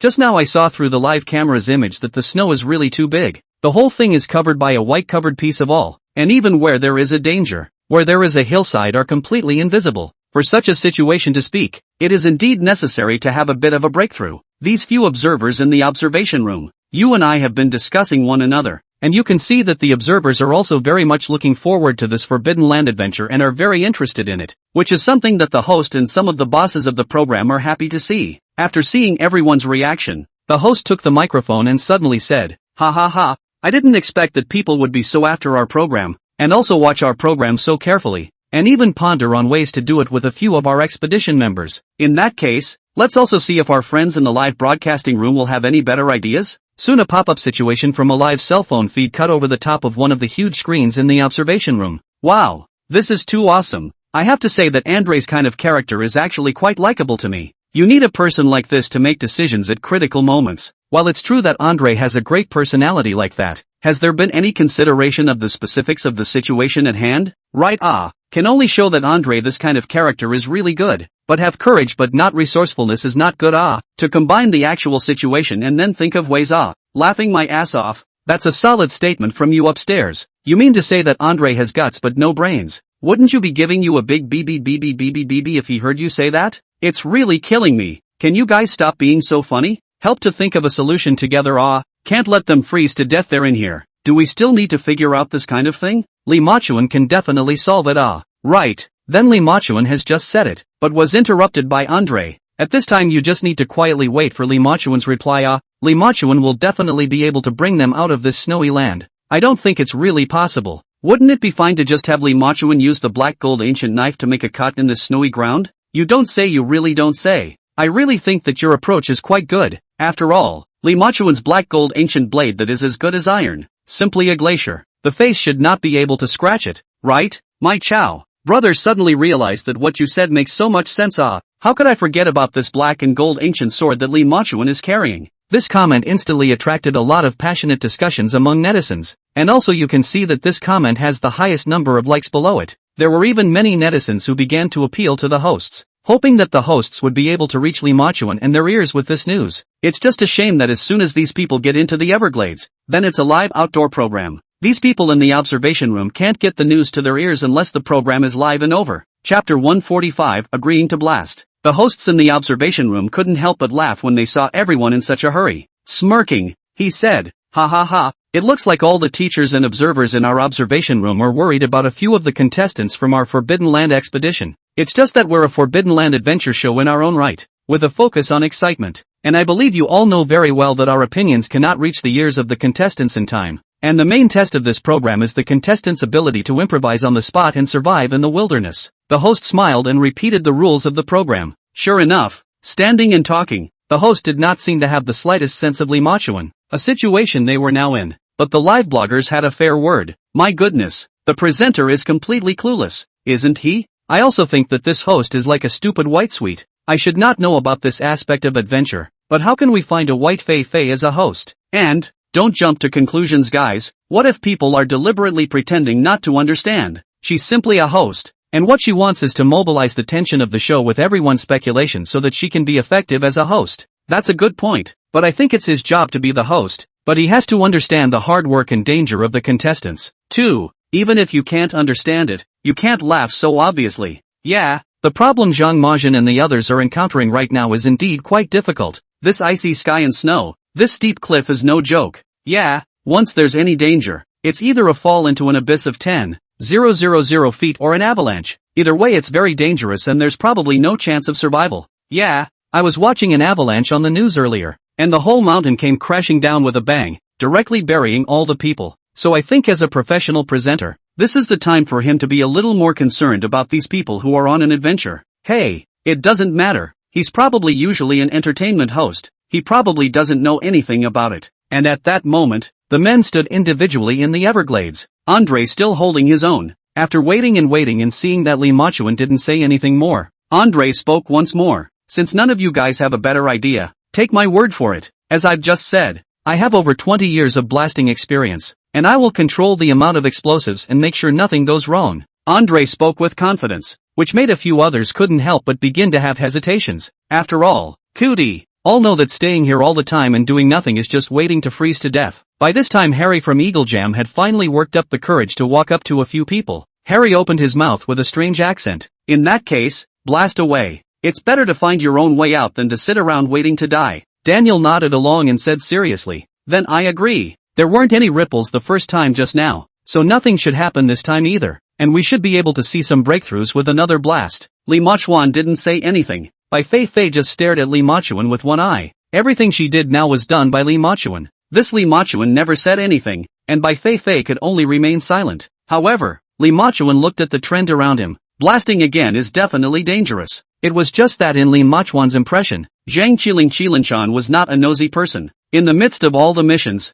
Qilinchan was generally silent. Qilinchan never struck anyone down, he just quietly cleaned up the mess. And along the way, Li Machuan had pretty much gotten to know each of his teammates a little bit as well. This Andre of Great Russia is not only fiery in nature, but also very stubborn, and if we don't follow his proposal this time, then we don't know how much more trouble will be involved in time. Instead of this kind of trouble between people, Li Machuan thought it would be better to solve the trouble after blasting. This point Li Machuan think with the unicorn little brother's characteristics are quite similar. It's what happens between people that's the hardest thing to fix. Now that no one was stopping anymore, Andre came to life at once. Andre was quickly seen removing his goggles and taking off his gloves, letting the cold wind blow his hands red as he began to pound some of the ammo and detonators in his kit. Harry and Daniel immediately transformed themselves into followers and followed Andre dead ahead. What's happening now is that Andre takes a step and these two immediately follow. This scene also made the netizens on the air laugh. To hell with this. What kind of idle drama plot is this? What kind of lifetime is it to see four big guys so glued to each other? It's really going to make me laugh. Look at the little steps a couple of them take. Suddenly Andre feels like a chief, and Honey and Daniel are more or less like favored concubines. Cow cow cow. That's a bit of an apt analogy. However, Andre does seem a bit too risky with this move right now. You're not going to see a roiling avalanche of snow, are you? But there's one thing to be said for that. There's no good way to do anything but blast it now. Indeed, there is a real urgency to find a breakthrough in things, and any further delay will not only drain one's strength, but in the end it may be a no-win situation. So let's just move on. And isn't Andre very confident? He's been blasting for over 20 years. This little thing shouldn't be hard for him. Just as everyone was mouthing off about having faith in Andre, all that was seen was Andre pulling out a giant length of detonator. After seeing this detonator, there was no one present who was not shocked. Harry and Daniel both covered their mouths in even more excitement, their eyes glaring at the ground. Harry was probably younger. He instantly went straight to red warmth. Regardless of the fact that he walked up to Andre, he directly grabbed his opponent's wrist. Exasperated,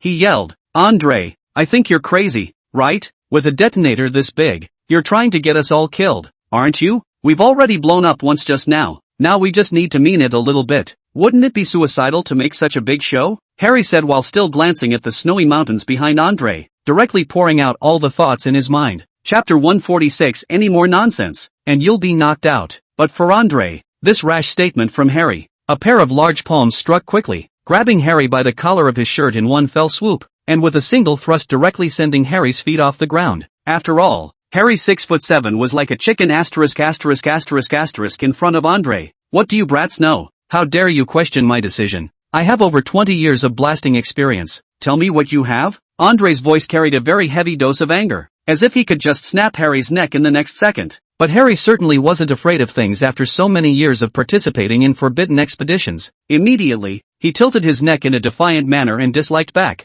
Andre, I advise you not to be too unbridled. It's not you alone now. The lives of so many of us are at stake. Can you afford to do this alone? Humph. Andre gave a disdainful laugh and continued in a cold voice. Joke? Then tell me, do you have any better methods? Or are you saying that as an explorer, you don't want to find a solution when things go wrong, but instead, you're just waiting for death here? Andre proved to be a kind of tough guy, and whether or not there was any truth in what was said, the voice was just unmistakable in any case. The mere sound of his voice was enough to shock everyone in the room. Of course, it also shocked these netizens in the live stream, but more than anything, people find the way these guys get along with each other hilarious. Because at this moment it was obvious that Harry froze right in place when Andre yelled at him like that. Because of the fairer skin of the Hawksbane country, the blood on Harry's face looked even paler after being yelled at the moment, especially with that pitiful look. It was hard not to laugh a little, but Andre was a super straight man of steel, and wasn't going to let a look on Harry's face change the decision in his mind. But Daniel, a teammate with Harry, was also insufferable after seeing the scene. While there was some fear in Daniel's mind of Andre's savagery, seeing Harry bullied like that,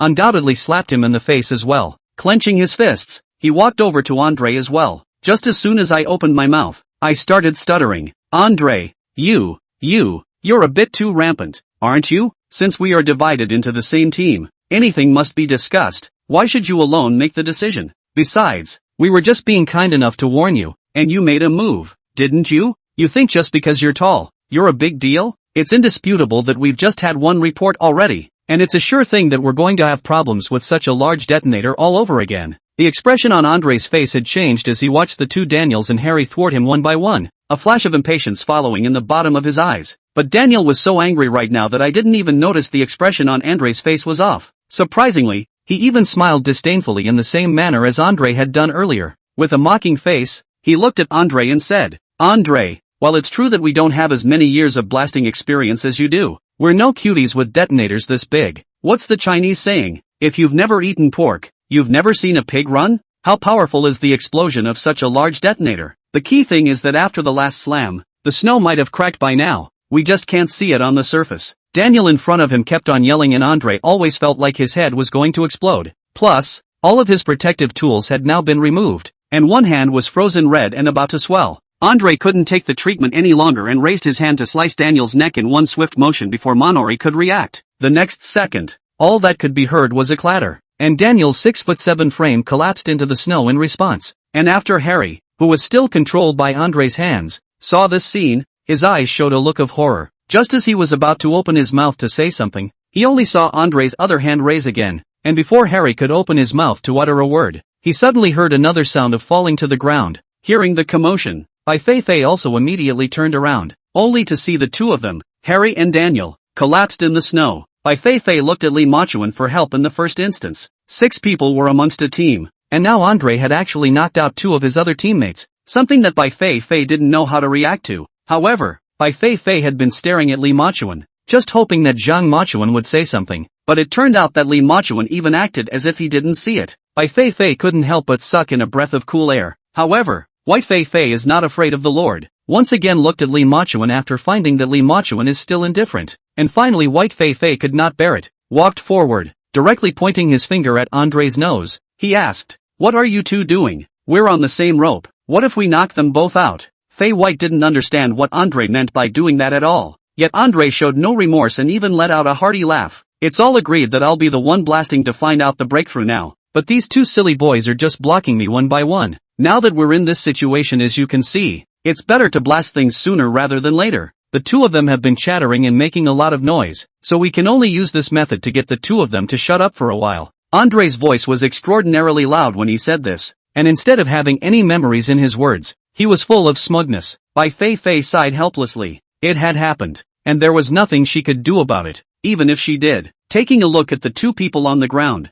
finally Bai Feifei rushed into Andre again and said, "Now that you've knocked them both out, you should always move them both to a safe place, right?" This time Andre didn't say much, raising an eyebrow at his mouth and then at Boris. "Come along and carry them both behind that rock." After doing this one thing, Andre started to bury the detonator. Seeing his masterpiece, Andre was satisfied and nodded, then waved at Li Machuan and also Bai Feifei. Okay, let's get behind the rocks now, and when it's all set up, I'll start hitting the switches." Now that all the detonators had been planted according to Andre's precise calculations, it could be seen that Andre's excitement was high, and one could open the door for everyone to go behind the rocks. This matter was indeed full of great risks, so Bai Feifei didn't say anything at that time and pulled Li Machuan's hand, walking behind the rocks together. Chapter 147, Sugar in the Dark. Andre stood at the forefront of all of them as he glanced at the snow above the rocks and his surroundings. Still, Andre had a look of confidence in his gaze. "You guys don't have to be too nervous. I've bought 3 detonators. I'll blast them in order when the time comes. Of course, if the first detonator has already achieved the desired effect, you don't have to continue for the next 2 days." Needless to say, Andre is really ironic and bold. To be able to consider the safety of his teammates and at the same time consider all the back roads and retreats was really quite unexpected. Similarly, Andre's move has reaped the rewards of a change in the internet's perception of him. Help! I admit I was a little loud to Andre before. Me too. I did sound too loud to Andre before, and I am here to sincerely apologize to him. I didn't think that Andre, such a big thick old man, would be able to be attentive to such an extent. Yes, this move really poked me, since it was able to be so carefully considered. Yeah, it turns out that he wasn't just courageous at all. Surprisingly, he also knew to buy 3 separate detonators to blast at different locations, which greatly reduces the chances of danger. definitely But just now when Andre took out these 3 detonators, it really did give people a shock. Even Bai Feifei who was next to him was scared enough. You don't say it was really scary. It made me laugh. Yu Yang started out so big 3 detonators. This shall not blow this place sky high? If that's really the case, the sky falling apart is small. It's estimated that it would have to destroy the sky and the earth. Luckily, though, Andre does have quite a bit of experience. Yeah, the character of Andre is so absorbing. I just thought he was macho and liked to get bent out of shape before, but I realized he's actually serious about solving problems. But what surprises me is how Lee Machuan has reverted back to that high-strung state. He didn't even answer when Bai Feifei asked him something just now. Maybe Lee Machuan also needs a recovery period? Don't you forget how much fruit Lee Machuan paid in the last Forbidden Land expedition? Indeed, on the last Forbidden Land expedition, I think Lee Machuan alone picked up the burden of the entire team. Those 2 teammates weren't said to be of no use at all, were they? That was simply a drag. Indeed, those 2 might as well not have come, causing trouble everywhere, and in the end they can't solve it themselves, and have to rely on Lee Machuan. I'm really going to die laughing. In fact, the content of the last live streaming Forbidden Land adventure video can be made a clip. That is, Lee Machuan's fancy rescue.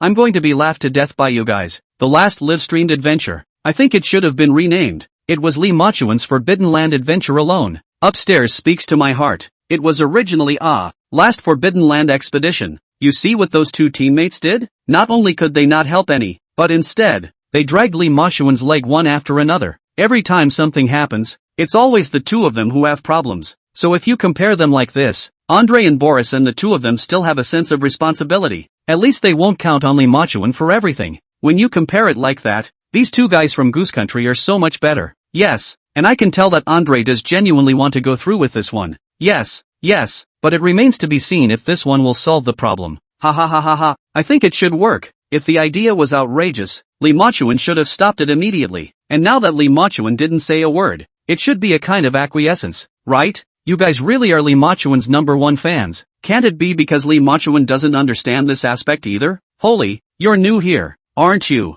bro? You didn't watch the last live broadcast at all, did you? Lee Machuan can really be described as soaring to the heavens and catching turtles in the 5 seas. Bull, you have to top this review. Just as everyone was having a good time joking around, Andre's unmistakable scream of excitement suddenly came from inside the screen in front of him. Boo. There was an echoing sound from the snow. Turns out Andre just screamed in excitement because he was cheering himself on. With the sound of 2 blasts ringing out, it was clear that the faces of several people in the middle of the screen had changed. Boris was the first to hold his head and look behind him with a very frightened expression. Nope, something's not right. Why do I hear the sound of rocks rolling down the mountain? Boris's comment instantly caught the attention of everyone in the room, including Andre. Andre also turned around with light haste, and sure enough, he saw signs of loose snow overhead. This time the expression on Andre's face also became serious. Bai Feifei was even more frightened and took several steps backward. Sure enough, he saw some signs of the snow starting to crumble and disintegrate on the surrounding mountaintops. Just at this time, Lee Machuan, who hadn't said anything from the beginning to the end, finally spoke. Don't panic you guys, the snow isn't very good on our side and by the looks of the blasting it should be a small collapse. Just hold steady and don't be afraid. As soon as Lee Machuan's words fell, a large chunk of snow in front of them collapsed directly from the top with a crash. The rumbling sound scared Bai Feifei to let out a sharp cry and quickly flashed behind Lee Machuan. This, mainly because the piece of snow that fell was very close to where Fei White was. Lee Machuan subconsciously stopped Bai Feifei's shoulder and brought the person to the side. Yet it was this small gesture that caused the live audience to let out a seal-like clap and a shrill pop. Absolute. Holy, this kind of fulfills a dream of mine. I've been very knocked up about Lee Machuan and Bai Feifei from the beginning of this program of Forbidden Land exploration until now, and it finally let me see the sweetness. Help! The Lifetime series. It was meant to be. Lee Machuan and Bai Feifei are a natural pair, and I think a character like Lee Machuan needs a girl like Bai Feifei. Really. Now as long as you think of the beginning of Bai Feifei still have some cannot see Lee Machuan, and then gradually by Lee Machuan's wisdom and also the ability to attract, and gradually from a big heroine into a small petite wife. This process too many stories. I originally thought I was the only one to kowtow. The 2 of them didn't realize that everyone was in the same boat. Kowtow.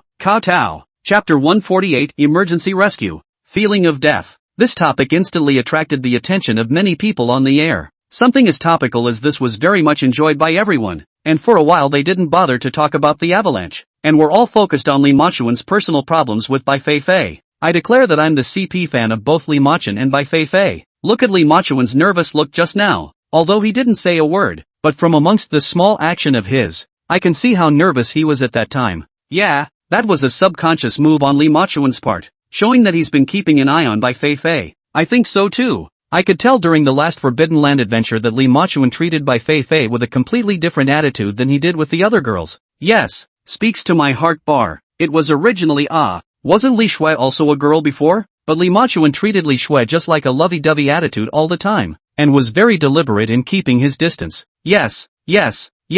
At that time I also thought that Lee Machuan was quite good, knowing that he could keep his distance from the girls, although he has also always been kind of distant towards Bai Feifei. But above some details you can still see that Lee Machuan cares about Bai Feifei. That's right. I think this has a lot to do with Bai Feifei's personal charm as well, because Bai Feifei herself is relatively smart and brave. The personality is also very straightforward, so a girl like this will definitely be pleasing to the eye. Getting to the point, Bai Feifei herself is very attractive, unlike that Xiao Shui, who chirps and pretends to be soft all day long, a green tea whore in the flesh. Yeah, I can't help but close my eyes every time I see that Yuki. It's annoying to look at her. Finally found a fellow traveler. That Xiao Shui who cries all day and night and gets all worked up over the slightest thing and will only let Lee Machuan help her is really just a huge drag. Although I'm also a girl, but this Xiao Shui is really too much. Since she signed up for this Forbidden Land adventure program, it also means that she is able to know what kind of dangers she will encounter in it. And why should she make that ghostly appearance for anyone to see? That's right, the gap between people is really too big. Bai Feifei knows that this is a program of Forbidden Land exploration, and it is also Bai Feifei who takes the initiative to participate. So in the process of carrying out the mission, although it is true that sometimes Lee Machuan helps a lot, but it is also seen that Bai Feifei is really doing her best to come up with ideas, and when she encounters danger, she is also the first to think of ways to solve it on her own. Yes, it's fortunate that there are no other girls in the group this time, or else Lee Machuan would have to die of exhaustion alive again. Laughing my ass off, Yuki is now completely famous. Can it not be famous? I'll see who dares to take her out exploring from now on. Alright, hurry up and watch. It's almost an avalanche, and I don't know if these people can handle it. No, you see Boris seems to be falling. What?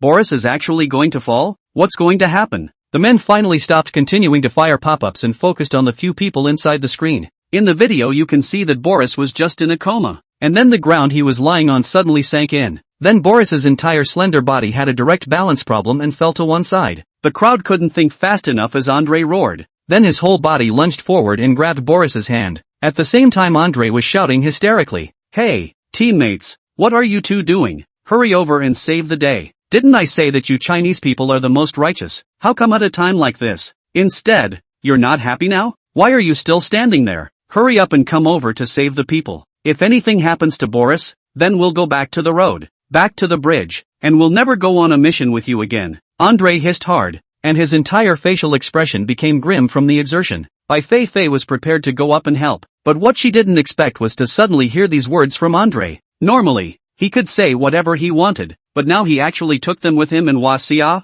It's a total sign of woe is me. Bai Feifei belonged to that kind of independent strong woman, and after hearing this she was instantly displeased and immediately rolled her eyes. But once she thought that this was a human life after all, Bai Feifei couldn't bear it, still rushing that way with all his might, and reaching out from a distance to try to pull Boris in. Andre's entire body was on the ground, and it was also evident from his grimacing face that he was now giving it his all. Only now, due to the blasting and the fact that Changbai Mountain was snowy, the violent shaking made all that snow start to shake with it. Andre was now lying on his back on top of this snow, already clearly feeling that the piece of snow underneath him would only loosen and would soon follow suit. This discovery made Andre's whole body panic, and he even felt a lot of sweat coming out of his back on such a cold day. Andre looked at Bai Feifei and Lee Machuan for a moment, a pair of eyes performing in a frantic turn, seemingly hesitating about something. Finally, after a few more seconds, I think, Andre couldn't stand the feeling of danger at all. Suddenly there was a loud noise from Andre. "Don't just stand there you two. Get over here and help.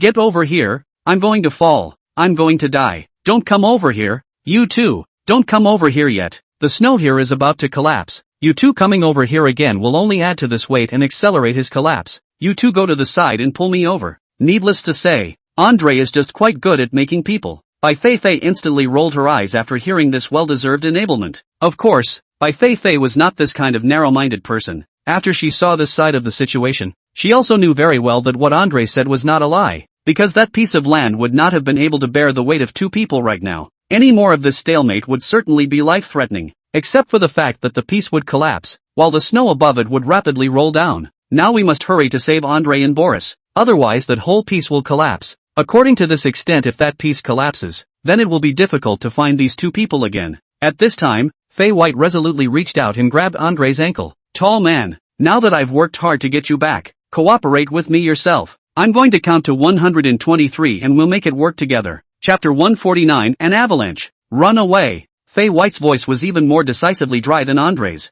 Moreover, Fei White's voice came with a sense of reassurance. In fact, Andre didn't expect him to agree so readily, and immediately began to cooperate. After all, they were two people with countless adventures under their belt, and after agreeing to do so, the two of them started working in the same direction. But gradually you could feel the snow making less and less effort, because the harder you push, the more you'll feel your body sliding down. It's a very scary feeling, like you're going to cave in at any moment. It was precisely because of this that the two of them, Bai Feifei and Andre, would have an abnormal panic when they used a little bit of force, and Boris's body was visibly falling ever lower. Just when both of them didn't know what to do, they suddenly just saw a black shadow flashing past their eyes. Andre and Bai Feifei had just raised their heads when they saw Li Machuan gently tiptoeing on his toes, directly flying into midair, picking up Boris with one hand. Andre's entire body was dumbfounded after seeing this scene. It was an effect Andre had always wanted, but what didn't occur to him was that he was now lying in the snow like a dog, and could only look enviously at Li Machuan's bright body. At the same time, Bai Feifei, who was next to her, was also shocked. She felt as if Li Machuan's hands were much better than before. Such a difficult thing. They spent so much energy and strength. It all just made things worse and worse, but they didn't think that Li Machuan would just casually make a move and easily save the people. Now, Bai Feifei had a better impression of Li Machuan, and those eyes were almost glued to Li Machuan. Of course, it wasn't just Andre and Bai Feifei who were shocked. The friends in the live broadcast room each covered their mouths in shock after seeing this scene as well. Their eyes, their expressions all revealed the kind of surprise they felt at this moment. Cowardly, cowardly, I really met my fairy brother. Too absolute. That move that Li Machuan just made is simply more eye-catching than some of the current martial arts dramas. That movement doesn't drag on in the slightest, 0 frame start, and there isn't the slightest mistake. Truly, after not seeing him for a while, this body of Li Machuan's is truly amazing. Seriously, not only was he injured during the last section of the Forbidden Land expedition, but his body seems to be a bit off, but he's actually recovered within such a short period of time. Yeah. In the last section of the Forbidden Land adventure, Li Machuan was all for saving that Li Xuan Wang Ming 3 times. Almost all of their lives were in danger. Yeah, even let that what's his name take a bite. If not because of these two people on Li Machuan such a stature, how could he be bitten? But Li Machuan is quite competitive. Not only has he recovered his body within such a short period of time, but at the same time his reach is even more impressive. The way I just took off and then grabbed Boris and threw him around really made me look good. I wonder if this program has any offline meetups or anything. I really want to see what Li Machuan looks like in reality. Don't worry, you're definitely not alone in this idea. Ha ha ha, who doesn't want to? You say who doesn't want to? From the beginning until now, I have real feelings for Li Machuan and Bai Feifei. Yeah, after watching it for so long there must be feelings. The most crucial thing is that Li Machuan is indeed very powerful. Yes, although I was quite disdainful of Li Machuan at first, I realized along the way that Li Machuan is the most perfect man in my heart. That's a bit of a thing to say. How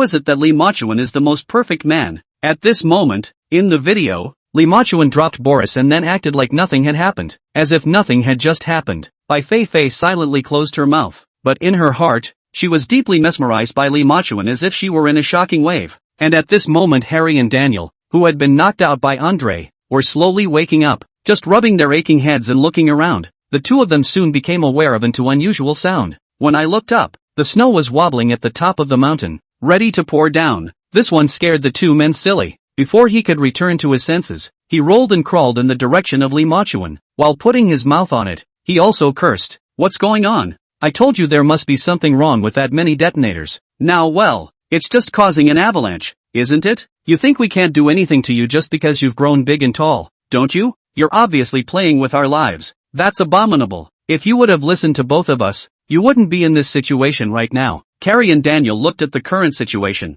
instantly furious and at the same time very worried in their hearts. So that's why they couldn't help but mutter one after another. But Andre is a grump. After hearing these accusing words from the two people also couldn't help but directly pass their fists and roared. You two losers, shut up for me. Can you two call that any kind of advice? That's shrinking. I'm experienced in blasting. I'm just blasting pretty normally, so why blame it on me? Besides, If you hadn't used the detonator blast just now, do you think you'd be able to walk away now? At least the blasting was the only way out, and you're the only one who's likely to get angry. If you stay here all the time, then you're just waiting to die. Andrei's voice was extraordinarily loud, even with the echo thing in this snowy sky. Run! The people from the two teams were arguing with each other, while at this time, they suddenly heard a scolding from Lee Ma-chuan. Several people didn't want to lose their lives here, so after hearing this voice they immediately ran towards Lee Ma-chuan's direction without even thinking about it. It's just a shame that human power is still too weak in the face of natural disasters. Once the snowy mountain cracks, it could all cave in very quickly when the time comes.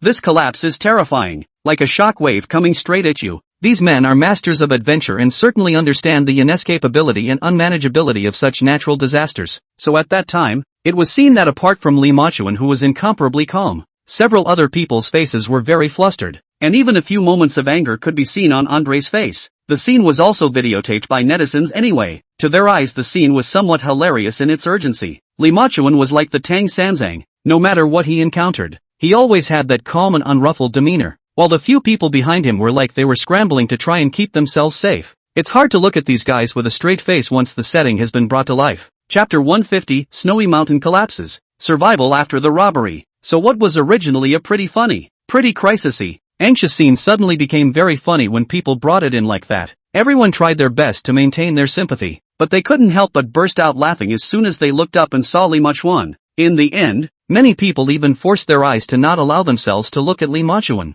Soon, however, everyone couldn't laugh anymore. With the helicopter shot, you can clearly see a huge block of snow suddenly falling from the top of the Three Saints Mountain. The area of this snow block, visible to the naked eye for fear of a dozen square feet, was just that big, and all of it came crashing down on these people. And there was a particularly strange sound coming from it, so it made the few people who were running away couldn't help but look back in curiosity. Without looking, several people were shocked to see this. Andrei and Boris, two big guys, had sweat coming out of their faces after seeing this. Sniffing hard, he quickened his pace. I knock Nima. What the hell is going on here? It's obviously following the calculations. How did this happen? Boris, being a little fatter than Andrei, was already panting after a few steps. Because of this matter, Boris had been holding his breath in his heart, and after hearing this, he was even more furious. While running, he cursed under his breath. You kid wouldn't be trying to harm us, right? I know your skills very well. What's going on this time? Perhaps because of the reproach and anger in Boris's tone, Andrei was also instantly like adding oil to the fire. What do you mean by that? Both of us have been partners for such a long time. Aren't you clear about my character? Besides, you've seen the amount of blasting just now. It's not a lot. One can only say that this three sacred mountains might have a special geographical location, so there are more accidents. Besides, it's not like you don't know how much I want to enter this cloud-top heavenly palace. How could I possibly do the kind of thing you're talking about? The two cursed as they ran, slowing down considerably. Bai Feifei was also annoyed in her heart as she listened to the over-noisy voices of the two people in her ears and cursed under her breath. Are you two suffering from some kind of serious illness? Can't you see that the snow is about to come crashing down? If you don't run, you'll be buried here by then. You too. Bai Feifei let out a roar that cut through the sky, especially since the content of those words seemed even thinner in the middle of this icy sky. But these words, although not favorable to hear, are the truth. Angelette and Boris cannot refute, honestly shut their mouths, and then continue to run forward. After running for a while, a thud was heard from behind him, but the voice brought instant relief to several people. Several people instantly looked at me and me at you, as if checking to see if each one had grown up intact. Upon seeing all six of them standing in front of them unharmed, Andrei, Boris, Harry, and Daniel instantly went limp in the snow like deflated balls. Aside from Lee Ma-chuan, everyone was in a kind of post-hijacking look. Natural and man-made disasters. They have seen too much. What floods fire avalanches and such things. They like to explore. The people to speak is too common, so they know very well that kind of scene. It's also the fact that you know that image so well that it scares you from the bottom of your heart. Harry and Daniel from Eagle Land closed their eyes straight away and just lay so incredibly relaxed in the snow, as if they had lost all their strength, until layer after layer of white air floated up on their faces. Fark, I'm literally going to die of shock. My legs are killing me. Harry couldn't help but let out an expletive, and the fact that Harry's entire body had gone red warm was proof enough of how scared and angry he was right now. And of course Daniel, who was also in Eagle Jam country, is just as, well, very annoyed. Who isn't? My legs are killing me and it's so cold I just about lost my breath. I'm glad I ran over here now or I wouldn't even have a chance to say my last words. Daniel yelled, wetly, tears coming out of his eyes. After cursing this series of words, Daniel couldn't help but glance at Andre, who was the author next to him. Now Daniel could not wait to get up there and hold Andre down in the snow and beat him violently, because Daniel felt that Andre was the reason he was going through something so dangerous. If Andre hadn't stuck to his guns and had to blast, then they wouldn't have been in so much danger. But these things Daniel could only think about in his mind. He didn't dare to declare them directly at all, mainly because Daniel looked at how tall he was personally and was smaller than Andre. Plus he had stopped Andre before it happened, but he proved to be no match for Andre at all. To this day the back of Daniel's neck still hurts. That's what kept Daniel from doing anything rash, but that didn't mean Daniel forgave Andre. For this blasting failure, Andre's own heart is also very remorseful. Of course, more as his face has gone feel very ashamed. Andre could also see the resentment as well as the anger on both Harry's and Daniel's faces. Only Andre's lips were pursed tightly. His large face was taut and his muscles were hardened. He seemed to be hesitating about something. This situation between a couple of people also made his friends on the air clap their legs in amusement. No, what's going on now? Why does it feel weird between these guys? Ha ha ha, I've noticed that too. It always feels like something has changed between them. It's true that things have changed. Both Harry and Daniel from Eagle Land are obviously upset with Andre, but they can't say it outright. So I guess they're scared of being beaten? OMG. This is the first time I've seen people from the Eagle Sauce country being afraid. Don't they always want to be number one? They always want to win or lose in everything. How come they're afraid this time? Ha ha ha. Upstairs, are you forgetting? Just now the two of them, Harry and Daniel, went to stop Andre from blasting, only to be directly knocked out by Andre with a single move. Yeah, that image is hilarious to think about. The two of them, Harry and Daniel, standing in front of Anter like mice meeting cats. It's really especially hilarious. Yes. First time I've seen the Eagle Sauce Nation hold back so much. I'd have to give the Goose Nation 2 thumbs up with both hands and feet on that one.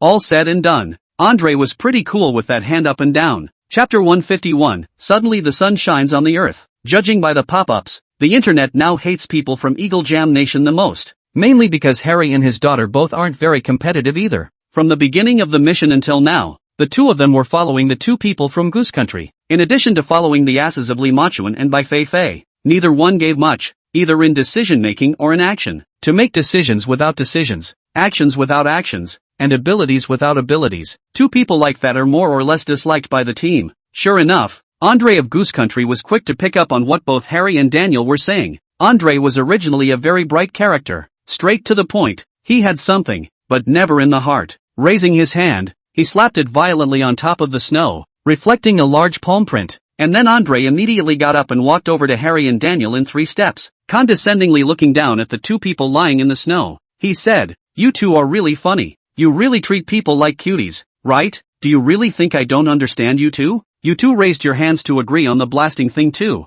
And besides, you ran over back there to stop this, but without a good enough reason. Why should I listen to you two? And at that time you two didn't have a better way than blasting. So I'm not at fault for this. I'm coming over here to warn you two now. If I ever hear that kind of talk again from just now, watch out, I won't know how much force to use with this hand next time." These words were said in a threatening way, but that's what fits Andre's character. Harry and Daniel both didn't even dare to raise their heads after hearing that, much less look Andre in the eye. Andre crossed his arms and watched the two men without speaking. They, the Goose Country, have always prided themselves on this kind of shocking prowess, nor do they like it when someone contradicts them. OMG. Why is this adventure program so funny? Is it because it hasn't actually entered the Cloudtop Heavenly Palace yet? No, man, it's totally the people. Yeah, it's simply the people. You see how funny these two guys from Goose Country and Eagle Jam Country are? Especially Andre. He's really good for skits. Laugh me to death. Andre is really not afraid of anything. This is what a real man looks like. He should have been afraid of the sky and the earth. And besides, why should he be afraid of these little chickens?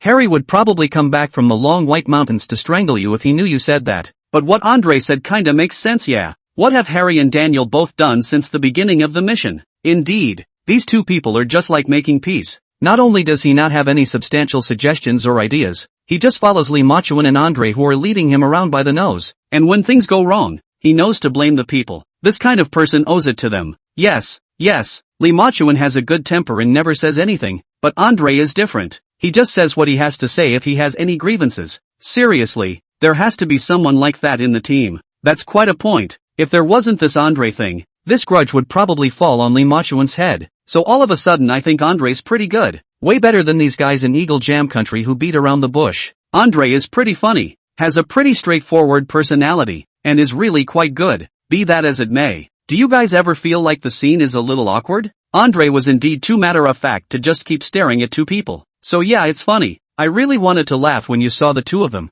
Harry and his oldest daughter, cowering there in their tiny little piles like rats at the sight of a cat. But have you guys noticed that Lee Ma-chuan seems to be looking out at something? Just now all the attention was on the two people, Andre and Harry, and surprisingly, I even ignored Lee Ma-chuan. But when you say it like that, Lee Ma-chuan seems like he's indeed looking at something. Isn't there snow all around here? And it's blindingly bright. What can I see? Lee Ma-chuan is probably looking for the exact location of the cloud-top heavenly palace, right? After all, didn't Andre say that before? As the temperature drops, the longer they stay here, their body reserve energy must be getting weaker and weaker, and by that time, their body heat will disappear with it, and they will probably freeze to death. In that case, Lee Ma-chuan should be looking for an exit. Although Lee Ma-chuan isn't talkative, every time he does something, he's thinking about everyone. But it's freezing, and we've just seen all 4 weeks of the environment. It doesn't look like there's an exit at all, and I don't feel like there's even a direction to go. We laymen certainly can't understand, but Lee Ma-chuan is different. I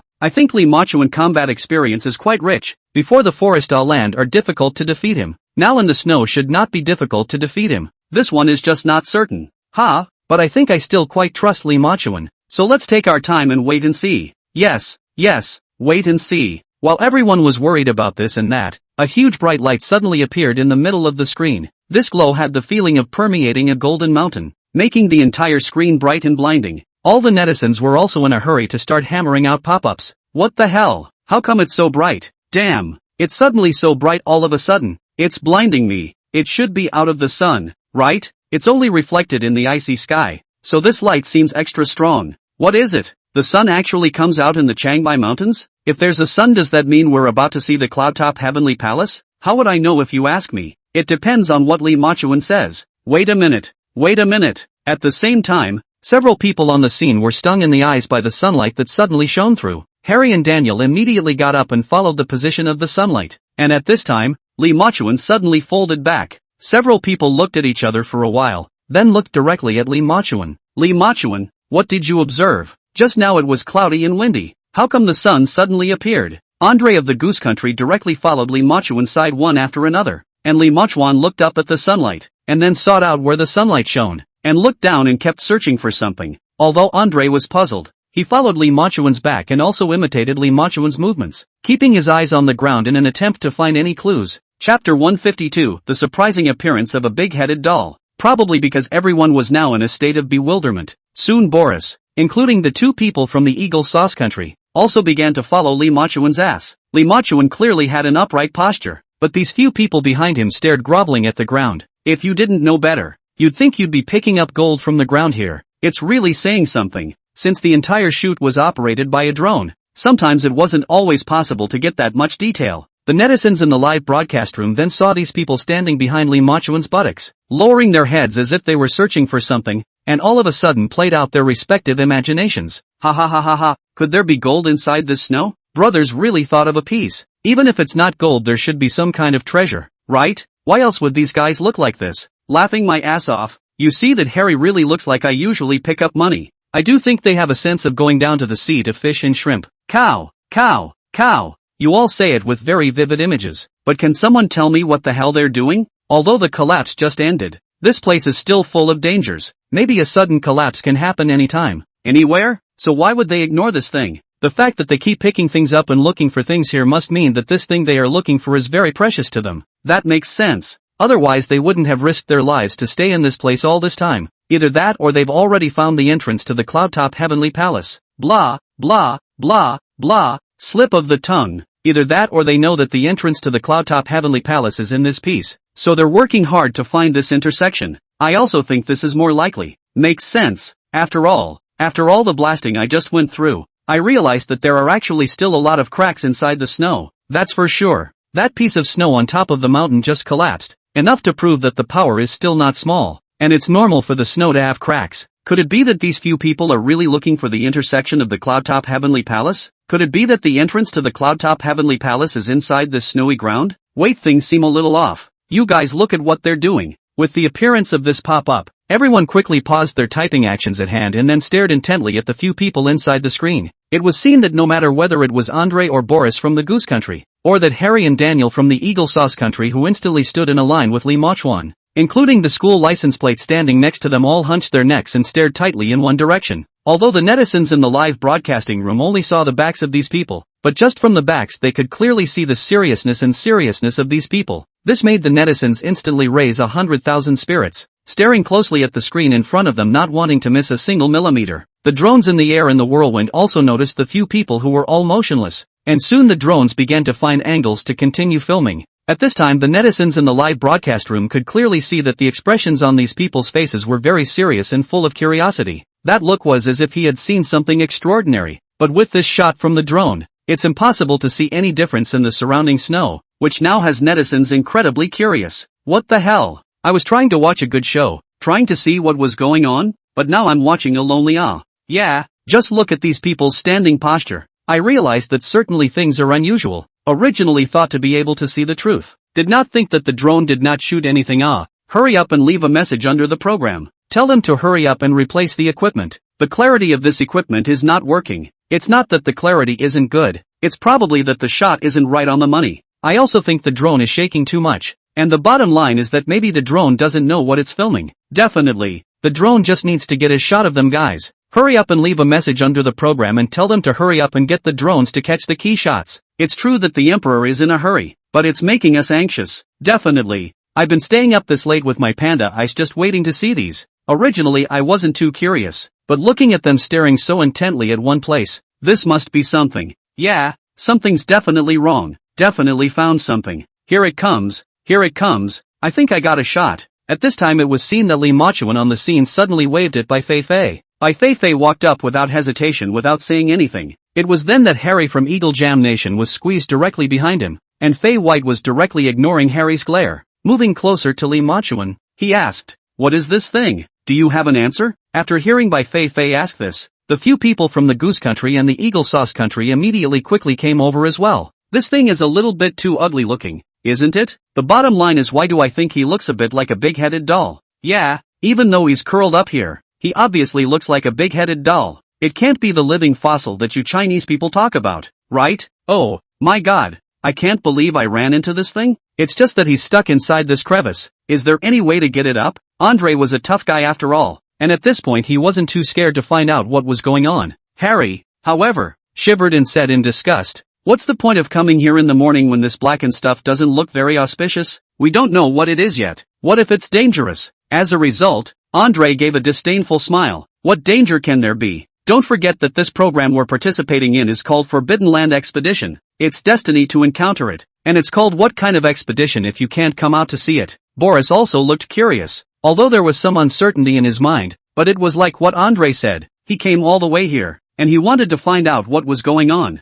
That's right, let's call it a Forbidden Land adventure. It's supposed to look at some strange and weird things. That's what makes it exciting. What's the point of being too ordinary? Looking at these two pugnacious men from the Goose Country standing around, clamoring one after another to get the big-headed doll inside the stone crevice and take a look. These two men from the Eagle Sauce Country could only frown and say nothing, because the two men from Eagle Jam Nation were already crafty. They couldn't afford to say much when they knew the cameras were there. Chapter 153, Baby Like Stones? As we all know, people in the Eagle Sauce Country are most concerned about a face. With all the cameras rolling now, how could they possibly embarrass themselves? And Lee Mochuan didn't get involved in the middle of the two people's argument, but instead approached towards the stone crevice step by step, because Lee Mochuan pulsed his pace. A few others quickly followed. As it got closer, the camera slowly landed itself. It was only at this time that it became clear that the rock crevice was very deep, almost bottomless. After seeing this scene, Lee Mochuan also couldn't help but wrinkle every one of them, because if it was an ordinary mountain river glacier, it would be at most a dozen meters thick. But now this place was clearly more than that, making Lee Mochuan feel very abnormal. This time everyone squinted their eyes and realized that the shadow of the big-headed doll was getting clearer and clearer.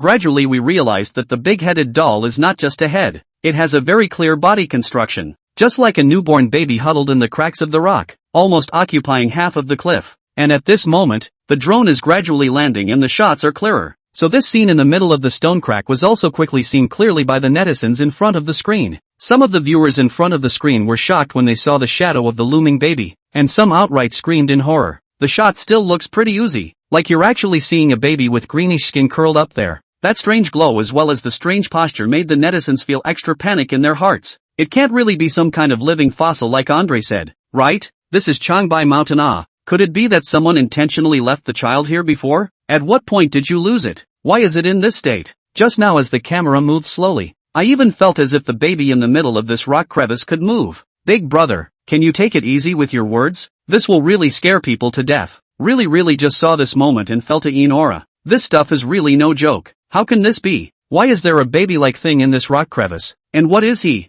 Who knows? Li Machuan hasn't revealed a single word right now, so we can only speculate one way or another. I think the most likely is, as Andre said, a living fossil. Don't you hear that name all the time? But it's in the shape of a small baby, so it shouldn't be that far out of the ordinary, right? I suddenly associated with the fact that I've watched a horrible movie in Eagle Jam Country before in which it seems that this kind of thing happens, and I'm now full of some horrible events. Help! Someone please help me. Upstairs sisters, don't worry first. You have to realize that we are now watching a live broadcast. These things to be afraid. Maybe it's Li Machuan and his party who are afraid. It's not like it has anything to do with us. It's just that we have to be bold, so that it looks exciting. If there's nothing there, aren't you lonely? Yeah, it's an adventure show. That's what makes it exciting. Otherwise what's the point of watching it? I'm scared too, but I just love the feeling. I wonder if the show's observers will be scared when they see the scene that this thing is really a spectacle. It can indeed be described as a spectacle. By the looks of it, this would be a natural formation. So it is indeed a rare and uncommon situation. In that case, shouldn't we be happy? We are at least the ones who have seen such a marvelous sight. Yeah, this should be birthed from the gift of nature. This place, Changbai Mountain, was originally filled with all sorts of legends, and this is something I think might have a bit of a claim. Indeed, there must be something wrong with the sudden appearance of something so strange. Like one guy just said, this place, Changbai Mountain, is already full of controversy and all sorts of bizarre things have happened not a few times. So there must be something wrong with this thing. There are no more ideas now. I just hope that Li Machuan can explain this thing for us as soon as possible. Although it's true that Li Machuan's adventure experience is quite rich, but now such a strange thing is probably the first time I've seen it, and I think he's thinking about it with this look. Fine. Then let's give Li Machuan a little more time so that he can give us a satisfactory explanation. What's the funniest thing? The funniest thing is the panicked look on Fei White's face after she saw this thing. Yes, it's quite funny indeed. It's the first time I've seen this look of horror on Fei White's face. So the fact that Fei White was shocked is proof enough that the scene was even more eerie than what we're probably seeing right now. Would it be scary to you if you were walking around and suddenly saw a baby-like thing? You guys stop talking for now. Li Machuan seems to have made a small move. The netizens were divided. While this time, Li Machuan once again approached the stone crevice. Bai Feifei subconsciously pulled on Li Machuan's wrist and said worriedly as Li Machuan turned back, "Are you crazy? What are you doing?" Li Machuan frowned, feeling that Bai Feifei asked this question strangely. Of course, Bai Feifei understood Li Machuan's meaning and continued, "I know you want to find out what's going on, but right now we don't know anything. What if there's some kind of danger in you cursing the obvious like that? Have you forgotten about the corpse turtle and those pheasant necks before? Have you forgotten all about the corpse-scented devil's tongue and all this?" Li Machuan had already seen this bridge long before he crossed over, so he knew exactly what this thing was, just to be able to mimic Qilin-chan's demeanor. So Li Machuan had to think about how Qilin-chan would react when he encountered such a thing. Through this period of imitation, Li Machuan had a better understanding of Qilin Xiao. He felt that if Qilin-chan encountered such a situation, he would definitely be the first to step forward to check the situation as well. So Li Machuan gently pushed away Bai Feifei's hand, pulled the brim of his hat, and said in a low voice, "Now that I haven't entered the cloud-top heavenly palace yet, and the present is the biggest breakthrough, I have to find out what's going on." Bai Feifei is very clear about Li Machuan's character. Li Machuan even said this, then not to achieve the goal is certainly will not give up. In the end, Bai Feifei had no choice but to slowly loosen her fingers herself. Lying on his back, he ran his hand along the rocky crevice, and finally got up and looked at all of them with a serious face. This expression made everyone's heart go up and down as if they were beating a drum. Chapter 154, The Kunlun Tire. Although everyone had just organized together and didn't particularly understand Li Machuan,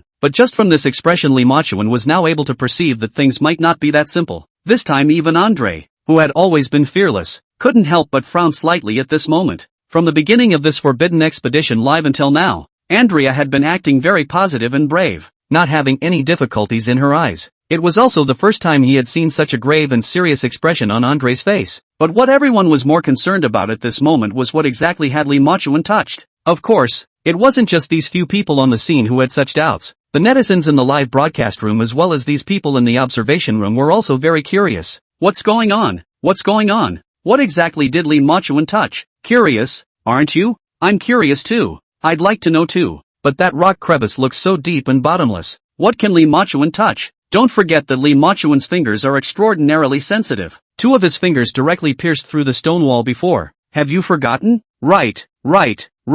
I think Lee Ma-chuan's fingers should be like the kind that eat devil fruits and can change perception at will. You don't say. You really don't say. Lee Ma-chuan, those 2 fingers are really like that. Anyway, the only realm that is being angry is Lee Ma-chuan put 2 fingers that are already as solid as a rock, sharpening iron like mud. These 2 are what I've seen with my own eyes. Yes, at that time that scene directly shocked me. I thought that Lee Ma-chuan's 2 fingers were about to be folded there. I didn't think that he actually crossed the mud wall and snapped a brick out. That was a high moment for Lee Ma-chuan. That time I just regretted not being able to record the screen in time. It was amazing. Yeah, who would have thought that Lee Ma-chuan was that good? Who could have cared about recording the screen? It doesn't matter. I think there's still a long way to go in the future. Lee Ma-chuan will definitely use his watchful eye once again. Yes, there's definitely a chance. At that time, as long as I see Lee Ma-chuan make any movements, I'll immediately start recording. Ha ha ha ha ha. Lee Ma-chuan is going to die laughing at your words. You think about how many high moments Lee Ma-chuan has had? When the crowd was surrounded by corpse turtles, when the corpse-scented magic potatoes appeared, pheasant necks and whatnot, Lee Ma-chuan picked up a long knife and slashed his own wrist fiercely. That scene I can't forget until now. I think it's a scene that seals the deal in my heart. Yes. At that time when so many pheasant necks were all jumping towards these people, Lee Ma-chuan's hand rose up and waved his own blood to repel the pheasant necks. The corpse turtles. My goodness, it's really handsome. Yes, I don't think any of the characters inside the anime are as handsome as Lee Ma-chuan. Ha ha ha ha ha. Sister, it was originally I thought that the one we were least optimistic about at first was Lee Ma-chuan, thinking that he was plainly a young man, and that he was always ignoring people and keeping his head down, but we didn't think that he was actually that handsome. You don't say. The last time when we were saving those 2 dragons, Lee Ma-chuan's mask was suddenly ripped off, and seeing Lee Ma-chuan's face at that time was indeed very handsome. Yes, I saw it too, and to put it mildly, it's better than some of the stars of the inner circle have ever been. I was thinking of taking a screenshot of that scene, but it turned out that Lee Ma-chuan's movements were so fast that he reattached his mask in a flash, and it was too late to press the issue. Ha ha ha ha ha. Lee Ma-chuan wears a mask for a reason. It's because he's afraid of you girls indulging in his beauty. Laughing my ass off. Man, you've got a point. Ha ha ha ha ha. When I saw Lee Ma-chuan's real face at that time, I even thought that Lee Ma-chuan shouldn't have come to participate in this, and that he should have participated in the inner entertainment's draft. It's true, it's obvious that you can make a living with your face, but you have to rely on these dangerous expeditions. That's right, if I had a face like Lee Ma-chuan's, I'd be walking sideways and would definitely become a male star. Yes, even though it was just a hurried glance, Lee Ma-chuan's face left an indelible impression in my mind. It's really too handsome. With that face, I won't worry about food and drink in this life. Absolutely. You girls, you're all about face control. During the time that the friends were discussing, the drone responsible for filming was gradually getting the hang of the traffic code. After instructions in the background, the drone began its descent, capturing the inside of the rock crevices in a clear shot. As the image continued to be zoomed in and became clearer and clearer, everyone in the broadcast room was able to see the exact depth of this rock crevice, not at all a depth that might be observed by the naked eye. After seeing such a scene, everyone in the live broadcast couldn't help but suck in a breath of cool air. And at this moment, these few explorers who were right next to the stone crevice also followed Lee Ma-chuan's movements, leaning forward and tilting their necks forward, wanting to find out what was going on. Eagle Land Harry and Daniel had just run over, and after the first glimpse of the abyss, the whole thing fell back in shock. Just that falling position looks painful, but fortunately it is now in the snow of the 3 sacred mountains of Qingbai Mountain. The snow can ease the pain of falling down. After slowing down, Harry's whole body looked like he was in a huge shock, pointing his finger in the direction in front of him and stuttering. No, why is that thing in there so scary looking? That can't be a living baby, can it? Daniel followed suit with a loud, frightened gasp. It does look so much like it. It's scary. This time even Bai Feifei followed suit and became anxious. Her face wrinkled into a bun. Lee Ma-chuan, what the hell is going on now? What the hell is that contraption? Will this thing affect us in any way? Athletic adventure along the way. All kinds of spiritual and strange things encountered too much. Bai Feifei now also is considered to learn from the mistakes of a long time. Lee Ma-chuan slowly turned around at this time, and the sunlight that suddenly blossomed from the snowy mountains hit Lee Ma-chuan's face. Lee Ma-chuan lowered his head once more and said without haste, You guys are thinking too much. This isn't a living baby at all. This thing is called a Kunlun fetus. What the hell? And what the hell is a Kunlun tire? Andre gave a hard hiss, and by the look on his face he couldn't wait to know the truth. Li Machuan glanced at him and said with an indifferent expression, the Kunlun tire is a naturally formed strange site, right at the source in the dragon vein. This kind of words can be understood by Bai Feifei, but the two guys from the two eagle sauce countries and the two guys from the big goose countries don't understand at all. Andre himself was an acute person, and now that he heard these questions that he didn't understand, he was even more anxious and kept scratching his head with both hands. Chapter 155, The Unattainable Tomb. This was probably a habit of Andre's quick temper. He couldn't help scratching his ears whenever he was in a hurry. However, he's a look that many people can understand, but they don't criticize it too much, and instead they still find Andre's look adorable. Laughing my ass off, that's what you call scratching your head, isn't it? Who says otherwise? I declare Andre to be the best of this forbidden adventure. All not just a forthright personality, but one that doesn't hide his true nature at all. It's really quite good, and a straightforward nature like Andre's is better than the kind that plays tricks. The key thing is that he's such a big guy to make such cute moves, which I find very contrasting. Right.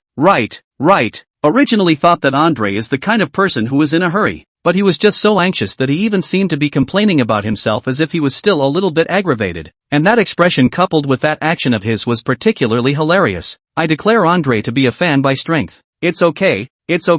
Among these guys besides Li Machuan and Bai Feifei's favorite is Andre. This might be the regional culture. It's actually quite normal for Andre to not understand. The most crucial thing is that what Li Machuan said is too specialized. It really makes it hard to understand. Yes, we are not on the same level as Li Machuan at all. These things may be very simple in Li Machuan's eyes, but for us they are like profound scriptures, completely incomprehensible. So now it's still up to Andre. Li Machuan might give us a lecture explanation together for Andre's sake. As expected, the netizens this pop-up just fired out. Andre began to act like a child again. And this Li Machuan is a play. Li Machuan, stop chattering there for a moment. Can you get your words straight? Can you consider me and a few other brothers? Li Machuan held up the brim of his own hat and glanced, without trace, at the two men from the Eagle Sauce country and the Goose country. Considering that these two people were from foreign countries, Li Machuan could only sigh silently. In other words, it's a baby-like earthborn fetus formed from the collection of heaven and earth's aura, rocks, glaciers and trees. According to the descriptions of our predecessors,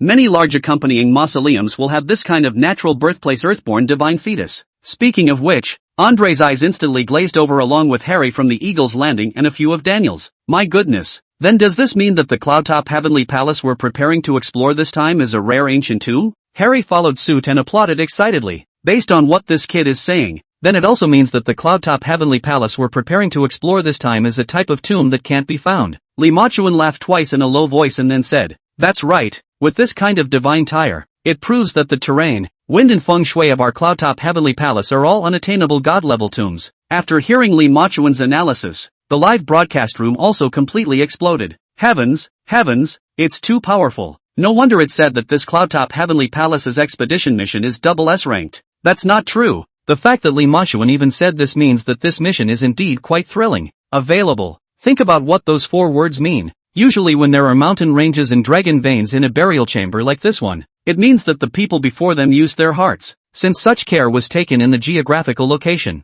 There's no need to talk about the inside of the tomb naturally. The upstairs analysis makes so much sense. Yes, what is the reason why those people spent so much effort to make a tomb chamber for? It's to be able to ensure that no one else is allowed to rob the tomb, and the organs inside must be endless. The bottom line is that this tomb may be too old to have spawned other sentient things as well. Yes, that's right. Look at the previous 2 expeditions that were not too difficult. There were so many strange and weird contraptions in them. I'm afraid that the difficulty of this one is even more unimaginable, and I don't know if these few people will be able to cope with it. That said, I'm so curious now. The netizens were heatedly discussing it, but of course, these netizens weren't the only ones who were curious. Harry, along with Daniel and Boris, and a few of them had followed Li Machuan's lead to the stone crevice. Andre got down on one knee, looked at the quintires inside, and tapped his chest. In that case, should we get this thing out? Or maybe our real entrance is under this? Boris frowned and glanced at Andre, then at Li Machuan. Natural phenomena such as this collection of auras naturally nurtured by heaven and earth. You Chinese are the most knowledgeable. Based on the experience of the two of you, should we move this thing away now and go in through here? Boris is clearly more mature and stable than Andre. On the sidelines,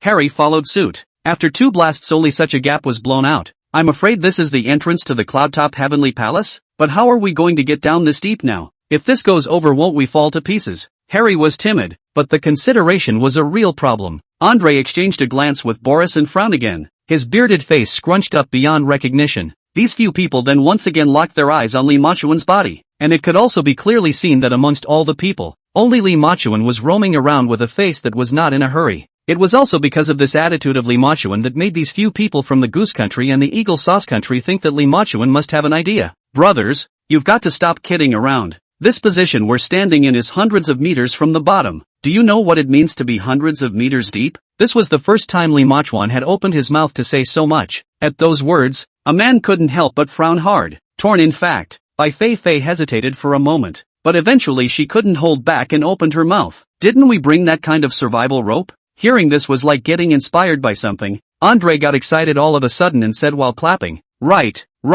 Why did I forget about this? We brought so many survival ropes. Wouldn't it be okay for Huashan to go down? Harry nodded along. Makes sense.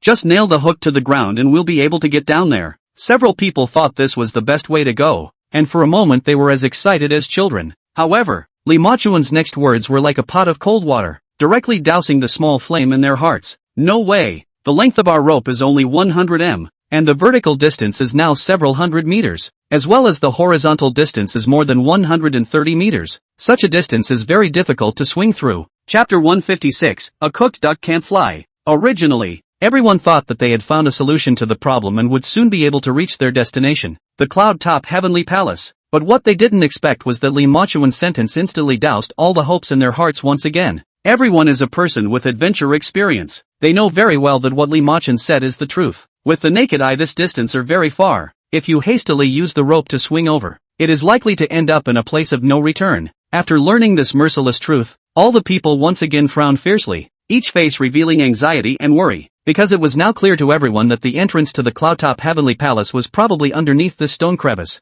and their final destination for this Forbidden Land expedition was the cloud-top heavenly palace. They had to reach their destination no matter what, but all the current difficulties foretold that they wouldn't be able to reach it at all. Andre bowed his head, thinking so quietly for a moment for the first time, but it was only a blink of an eye. In the next second, he was immediately seen waving his hands and yelling loudly, "What the hell is the program doing? It's clear that it's impossible to go down there. How can this even accomplish the mission? Isn't this a joke to us? Our lives aren't lives, are they?" Harry, who was off to the side of the Hawksbane Nation, was also furious after hearing Andre's complaint, and was there dancing around like a little kid, and immediately followed along just after Andre's words, yelling, "I think Andre's right. We're here for the show, not chronic suicide." Knowing that the intersection of the cloud-top heavenly palace is so difficult, this isn't letting us go down one by one and fall to our deaths. Boris and Daniel were standing next to each other with thoughtful looks on their faces, but their expressions made it clear that the two of them were quite vocal about it as well. It's just that Boris and Daniel are two people who are more introverted and don't really like to curse like Andre and the others. But even so, that doesn't mean they don't have any opinions. Seeing that everyone's state had become stagnant again, the netizens in the broadcast room were worried about a few people. Because from the current situation, if you want to reach the cloud-top heavenly palace, then you will definitely have to go down from this stone crack. However, the most critical problem at the moment was that the rock crevice was so deep that without any knowledge of the situation below, one might fall to pieces if they went down rashly. If you cross over and look at the other side, but it's more than 20 meters away, it should be impossible to stand over it with a rope. All, in a nutshell, either way could fall dead right now, and that keeps everyone hesitant. It's over. According to what Li Machuan said, then they really are in a dilemma now. Yes, it's so hard to reach the Forbidden Land adventure with double S-rank difficulty, and the Cloudtop Heavenly Palace is also one of the most anticipated places by many adventure players. So if we give up now, not only are we sorry for ourselves, but also for the generous prize money. Yes, after experiencing so many difficulties and obstacles before, it was not easy to reach the Cloudtop Heavenly Palace. So how could we possibly let the ducks that came to hand fly away? But then what is to be done? There is still the problem to be solved. Then someone must go and poke around under the rock crevice. But who would dare to have the guts to do that? This is not a question of guts or not. This is knowing that there is a tiger in the mountain and favoring the tiger mountain. Because now you simply can't touch the stone crevice underneath the Kunlun tire in the end. What kind of contraption? Not only has the problem of depth, at the same time in case there is something strange and weird, at that time your life definitely can't be saved.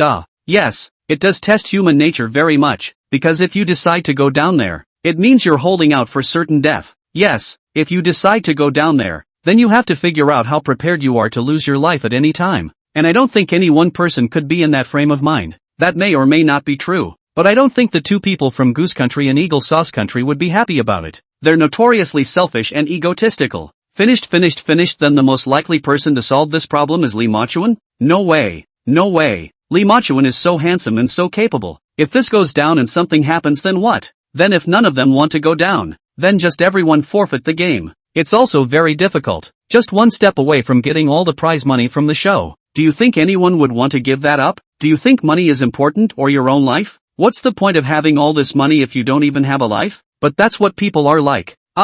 Very greedy. He's gotten this far. There's no way he's just going to give up. Don't argue, you two. This is their business. What does it have to do with us? It's mostly up to them to choose now, but I think they should go down there to see what's going on since they're at this point. After all, if they're that afraid of danger, they can't possibly enjoy exploring. It makes sense. They are now encountering the Kunlun tire that comes along once in 1,000 years.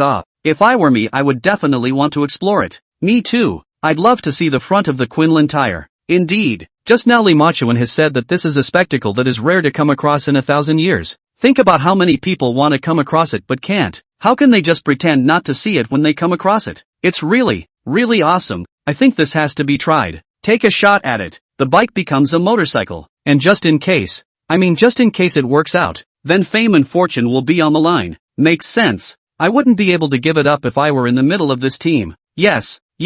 If it is said to go down without dying, then by then it will be countless prizes in fame and fortune, and there will be no need to worry in this lifetime. Or should I say several lifetimes? Yeah, that's why I think these guys should still be going forward. We'll just have to see what these guys will actually decide. Just as everyone was worrying about how this matter should be resolved, Lee Ma-chuan's voice once again came from inside the screen, and it could be clearly heard that Lee Ma-chuan's voice was extraordinarily firm and decisive. When he looked up, he saw Lee Ma-chuan sticking one hand in his pocket and pointing at the rock crevice in front of him. A few of you stay calm. I'll go down first to check the situation. Based on my experience, there must be something else underneath this Kunlun tire. Either our entrance is inside this, but no matter what, someone has to go down first to check the situation. But I don't think you guys have been informed about this aspect, so I'm going to go down there and make sure it's done before you guys come down. Chapter 157, I'll be worried about you. Lee Ma-chuan spoke without the slightest hesitation, not to mention any procrastination. And when he said this, Lee Ma-chuan didn't even bother to look at the others. Things had stalled to this point,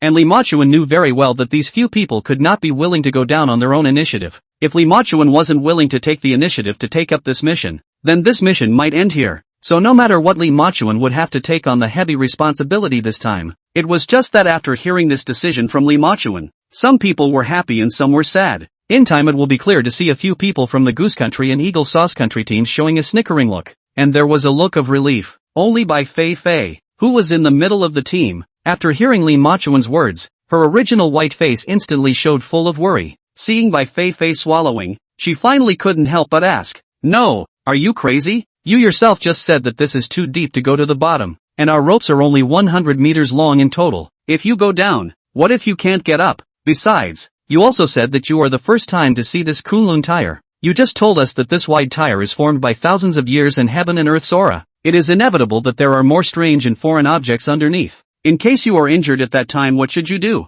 Bai Feifei was probably really in too much of a hurry, and brainstormed all of her concerns. Moreover, from amongst Bai Feifei's eager tone, it could also be seen that she was really particularly worried at this moment. The main reason was that after such a long time, Bai Feifei's feelings towards Lee Ma-chuan in her heart had quietly undergone a huge change. Before joining this program, Fei White was actually a very self-reliant and self-sufficient woman. Even in Fei White's eyes, she never wanted to live off a man or find a boyfriend. But after getting to know Lee Ma-chuan, she realized that things were getting out of her control. At first, Bai Feifei was just surprised by Lee Ma-chuan's kind of talent as well as his knowledge of adventure. Because before knowing Lee Ma-chuan, Bai Feifei's perception was that no one could be better than her. And even more so, no man was better than her. There was a kind of surprise present in Bai Feifei itself when someone broke that perception. After that, Bai Feifei looked at Lee Ma-chuan with a considering eye, but she didn't find a single fault with Lee Ma-chuan, and even found more flashpoints of Lee Ma-chuan, especially after she was in danger. Lee Ma-chuan stepped forward to save her without fear of danger, and at that time, Bai Feifei had a lot of strange feelings in her heart.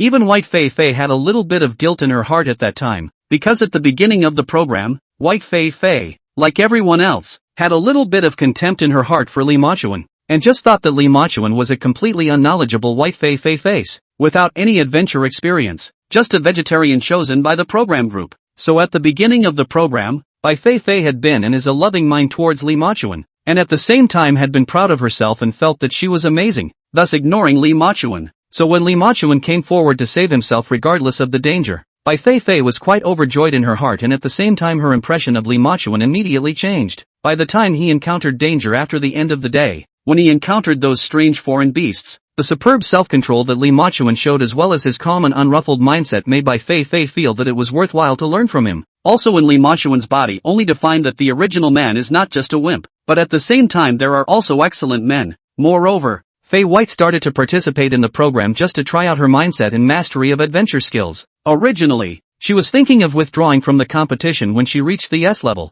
but Bai Feifei didn't think that Bai Feifei would continue to participate, so she also temporarily changed her mind and continued to participate, even if she knew that continuing to participate would put her life in more danger. Bai Feifei only wanted to stay with Bai Feifei for a little longer. It just didn't occur to me that this quest was in such great danger right at the beginning. Thinking about White Feifei, tears are out. A moment of emotion on the head cannot help but go up to pull the hand of Bai Feifei, I think you're really crazy, right? It's so dangerous. What if we don't participate in this program? I don't think you join this program just for the money like me, right? Since we've experienced the process, that's enough, and now that we're in danger, we should know what to do and unnecessarily take our own lives. Besides, if you go down there rashly this time, none of us will be able to save you if you are really in danger. Don't you think about your family? Don't you think about those who care about you? The more Bai Feifei spoke, the more agitated she became, and her voice became more and more choked, and the people around her were stunned. However, the few people from the Goose Country and the Eagle Sauce Country had little empathy in the first place, and after hearing this you just stared at the two with a smirk on your face as you watched. Of course, not to mention these few people.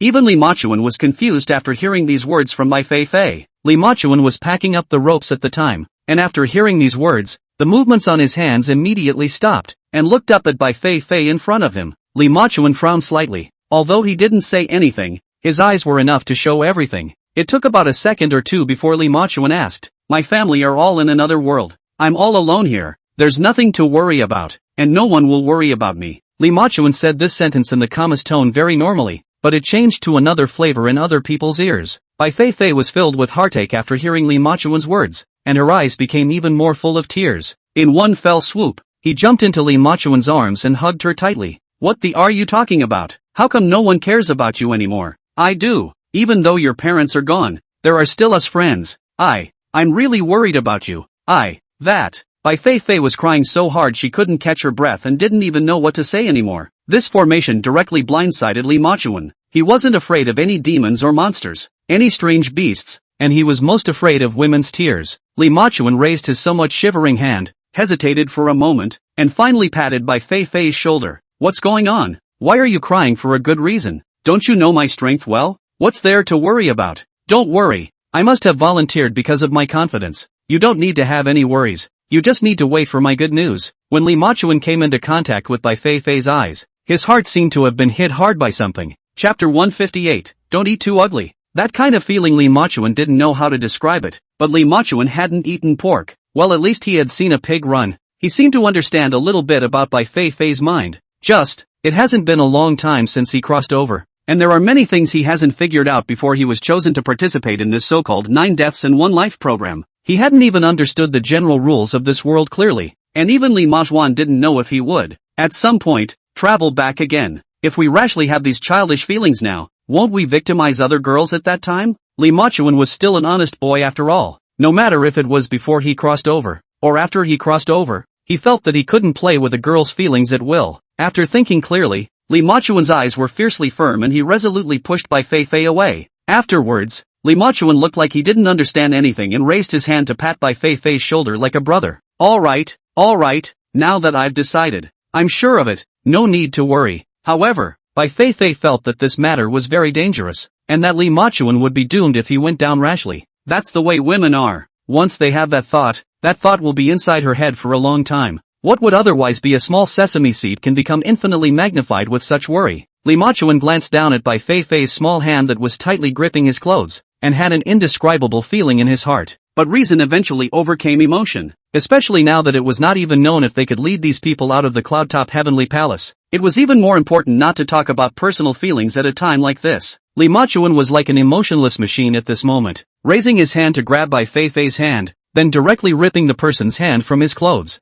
Don't worry, I know something about these things. The reason why I was proposed to go down there is also because I have the most experience. Actually, from what I can tell, there must be wood supporting these ice domes down here, and it's all a bit of a million different truths. I just need to use the rope to land on top of those wooden frames below where the house is being built. With a landing spot, what's there to be afraid of then? Li Machuan's words, so that I was thinking hard. A few people instantly feel enlightened. This time the task of competitive adventure rekindled a full of fighting spirit. Even Andre, a man who had always been confident, directly gave a thumbs up with both hands at Li Machuan. Cow, cow, cow. What's the old saying in your China? Ginger is still old and spicy. This kind of thing really has to rely on you Chinese people. On the side, Boris also complimented without mincing words. This is the first time I've learned about these cultures, and I do feel new and shocked. But the people in Eagle Jam Nation think differently. They think at a point where the point is more about giving action. So Daniel directly looked at Li Machuan with his arms wrapped around his chest and said, since you know so much about it, then you'll be the one to play the front. Looking at the way Daniel took it for granted, Bai Feifei instantly came to fire. After sucking in a hard breath and letting out an impish laugh, he crossed his arms and put on a snarky demeanor, saying, Daniel, you're so funny. Li Machuan just said it himself. He's willing to be the first to go down himself to understand the situation before letting us go down to ensure our safety. You're eating just a little too much right now. What? Are you worried about something? Or are you worried that Li Machuan won't keep his word and let you go down first? Or maybe you're simply too scared to go down there on your own, right? Being spoken to, Daniel's face instantly twitched twice, and his expression became extremely ugly. Only his lips quirked twice, but not a word came out. Fei White couldn't help but raise her chin in triumph when she saw Daniel in this state. Just when both sides were still about to argue about something, Li Machuan, who had been squatting in the snow, suddenly stood up. He clapped his hands and drew out the rope in his backpack. All right, I'll be the front runner for this. I'll go down and see what's going on. If everything is as I expect, that I'll let you guys know to come down. When the time comes, remember to do as I say, or I can't be held responsible for anything that goes wrong. Bai Feifei was still about to say something, but it turned out that Li Machuan went straight down. The crowd was astonished and immediately ran to the side of the rock crevice and began to look around. But strangely enough, when Li Machuan had just climbed down the rope, layer after layer of white mist instantly filled the inside of the stone crevice. This white fog grew thicker and thicker, making it impossible to see what was going on down there. I'm really going to die of laughter by Andre. This Andre's eyes just now are on the verge of becoming a fanboy of Li Machuan. Yeah, Andre is so funny. Really a hunk on the outside and a lowly on the inside. Yeah, by comparison, the two guys from Eagle Jam Nation are really disgusting. They don't usually talk much, but when they do, they're full of, what good can come out of the Eagle Jam country? Their people are inherently selfish and disgustingly mean. Especially this Daniel, who usually looks like he doesn't say anything, but actually has more evil in his heart than anyone else. Yeah, I noticed that too. Just his face is not very good. When Li Machuan hadn't yet spoken of these methods, did you see that face of Daniel's? Ever look at Li Machuan with a straight face? Yes. Now it's because Li Machuan proposed this method. That's why Daniel pretended to agree to a couple sentences. But in reality, he was still calculating for himself in his heart. And it's no wonder that Bai Feifei would say that he's eating ugly. AI. Seriously, it's really not worth it for Li Machuan. Facing such a group of people, he still has to fight the front. Might as well let this self-righteous dang woman go down and die. But this rock crevice is also really awesome. Is there something metaphysical about it? Yeah, why did Li Machuan become like this as soon as he went down? There wasn't much change for so long before that. So this place might have something to say? It can't be such a coincidence that it's filled with this thick white fog. Right, this white fog 1L up, so that people simply cannot see the condition of Li Machuan. At that time, if there is any problem, it is too late to rescue in time. That's why it's spooky, for the possibility of not being able to see what's going on down there.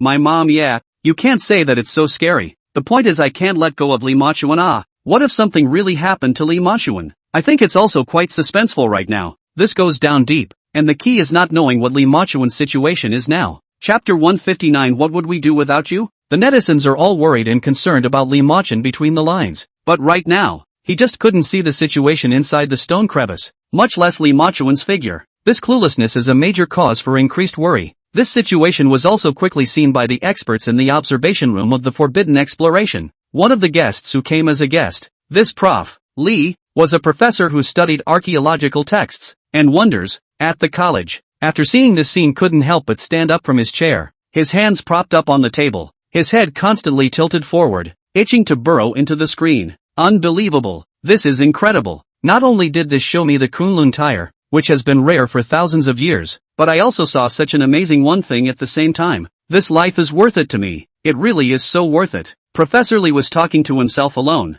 and the people around him felt curious but didn't dare to speak up. After a long time, the host came back to his senses, and he squeezed the microphone in his hand before looking at Professor Li with a smile on his face. Professor Li, our team members have encountered so many difficult and dangerous things now, and now that Li Machuan is still alive or dead, don't you have anything to worry about? The host is also quite powerful. His implication, that is to say, Li Machuan is now uncertain of his life and death, and you are still laughing out loud? As expected, the other guests in the observation room were also shocked by the host's bold statement, but most of them still had an attitude of watching the show. The crowd bristled, then looked at the two men with smiles but not words. However, Prof. Li did not feel any embarrassment. Instead, he even clapped his hands together and in turn laughed. Professor Li propped his hands on the table, then pointed at the screen. You guys don't understand this, do you? This kind of fog completely disorients one's vision, and it looks quite scary, but in reality it doesn't matter at all. This kind of mist, its creation, will only confuse the sight of those of us standing outside. As for Li Machuan,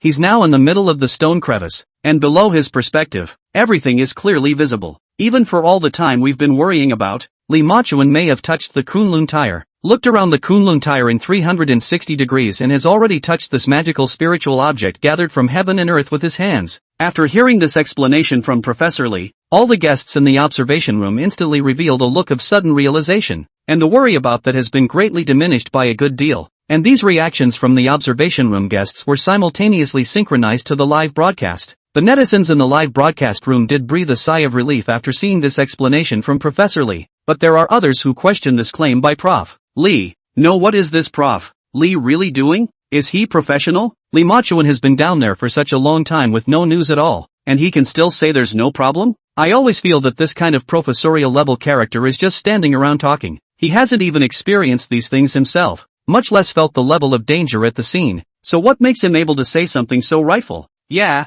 I also think he knows how dangerous that rock crevice just now is. Does he know what it's like underneath the rock crevice? That's so true. I really don't want to listen to these so-called professors and experts sometimes. It seems childish. I can't say it so hard. After all, what if the professor he has a point? What if what was said was true? Yeah, now I'd rather believe that what the professor said is true. I don't want to believe that something will happen to Li Machuan. Li Machuan's strength is here. I believe Li Machuan can definitely use his strength to get out of this crisis. Yes, yes, yes. If Li Machuan can be safe and sound, this is also because of Li Machuan's own strength. As the saying goes, the brave enjoy the world first. Li Machuan is so brave and full of great righteousness. He shouldn't have anything happen to him. Yes, it's absolutely impossible for something to happen. If something happened to such a good person, then there would be no justice in this heaven and earth. Ha ha ha, we've got the whole superstition thing going on now, don't we? It's not a superstition. It's something I firmly believe in. Speak for yourselves about these few expeditions. Without Li Machuan, how could you have gotten to this point?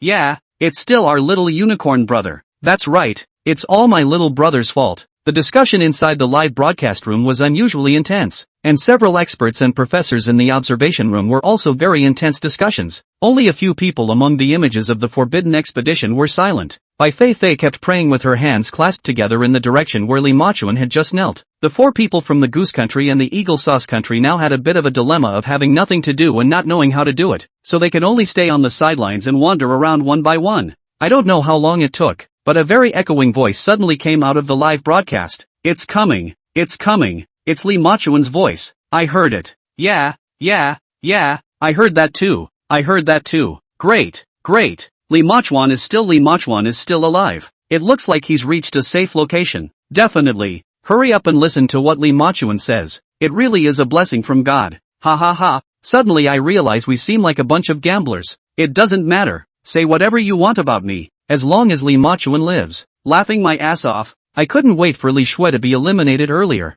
but when I think about it, I probably won't be tuning into this broadcast if Li Machuan is gone. Yeah, that's what I was thinking. If Li Machuan is all gone, there's nothing watchable about the live broadcast. Heroes see the same thing. The reason I've been watching this live broadcast is entirely because of Li Machuan. Whether it's Li Machuan's understanding of archaeology or some special knowledge of the tomb, all of them understand so clearly. Without Li Machuan, this program is tasteless. Yeah, if there's no Li Machuan, then we'll just have to watch Goose Nation and Eagle Sauce Nation 2-on-2 PK. It's not much fun to think about. You've taken all the shoots from this brother's forest upstairs. Ha ha ha. Lo and behold, Li Machuan's voice is still echoing in the screen. Especially in this kind of snow seems particularly ethereal and ethereal. I've found the landing spot. It's down here exactly as I've just described. Well built with a wooden frame, so you'll find a rope down from where I've just been, and I'll meet you down there. Chapter 162. Big men aren't afraid, are they? Because of the low terrain, and then add all the surrounding snow-covered. Zhang Majian's voice was already very weak when it came out.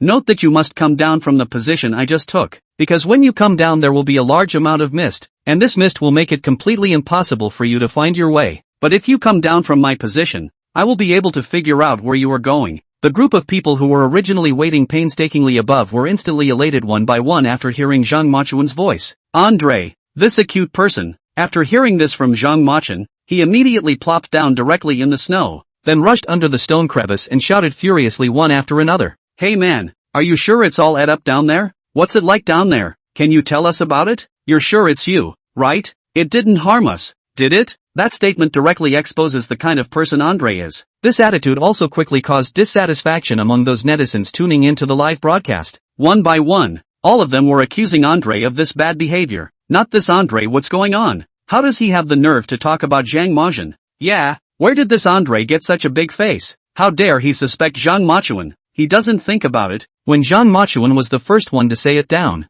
there was no one to stop him. Nah. Typical gotcha. What a guy. It's that I'm afraid Andre himself is afraid to go down there. That's why he's making so many excuses for reasons. What's the saying in our country? Take a small man's heart for a gentleman's heart. Andre's current behavior directly visualizes that saying. It's really almost laughable. Andre the man is really to the core. I'm afraid that's the way it is in the goose country, isn't it? But it's a proof that Andre is a straight sort of man. Much better than those who bend the rules. That's an excuse for him, isn't it? What with being so much better than the benders? But the way Andre talks like that is really offensive. Yeah, all he can say is that people are trying to harm him, and I don't know what they're really harming him for. If you really want to harm him, you should be the first to push him down. Laughing my ass off. You've got a bit of a poisoned heart upstairs. It was supposed to be. If he really wanted to harm him, why was Zhang Machuan the first to go down there in the first place? Seeing as how most of the comments are blaming Andre for his bad behavior. However, Zhang Majian did not care about those small pieces of information.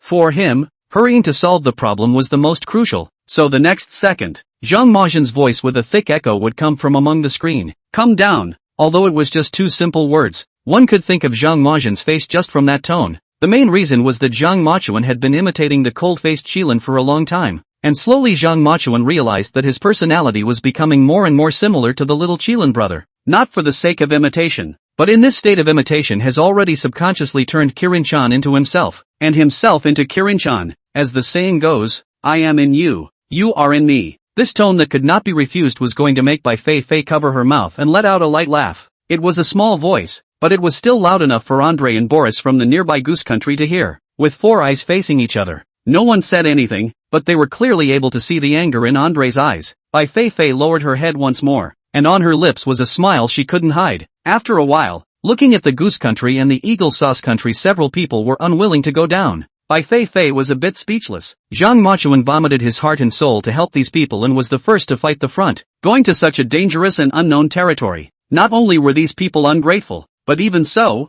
they actually had the face to suspect Zhang Majian. This is totally a dog's bite. However, Bai Feifei was completely trusting Zhang Majian and was extraordinarily familiar with Zhang Majian's voice, so when she heard Zhang Majian's feedback back, her heart was already beating with excitement. Just compared to these skeptical foreigners, Bai Feifei directly rolled her eyes. After that, he tightened the clothes he was wearing and walked directly to the side of the stone crevice, righteously grabbing the rope that Zhang Majian had just used, propping his feet on top of the stone wall and going all the way down. Seeing that Bai Feifei, a girl, was so brave, Andre and Boris, two men who had always claimed to be warriors, instantly felt that they had been ruthlessly slapped in the face. The two men looked at each other, and in unison they both plopped down next to the rock crevice and stretched their necks to look down. Bai Feifei's movements were much slower than Zhang Majian's, so the two of them, Boris and Andre, were almost watching Bai Feifei go down step by step. until he couldn't see Fei White's figure. Andre started to yell one more time. What's going on? Where's Fei White? Why don't you say anything? Hey, buddy, are you okay? Brothers, Andre was as mad as a madman, frantically yelling one after the other, because right now Andre is just desperate for a fact, wanting to see if Bai Feifei would be in danger after going down. If Bai Feifei was also normal, then only then would they continue. I don't know how long it took, but Bai Feifei's voice came up again from below. Cut the crap and hurry down. If you don't come down, Zhang Machin and I will leave first, and you'll be left to fend for yourselves. Bai Feifei wasn't like Zhang Machin. She had always said whatever she wanted to say. Sure enough, after hearing Bai Feifei's words, Andre and Boris looked at each other. Go! Andre bit his lower lip and resolutely said, it's done, and Andre considers it well. If they don't go down, they'll freeze to death in this place. Only if you go down, there is still a possibility to get a ray of life. After all, Zhang Machin and Bai Feifei have already gone down. The problem should not be too big. Boris patted the snow on his body and then began to crawl towards the location of the ropes. In that case, I'll go down first. A little girl has gone down, and we two big men are still afraid of this? As soon as it was too late, Boris grabbed the rope with both hands as soon as the words were out of his mouth, and with a little flick of his feet, his whole body slid down. That one was as fast as the eye could see. After Andre saw the scene, his pupils suddenly dilated, and he was clearly in shock. With a flourish, he also grabbed the rope and followed suit. When the next snowstorm was over, the only two people left in Eagle Jam Country, Harry and Daniel, were wide-eyed. Daniel took a deep breath and looked at Harry for a moment and then at the rocky crevice of the cliff in front of him. Chapter 161, reduced to a joke. Although the rock crevice was said to be deep, there was no good way out now except to go down. Don't look at this Daniel, who was usually quiet and timid, but he was quite a man when it mattered. He saw him rise from the snow with a brain, turned his wrists, twisted his ankles, and walked resolutely toward the position of the rope. All four of them have already gone down. Let's not hesitate. Let's hurry down, or they'll abandon the two of us first, and that'll be the end of it. Daniel pulled on the rope for a moment, and then it began to descend as slowly as a snail. Harry couldn't help but feel a pang of derision when he saw Daniel in this state. Big brother, can't you be a little out of your league? Since you've decided to go down,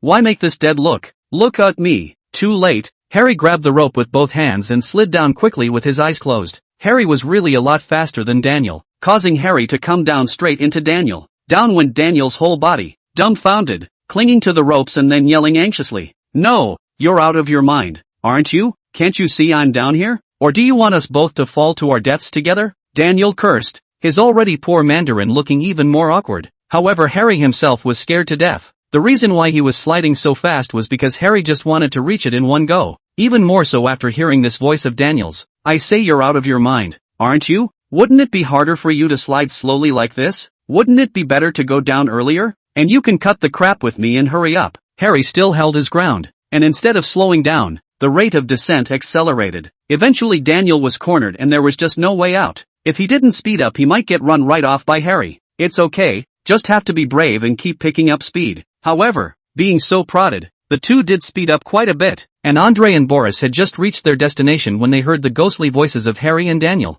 For both Andre and Boris had now reached the ground, and had completely forgotten their earlier feelings of fear, laughing louder than anyone else instantly after hearing the two ghostly yelling and screaming. Andre let out a chesty laugh with his arms wrapped around his chest. Waste. These two are so wasted. Isn't it just a rope down? Make it look like it's going to kill them both. At that, Boris couldn't help but laugh along with him. There are times when you really don't say. These two don't look like they're on an adventure at all. They make it look like they're on a trip. They're afraid of this and that. This live broadcast is sure to be laughed out of the room after its broadcast. Normal people don't go down a rope this outrageous. These two are simply disgracing our expedition staff. For once Boris was finally on the same page as himself, and Andre was extraordinarily pleased. Tilting his head and smiling, he said, look at even you saying that. It's probably going to be laughed at. The face of the Eagle Jam Country has been disgraced by these two people, and I'm afraid that things won't be so simple if this video reaches the Eagle Jam Country. Andre grunted, then continued to look up. He was now looking forward to when the two would actually come down.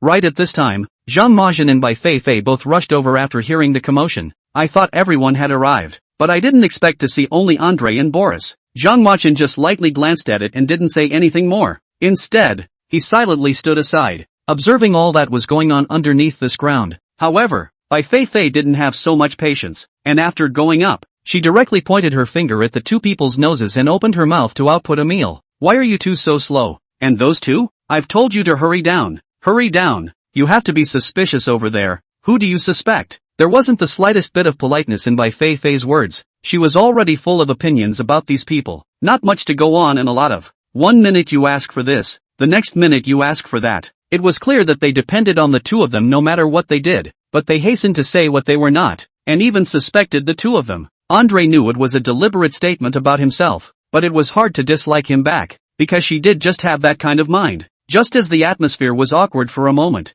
Harry came down with Daniel. Andre instantly forgot about what Bai Feifei had just said and all of a sudden became joyful and smiling again. Goo, it wasn't easy waiting for you two. This rope down isn't that hard, is it? And it's all basic maneuvers. You two are dawdling too much. Andre's eyes revealed contempt in them, as if he was saying these things to point out two people. Harry and Daniel had just landed on their toes when their legs suddenly went weak and they almost fell straight to their knees. Yet again, this small gesture made Andre and Boris stifle their laughter. Laughing my ass off. What's going on with you two? Your legs are weak with fear. Are you still explorers? These things are basic operations no matter where you're exploring, right? Or maybe you two aren't explorers at all, but are here to fish in troubled waters? That's a bit of a mouthful from Andre. It's a clear statement that the two men, Harry and Daniel, in Eagle Land are in it for the prize money and that's why they're in it. That came straight out of the gate and pissed both of them off. Harry rolled up his sleeves and rushed to Andre in 3 steps. But again, Harry looked extremely weak in front of Andre's tall and powerful body.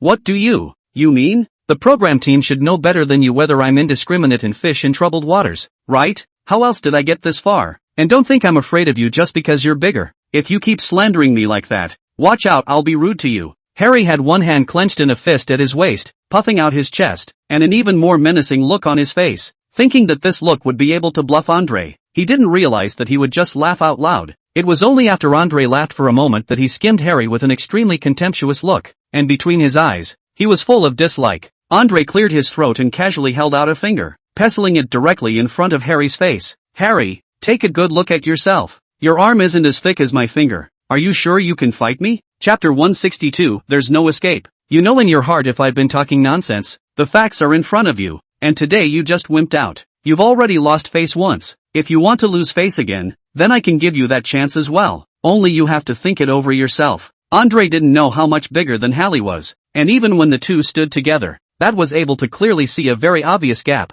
It was no wonder that Andre was so angry now, for Harry was like a mouse to a cat in his presence. After hearing this, Harry's eyes turned red with anger and he raised his head in exasperation, only to find that Andre was directly 2 heads taller than him. It made Harry gulp. Start thinking about what's at stake. Harry is not a little cute. On the contrary, Harry was short but his brain could be very flexible. He knew very well that he was not Andre's opponent at all now. The difference in the size of the two men alone as well as their stature had already doomed the ending, and if hard contact was made, Harry would surely end up in this half of the body by then. Harry ended up smiling helplessly at the thought, but there wasn't a hint of laughter in his eyes. Well, let's not quarrel anymore. What's the use of talking so much nonsense now that we're all down here? Didn't we always come here to find something? Why delay our time on this? Besides, we're here to carry out a mission now, not to discuss the highs and lows. So what's the point of you being more powerful? Aren't you still with us now? Watching the two teams of Goose Country and Eagle Sauce Country bickering, Bai Feifei really had no eyes left and applied a compress to her forehead,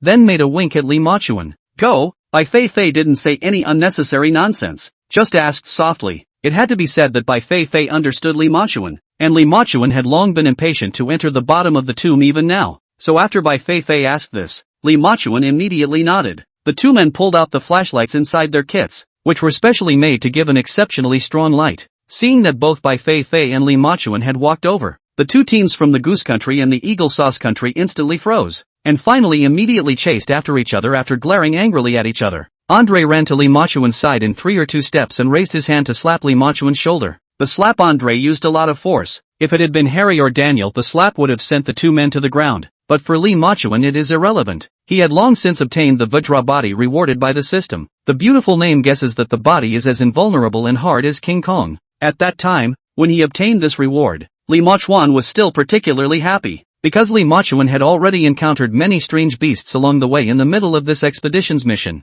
The next journey would only encounter even more ferocious and vicious beasts. So with this reward, he no longer had to be afraid of so-called wild beasts engaging in sneak attacks. Just, without waiting for Li Machuan to find someone to blame, this person had made the first move. What's wrong with you, little brother? These few of us are your seniors. Can you not grow up at your young age and honor us? We're still arguing there, and you're just throwing your hands up and walking away. What's the difference between that and abandoning us? Andre forcefully stopped Li Machuan's shoulder, and also yelled loudly one after another. Li Machuan only felt that his eardrums were about to be shattered, and he had now discovered something so overwhelming that he ended up not bothering to waste any more time with Andre and came up with a casual remark. Alright, don't you dare add fuel to the fire here. I didn't do any of those things at all. Don't try to hold it against me. Besides, if you say what I'm doing doesn't make sense, does it make sense for you to argue with someone? Then I'd like to ask you whether the goose country or the eagle sauce country wins? And let's not forget what we came down here for. This is clearly a purpose, and it certainly holds a lot of things. Since we're here, why don't we take a good look around? Instead, why waste your time on this inconsequential bickering of yours? It looked like Li Machuan was really angry because Li Machuan rarely said so many words in one breath. More so, even all the way, Li Machuan didn't even say more than 10 sentences, but this time he even said so much at once, which was enough to prove that he had a lot of ups and downs in his heart. Bai Feifei couldn't help but glance at Li Machuan, but she couldn't see any difference at all. Li Machuan's calm and cold tone made Andre's entire body a little embarrassed, because when Andre opened his mouth, it was that kind of loudspeaker-like voice, which contrasted sharply with the gentle and soft voice like Li Machuan's. It becomes very intuitive that he's the one who's being unreasonable. Looking at the face licked his lips, and in the end, he didn't know what to say, but could only nod helplessly. Several people all took out their own flashlights, and then step by step, they walked towards the inside of the tomb. Soon the big guy saw lots of various stone pillars, stone plaques, lots of stone plaques of the pattern kind, and many kinds of artifacts that he didn't know how to describe. At this time, Andre excitedly ran to a stone tripod and cheered. Wow, I've often seen this thing inside the TV series, and the key thing is that the shape of this thing now is so much better than inside the TV series. Compared to Andre's excitement, Daniel frowned and said, "What's going on here? What kind of place is this? Why does it feel so strange?" Harry chimed in, "I think it's a bit strange too. I don't suppose this place is a real tomb? No, this is supposed to be the Khan's spiritual palace. And look at this design and this display. If my guess is correct, this is the advanced spirit palace designed by Wang Zhanghai back then. This is no longer just mere design. This is art." When Li Machuan said this, he couldn't hide the excitement in his words, because he cares about those things too. He hadn't even expected to see them here, so he was in an extraordinarily excited mood. Andre couldn't understand any of this stuff and just rudely asked, "Can you cut the unintelligible stuff and say something useful?" Li Machuan's eyes still remained among these burial objects, looking at each and every one of them with admiration. "You guys don't understand. He's trying to hide. It's just a shame he can't escape his own confinement." Chapter 163, Less talking, more doing. Li Machuan's sudden words were even more confusing to everyone. The Goose Country and the Eagle Sauce Country didn't understand a single thing about these things, so after hearing this, they were completely confused. It even felt that Li Machuan was deliberately saying something they couldn't understand. But Fei White could understand some of it, so he immediately came to Li Machuan's side and followed Li Machuan's line of sight, staring intently at the bronze tripod in front of him. "Are you saying that Wang Zhanghai designed all of these things? Really? Why are you saying that? Are you sure?" Anyone who has heard of Wang Zhanghai, especially those who have explored forbidden places and studied ancient tombs, knows about him. That's why Fei White had heard a little bit about this. That's right, and only slightly. She didn't know anything in too much detail. Li Machuan continued to study the lines on it along with these Eastern artifacts, and couldn't help but nod his head a bit after hearing Bai Feifei's words. His style is just too obvious. He couldn't escape it even if he wanted to. He'll never escape the limits of his people with his time with these things. Bai Feifei nodded plausibly, and next to them, Boris and Andre from the Goose Country, and Harry with the two men from home were waiting a little impatiently, because they were completely clueless about these things and didn't even see what they were worth. Andre suddenly kicked the stone tripod with his foot, followed by a piercing sound from the spirit palace. Li Machuan frowned and turned to look at Andre displeased. "What are you doing? Any item here could be a mysterious organ. Do you want to send yourself to death?" Andre did freeze for a moment, but then reacted with a sneer. "What do you mean? You can touch things here but I can't, right? I'm telling you that I've been looking at you from a young age for a long time. Obviously we have been divided into the same team, but the two of you are always sneaking around, and you say something we don't understand, and you don't explain it to us. Why do you think that just the two of you can get the final prize?" said pressing his face, suddenly reaching out and pointing his finger at both. "I'm telling you, the mission is getting harder and harder, and it's impossible to make it to the end with just the two of you, so if you're sensible, you'd better hurry up and make an alliance with me. I have years of combat experience, so you're certainly not in danger if you follow me." As a result, Li Machuan and Bai Feifei both ignored him. This made Andre feel very frustrated. Eventually he wasn't happy that he would be so cold, and once again he began to yell at the top of his lungs. Hey, brat, I'm talking to you, so don't give me a hard time. I've checked this place carefully. There's nothing here, let alone anything of value. So let's hurry up and head inside. In a high-class mausoleum like this one, the usual valuable things must be inside, and the ones that can give us long insights are also inside. So let's not waste time here. Andre's voice was loud, especially echoing inside this confined space. And this echo is not like the others. This one is like a mantra constantly irritating your head and eardrums. After hearing that there was something fancier inside, the two Eagle Land Daniel and Harry also got the wrong idea. Immediately, he helped and said, yes, I also think that there is nothing to stay in this place. It's all these stones that are not worth anything at all, and I guess that nothing good has been put here. That's right, this is probably a blindfold designed by the ancients, and what's really worth studying is definitely what's inside. Brat, do you hear me? Don't delay here, let's hurry and go in. Andre once again snapped, that unbeatable look as if he was some kind of expert. However, this scene was also felt very speechless by the netizens in the broadcast room, and one started to troll. What's with this Andre? Doesn't stand up to compliments,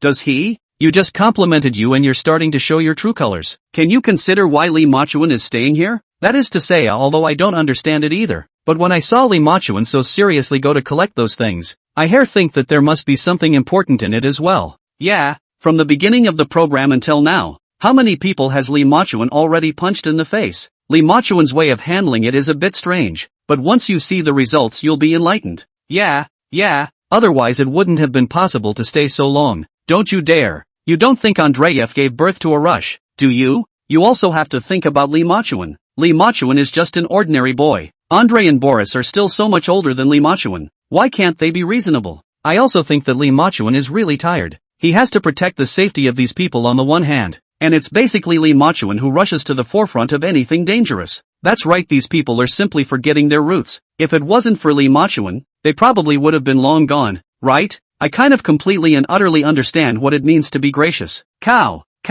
There's still a mood for idioms at this time, but I don't think it's a big problem. Lee Machuan's character is also very diligent. I always feel as if he can't hear these voices from the outside world. Bull ********. That's called focus, okay? Harry also began to stand still and jump up and down one by one, cheering. All right, don't hesitate. Haven't you guys heard of a popular saying lately? Hesitate and you lose. So it's not easy for us to go all the way to the north until now. How can we accept defeat? For once I think Andre has a good point. Let's hurry inside to get something better and more worthwhile to learn and observe. Harry spoke her own broken Mandarin and her eyes rolled faster than anyone could tell at a glance what she was up to. It didn't occur to me that the two people who had just gone toe-to-toe were quite taciturn at a time like this. But this kind of tacit understanding is best kept to a minimum. Looking at the big guys all wanting to go in, Lee Machuan has always adhered to the principle of the minority obeying the majority and did not refuse. Finally responding to everyone's request, Lee Machuan led the big guys all the way inside. Who knew that he suddenly came across another huge door? The door seemed to be made of stone like those artifacts outside, but because of this, the door looked extraordinarily thick and hard. Andre, along with Boris and Harry, Daniel, stood formally behind Lee Mordecai,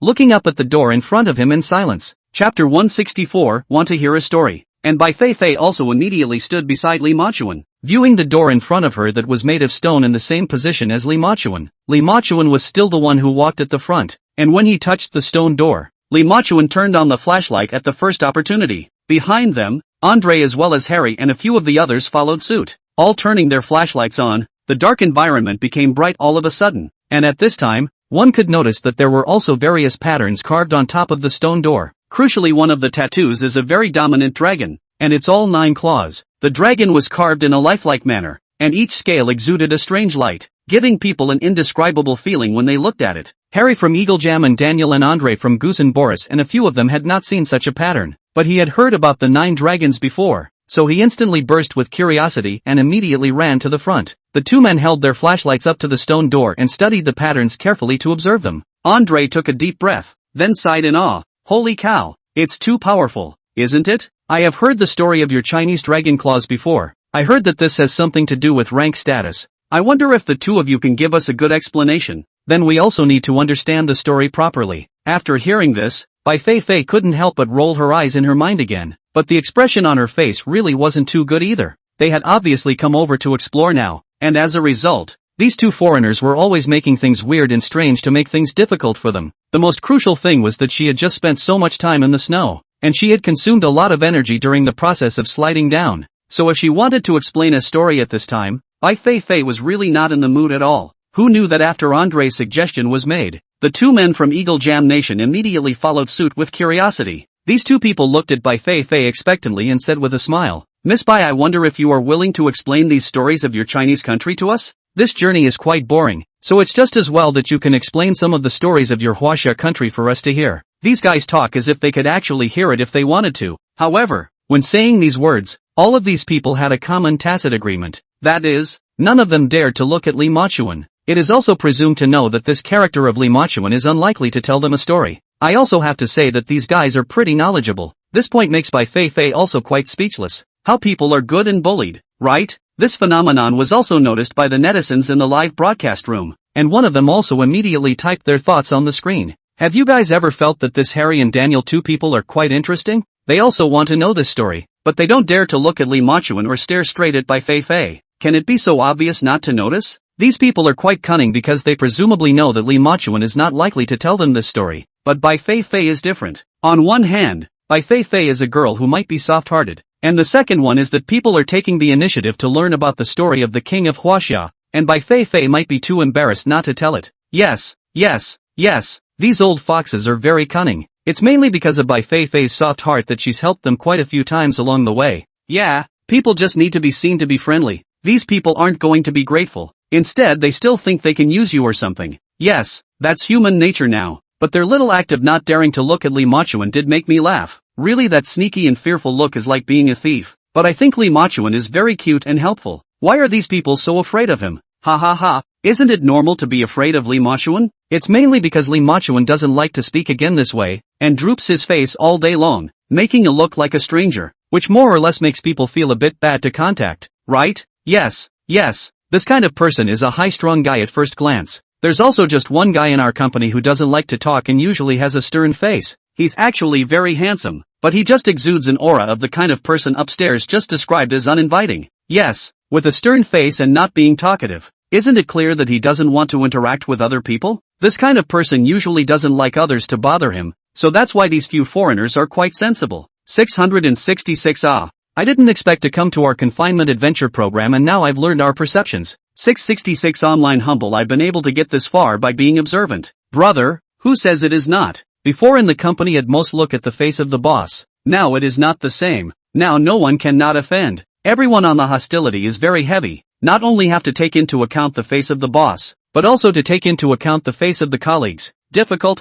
Yeah, that's just due to the general environment. There's no way around it. Every company is the same. You people just can't think straight. If they're willing to make a face, why can't we? We can make a face too. It's just a big deal to do your own thing and not ask for help. So it's still different for young people in this day and age than it was before us, when we all seemed like everyone was helping each other out and buzzing around in a big way. It's changed. It's all changed. And I think it's still easier for young people to handle it this way. Forget about it for now. I'd like to see if Fei White will tell them about it. Let's wait and see then. I think Fei White should speak. Online by Fei Fei humble. The key thing is that this kind of thing is not good to refuse. People want to understand the culture of the country of China. It is difficult to comment. Yeah, since you've chosen to come on an expedition, it also means that there is some strong ink to the cultural heritage of the country. Such a person should not be able to refuse such a request. Come on. Stop posting pop-ups. Fei White has turned around. Want to see what kind of attitude she has? Here it comes. Here comes Fei White. It's over. This smile on Fei White's face says it all. Sure enough, they were poked by these netizens with a single word, and the voice sounded at the same time just as Bai Feifei turned her head. Well, you guys want to find out why this dragon claw has 9 claws, right? Chapter 165, The Dragon's Claw Story. The Goose Country and the Hawkeye Country can't actually figure out what their problem is. More than that, I don't know how to describe my problem, but after hearing Fei White say that, at that time, it also felt as if that was what was going on. Then we saw this fierce man Andre nodding his head vigorously. Yes, look at this pattern. A dragon on this side has 5 claws. A dragon on the other side has only 4 claws. But this dragon has 9 claws. Is this a mistake or is it intentionally designed this way? Or do these things have a saying? Andre pointed here and there for a moment, and from the looks of him he was indeed curious about this. This Bai Feifei was able to completely understand this mood of Andre, because usually the people who came to the Forbidden Expedition were more interested in some stories. Otherwise he wouldn't have risked his life so much to explore these things. After all, there is meaning behind anything afterward come the real joy of adventure lies in the fact that you can dig into these things. The real meaning behind these things, because all people know that there must be great wisdom in what the ancestors left behind. To explore these things, and then to be able to learn the wisdom of these people. Sometimes it is also possible to penetrate the great truths of life and thus grow as a person. The two men, Harry and Daniel from Eagle Land, also came over immediately after hearing this. Harry was the shortest of the bunch and had a short neck, so it came to life like a little turtle when he came together. Yes, since we've come across another story from your country of China, I think it would be a bit of a stretch if you didn't tell us about it, wouldn't it? Originally, Fei White was about to start talking, but after hearing this from Harry she felt uncomfortable inside. But then again, thinking that Harry might all be of that character as well, he finally thought better of it and didn't say anything more. Pointing to the claws of one of the dragons, he said, actually, all of these things are very simple questions, and some very obvious things. White Feifei had already opened her mouth. Andre, Boris, Harry, Daniel and the few of them were immediately well-behaved like elementary school students, looking at White Feifei with bated breath. Suddenly being stared at so much by these few people, Bai Feifei was still a bit uncomfortable. Her eyes subconsciously looked elsewhere before she cleared her throat again and said, actually,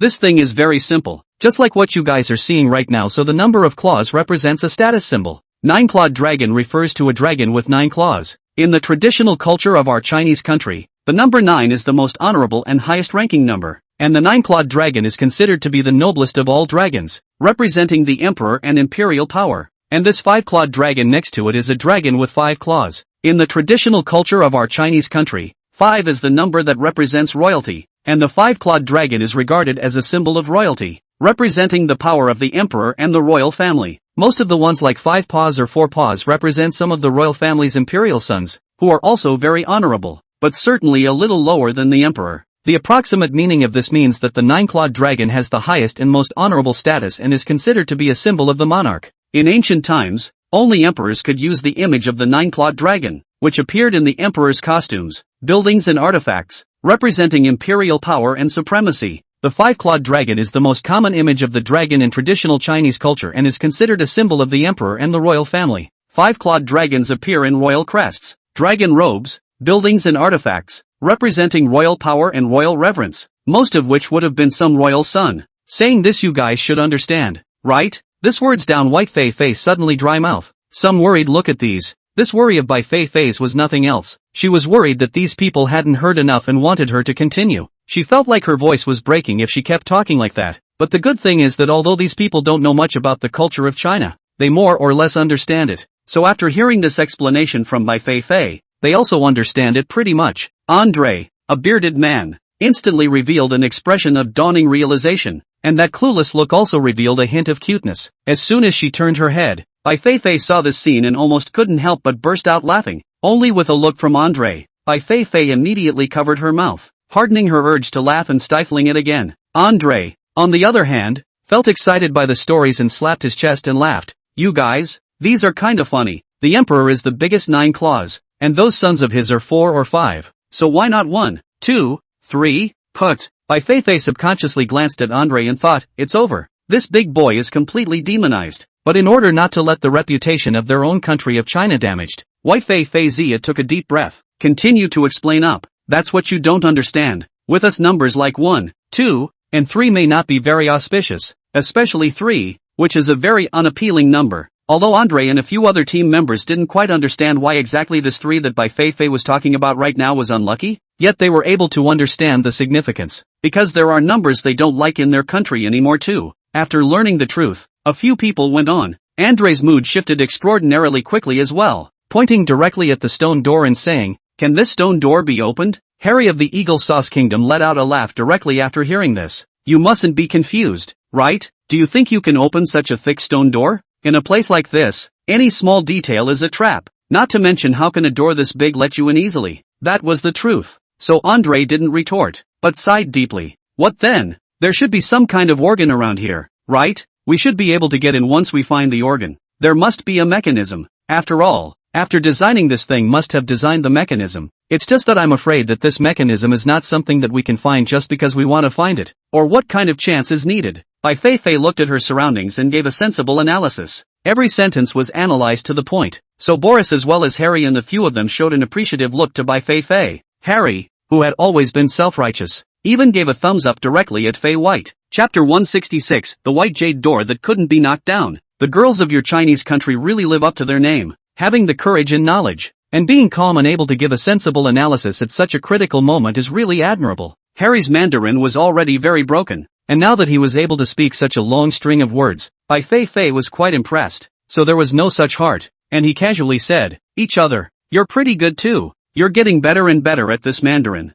Who knew that Harry would actually shy away from Fei White's casual remark? Seeing Harry shyly lowering his head, not daring to look at Fei White, froze Fei White in laughter. And Li Machuan at this time was still looking at the copper tripods covered with ice shavings next to him. And this copper tripod was directly opposite and above the location hung that Kunlun tire that they had just seen before coming down. When looking up from the bottom of the underground palace, this Kunlun tire as a whole appeared to be even more massive, and the whole body showed a dark green color, which seemed to be clearer than what he had seen in the stone cracks before. Perhaps to others, this Kunlun tire looked a little scary, but to Li Machuan this was a complete work of art. Still a rare work of art. Perfection can only be described as perfection. Li Machuan thought one thing in his heart, while the corners of his mouth couldn't help but slightly hook up. Even at a time like this, Li Machuan was only focused on coming to observe these artifacts with one mind, never thinking about the dangers he encountered. Anyway, Li Machuan had now gained 70% more mimicry abilities, and he had learned all the skills on the little Qilin brother,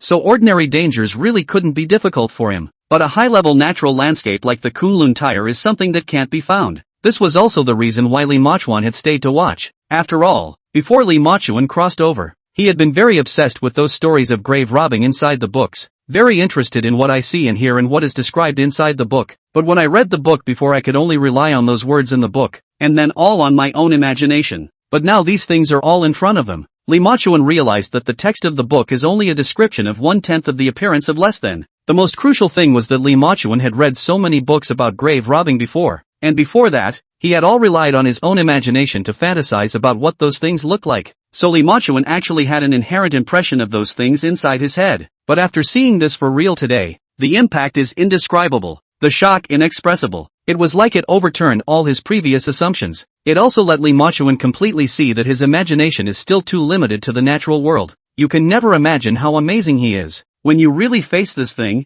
in addition to the visual impact on you, in a kind of will also give you a kind of spiritual shock. Can see that this thing is really a collection of heaven and earth by the aura and convergence, and lasted for 100 years, 1,000 years. That is something else cannot give you that kind of wonderful which have indescribable feeling. Just as Li Machuan was immersed in this joy, he suddenly heard a banging sound behind him. This sound was so sharp that Li Machuan no longer had the heart to appreciate this Kunlun tire. When Li Machuan turned his head, he saw Andre, as well as several people from Eagle Sauce Country, Harry and Daniel, all bent over with their hands propped up on their knees, then facing a stone door, and the words kept coming out of his mouth. What the hell is this? It's closed so tight. How are we going to get in? Or else straight I'll pry it open. This looks like it should be a door made of stone, but how come there's no switch in sight? There must be. Stop saying these meaningless things. Li Machuan couldn't help but laugh after hearing a few people whispering, but Li Machuan also didn't expect a stone door to appear here. After taking a deep breath, Li Machuan glanced fondly at the tire change overhead, then walked towards those people. Bai Feifei immediately revealed a happy smile after seeing Li Machuan. What were you standing there for? We've found a stone door now. This one looks pretty hard, and we haven't found the switch yet, so I don't know if we should keep going now or go back the way we came.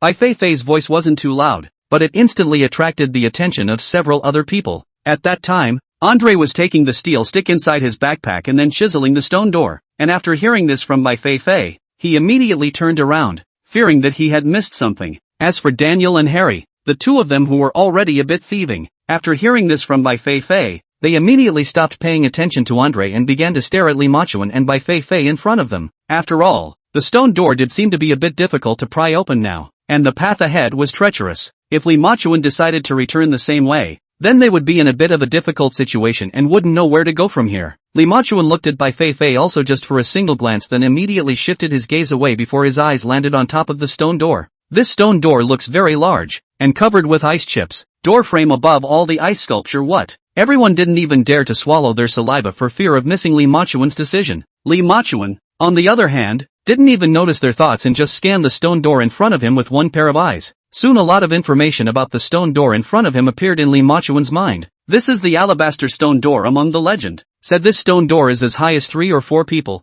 3 or 4 people so wide, and unusually strong. So like you so warped certainly cannot pry. Li Machuan's extremely flat voice once again shocked everyone's mind. Harry and Daniel both instantly showed a torn look on their faces as they listened. If this door can't be pried open, how are they going to get out? How do they get through? The key thing is that this one mausoleum is clearly in the style of the Eastern Xia Kingdom, the Khan people, so they don't understand this aspect. And after Andre, who had been struggling to knock on the door, heard this from Li Machuan, he was furious and huffed and threw out the iron sign in his hand, blowing his beard and eyes out. He said, "Not what's going on? What did you do earlier? If this door can't be pried open, why don't you remind me earlier? Do you know how much effort I just spent?" Andre was such a straight shooter. He just felt sure that what he had just done must have looked like a little cutie in these people's eyes. The most important thing was that Andre was now most displeased with Li Machuan's cold and self-righteous look, depriving him of all his light. Chapter 167. This Andre still wants to hit people. This might just have something to do with the fighting style and habits that the Goose Country has always had. So Andre, he carries a competitive streak in him. In Andre's eyes, since he came to participate in this program, it was for the prize money, and he also wanted to make sure that all of his actions in the program were perfect. But Li Machuan stole the limelight from him time and time again. So of course, Andre's heart wasn't as good as it should have been. Now it's hard to have a chance to show the result of their hard work for so long. Was Li Machuan lightly a sentence all to deny? You say who put aside who heart not angry ah? So the more he thought about it, the more angry he became. Andre's face became more and more ugly, and without saying a word a brain rushed to Li Machuan's face. Andre was this grumpy, he even directly pointed his finger at Li Machuan's nose. Okay, I've been chiseling so hard for so long and you didn't say a word. Now you're here talking smack. If that's the case, then tell us how to open this door? Said Andre with one hand crossed and the whole thing shaking his head in anger. He was truly infuriated by Li Machuan, because Andre realized that no matter what kind of methods and suggestions he put forward, Li Machuan would always stand out and oppose them. At the time of the last situation, Andre was almost a god amongst their entire group, and everyone else listened to his words as if they were holy writ. Originally thought that this time was also a comfort zone for his own play. Who knew that he ran into such a tough opponent as Li Machuan? Those words just now were deliberately said by Andre. He had just checked that stone door. It was impenetrable. Unless there was some kind of mechanism, it was impossible to open it. So Andre was deliberately trying to make Li Machuan follow and make a fool of himself, so that all the people would know. It wasn't just him alone. There was no way for all of them to fix this. However, Li Machuan didn't even look at Andre and directly skipped past Andre towards the stone door. I've just said that this is the white jade stone door, but currently I really haven't thought of any good way to be able to open it with brute force, so I would suggest that it's better to properly find the mechanism within this spirit palace. Li Machuan was now speechless to these people. These people either didn't listen or couldn't understand words, so this was one of the rare times that Li Machuan said such a long string of words. Sure enough, it was exactly as Li Machuan expected. These people were not willing to listen to him at all, while at the same time thinking of being smart. Andre directly laughed out loud,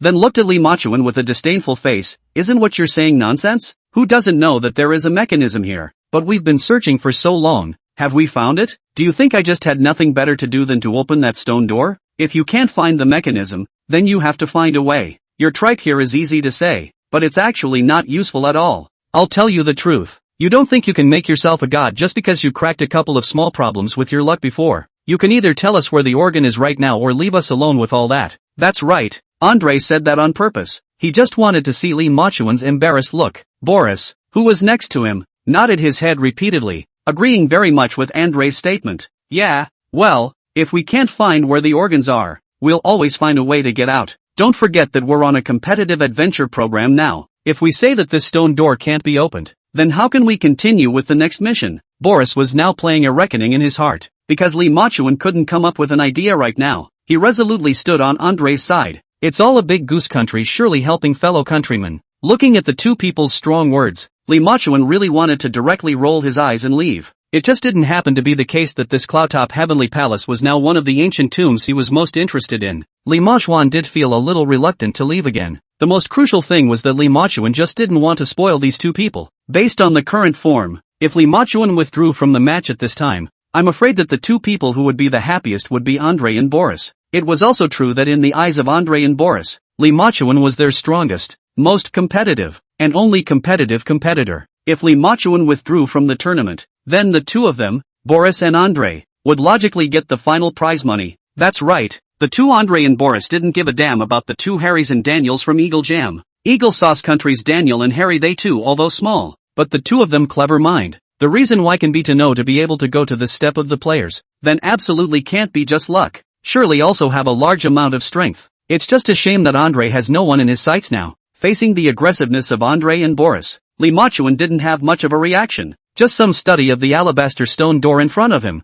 But next to him, Bai Feifei was instantly unconvinced when she heard this. Furious walked to Andre's front, slender jade finger directly in Andre's shoulder, a push. Andre, a big man, even staggered backward several steps. At that time, Andre's old face was as red as anything, gasping for air and yelling in exasperation. You engaged in a sneak attack. You can't afford to play. What kind of thing are you? How dare you push me? Do you believe that I can now directly put you down, so that you to the ground cannot crawl up? Andre was really pissed off. In all these years he had never been bullied so much by a little girl. It was then that I watched Andre roll up his sleeves and really prepare to do it. And the scene scared the netizens who were tuning in to the live broadcast. No? What is Andre planning to do? He's not really going to beat up our Fei White, is he? If Andre tries to lift a finger, then I'll go on the show and report him, and he must be forced to withdraw from the show. It's still you who has more ideas. If Andre really made a move on Bai Feifei, then we'll all go to the program together to report it. We have to kick this kind of savage out of the program. Makes sense. Makes sense. It was clearly Andre himself who spoke up and didn't have a mouth on him, and now he's blaming everyone else, so I'm really impressed. That's just it. I think Andre is going to have to take a beating with that mouth sooner or later. Don't say I want to beat him up right now. It's just a pity that I'm separated by a screen. Otherwise I'd beat him up on the ground today, unable to get up, and screaming like what the hell? How dare you want to beat up our Bai Feifei? You don't even look at how many kilograms you have. Chapter 168. All of them were scared, because most of the people watching the live broadcast are from China. Of course, there may be an element of favoritism in it, but everyone is also on top of things. This violent temper of Andre was indeed quite obnoxious, and the most crucial thing was that he was even bothering with a little girl. White Feifei said it. It would have been quite reasonable. Andre is not convinced even so, but also threatened to hit a woman. Men who hit women are the most useless and incompetent, and it's natural for people to look the other way. That's why the internet is firing pop-ups one after the other vociferously denouncing the injustice. Luckily Andre, who was at the scene, couldn't see these comments on the internet. Otherwise, after seeing these comments, with Andre's character like this, he would probably be furious. You'd have a fight if you weren't pissed off, wouldn't you? Looking at Andre's exasperated appearance, Bai Feifei didn't give a damn. Standing there with her arms wrapped around her chest, she said in an extremely mocking manner, "What a joke. Weren't you quite patient just now? Didn't you still want to hit me? Why don't you do it now? Andre, let me tell you, we certainly have more experience than you in places like this, and you're supposed to be from the Great Goose Country, so you have the nerve to jump in front of us?" Andre was originally an extremely good-faced person, and for Bai Feifei to say this was undoubtedly laying his pride on the ground. The average person can't stand it anymore, let alone such a cranky Andre. Angry Andre then ruthlessly slammed the flashlight in his hand on the ground, tugging hard on her sleeve. She pointed directly at Bai Feifei's face. "What's wrong with you, woman? 3 days without a fight, huh? For some of the stories of this place, maybe you guys are clearer than us, but it's not like we haven't seen this kind of stuff before. Although it's not exactly the same, but we've seen countless similar things that are handled in a much different way. So where does your sense of superiority come from?"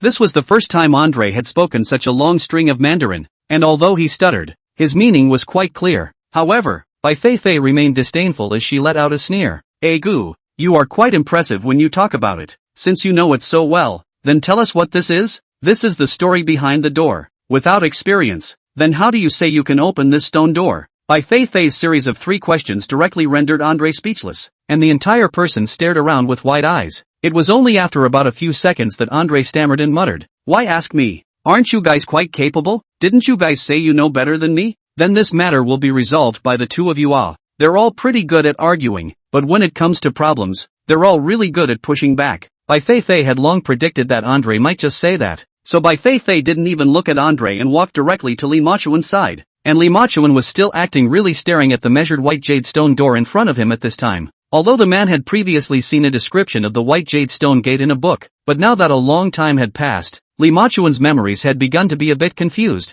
Of course, the main thing is that there are too many stories among those books that I read before, and Li Machuan read every single story. The key thing was that there had been hundreds of records in the stone door book like this one now, so it was indeed a bit hard to remember now if he really asked him to recall it. But at this time, Bai Feifei's voice also gradually sounded behind Li Machuan. Well, do you have an idea? Or do you understand this alabaster stone door? Bai Feifei looked at Li Machuan's back, thinking that Li Machuan was not even high, so her voice was lowered quite a bit as she spoke, appearing extraordinarily gentle and quiet. Compared to the kind of tone he had just used when talking to Andre, he was like a different person now. Andre himself noticed this, and immediately a hint of disdain curved his mouth. Women can't walk when they see a man, don't have a bit of their own independent thinking, think it's okay to rely on a man? Looked at while packing his own clothes, while cooing under his breath. I can feel that Andre's voice has been much smaller at this moment, presumably also afraid that Bai Feifei will really clean up his right? Bai Feifei just glanced at Andre with her eyes and didn't continue to argue with anyone else, still continuing to focus on Li Machuan.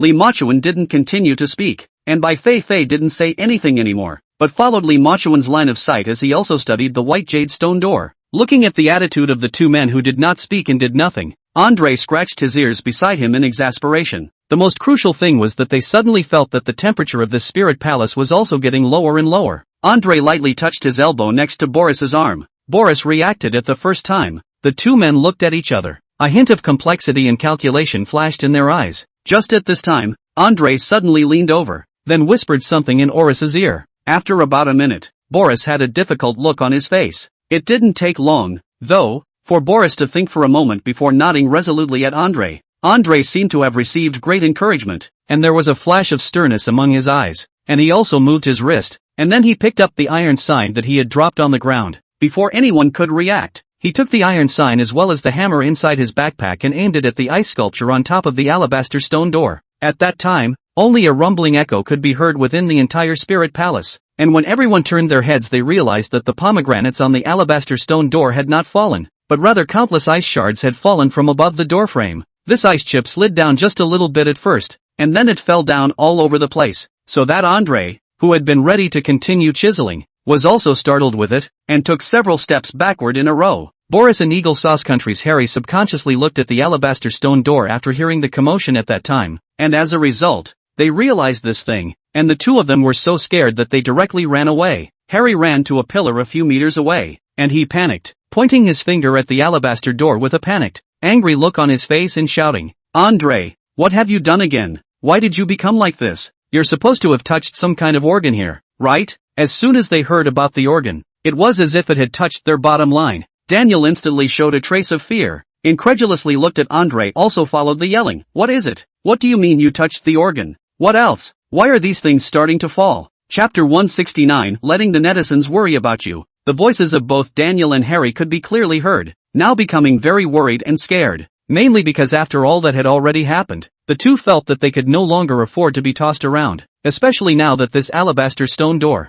although it was starting to drop all this ice and snow, still didn't show any signs of opening, which made the two people inevitably a little worried. It was feared that Andre's move was because he had touched some other organ, especially since Harry and Daniel were two people who didn't understand the construction of this underground spirit palace at all, and weren't clear about what kind of design this kind of thing was. They were worried that Andre's move would cause the entire spirit palace to collapse directly, or that it would hurt them. After thinking about all this mess, Harry and Daniel both immediately hugged each other, both taking the other's arm, and both eyes began to dart around for fear of anything going wrong. Andre had no idea what was going on in his mind at this time, so he didn't say much in the face of the accusations from both Harry and Daniel, just gripped his freshly made iron sign with both hands hard. At the same time, his eyes stared unbelievably at the white jade stone door in front of him, which at that moment was still continuously dropping those ice chips. Of course, Harry and Daniel weren't the only ones who were shocked. Fei White's jaw dropped in surprise after seeing this scene, unbelievably staring at the white jade stone door. It could also be seen from amongst her pupils that Bai Feifei was also a little worried at this moment. After all, a good stone door originally had nothing going on, but as a result, there was now suddenly such a strange sight, coupled with the fact that a few people did not understand this place at all. Of course, they would all follow the worry. However, Li Machuan only skimmed slightly after hearing the commotion and didn't say anything more, and always had an indifferent look on his face that didn't seem to have any waves at all. However, looking at how calm Li Machuan was, Bai Feifei's heart was also fiercely relieved. After so many things along the way, I don't know how many difficulties and obstacles I've encountered in the middle of the journey. So Bai Feifei is actually considered to understand Li Machuan very well. She felt that Li Machuan this appearance also means that there is no big deal. After all, once there is something big time, Li Machuan can no longer stand so quietly, has long gone to solve the problem. Of course, Bai Feifei can understand Li Machuan. Others cannot understand Andre and the Eagle Sauce Country. This Harry Daniels. Several people see Li Machuan a matter of concern. High up the look, instantly angry. The other two teams suddenly felt that since the three of them were grouped together in this expedition,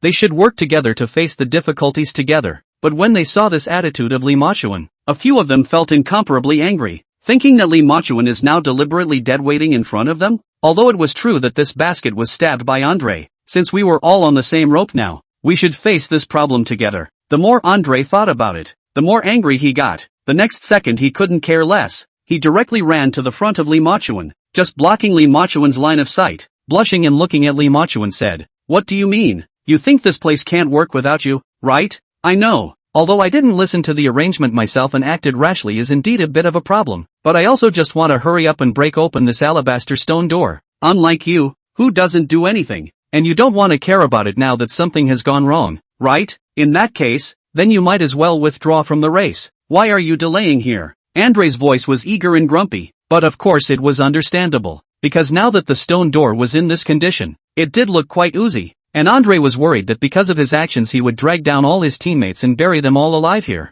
It wasn't that Andre hadn't thought about escaping, it was just that he had just wasted 9 tigers and risked his life to slowly reach this bottom. It would be hard to get up there now. After all, sliding down from the top didn't take much effort at all, but to climb up from such a high place was not something that ordinary people could do. This requires not only persistent endurance, but also strong arms, and the ability to move the legs, so that if there is any lapse, the whole thing will fall down. Think about it, everyone thinks it's the next best thing, and footage of people arguing was all over the airwaves. What the hell is going on here? This Andre has the nerve to blame Li Machuan now, and he doesn't think about who made the current problem? That is also do not know this Andre in the end wore such a big face. Thick skin than our growth are thick. Just now Li Machuan has been saying do not use this kind of iron sign to chisel the stone door. Their own not listen to a word, and now also want to blame who? That's then Li Machuan even said several times at that time, let them never act rashly. As a result, this Andre couldn't eat hot tofu in a hurry and had to show off. Now well, after causing a big trouble, he knows to come and blame Li Machuan. It's because Li Machuan's temper is too good, and has spoiled these people. Look at the previous groups of players who were also like that, thinking that Li Machuan is easy to bully. Not really, people are good to be bullied. This sentence is not wrong at all. Although Li Machuan hasn't come up with a complete solution yet, but I think Li Machuan will always have a way, and Li Machuan let these people don't act rashly. That is, he thinks it's very likely that they'll touch a bad organ. Yeah, that's for sure. You don't know this place well enough to casually touch anything? Really, I'm really going to be pissed off at this Andre. If it really touches a dangerous organ, then it's all Andre's problem. It was originally he still has the nerve to curse here. If I were Li Machuan, I would directly kick him to the wall right now. Forget it. Upstairs is really a hero. The comparison is exactly the same as my thoughts. People like this backstabber are simply dogs. What a bummer. Forget it. Andre is sitting here freezing to death all by himself. But is there something above the white jade stone door? Why is there so much strange white ice falling down? I don't know. There doesn't seem to be anything, but why would so much white ice suddenly fall? What exactly is the white ice falling? What is it that we can know? Now we can only wait for Li Machuan to go over and examine the area a bit. He should be able to tell us about the reasons for this. Watching a show, these netizens froze and ate up. Chapter 170, Unprecedented Worry. The netizens were also shocked by this current aura, and one of them was anxious in front of the screen. But everyone didn't understand what kind of situation was underneath the ground of this spirit palace, and they didn't know anything about the knowledge in these tombs, so they could only be anxious. However, at this time, you can still clearly see the scene of the white jade stone door is still continuously falling down those broken white ice and ice debris. Instead of not decreasing in any way, it kept increasing, and the crowd thought that this was some kind of organ or some kind of poison, and each of them hurriedly retreated several steps back in fear, especially Daniel from the Eagle Sauce Country. After seeing this situation, his face turned red with fear and yelled as he stepped back, oh my god, run, this must be poisonous, run. After my previous exploratory experience, there must be something wrong with these things, or else they couldn't have called down so many for no reason. Sometimes it's not always the things you face that scare you, people scare you more, and originally everyone wasn't that nervous, but after being yelled at by Daniel, the guys started to panic in their hearts. because that's what people are like. All emotions are contagious. Just as everyone scattered and ran towards the back, Bai Feifei realized that Li Machuan was actually still standing in place, and was even walking towards the white jade stone door one by one. Bai Feifei's eyes cornered, revealing a full of worry and nervousness. Bai Feifei hesitated for a moment, but she still couldn't hold back and ran over again, raising her hand and grabbing Li Machuan's hand to pull the person back. Seriously, Bai Feifei's strength is already big enough, but Li Machuan did not move, still standing firmly in place. Bai Feifei's eyes are not all separated, hand frowning puzzled to look at Li Machuan. What's going on? Aren't you coming with me? This alabaster stone door is now constantly dropping these messy things down. It's not known if they're poisonous or not, and it's not known if they're going to touch any organs or not, so we'd better take shelter first. Even Andre couldn't help but counsel together at this time. Yes, you kid,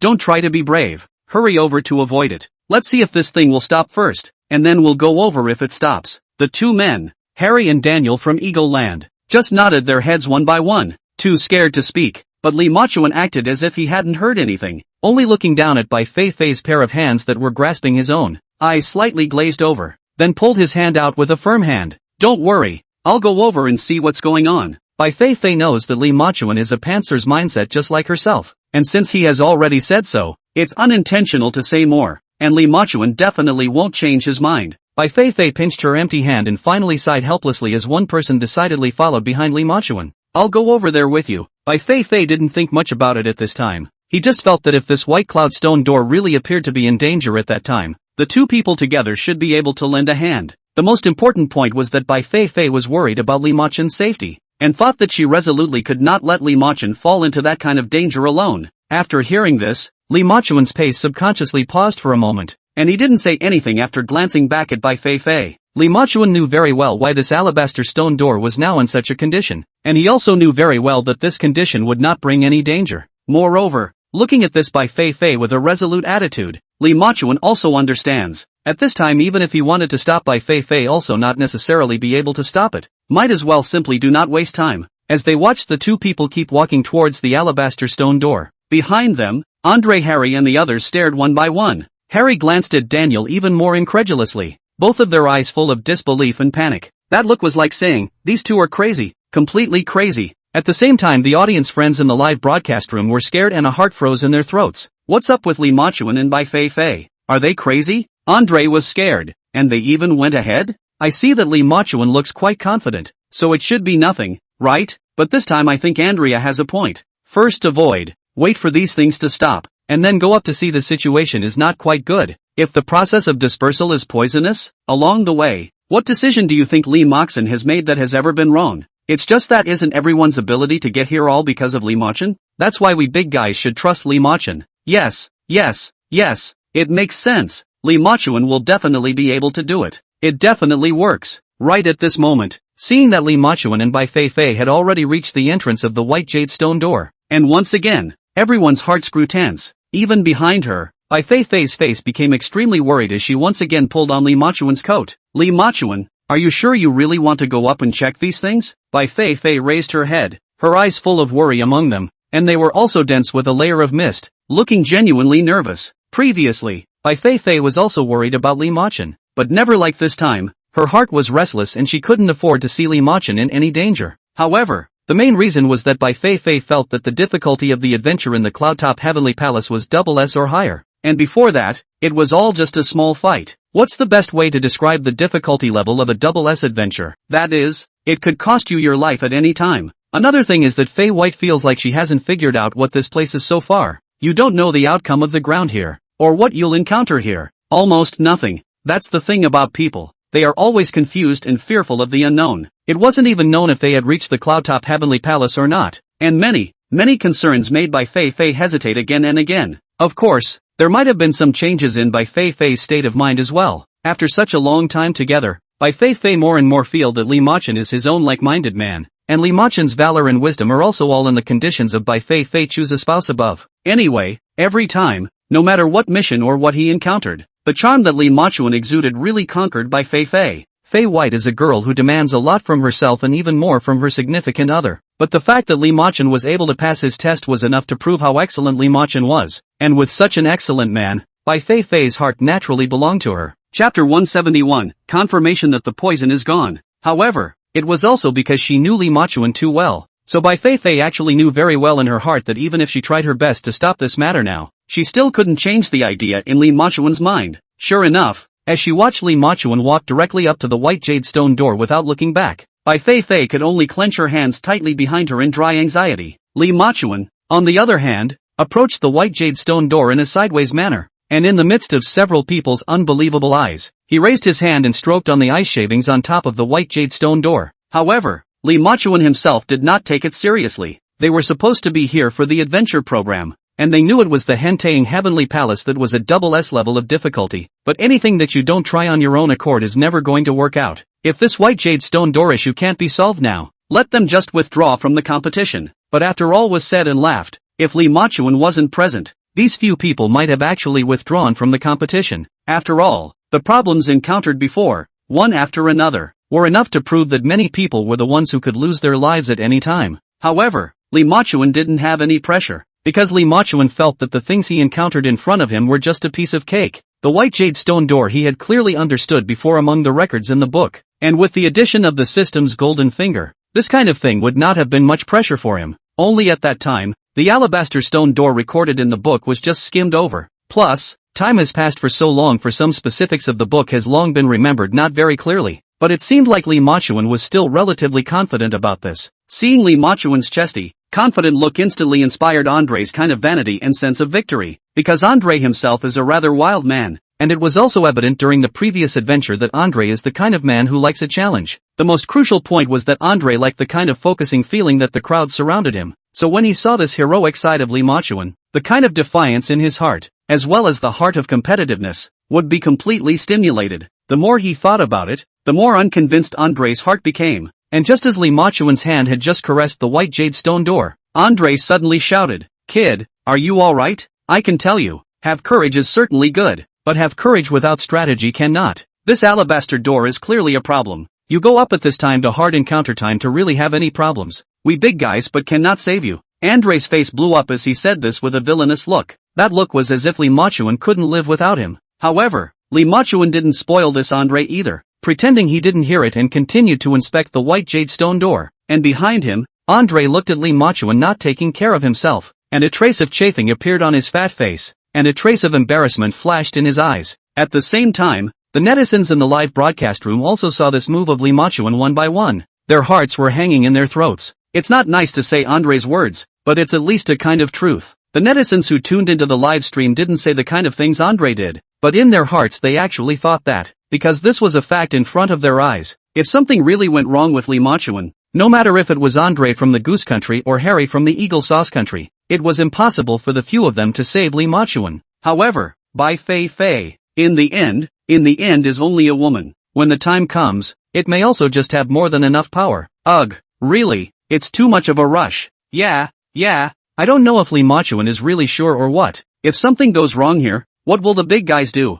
Look at the way you look. Everyone's thinking the same thing. If there's something wrong with Li Machuan as well, then a few people here definitely won't be able to run away. Sure, isn't it all thanks to Li Machuan that everyone was able to get to this point? You see, when you jumped down from the top, it was also Li Machuan who was the front runner. Otherwise, how could a few of them have dared to come down? But this won't work either. Everything relies on Li Machuan alone to go to the front. But Li Machuan is the most powerful amongst me. Although it's said that those who can do more will do more. But if something goes wrong with the one who is the most powerful, won't they be a scattered mess? Who knows? Now it's a matter of public opinion. And when you're done, if you let other people who don't know anything go ahead and fight, won't it be more likely that something will go wrong when the time comes? Anyway, I think Li Machuan can definitely believe it. So let's just wait well for the good news. Let's hope it's good news. It must be good news. And this time Li Machuan first reached out and touched the top of the alabaster stone door frame, and then touched the stone door. His serious face was instantly eased, because Li Machuan had now determined that these did not have any toxicity or any organs. Li Machuan pushed open the stone door with his foot, then shouted at the few people behind him,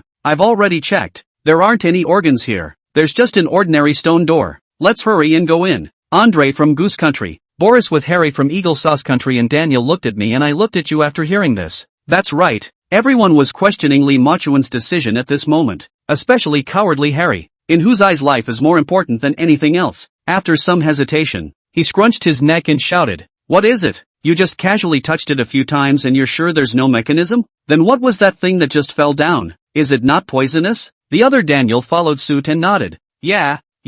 Are you sure it's not poisoned? Just in case it's just that this poison hasn't been given out yet. This statement is certainly a reminder to many. Andre, who had just taken a step forward and was ready to go up to find out what was going on, stopped in his tracks when he heard this, only to see that Andre first looked at Lee Machuan in front of him, and then looked at his teammate Boris behind him, his eyes filled with hesitation and doubt. You can tell Andre is very hesitant right now, although it is said that life is not without death, but if we really face the time of death, anyone will be afraid. However, Lee Machuan had now moved forward courageously and couldn't care less about what was behind him. He even found things very interesting now, mainly because of the beautiful design of the alabaster stone door. I must say that the wisdom of these predecessors is very much to be admired. Lee Machuan Bodyhand pushed open the door and took the lead. Chapter 172, Unusual Eyes. After seeing this scene, Andre behind him, as well as Boris and Harry from the Eagle Sauce Nation all had their jaws dropped in shock. However, if one looked closely one could still find the most intense panic and worry in their eyes. Harry was even more vocal about touching Daniel's arm with his own elbow. What for? Daniel sounded distinctly impatient. At the moment, he had been staring at Zhang Machin, who was bravely moving forward in front of him, and did not care about these people around him at all. Now after hearing Andre's voice, Daniel didn't even really want to pay attention. However, Andre is a forthright man who cares only about his ability to do something tangible and doesn't care about such messy details. Thus, he eyed Zhang Machuan in front of him and then replied, "What are you talking about me for? I'm asking you to take a good look at this white jade stone door in front of you as if there really isn't anything wrong with it. Or else let's follow over and take a look as well?" Andre, a large strong man, at this moment is a tentative look, the clear eyes, slightly tooted lips, instantly adorable. A large number of netizens, laughing my ass off. Andre is so cute with this look of clear and stupid eyes. Yes, it's so cute, isn't it? That's why what they said before about a fierce man spilling his guts is really spilling his guts. It's been a long time coming. This is the one time I've really seen what real pampering is. It really doesn't even need to be spoken to. It just needs a look. Ha ha ha ha ha ha. Laughing my ass off. In that case let's learn. Especially some of the women on the air. Can you learn? What do you mean? How did pampering become a girl's monopoly? You boys can be pampered too. Isn't Andre a boy? Didn't you guys say that too? That's the real pampering. That's right. Why should girls be pampered and you guys can't? Didn't you guys say that Andre pampering is especially authentic? So it's you boys who should learn. That's right, isn't it? If you want to learn, it's you boys who should learn to be like Andre. I have to say though that Andre is really quite cute. And apart from being grumpy, he's quite down to earth. And I think Andre is the only one of the few in here who is the most adventurous. Quite the explorer indeed. This is a good thing to say. A few other people cowering, this and that are also afraid. Nothing dare to go forward, and Zetian, although grumpy, but quite carry things. Yeah, I told you before that Andre has no flaws other than his short temper, which makes him perfect for this kind of explorer. Laughing my ass off. Shouldn't you guys be praising Zhang Machuan? Does Zhang Machuan still need to be praised? Zhang Machuan is a godlike existence, okay? All people have to look up to Zhang Machuan. Yes, Zhang Machuan is a godlike existence. Praising him is already insulting him. It's already impossible to find any words to praise Zhang Machuan. You guys are real bull. I tell you guys, since I saw Zhang Machuan's valiant and handsome side, I now don't have any interest in watching those variety shows. Watching those male celebrities. I only want to watch Zhang Machuan. Right on, indeed. Yes, Zhang Machuan is not only handsome, but also has a good body, and is especially brainy. The key is that his body skills are also very good. If it wasn't for Zhang Machuan, these people would have already changed. Very good. Zhang Machuan has gained another fangirl. Looking at your series of compliments, you shouldn't have paid much attention to Zhang Machuan. Why did Zhang Machuan perform so brilliantly? Of course we will keep an eye on Zhang Machuan. Yeah, Zhang Machuan is performing so well and is so powerful every time. It's hard for us not to pay attention, right? It's just that Zhang Machuan is now going in alone rashly. Shouldn't any monsters suddenly appear, right? I don't think so. It's dark in there. Like you can't see anything. Yeah, it's too dark. I can't see clearly at all right now. If something suddenly comes out of this, won't Zhang Machuan be too late to react? Don't tell me you're saying that. I'm kinda scared. I'm just afraid that something scary will come out of nowhere and I won't be able to react in time. Indeed. I stared at that doorway for a long time, and it was all pitch black, and I saw nothing. If that's the case, then let's have a good look. Zhang Machuan's leg has already gone in, and it should be able to solve the doubts in our hearts right away. These netizens could only send out one very horrified expression after another before they started staring at the screen again in all seriousness. However, at this time, Andre and Boris were still hesitating whether they should take this time to follow along or not. Of course, not reacting in the same way as Andre were Harry and Daniel from Eagle Jam Nation. The two of them were more greedy and fearful of death to begin with, and now that they saw this scene, they naturally didn't dare to rush forward. Of course the Eagle Sauce Nation Harry and Daniel, two men, one calculating, two men who are now sitting on the sidelines and waiting for the catch to be made. Harry and Daniel had formed a silent tacit understanding. They just felt that after Zhang Majin went in to make sure that Zhang Majin was safe and sound, and that there was no danger behind this white jade stone door, it would not be too late for the two of them to slowly walk over. I have to say that the two guys are really snapping at what they want to do, but Andre is different. Andre, his bones are very hot-blooded. He likes this kind of adventure things, so see Zhang Majin rashly walked into the kind of righteousness, courageous kind of spirit, feel let Andre body inside the hot blood was stimulated at once. He also want to be able to become so majestic adventure. Just as Andre rolled up his sleeves and was about to walk towards the inside with Zhang Majin's voice suddenly rang out. It's really dark in this one, so you guys better turn on all your flashlights when you come over. Otherwise there's no way to predict what's going to happen in there. And I'm worried that some strange creature might suddenly attack you guys. Zhang Majin looked at the secret room in front of him that was as bright as day, still able to consider those people very sweetly, because his mimicry ability was too strong before. Zhang Majin had already gained Zhang Qiling's perspective eyes from before. This perspective eye is not just a simple perspective so simple, it is also able to be bright as day in the dark environment. Therefore, even though the surroundings were now pitch black, they were all still full of light for Zhang Majin, which also allowed him to walk as if there were no obstacles. Chapter 173, Lamp Slave. This is one of the things that makes the big guys feel so strange, especially since Andre had long since realized that Zhang Majin didn't seem to be the least bit frustrated by the darkness. His entire being became even more foolish. After all, Andre himself was a very adventurous person, and watching Li Majin accomplish what he wanted to accomplish, his heart had long been unable to hold back. Li Majin is no flashlight. He is a person bravely rushed inside. So dark, no light, crisis situation. Li Majin surprisingly still able to walk on the ground inside. After Andre saw the scene, his entire body was also stunned. But then again, he felt that this feeling of Li Majin was very cool, and he wanted to give it a try. The joys of manhood are so simply childish. Andre just felt that what Li Majin was able to do, he, Andre, would be able to do it without any problems, but never considered how much danger there was in it. Nor did he consider that just now the white jade stone door was opened by Li Majin, and he, Andre, did not open this door. Just as everyone was hesitant to follow, Li Majin's voice sounded once again. What are you all standing there for? Aren't you leaving yet? Or do you want to quit? Li Majin was facing the front at that time, plus this spirit palace underneath the ground. The space was very wide, so Li Majin's voice came out with a kind of thick reminiscence after it came out. It just sounds like a strange feeling that can't be described. This comment from Li Majin undoubtedly completely stimulated Andre, who tapped his partner Boris on the shoulder and stepped away without hesitation. Seeing Andre's disregard for death, Boris, anxious behind him, immediately went after him. Turn on the flashlight, turn it on. The bag was stuffed aside. Then while taking out the flashlight from inside the backpack, he anxiously handed it to Andre, for it seemed to them that it was very dark indeed ahead, with no light at all. And since Li Majin had already instructed so, there must be a reason. Although everyone was not used to seeing Li Majin's power, they had to recognize Li Majin's strength in their hearts. In the front, Li Majin had already proved his strength with so many practical actions, so naturally the big guys would not have any more doubts. And Boris is a stable person. He felt that if he really encountered any monsters under such a dark environment, he certainly could not be the first to notice without light, so he must turn on the flashlight. That way, no matter what he encountered, he would be able to find it at the first time. Probably unable to stand Boris's chatter, Andre had no choice but to take the flashlight helplessly, but his mouth complained one after another. I'm really convinced. Can't you see that Li Majin angle walks so steadily?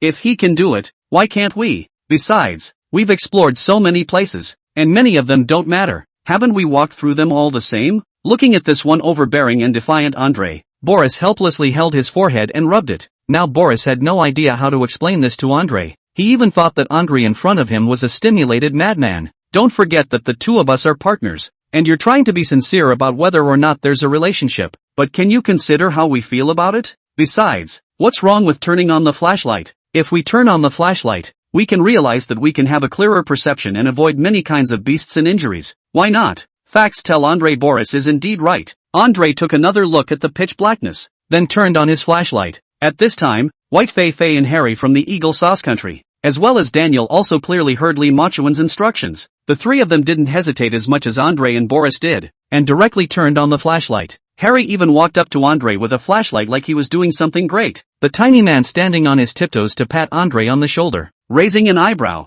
he smiled. Hey, man, you can't afford to make a mistake at a time like this. It's pitch black up ahead. You can't see a thing, and if you don't use a flashlight, we can't take care of you if something happens. Daniel was also smug beside him, and there was disdain in those eyes, as if he was the one in charge of this. That's right, brother, you have to know that people Li Machuan have already shipped. You still do not play the flashlight. When the time comes out of the problem, who still cares about you? Just as Andre was about to dislike him back, Li Machuan's voice suddenly came out again. What are you guys still dawdling around for? If you don't leave, I'll leave you guys alone. This time was different from before. This time there was a hint of urgency evident in Li Machuan's voice. Mainly because staying in this place wasted too much time. Li Machuan felt that in allowing a few people to go on with their nonsense, it was expected that there would still be a delay when the time came. There was no way around it. And that's why I couldn't help but prod a few times. Without saying a word, Bai Feifei opened the flashlight and immediately ran to Li Machuan's side, with a firm pace and without a trace of doubt. Immediately after walking away, he took a flashlight and shined it at Li Machuan's face. Why are you shining such a bright light on me? Are you trying to blind me? Li Machuan was still slightly lax in front of Bai Feifei. As a result, not only did Bai Feifei not get angry, but instead, she crossed her arms and laughed, pointing his finger at Li Machuan's face. He laughed uproariously. I thought you weren't afraid of this little light, but your eyes are really good. You can see clearly even when it's so dark here. You're really a cow. Bai Feifei took a flashlight and casually shined it. Even the light from the flashlight could only be pulled in one spot. The rest of the place was still dark and scary. That's why Bai Feifei felt that Li Machuan was very powerful, able to walk like a rock in this environment. Li Machuan rolled his eyes helplessly in the darkness, then said nothing and began to continue walking again. Seeing that Li Machuan and Bai Feifei had already pulled away from them for a distance, Andre and Boris no longer hesitated and turned on their flashlights to follow. After turning on their flashlights, several people essentially split into two rows. Li Machuan, Bai Feifei and the four of them, Harry and Daniel from the Eagle Sauce Country, walked on the left, while Andre and Boris from the Goose Country walked on the right. Through the light, a few people immediately realized that there were a lot of light slaves in here when they came in. Chapter 174, like a living human being. It was just that other than Zhang Mazhen, no one else recognized these messy things. But these are the things that attracted the attention of these people in the first place, especially the few people from the Eagle Sauce Country and the Goose Country. When they saw these things, their eyes glistened. After observing for a while to make sure there was no danger, Andre and Boris looked at each other. Then Andre and Boris waved one by one and made a wink. But fortunately, this time Boris was also very interested in these things. So after seeing Andre's greeting, there was little hesitation and he just nodded. Go. Andre didn't expect Boris to oblige himself so quickly this time. This is the first time ever that I've seen Boris so positive. Andre froze slightly, and then a burst of laughter occurred. With a stride, he walked over to Boris, lifted his hand, snapped it on Boris's shoulder, swept Boris up and began to walk forward. Good brother. Let's go over and take a look. Andre's words were not to mention how excited he was. Seeing this, Harry and Daniel from Eagle Sauce Nation couldn't help but be curious. After all, several of them had all noticed the lamp slave at first, and they were all very curious about it. Harry saw that Andre had reached the location of the lamp slave, and his curiosity and sense of triumph reached their peak at once. Harry instantly pressed on, and without saying a word pulled Daniel's arm straight up. With a command, he said, Go! Both of them have gone over. We too must go over and take a look in case there is any treasure. Those who don't know about the expedition probably don't realize how much treasure is in the tomb. It's also not clear why these people would like to explore. It's because adventures can reap things you wouldn't normally reap. Among these are those immensely valuable gold and silver treasures, pearls and jewelry. There are even a lot of people who are just in it for the money, so they will deliberately choose to get rich by stealing from the tombs. It's also what everyone was talking about before, getting rich off the dead. Although the people from the Eagle Sauce Country and the Goose Country were foreigners, they had long heard that there were treasures in the tombs over here, so they were definitely eager to come and look for something. Andre walked with Boris over to the lamp slave and the two circled around it several times. By this time, Harry had immediately come along as well, and Daniel was beside himself with a gasp of surprise. Wow, that's a bit of something. This lamp slave is shaping up to be a bit too much, isn't it? Harry also laughed while nodding along. Yeah, I have to say that the Chinese country is still quite advanced in shaping this aspect, and this is too much alive. Hearing the discussion between Harry and Daniel, Andre and Boris turned a deaf ear, but the expressions on their faces were enough to be able to tell that they were also shocked by the scene in front of them. Of course, it wasn't just these few foreigners who were shocked. including Bai Feifei from the country of Huaxia, whose eyes suddenly widened a lot after seeing the lamp slaves, and with a very new look at the lamp slave, he exclaimed, "This is too amazing, isn't it? Why did you make it look so much like that? And there are so many of them. These are like living, breathing human beings standing here, very human in both expression and movement." After hearing this from Bai Feifei, Andre couldn't help but laugh out loud and snapped his fingers and walked over to Bai Feifei. At this time, Andre was quite familiar with himself, directly using his shoulder to hit Bai Feifei's shoulder, said with a loud laugh, "Bai Feifei, this is your fault. It's okay if a few of us don't know. You're a native of China. You don't even know what this is. It's a bit unreasonable." Because although Andre's Chinese was very good, when he got excited, his accent became particularly funny. Bai Feifei didn't even listen carefully to Andre's words and was directly amused by his hilarious tone. Of course, Bai Feifei didn't hold back and rolled her eyes, directly bursting into laughter. With this sudden loud laugh, Andre thought he had said something wrong, and the smile on his face froze instantly. The scene also made his friends in the live broadcast room become giggly, laughing my ass off. Even the mightiest of men have embarrassing moments. Indeed, what was the saying on the internet before? In the heart of a mighty man also lives a little lowly. Ha ha ha, I didn't believe it before, but now I think it makes sense. It would have been. The more such a formidable figure is, the more delicate inside. Yes, that's it. You're really going to make me laugh when you look at Andre's fierce, pouty face. But what is this Bai Feifei laughing at? Seriously, this is something that if a girl suddenly laughed in front of me, I as a man would be embarrassed along with her. You do say that a little bit, which I would be embarrassed about if I were me. I didn't realize you guys were actually listening to Andre talk up now. What do you mean? Speak for Andre? There's one way to say it, and there's another way to say it. But what was Fei White laughing at? I really didn't get it either. Don't you guys understand this? It's true that girls know best about girls. I think Fei White should be laughing at that accent of Andre's. Ha ha ha, a hero's opinion. It was supposed to be Bai Feifei was already a very humorous person. Now when she heard this tone of Andre, she definitely couldn't help it. I'm really laughing my ass off. I understand Bai Feifei like this because I'm a girl too, and I hear this tone I can't help but laugh too. Yes. Mostly because it's really quite funny for a man of Andre's size to say such a cute tune. It's okay if you guys don't talk about it, but when you do I feel like laughing a little bit too. But what exactly is this lamp slave? It looks quite oozy to me as well. You guys really don't say. Just now the first time I saw it I also thought it was particularly oozing. Just like what you said, it was too similar. Really, it was amazing. At my first glance I saw a living, breathing person standing there. Yes.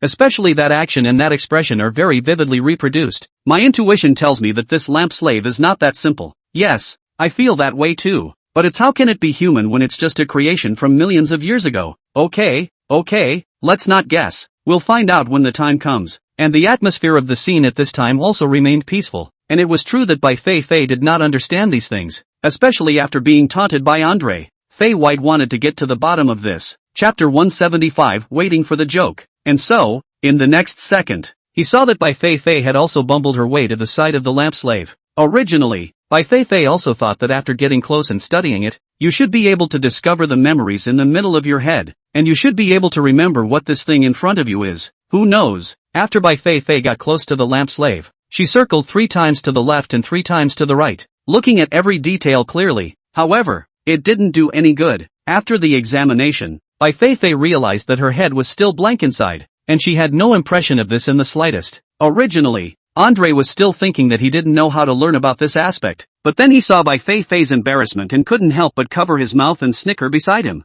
Bai Feifei, Bai Feifei, you say we don't know is true, forget it. But if you really can't remember, so many viewers and friends, if they see this scene, won't it be too disappointing for you? Andre started using his broken Chinese language again, but this time Fei White wasn't in any mood to laugh. Instead, he frowned deeply, because Bai Feifei also felt that Andre had a point, and it was true that there was no one who could pursue the issue with Fei. The Goose Country and the Eagle Jam Country didn't know about this aspect, but he was a native Chinese and had long before boasted that she was the #1 girl on the quest. Various specialized knowledge basically all know. If now cannot say the name of these things or the origin, is not it completely and utterly hit their own face? But now Bai Feifei is really no impression at all, and how he wanted to think cannot remember. All the knowledge she learned inside her head all recalled, but there is no relevant records. But Andre and Boris and Harry from Eagle Sauce Nation and Daniel were all staring at her with bated breath at the moment. With that look of drama, Bai Feifei couldn't bear it anymore. Bai Feifei then felt like not steaming buns to fight. Her small brain began to run up at a rapid pace. and Bai Feifei thought that if she couldn't do it, she would just make one up. Anyway, it shouldn't be a problem to fool these few foreigners. After thinking of this idea, Fei White felt that she was simply too smart. Bai Feifei was the kind of person who dared to think and act, and immediately began to make up stories inside her head. Yet without realizing it, she suddenly realized that Zhang Machen was actually standing there staring at these things in front of him as well. In an instant, inside Bai Feifei's head, she only felt a flash of light, and it seemed that the string that was tightly taut suddenly snapped with a bang. Without waiting for the big guy to react, Bai Feifei's eyes suddenly changed from gray to full of essence. Just like a little doll, he slowly came up behind Zhang Machen and extended his index finger to poke Zhang Machen's back in embarrassment. And at this time Zhang Machen actually did observe these lamp slaves carefully. Perhaps others didn't understand, but for these things, Zhang Machen was already familiar with them. It wasn't because of anything else. It was because Zhang Machuan's resemblance to the little Qilin brother Zhang Qiling had now reached 100%, completely receiving all of the knowledge and memories of the little Qilin brother Zhang Qiling. So for everything that he had seen so far, no matter if it was these strange and weird monsters or the alternative scenes, Zhang Machen was very familiar with them. This familiar feeling was as if it was innate, which could only mean that little Qilin brother Zhang Qiling had completely and utterly fused with Zhang Machuan. But in a certain way, it was also true that it was the first time Zhang Machen had seen these things, excited or pretty excited. So he just approached these lamp slaves because he wanted to feel it for himself. After all, such a long time has passed, but these lamp slaves can still be intact, even glowing and preserved in this place, enough to prove a kind of skill at that time. Moreover, Zhang Machen felt that everything he was experiencing now was unattainable, a once-in-a-lifetime kind of experience, so he didn't want to leave himself with any regrets. As a result, I was just about to get on it and feel it, when I ended up realizing that something behind me was poking my spine, and this scene made the netizens on the air instantly scream, "Whoa whoa whoa, this scene is too lovey-dovey, isn't it? Bai Feifei is really too cute. This scene is just like a little dainty wife spilling her guts. Really, this scene really pokes at me so much nah. It's like an idol drama." I also think that moment had an idolatrous feel to it, and Bai Feifei is very dainty and cute in this way. I didn't think so until you said it, and when you said it, I also thought that Bai Feifei was such a valiant girl before,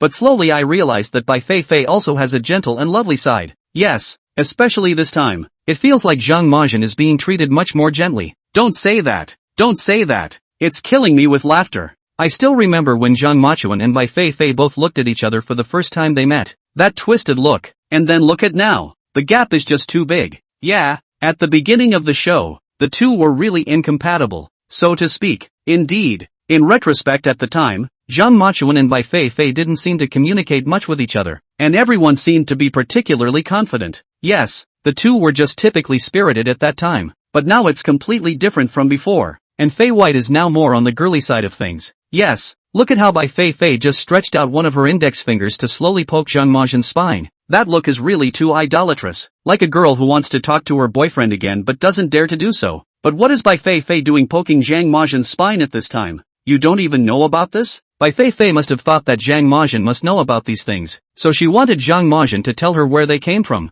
I also think it's for this reason. After all, that Andre beside him is still waiting to see the joke of Bai Feifei. Although Bai Feifei has become a lot gentler now, but that stubbornness in her bones is unchanged. How can she let Andre see the joke? Bull. You guys are really watching the show through a magnifying glass. Of course, I mostly know them too well, so I can tell what they're thinking with every move they make. Me too, I'm a true fan of Zhang Machen and Bai Feifei. As the netizens discussed heatedly, Zhang Machen slowly turned back. It's simply a turnaround blitz. As soon as Zhang Machuan turned around, he saw Zhang Machuan with a helpless favor between his brows. Raising an eyebrow at Fei White, she said pleasantly, "What's wrong?" Since there wasn't any danger right now, Zhang Machen really didn't understand what exactly Bai Feifei was trying to do right now. Chapter 176, The Lamp Slave is a Living Martyr. Bai Feifei was also a bit embarrassed, awkwardly touching her nose and tilting her head to raise an embarrassed smile. Zhang Machen remained puzzled, frowning in confusion before staring with a burning gaze at Bai Feifei in front of him. He's waiting. Bai Feifei subconsciously licked her lips. She wasn't afraid of Zhang Machuan,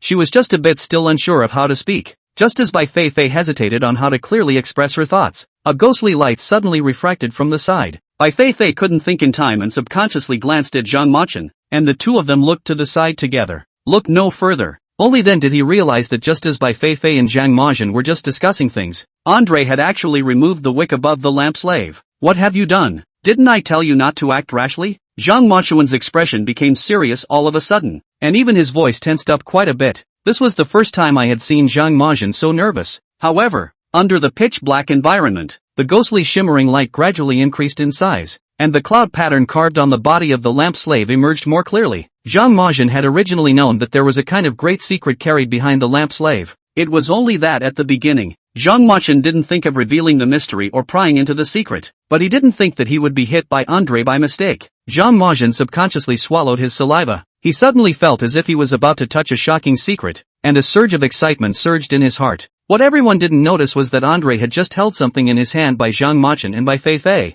and Andre directly ripped it off without paying attention. No! Zhang Majin directly opened his mouth to stop it, only for Zhang Majin's voice to come out. It was already too late. Andre, because he was startled by Bai Feifei and Zhang Majin, didn't control the force in his hands and directly ripped the thing off. Everyone didn't understand why Zhang Majin was so excited. Andre, including Harry from the Eagle Sauce Nation and Daniel, all looked at Zhang Majin in the first instance. Poor Bai Feifei also expressed her incomprehension at Zhang Majin being so agitated. After all, in their eyes, it's just a matter of no excuse. Several pairs of eyes all stared straight at Zhang Majin, looked really angry and asked, "What's going on? What are you doing? Don't you say in Chinese country that people will scare people to death? You want to scare me to death, right?" Andre gets angry like a fried Zhang Fei. However, Zhang Majin couldn't care less if he was angry or not. Zhang Majin was now more concerned about what would happen next. No! After Andre roared this sentence, Zhang Majin directly walked quickly in front of him and swung Andre's collar with one hand. Frowning, he looked sternly at Andre, his eyes full of anger. "What are you jumping up and down in front of me for? Do you realize you're in big trouble? If anything happens next, it's all your fault." This look and also the tone were extraordinarily serious, and Andre, who was still angry because of this action of Zhang Majin, couldn't help but feel a pang of fear at this moment after hearing this word of Zhang Majin. Although he was unwilling to admit it, still Andre recognized Zhang Majin's strength more in his heart. Without waiting for Andre to issue a query, Harry and Daniel, the two greedy guys from the Eagle's Nest, immediately ran over with their eyes wide open. Harry went forward and directly grabbed Zhang Majin's arm, asking very anxiously, "What's going on? What do you mean by what you said? Then you are also on the sidelines as well?" Very thankful, looking at Zhang Majin with bated breath, hoping to be able to get an answer at the first opportunity. Zhang Majin first glanced at Andre in a very speechless manner, and then glanced at Harry next to him in a speechless manner. "Do you guys know what this is?" Zhang Majin's tone returned to its usual flatness, but it's precisely this blandness that makes people sweat all the more, because the more this happened, the more others could not guess Zhang Majin's mind. "I really don't know how to collect myself." As expected, Andre and Harry, who were still raging just now, were all frowning hard at this time, with a look of fear. Harry was notoriously afraid of death, and after being nervous for a while, he once again raised his head to look at Zhang Majin. "No, what the hell is going on here? Isn't this just a stone pier? What else?" Despite Harry's purposefully relaxed demeanor, his eyes never fooled anyone. One could clearly see the fear in the middle of Harry's eyes. Of course, it wasn't Harry's fault, mainly because they'd been through so many unthinkable things along the way. Harry had also been thinking that this time the Cloudtop Palace was a very difficult tomb, so there had been this concern in his mind, which was what made Harry very nervous after every encounter. Just worry about how you're going to die for the sake of yourself when you're not paying attention. And this time Harry had kind of asked the question in everyone's mind. Even Fei White was very curious to know about it. "Yeah, isn't this just a stone pier? Is there anything else to say about this?" Bai Feifei similarly had a serious look on her face. It was because Bai Feifei knew that Zhang Majin couldn't be so harsh for no reason. However, there were indeed some stone piers in front of them, so it made Bai Feifei a little puzzled. Seeing that everyone didn't understand, Zhang Majin just felt a pang of heartburn. "Do you know what a lamp slave is?" Several people all shook their heads and continued to look at Zhang Majin with a curious expression. Now that the situation was urgent, Zhang Majin wasn't prepared to continue to sell out, opening a deep 90-degree bow at the lamp slave. He then said, "A lamp slave is a being that provides illumination for the dead in a mausoleum, possibly in the form of a ceramic or metal casting, or perhaps even in the form of a human martyr. But from my experience, these that we see before us are supposed to have been martyred with human beings, so I'm guessing that these things are full of spirituality, and that you've just offended them with that bold move." At those words, the few foreigners present couldn't help but feel a chill down their backs, and Bai Feifei, which was becoming as serious as Zhang Majin, she was feeling sad and pitiful for these lamp slaves, because she knew too well the rules of martyrdom in those previous dynasties, disregarding people's deaths and pursuing something meaningless. And at that moment, Andre and Harry and a few of them started to look around because of their nervousness. They weren't superstitious people, but there was really an indescribable strangeness in this atmosphere right now. Chapter 177, There's no such thing as a wet shoe when you're always walking by the river. Andre was even more frightened and directly backed up several steps, then anxiously asked, in that case, what should we do now? The point is that I didn't know just now, or else I'll directly kowtow to him now? Though it didn't sound like a good thing to say, Andre was unusually serious and said it with a very reverent tone. This Andre was not from the country of China, but he was at least a fan of exploration, although it is said that such explorers are very bold. But how can you walk by the river often without wetting your shoes? So these people are very superstitious indeed. After all, bad intentions are psychologically taxing for them. So from the mouth of Li Machuan learned that these lamp slaves were actually martyred by the living people of the year. In order to just accompany the burial of the real owner of this tomb, the big guy's heart will be vegetative respect. But just a warning, Li Mukan didn't come up with a good solution, because although he understood some of the origins behind these logins, but such an offense to a lamp slave as Andre's he had not yet encountered. Different things, different treatment. Li Machuan currently hadn't thought of a good solution for the time being, not to mention how to undo the kind of offensive action Andre had just taken. Seeing that Li Machuan didn't say anything for half a day, the faces of several people from the Eagle Sauce Country and the Goose Country were as ugly as if they had eaten a fly. It turns out that when Andre, Boris, Harry and the rest of them came over for the show again, they heard a lot about the paranormal events and some ancient rumors about the country of Longxia. They knew that offending the undead was very bad behavior, and that there was a good chance that they would suffer direct retribution. Although they don't understand these things, once they know about them, there is a disconnect diaphragm in their hearts. For example, at this moment, Li Machuan said the reason why these lamp slaves came. Andre then felt that his behavior just now had indeed offended the undead. Plus in this terrain environment, under the 1,000-year-old dungeon, these things were even more filled with resentment and anger. If they accidentally caused the Yin Chi to take over, wouldn't they lose more than they gained? Just as Andre was secretly anxious about what to do and worried about messing with retribution from these undead. After a bit of hesitation, Andre eventually couldn't hold back from approaching towards Li Machuan's position.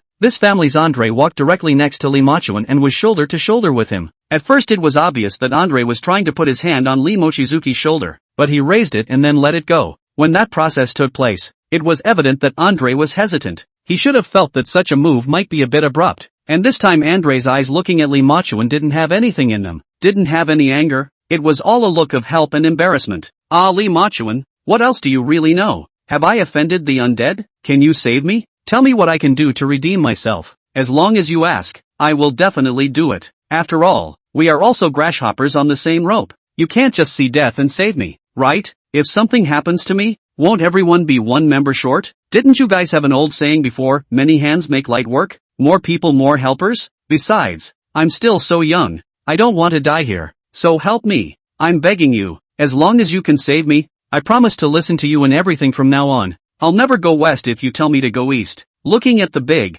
tall Andre, who was a little over 5 feet 8 inches, before was clearly an arrogant and domineering mighty man who wouldn't listen to anyone, but as a result, he was now so humble. Directly, Bai Feifei was dumbfounded. At the same time, it also realized the truth that everything is trivial in the face of life and death. It was obvious that Andre was truly afraid this time. However, Bai Feifei had always been unable to intervene in Li Machuan's affairs, so he could only honestly stand aside and quietly wait for Li Machuan's decision. However, for Bai Feifei, it was fine for Li Machuan to help save Andre, or not to save Andre faceline. There is no loss for Fei White. Of course, Fei White wasn't heartless, she just felt that an adult, especially a professional explorer, should be responsible for their own behavior. If one keeps profit in front of him, then he will surely go more and more crooked on this path and will lose his nature in the midst of any world. And because of that, Bai Feifei felt that she should give Andre and the others some lessons and let them have a good time. This way, in case they encounter such a problem again in the future, they will be able to have a clear picture in their own minds. It is better to teach a man to fish than to teach him to fish. One of the things adults should learn to let go of. If everything is well organized,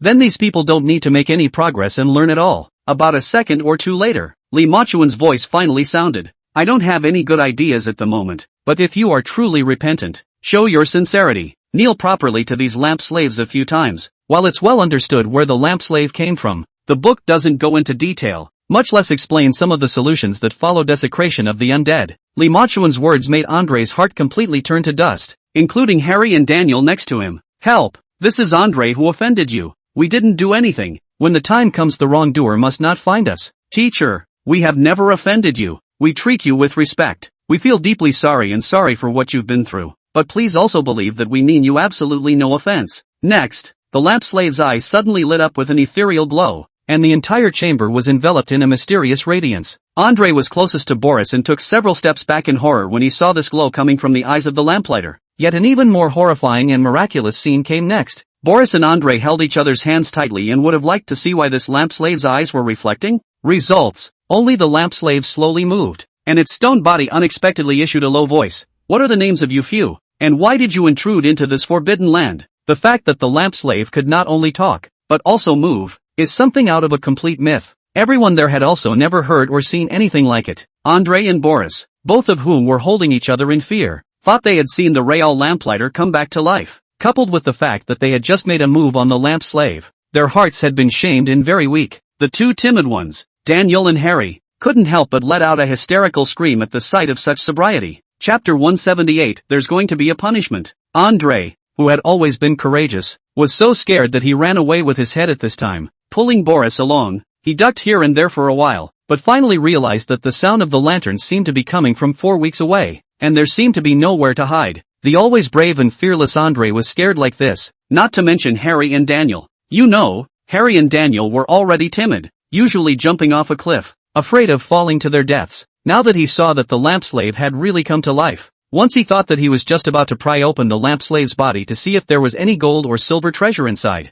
At the thought that this mischievous mind of theirs had been discovered by the lamplighter and was now out for revenge, Harry and Daniel froze in fear and couldn't move straight away. Also, Harry and Daniel could be seen inside the camera with both of them in tears of anxiety. His lips were still trembling one after another. Help! Help! Lampslave is alive! Lampslave is alive! He's going to ask for our lives. At those words, Daniel was directly shocked and his legs went limp, paralyzing him on the floor. Oh, what is this thing? Why do I keep running into this kind of mess? Why would a good lampslave suddenly come back to life? Could this be our hallucination as well? How can people come back to life when they've already had their hearts sealed with cement? Though Daniel mouthed the words, the trepidation in his eyes didn't diminish at all. He claimed it was a hallucination, but he seemed to have convinced himself of it. Originally, the fact that the lamp slave had come back to life had already made the netizens on the air feel incredibly new, but after seeing Harry with Daniel, it was more of a hilarious experience. No, Harry and Daniel are really here to be funny, aren't they? I think they're both really in the wrong place and should just go on a comedian show.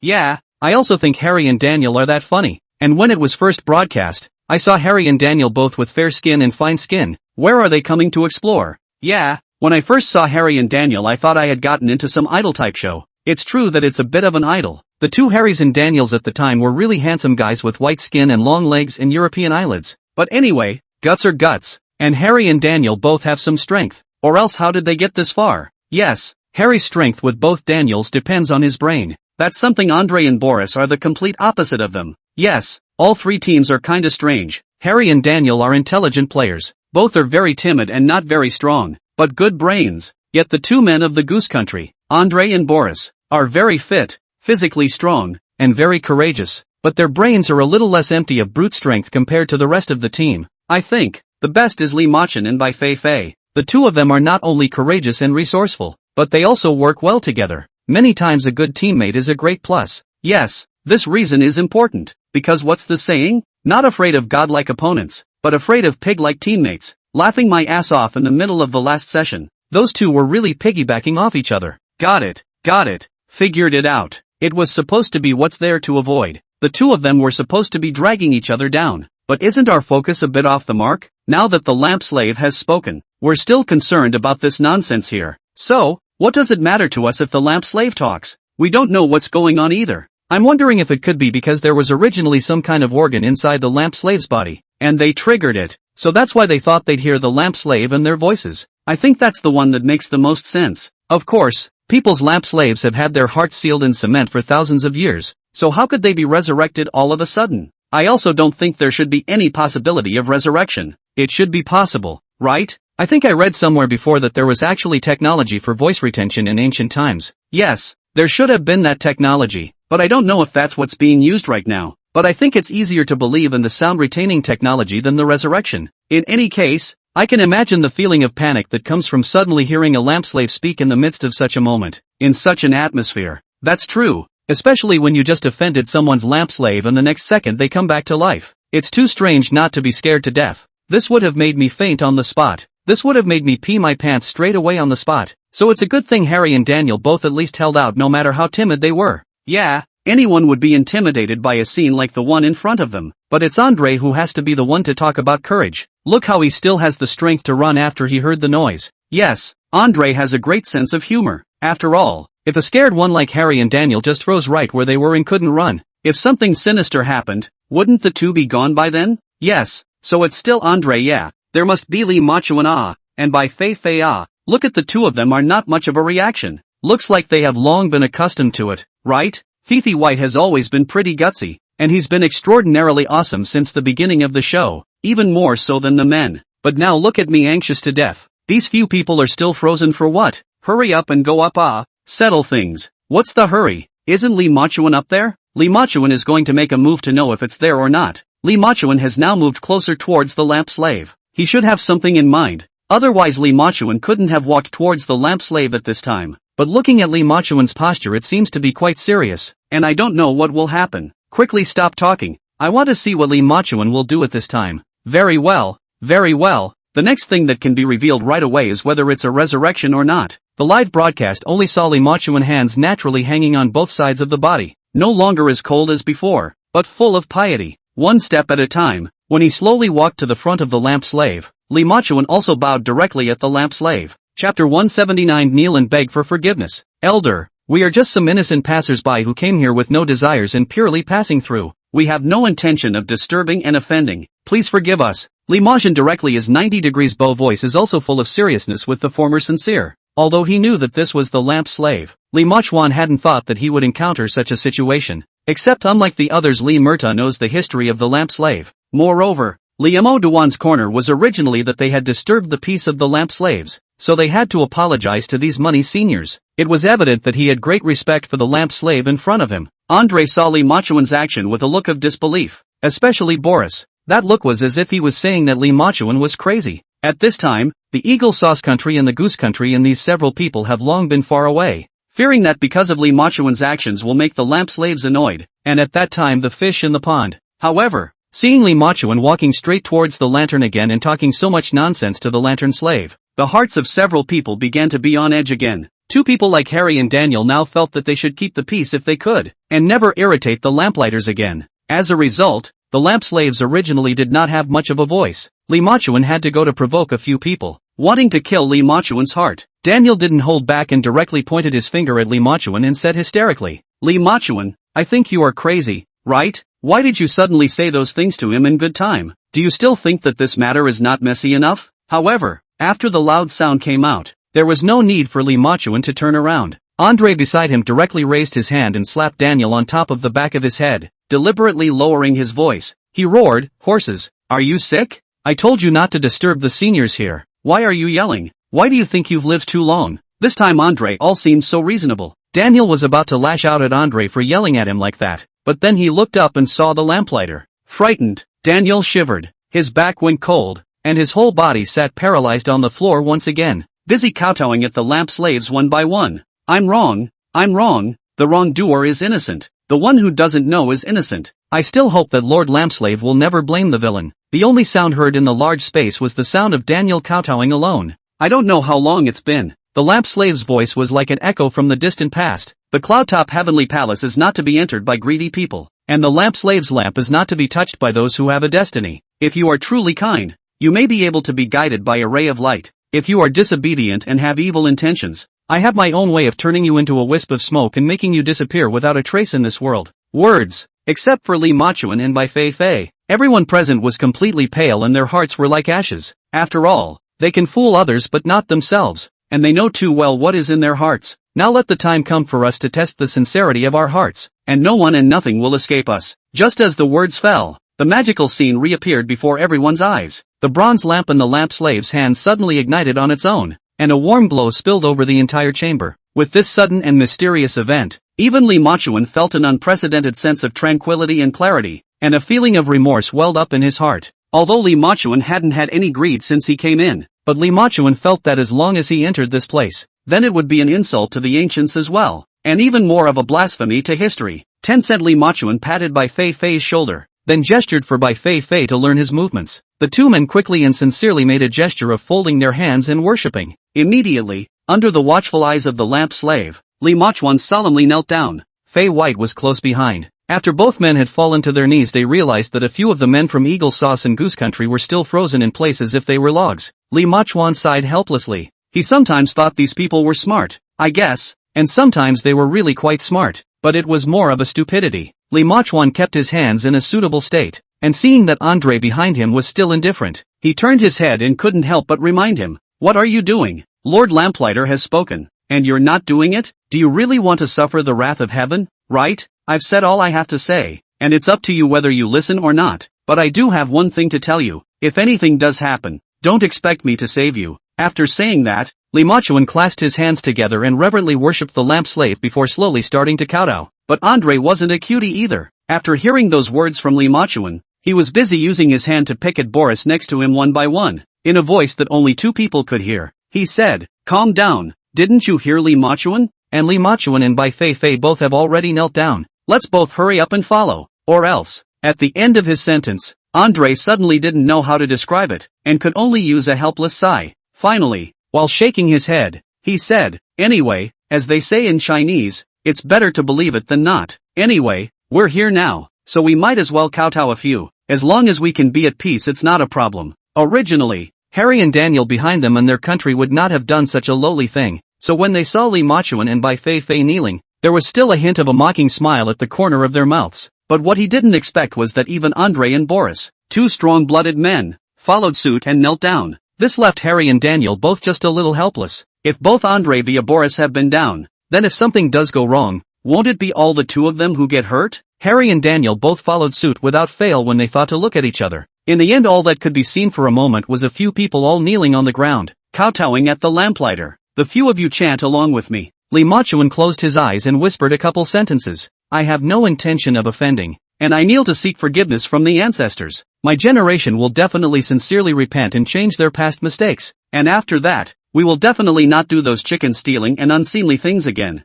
As a result, Li Machuan waited for half a day, but no one said a word, which made Li Machuan speechless. Read along if you don't want to die. Of course, if you wish to challenge the punishment of your forefathers, then I have nothing to say. This time, just after Li Machuan's words fell, deafening, resounding voices immediately resounded around him. Chapter 180, Scared, Really Scared, repeated 3 or 4 times enough. Slowly, the light of the lamp slaves gradually dissipated, and the large space returned to calm, as if nothing had happened. But even so, Andre and Harry and the others were still very scared that there would be something else out of the ordinary. So even after not hearing the voice of the lamp slave, a few people remained kneeling on the ground for a long time, not even daring to raise their heads, and Li Machuan knew that the lamp slave had forgiven them for their recklessness, and then slowly got up after another sincere prayer in his heart. Li Machuan stood up and then found that Eagle Sauce Country and Goose Country, Andre and Harry and Daniel, they were still very pious and bowed their heads on the ground. Seeing this scene, Li Machuan couldn't help but laugh a little. These people had been told to kneel before, and these people were still reluctant,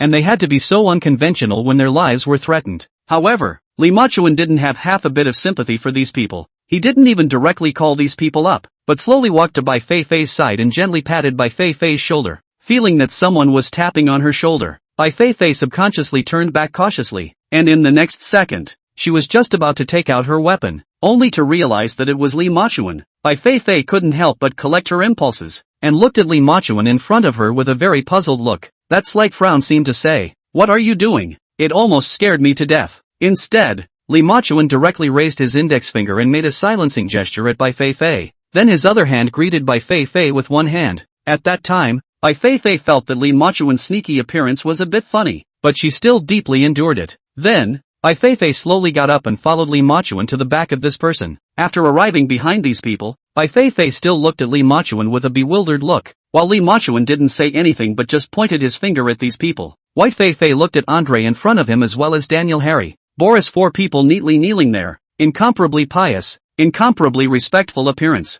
In an instant, Bai Feifei seemed to understand what Li Machuan meant, thoroughly failed to hold back the laughter all at once. Bai Feifei did not think that Li Machuan on the surface looks cold. A stranger do not enter the high cold look. Did not think that inside actually live a child. If it wasn't for the fact that it was right in front of her eyes, how could Bai Feifei not believe that Li Machuan had sneakily called her up in order to see how these few people looked when they hit their faces? However, the two people who heard the laughter, Andre and Harry, reacted at first, and subconsciously got up, and turned around to see Li Machuan and Bai Feifei standing side by side, looking at them with a smile on their faces. Harry's mind was already nimble, and seeing the two men like this instantly made him react to the fact that a few of them were being played. Immediately slapped Andre's arm next to him. Andre hadn't reacted to what was going on, and now that he was inexplicably slapped, he was even more confused, exasperated. He turned his head and looked at Harry angrily, his nostrils widening considerably. No, are you having some kind of nerve? What are you doing hitting me for a good reason?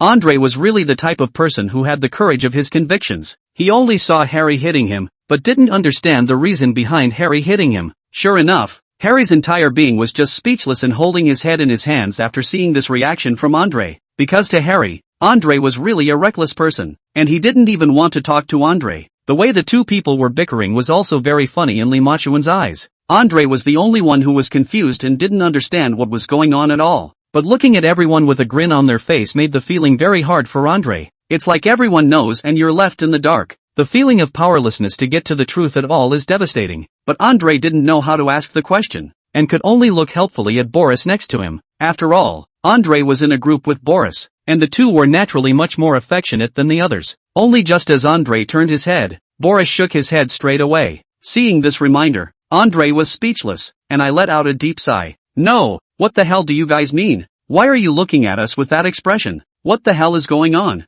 We're all on the same rope now. We're not hiding it from us, are we? It was fine if Andre didn't say this, but as soon as he did, Harry beside him became even more speechless, and even got angry and turned his back directly, rather like a kind of out of sight, out of mind gesture. In the end, Andre could only lock his eyes on Li Machuan, hoping that Li Machuan could give him a definite answer. However, Li Machuan was now holding back the urge to laugh because of the way the two of them, Andre and Harry, were battling it out. However, Andre was also the type of man who was rather persistent, and without getting an answer, he kept staring at Li Machuan and Bai Feifei. Looking at Andre's innocent and foolish appearance, Li Machuan suddenly had a little bit of reluctance to break it down. Finally touching his nose, he said in direct command, Okay, don't think so much, hurry up. If we delay any longer there may be other problems that may arise. Or are you guys just going to continue to disturb the lamp slave here? If you irritate the lamp slave once again, I won't be able to protect you guys this time. Lamp slaves have power for all to see. So when Li Machuan finished saying this, Andre and Harry's few people instantly shivered,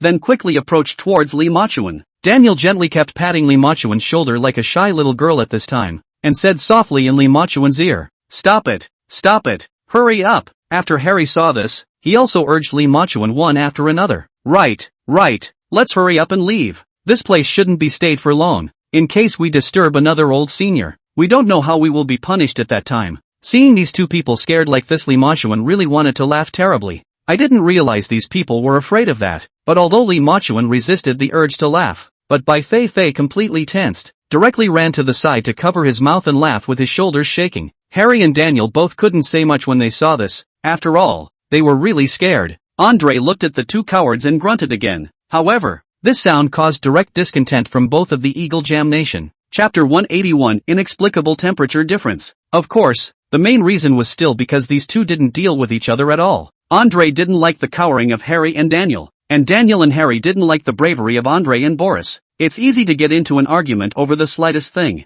Harry and Daniel immediately rolled up their sleeves, short but kind of aggressive at the moment. Harry puffed out his chest, eyebrows rising as he stared angrily at this Andre. Andre, what do you mean? Don't think that just because you're strong and tall, we can't do anything about you. I'm telling you, we're all on the same rope. If anything happens to me, do you think you'll be able to run away? Next to him, Daniel also looked like he despised Andre. That's right, what's so great about you? Didn't you just kneel down in fear? If you are really capable, you could have smashed all these lamp slaves. Why kneel down? I'm not like you. At least I can admit it in a big way. I was just scared. I don't know this place very well. So what's the shame in me being scared? The shame is the kind of person who is obviously scared but doesn't dare to admit it. Although Daniel didn't name names, everyone in the room knew that the man he was talking about was Andre with Boris. All at once, the atmosphere was drawn out to the extreme. As a melon eater standing next to her, Bai Feifei clearly saw Andre's entire face change, and the two hands hanging down at his side secretly clenched their fists.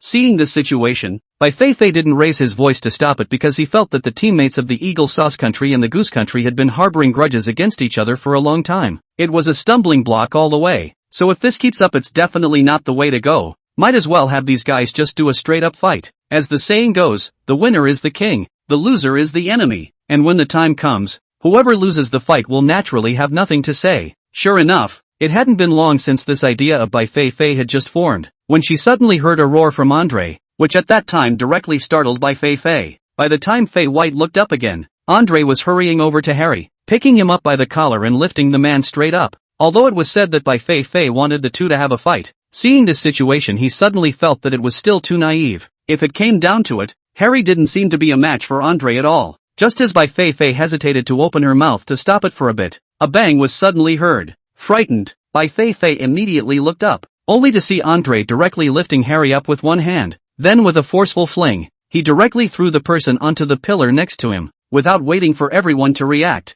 Andre's disdainful sneer burst out. Just like you? How dare you jump around? Did you see that? I'm able to kill you casually, how can you still fight with me? Andre said while clapping his hands. His words were full of mockery. After Harry was thrown against the pillar, all he felt was a vicious pain in his back, as if his entire spine had snapped, froze to death, deep in fear that the tears would fall. But Harry covered his chest and opened his mouth, resulting in half a dozen words. Seeing that Harry was not lightly injured, Bai Feifei subconsciously looked at Li Machuan, only to find that Li Machuan was standing on the side, as if he had not seen the scene that had happened in front of him at all. Originally Bai Feifei was ready to persuade, but saw Li Machuan not anxious at all. Bai Feifei simply also not in a hurry, followed Li Machuan stood aside, also as if nothing to see, and it took Harry a long time before he slowly and languidly got up from the ground, grimacing in pain as he held his tailbone. Daniel, who was on the sidelines, had wanted to go and give Andre a punch as well, but after seeing Harry like this, he couldn't help but start to get a hairy feeling in his heart,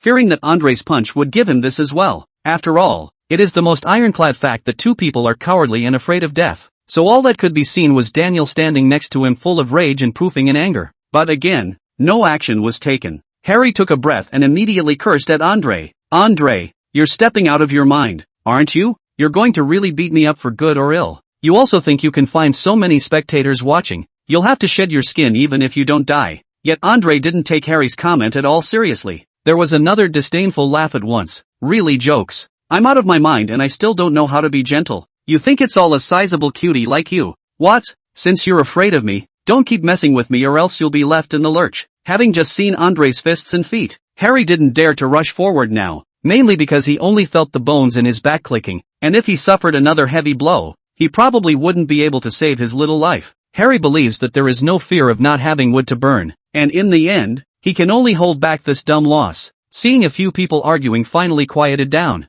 Li Machuan then continued to the next step. It kept going ahead and didn't say much, and the four guys behind them were quite self-conscious about following anyway. However, soon everyone realized something was wrong, and the further in they went the more they felt a chill. This kind of cold is different from ordinary cold, cold that makes you shiver, and your bones ache. Even Andre and Boris, who had originally lived in a cold region, couldn't help but shiver at this time, not to mention Harry and Daniel. The two men walked a few steps before their legs began to tremble, and even their voices trembled with them as they spoke. Why is this so cold? Yeah. Why are you so cold here? What the hell is going on here? It's only a few more steps away from where we were just now. Why is there such a big difference in temperature? This time Andre didn't scoff much, because he was also cold as hell at the moment. Didn't even open his mouth to answer Harry's question. Next to her, Bai Feifei also got cold and shivered vigorously, but only Li Machuan still held his chest out and walked forward with his toes held high. Originally, I thought that this question had sunk into the sea, but after more than 10 seconds, Li Machuan then opened his mouth.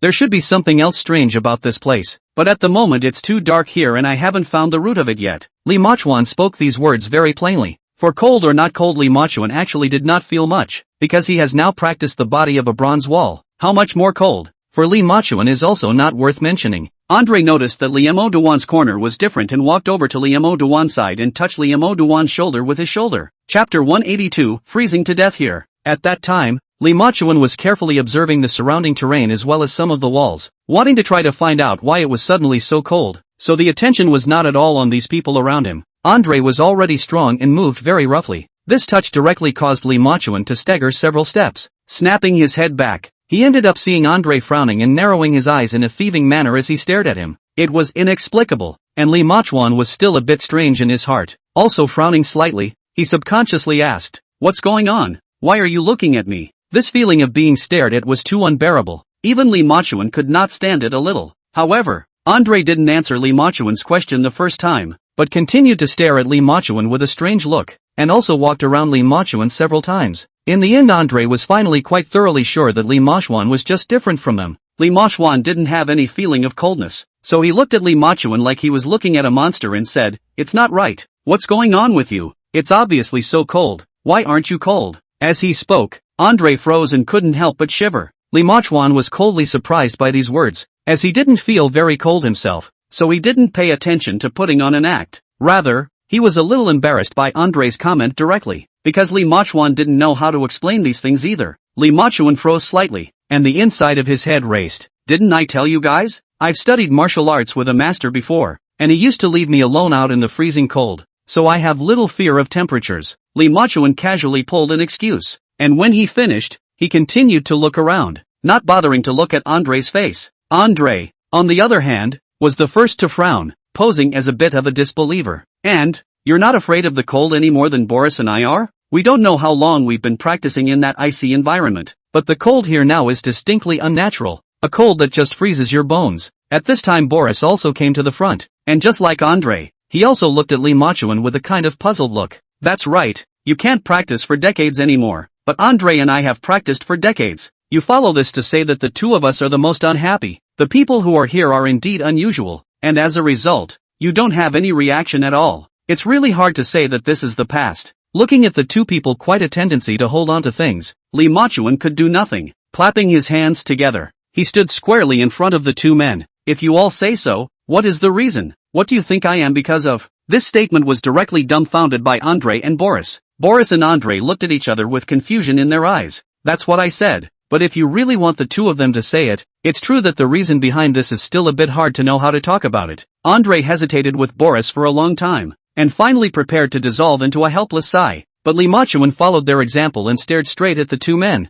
"What's going on? Aren't you two suspecting me? Then you give a reason." "I'm not afraid of the cold. What other reason is there? Can't it be that I've mutated?" In fact, this sentence is also considered to be Lee Ma-chuan's heart, but also his truest words. But it is a pity that when this is said, people clearly do not believe. Pust. Next to her, Bai Feifei couldn't help but burst out laughing all of a sudden. For everyone who is an ordinary person, how can someone be mutated for no reason? All sorts of things when it comes down to it. That's the unthinkable question. Fei White covered her mouth and walked over to a few people. Then with her hands behind her back, she glanced back and forth in front of Andre and Boris. Finally, he took a deep breath and looked at the two men with a very breathless attitude. "What are you two up to? Do you want to laugh me to death? How is it possible for someone to mutate? We're all ordinary people. Besides, everyone's physique is different to begin with. What if he just isn't afraid of the cold?" In fact, Bai Feifei also felt very curious about this kind of physique of Lee Ma-chuan, but she really couldn't find any excuses, so Bai Feifei took it for granted that this was the reason for Lee Ma-chuan's personal physique. After the words of this White Feifei,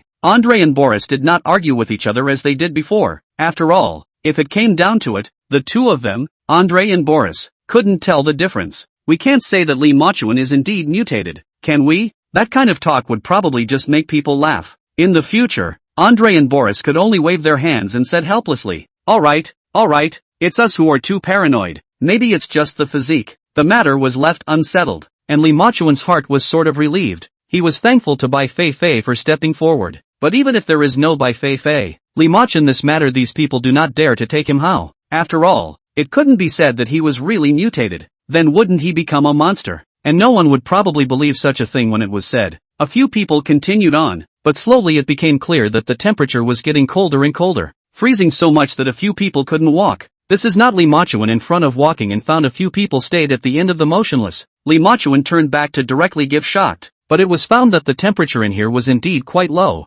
These people were not like him, they were all mortal flesh. If they advanced any further, these few people would probably freeze to death here. Thinking about it, Lee Ma-chuan directly furrowed his brows. His heart was cluttered. Lee Ma-chuan, quickly think of a way. We're freezing. we can't walk at all. If we go on like this, not to mention advancing, I guess we'll freeze to death here. Yeah, my ing grandmother, what the? I'm about to freeze to death out here. Yes, my hands and feet are completely numb now. I don't have an ounce of sensation, and I don't feel like I'm going to make it if I keep this up. Yes, it's just too cold, too cold. And at these temperatures we're all probably going to freeze to death out here. Bai Feifei knew how to also tightly hug her body with her arms and said with a shiver, it's indeed a bit too cold, and I can't carry it anymore. If this goes on I think I'll really have to explain myself here. Chapter 183 The Unexpected Thing. Looking at Bai Feifei, a weak woman freezing and shivering with a pale face, Li Machuan couldn't help but feel a little heartbroken. Originally, according to Li Machuan's idea was to directly survive this bout of time. As long as he walked through this area he could return to normal temperature. But now looking at how everyone was physically exhausted and freezing senseless, Li Machuan realized that his decision just now was too arbitrary. These people were all in ordinary bodies and couldn't carry this kind of intense cold, especially since Bai Feifei was a girl. A girl's body is not supposed to be resistant to freezing, and now it's probably long past her limit. Thus, the next second the big guy saw Li Machuan, who was walking at the front, suddenly stop. At that time, several people were still a bit confused, and Andre even thought that Li Machuan was deliberately delaying. Angry Andre thoughtlessly blurted out directly, Li Machuan, what are you doing? It's so cold here, why don't you hurry up and leave? Do you really want to freeze us all to death here? So you can take all the prize money, right? Andre's words instantly reminded the two people from the Eagle Sauce country. Harry and Daniel were the kind of people who wouldn't easily trust others, and now after hearing Andre's words, their suspicions instantly rose. No, the two of them, Harry and Daniel, were seen shrinking and immediately catching up with Li Machuan's pace. Only Harry was heard shivering and saying, yeah, why don't you go? Didn't you say you were going to show us the way? Daniel shivered beside him, nodding his head vigorously. It was obvious that everyone was already cold to the core, but Li Machuan didn't have the heart to care about these people, and instead, he landed his eyes on Bai Feifei's body. Seeing that Bai Feifei had shrunk her hands into her sleeves, and her two arms were tightly hugging her body, freezing words that she didn't want to say, her heart was inevitably quite slightly moved. As you said, the temperature is too low right now. If it continues like this you definitely can't carry on. I have brought fire-making materials in my bag. Let's get warm first. I can't believe there's something to start a fire? Andre and also Harry's eyes instantly glistened. Even Bai Feifei was incredulous when she heard this and raised her head to look at Li Machuan. You even brought something to start a fire this time out? When did you bring it? How come I didn't know anything about it? Bai Feifei could hardly hide the surprise among her tone, and was even more pleasantly surprised. After all, the temperature around them was so cold now that they really could hardly carry on without a bit of warmth. And, after all the difficulties and obstacles they went through, it would be kind of funny to say that they ended up freezing to death. And Li Machuan immediately unloaded his own backpack, and with a clatter, after opening the zipper, everyone immediately came together. Only then did he realize that Li Machuan didn't have anything else in his backpack. It was all dry wood and fire-making equipment, only to hear all the surrounding instantly rise and fall, early sucking in a mouthful of cool air. This time even Andre had to give a thumbs up, because right now they really need firewood. My goodness, Li Machuan, you're really awesome this time. How did you know we needed firewood to bring such a big bag? That's great, that's awesome, you're just unpredictable and timely. Harry on the side, has always been composed of cleverness. This time Li Machuan did not know how many times smarter than him, so that face was extremely ugly. But again, he had to admit that this time it was he himself who really hadn't thought it through. Bai Feifei looked at the bag full of firewood and a smile finally surfaced on her already frozen face, directly giving a thumbs up to Li Machuan. Li Machuan, this is too fantastic for you, isn't it? I wonder when these things were installed. Why don't I know anything about it? Li Machuan turned his head to glance at Bai Feifei and said in a very flat voice, I prepared in advance when we set off. After all, when I learned from the host that the next journey was the Cloudtop Heavenly Palace, I knew that this place was icy and snowy, so it might be hard to keep my body warm when the time comes. I just thought instead of bringing all that fancy stuff, I'd bring something really useful that could save my life in a pinch. Li Machuan spoke casually, but as long as someone who knew about exploration knew how much gold there was within Li Machuan's words. Once again, Bai Feifei was deeply impressed by Li Machuan's wisdom and his plans for the future. While nodding his head, he said in shame, it looks like the gap between people is still too big. At that time, I was thinking of entering some outdoor rescue stuff in my flashlight, completely ignoring the geographical location and environment of the Henteing Heavenly Palace. Bai Feifei's words undoubtedly hit many people in the face. Andre Boris was just yelling and shouting, pointing out this and that, and now he can't say a word after seeing Li Machuan's true bravery and resourcefulness. Of course, this behavior of Li Machuan didn't just shock Andre,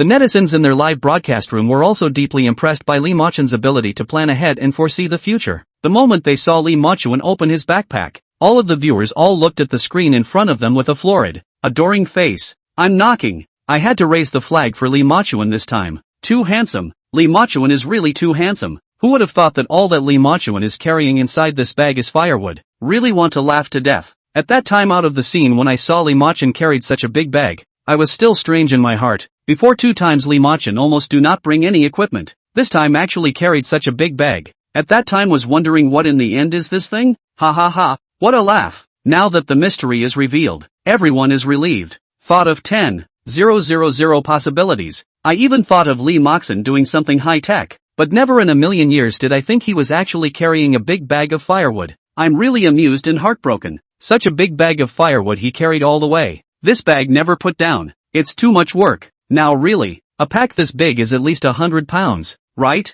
It's the same as carrying one on your back all the time. So don't look at Lee Machun who looks like a skinny bamboo pole, but his strength is actually very great. Really, Lee Machun really is the type that looks thin in clothes and meaty out of clothes, right? But Lee Machun carried such a big bag of firewood along the way. I guess it's going to be an out-of-circle point. It didn't occur to me that the truth was indeed prophesied by the internet. The image of Lee Machun opening his backpack and realizing that it contained a pack of firewood was also transmitted online by netizens, and it also caused a large sensation online. Chapter 184, this is the so-called tacit understanding. Even the explorers as well as archaeologists in the observation room couldn't help but give thumbs up and praise Lee Machun after seeing this scene. One of the most authoritative adventure experts who was also a world-class adventure expert also revealed an appreciative gaze when he saw the things inside Lee Machun's backpack. He even couldn't help but stand straight up from his stool and give a thumbs up at the screen. Fantastic. This is the most decision-making, forward-thinking young man I've ever met. It was possible to see the kind of excitement between the words of this adventure expert. It could be seen that he was also deeply shocked by this move of Lee Machun's, because no one would think of bringing a bag of firewood over on an expedition.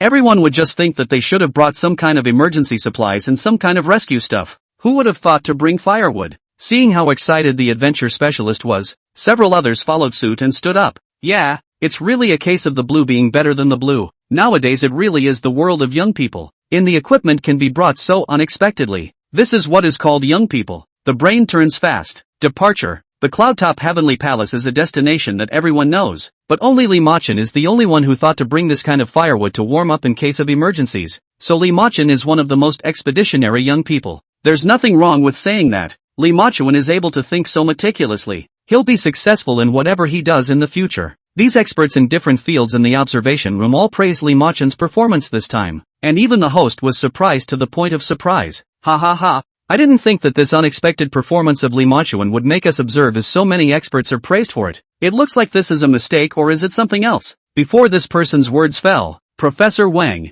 who was an expert in exploration, suddenly reached out his hand to stop the host from speaking. Little girl, you're not right. How can you say this is a mistake? If Lee Machun only brought 1 or 2 pieces of firewood today, then it can be said that he made a mistake. But the fact that he didn't have anything else inside an entire bag, all of which were firewood, is enough to prove that he long ago anticipated some of the situations that he would normally encounter before he set off. Yes, little girl, this time can be your bad judgment. Lee Machun's decision this time was definitely something he had thought about before he set out. All I can say is that the latter is a good thing, because even I probably couldn't have considered that in that kind of rush. Once several big brothers said this, a blush instantly appeared on the host's face, embarrassed by what he had just said. Soon everyone's eyes were once again back in the middle of the live broadcast. It was only at this time that everyone realized that the scene had been thrown into a flurry of activity. The main thing is that everyone is just as excited as these people in the observation room. The first thing was that when Bai Feifei saw Lee Machun dumping all the firewood inside his backpack on the ground, he immediately removed the backpack from his own shoulders. With a happy face, he moved the bag to Lee Machun's side, and quickly unzipped it, removed his own gloves, and then rummaged through the bag. You can see the 4 people standing on either side of Andre Boris as well as Eagle Sauce Nation Harry and Daniel looking at the actions of Bai Feifei and Lee Machun. All of them also have a puzzled look on their faces. Andre even said with some impatience, "What are you looking for? Hurry up and put up the fire. As long as the fire is up, we will definitely be able to warm up, and when our body temperature comes back, we won't freeze to death. Yes,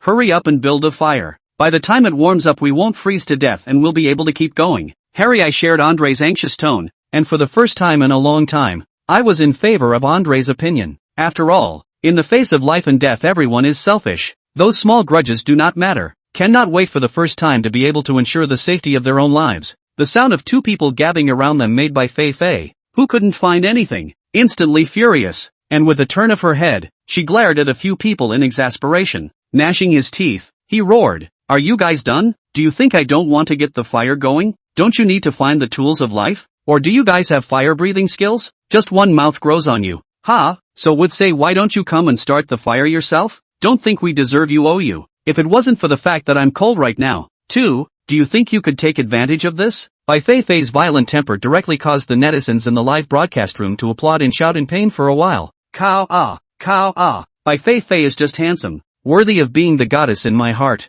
These foreigners are really powerful. How dare they command Li Machuan and Bai Feifei since they are so capable? Why don't they drill wood to start a fire? Why don't they do it themselves? Still wanting us to serve him. Beautiful thought. Luckily, Bai Feifei spoke our hearts out. If it wasn't for Bai Feifei's fear of the cold, would Li Machuan have unloaded his backpack? These few people are just typically taking advantage of the situation. It was originally it's Bai Feifei who doesn't care with Li Machuan, not with their few foreigners' general knowledge. This way, their few people don't know how much advantage they took of Li Machuan, but also mouth to pick thorns in Li Machuan's body, also don't know where the face. That's right, if I were Li Machuan I would just leave them alone. Yeah, I'm one of those people, and since you can't see me, I can't see you. That's why Bai Feifei is actually a warm-hearted, good boy with Li Machuan even though he's unsympathetic on the surface. Ha ha ha, laughing my ass off. The two of them, Bai Feifei and Li Machuan, are indeed hot talents with hot faces and hearts. I think Li Machuan is the one who is holding back the most, because it's not like he's like Bai Feifei, who has something to say and yells it out directly. Most of the time Li Machuan is the one who holds back in his heart. Indeed, Li Machuan is the one who did everything and had to take the blame, and is not saying it out loud, is the one who suffers in silence. That's right, it's good to have Fei White to do justice for us, or else we'd all be like Li Machuan. Li Machuan didn't suffocate to death. I'm really going to suffocate to death. As the saying goes, the emperor is not in a hurry. That's what we're talking about, right? Hey, it doesn't matter. Bai Feifei will make a move. Look at Bai Feifei's yelling. Didn't these guys not dare to say anything? The poor one is our Bai Feifei. Look at his hands are freezing. I guess he is still looking for the lighter there. So it is. But Li Machuan and Bai Feifei were indeed born for each other. One brought firewood and the other brought a fire engine. That's tacit understanding, right? Chapter 185, White Wine. Everyone expressed kowtowing to the scene before them. However, as the main male and female, Li Machuan and Bai Feifei do not know that the netizens are selfish. And this time, they even kowtowed to the CP under such a harsh environment. It had to be said that Bai Feifei did have a good effect after she disliked a few sentences so angrily. Andre of the Goose Country, who had just been looking smug,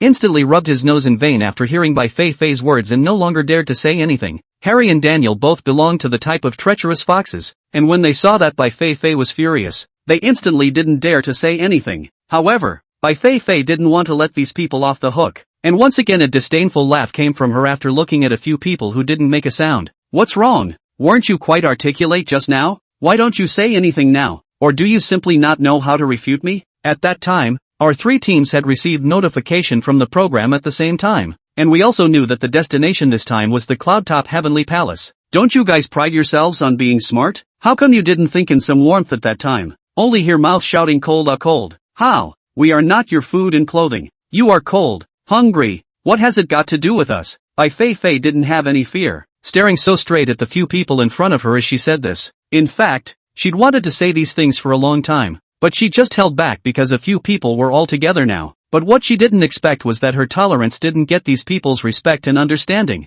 but instead kept being aggressive, and this time it was also considered to have completely pissed off Bai Feifei. Originally, the few people from the Eagle Sauce Country and the Goose Country had already been disliked by Bai Feifei, and now that they heard this outburst from Bai Feifei, a few of them instantly lowered their heads and didn't dare to say anything. And at that moment, Bai Feifei finally found the tiny lighter from among her backpack. It was like performing a face change. The face that was angry just now turned into a joyful smile. Finally found this lighter of mine. Almost thought I hadn't really brought this myself. Looking at Bai Feifei's hand reaching out and accepting the lighter in Bai Feifei's hand, Li Machuan was slightly shocked. This woman knew to bring a lighter? It turned out that what the crowd didn't know was that one of the reasons why Li Machuan had just dumped everything out in his head was that he was also looking for a lighter. When he just saw that the entire backpack was full of firewood and did not have a lighter, Li Machuan was speechless for the first time at that time. feeling so negligent that I forgot even such a small thing. Originally thought to come to a primitive drilling for fire. Did not think that Bai Feifei surprisingly brought the lighter, and then let Li Majun brain inside suddenly also thought of the so-called tacit understanding.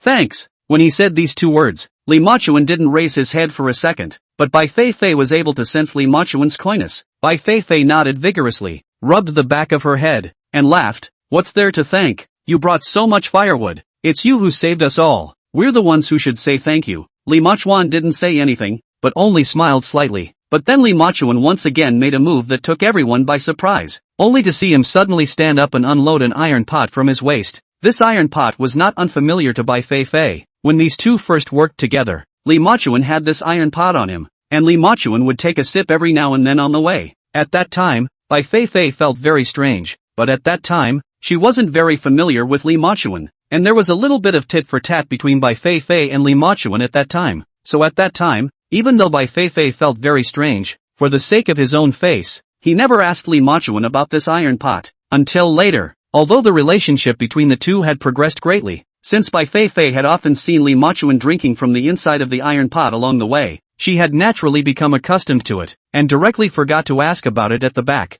I didn't expect that at this time your cell phone picked up this kettle again. In an instant it once again aroused Bai Feifei's curiosity about this iron kettle. Just thinking about it, Bai Feifei surprisingly blurted out, by the way, I've seen you carrying this kettle all the time since the beginning. What exactly is inside the kettle? As soon as the words left her mouth, Bai Feifei regretted it a little. After all, it was not just her and Li Majun's two-person team now. There were also Andre and Harry next to them who were just like thieves, always staring at them in a thievish manner. But since she had asked, Bai Feifei could only hold her head up, and at that time, Li Majun was about to unscrew the lid of the iron pot, and after hearing Bai Feifei's words, he looked up at the other party and said without a care in the world, what else can be in here? Of course it's white wine. White wine. These two words are not new to anyone, even simply a man's stimulant. This is not the eagle sauce country of Harry and the goose country of Andre. Boris, a few people after hearing this, that the eyes began to shine, especially Boris and Andre. The two seemed to have completely forgotten about the previous embarrassment and ran their asses to the side of Li Majun. The two men's eyes were as if they were glued to the top of Li Majun's wine jug, and they said with a smile, why didn't you, this kid, take it out earlier if you had such a good thing? Yeah, wouldn't it warm up your body if you brought out the white wine earlier and a few of us had a few more sips? Andre and Boris from the goose country, and they used to drink to keep the cold out in their original country. So when they heard the word Baijiu, it was as if the two men inspired the soul of the nation within them, and they instantly found what they were good at. Even the two men next to them, Harry and Daniel, were starting to walk away from the sight of this wine, mainly because these people are really very cold right now, and it's cold knowledge that wine warms the body. At those words, Li Majun subconsciously glanced at the iron pot in his hand. Suddenly I felt the eyes of these people around me were like wolves. This wine was brought by Li Majun to refresh himself, and there wasn't much left in the first place. Thinking about it, Li Majun finally couldn't hold back from looking up at these people. Hesitantly, he said, this wine was not brought for you to drink, with so much firewood. It had to be lit with alcohol, or you would still be freezing to death. So it is. Li Majun had already said so. Andre and the few of them couldn't continue to force each other. One could only touch the back of his head awkwardly, gulp, and stand aside as if nothing had happened. Chapter 186, Naked Favoritism. People naturally prefer to survive than to drink. It just so happened that Andre and also Harry, who was so ashamed of himself, were also captured in full by the camera. This made the already laughing live broadcast room become even more lively for a moment. I can really see that Andre really wants to drink this wine. You don't think about what kind of country goose country is. People in their country are supposed to drink. Yes, I've heard that their country drinks like we drink plain water. Besides, everyone knows that drinking protects you from the cold. And Andre, who is so big and freezing like this, must want to drink to take the chill off. That I can certainly understand. But next to Harry following suit and wanting a drink, I'm just going to call him that little man in case he gets drunk. Just leave him here to freeze to death. Ha ha ha. I've never been a fan of the Eagle Jam Nation anyway, so it's okay to freeze them out. Aren't a few of us a little too lackluster? What do you know? Let go of the helping complex and enjoy a life of lack. That's just it. Don't you think about what kind of people are in Eagle Jam country?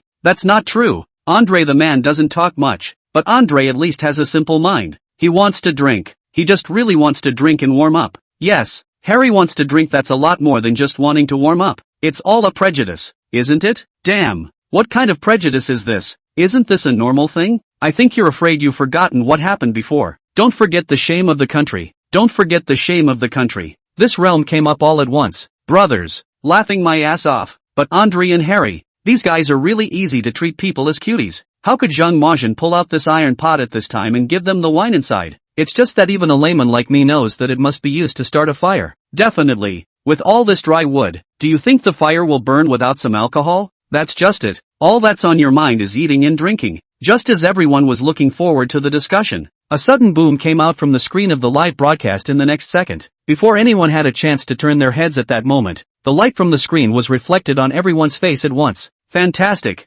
Fantastic. Zhang Majin has raised the fire. Yes. Anyway, I just think that Zhang Machuan made this fire mainly for Bai Feifei. Definitely Zhang Machuan is originally a steel straight man. Besides, although Zhang Machuan didn't say much on this journey, but from his reaction you can still see that he is still a bit disgusted with Andre and Harry him. It would have been disgusting. Isn't it a notorious thing? Mainly because it's hard for Andre and Harry and Danny and the rest of them to not be disgusting, isn't it? Ha ha ha ha ha ha. That's going to kill me. I was pretty impressed with Andre anyway. Mostly Harry with Daniel. Me too. Harry and Daniel are too cocky. Wanting any favors again and not wanting to contribute. The classic empty glove combo. Spot on. Describes it so well. The two of them really are empty gloves. Talking better than anyone else no matter what. But then hiding it all the time when they're actually contributing. This is the stuff of the Eagle Jam country. They keep thinking that they are sneaking around like this. Treating others like little cuties. And really think others can't see it? Yeah. That's why I said that compared to the two Harry Daniels, the two Andre and Boris are so much better. At least they have something really on.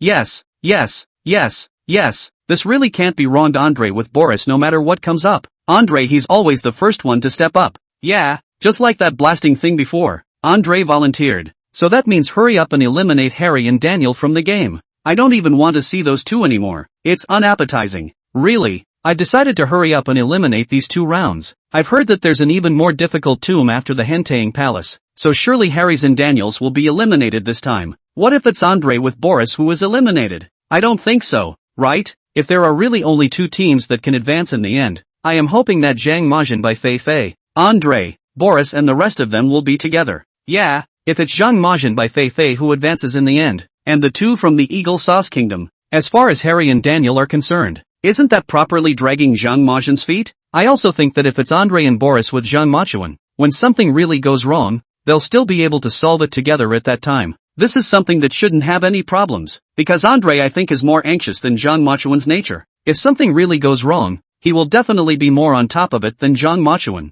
Another thing is that Harry and Daniel they both think they're smart. And what about 2 smart people together? It's easy to cause conflict because neither will follow the other's advice. And that's the most problematic. Yes, Andre with Boris, although his brain is not working, but he is able to listen to other people's suggestions. When Zhang Machuan makes a plan, Andre and Violence are pointing where to hit. Won't this cooperation be easy? Absolutely. The program is placed and a few of us arranged in a clear way. Since it's all said and done now, we'd better hurry up and watch the show properly. After putting up the fire, Zhang Machuan also unapologetically pointed out in front of the crowd that he, Bai Feifei, had arranged for the best position. Because it's a dry wood fire, this fire produces a very thick smoke when it burns. Zhang Machuan directly placed Bai Feifei in the area where there was no smoke. The 2 careless men, Andre and Boris, did not notice this, and it was an immediate run to the fire. Even with the smoke and fire, Andre and Baristo were happy and cheerful. It's really extraordinary. This fire warms up all over after it burns.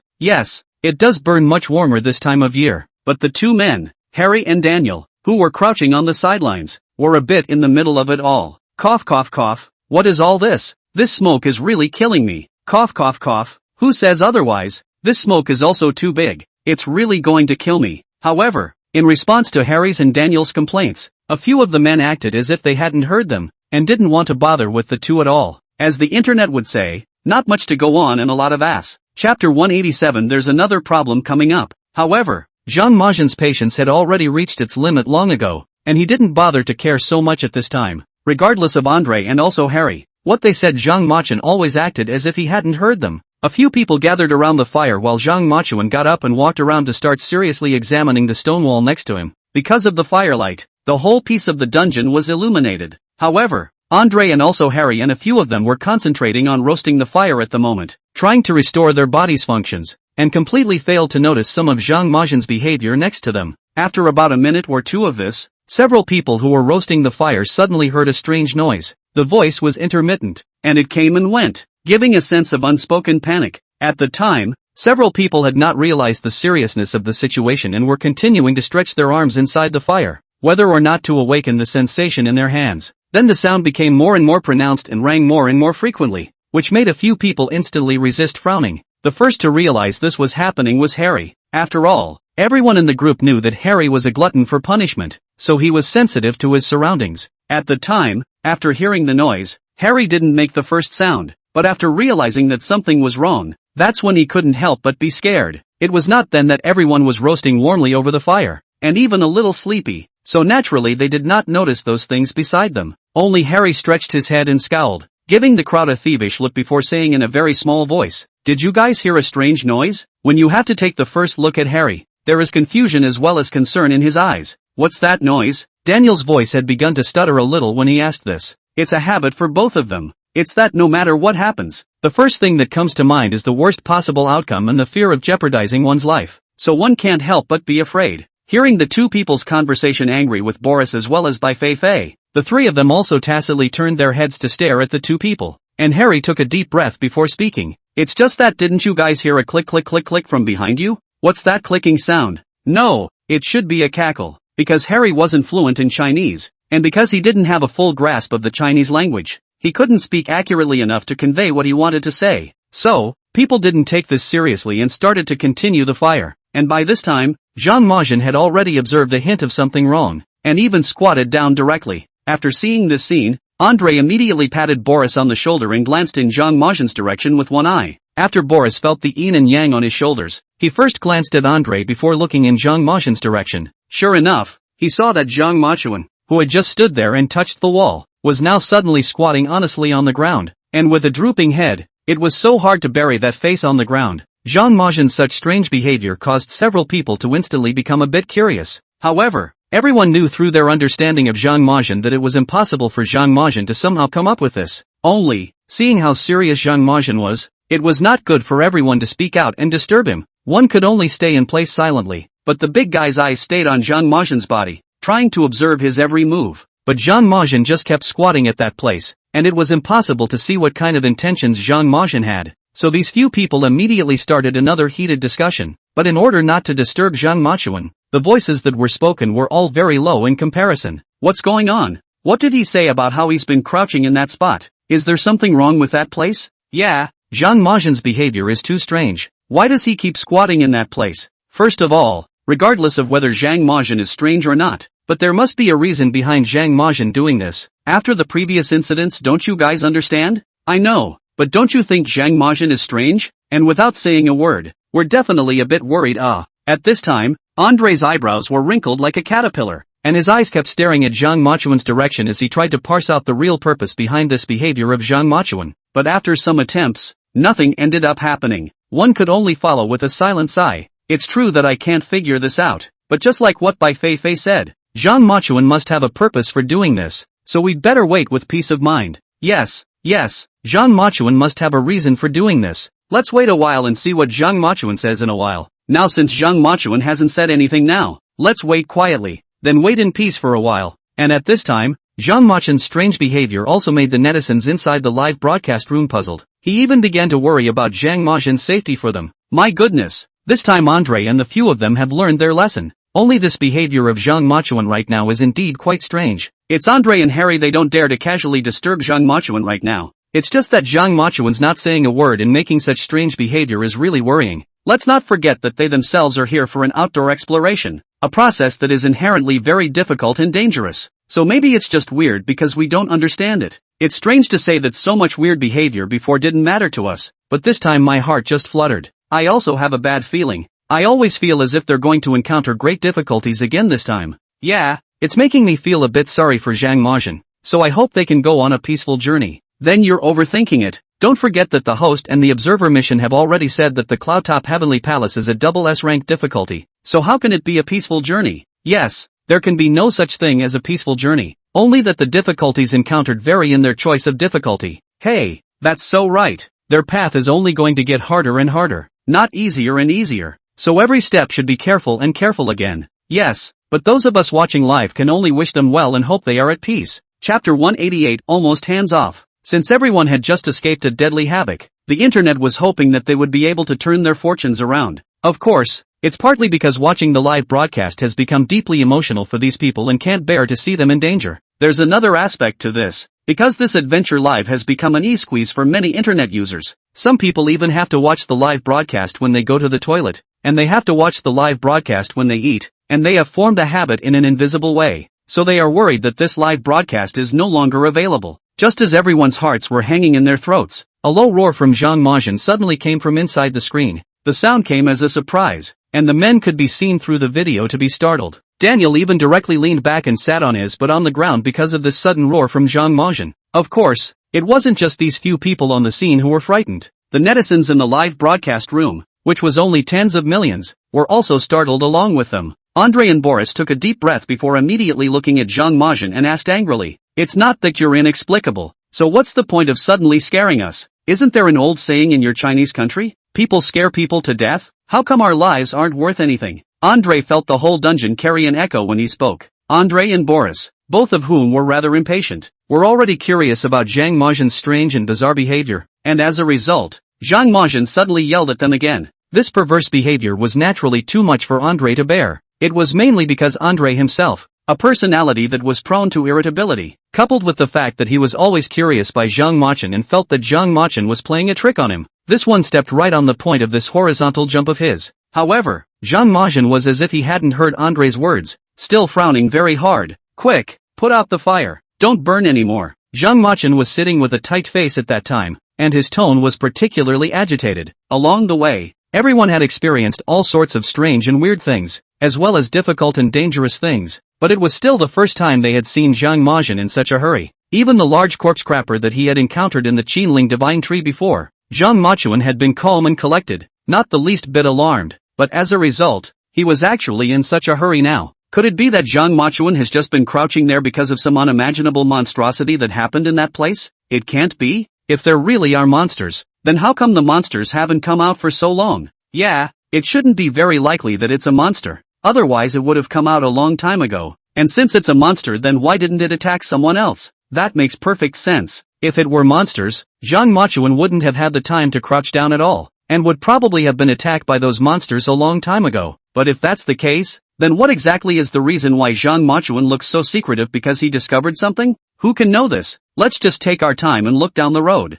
The truth will naturally come out then. It's really mysterious. And just like what Andre said to Boris, this is the first time I've seen Zhang Majin in such a hurry. Indeed, this is indeed the first time I've seen Zhang Machuan in such a hurry. It was when Zhang Machuan's that urgent voice came out that I was startled along with him, not to mention the people at the scene, and it's no wonder that Andre would throw such a huge tantrum. At that time, Zhang Majin was indeed a bit too excited. When that voice burst out all at once, my heart followed the sudden jump, mainly because Zhang Majin was particularly serious at that time, and that appearance made it particularly exciting. Yeah, I still remember Zhang Machuan giving birth to that serious look together and then bursting into a low roar. It was indeed quite scary, but there's another reason. The main thing is that we were in that very tense atmosphere ourselves, and Zhang Machin's sudden voice in such a sudden manner would definitely scare people. It makes so much sense. That's why, because at that time, everyone's expression was very tense. Everyone's attention was observing the surroundings. Who would have thought that Zhang Machuan would suddenly speak, and also speak in such a serious tone? AI.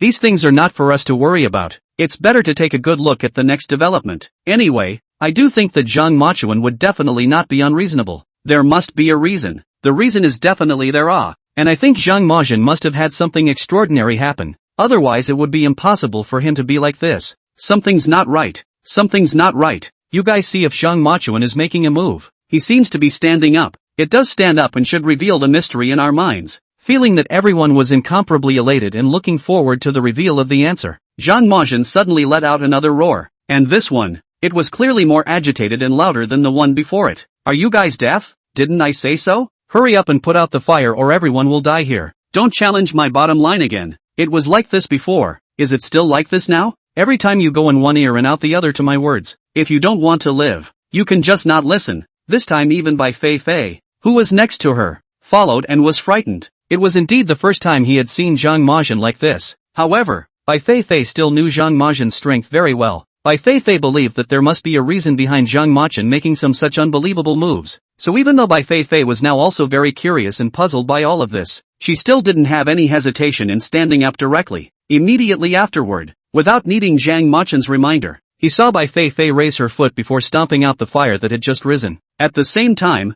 Bai Feifei also became very impatient just like Zhang Machin and directly looked at Andre and Harry and the few of them next to her. No, what are you guys waiting for? Do you really want to die here? I'll advise you a few words. If you don't want to die then be honest and listen. Hurry up and put out the fire. Otherwise if something really happens, you won't be able to afford the responsibility. Bai Feifei had always been straightforward in her speech, especially at such a critical time when she couldn't care less about her tone of voice. Sure enough, Andre clenched his fists directly after hearing this from Fei White and almost punched Fei White in the face. But, thankfully, they were all stopped by Boris in the end. Boris, his face slightly reddened, shook his head slightly at Andre, his meaning quite obvious. Chapter 189, Internal Struggles. Who didn't know that Bai Feifei had the best relationship with Zhang Machin? Only Andre was impatient and directly ignored these things. But Boris is a bit more perceptive comparatively speaking, and is also more composed than Andre. He had long noticed this matter and knew that if Andre touched a single hair on Bai Feifei's head today, then when the time came,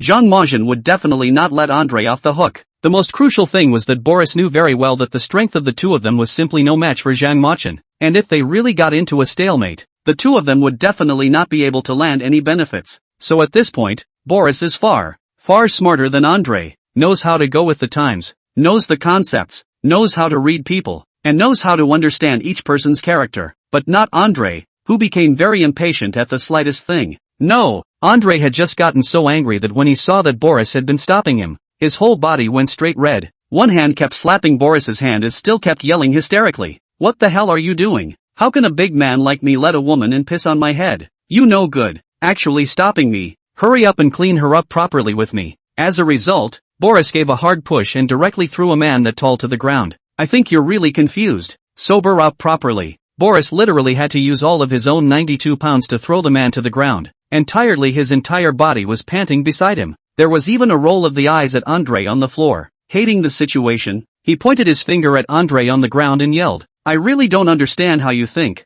Can't you see the situation? Besides, you're honorable for hitting a woman? Don't disgrace our goose country." As it turned out, Andre had been so angry that he hadn't even reacted to Boris's words. Instead, they glared at him in a furious manner. "What the hell is wrong with you? The two of us are a team. Why are you defending her like this? What? Do you have a crush on her? You're really no good. It's only been a short while and you've got your eye on a dragon girl, haven't you?" Andre was talking himself up, even scoffing the whole time. Angry Boris simply had no eyes. Finally, in a swift move, he went up and punched Andre directly in the face. Only a thud was heard and the crowd turned around, only to see the two men, Andre and Boris, fighting. However, everyone didn't have any sympathy after seeing this scene. On the contrary, no matter if it was Bai Feifei or Harry from the Eagle Jam country, Daniel, the big guys also put up a smile directly after seeing this scene. Harry was more than ready to make room for the two men who were fighting. Come on. You guys fight painfully. I vacated the spot for you. Don't say I'm unkind."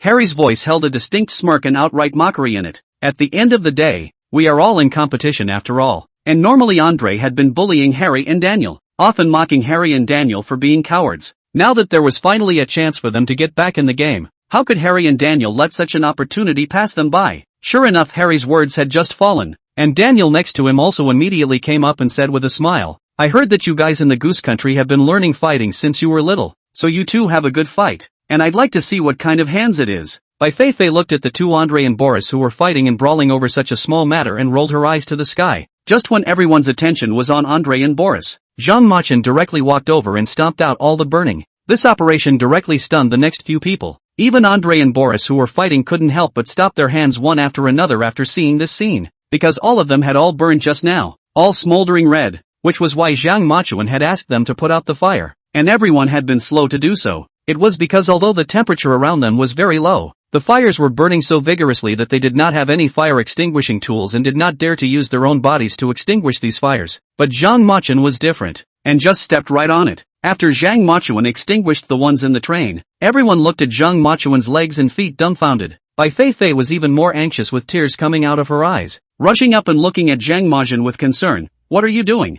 Aren't you afraid that this fire will burn you to death? Are you alright? Hurry up and let me see if your shoes are burnt." While saying this, Bai Feifei, while picking at Zhang Mazhen's body, when Zhang Mazhen checked all over his body, only after determining that Zhang Mazhen was unharmed did he secretly let out a sigh of relief. However, when she thought of how impulsive Zhang Mazhen had just acted, Bai Feifei's heart was still fearful and palpitating. After all, it was just too dangerous to act like that just now. No, Bai Feifei sighed deeply, then looked at Zhang Mazhen positively and seriously. Can you give us a heads up the next time you do something? What just happened was so dangerous. What do you think we can do if something happens to you? If at any time something comes up we can talk about it. There are so many people on this team, not just you. Bai Feifei spoke incoherently about something or other, but no matter what, she was caring about Zhang Mazhen. Zhang Mazhen understood Bai Feifei's feelings, so although his ears felt very raucous, he didn't say anything more and just secretly nodded. But what had just happened was a piece of cake for Zhang Mazhen. The fire just now had indeed burned very brightly, but Zhang Mazhen had already received the bronze-walled body rewarded by the system before. Swords and knives can't even get into him, let alone anything else. Only these are things no one else knows about.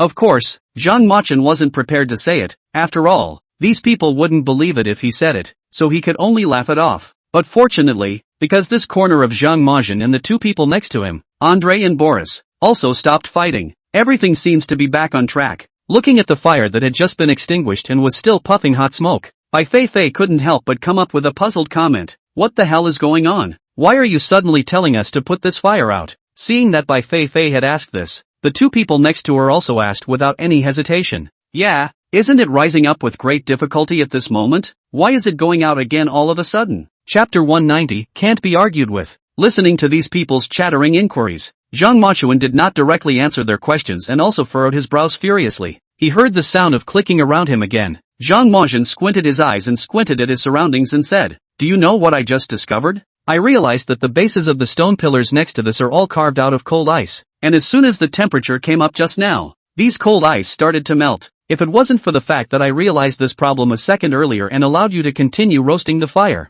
this place would have completely collapsed at this moment, and you would have been buried alive here by then." Zhang Mazhen's tone when he said this was still very flat, as if he was talking about an insignificant matter. But after hearing this the crowd had a look of fear on their faces. Even Andrei, who had just flaunted his arms, was filled with panic in his eyes at this time. With such a large underground palace, if it really collapsed, it would be impossible for them to escape with their speed. In an instant, the atmosphere between everyone became grave, and Andrei and Boris were the first to run to the surrounding stone pillars and carefully observe them, but both were flesh-eyed and didn't see anything at all. This caused Andrei to not be able to help but fool around in his heart once again, thinking that it was Zhang Mazhen who was deliberately trying to scare them. No! Andrei went up and touched the stone next to him, then yelled loudly, "What kind of are you putting up? This is clearly solid. How could it suddenly collapse? I think you're just playing with us on purpose, wanting to see us laugh, right? So that you can appear to be very powerful, right?" It was as if Andrei had gone completely insane and his voice became hysterical.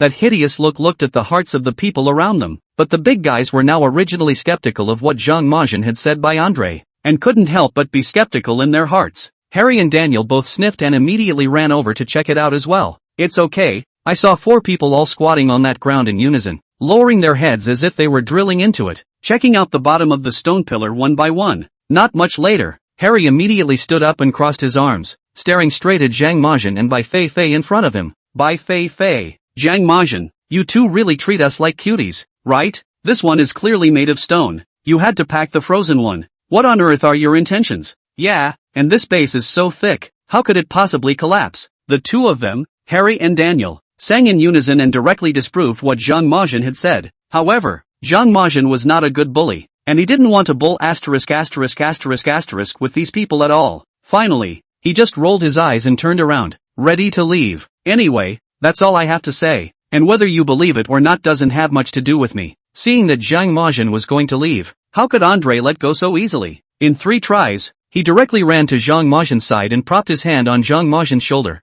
"What?